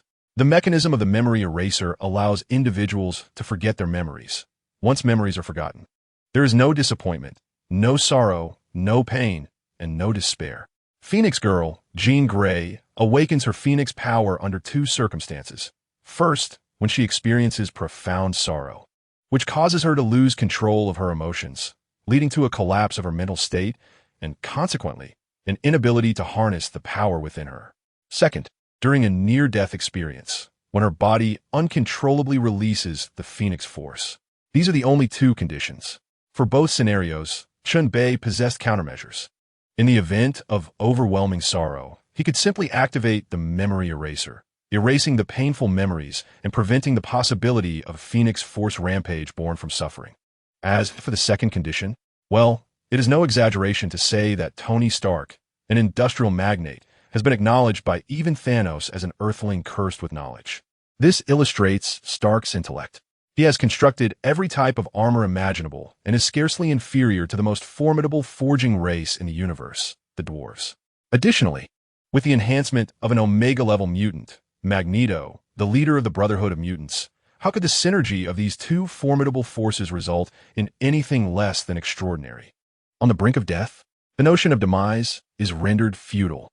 This is precisely the exhilarating sensation one seeks, the feeling of donning an armored suit akin to a life sentence with healthcare benefits, coupled with a memory eraser. it becomes an unparalleled masterpiece. This rod is indeed a remarkable bargain. Initially, I believed the system had led me to ruin, yet through this limited world rod, I unexpectedly drew forth the most powerful item. What is this phenomenon? It epitomizes the axiom that fate remains unaltered by expenditure. Truly, with such fortune, even purchasing toilet paper could yield a jackpot. Now, let's transition to the main event. After utilizing so many pink fishing rods, it goes without saying that this golden rod must exceed expectations, right? A golden fishing rod, please, Chen Bei declared with grandiosity. This moment demanded a proclamation. Not just any shout, but one imbued with authority to elevate the atmosphere. Clutching the golden rod, Chen Bei resolutely cast his line into the void's swirling abyss. In another realm, a humanoid creature atop a volcano indulged in ramen, unable to resist pouring in various seasonings. As the spices accumulated, smoke billowed ominously from above. So, is that Satoru Gojo truly formidable? I derive from humanity's fear of the earth. Surely, I can eliminate him without issue? Opposite him stood a man clad in monk-esque robes, his forehead marred by stitches, revealing a disingenuous smile. Haha, should you truly possess such power? I would eagerly anticipate the outcome.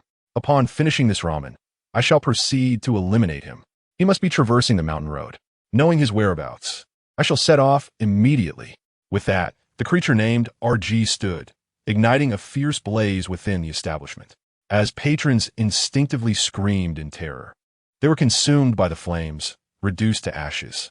Within mere moments, RG arrived at the mountain road, where he unexpectedly encountered a silver-haired youth carrying pastries. Chen Bei, in a state of perplexity, awaited the golden-rod-esque catch. At that moment, a notification from the system emerged. The usage count of the golden fishing rod has reached a certain threshold. Upon review, new functionalities have been unlocked. The right to observe the world's name, the right to view current events occurring within the world, and the right to select hunting targets. Following a brief introduction of these three rights, the system fell silent once more. These revelations left Chen Bei in a state of bewilderment. But soon exhilaration surged within him, an overwhelming thrill. Is this not the ultimate solution? The value of the golden fishing rod has skyrocketed, regardless of the limited world level. Even in a realm dominated by low martial arts, these newly acquired rights enable him to fish for extraordinary treasures.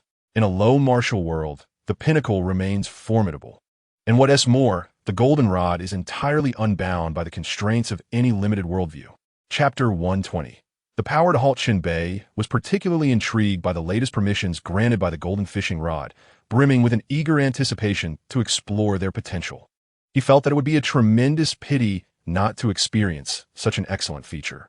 Thus, he promptly resolved to explore the realm of the golden fishing rod and discern its current purpose. System, what should I do? Chen Bei inquired with a hint of excitement. It is quite simple, the system succinctly explained. As long as the host observes through the multiverse pond, the present conditions of the world will be reflected on the surface. If the host wishes to seize something or acquire a particular ability from a target, they may also utilize telekinesis to manipulate the fishing hook for extraction. After comprehending this straightforward operation, Chen Bei realized it was indeed remarkably simple, treating the water's surface as a reflective mirror. Peering through the surface, he was astonished to witness everything transpiring in the world of the golden fishing rod. What is this? 1080? It must be at least 10,080 in super quality. The mirror boldly displayed the title of the world, Jujitsu Kaisen. Chen Bei felt somewhat bewildered, as his understanding of these comics was merely superficial.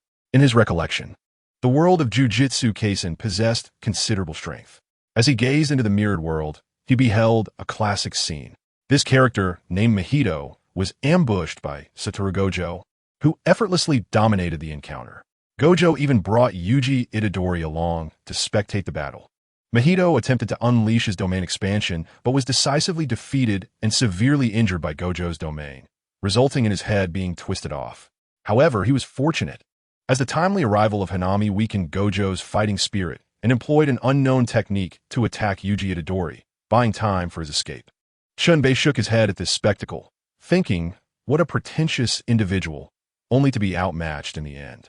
System, never mind, this fellow seems repulsive, and his abilities are rather lacking. After the battle concluded, The two fled in haste, leaving Gojo standing still, seemingly indifferent to their escape. Yet internally, Gojo was filled with dread, unable to move a muscle. He had been locked onto by an inexplicable, formidable presence, a force transcending this world, rendering him utterly defenseless.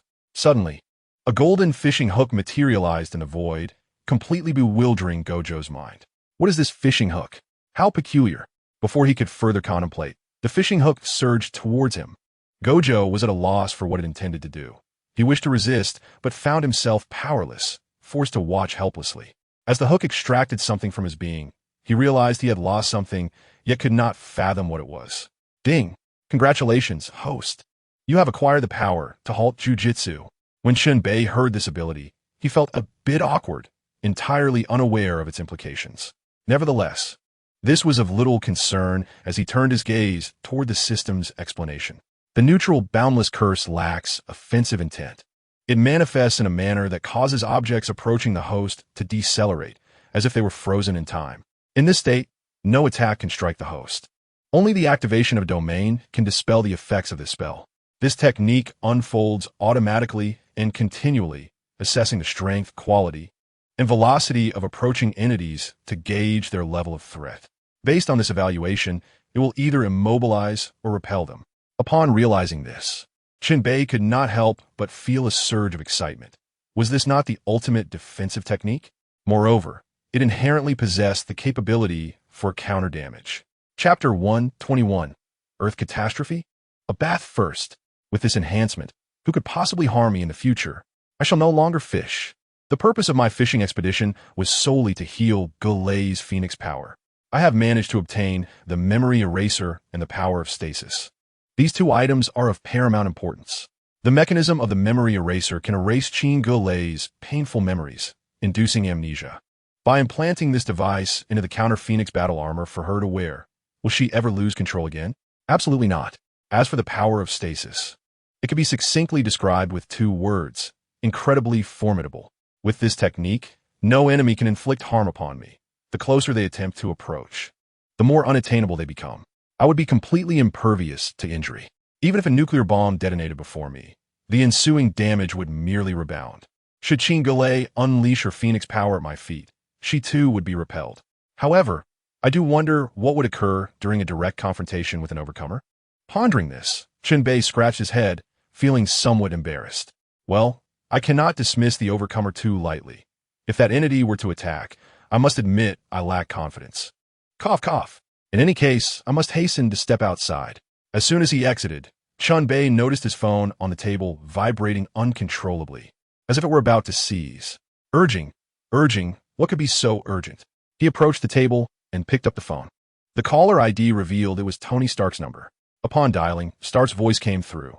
Mr. Chen Bei, I believe we are facing a grave issue. Wait, I just finished fishing. Let me take a bath first. Huh? Mr. Chen Bei, I assure you this is not a matter of Christmas or Thanksgiving. The issue is extremely serious. Before Stark could finish, Chen Bei hung up. Is there anything in this world more pressing than my need for a bath? No. If there were, I would simply indulge in a longer bath. The memory eraser must be delivered to Tony Stark. Magneto should have received his message and joined forces with Stark. Their collaboration should progress swiftly, and I trust both of them. Chen Bei opened his system inventory. Using the multi-shadow clone technique, Chen Bei gestured, and an identical Chen Bei materialized beside him. Deliver this memory eraser to Tony Stark. Once you have it, refrain from conversing with him and simply vanish. He pondered what Stark might feel upon witnessing his own disappearance, chuckling to himself. Before heading to the bathroom, Chen Bei picked up the remote and turned on the television. The news channel displayed a harrowing scene. A girl clasping her head, with the surroundings, the streets, the grass. The buildings disintegrating into dust, swirling and forming a sandstorm around her. It all seemed to transpire silently, devoid of sound. In the footage, individuals were being distorted and obliterated by this mysterious gravitational force, their frantic escape attempts rendered in slow motion, as if time had decelerated 100-fold. Despite their desperate attempts to flee, they appeared almost motionless, their faces, bodies, and hands disintegrating into ash. This incident had undeniably escalated into the realm of supernatural terror. In the upper right corner of the screen, a danger level symbol indicated the military's assessment of this terror event. Chen Bei glanced at it, exclaiming helplessly, "In this day and age, human life is treated with such disregard. They perish in such a bewildering manner. Yet this is the best they can classify it." From the television, it was evident that Jean Grey had gone berserk. The girl screaming while clutching her head was undoubtedly Jean. Within the entire Marvel Universe, she posed a significant threat, and such an incident surely warranted a higher classification. After all, a rampaging Jean Grey was more terrifying than any monster. Even Thanos had the foresight to consider Earth's population, opting to eliminate half while sparing the other half. Her actions, however, defied all logic. "Enough of this," he muttered. "I need a shower. That golden fishing rod earlier truly stirred my emotions. I'm all sweaty." In the secret base of Stark Industries, Tony Stark stared intently at a screen filled with various data icons, urgently calibrating his armor. Nearby, Magneto was busy forging and shaping the armor with fervor. "Mr. Chen Bei had issued an imperative. The armor must conform to Jean Grey's physique, ensuring her the best possible experience, as if she were wearing nothing at all." Tony Stark gritted his teeth, responding, "The danger posed by Jean Grey is beyond our estimation. Even the armor you and I create is rendered useless without Mr. Chen Bei's crucial core implant. You've also purchased longevity, haven't you? Tony Stark, you won't die. Even if the Phoenix Force were to incinerate you, you would endure." "What?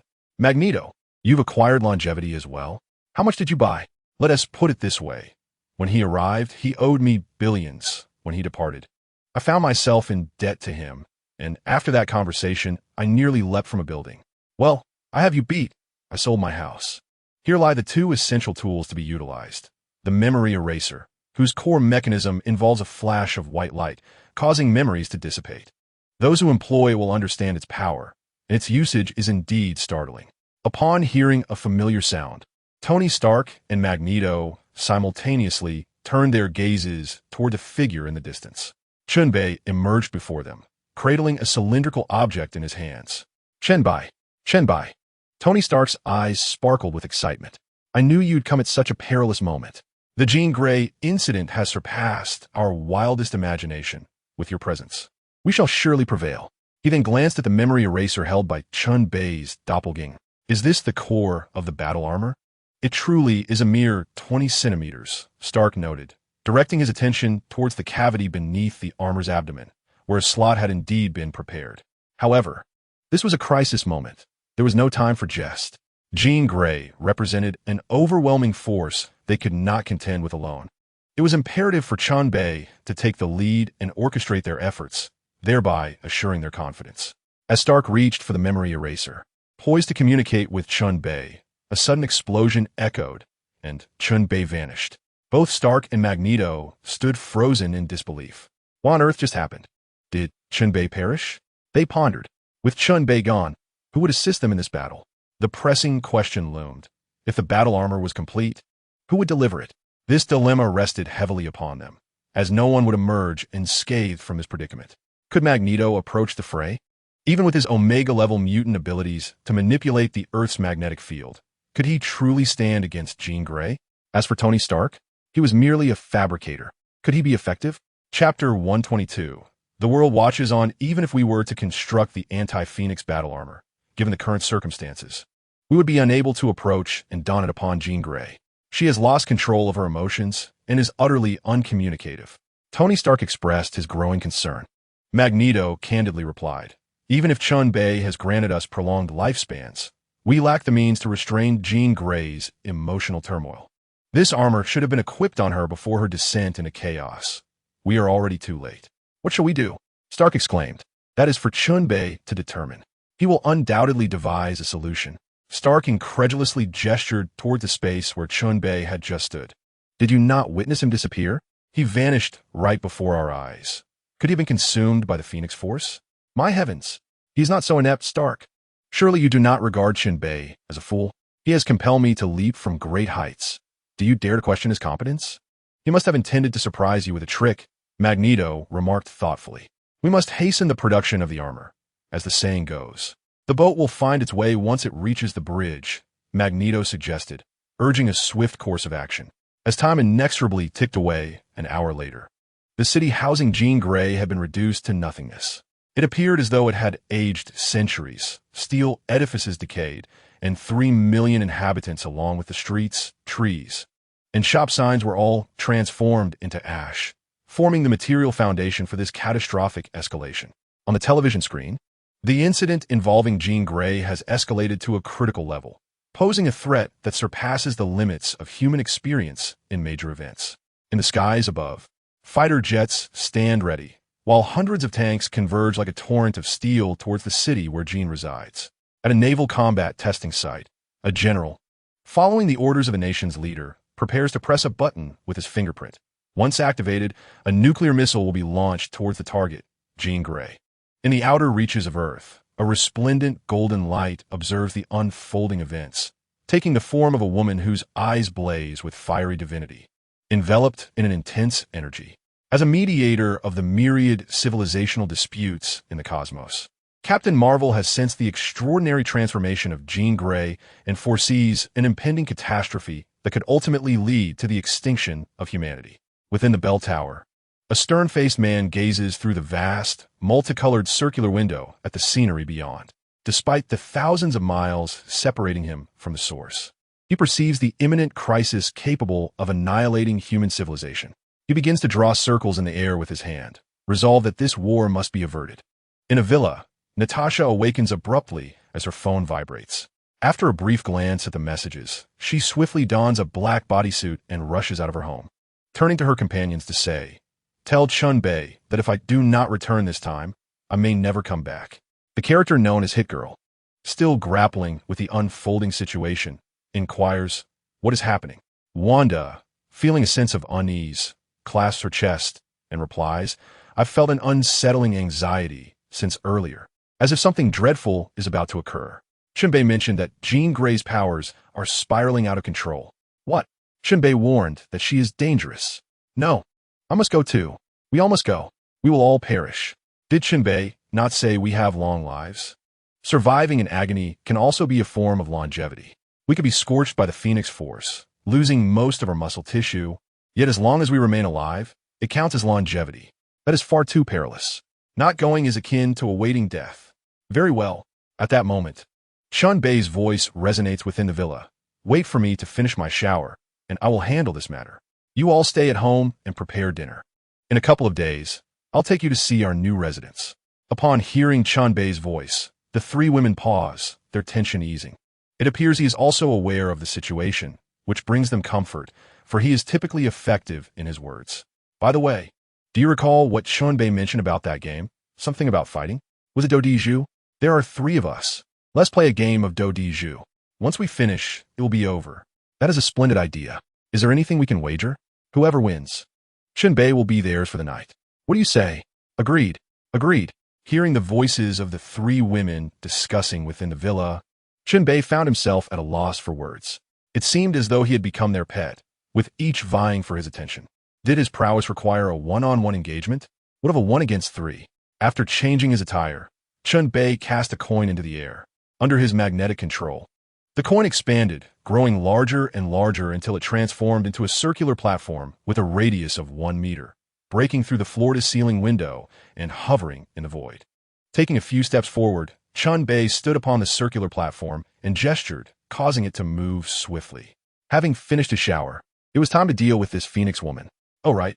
He picked up his phone and inquired, "Tony, how is your suit of armor coming along?" Upon recognizing Chen Bei's voice, Tony Stark exclaimed with excitement, Chen Bei, you are indeed alive. All right. I was just joking before. Now, quickly tell me the progress on the armor's creation." As anticipated, the anti-Phoenix armor had been completed, yet neither he nor Magneto could successfully approach Jean Grey. "Provide the coordinates so I can ascertain the armor's location." Huh? Oh, sure. Tony sent the coordinates to Chen Bei's phone. After a quick glance at the coordinates, Chen Bei pointed in a specific direction. The next moment, Tony felt a tremor and suddenly realized something, turning to look at his latest creation, the anti-Phoenix armor. To his astonishment, the armor activated autonomously, breaking through the walls and soaring into the sky, surpassing the speed of sound in an instant, leaving the events that had just transpired shrouded in mystery.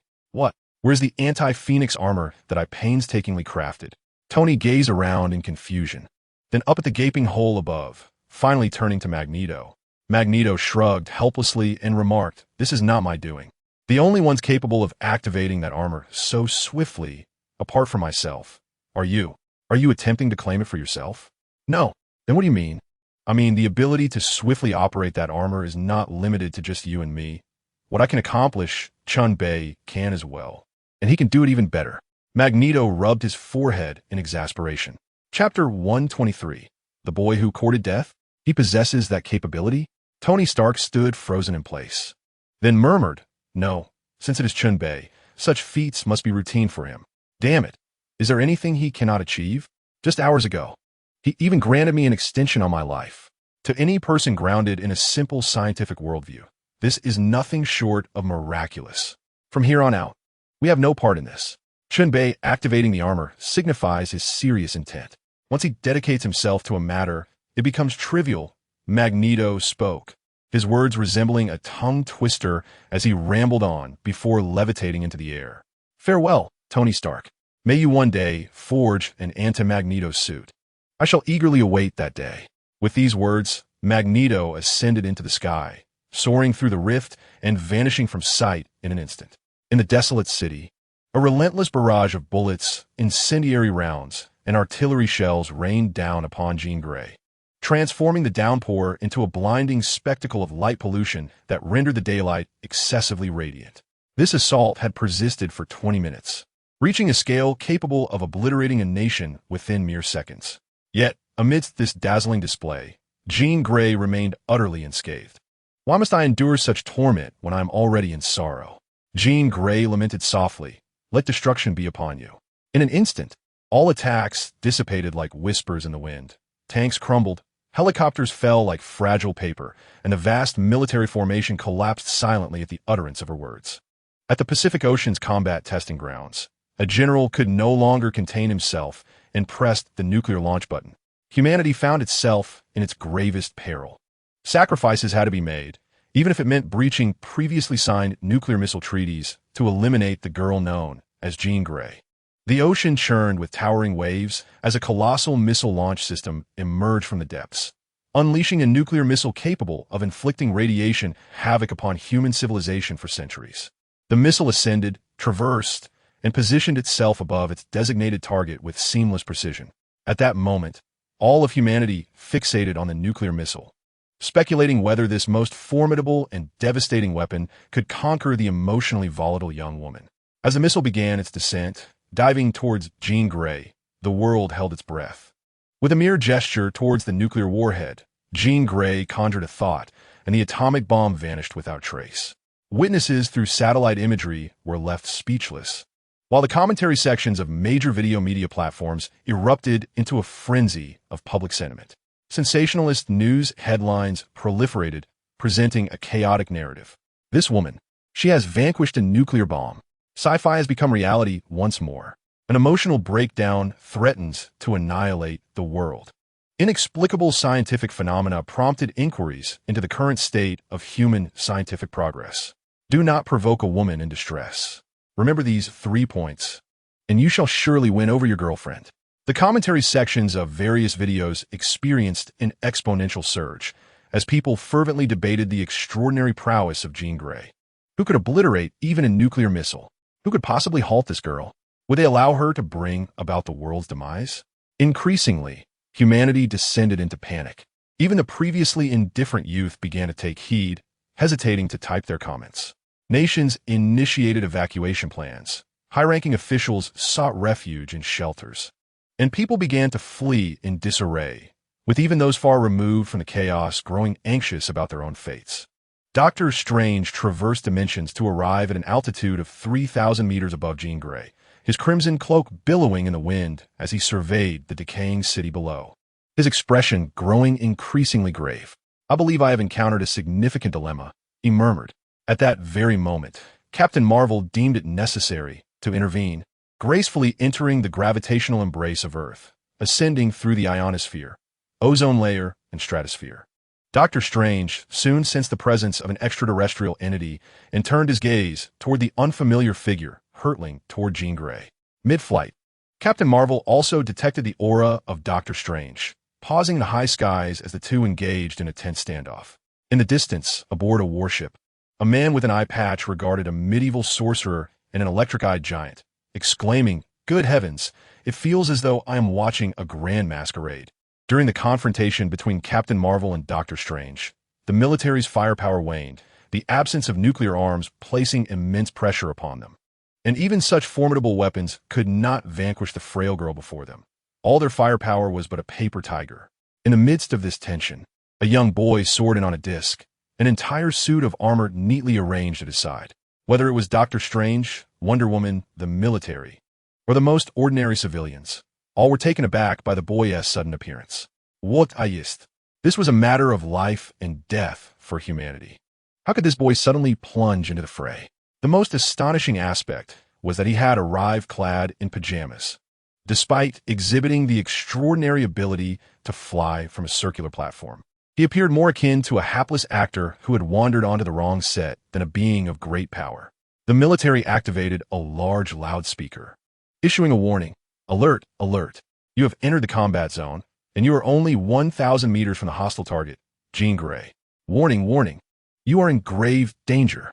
Doctor Strange took note of the boy, as did Captain Marvel, their expressions becoming peculiarly perplexed by the boy's attire and demeanor. This boy, was he perhaps a tad too nonchalant? Doctor Strange furrowed his brow slightly, as if speaking to himself. Just now, was that boy yawning? Captain Marvel, bewildered, remarked, "I thought I understood this blue planet well enough. It seems my knowledge is insufficient. How can this boy remain so composed? Has he transcended the instinctual drive for survival inherent in humanity?" The boy's image appeared across major media platforms worldwide, captivating all as they witnessed this languid figure soaring through the air. What was his purpose? Was he courting death? How audacious, offering himself up willingly. I laughed. Perhaps he believed himself formidable, yet remained blissfully unaware of the peril he was in. Individuals like him, if they perish, so be it. Is flying truly such a remarkable feat? Chapter 124. Military, you have provoked me. Major video media platforms regard Chen Bei's appearance with disdain. In truth, the emergence of numerous superhuman events has rendered flight rather commonplace. All superheroes, without exception, are characterized by their imposing physiques and robust strength. And when compared to those muscular figures, this youth appears rather frail. Primarily, while superheroes don their distinctive uniforms, he presents himself in mere sleepwear, which certainly conveys an inappropriate attitude. It is evident that this boy has come seeking his own demise. Everyone is eager to witness how Chen Bei will be vanquished by Jean Grey, a formidable woman who has attained the capacity to obliterate nuclear weapons.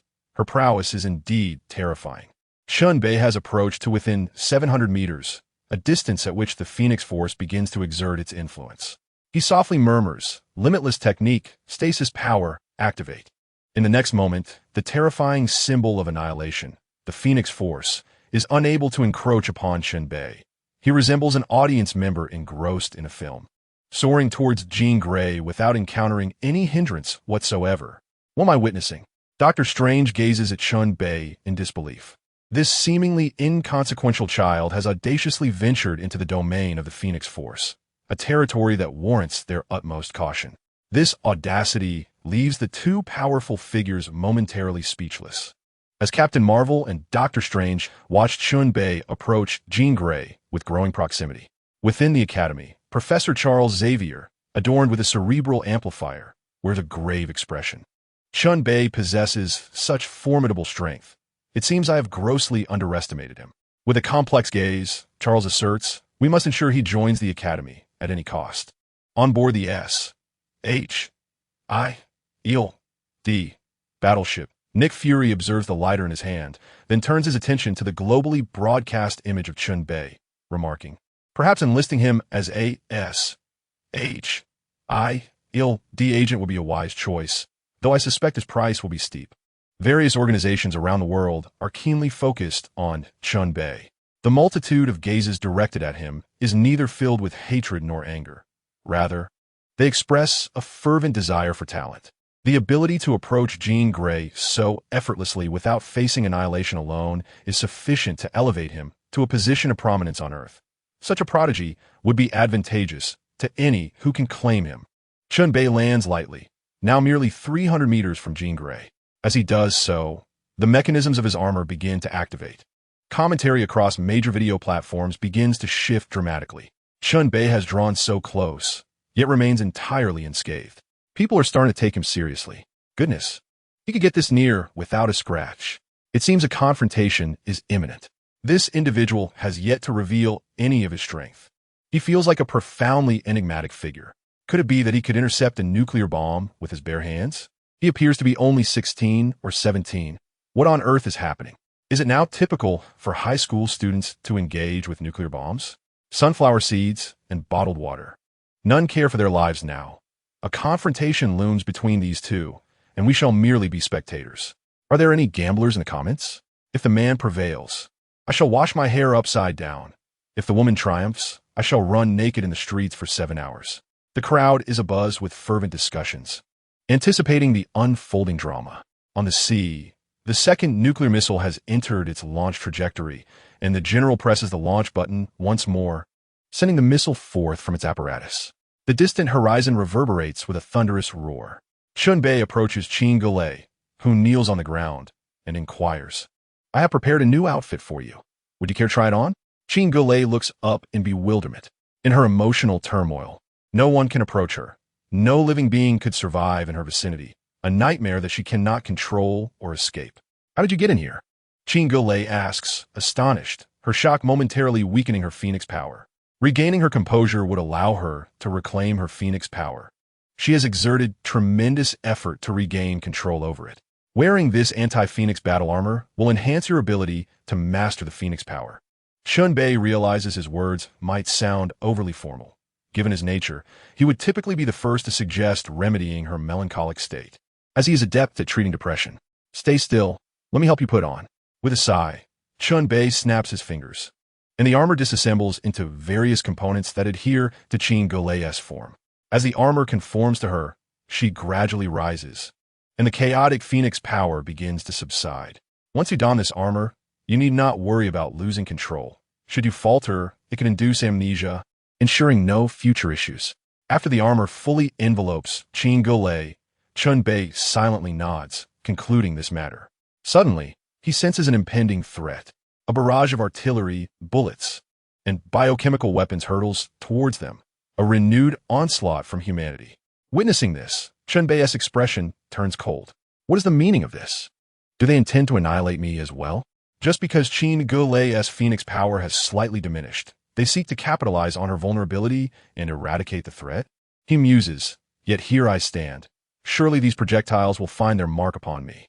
Within Stark Industries, Tony Stark gazes in horror at the satellite broadcast, witnessing the countless projectiles directed at Chen Bei. In this moment, his concern is not solely for Chen Bei, but for the entire nation. He has yet to witness Chen Bei's true fury. The young man's capabilities far exceed his imagination. To provoke him might yield dire consequences.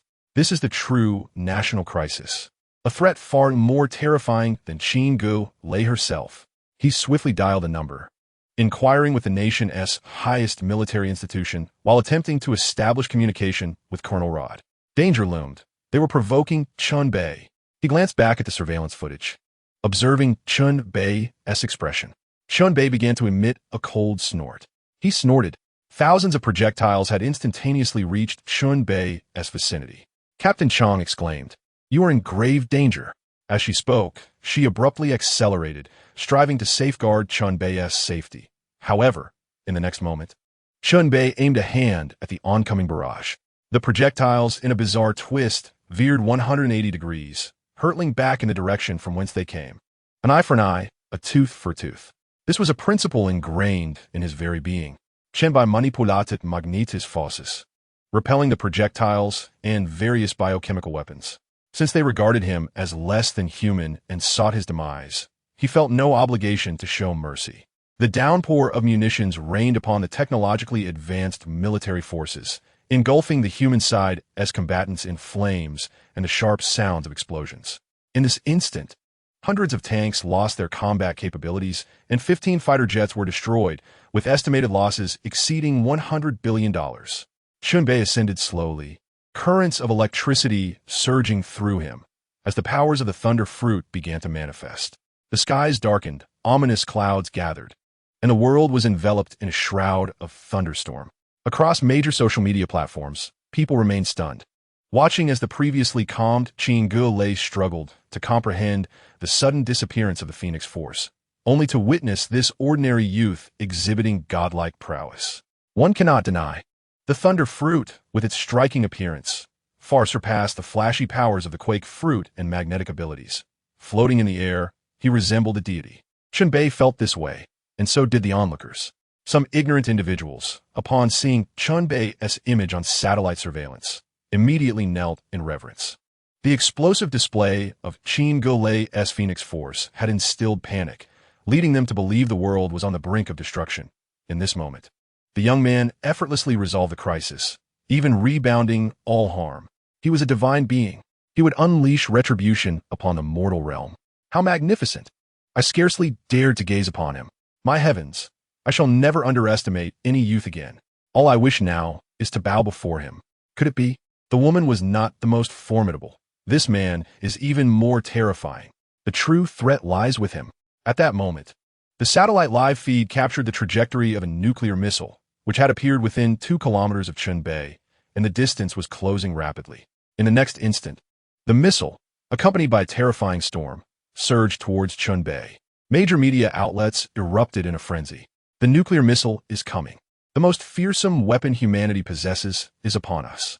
Has the military truly resolved to annihilate this youth? Chen Bei discovered the approaching nuclear missile in the distance. Yet he did not lift his eyelids, silently manipulating magnetic forces. Under his control, the missile's trajectory was altered, hovering above his palm, a stark contrast to his slender form against the missile's massive body. In that moment, Chen Bei's threat escalated to an unprecedented level, surpassing even that of Jean Grey. Media platforms worldwide fell into an eerie silence, which was soon shattered by an explosive surge of public sentiment, the largest ever recorded. Several media servers crashed, and peculiar trending topics emerged, such as youth catches nuclear missile barehanded and deity descends. Captain Marvel focused on the missile. Half of her blood was of earthly origin. Although her time on Earth had been brief, her understanding of it surpassed that of any extraterrestrial race. She was acutely aware of the implications of a nuclear missile. The target of concern was shifting from Jean Grey to this young man. She approached him, saying, "Please relinquish the missile in your hand. We can resolve this matter peacefully." "Are you here to take sides?" Chen Bei scoffed. "Why don't you mention who fired the missile at me earlier? If I were an ordinary person, I would have been finished." "You do not resemble an ordinary person." Captain Marvel gazed at the colossal missile soaring in Chen Bei's palm. At the very least, no earthling could catch a nuclear missile barehanded. Maintaining the balance of a universe does not grant one the right to arbitrarily strip another of their right to exist. I merely wish for those who have harmed me to face consequences. Such a simple and just request. Why do you intervene? As soon as he finished speaking, the missile, seemingly driven by an unseen force, reversed its course, just like the earlier barrage that had been directed at Chen Bei. Doctor Strange quickly began to draw circles in the air, attempting to teleport the missile away. At that moment, Chen Bei activated the powers of the tremor fruit. He struck the sky with a powerful punch, causing the heavens to fracture. Immediately, the missile accelerated, and before Doctor Strange could complete his incantation, it had already vanished from his line of sight, eluding capture entirely. I truly wish I could curse. Doctor Strange assumed a battle stance, golden magical symbols appearing in his hands. Captain Marvel was enveloped in a radiant golden glow, which intensified, rendering her more dazzling than the sun itself. She chose to charge forward, her formidable cosmic energy granting her the capability to pierce through a planet in an instant. Even the sun, if not incinerated, could be penetrated. Clenching her fist, she aimed to strike Chen Bei, but as she drew closer, time seemed to slow, and her movements began to lag. What is happening? Captain Marvel gazed in bewilderment at her own body, astonished by the unfolding scene. Having resolved countless calamities across civilizations and confronted innumerable powerful beings, she had never encountered such a situation. "If I don't wish to touch you, you cannot touch me," Chen Bei explained, placing a single finger upon Captain Marvel's forehead, leaving her momentarily stunned. The terrifying repulsion force propelled Captain Marvel, launching her beyond the atmosphere, out of Earth, and even beyond the galaxy. Nearby, Doctor Strange witnessed her disappearance, letting out an awkward gasp. At that very moment, a thunderous roar echoed across the Pacific Ocean, the sound of a nuclear explosion. A mushroom cloud ascended into the sky, and the swirling black smoke added a grim punctuation mark to the planet's fate. Fortunately, it fell far from human habitation. Doctor Strange turned his gaze towards Chen Bei. Their eyes met, and a hint of trepidation shadowed Doctor Strange's expression. Chen Bei sighed and remarked, "Would you like an opportunity to use the time stone? I imagine you're currently pondering how to activate it, aren't you? The Eye of Agamotto, you say? You even know about that?" Doctor Strange furrowed his brow and inquired, "What else do you know?" "Ah, this is a question for one well-versed in the subject," Chen Bei replied. "I have watched quite a few Marvel tales, Secret Wars, Infinity War, Siege, and the World War Z saga, not to mention the rather mundane introduction of a certain Doctor Strange. You are a surgeon named Stephen Strange. Once proud and aloof, but after a car accident rendered your hands useless, you journeyed to the Himalayas to learn the mystic arts." Chen Bei began to elaborate in detail, recounting the entirety of Doctor Strange's origin story, even the mundane details, leaving Doctor Strange's complexion a tumultuous shade of green and pale. "I have completely underestimated you, Chen Bei. This is quite despairing," Doctor Strange remarked, as the Eye of Agamotto began to rotate upon his chest. Chapter 126. 1,000 Ways for Doctor Strange to Die. Green energy flickered and then slowly faded into darkness. With newfound confidence, Doctor Strange lifted his head and gazed intently at Chen Bei. "All right, let us commence," he declared, summoning his cloak to fly towards Chen Bei. "I haven't been this speechless since last time." Chen Bei rolled his eyes. "I can recite your name and the artifacts you wield with clarity, yet I cannot discern your battle strategy. It is well known that in the cinematic universe, Doctor Strange's prowess is steeped in mysticism. Engaging with a plethora of sorcerers is a thrilling spectacle, yet ultimately, he finds himself overpowered. Even in skirmishes with warriors, the outcome is often evenly matched, never once exhibiting unilateral dominance. Without the Eye of Agamotto, he is but a simpleton." Seeing Doctor Strange's unwavering determination, Chen Bei sighed. "Let the battle begin. Thunder Fruit, activate." Terrifying storm clouds once again enveloped the world, as the Taoist jade materialized behind Chen Bei, elevating his aura to new heights. Doctor Strange immediately sensed the impending thunder from above, hastily sketching a teleportation circle in the air. A torrent of electricity cascaded down as if a deluge from the heavens, surging like colossal ocean waves. At that moment, Doctor Strange felt like an ordinary person witnessing an impending tsunami. Despite his status as the Sorcerer Supreme, he was still overwhelmed by the magnificence of the electric storm. No, he needed to cast a protective spell. The crackling currents descending from the void roared, with part of it inadvertently entering Doctor Strange's spell formation, while the remainder took a detour and struck him directly. Instantly, his entire being was enveloped in blue. Such a monumental surge of electricity crashing upon him rendered even his formidable powers futile. His protective spell shattered in mere 2 seconds, and blue light erupted from his mouth, nose, and eyes. Amidst his silent scream, his form vanished within the electric brilliance. 3.3 seconds later, Doctor Strange was no more. Chen Bei calculated the time, clapped his hands, and remarked, "This kid Strange held on quite well. 3 to 4 seconds. He has a promising future ahead." Major media platforms around the world witnessed the entirety of Chen Bei's confrontation with Doctor Strange. It was evident that most observers failed to comprehend that Chen Bei had indeed slain Doctor Strange. Confusion abounded. Well, that strangely dressed medieval sorcerer, had he vanished? It felt akin to a magic trick. Was this some sort of film shoot? How spectacular! By the way, did anyone else feel the ground tremble just now? Did we just experience an earthquake? Chen Bei clasped his hands together, as if he had foreseen the unfolding events, awaiting the reversal of time. Green light began to coalesce and swirl, and time began to flow backward. Soon, Doctor Strange form was reconstituted, standing in the air with a feigned air of profundity, squinting down at Chen Bei. Chen Bei was at a loss for words. Truly at a loss. Were you trying to appear enigmatic? Enough already. I knew you would utilize your time-reversing abilities. That Eye of Agamotto of yours is, quite frankly, nothing but the Time Stone. I assent it, Chen Bei stated directly. Your method of dealing with me is the same as how you handled Dormammu. Dormammu? Dr. Strange's expression shifted to one of astonishment. You actually know of Dormammu from the Dark Dimension? An old acquaintance. He used to ask me to help him with his homework when he was younger. You simply wish to reverse time countless times until you annoy me into a state of calmness to negotiate? Is it necessary to go through the entire process? Chen Bei spoke with a relaxed tone, even tinged with amusement. Dr. Strange was taken aback. He had never anticipated that Chen Bei could succinctly articulate his entire strategy in a single sentence. Wow, Dr. Strange finally managed to utter after a prolonged pause. Chen Bei clenched his fist and struck the sky with a sudden force. In Dr. Strange's line of sight, the heavens split open. In the next instant, he felt as though he were made of glass, shattering in tandem with the sky's fracture, and then his body disintegrated. In this confrontation, he had not even had the opportunity to cast a single spell before being vanquished. The Eye of Agamotto activated once more, reversing time to restore Dr. Strange to his previous state. He swallowed hard, fixating his gaze on Chen Bei. I believe we must engage in negotiations regarding the matter. Before Dr. Strange could finish his words, an overwhelming force of telekinesis descended upon him. A terrifying pressure enveloped him from all directions, causing Dr. Strange to spit blood, feeling as though he had been cast into the jaws of a garbage compactor. He had not even a moment to conjure a spell.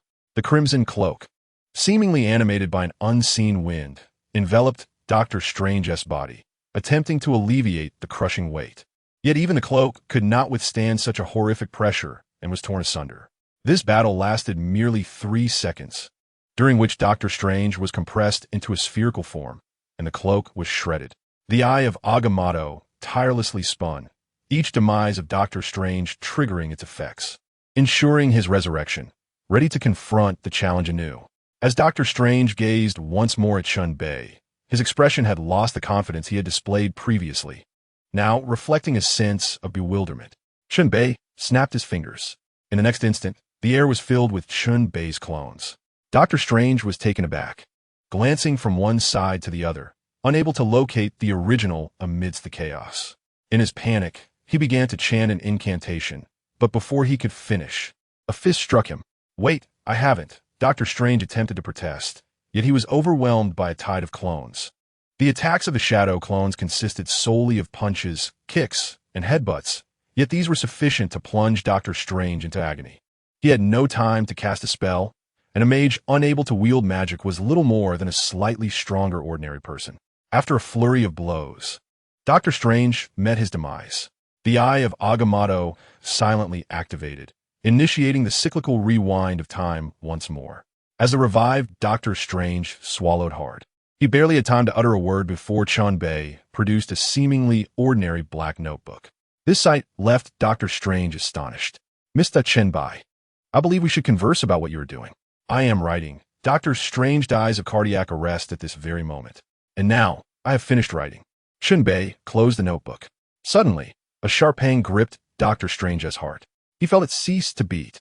Behind Dr. Strange, an ethereal and ominous specter emerged, possessing gaunt cheekbones, wide, glaring eyes, razor-sharp teeth, and a countenance rife with malevolence. Long time no see. Chen Bei, the Grim Reaper, Luke cackled. I thought we would not meet again. No, in just a few seconds, we shall part ways once more, Chen Bei retorted. Chapter 127. Driven out by insults by the way, is this Grim Reaper, Luke, not exceedingly grotesque? Regardless of the weather, be it sunny, cloudy, or stormy, a mere glance would leave one with psychological scars. As a Reaper, is it truly necessary to be so hyper-realistic? Could he not, like in novels, simply wield a scythe and don a cloak? Chen Bei felt a wave of embarrassment and waved his hand, saying, Eye of Agamotto, spin faster, spin faster. The recent occurrence of the Death Note has confirmed my suspicions. It has been demonstrated that even the supreme sorcerer, devoid of his mystical powers, is merely an ordinary mortal. At the conclusion of the cinematic universe's Doctor Strange, despite his monumental achievements and the salvation of the world through dealings with Dormammu, he gazes upon his trembling hands. From that moment, one is reminded that a human remains a human, forever destined to fall short of divinity, unless one directly engages with the powers of the Dark Dimension. Akin to Dormammu, which indeed would be formidable. Being human, the Death Note holds its relevance. Thus, a cycle begins anew. Doctor Strange, panting heavily, clutched his heart and fixed his gaze upon Chen Bei, inquiring about any remaining unutilized methods. I could do this. Chen Bei slightly raised his hands. The entire western city, 1,000 meters below, ascended into the air, hurtling towards Doctor Strange. The Crimson Cloak detected the impending threat and promptly assisted Doctor Strange in his evasion. Yet, mere seconds into the flight, more cities launched skyward from all directions, converging upon Doctor Strange. He felt as though reality itself had been distorted. The sun and moon had lost their essence. In haste, he recalled the doppelganger spell he had learned, and in the next moment, Doctor Strange fragmented into countless versions of himself, scattering in every direction. Just as the primary Doctor Strange escaped the vast encirclement of cities and breathed a sigh of relief, a nuclear bomb re-entered his line of sight. In a surge of terror, he attempted to flee, but the next moment the bomb detonated. The Crimson Cloak enveloped Doctor Strange's form, shielding him from the perils of radiation, yet his face turned pale with disbelief. Heavens, this individual can conjure a nuclear bomb. Chen Bei scoffed. I possess the powers of Magneto. I can manipulate magnetic fields and control iron elements. What is it that I cannot create? Are Omega-level mutants merely a jest? Within the cloak, Doctor Strange invoked the protective gold incantation, golden patterns emerging across his body. Very well. Although this spell is newly acquired and not yet perfected, it suffices for the moment. With that, Doctor Strange withdrew the cloak behind him, confronting Chen Bei directly.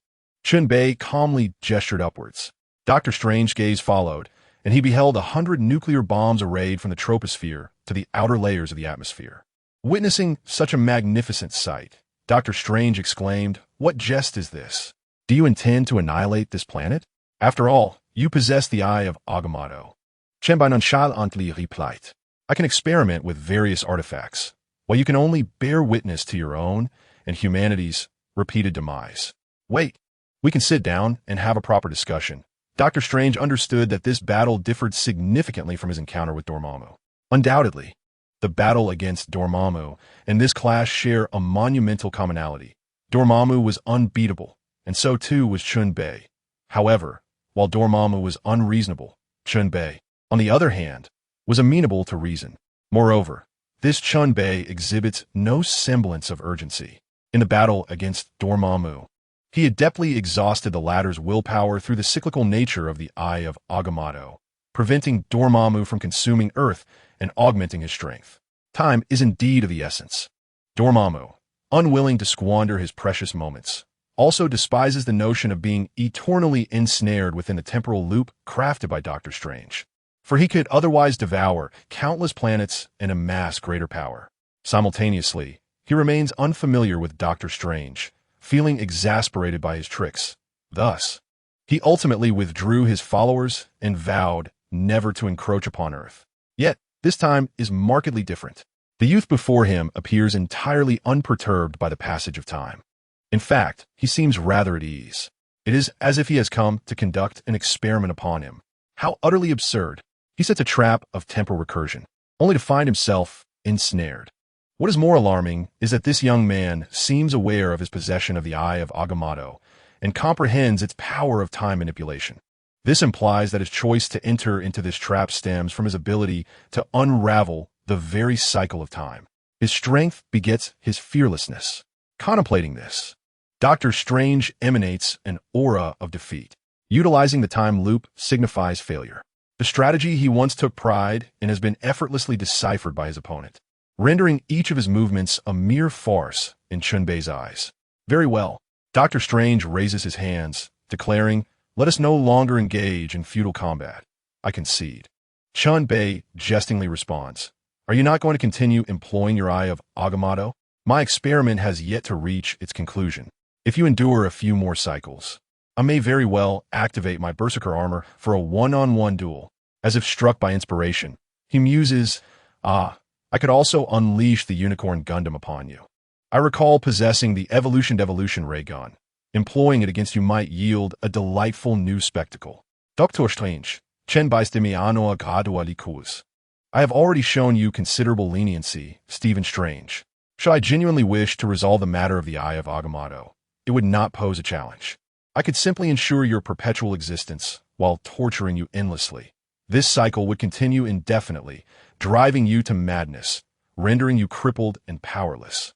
As long as you live, the eye of Agamotto shall remain dormant. What use would you then have? Dr. Strange is left speechless. Based on Chen Bei's prowess and his strategic mindset, the proposed tactics are entirely feasible, albeit inhumane. Yet should he pursue this course, Dr. Strange would find himself utterly helpless. It is not your place to dictate terms to me. Chen Bei gazes into the distance, where, thousands of kilometers away, the military command center is undergoing intense transformation. You may depart now, superhero. You are far too inexperienced to be my adversary. Return, cleanse yourself, and embrace your role as the supreme sorcerer. Perhaps feeling a touch of embarrassment from his previous encounter with Dr. Strange, Chen Bei made a remark. No worries. You cannot best me, and no one will blame you. I have confronted far more formidable beings than you can fathom. Dr. Strange was rendered speechless by this assertion. The Crimson Cloak supported him as he gradually distanced himself from the battlefield. At that moment, Chen Bei's phone rang. He glanced at the screen and saw it was Tony Stark, Iron Man Chapter 128, holding the nuclear bomb to command Earth. Tony Stark, the quintessential individual who only contacts others for significant matters, would not be calling unless it was of utmost importance. Was he seeking to engage in frivolous pursuits, or perhaps dine on something substantial? Despite his reputation as a playboy, Stark exhibited a surprising concern for national security. Chen Bei pressed the answer button and inquired, "What do you want?" Chen Bei, Mr. Chen Bei, esteemed Mr. Chen Bei, please allow me to finish my statement. Stark's tone had become increasingly humble, as if he were willing to bow in order to keep Chen Bei on the line. After all, Stark Industries had a share of his endeavors, and it was unnecessary for him to demean himself so. Speak, I shall grant you a few minutes, Chen Bei replied tersely. Above, hundreds of nuclear bombs hovered, resembling a frozen artistic display, devoid of any immediate threat. Even birds flying through the air would not disturb this ominous spectacle. Yet, whether it was the military, the onlookers of this unprecedented conflict, or the lurking entities in the cosmos, all understood that these atomic bombs were primed to detonate at a moment's notice. The fate of the Earth rested solely in Chen Bei's hands. Just moments ago, a general executed orders from higher command, launching 2 nuclear missiles, which resulted in dire consequences. I extend my sincerest apologies on behalf of the military. Stark's tone became exceedingly formal. Remarkable, Chen Bei thought.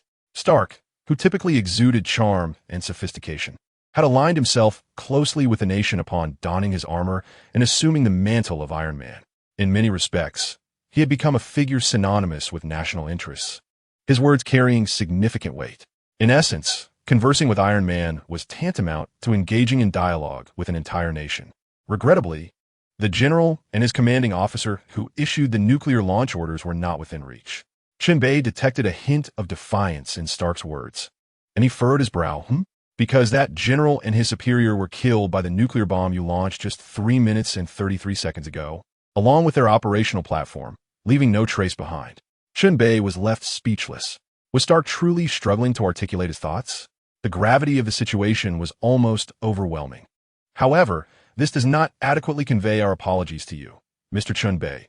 Stark coughed lightly and continued. The nation's leadership and its head of state convened for a collective introspection regarding this matter, initiating a new wave of replacements, from legislators to the president. A comprehensive renewal was mandated. Upon hearing such an apology, Chen Bei felt a significant portion of his anger dissipate, for it is a rare feat for one individual to alter the fate of an entire nation. With the head of state resigning and preparing for re-election, it seemed that no further demands were warranted. However, a sly smile crept across his face, for he believed he could not leave empty-handed. Surely they had something to offer, do they not? Upon hearing Chen Bei's words, Tony Stark appeared unsurprised and replied, "Rest assured, we shall place the 10 billion allocated for nuclear weapons production into your hands, with a commitment that any high-tech weaponry developed by any nation will be automatically configured to avoid harming you, Mr. Chen Bei." How does that sound? Perhaps a little more? Chen Bei mused, stroking his chin as he spoke into the phone. What else do you require? Tony Stark pondered. Grant me 1 million soldiers, a number neither excessive nor insufficient, and a territory. Do you see the area where Jean Grey resides? I want those cities, and let S dismantle the surrounding green spaces to construct towering fortifications, forming a colossal military stronghold. Chen Bei's demands left Tony Stark on the other end of the line in stunned silence. Chen Bei aimed to establish his own nation and army. He was already immensely powerful, yet he sought to form a military? Stark swallowed hard and relayed Chen Bei's request to the higher echelons of the government. The entire leadership rushed to the assembly, partaking in what would be the most significant meeting in the history of nation-building, with all living luminaries in attendance, engaging in fervent discussions regarding Chen Bei's stipulations. As moments ticked by, Stark gazed at the satellite imagery depicting Chen Bei brandishing 100 nuclear warheads, his shirt damp with perspiration. At that moment, Chen Bei appeared somewhat disinterested. Enveloped no longer in blue electric energy, his demeanor considerably more composed than before. The city clusters previously deployed against Doctor Strange returned to their rightful places. After 3 or 4 minutes, the government communicated its decision. They accepted the terms, allowing 1 million military personnel to be at Chen Bei's disposal, and recognized the legitimacy of the military stronghold he intended to establish. Such news could not be squandered, as it bore profound implications for the fate of Earth. Chen Bei now wielded weaponry capable of threatening the very fabric of civilization. A single thought could spell doom for the planet. In the East, there is a saying, to wield the Emperor's authority to command the Lord's. Currently, Chen Bei was employing nuclear power to dictate the course of Earth.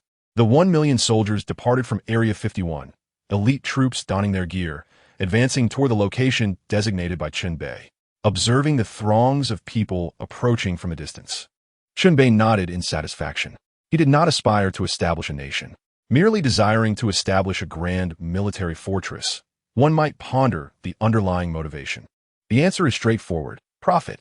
Money, in its essence, is an inexhaustible resource. No one ever deems an abundance of wealth excessive. Whether it be the revenue from Norman Osborn or the dividends from Stark Industries, these merely represent sources of income. Yet, is mere satisfaction attainable from such sources? Certainly not. One must possess their own industry, and furthermore, this industry ought to be fortified with monopolistic technology. Monopolistic technology, indeed, is not in short supply. The treasures concealed within my resource repository are plentiful. What, then, is the most suitable and mass-producible weapon for warfare in this contemporary era? It is none other than the Gundam. This marvel embodies monopolistic technology and superior machinery. The single Unicorn Gundam would effortlessly dominate all existing technologies. What the Hulkbuster or nanotech armors? Mere trifles, easily dispatched. Most importantly, this apparatus is accessible. Humanity can construct and pilot it. The state may allocate $100 billion in funding. This could be exchanged for a golden fishing rod. However, this $100 billion shall not be squandered on a fishing rod, but rather allocated for the manufacturing of Gundams.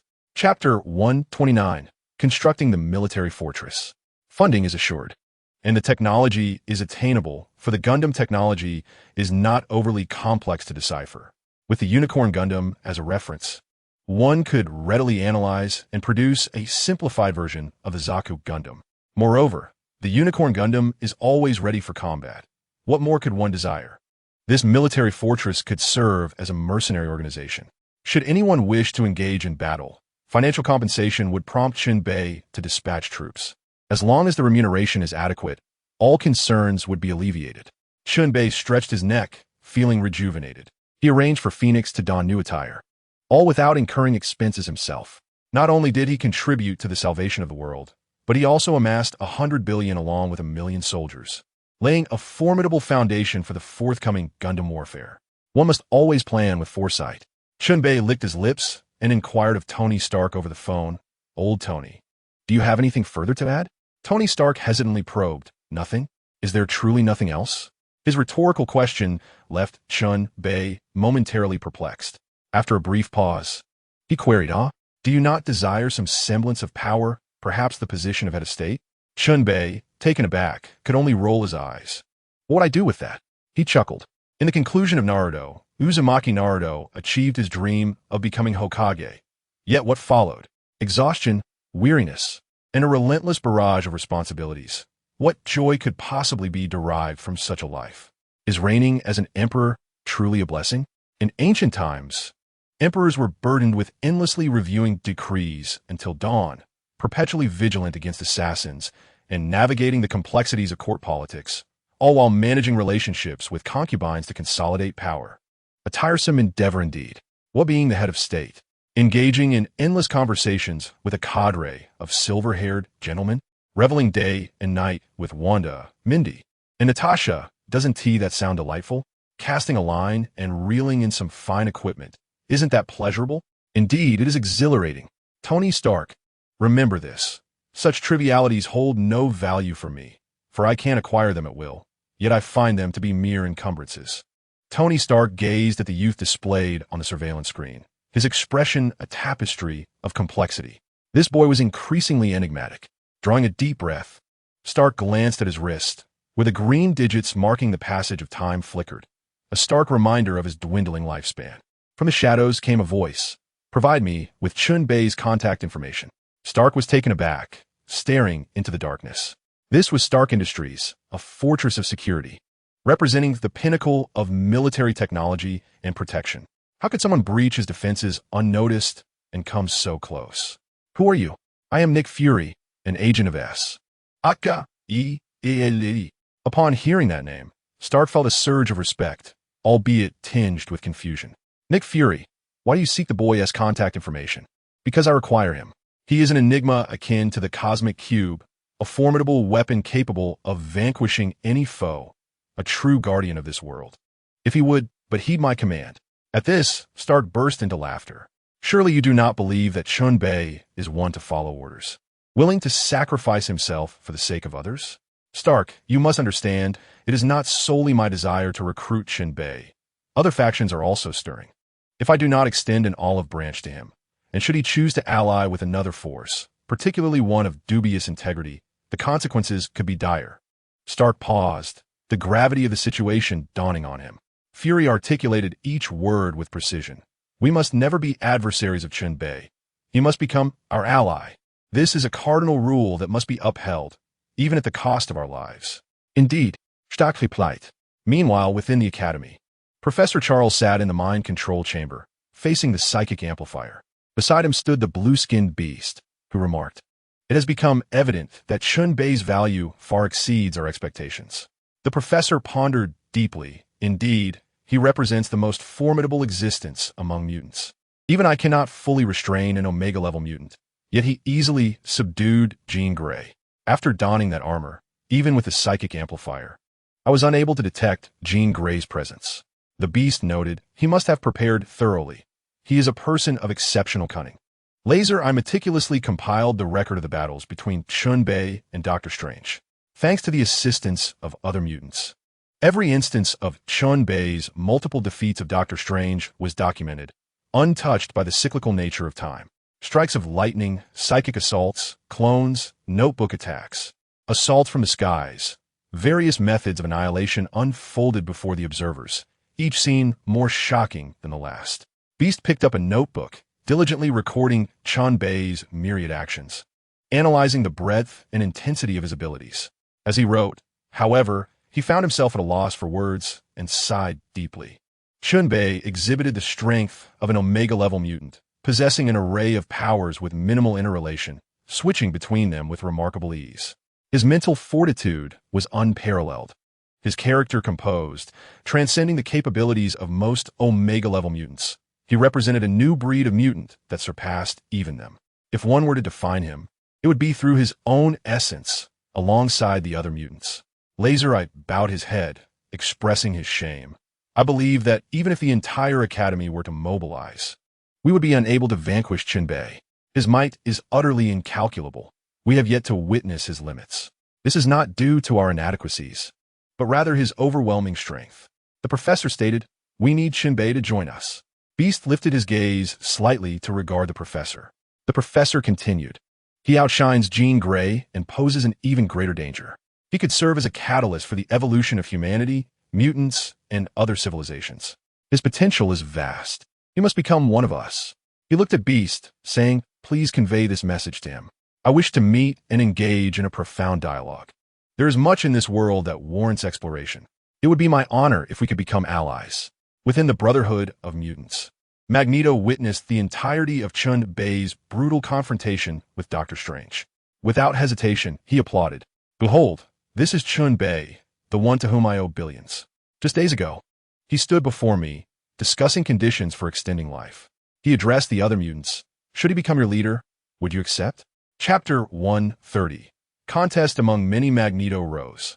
Addressing the assembly of mutants. The Brotherhood of Mutants adheres to the principle of might.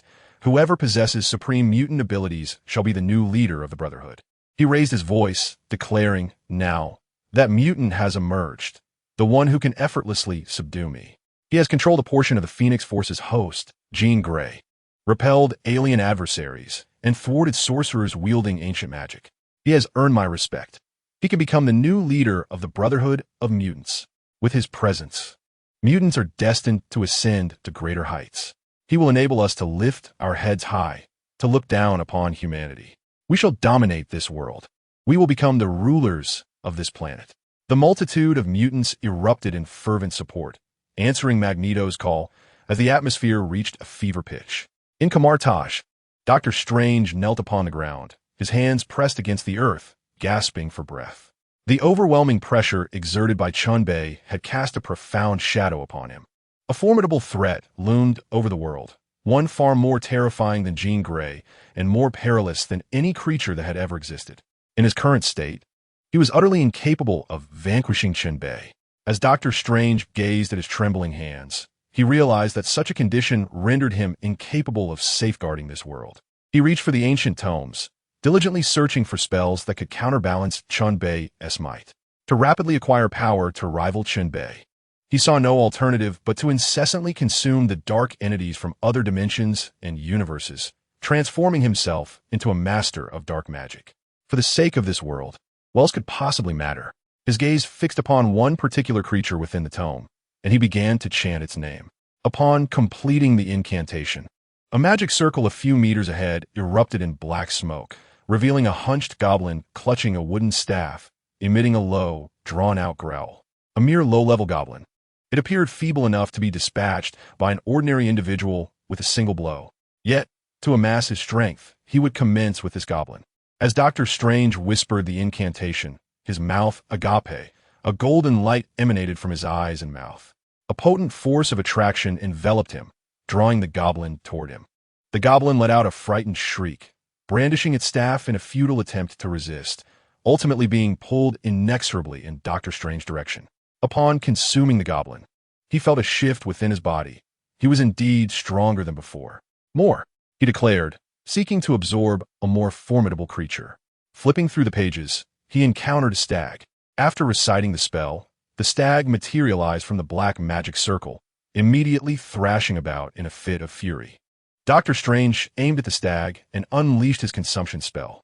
The creature, drawn by the irresistible force, attempted to flee but found itself unable to escape. After absorbing the stag, Dr. Strange scrutinized his hands. They no longer trembled, and his physique had notably strengthened. More, he urged, continuing his search for suitable creatures within the tome. An octopus-like monster emerged from the magic circle, its immense size filling the entirety of the circle with just one tentacle. As it reached out, it ensnared Dr. Strange, who felt as fragile as paper, nearly crushed under the pressure. In a moment of crisis, he invoked the Eye of Agamotto, rewinding time by a few seconds to escape the peril. Again, Dr. Strange gasped, resolutely continuing the consumption of monsters. He could not allow Chen Bei to continue his reign of terror within this world. If necessary, he would eliminate him. Chen Bei stood atop a hotel, gazing down upon the city. The fierce wind tousled his hair, yet it could not displace the calm demeanor upon his face. How fortunate to have acquired a mayor so easily. As far as the eye could see, it was all his territory. 100,000 soldiers were engaged in the reconstruction of the urban ruins. These soldiers were professionals, and entrusting them with the rehabilitation efforts was undoubtedly wise. At that moment, they resembled diligent little bees, methodically and systematically restoring order. Observing such a scene was indeed gratifying. Behind him, Jean Grey, filled with remorse, spoke softly. I am sorry for the chaos my emotional outburst has caused. Chen Bei turned to face her. Jean Grey was still quite youthful. The awakening of her phoenix power had rejuvenated her physique, rendering her appearance even more innocent. She was comparable to Mindy in every respect. Chen Bei teased. How do you intend to compensate me? You have wreaked havoc on my domains. I do not know. Chen Bei replied, bewildered. Perhaps you could offer yourself, Chen Bei suggested nonchalantly. Your body is under my control. I dare to touch it where even Magneto would hesitate. I can easily neutralize your phoenix power. Whatever you desire, I can fulfill it. Be my tool, and you shall not be wronged. Chen Bei felt a flush rise to her cheeks, her head slightly bowed. This was her first encounter with such a proposition. She had caused extensive destruction, nearly obliterating this world. Yet this man before her had managed to rectify everything. She felt a mixture of gratitude and shyness. In truth, this young man wielded unparalleled power. He possessed authority and wealth, making him an undeniably formidable individual. There was no reason not to become his instrument. Chen Bei slightly inclined her body, preparing to bow before Chen Bei, but he declined, saying, no need for such formalities. Let us dine together tonight and rest. You are quite direct, Chen Bei replied with a calm smile. At this stage, many matters no longer required scheming or subtlety. If one wished to engage with a woman, one could simply state it outright. He gazed into the distance. In the far horizon, a storm approached with an uncanny swiftness. More peculiar than its speed was the fact that this immense tempest seemed to form solely in the sky, never touching the ground, as if conjured from thin air. Chen Bei squinted. At the eye of the storm stood a dark-skinned woman with short white hair, the very source of this strange tempest, generated by her mutant ability. In this state, her eyes were entirely scleral, adding an air of mystery to her presence. She was Aurora Monroe, known as Storm, a mutant with the power to manipulate weather and create heavy rain, thunderclouds, and storms, a force not to be underestimated.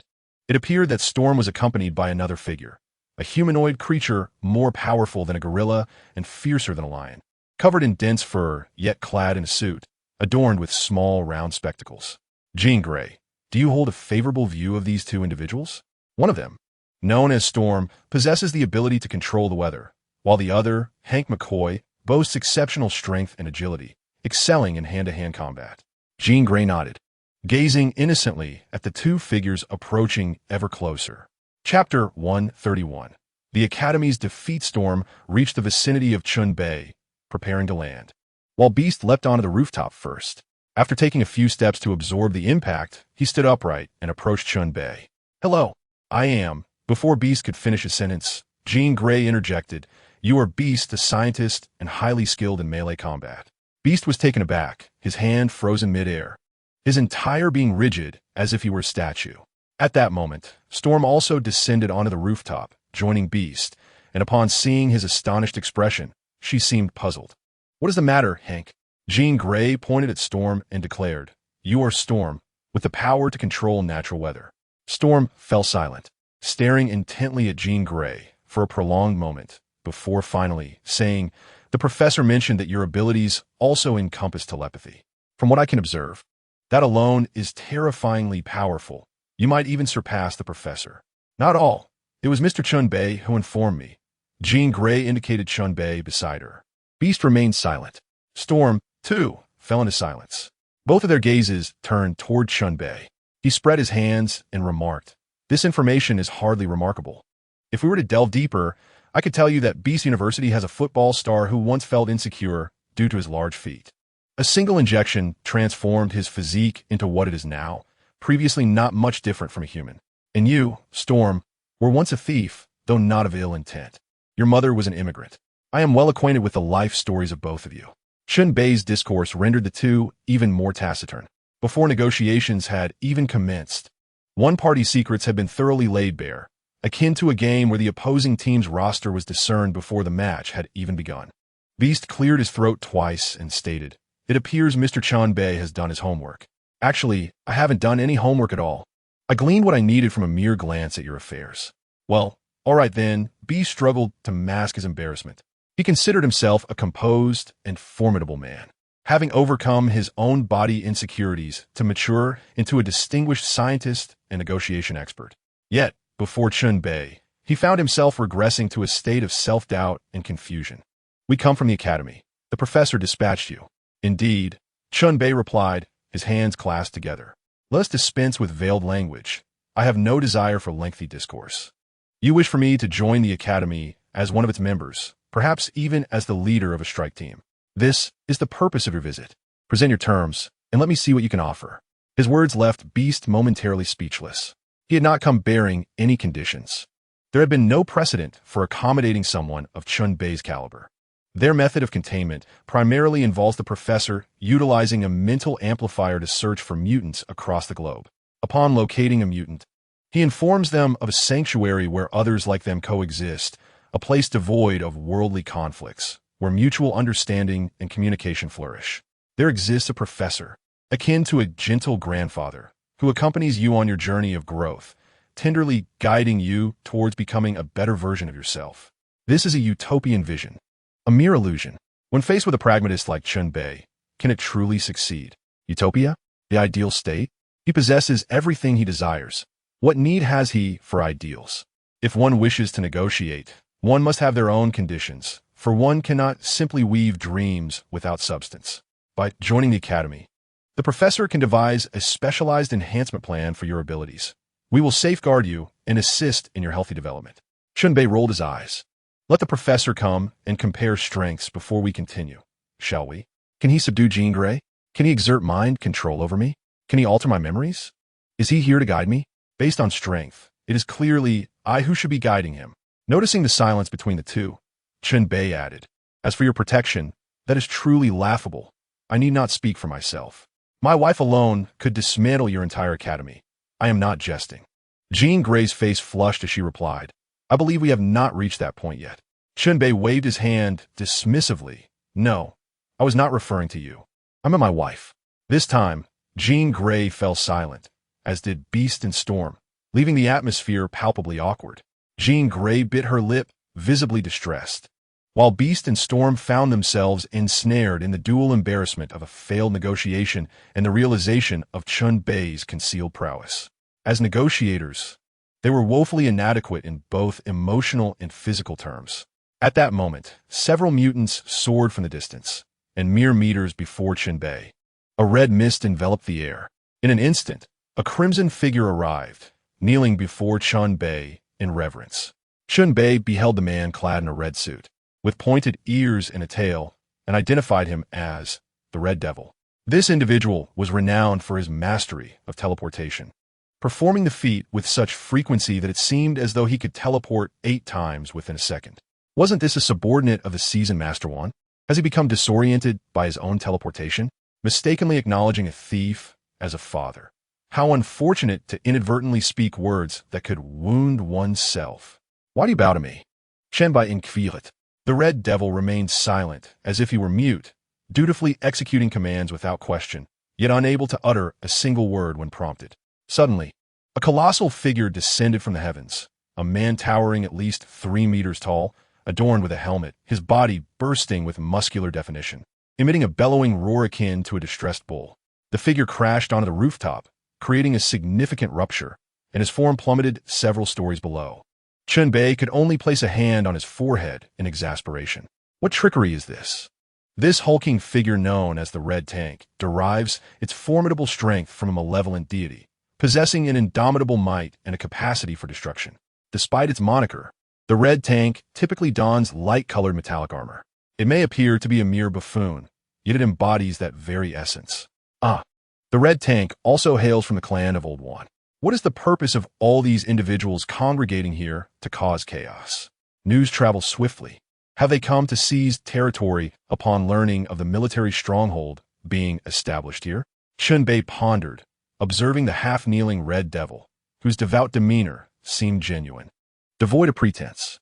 Suddenly, a woman adorned in shimmering blue scales descended gracefully onto the rooftop without causing any disturbance, starkly contrasting with the clumsy Red Tank from moments before.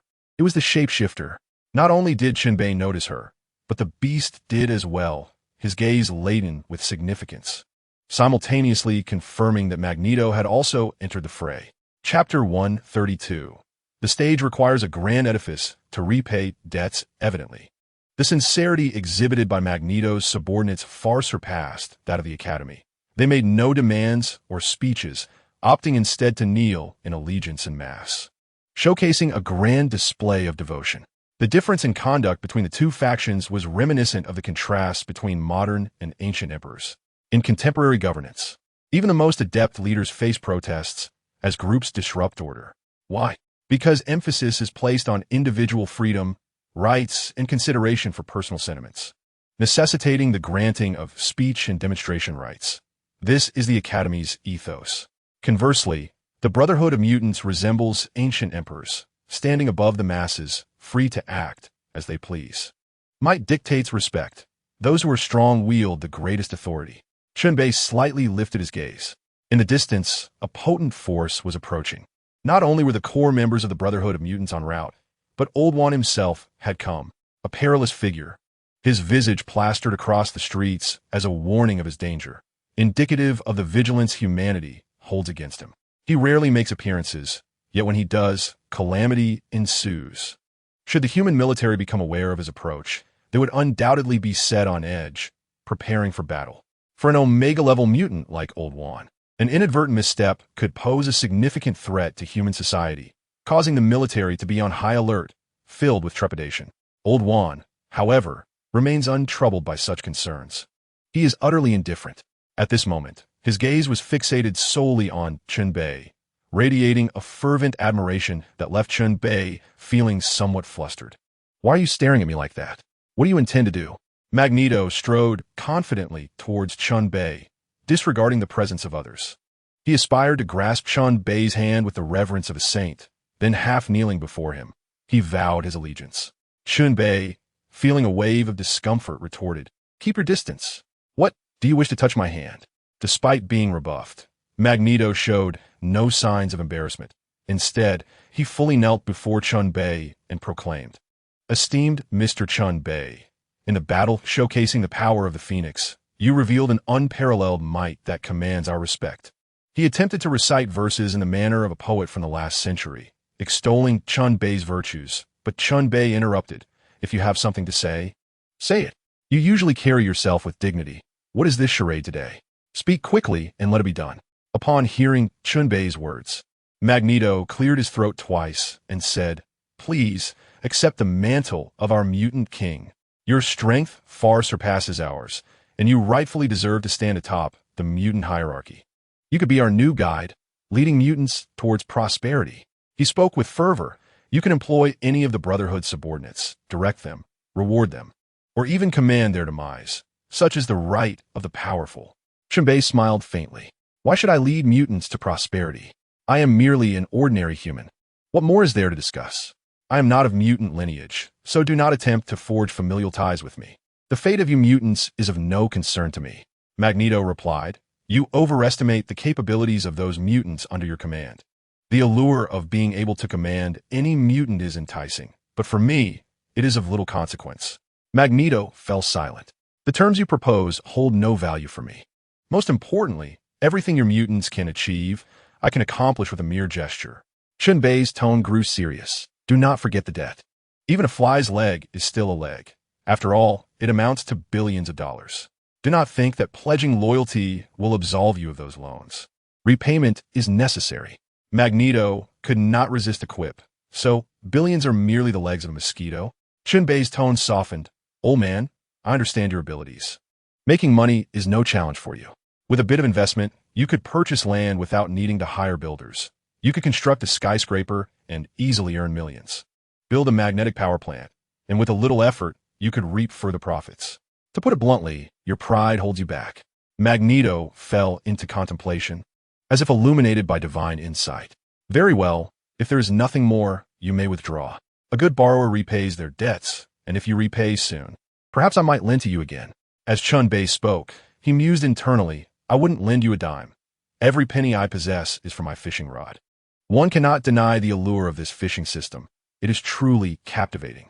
He now felt the itch to fish, with over $30 billion still unspent in his inventory. If he were to exchange it all for pink fishing rods, would he not be set until next year? "Mr. Chen Bei, your military stronghold is currently in dire need of manpower. Might I suggest that we assist you?" Chen Bei, growing increasingly impatient, retorted, "Do refrain from groveling. I am not the leader of the Brotherhood of Mutants. You are. Our relationship is merely that of creditor and debtor. Can we not converse in a straightforward manner? Why is it that when I engage in a scuffle, you adopt such a subservient demeanor? The Brotherhood of Mutants, a haven for the strong. Enough, I understand. What are your intentions? I propose to construct several large edifices for you as a form of debt settlement.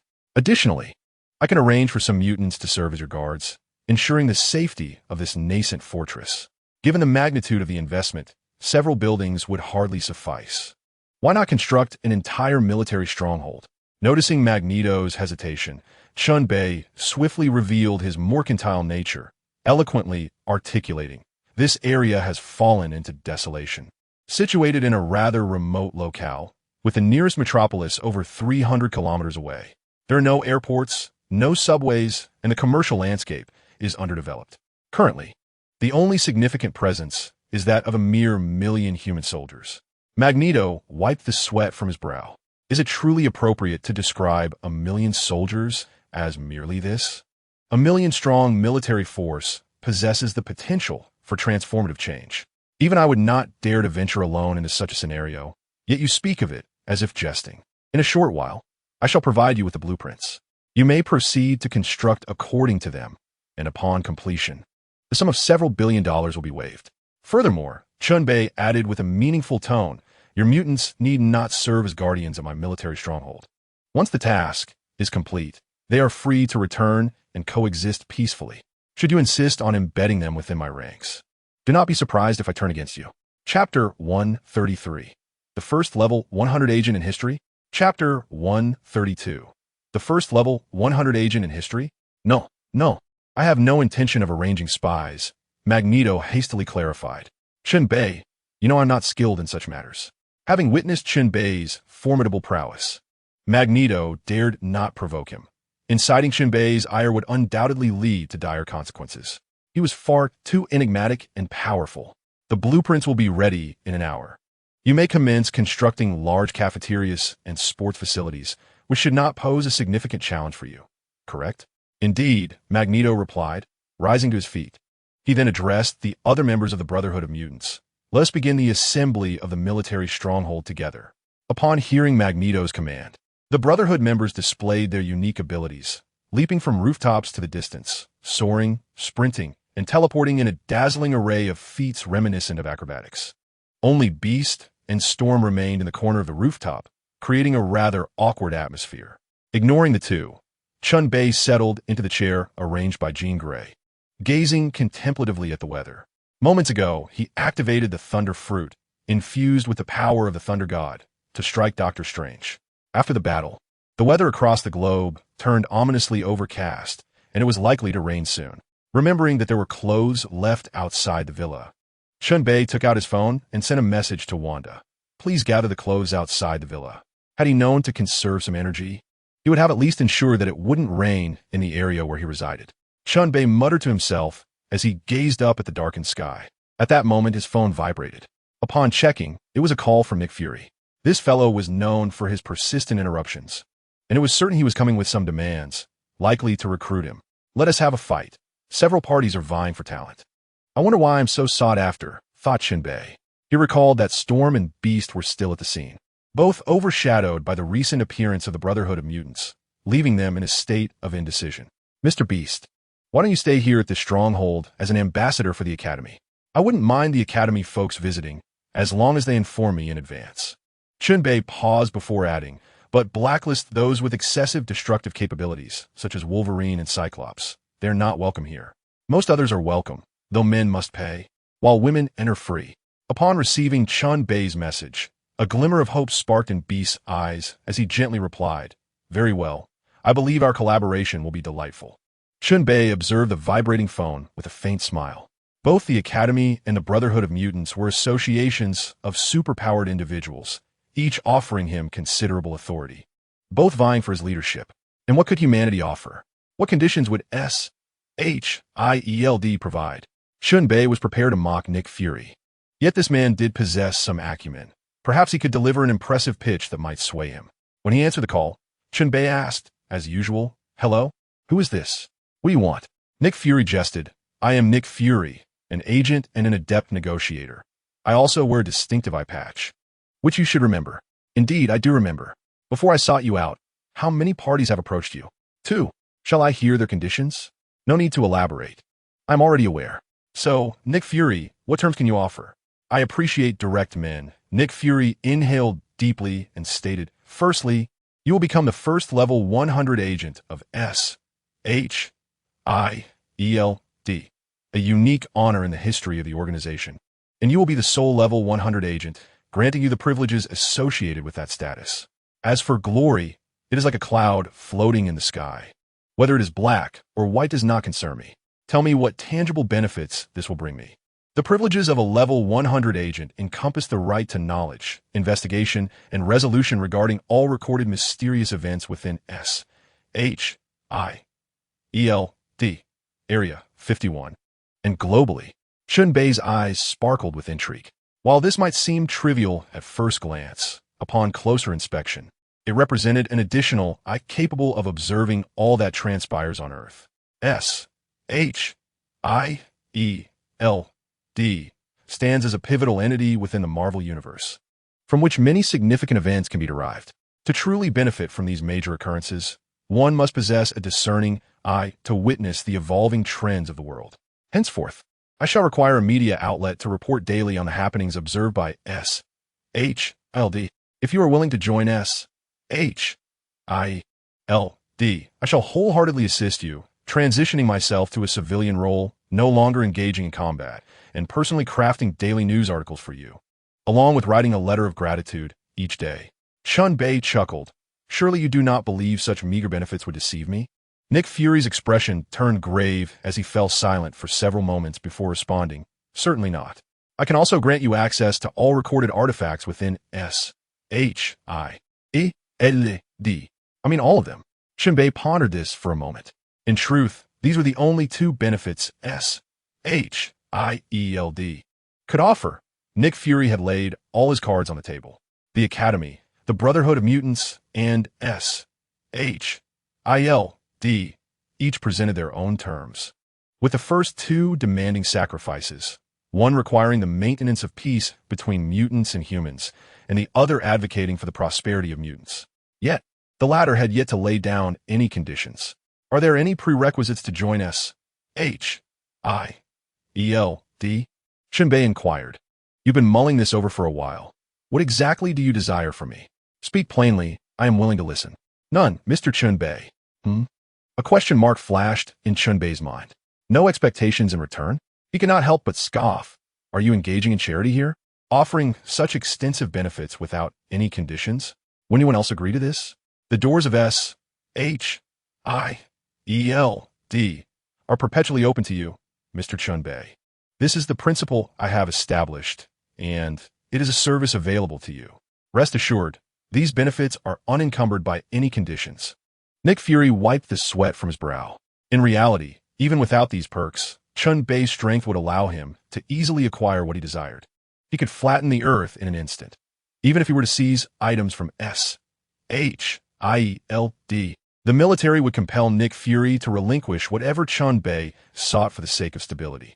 Rather than being coerced, it is wiser to offer willingly. This is Nick Fury's strategy. Chapter 134. The construction of a third New Tokyo. While it sounded strategic, it essentially boiled down to the adage of if you cannot defeat them, join them.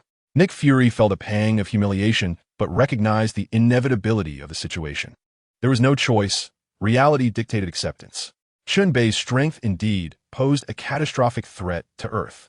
Chen Bei was momentarily taken aback. What was this? It is evident that a golden opportunity has fallen from the heavens. Even the typically decisive Chen Bei hesitated momentarily, tentatively inquiring, is that true? This is but a trifling benefit bestowed upon Chen Bei by SHIELD. Well, my brother, I must say I am quite pleased with this boon. So what is your decision? Without a doubt, I shall join. The matter is settled. I am now a member of SHIELD. By the way, what will my position be? We can create a title for you, one that is free from any constraints imposed by SHIELD. Rest assured. For instance, how about SHIELD advisor? It could also be the chief officer of SHIELD. I-E-L-D, or even elder of S. H-I-E-L-D. Whatever name you desire, we can accommodate. Advisor, advisor, advisor. No need for changes. This title suits me just fine and sounds rather impressive. After a moment of contemplation, Chen Bei added, "Why don't you join me as well? You could serve as an ambassador, liaising with the military." Nick Fury, after a brief silence, responded, "This negotiation has concluded in a most unexpected manner. Not only have you failed to become my subordinate, but I have become yours." Chen Bei chuckled lightly. "What is the big deal? The builders over there were once my creditors, and now they work for me. By the way, Nick Fury, yes? Is Tony Stark under your jurisdiction? Not at all. He aligns more with the military, but does not belong to it. The secrets of Iron Man's armor have yet to reach the military's hands. At heart, he is still a businessman, a merchant with a patriotic spirit and a desire to protect the world. Well, that's a relief. I thought they were in cahoots when he was advocating for the military, but this simplifies matters. During the event known as Chen Bei blowing up the Earth, Tony Stark and the military found themselves on the same side, which led to their collaboration in persuading you. At other times, however, they are entirely disconnected, devoid of any mutual interests, thus remaining potential adversaries. All right, I shall end this call. You should send over the warplane shortly." Chen Bei swiftly hung up the phone. Next, he needed to reach out to Tony Stark. Nick Fury had made it abundantly clear Tony Stark does not belong to the military, and his previous support for them was merely due to a shared stance. This means he can hire Tony Stark to construct machines for him. What kind of machines, you ask? Certainly a Gundam. The creation of such a marvel would catapult the military stronghold into the era of space warfare. Once that phase is reached, combating extraterrestrial invaders would become a trivial matter. No longer would they be feared. If Tony Stark were to bring this creation to fruition, firstly, the military stronghold's resilience would be greatly enhanced, providing a fighting chance against any alien invasion, as previously mentioned. Secondly, Stark Industries would develop a weapon of epic-making significance, and its stock prices would undoubtedly soar to alarming heights, resulting in substantial dividends. As a shareholder in Stark Industries, Chen Bei would profit alongside Tony Stark. Having severed all ties and embraced the role of a mere businessman, matters would undoubtedly become more manageable. By incorporating Tony Stark into this grand military fortress organization and appointing him as a technical advisor of sorts, he would be drawn into the fold of his enterprise. Once integrated, they would share a mutual interest, leading to a most agreeable situation. In due time, this military stronghold would produce Gundams, which could be leased to various nations for warfare, while a few would be entrusted to Stark Industries for lofty ambitions, thus ensuring a substantial financial yield from both avenues. How curious it is that I have become a budding mogul. At this rate, I could soon find myself living a life of leisure, casting golden fishing rods until the monotony sets in. Chen Bei leisurely stretched his neck and dialed Tony Stark's number. While on the call, he instructed Jean Grey to prepare a large blueprint and gather some pens, as he intended to draft a cityscape plan for this metropolis. Twirling a pen in his hand, he contemplated and ultimately inscribed the title at the top of the blueprint, The Cityscape of Neo-Tokyo 3. Indeed, he aimed to resurrect the iconic locales from the Neon Genesis Evangelion within this realm. He envisioned Stark constructing a Gundam, embedding it beneath the streets of Neo-Tokyo 3, ready to be catapulted into action upon the arrival of extraterrestrials. What a thrilling spectacle it would be, a nostalgic return to his childhood. The brush glided swiftly across the paper, and while Chen Bei appeared nonchalant, each angle was meticulously considered. In the design of such monumental architecture, every detail could exert a profound impact on the overall vision. Carelessness was not an option. His body, having undergone numerous enhancements, had achieved a superheroic state, with a superlative memory that allowed him to execute this intricate landscape plan with remarkable finesse. After a brief exchange of 3 to 5 minutes, Tony Stark unequivocally expressed his commitment to support Chen Bei. It was both a matter of principle and reason. Firstly, Stark was the only one who truly understood Chen Bei. Having interacted with him on several occasions, he could discern that Chen Bei harbored no ill intentions. And constructing a Gundam was hardly an endeavor aimed at the extermination of humanity. Though he was superhuman, he was not anti-human.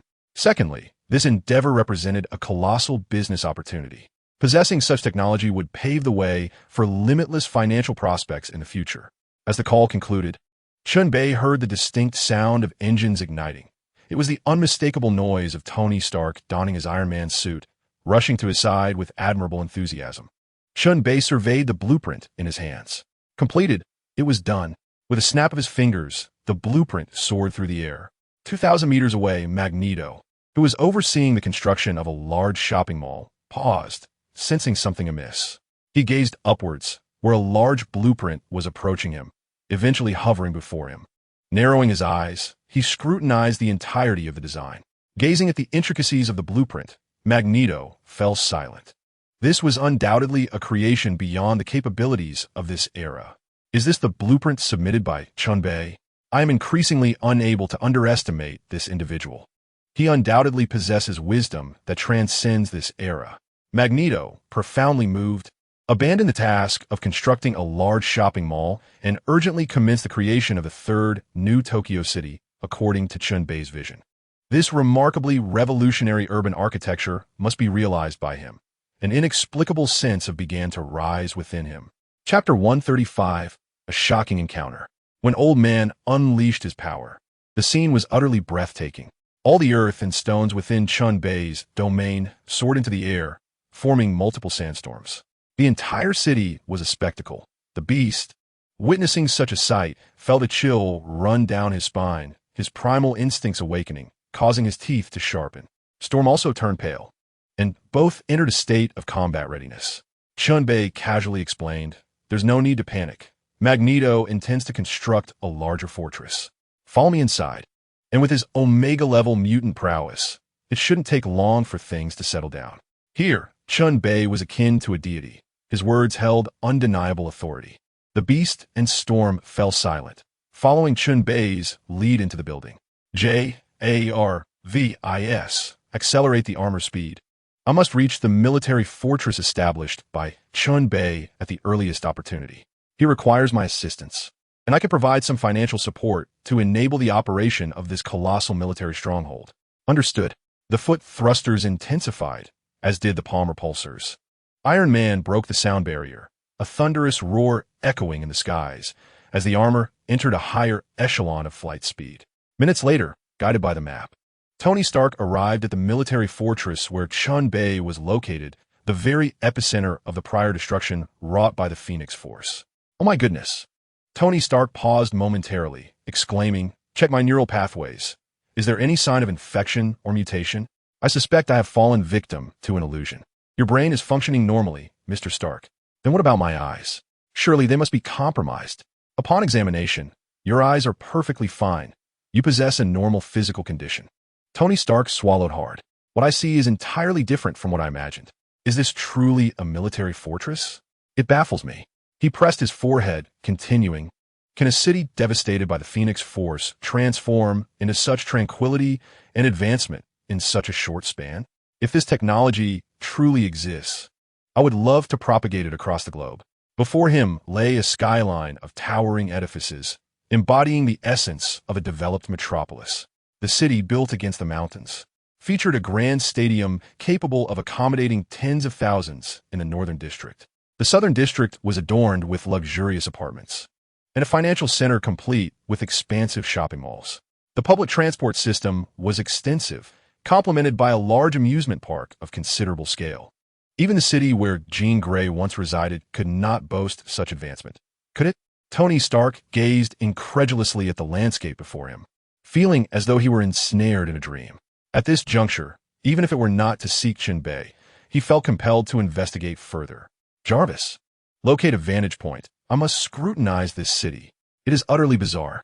Has it truly been only a few hours since Jean Grey devastated this place? Perhaps no more than 5. Why is the city transformed in such a manner? My human intellect fails to comprehend the underlying reasons. I have identified the optimal vantage point. The military stronghold, the twin towers of Chen Bei City, situated 27 miles from your location. I am now charting a course for you," Jarvis responded. "My goodness, I am eager to converse with Mr. Chen Bei. The impact he has had on me is overwhelming. Furthermore, Jarvis, I am astonished that you have bestowed a new name upon this military stronghold.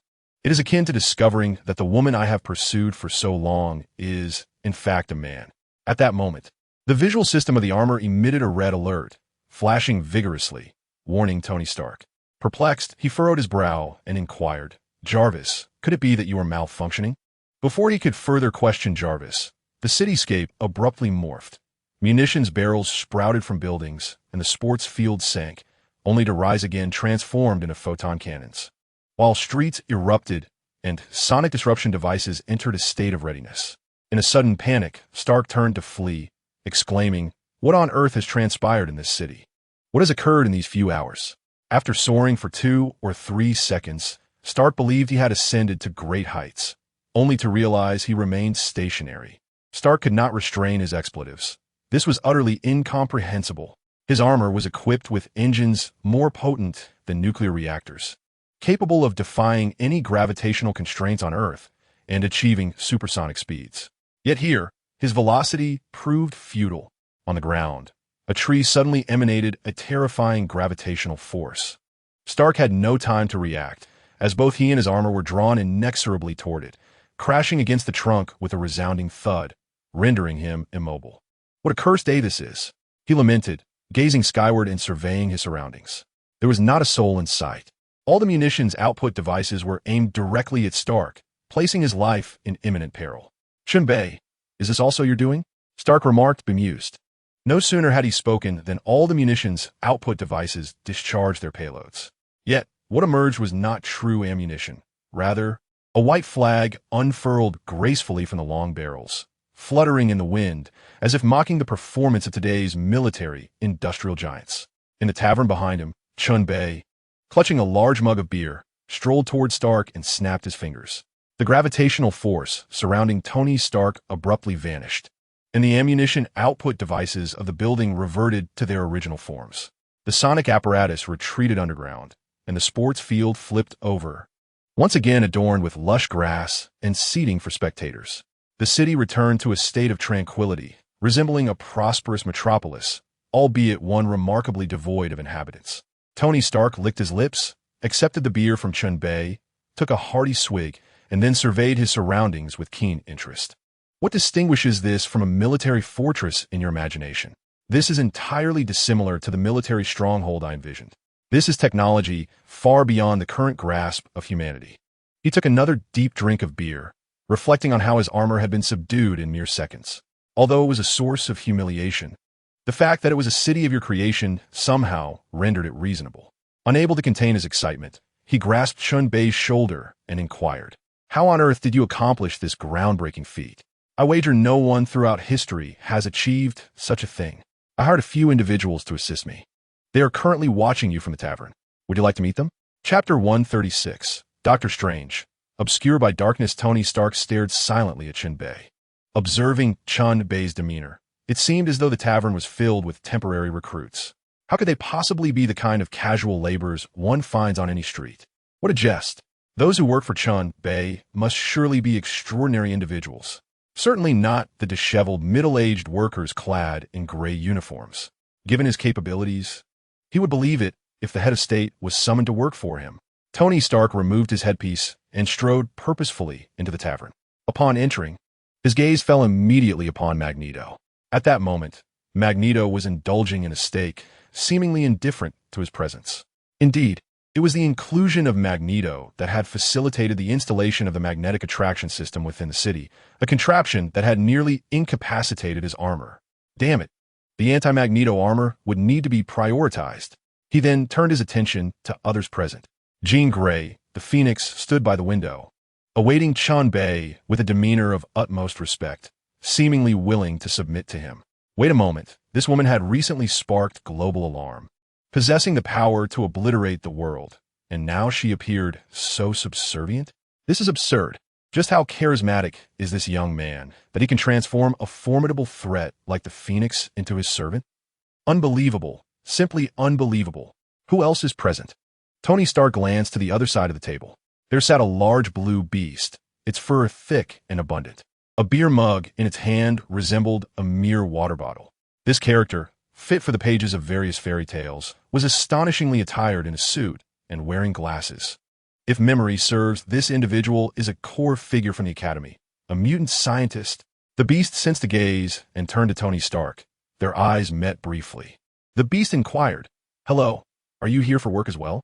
The word also piqued Tony Stark's keen ears, and after a moment's hesitation, he asked, "You mean to say you are already employed here?" "Indeed, I shall serve as the liaison ambassador for the military stronghold, residing here permanently. Are you not?"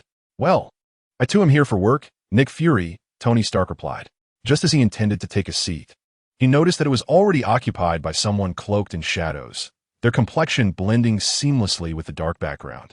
"Nick Fury, you too have come to work here?" Tony Stark exclaimed in surprise. "I did not anticipate your arrival would be later than mine. One must understand that Iron Man's engine possesses the most potent power globally. Even S-H-I-E-L-DS aircraft cannot keep pace." Nick Fury extended his hand, offering an olive branch to Tony Stark. "From now on, we shall be partners. We each have our roles. You shall refer to me as director, and I shall call you brother." Tony Stark took a few steps back, grappling with this revelation. "So, the director of S-H-I-E-L-D is an employee of Chen Bei? A member of the illustrious Brotherhood of Mutants is reduced to building for Chen Bei? The Harbinger of Destruction is now a servant to Chen Bei? And I, a titan of the military-industrial complex, must become his designer?" Indeed, Chen Bei possesses such power. Magneto guided a coffee cup on the table to float towards his lips, taking a sip. A silence enveloped the room, tacitly acknowledging Magneto's assertion. Tony Stark swallowed hard. "Well, I must admit, I share a similar sentiment." Chen Bei yawned and remarked, "Magneto, you are nearing the completion of your debt to me. Produce a few more Gundams, and you'll be free of obligations." "Gundam? What is that?"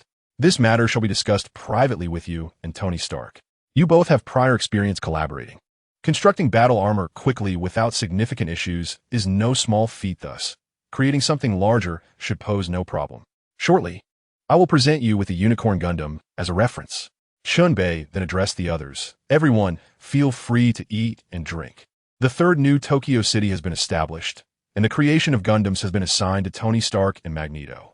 This military stronghold will commence operations in a matter of days, and soon enough, our coffers will swell with delight.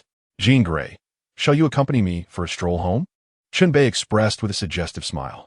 Jean Grey's cheeks flushed, and after a brief moment of hesitation, she silently followed him. Chen Bei wrapped his arm around her slender waist, activating his teleportation ability, and in an instant, they soared to a height of 10,000 meters. With another teleportation, Chen Bei and Jean Grey arrived at the newly acquired hillside villa. "I wonder what it feels like to be with a woman imbued with the Phoenix Force. Hey, I do enjoy a thrill." With that, Chen Bei gently pushed Jean Grey onto the sofa. Jean Grey soon realized she was in a lavish villa, reclining on the plush sofa. Gazing at Chen Bei, she felt her body soften. Camartage. The magical array lay dim and lifeless, with a cold wind sweeping through, extinguishing it like a flickering candle. The ancient text crumbled into a heap of ash. Nearby stood a monstrous being, adorned with 6 dragon heads, fingers resembling numerous serpents. Its form grotesquely bulky. As the creature intoned an incantation, its shape began to normalize, transforming back into the visage of Doctor Strange, albeit with a cloak of obsidian hue and his eyes and lips shrouded in darkness. "At last, I have amassed sufficient power," Doctor Strange smirked sinisterly. "It is time for vengeance."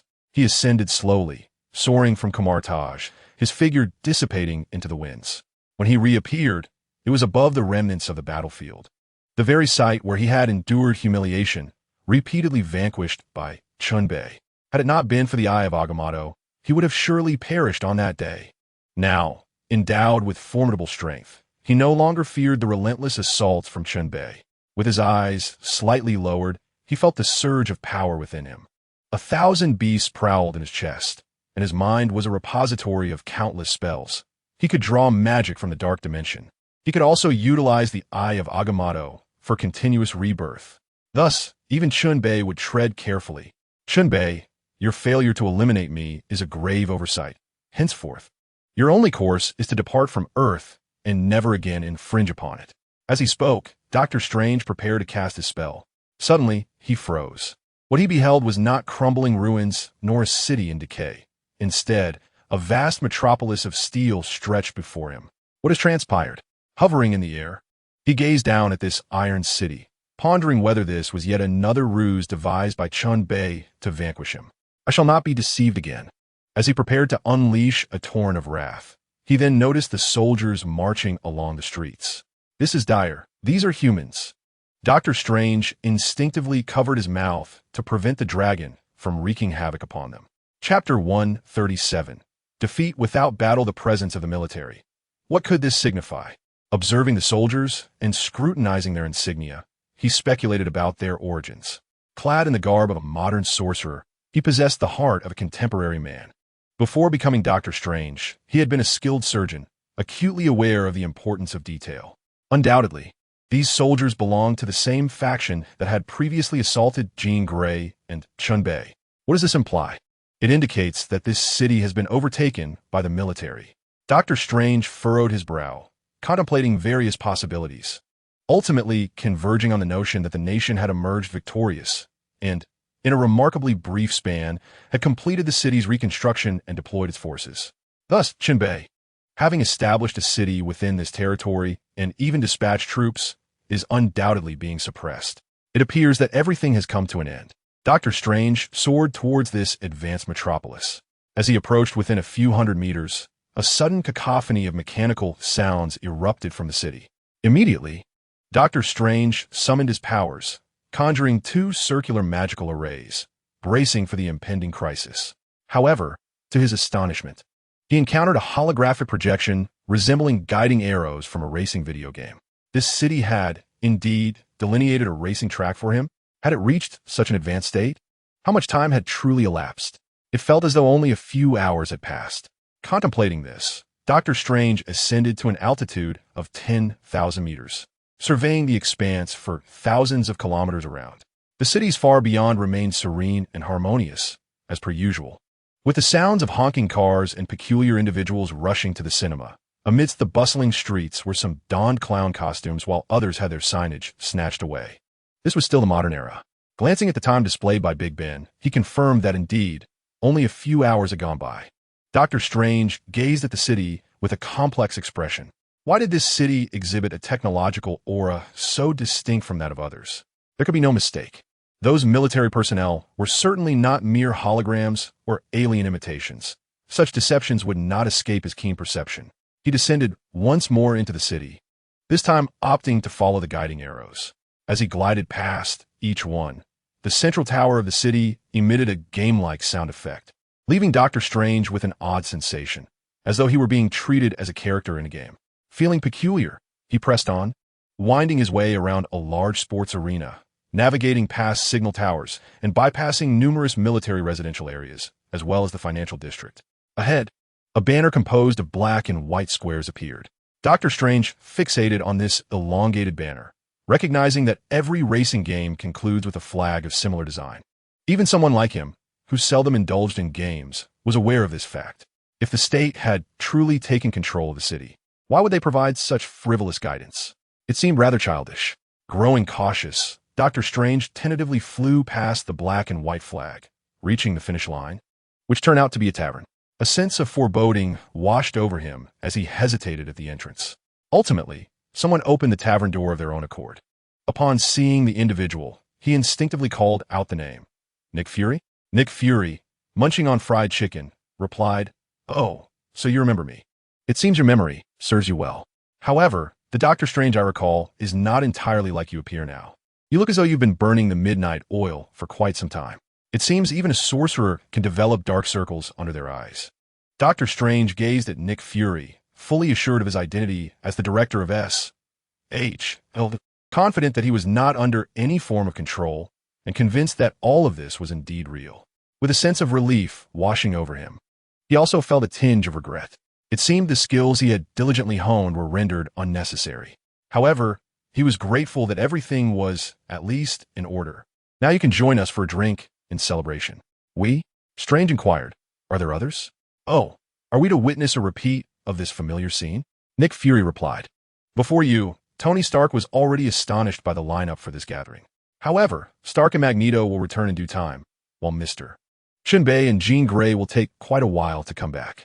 For now, it's just me and the beast from the Academy." The tempestuous woman has already reported back to the academy. Dr. Strange was taken aback, hastily grabbing Nick Fury's arm. They were just here? Wait, Mr. Chen Bei. And who is the beast? What is this academy? It appears there is much I need to clarify for you. Medieval sorcerer. You need only grasp 2 points. Nick Fury asserted, raising a finger. Though we have previously belonged to various factions, here in this city, we are all employees.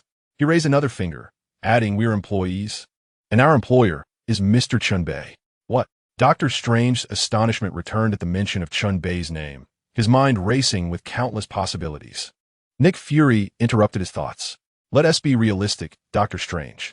The idea of uniting at least 4 factions in this place is sheer folly. However, when an individual reaches a level of power that is terrifying, then all impossibilities can become reality. We are all striving in this city for the coveted Mr. Chen Bei, and we do so voluntarily. Does the military share this view? Strange asked. Certainly. I can represent half of the military, and, coincidentally, Tony Stark can represent the other half. So it's tacit approval, Nick Fury explained. I advise you to join me for a pint of beer. You are not entirely lucid at the moment, still entranced by the simplistic dichotomy of good and evil. The struggles of reality cannot be resolved with a mere brawl. Put away your fists and embrace adulthood. In the villa, Chen Bei wore a look of sheer satisfaction. Jean Grey had fallen into a slumber, her armor returning to her under Chen Bei's telekinetic control. Moments prior, Jean had unleashed a considerable amount of Phoenix power in her emotional tumult, nearly reducing the villa to ashes, costing billions in damages. Yet, Chen Bei found enjoyment in the chaos. His remarkable self-healing abilities rendered him unafraid of the Phoenix's burning touch, which felt more like a tantalizing tickle. Oh, what a thrill! Chen Bei reveled in the recent events, his cravings resurfacing. He felt the urge to fish once more, thus activating the fishing system again. I wonder if I might reel in a splendid treasure this time. Without further ado, he summoned a pink fishing rod. The thrill lies in wagering small for great rewards. Chapter 138. Fishing for the Eye of Agamotto. System, procure for me a pink fishing rod. Chen Bei declared grandly to the system. Upon receiving the host's command, $100 million were exchanged for a pink fishing rod, now stored in the warehouse. Current funds, $38.9 billion. It must be said, this temporal modification device is indeed remarkable. Having conducted merely 2 transactions, I have garnered such wealth. Presently, Dong Zi and Old Xiao have yet to fully engage. Once they unleash their fervor, not only will I profit from their shares, but I shall also sell them a fragment of their lifespans, resulting in yet another substantial windfall. Earning money is not a daunting task. Alas, I possess considerable abilities, yet I remain insatiable. Human desire knows no bounds. Moreover, the venerable Stan Lee, oh no, I stand corrected, has remarked that my system's completion is still inadequate. In the future, I shall need to engage in battles across other universes as part of a 4-person squad. How absurd it seems, akin to the operations of special forces. Contemplating this, Chen Bei found himself somewhat speechless. Why venture into other universes when this one is already so gratifying? With a flick of the fishing rod, the hook plunged into the void's whirlpool. Inside the tavern, Nick Fury stood with his hands in his pockets, quietly closing his eyes. He had indulged a tad too much at the recent meal. Although he had received a serum injection, it did not negate his need for rest. He relished this serene moment, confident in the safety of this military stronghold. Tony Stark occupied a window-side seat, shoving pizza into his mouth while Magneto sipped coffee. Silence enveloped them. Neither spoke nor moved, both exhausted after culminating their mecha production process, in dire need of respite. The tavern resonated with hushed tranquility. Dr. Strange's cold gaze swept over the group before settling upon the roasted corn in his hand. Thus, according to Nick Fury's reasoning, if I genuinely possess enlightenment, I must not only choose to trust this earthling armed with 100 nuclear warheads poised to annihilate our planet, but also forge a cooperative relationship with him. No one responded to his inquiry. Tony Stark was too famished to care. Magneto remained indifferent. Nick Fury was asleep, and Beast was engrossed in planning future collaborations. Dr. Strange found himself in an awkward predicament. He now wielded world-class magical abilities, standing shoulder to shoulder with the emotionally unstable Jean Grey and the mentally shattered Wanda. Although he lacked the prowess to eliminate Jean Grey or Wanda, A mutual destruction could be attainable with full exertion. Even having reached this stature, must he still serve? Could he truly be outmatched by Chen Bei? Impossible, impossible. If only there were an opportunity to battle him once more. It is imperative to find a suitable moment for a reckoning. Just as these thoughts coursed through his mind, Dr. Strange caught sight of a fishing line descending into his field of vision. The line sank lower. The hook had ensnared his eye of Agamotto. When the world is happening, Dr. Strange subtly lifted his gaze towards the ceiling, which transformed into a shimmering expanse of rippling void, connecting to alternate dimensions. He then turned his attention to the fishing hook. Astonishingly, after ensnaring the eye of Agamotto, it did not trigger any safety mechanisms. Instead, it remained caught. As the fishing line ascended, so too did the eye of Agamotto. Dr. Strange silently observed this bizarre scene before seizing the fishing line. Fiery magic ignited the line. Within the fishing realm, Chen Bei suddenly heard the voice of the fishing system. Due to the resistance of Dr. Strange from the Marvel Universe, the pink fishing rod is beginning to sustain damage. Current integrity, 93, 92, 87. A look of confusion crossed Chen Bei's face. So, he was indeed fishing in the Marvel Universe? Wasn't that Dr. Strange rather inept? Not long ago, he had been thoroughly outmatched. Now he was showing signs of resistance? Chen Bei's mind raced as he deduced the sudden surge of Dr. Strange's power. In the multiverse, there have been instances where Dr. Strange employed a magic array to devour beings from various dimensions. Utilizing such a method, he acquired formidable power that eclipsed even the supreme sorcerer, who inherited all of the powers of the Ancient One. If he had harnessed this method for his own growth, indeed this Dr. Strange was formidable. The integrity of the pink fishing rod dropped to 78, then 67, and finally 50. Chen Bei smiled faintly. Regardless of the situation, he was unperturbed. He addressed the system, inquiring if there were enhancement features available or if he could substitute it with another pink fishing rod. Both options were feasible, yet they required expenditure. Did he lack funds? Charge me 100 million. I thrive on excitement. Chen Bei declared, if that isn't sufficient, add a few 100 million more. I refused to coddle. The transaction was completed. The pink fishing rod was enhanced, increasing its flexibility by 50%, its fire resistance by 100%, and its agility by 100%. Dr. Strange suddenly realized that his fire magic was ineffective, while the fishing line was rapidly being reeled in. He struggled to keep pace. How infuriating! Could he not even contend with a mere fishing line? Enraged, Dr. Strange grasped the line, his hands growing cold, adorned with scales, his strength multiplying geometrically. Yet, to his astonishment, the fishing line began to soften, rendering his power inexplicably useless. Not only could he not exert force, but he was also unable to hold onto the line. As the eye of Agamotto receded further away, Dr. Strange leapt to grasp it, but it remained just out of reach. In desperation, he unleashed a torrent of malevolent dragons from his mouth, which roared as they surged toward the eye of Agamotto. Even if he could not possess it, he would ensure its destruction. Such a vital artifact must not fall into the hands of another. The malevolent dragon unleashed a thunderous roar, flames shooting forth in a terrifying display. Yet, no matter how ferocious the dragon's assault, it could not match the swiftness of the fishing line, which ascended at an astonishing pace. The hook plunged into the vortex of the ceiling, only for the vortex to vanish soon after. The dragon, missing its target, struck the ceiling instead. A deafening crash echoed as the ceiling was breached, dust and smoke billowing forth, and the dragon roared as it burst out of the tavern. The defense mechanisms of New Tokyo 3 activated, with several photon cannons locking onto the dragon horde, unleashing a fierce bombardment. The night outside the tavern transformed into a spectacle of daylight, filled with the cacophony of explosions and the anguished roars of dragons. The battle outside persisted for several seconds before finally subsiding, the dragon swarm vanishing, and New Tokyo 3 retracting its firepower, restoring tranquility. Dr. Strange observed the scene outside the tavern, astonished by the city's formidable combat capabilities. Such prowess could not be overlooked. Suddenly, he felt several piercing gazes upon him. Tony Stark regarded him, as did Wong, Nick Fury, and Beast, all casting glances laced with anger. Dr. Strange attempted to explain, but Magneto had already begun to act. Chapter 139, all awaiting Chen Bei's performance. No, no, no. Dr. Strange awkwardly implored Magneto, listen to me, we are in grave danger. My Eye of Agamotto. But Magneto, expressionless, clenched his fist tightly.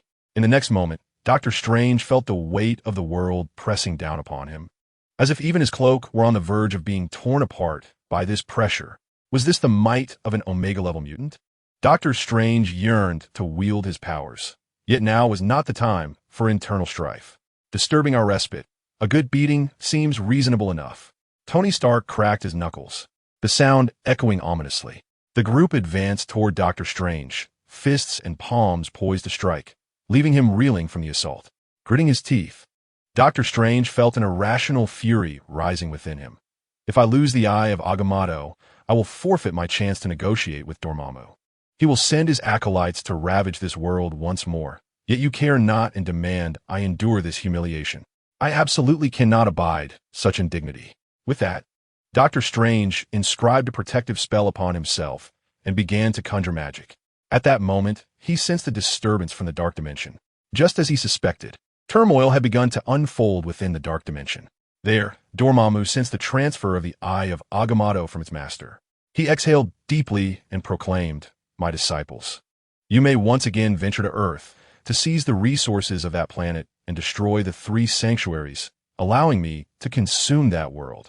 3 black meteors hurtled from the distant cosmos, ultimately landing at the sites of the 3 sanctuaries on Earth. Dr. Strange stood frozen in shock. This invasion is markedly swifter than the last, as they have accrued experience and are aware of the locations of the 3 sanctuaries. Meanwhile on Earth, the Ancient One has long since perished, leaving only a solitary supreme sorcerer who is presently beset by a throng of oblivious minions, unaware of the impending crisis. Earth teeters on the brink of peril. He struggles to break free from Magneto's gravitational pull, manifesting numerous duplicates in an attempt to escape the tavern, only to be ensnared by the Beast, who seizes his true form. The Beast delivers a fierce headbutt, momentarily disorienting Dr. Strange, causing all his duplicates to dissipate. Earth is destined to be devoured by Dormammu. You foolish beings. Dr. Strange regains his composure, striving to employ spatial magic to evade capture. Tony Stark relinquishes his armor, extending his hand as the suit assembles itself around Dr. Strange. The armor becomes a constraint upon him, rendering his hands immobile and preventing him from conjuring spells, leaving him with only a protective golden incantation. Time is of the essence, equating to the lives of billions of Earth's inhabitants. Dr. Strange laments, wishing to voice his concerns, but Iron Man's visor obscures his face, while Magneto clasps his hands in prayer, causing the armor to constrict further, such that Dr. Strange finds even the act of breathing laborious. What is your origin, medieval sorcerer? You have yet to introduce yourself. You will come to regret this. Earth will be claimed and consumed by Dormammu. Oh, have you overlooked someone? The Ancient One? Only she possesses the power to contend with Dormammu's followers, although part of her strength is derived from him. You outsiders have no comprehension of magic, nor the significance of this event. Nick Fury inquires, magic? In comparison to Loki, how does this Ancient One measure up? Loki? Dr. Strange is caught off guard by the question, responding with impatience. So you believe the Ancient One to be a mere fabrication? Are you truly comparing her to characters from fairy tales? Not at all. Loki is very much real and has instigated dramatic events. Your assertion is incredulous, much like our disbelief in the existence of an invincible Ancient One in the realm of magic. Nick Fury steps closer to Dr. Strange, stating, what I mean to convey is that the Loki of Norse mythology was once bested by Chen Bei. In a state of complete focus, he dared to clash with Odin, the All-Father. Dr. Strange is rendered speechless. If this holds true, then Chen Bei. Dr. Strange hesitates to contemplate further. Initially believing that Chen Bei had exhibited his utmost strength in their first encounter, he realizes that it was merely the tip of the iceberg. No, this is a time of crisis for Earth. Dr. Strange asserts, our discussion should not revolve around whether Chen Bei is strong enough, whether Loki exists, or if the Ancient One can best Loki. Yet we are indeed deliberating on the extent of Chen Bei's strength. Nick Fury finally adopted a serious demeanor and stated, do you truly believe we are merely blaming you for disrupting the atmosphere here in our decision to restrain you? Dr. Strange, taken aback by the inquiry, could only follow Fury's lead and responded, "What are you implying?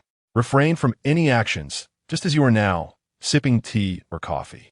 We are all aware of the tremendous crisis unfolding outside, yet we trust that Chen Bei can resolve it. We are currently assessing Chen Bei's capabilities," Fury continued. Beast interjected, "Do not venture out to save the world. Doing so might complicate matters for Mr. Chen Bei. After all, witnessing a comrade being overwhelmed by adversaries could distract him." Doctor Strange, momentarily stung by this remark, quickly retorted, "But what if Chen Bei cannot prevail?" In truth, such thoughts had crossed their minds upon their initial encounter with Chen Bei, as he had consistently refuted their assumptions through numerous practical examples. Fury then shifted back to his usual light-hearted tone. "If Chen Bei is unable to resolve this, we are equally powerless. After all, collectively, we do not possess even a fraction of his strength. We are merely his subordinates." Doctor Strange fell into contemplation. If Chen Bei could indeed rectify this situation, he would willingly submit unconditionally to him. As a world-class supreme sorcerer, his power would undoubtedly merit position as Chen Bei's subordinate. After a prolonged pause, Doctor Strange declared, "As long as he can save the Earth, nothing else matters. Well then, it's merely Dormammu we are discussing. I could easily handle him," came Chen Bei's voice unexpectedly from within the tavern. All eyes turned towards the source of the sound, where Chen Bei was sipping coffee and gazing at the ceiling. "Now, how do you intend to compensate for this expenditure, Doctor Strange? Will it be a post-facto reckoning or a day-to-day settlement? Are you aware of your losses?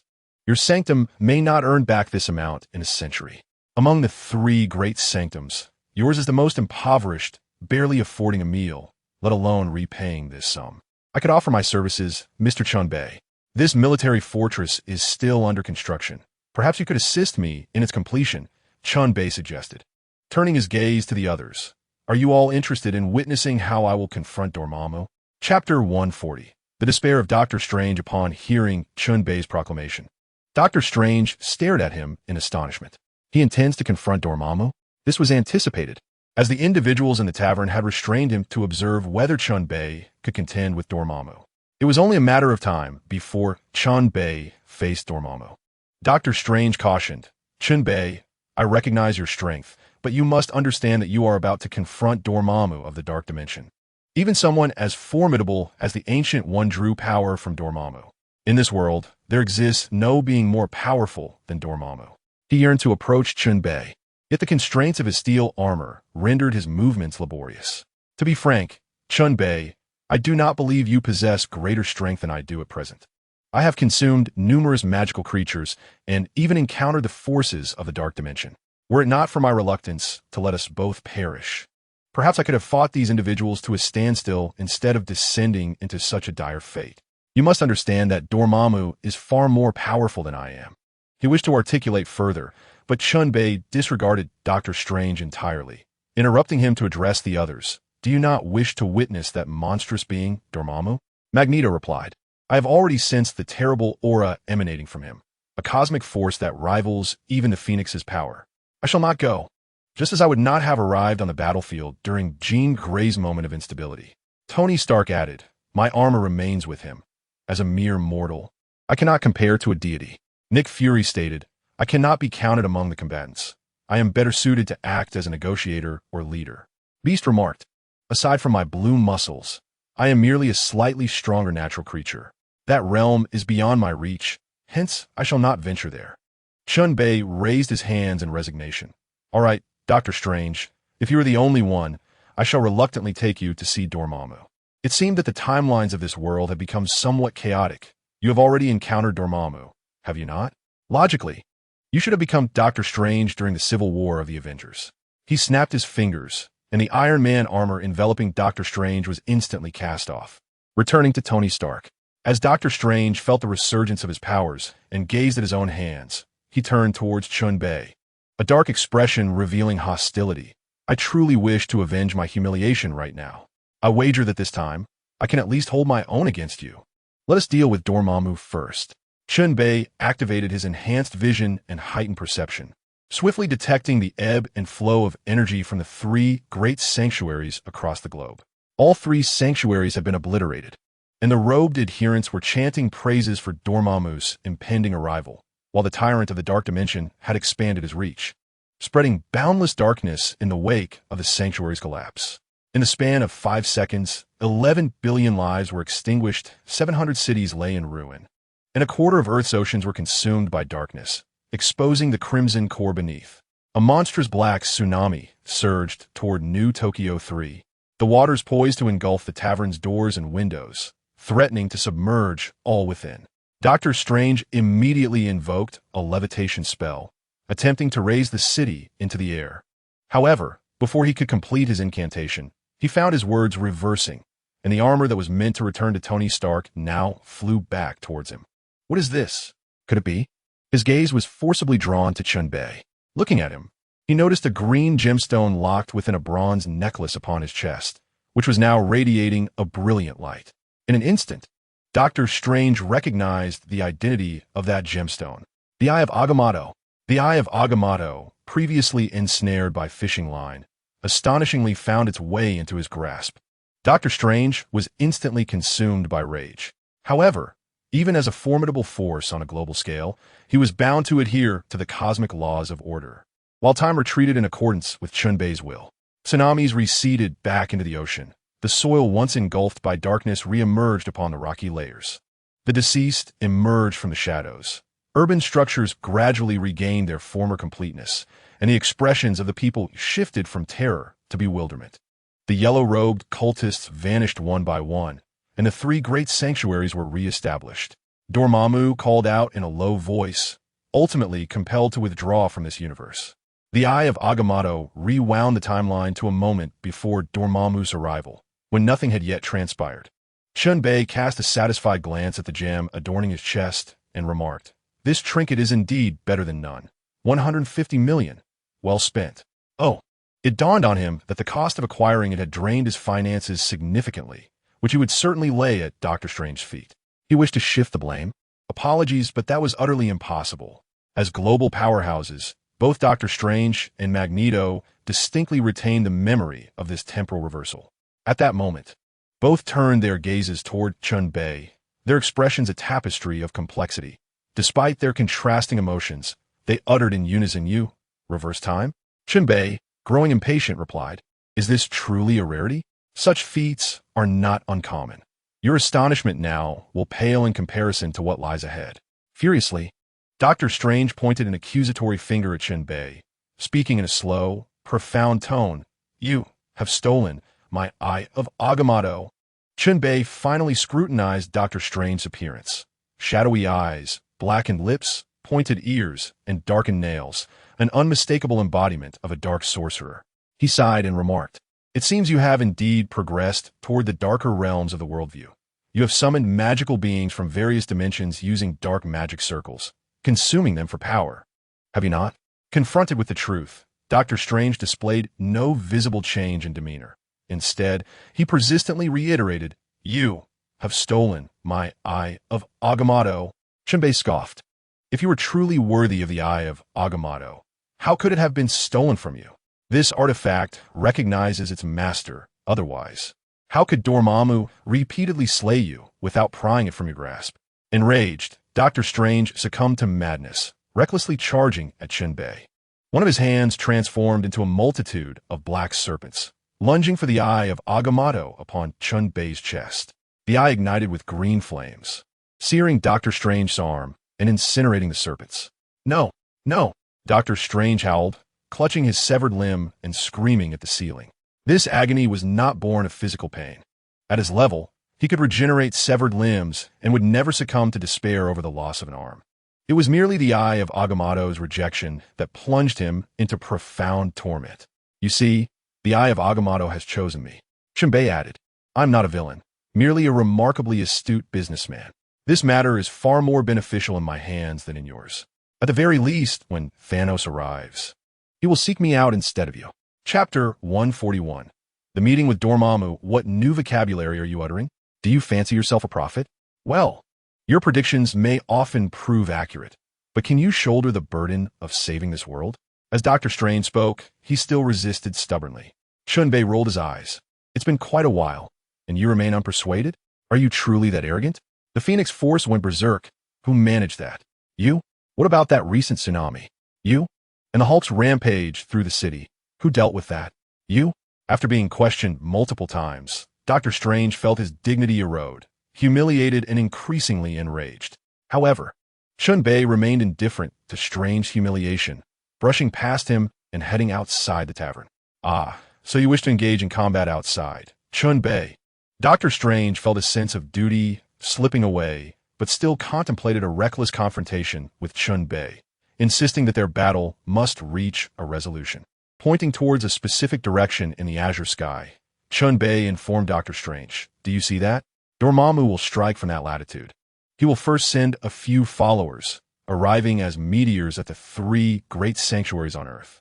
As he spoke, he began a countdown. 10 seconds, 9 seconds, 8 seconds, 7 seconds. Listening to the countdown, Dr. Strange hesitated, torn, yet ultimately chose to ascend into the sky, awaiting the conclusion of Chen Bei's countdown. Now was the time for Dormammu's arrival, a moment that could spell cataclysmic destruction for Earth. He had no choice but to trust Chen Bei, for his words were invariably accurate and remarkably prescient. 3, 2, 1. Chen Bei suddenly exclaimed, "I misspoke. It's in the direction behind your head." Dr. Strange quickly turned around. In the vast expanse of the distant cosmos, 3 massive meteors were hurtling toward Earth, boldly breaking through the atmosphere and entering its gravitational embrace. Dr. Strange conjured 3 duplicates of himself, wielding dark magical whips that instantly extended over vast distances, ensnaring the meteors upon impact. The meteors exploded, revealing the forms of the followers, led by Caecilius, who addressed Dr. Strange, "We meet again." With that, the followers converged on the city of New Tokyo 3, employing dimensional mirroring spells to disrupt its structure. Dr. Strange unleashed a torrent of flames to obscure their vision, subsequently crafting a spatial spell to summon monstrous beasts from another dimension to assail the followers. The followers, caught off guard, became ensnared by the beasts, engaging in a desperate struggle against them. Observing the cosmic movements, Chen Bei noted that Dormammu had opened a massive dimensional rift at the edge of this galaxy, with followers in darkness continually pouring forth, charging toward Earth and other celestial bodies. After Dr. Strange dealt with the followers on Earth, Chen Bei teleported and grasped Dr. Strange's shoulder, saying, "Do not speak. Come with me to space." In the next moment, Chen Bei and Dr. Strange found themselves amid the cosmos. Not far ahead lay the dimensional rift conjured by Dormammu, from which throngs of devotees incessantly emerged. Dr. Strange steadied his heartbeat and invoked the extreme golden spell upon himself. After a moment's contemplation, albeit reluctantly, he cast the spell upon Chen Bei, only for it to be effortlessly shattered by him with a dismissive remark, "Unnecessary." With a cold snort, Dr. Strange prepared to unleash a formidable black magic. He swiftly traced a black magic circle before him, and a torrent of dark energy erupted from it, surging into the black hole like a flood. Instantly, the dimensional rift grew hazy and murky, ceasing to emit any more followers or darkness. In the distance, a golden, divine radiance approached. Upon witnessing the multitude of devotees, it shifted its focus and began targeting the remaining followers, revealing none other than Captain Marvel, Carol Danvers, who had recently been expelled from the galaxy by Chen Bei. Just as she returned, she confronted Dormammu's resurgence, and, without pausing to chastise Chen Bei, she joined the battle against the remaining followers infiltrating various planets. Observing the clarity with which Dr. Strange had addressed the dimensional rift, Chen Bei licked his lips, acknowledging that this Dr. Strange possessed some utility. Even in his darker persona, Dr. Strange posed little threat. Primarily, he was a reasonable individual, fundamentally just, and devoid of romantic entanglements in this world. Thus, he would not be driven to annihilate the universe as he might in another reality for the sake of a girlfriend. If utilized properly, he could indeed be a formidable ally. Should I eliminate Dormammu directly, or should I imprison him? Chen Bei inquired of Dr. Strange. "Are you serious, Chen Bei?" Dr. Strange retorted, "Do you comprehend the magnitude of Dormammu's power? You only need to answer my question. Moreover, you currently owe me for the sealing funds, and there are numerous accounts yet to be settled." Dr. Strange was momentarily at a loss for words, grappling with the absurdity of Chen Bei calculating finances amid such a grave crisis, while feeling a subtle shame for his own inability to pay. He ultimately responded to Chen Bei's inquiry. Legally, Dormammu should be sentenced to permanent incarceration without the possibility of parole, provided we can apprehend him. Oh my heavens! Merely stating, it seems ludicrous. The subject is incorrect. It should not be we, but rather I. Once again, Chen Bei grasped Dr. Strange's shoulder, teleporting them into Dormammu's dark dimension. Are you prepared? Would you like to enhance your protective golden spell? Wait, that's Dormammu. In the next instant, the two found themselves in the dark dimension. Unlike the monotonous darkness and sunlight of the galaxy, this realm lacked sunlight, but sparkled with a beauty akin to diamonds. Even the ground beneath their feet, which might be termed land, shimmered with a dark hue and crystalline radiance. Everything appeared vibrant, pulsating with a rhythm reminiscent of the northern lights. At the center, directly above, a colossal face, its skin flowing with a diamond-like rhythm, began to coalesce. Dormammu, I have come to negotiate. The Sorcerer Supreme, having lost the eye of Agamotto, seeks to replicate his previous maneuver and employ a ruse to intimidate Dormammu. With a heavy sigh, Dormammu retorted, You no longer possess the Time Stone, foolish human sorcerer. Chen Bei, we must leave this place at once. Quickly, utilize your eye of Agamotto. You must cast the time reversal incantation now, or it will be too late. The urgency in Dr. Strange's voice was palpable. However, Chen Bei did not invoke the spell. Instead, he gazed at Dormammu with keen interest, exclaiming, So this is what you look like, larger than I had imagined. This is no tourist attraction. What are you thinking? You are utterly foolish. Chapter 142. I have only fired a shot at Dormammu. Dormammu, intrigued by Chen Bei's boldness, momentarily halted his impending spell casting, treating him as a quintessential youth. Human, why do you not fear me? Because there is no need to fear you. I do not fear you, Chen Bei replied nonchalantly, extending a hand into the void. Dr. Strange, witnessing Chen Bei's hand vanish, feared that he had been consumed by Dormammu's dark dimension and swiftly retreated several hundred steps to a safe distance. Moments later, Chen Bei emerged from the abyss, brandishing a peculiar pistol resembling a hairdryer, complete with 2 buttons. The absurdity of the weapon contrasted sharply with the profound darkness surrounding them, making Chen Bei appear akin to a character from a low-quality animated toy commercial. If memory serves, Dormammu, you were once a human on Earth, were you not? Have you forgotten your origins, or has your time in the dark dimension caused you to forsake your past? Chen Bei aimed the light gun at Dormammu, presenting a ludicrous tableau, hairdryer versus the sovereign of the dark dimension. Dr. Strange, cradling his forehead, discreetly began crafting a dark magic array, seizing the opportunity to create as many escape routes as possible while Chen Bei and Dormammu engaged in conversation. Damn it, I should never have trusted this Chen Bei. The thought filled Dr. Strange with regret. If only he had managed to secure the eye of Agamotto, perhaps everything would still be salvageable. He needed to grow stronger, not just to a world-class level, but to a cosmic one. You seem to know something about me, human, Dormammu inquired, leaning closer to scrutinize Chen Bei's physical form. Your body possesses an enigmatic regenerative ability, one whose origins elude explanation. Neither cellular regeneration nor cosmic energy influences it. What grants you such inexplicable power? As Dormammu's face ignited in flames, he resembled the comic book depiction of a colossal being engulfed in fire, having initially entered the dark dimension consumed by fierce flames. The flames now danced with curiosity, yet hinted at burgeoning fury. Chen Bei responded, Is that all you possess? My abilities extend far beyond this. Can you discern the prowess of the firearm in my grasp? With but a thought, Dormammu unleashed a barrage of projectiles that struck Chen Bei, pinning him in place. In the distance, Dr. Strange cried out. Although Chen Bei was vanquished, Dormammu's expression remained unchanged. The flames did not dissipate, but rather intensified. Dr. Strange was compelled to cast a fireproof spell to withstand the searing heat. Why did Dormammu wear such a countenance? Why did it seem that he would not spare even the corpse of Chen Bei? Just as Dr. Strange pondered this, he noticed a hand retrieving the energy gun from the deceased Chen Bei's grasp. It was the new Chen Bei. It became evident that the earlier confrontation had merely involved a decoy. Beads of sweat formed on Dr. Strange's brow. Perhaps his mind was overly strained, for he could not distinguish the trickery employed by Chen Bei in that moment. Once more, Chen Bei aimed the energy gun at Dormammu. With unwavering confidence, He smiled and inquired, "Is it time now?" "I intend to, oh, Dr. Strange, I almost forgot. Will you detain him or eliminate him?" "How could you possibly forget? You merely wished to hint at it for him to hear." "You wretched superhuman," Dr. Strange retorted loudly. "Detain him for eternity. His crimes are too numerous for parole." Good heavens, I find myself uttering such words in the dark dimension.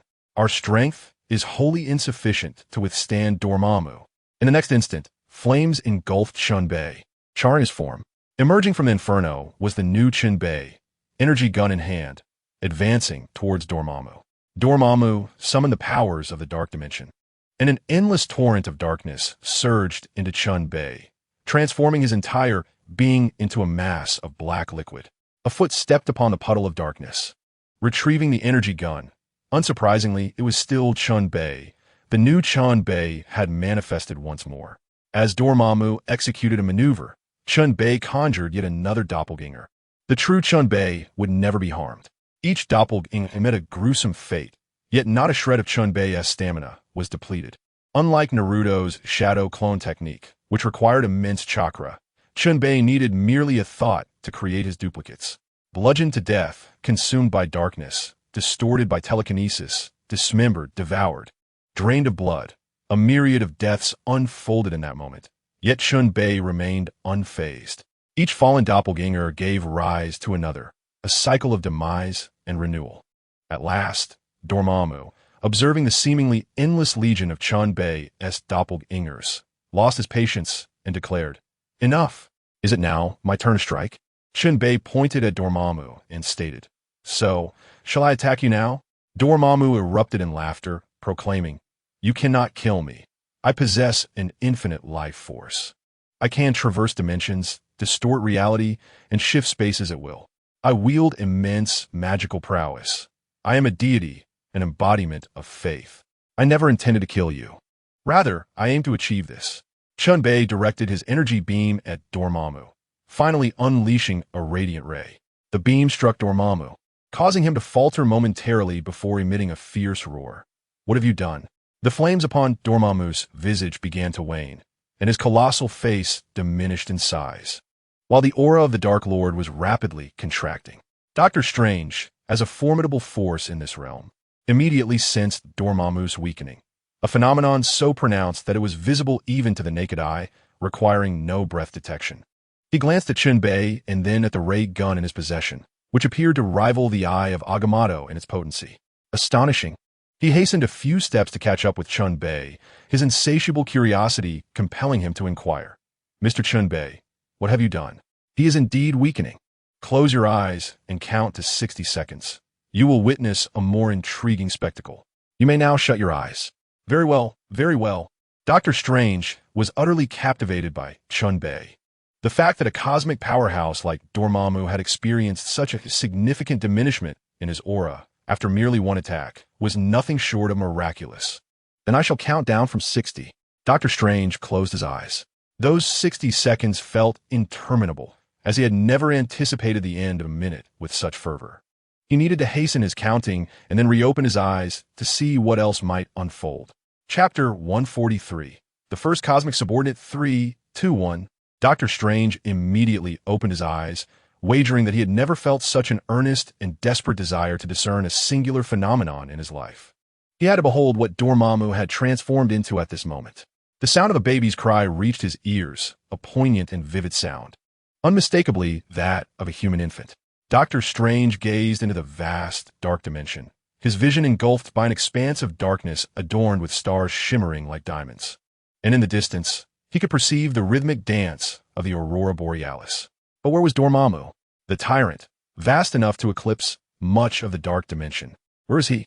The cry resounded again, diverting Doctor Strange's attention towards the source of the wailing infant. Good heavens, it was indeed a baby. On the soil of the dark dimension lay a human infant, visibly male, with pale skin and feeble little hands, seemingly on the verge of crying to the point of asphyxiation. A pitiful creature easily crushable by the mere finger of an ordinary human. "Mr. Chen Bei, what are you trying to convey to me? By the way, where is Dormammu? Why is there an infant here?" Chen Bei slightly showcased his ray gun and explained, "This ray gun is known as the Evolution Devolution ray gun. Its ability is such that pressing the devolution button causes the target to regress, while pressing the evolution button induces advancement. Such a contraption exists? Doctor Strange immediately conjured a terrifying possibility in his mind. He fixed his gaze upon the infant, pointing at the child and declaring, in other words, "The beam you just unleashed was a devolution ray, and this baby, indeed, this baby is none other than the infamous tyrant of the dark dimension, Dormammu." Wait a moment. I am not ready to accept this yet. Doctor Strange faltered, collapsing onto the ground, deep in contemplation. After a minute, he turned to Chen Bei and spoke in truth. "You are Dormammu, or perhaps a follower of his, seeking to deceive me, to ensnare me in these illusions for your own amusement? Is it possible that our battle is not truly over, but rather you have ensnared me in an illusion, prolonging this conflict?" He pointed emphatically at Chen Bei. "Isn't that the case? Tell me, it must be so." Chen Bei holstered the devolution ray gun, clapping his hands together, and replied, "Honestly, if I were Dormammu, I would have to admire your imagination. Would he truly fall to someone like you?" Doctor Strange swallowed hard and inquired, "Is the battle over? The spoils lie just 30 meters away in the clearing. Did you not say you would imprison him permanently? How do you intend to achieve that? Will you cast him into a prison or confine him within your sanctum? Either option holds no significance for me." All of Doctor Strange's attention was riveted on the infant. Resembling a snake charmer, he bent low, cautiously testing the waters with his red cloak, before finally allowing his fingers to brush against the baby's skin. The infant erupted in joyous laughter, clearly tickled by his touch. The crimson cloak enveloped the child, and then soared into Doctor Strange's embrace. His expression was uncharacteristically intricate, as he had never imagined events would unfold in such a manner. The entire sequence of battle seemed excessively theatrical, like a grand display of cosmic warfare abruptly halted by the devolution ray, transforming a formidable entity into a mere child. As an observer, he could hardly forgive such an absurdity. Doctor Strange gazed intently at Dormammu, now represented in the form of a smiling infant. "Damn it," he thought, as the baby began to suck on his thumb. Was he seeking nourishment? He pressed his lips together and solicitously asked Chen Bei, "May I unleash a roar to vent my emotions?" "Suit yourself," Chen Bei replied, seemingly manipulating something with his hands. Doctor Strange, disinterested in the specifics, gestured for the cloak to cover the infant's ears and let out a thunderous shout. The immense sound summoned the currents of the dark dimension, creating a swirling vortex above. Chen Bei inquired, "If you serve me, I shall grant you dominion over this dark dimension. What do you say to this bargain?" With a faint smile, he added, "Should you inherit the dark dimension, both the Ancient One and this Dormammu would inevitably become your subjugated foes." Doctor Strange spoke with a mixture of amusement and exasperation.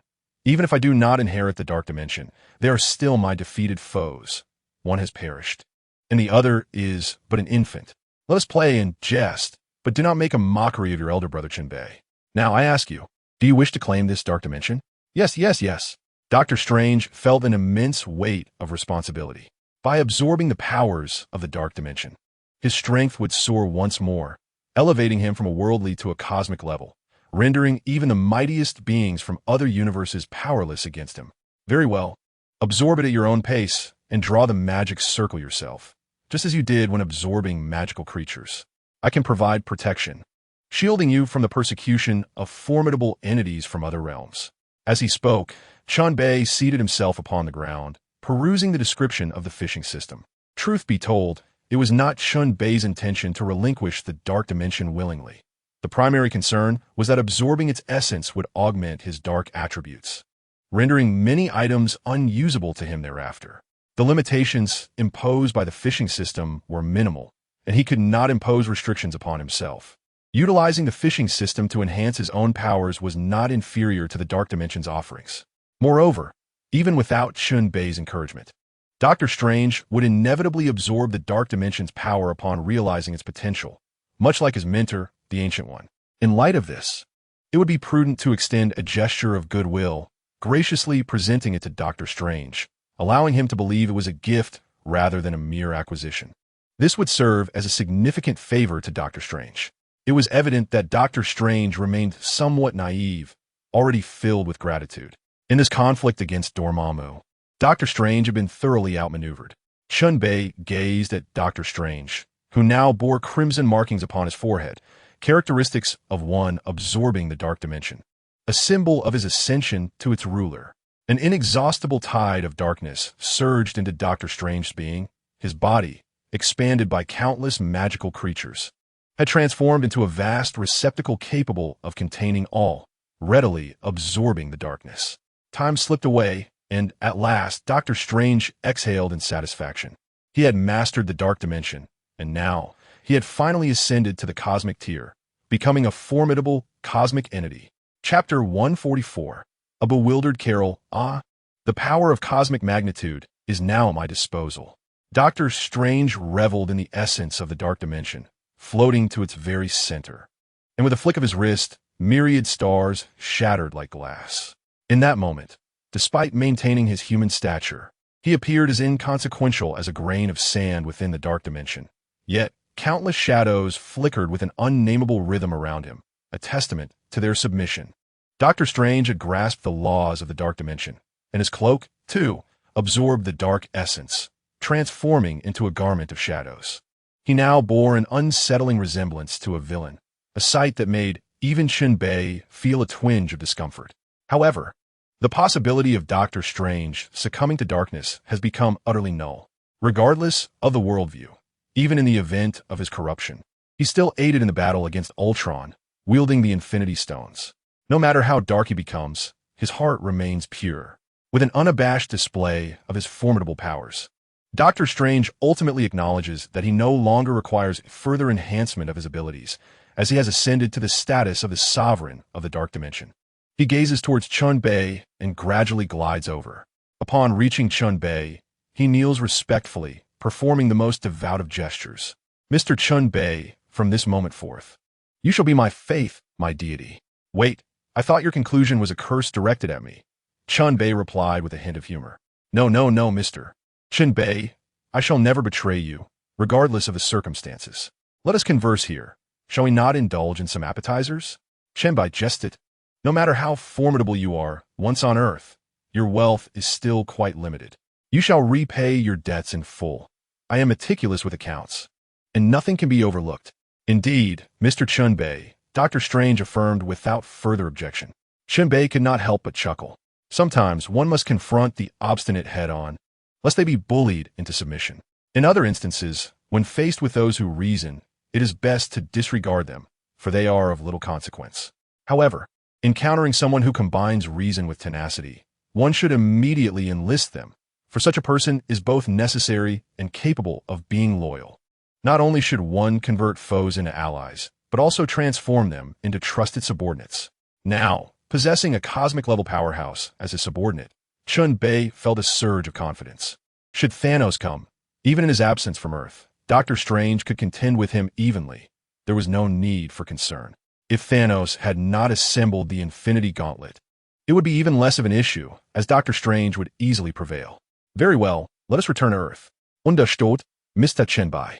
With a mere thought, Doctor Strange opened a vast rift in the dark dimension, and the two stepped through, returning to the cosmos of Earth. Chen Bei gazed at the distant, beautiful blue planet, finding it quite captivating. It resembled a scene from a documentary. At that moment, a golden light entered his field of vision, drawing nearer. Chen Bei felt a pang of embarrassment. Without needing to look, he knew it was Captain Marvel, Carol Danvers. Despite having become subordinates, she seemed still caught in a daze, likely preoccupied with her previous confrontation with the Earth military. Superhuman, you have disrupted the order of Earth, significantly impacting this planet. I must impose sanctions upon you. Captain Marvel accelerated, charging directly at Chen Bei. Doctor Strange floated in front of Chen Bei, raising a hand to conjure a crystalline, fan-shaped structure of vacuum, blocking Chen Bei from harm. Captain Marvel collided forcefully with the crystalline barrier, unleashing a powerful shockwave. As a formidable member of the Kree Star Force, Carol was capable of piercing through Thanos' warship, confronting him head-on, her radiant power leaving destruction in her wake. However, under the formidable defense of Doctor Strange, Carol found herself utterly unable to advance, helplessly gazing at Chen Bei behind the crystalline structure, unable to touch or reach him. Captain Marvel looked at Doctor Strange in astonishment. Returning from beyond the galaxy to the Milky Way, she did not require a whole day. Yet within these few hours, The man clad in medieval armor before her had become so incredibly powerful. Carol scrutinized Dr. Strange and inquired, "What has transpired? Why have you undergone such a remarkable transformation?" Dr. Strange replied, "With the assistance of Mr. Chen Bei, I have captured Dormammu and am on the verge of imprisoning him on Earth. Simultaneously, I have inherited the Dark Dimension, becoming its new sovereign." Carol responded, "As a formidable warrior from the cosmos, you have accomplished your mission. We have come to recognize that Mr. Chen Bei is the most powerful and gentle man we have ever encountered. To protect Earth, he would willingly sacrifice his own life. Previously, we harbored grave misunderstandings about him." Listening to Dr. Strange's words, Chen Bei felt his toes dig into the ground. "Wow, Dr. Strange, how can you be so unabashed to utter such embarrassing statements? Who would sacrifice their life for the safety of Earth? Am I that kind of person? Perhaps this is a common ailment among superheroes. Such sentiments are difficult to refute, leaving me to endure the awkwardness. I say, can we not return now?" Chen Bei scratched his scalp, sensing that if he lingered any longer, he would surely succumb to embarrassment. Engaging in trivial banter with these superheroes felt like a waste of time. If it were with beautiful women, a year or two would feel delightful. Is it appropriate to squander this time instead of enjoying it with Wanda? At the very least, he could share some moments with Jean Grey, right? "Very well, Mr. Chen Bei, we can set off now." "Set off? Why not just teleport back?" "What a hassle," Chen Bei remarked, grasping Dr. Strange's shoulder and placing his finger on his forehead. In the next moment, they returned to the tavern. Upon arriving, the atmosphere brightened considerably. It seemed they had indeed saved the world. It felt as if some formidable, ominous force, which we could not withstand, had been vanquished by Chen Bei. To this day, I can finally express that I have grasped Chen Bei's approach. Let us handle the minor threats, while he deals with the larger ones, each with our designated roles, ensuring no overlap in our efforts. So, Mr. Chen Bei is such a person, I must record this in my notebook to show Professor Charles later. "Mr. Chen Bei, should you require psychological counseling, I hope you will consider contacting Professor Charles." Chen Bei addressed the group. "What are you all doing here so idly? One by one, sitting around and idly chatting. How can you find the audacity to continue loafing about?" Chen Bei now felt like a shrewd merchant. When his mood was high, he could allow his employees to rest, but when his spirits stabilized, it was time for them to work. If one were an employee facing such a boss, a scathing reprimand would be inevitable. However, should one ascend to the role of a boss, the inclination would surely be to extract even more from the employees. The human condition. Chen Bei revealed a comical smile. Tony Stark rose and remarked, "I still need to weld the cockpit for the Gundam project. Soon, the first replica will be successfully produced, and I shall personally conduct the testing." Chapter 145. "You think I work for you and owe you money," Nick Fury stated. "Next, I shall continue negotiations with the military to secure greater access for you. Trust me, I excel in such matters." The Beast interjected, Chen Bei dismissively waved his hand at the Beast, saying, "All right, enough of that, take a break." The Beast lowered his head in defeat and resumed taking notes. Although the Beast appeared ineffectual, he had established the mutant defense mechanisms for the military fortress in New Tokyo, and his knowledge of mutants surpassed that of anyone else present. Knowing oneself and one's enemy ensures victory. New Tokyo was well prepared to counter various mutant invasions. Unauthorized infiltration by Mystique. Straightforward, she would be stripped of her disguise. Cyclops attempting to unleash his laser. The small glasses would be welded shut. The Red Tank wishing to rampage with his godly might. Certainly, he could be buried, forced to eat dirt. After expressing these thoughts, Chen Bei turned to Dr. Strange. "If I don't demand payment, I would be remiss. Now, what do you propose we do about this ceiling?" "Mr. Chen Bei, I can contribute my labor. I now possess the ability to conjure from nothing. Believe me, I can rectify these flaws immediately." With that, Dr. Strange directed his focus towards the breach, and in a fleeting moment of concentration, it was entirely restored. Chen Bei, observing this formidable power, applauded and inquired, "Now that you possess the ability to conjure, can you manifest a few $100 million? Dr. Strange replied, somewhat embarrassed, "Theoretically, that is possible, but enough. You are about to expound on some grand principle about not interfering with the world lest it face annihilation." Chen Bei abruptly shifted his tone, asking, "So, how do you plan to repay your debt of $150 million? Dr. Strange was taken aback. Such a colossal sum felt like a boulder pressing upon him. Though a cosmic powerhouse, he still had to navigate life on Earth, and the income from his sanctum was hardly substantial. This staggering figure was beyond his means. Wait, I have never owed as much as 150 million.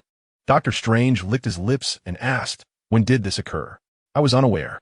Chen Bei gestured toward the eye of Agamotto adorning his chest and remarked, when I acquired this necklace, I spent a staggering $150 million. How should one account for such an expenditure? Before Dr. Strange could respond, he continued with annoyance. Initially, it was merely 100 million. Had he not resisted, I could have easily fished the eye of Agamotto out for that sum. Instead, your defiance compelled me to expend an additional 50 million. How awkward is that? In the end, it is you who must pay. Wait, why must I bear the cost? Dr. Strange inquired, his tone now subdued. Because you are inept, Chen Bei replied calmly. At that time, you were unworthy of possessing the eye of Agamotto. It was precisely because of your unworthiness that I was able to seize it, and thus it recognized me as its rightful master. It merely found a more suitable owner. Dr. Strange, lost in thought, recalled Chen Bei's earlier statements about acting in his best interest, cautioning him against the burdens that such power could impose on one unprepared. He began to envision Chen Bei as a wise and benevolent sage, his reverence deepening. Chen Bei continued to lament, and yet, I find myself spending $150 million for something that should have been rightfully mine. Shouldn't that amount be your responsibility? Indeed, it ought to be.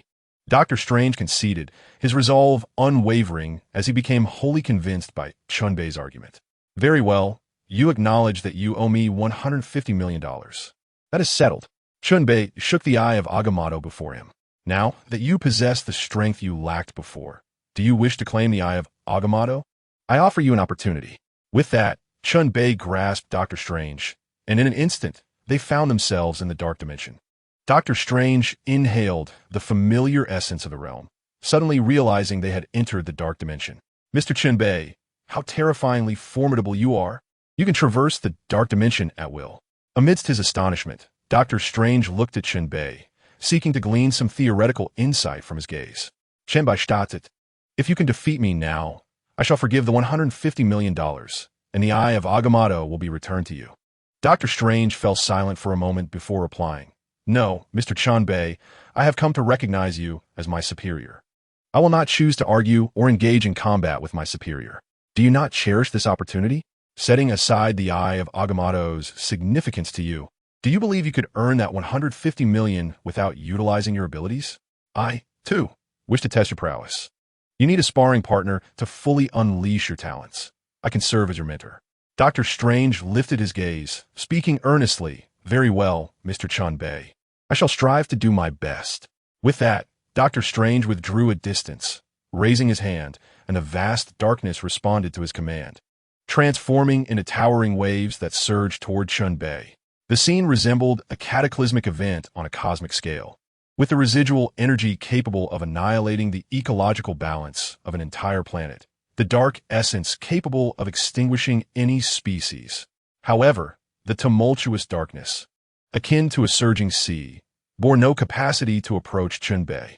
The closer it drew, the more sluggish it became, until, at a distance of merely 100 meters from Chen Bei, the darkness was rendered completely immobile. Dr. Strange gazed in astonishment at this scene. As a master of the cosmic dark dimension, he never anticipated such an occurrence. The power he wielded, capable of effortlessly obliterating a planet, could not even draw near. This young man not only possessed the ability to clone himself and harness the might of Thor, but also had the audacity to manipulate another's evolution and devolution at will. Such capabilities alone were formidable enough. It became evident that he had not unleashed his true strength earlier, and now, observing his relaxed demeanor, it seemed he still had not revealed his full potential. In this dark dimension he governed, he found himself utterly incapable of exerting any influence over Chen Bei. Chen Bei secretly chuckled to himself. This moment was precisely meant to earn Dr. Strange's genuine admiration, to engage him in a true battle, fulfilling his aspirations and preventing future encounters where he might test Chen Bei's limits when he grew stronger. He played a clever word game. If you can defeat me, I shall spare you, rather than a draw, or if I defeat you. For in the latter scenarios, his confidence faltered. To be honest, Facing a cosmic-level powerhouse like Doctor Strange left him somewhat apprehensive. Was he incapable of winning? Certainly not. He possessed a serious punch capable of contending with Odin. Yet, the thought of employing such force against Doctor Strange and potentially killing him was daunting. What if he inadvertently struck down a newly acquired subordinate? 150 million would be a hefty price to pay, a strategy fraught with peril. Chapter 146. Soloing Thanos, realizing his dark energy waves could not harm Chen Bei. Doctor Strange immediately yielded, bowing his head in submission. Mr. Chen Bei, the test has concluded, and I find myself unable to defeat you, nor have I managed to cause you any disturbance. Such courteous phrases were uttered daily, yet Chen Bei responded, "All right, the test is over. Let us join forces to eliminate Thanos." He twisted his neck and began to stretch. "I assure you, I'm not merely being polite. Now, who is this Thanos? Just a purple-skinned creature, is he? With a jaw that stretches 2 or 3 meters.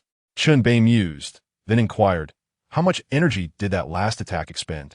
Do you require a moment to recuperate?" No, not at all," Doctor Strange replied, puzzled. "Why pursue Thanos? The threats to our universe have been largely neutralized. If there remains a singular threat, it must undoubtedly be Thanos. Eliminating him would resolve our troubles." After a brief silence, Doctor Strange added, "Regardless of the reasoning, I shall choose to respect and adhere to your decision, Mr. Chen Bei. You have bestowed upon me countless rewards and opportunities. Should you single-handedly defeat the Ebony Maw, I shall grant you a waiver of 50 million. If you manage to handle those generals of the Fallen Blade, the Dark Knight's Evening Star, and the Black Dwarf, I will bestow upon you 100 million. Should you vanquish Thanos himself, let it be known that this debt shall be erased entirely." Upon hearing the conditions laid out by Chen Bei, a fervent glint ignited in Doctor Strange's eyes. He swallowed hard and declared, "I am willing. This task is mine alone. Allow me a moment to contemplate the current whereabouts of Thanos' team." Chen Bei seized Doctor Strange, pressing his index finger to his forehead. In the blink of an eye, the two found themselves in the Celestial Palace. The Celestial Palace remained in a state of tranquility. It appeared that his conflict with Odin had not jeopardized its safety. A serene vista unfolded before them. It seemed the onset of the Infinite War had yet to commence. Chen Bei pressed his finger to his forehead once more, and in the next moment, he found himself on the dwarven planet. The forges here still hummed with activity, indicating that Thanos had yet to annihilate the dwarven race. Could it be that he had not yet begun crafting the Infinity Gauntlet? A villainous smile crept across Chen Bei's face, for this meant that Thanos had not yet donned the Infinity Gauntlet. To be frank, a Thanos without the gauntlet is but a mere child. Confronting him would be as effortless as peeling an apple, devoid of any concern. Having confirmed that Thanos had not commenced his quest for the Infinity Stones, Chen Bei felt a surge of confidence. "Doctor Strange, I believe I have identified the star system we must next pursue. It is known as Titan. I must say, the inhabitants of that system are, on average, of cosmic caliber, yet do not fret. Our target is likely not yet at such a level." "I am prepared, Mr. Chen Bei," Dr. Strange replied. "Stay relaxed. Should you falter, I shall cover for you." Chen Bei clenched his fists. In this scenario, employing a serious punch would be wholly appropriate. In the near future, the Thanos adorned with the Infinity Gauntlet would obliterate half of all life in the universe. Such an act is not only futile, but profoundly inhumane. To resolve this predicament, Thanos must be eliminated. Once he is vanquished, all shall return to normalcy. Chen Bei closed his eyes. In the next instant, Doctor Strange and Chen Bei materialized on a desolate planet, shrouded in a cold palette, featuring dense purple soil and an undeniable haze of smoke. Even floating outside Earth, one could sense the malodorous aura of death emanating from this planet, a consequence of its violent past. In the tale of Thanos' origins, he had once obliterated an entire race on Titan, leaving only his son, ever poised to commit patricide, alive. As he now indulged in a period of slaughter, Chen Bei gazed upon this forlorn planet, gradually drawn into its gravitational pull. The closer he drew, the more unsettling the sight became. Everywhere he looked, there was death. Dismembered limbs of other races lay strewn about, blood coursing through the soil, coalescing into rivers that silently exuded a putrid stench. The climatic conditions on Titan are more severe than those on Earth, yet there exist certain similarities. It is precisely for this reason that the bloodshed events of the Titan Eternal Clan evoke profound anguish in every human witness. Amidst the dilapidated urban centers of Titan's architectural marvels, Thanos reclines upon his bronze throne, reveling in the sight before him. By his side, Ebony Maw, General of the Black Order, Black Dwarf, and Proxima Midnight have gathered, formally announcing the establishment of the Thanos Squad. I have a dream. Thanos begins to address his assembled followers, his tone deep and magnetic. The life within this universe is expanding at an alarming rate. It can hardly sustain the demands of biological proliferation. If this continues, the universe will face annihilation. He gazes at his right hand. I require a gauntlet, one that can accommodate the infinity stones of this universe's origin. Ebony Maw solemnly interjects, My Lord Thanos. It is rumored that the dwarves of Nidavellir are adept in weapon forging. Perhaps we should journey there. It may yield fruitful results. Excellent, Ebony Maw. Organize the warships. We shall set forth for Nidavellir. Thanos closes his eyes and opens his mouth, seemingly savoring the visions of the future that dance in his mind. He envisions a universe under his control, where the forced reproduction of all life is alleviated and peace is once again restored. His subordinates begin to chant praises, mimicking human customs with bowed heads and ceremonial gestures. However, in the next heartbeat, a terrifying wave of darkness strikes Thanos' head. Ebony Maw looks up in confusion, only to discover that Thanos' head has vanished, leaving behind a lifeless body on the throne. The subordinates stare at one another in disbelief. A voice from above breaks the silence. Wow, is Thanos really that weak?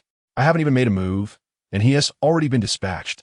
It is the voice of a youthful Earth boy, tinged with both innocence and mockery.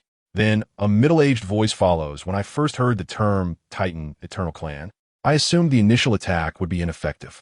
I had begun preparing a large-scale spell to target this planet, yet I did not expect him to perish so easily. It is indeed a pity.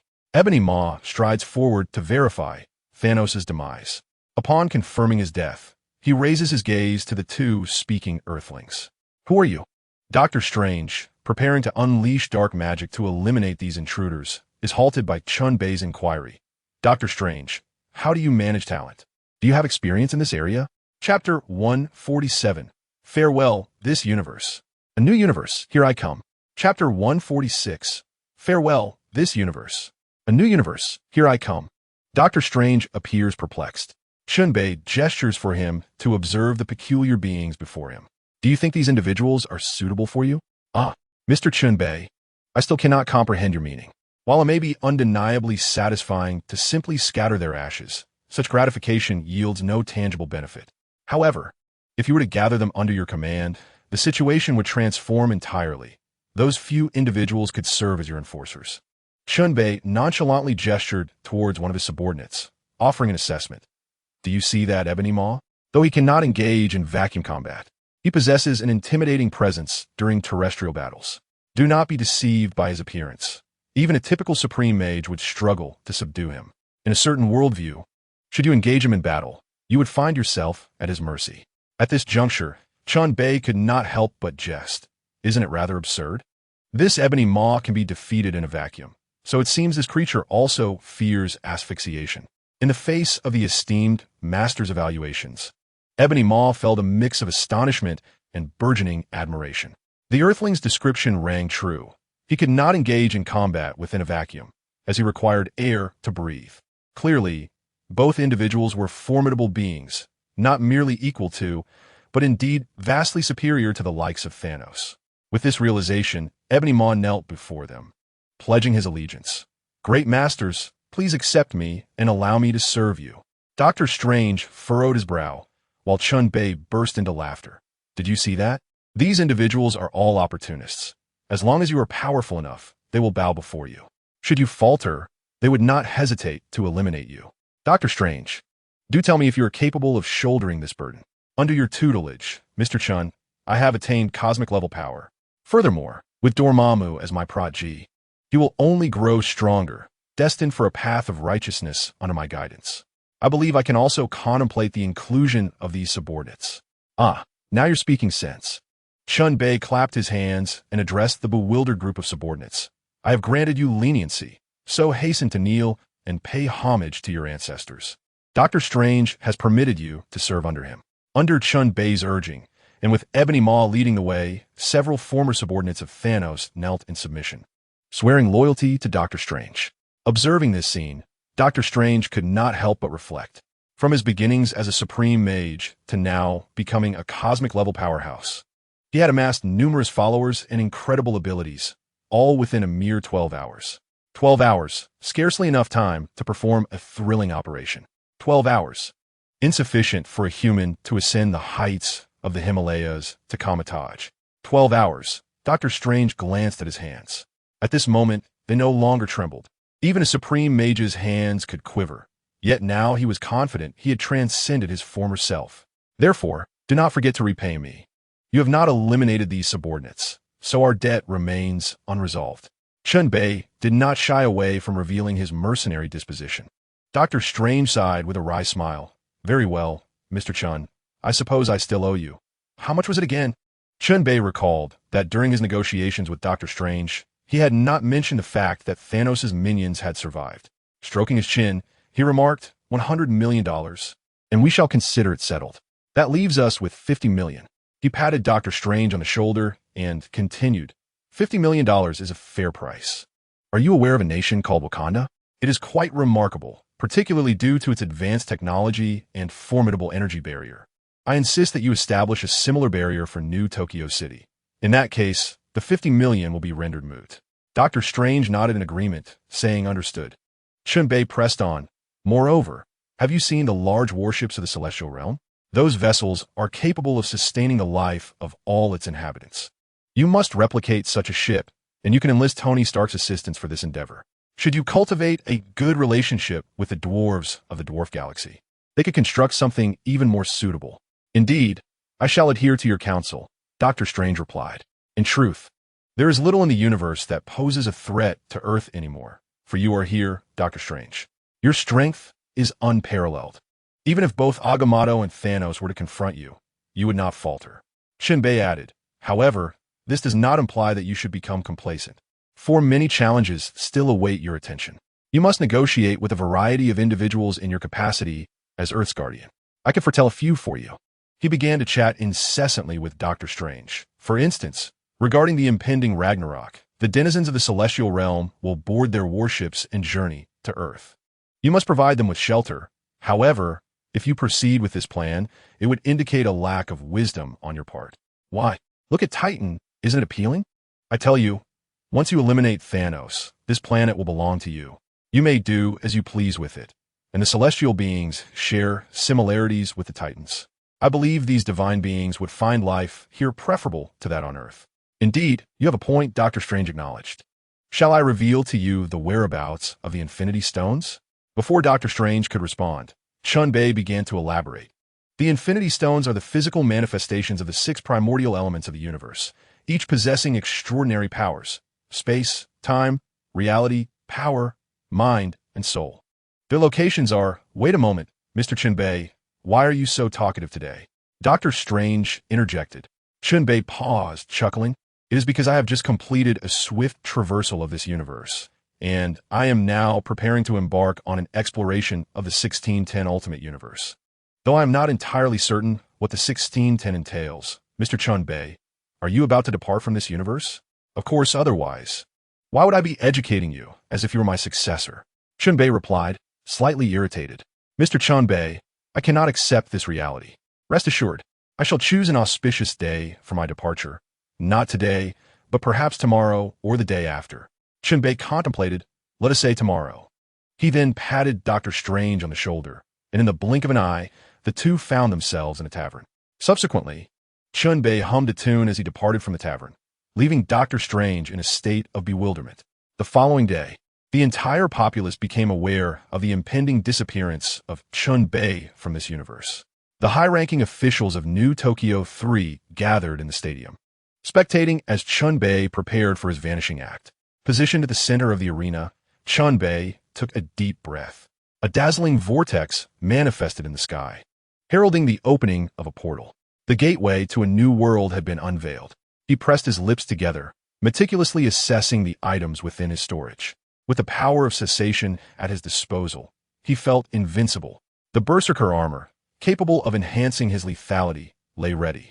The evolution ray gun, a cunning tool for subtle sabotage, awaited his command. Numerous other items were also at his disposal. Excellent.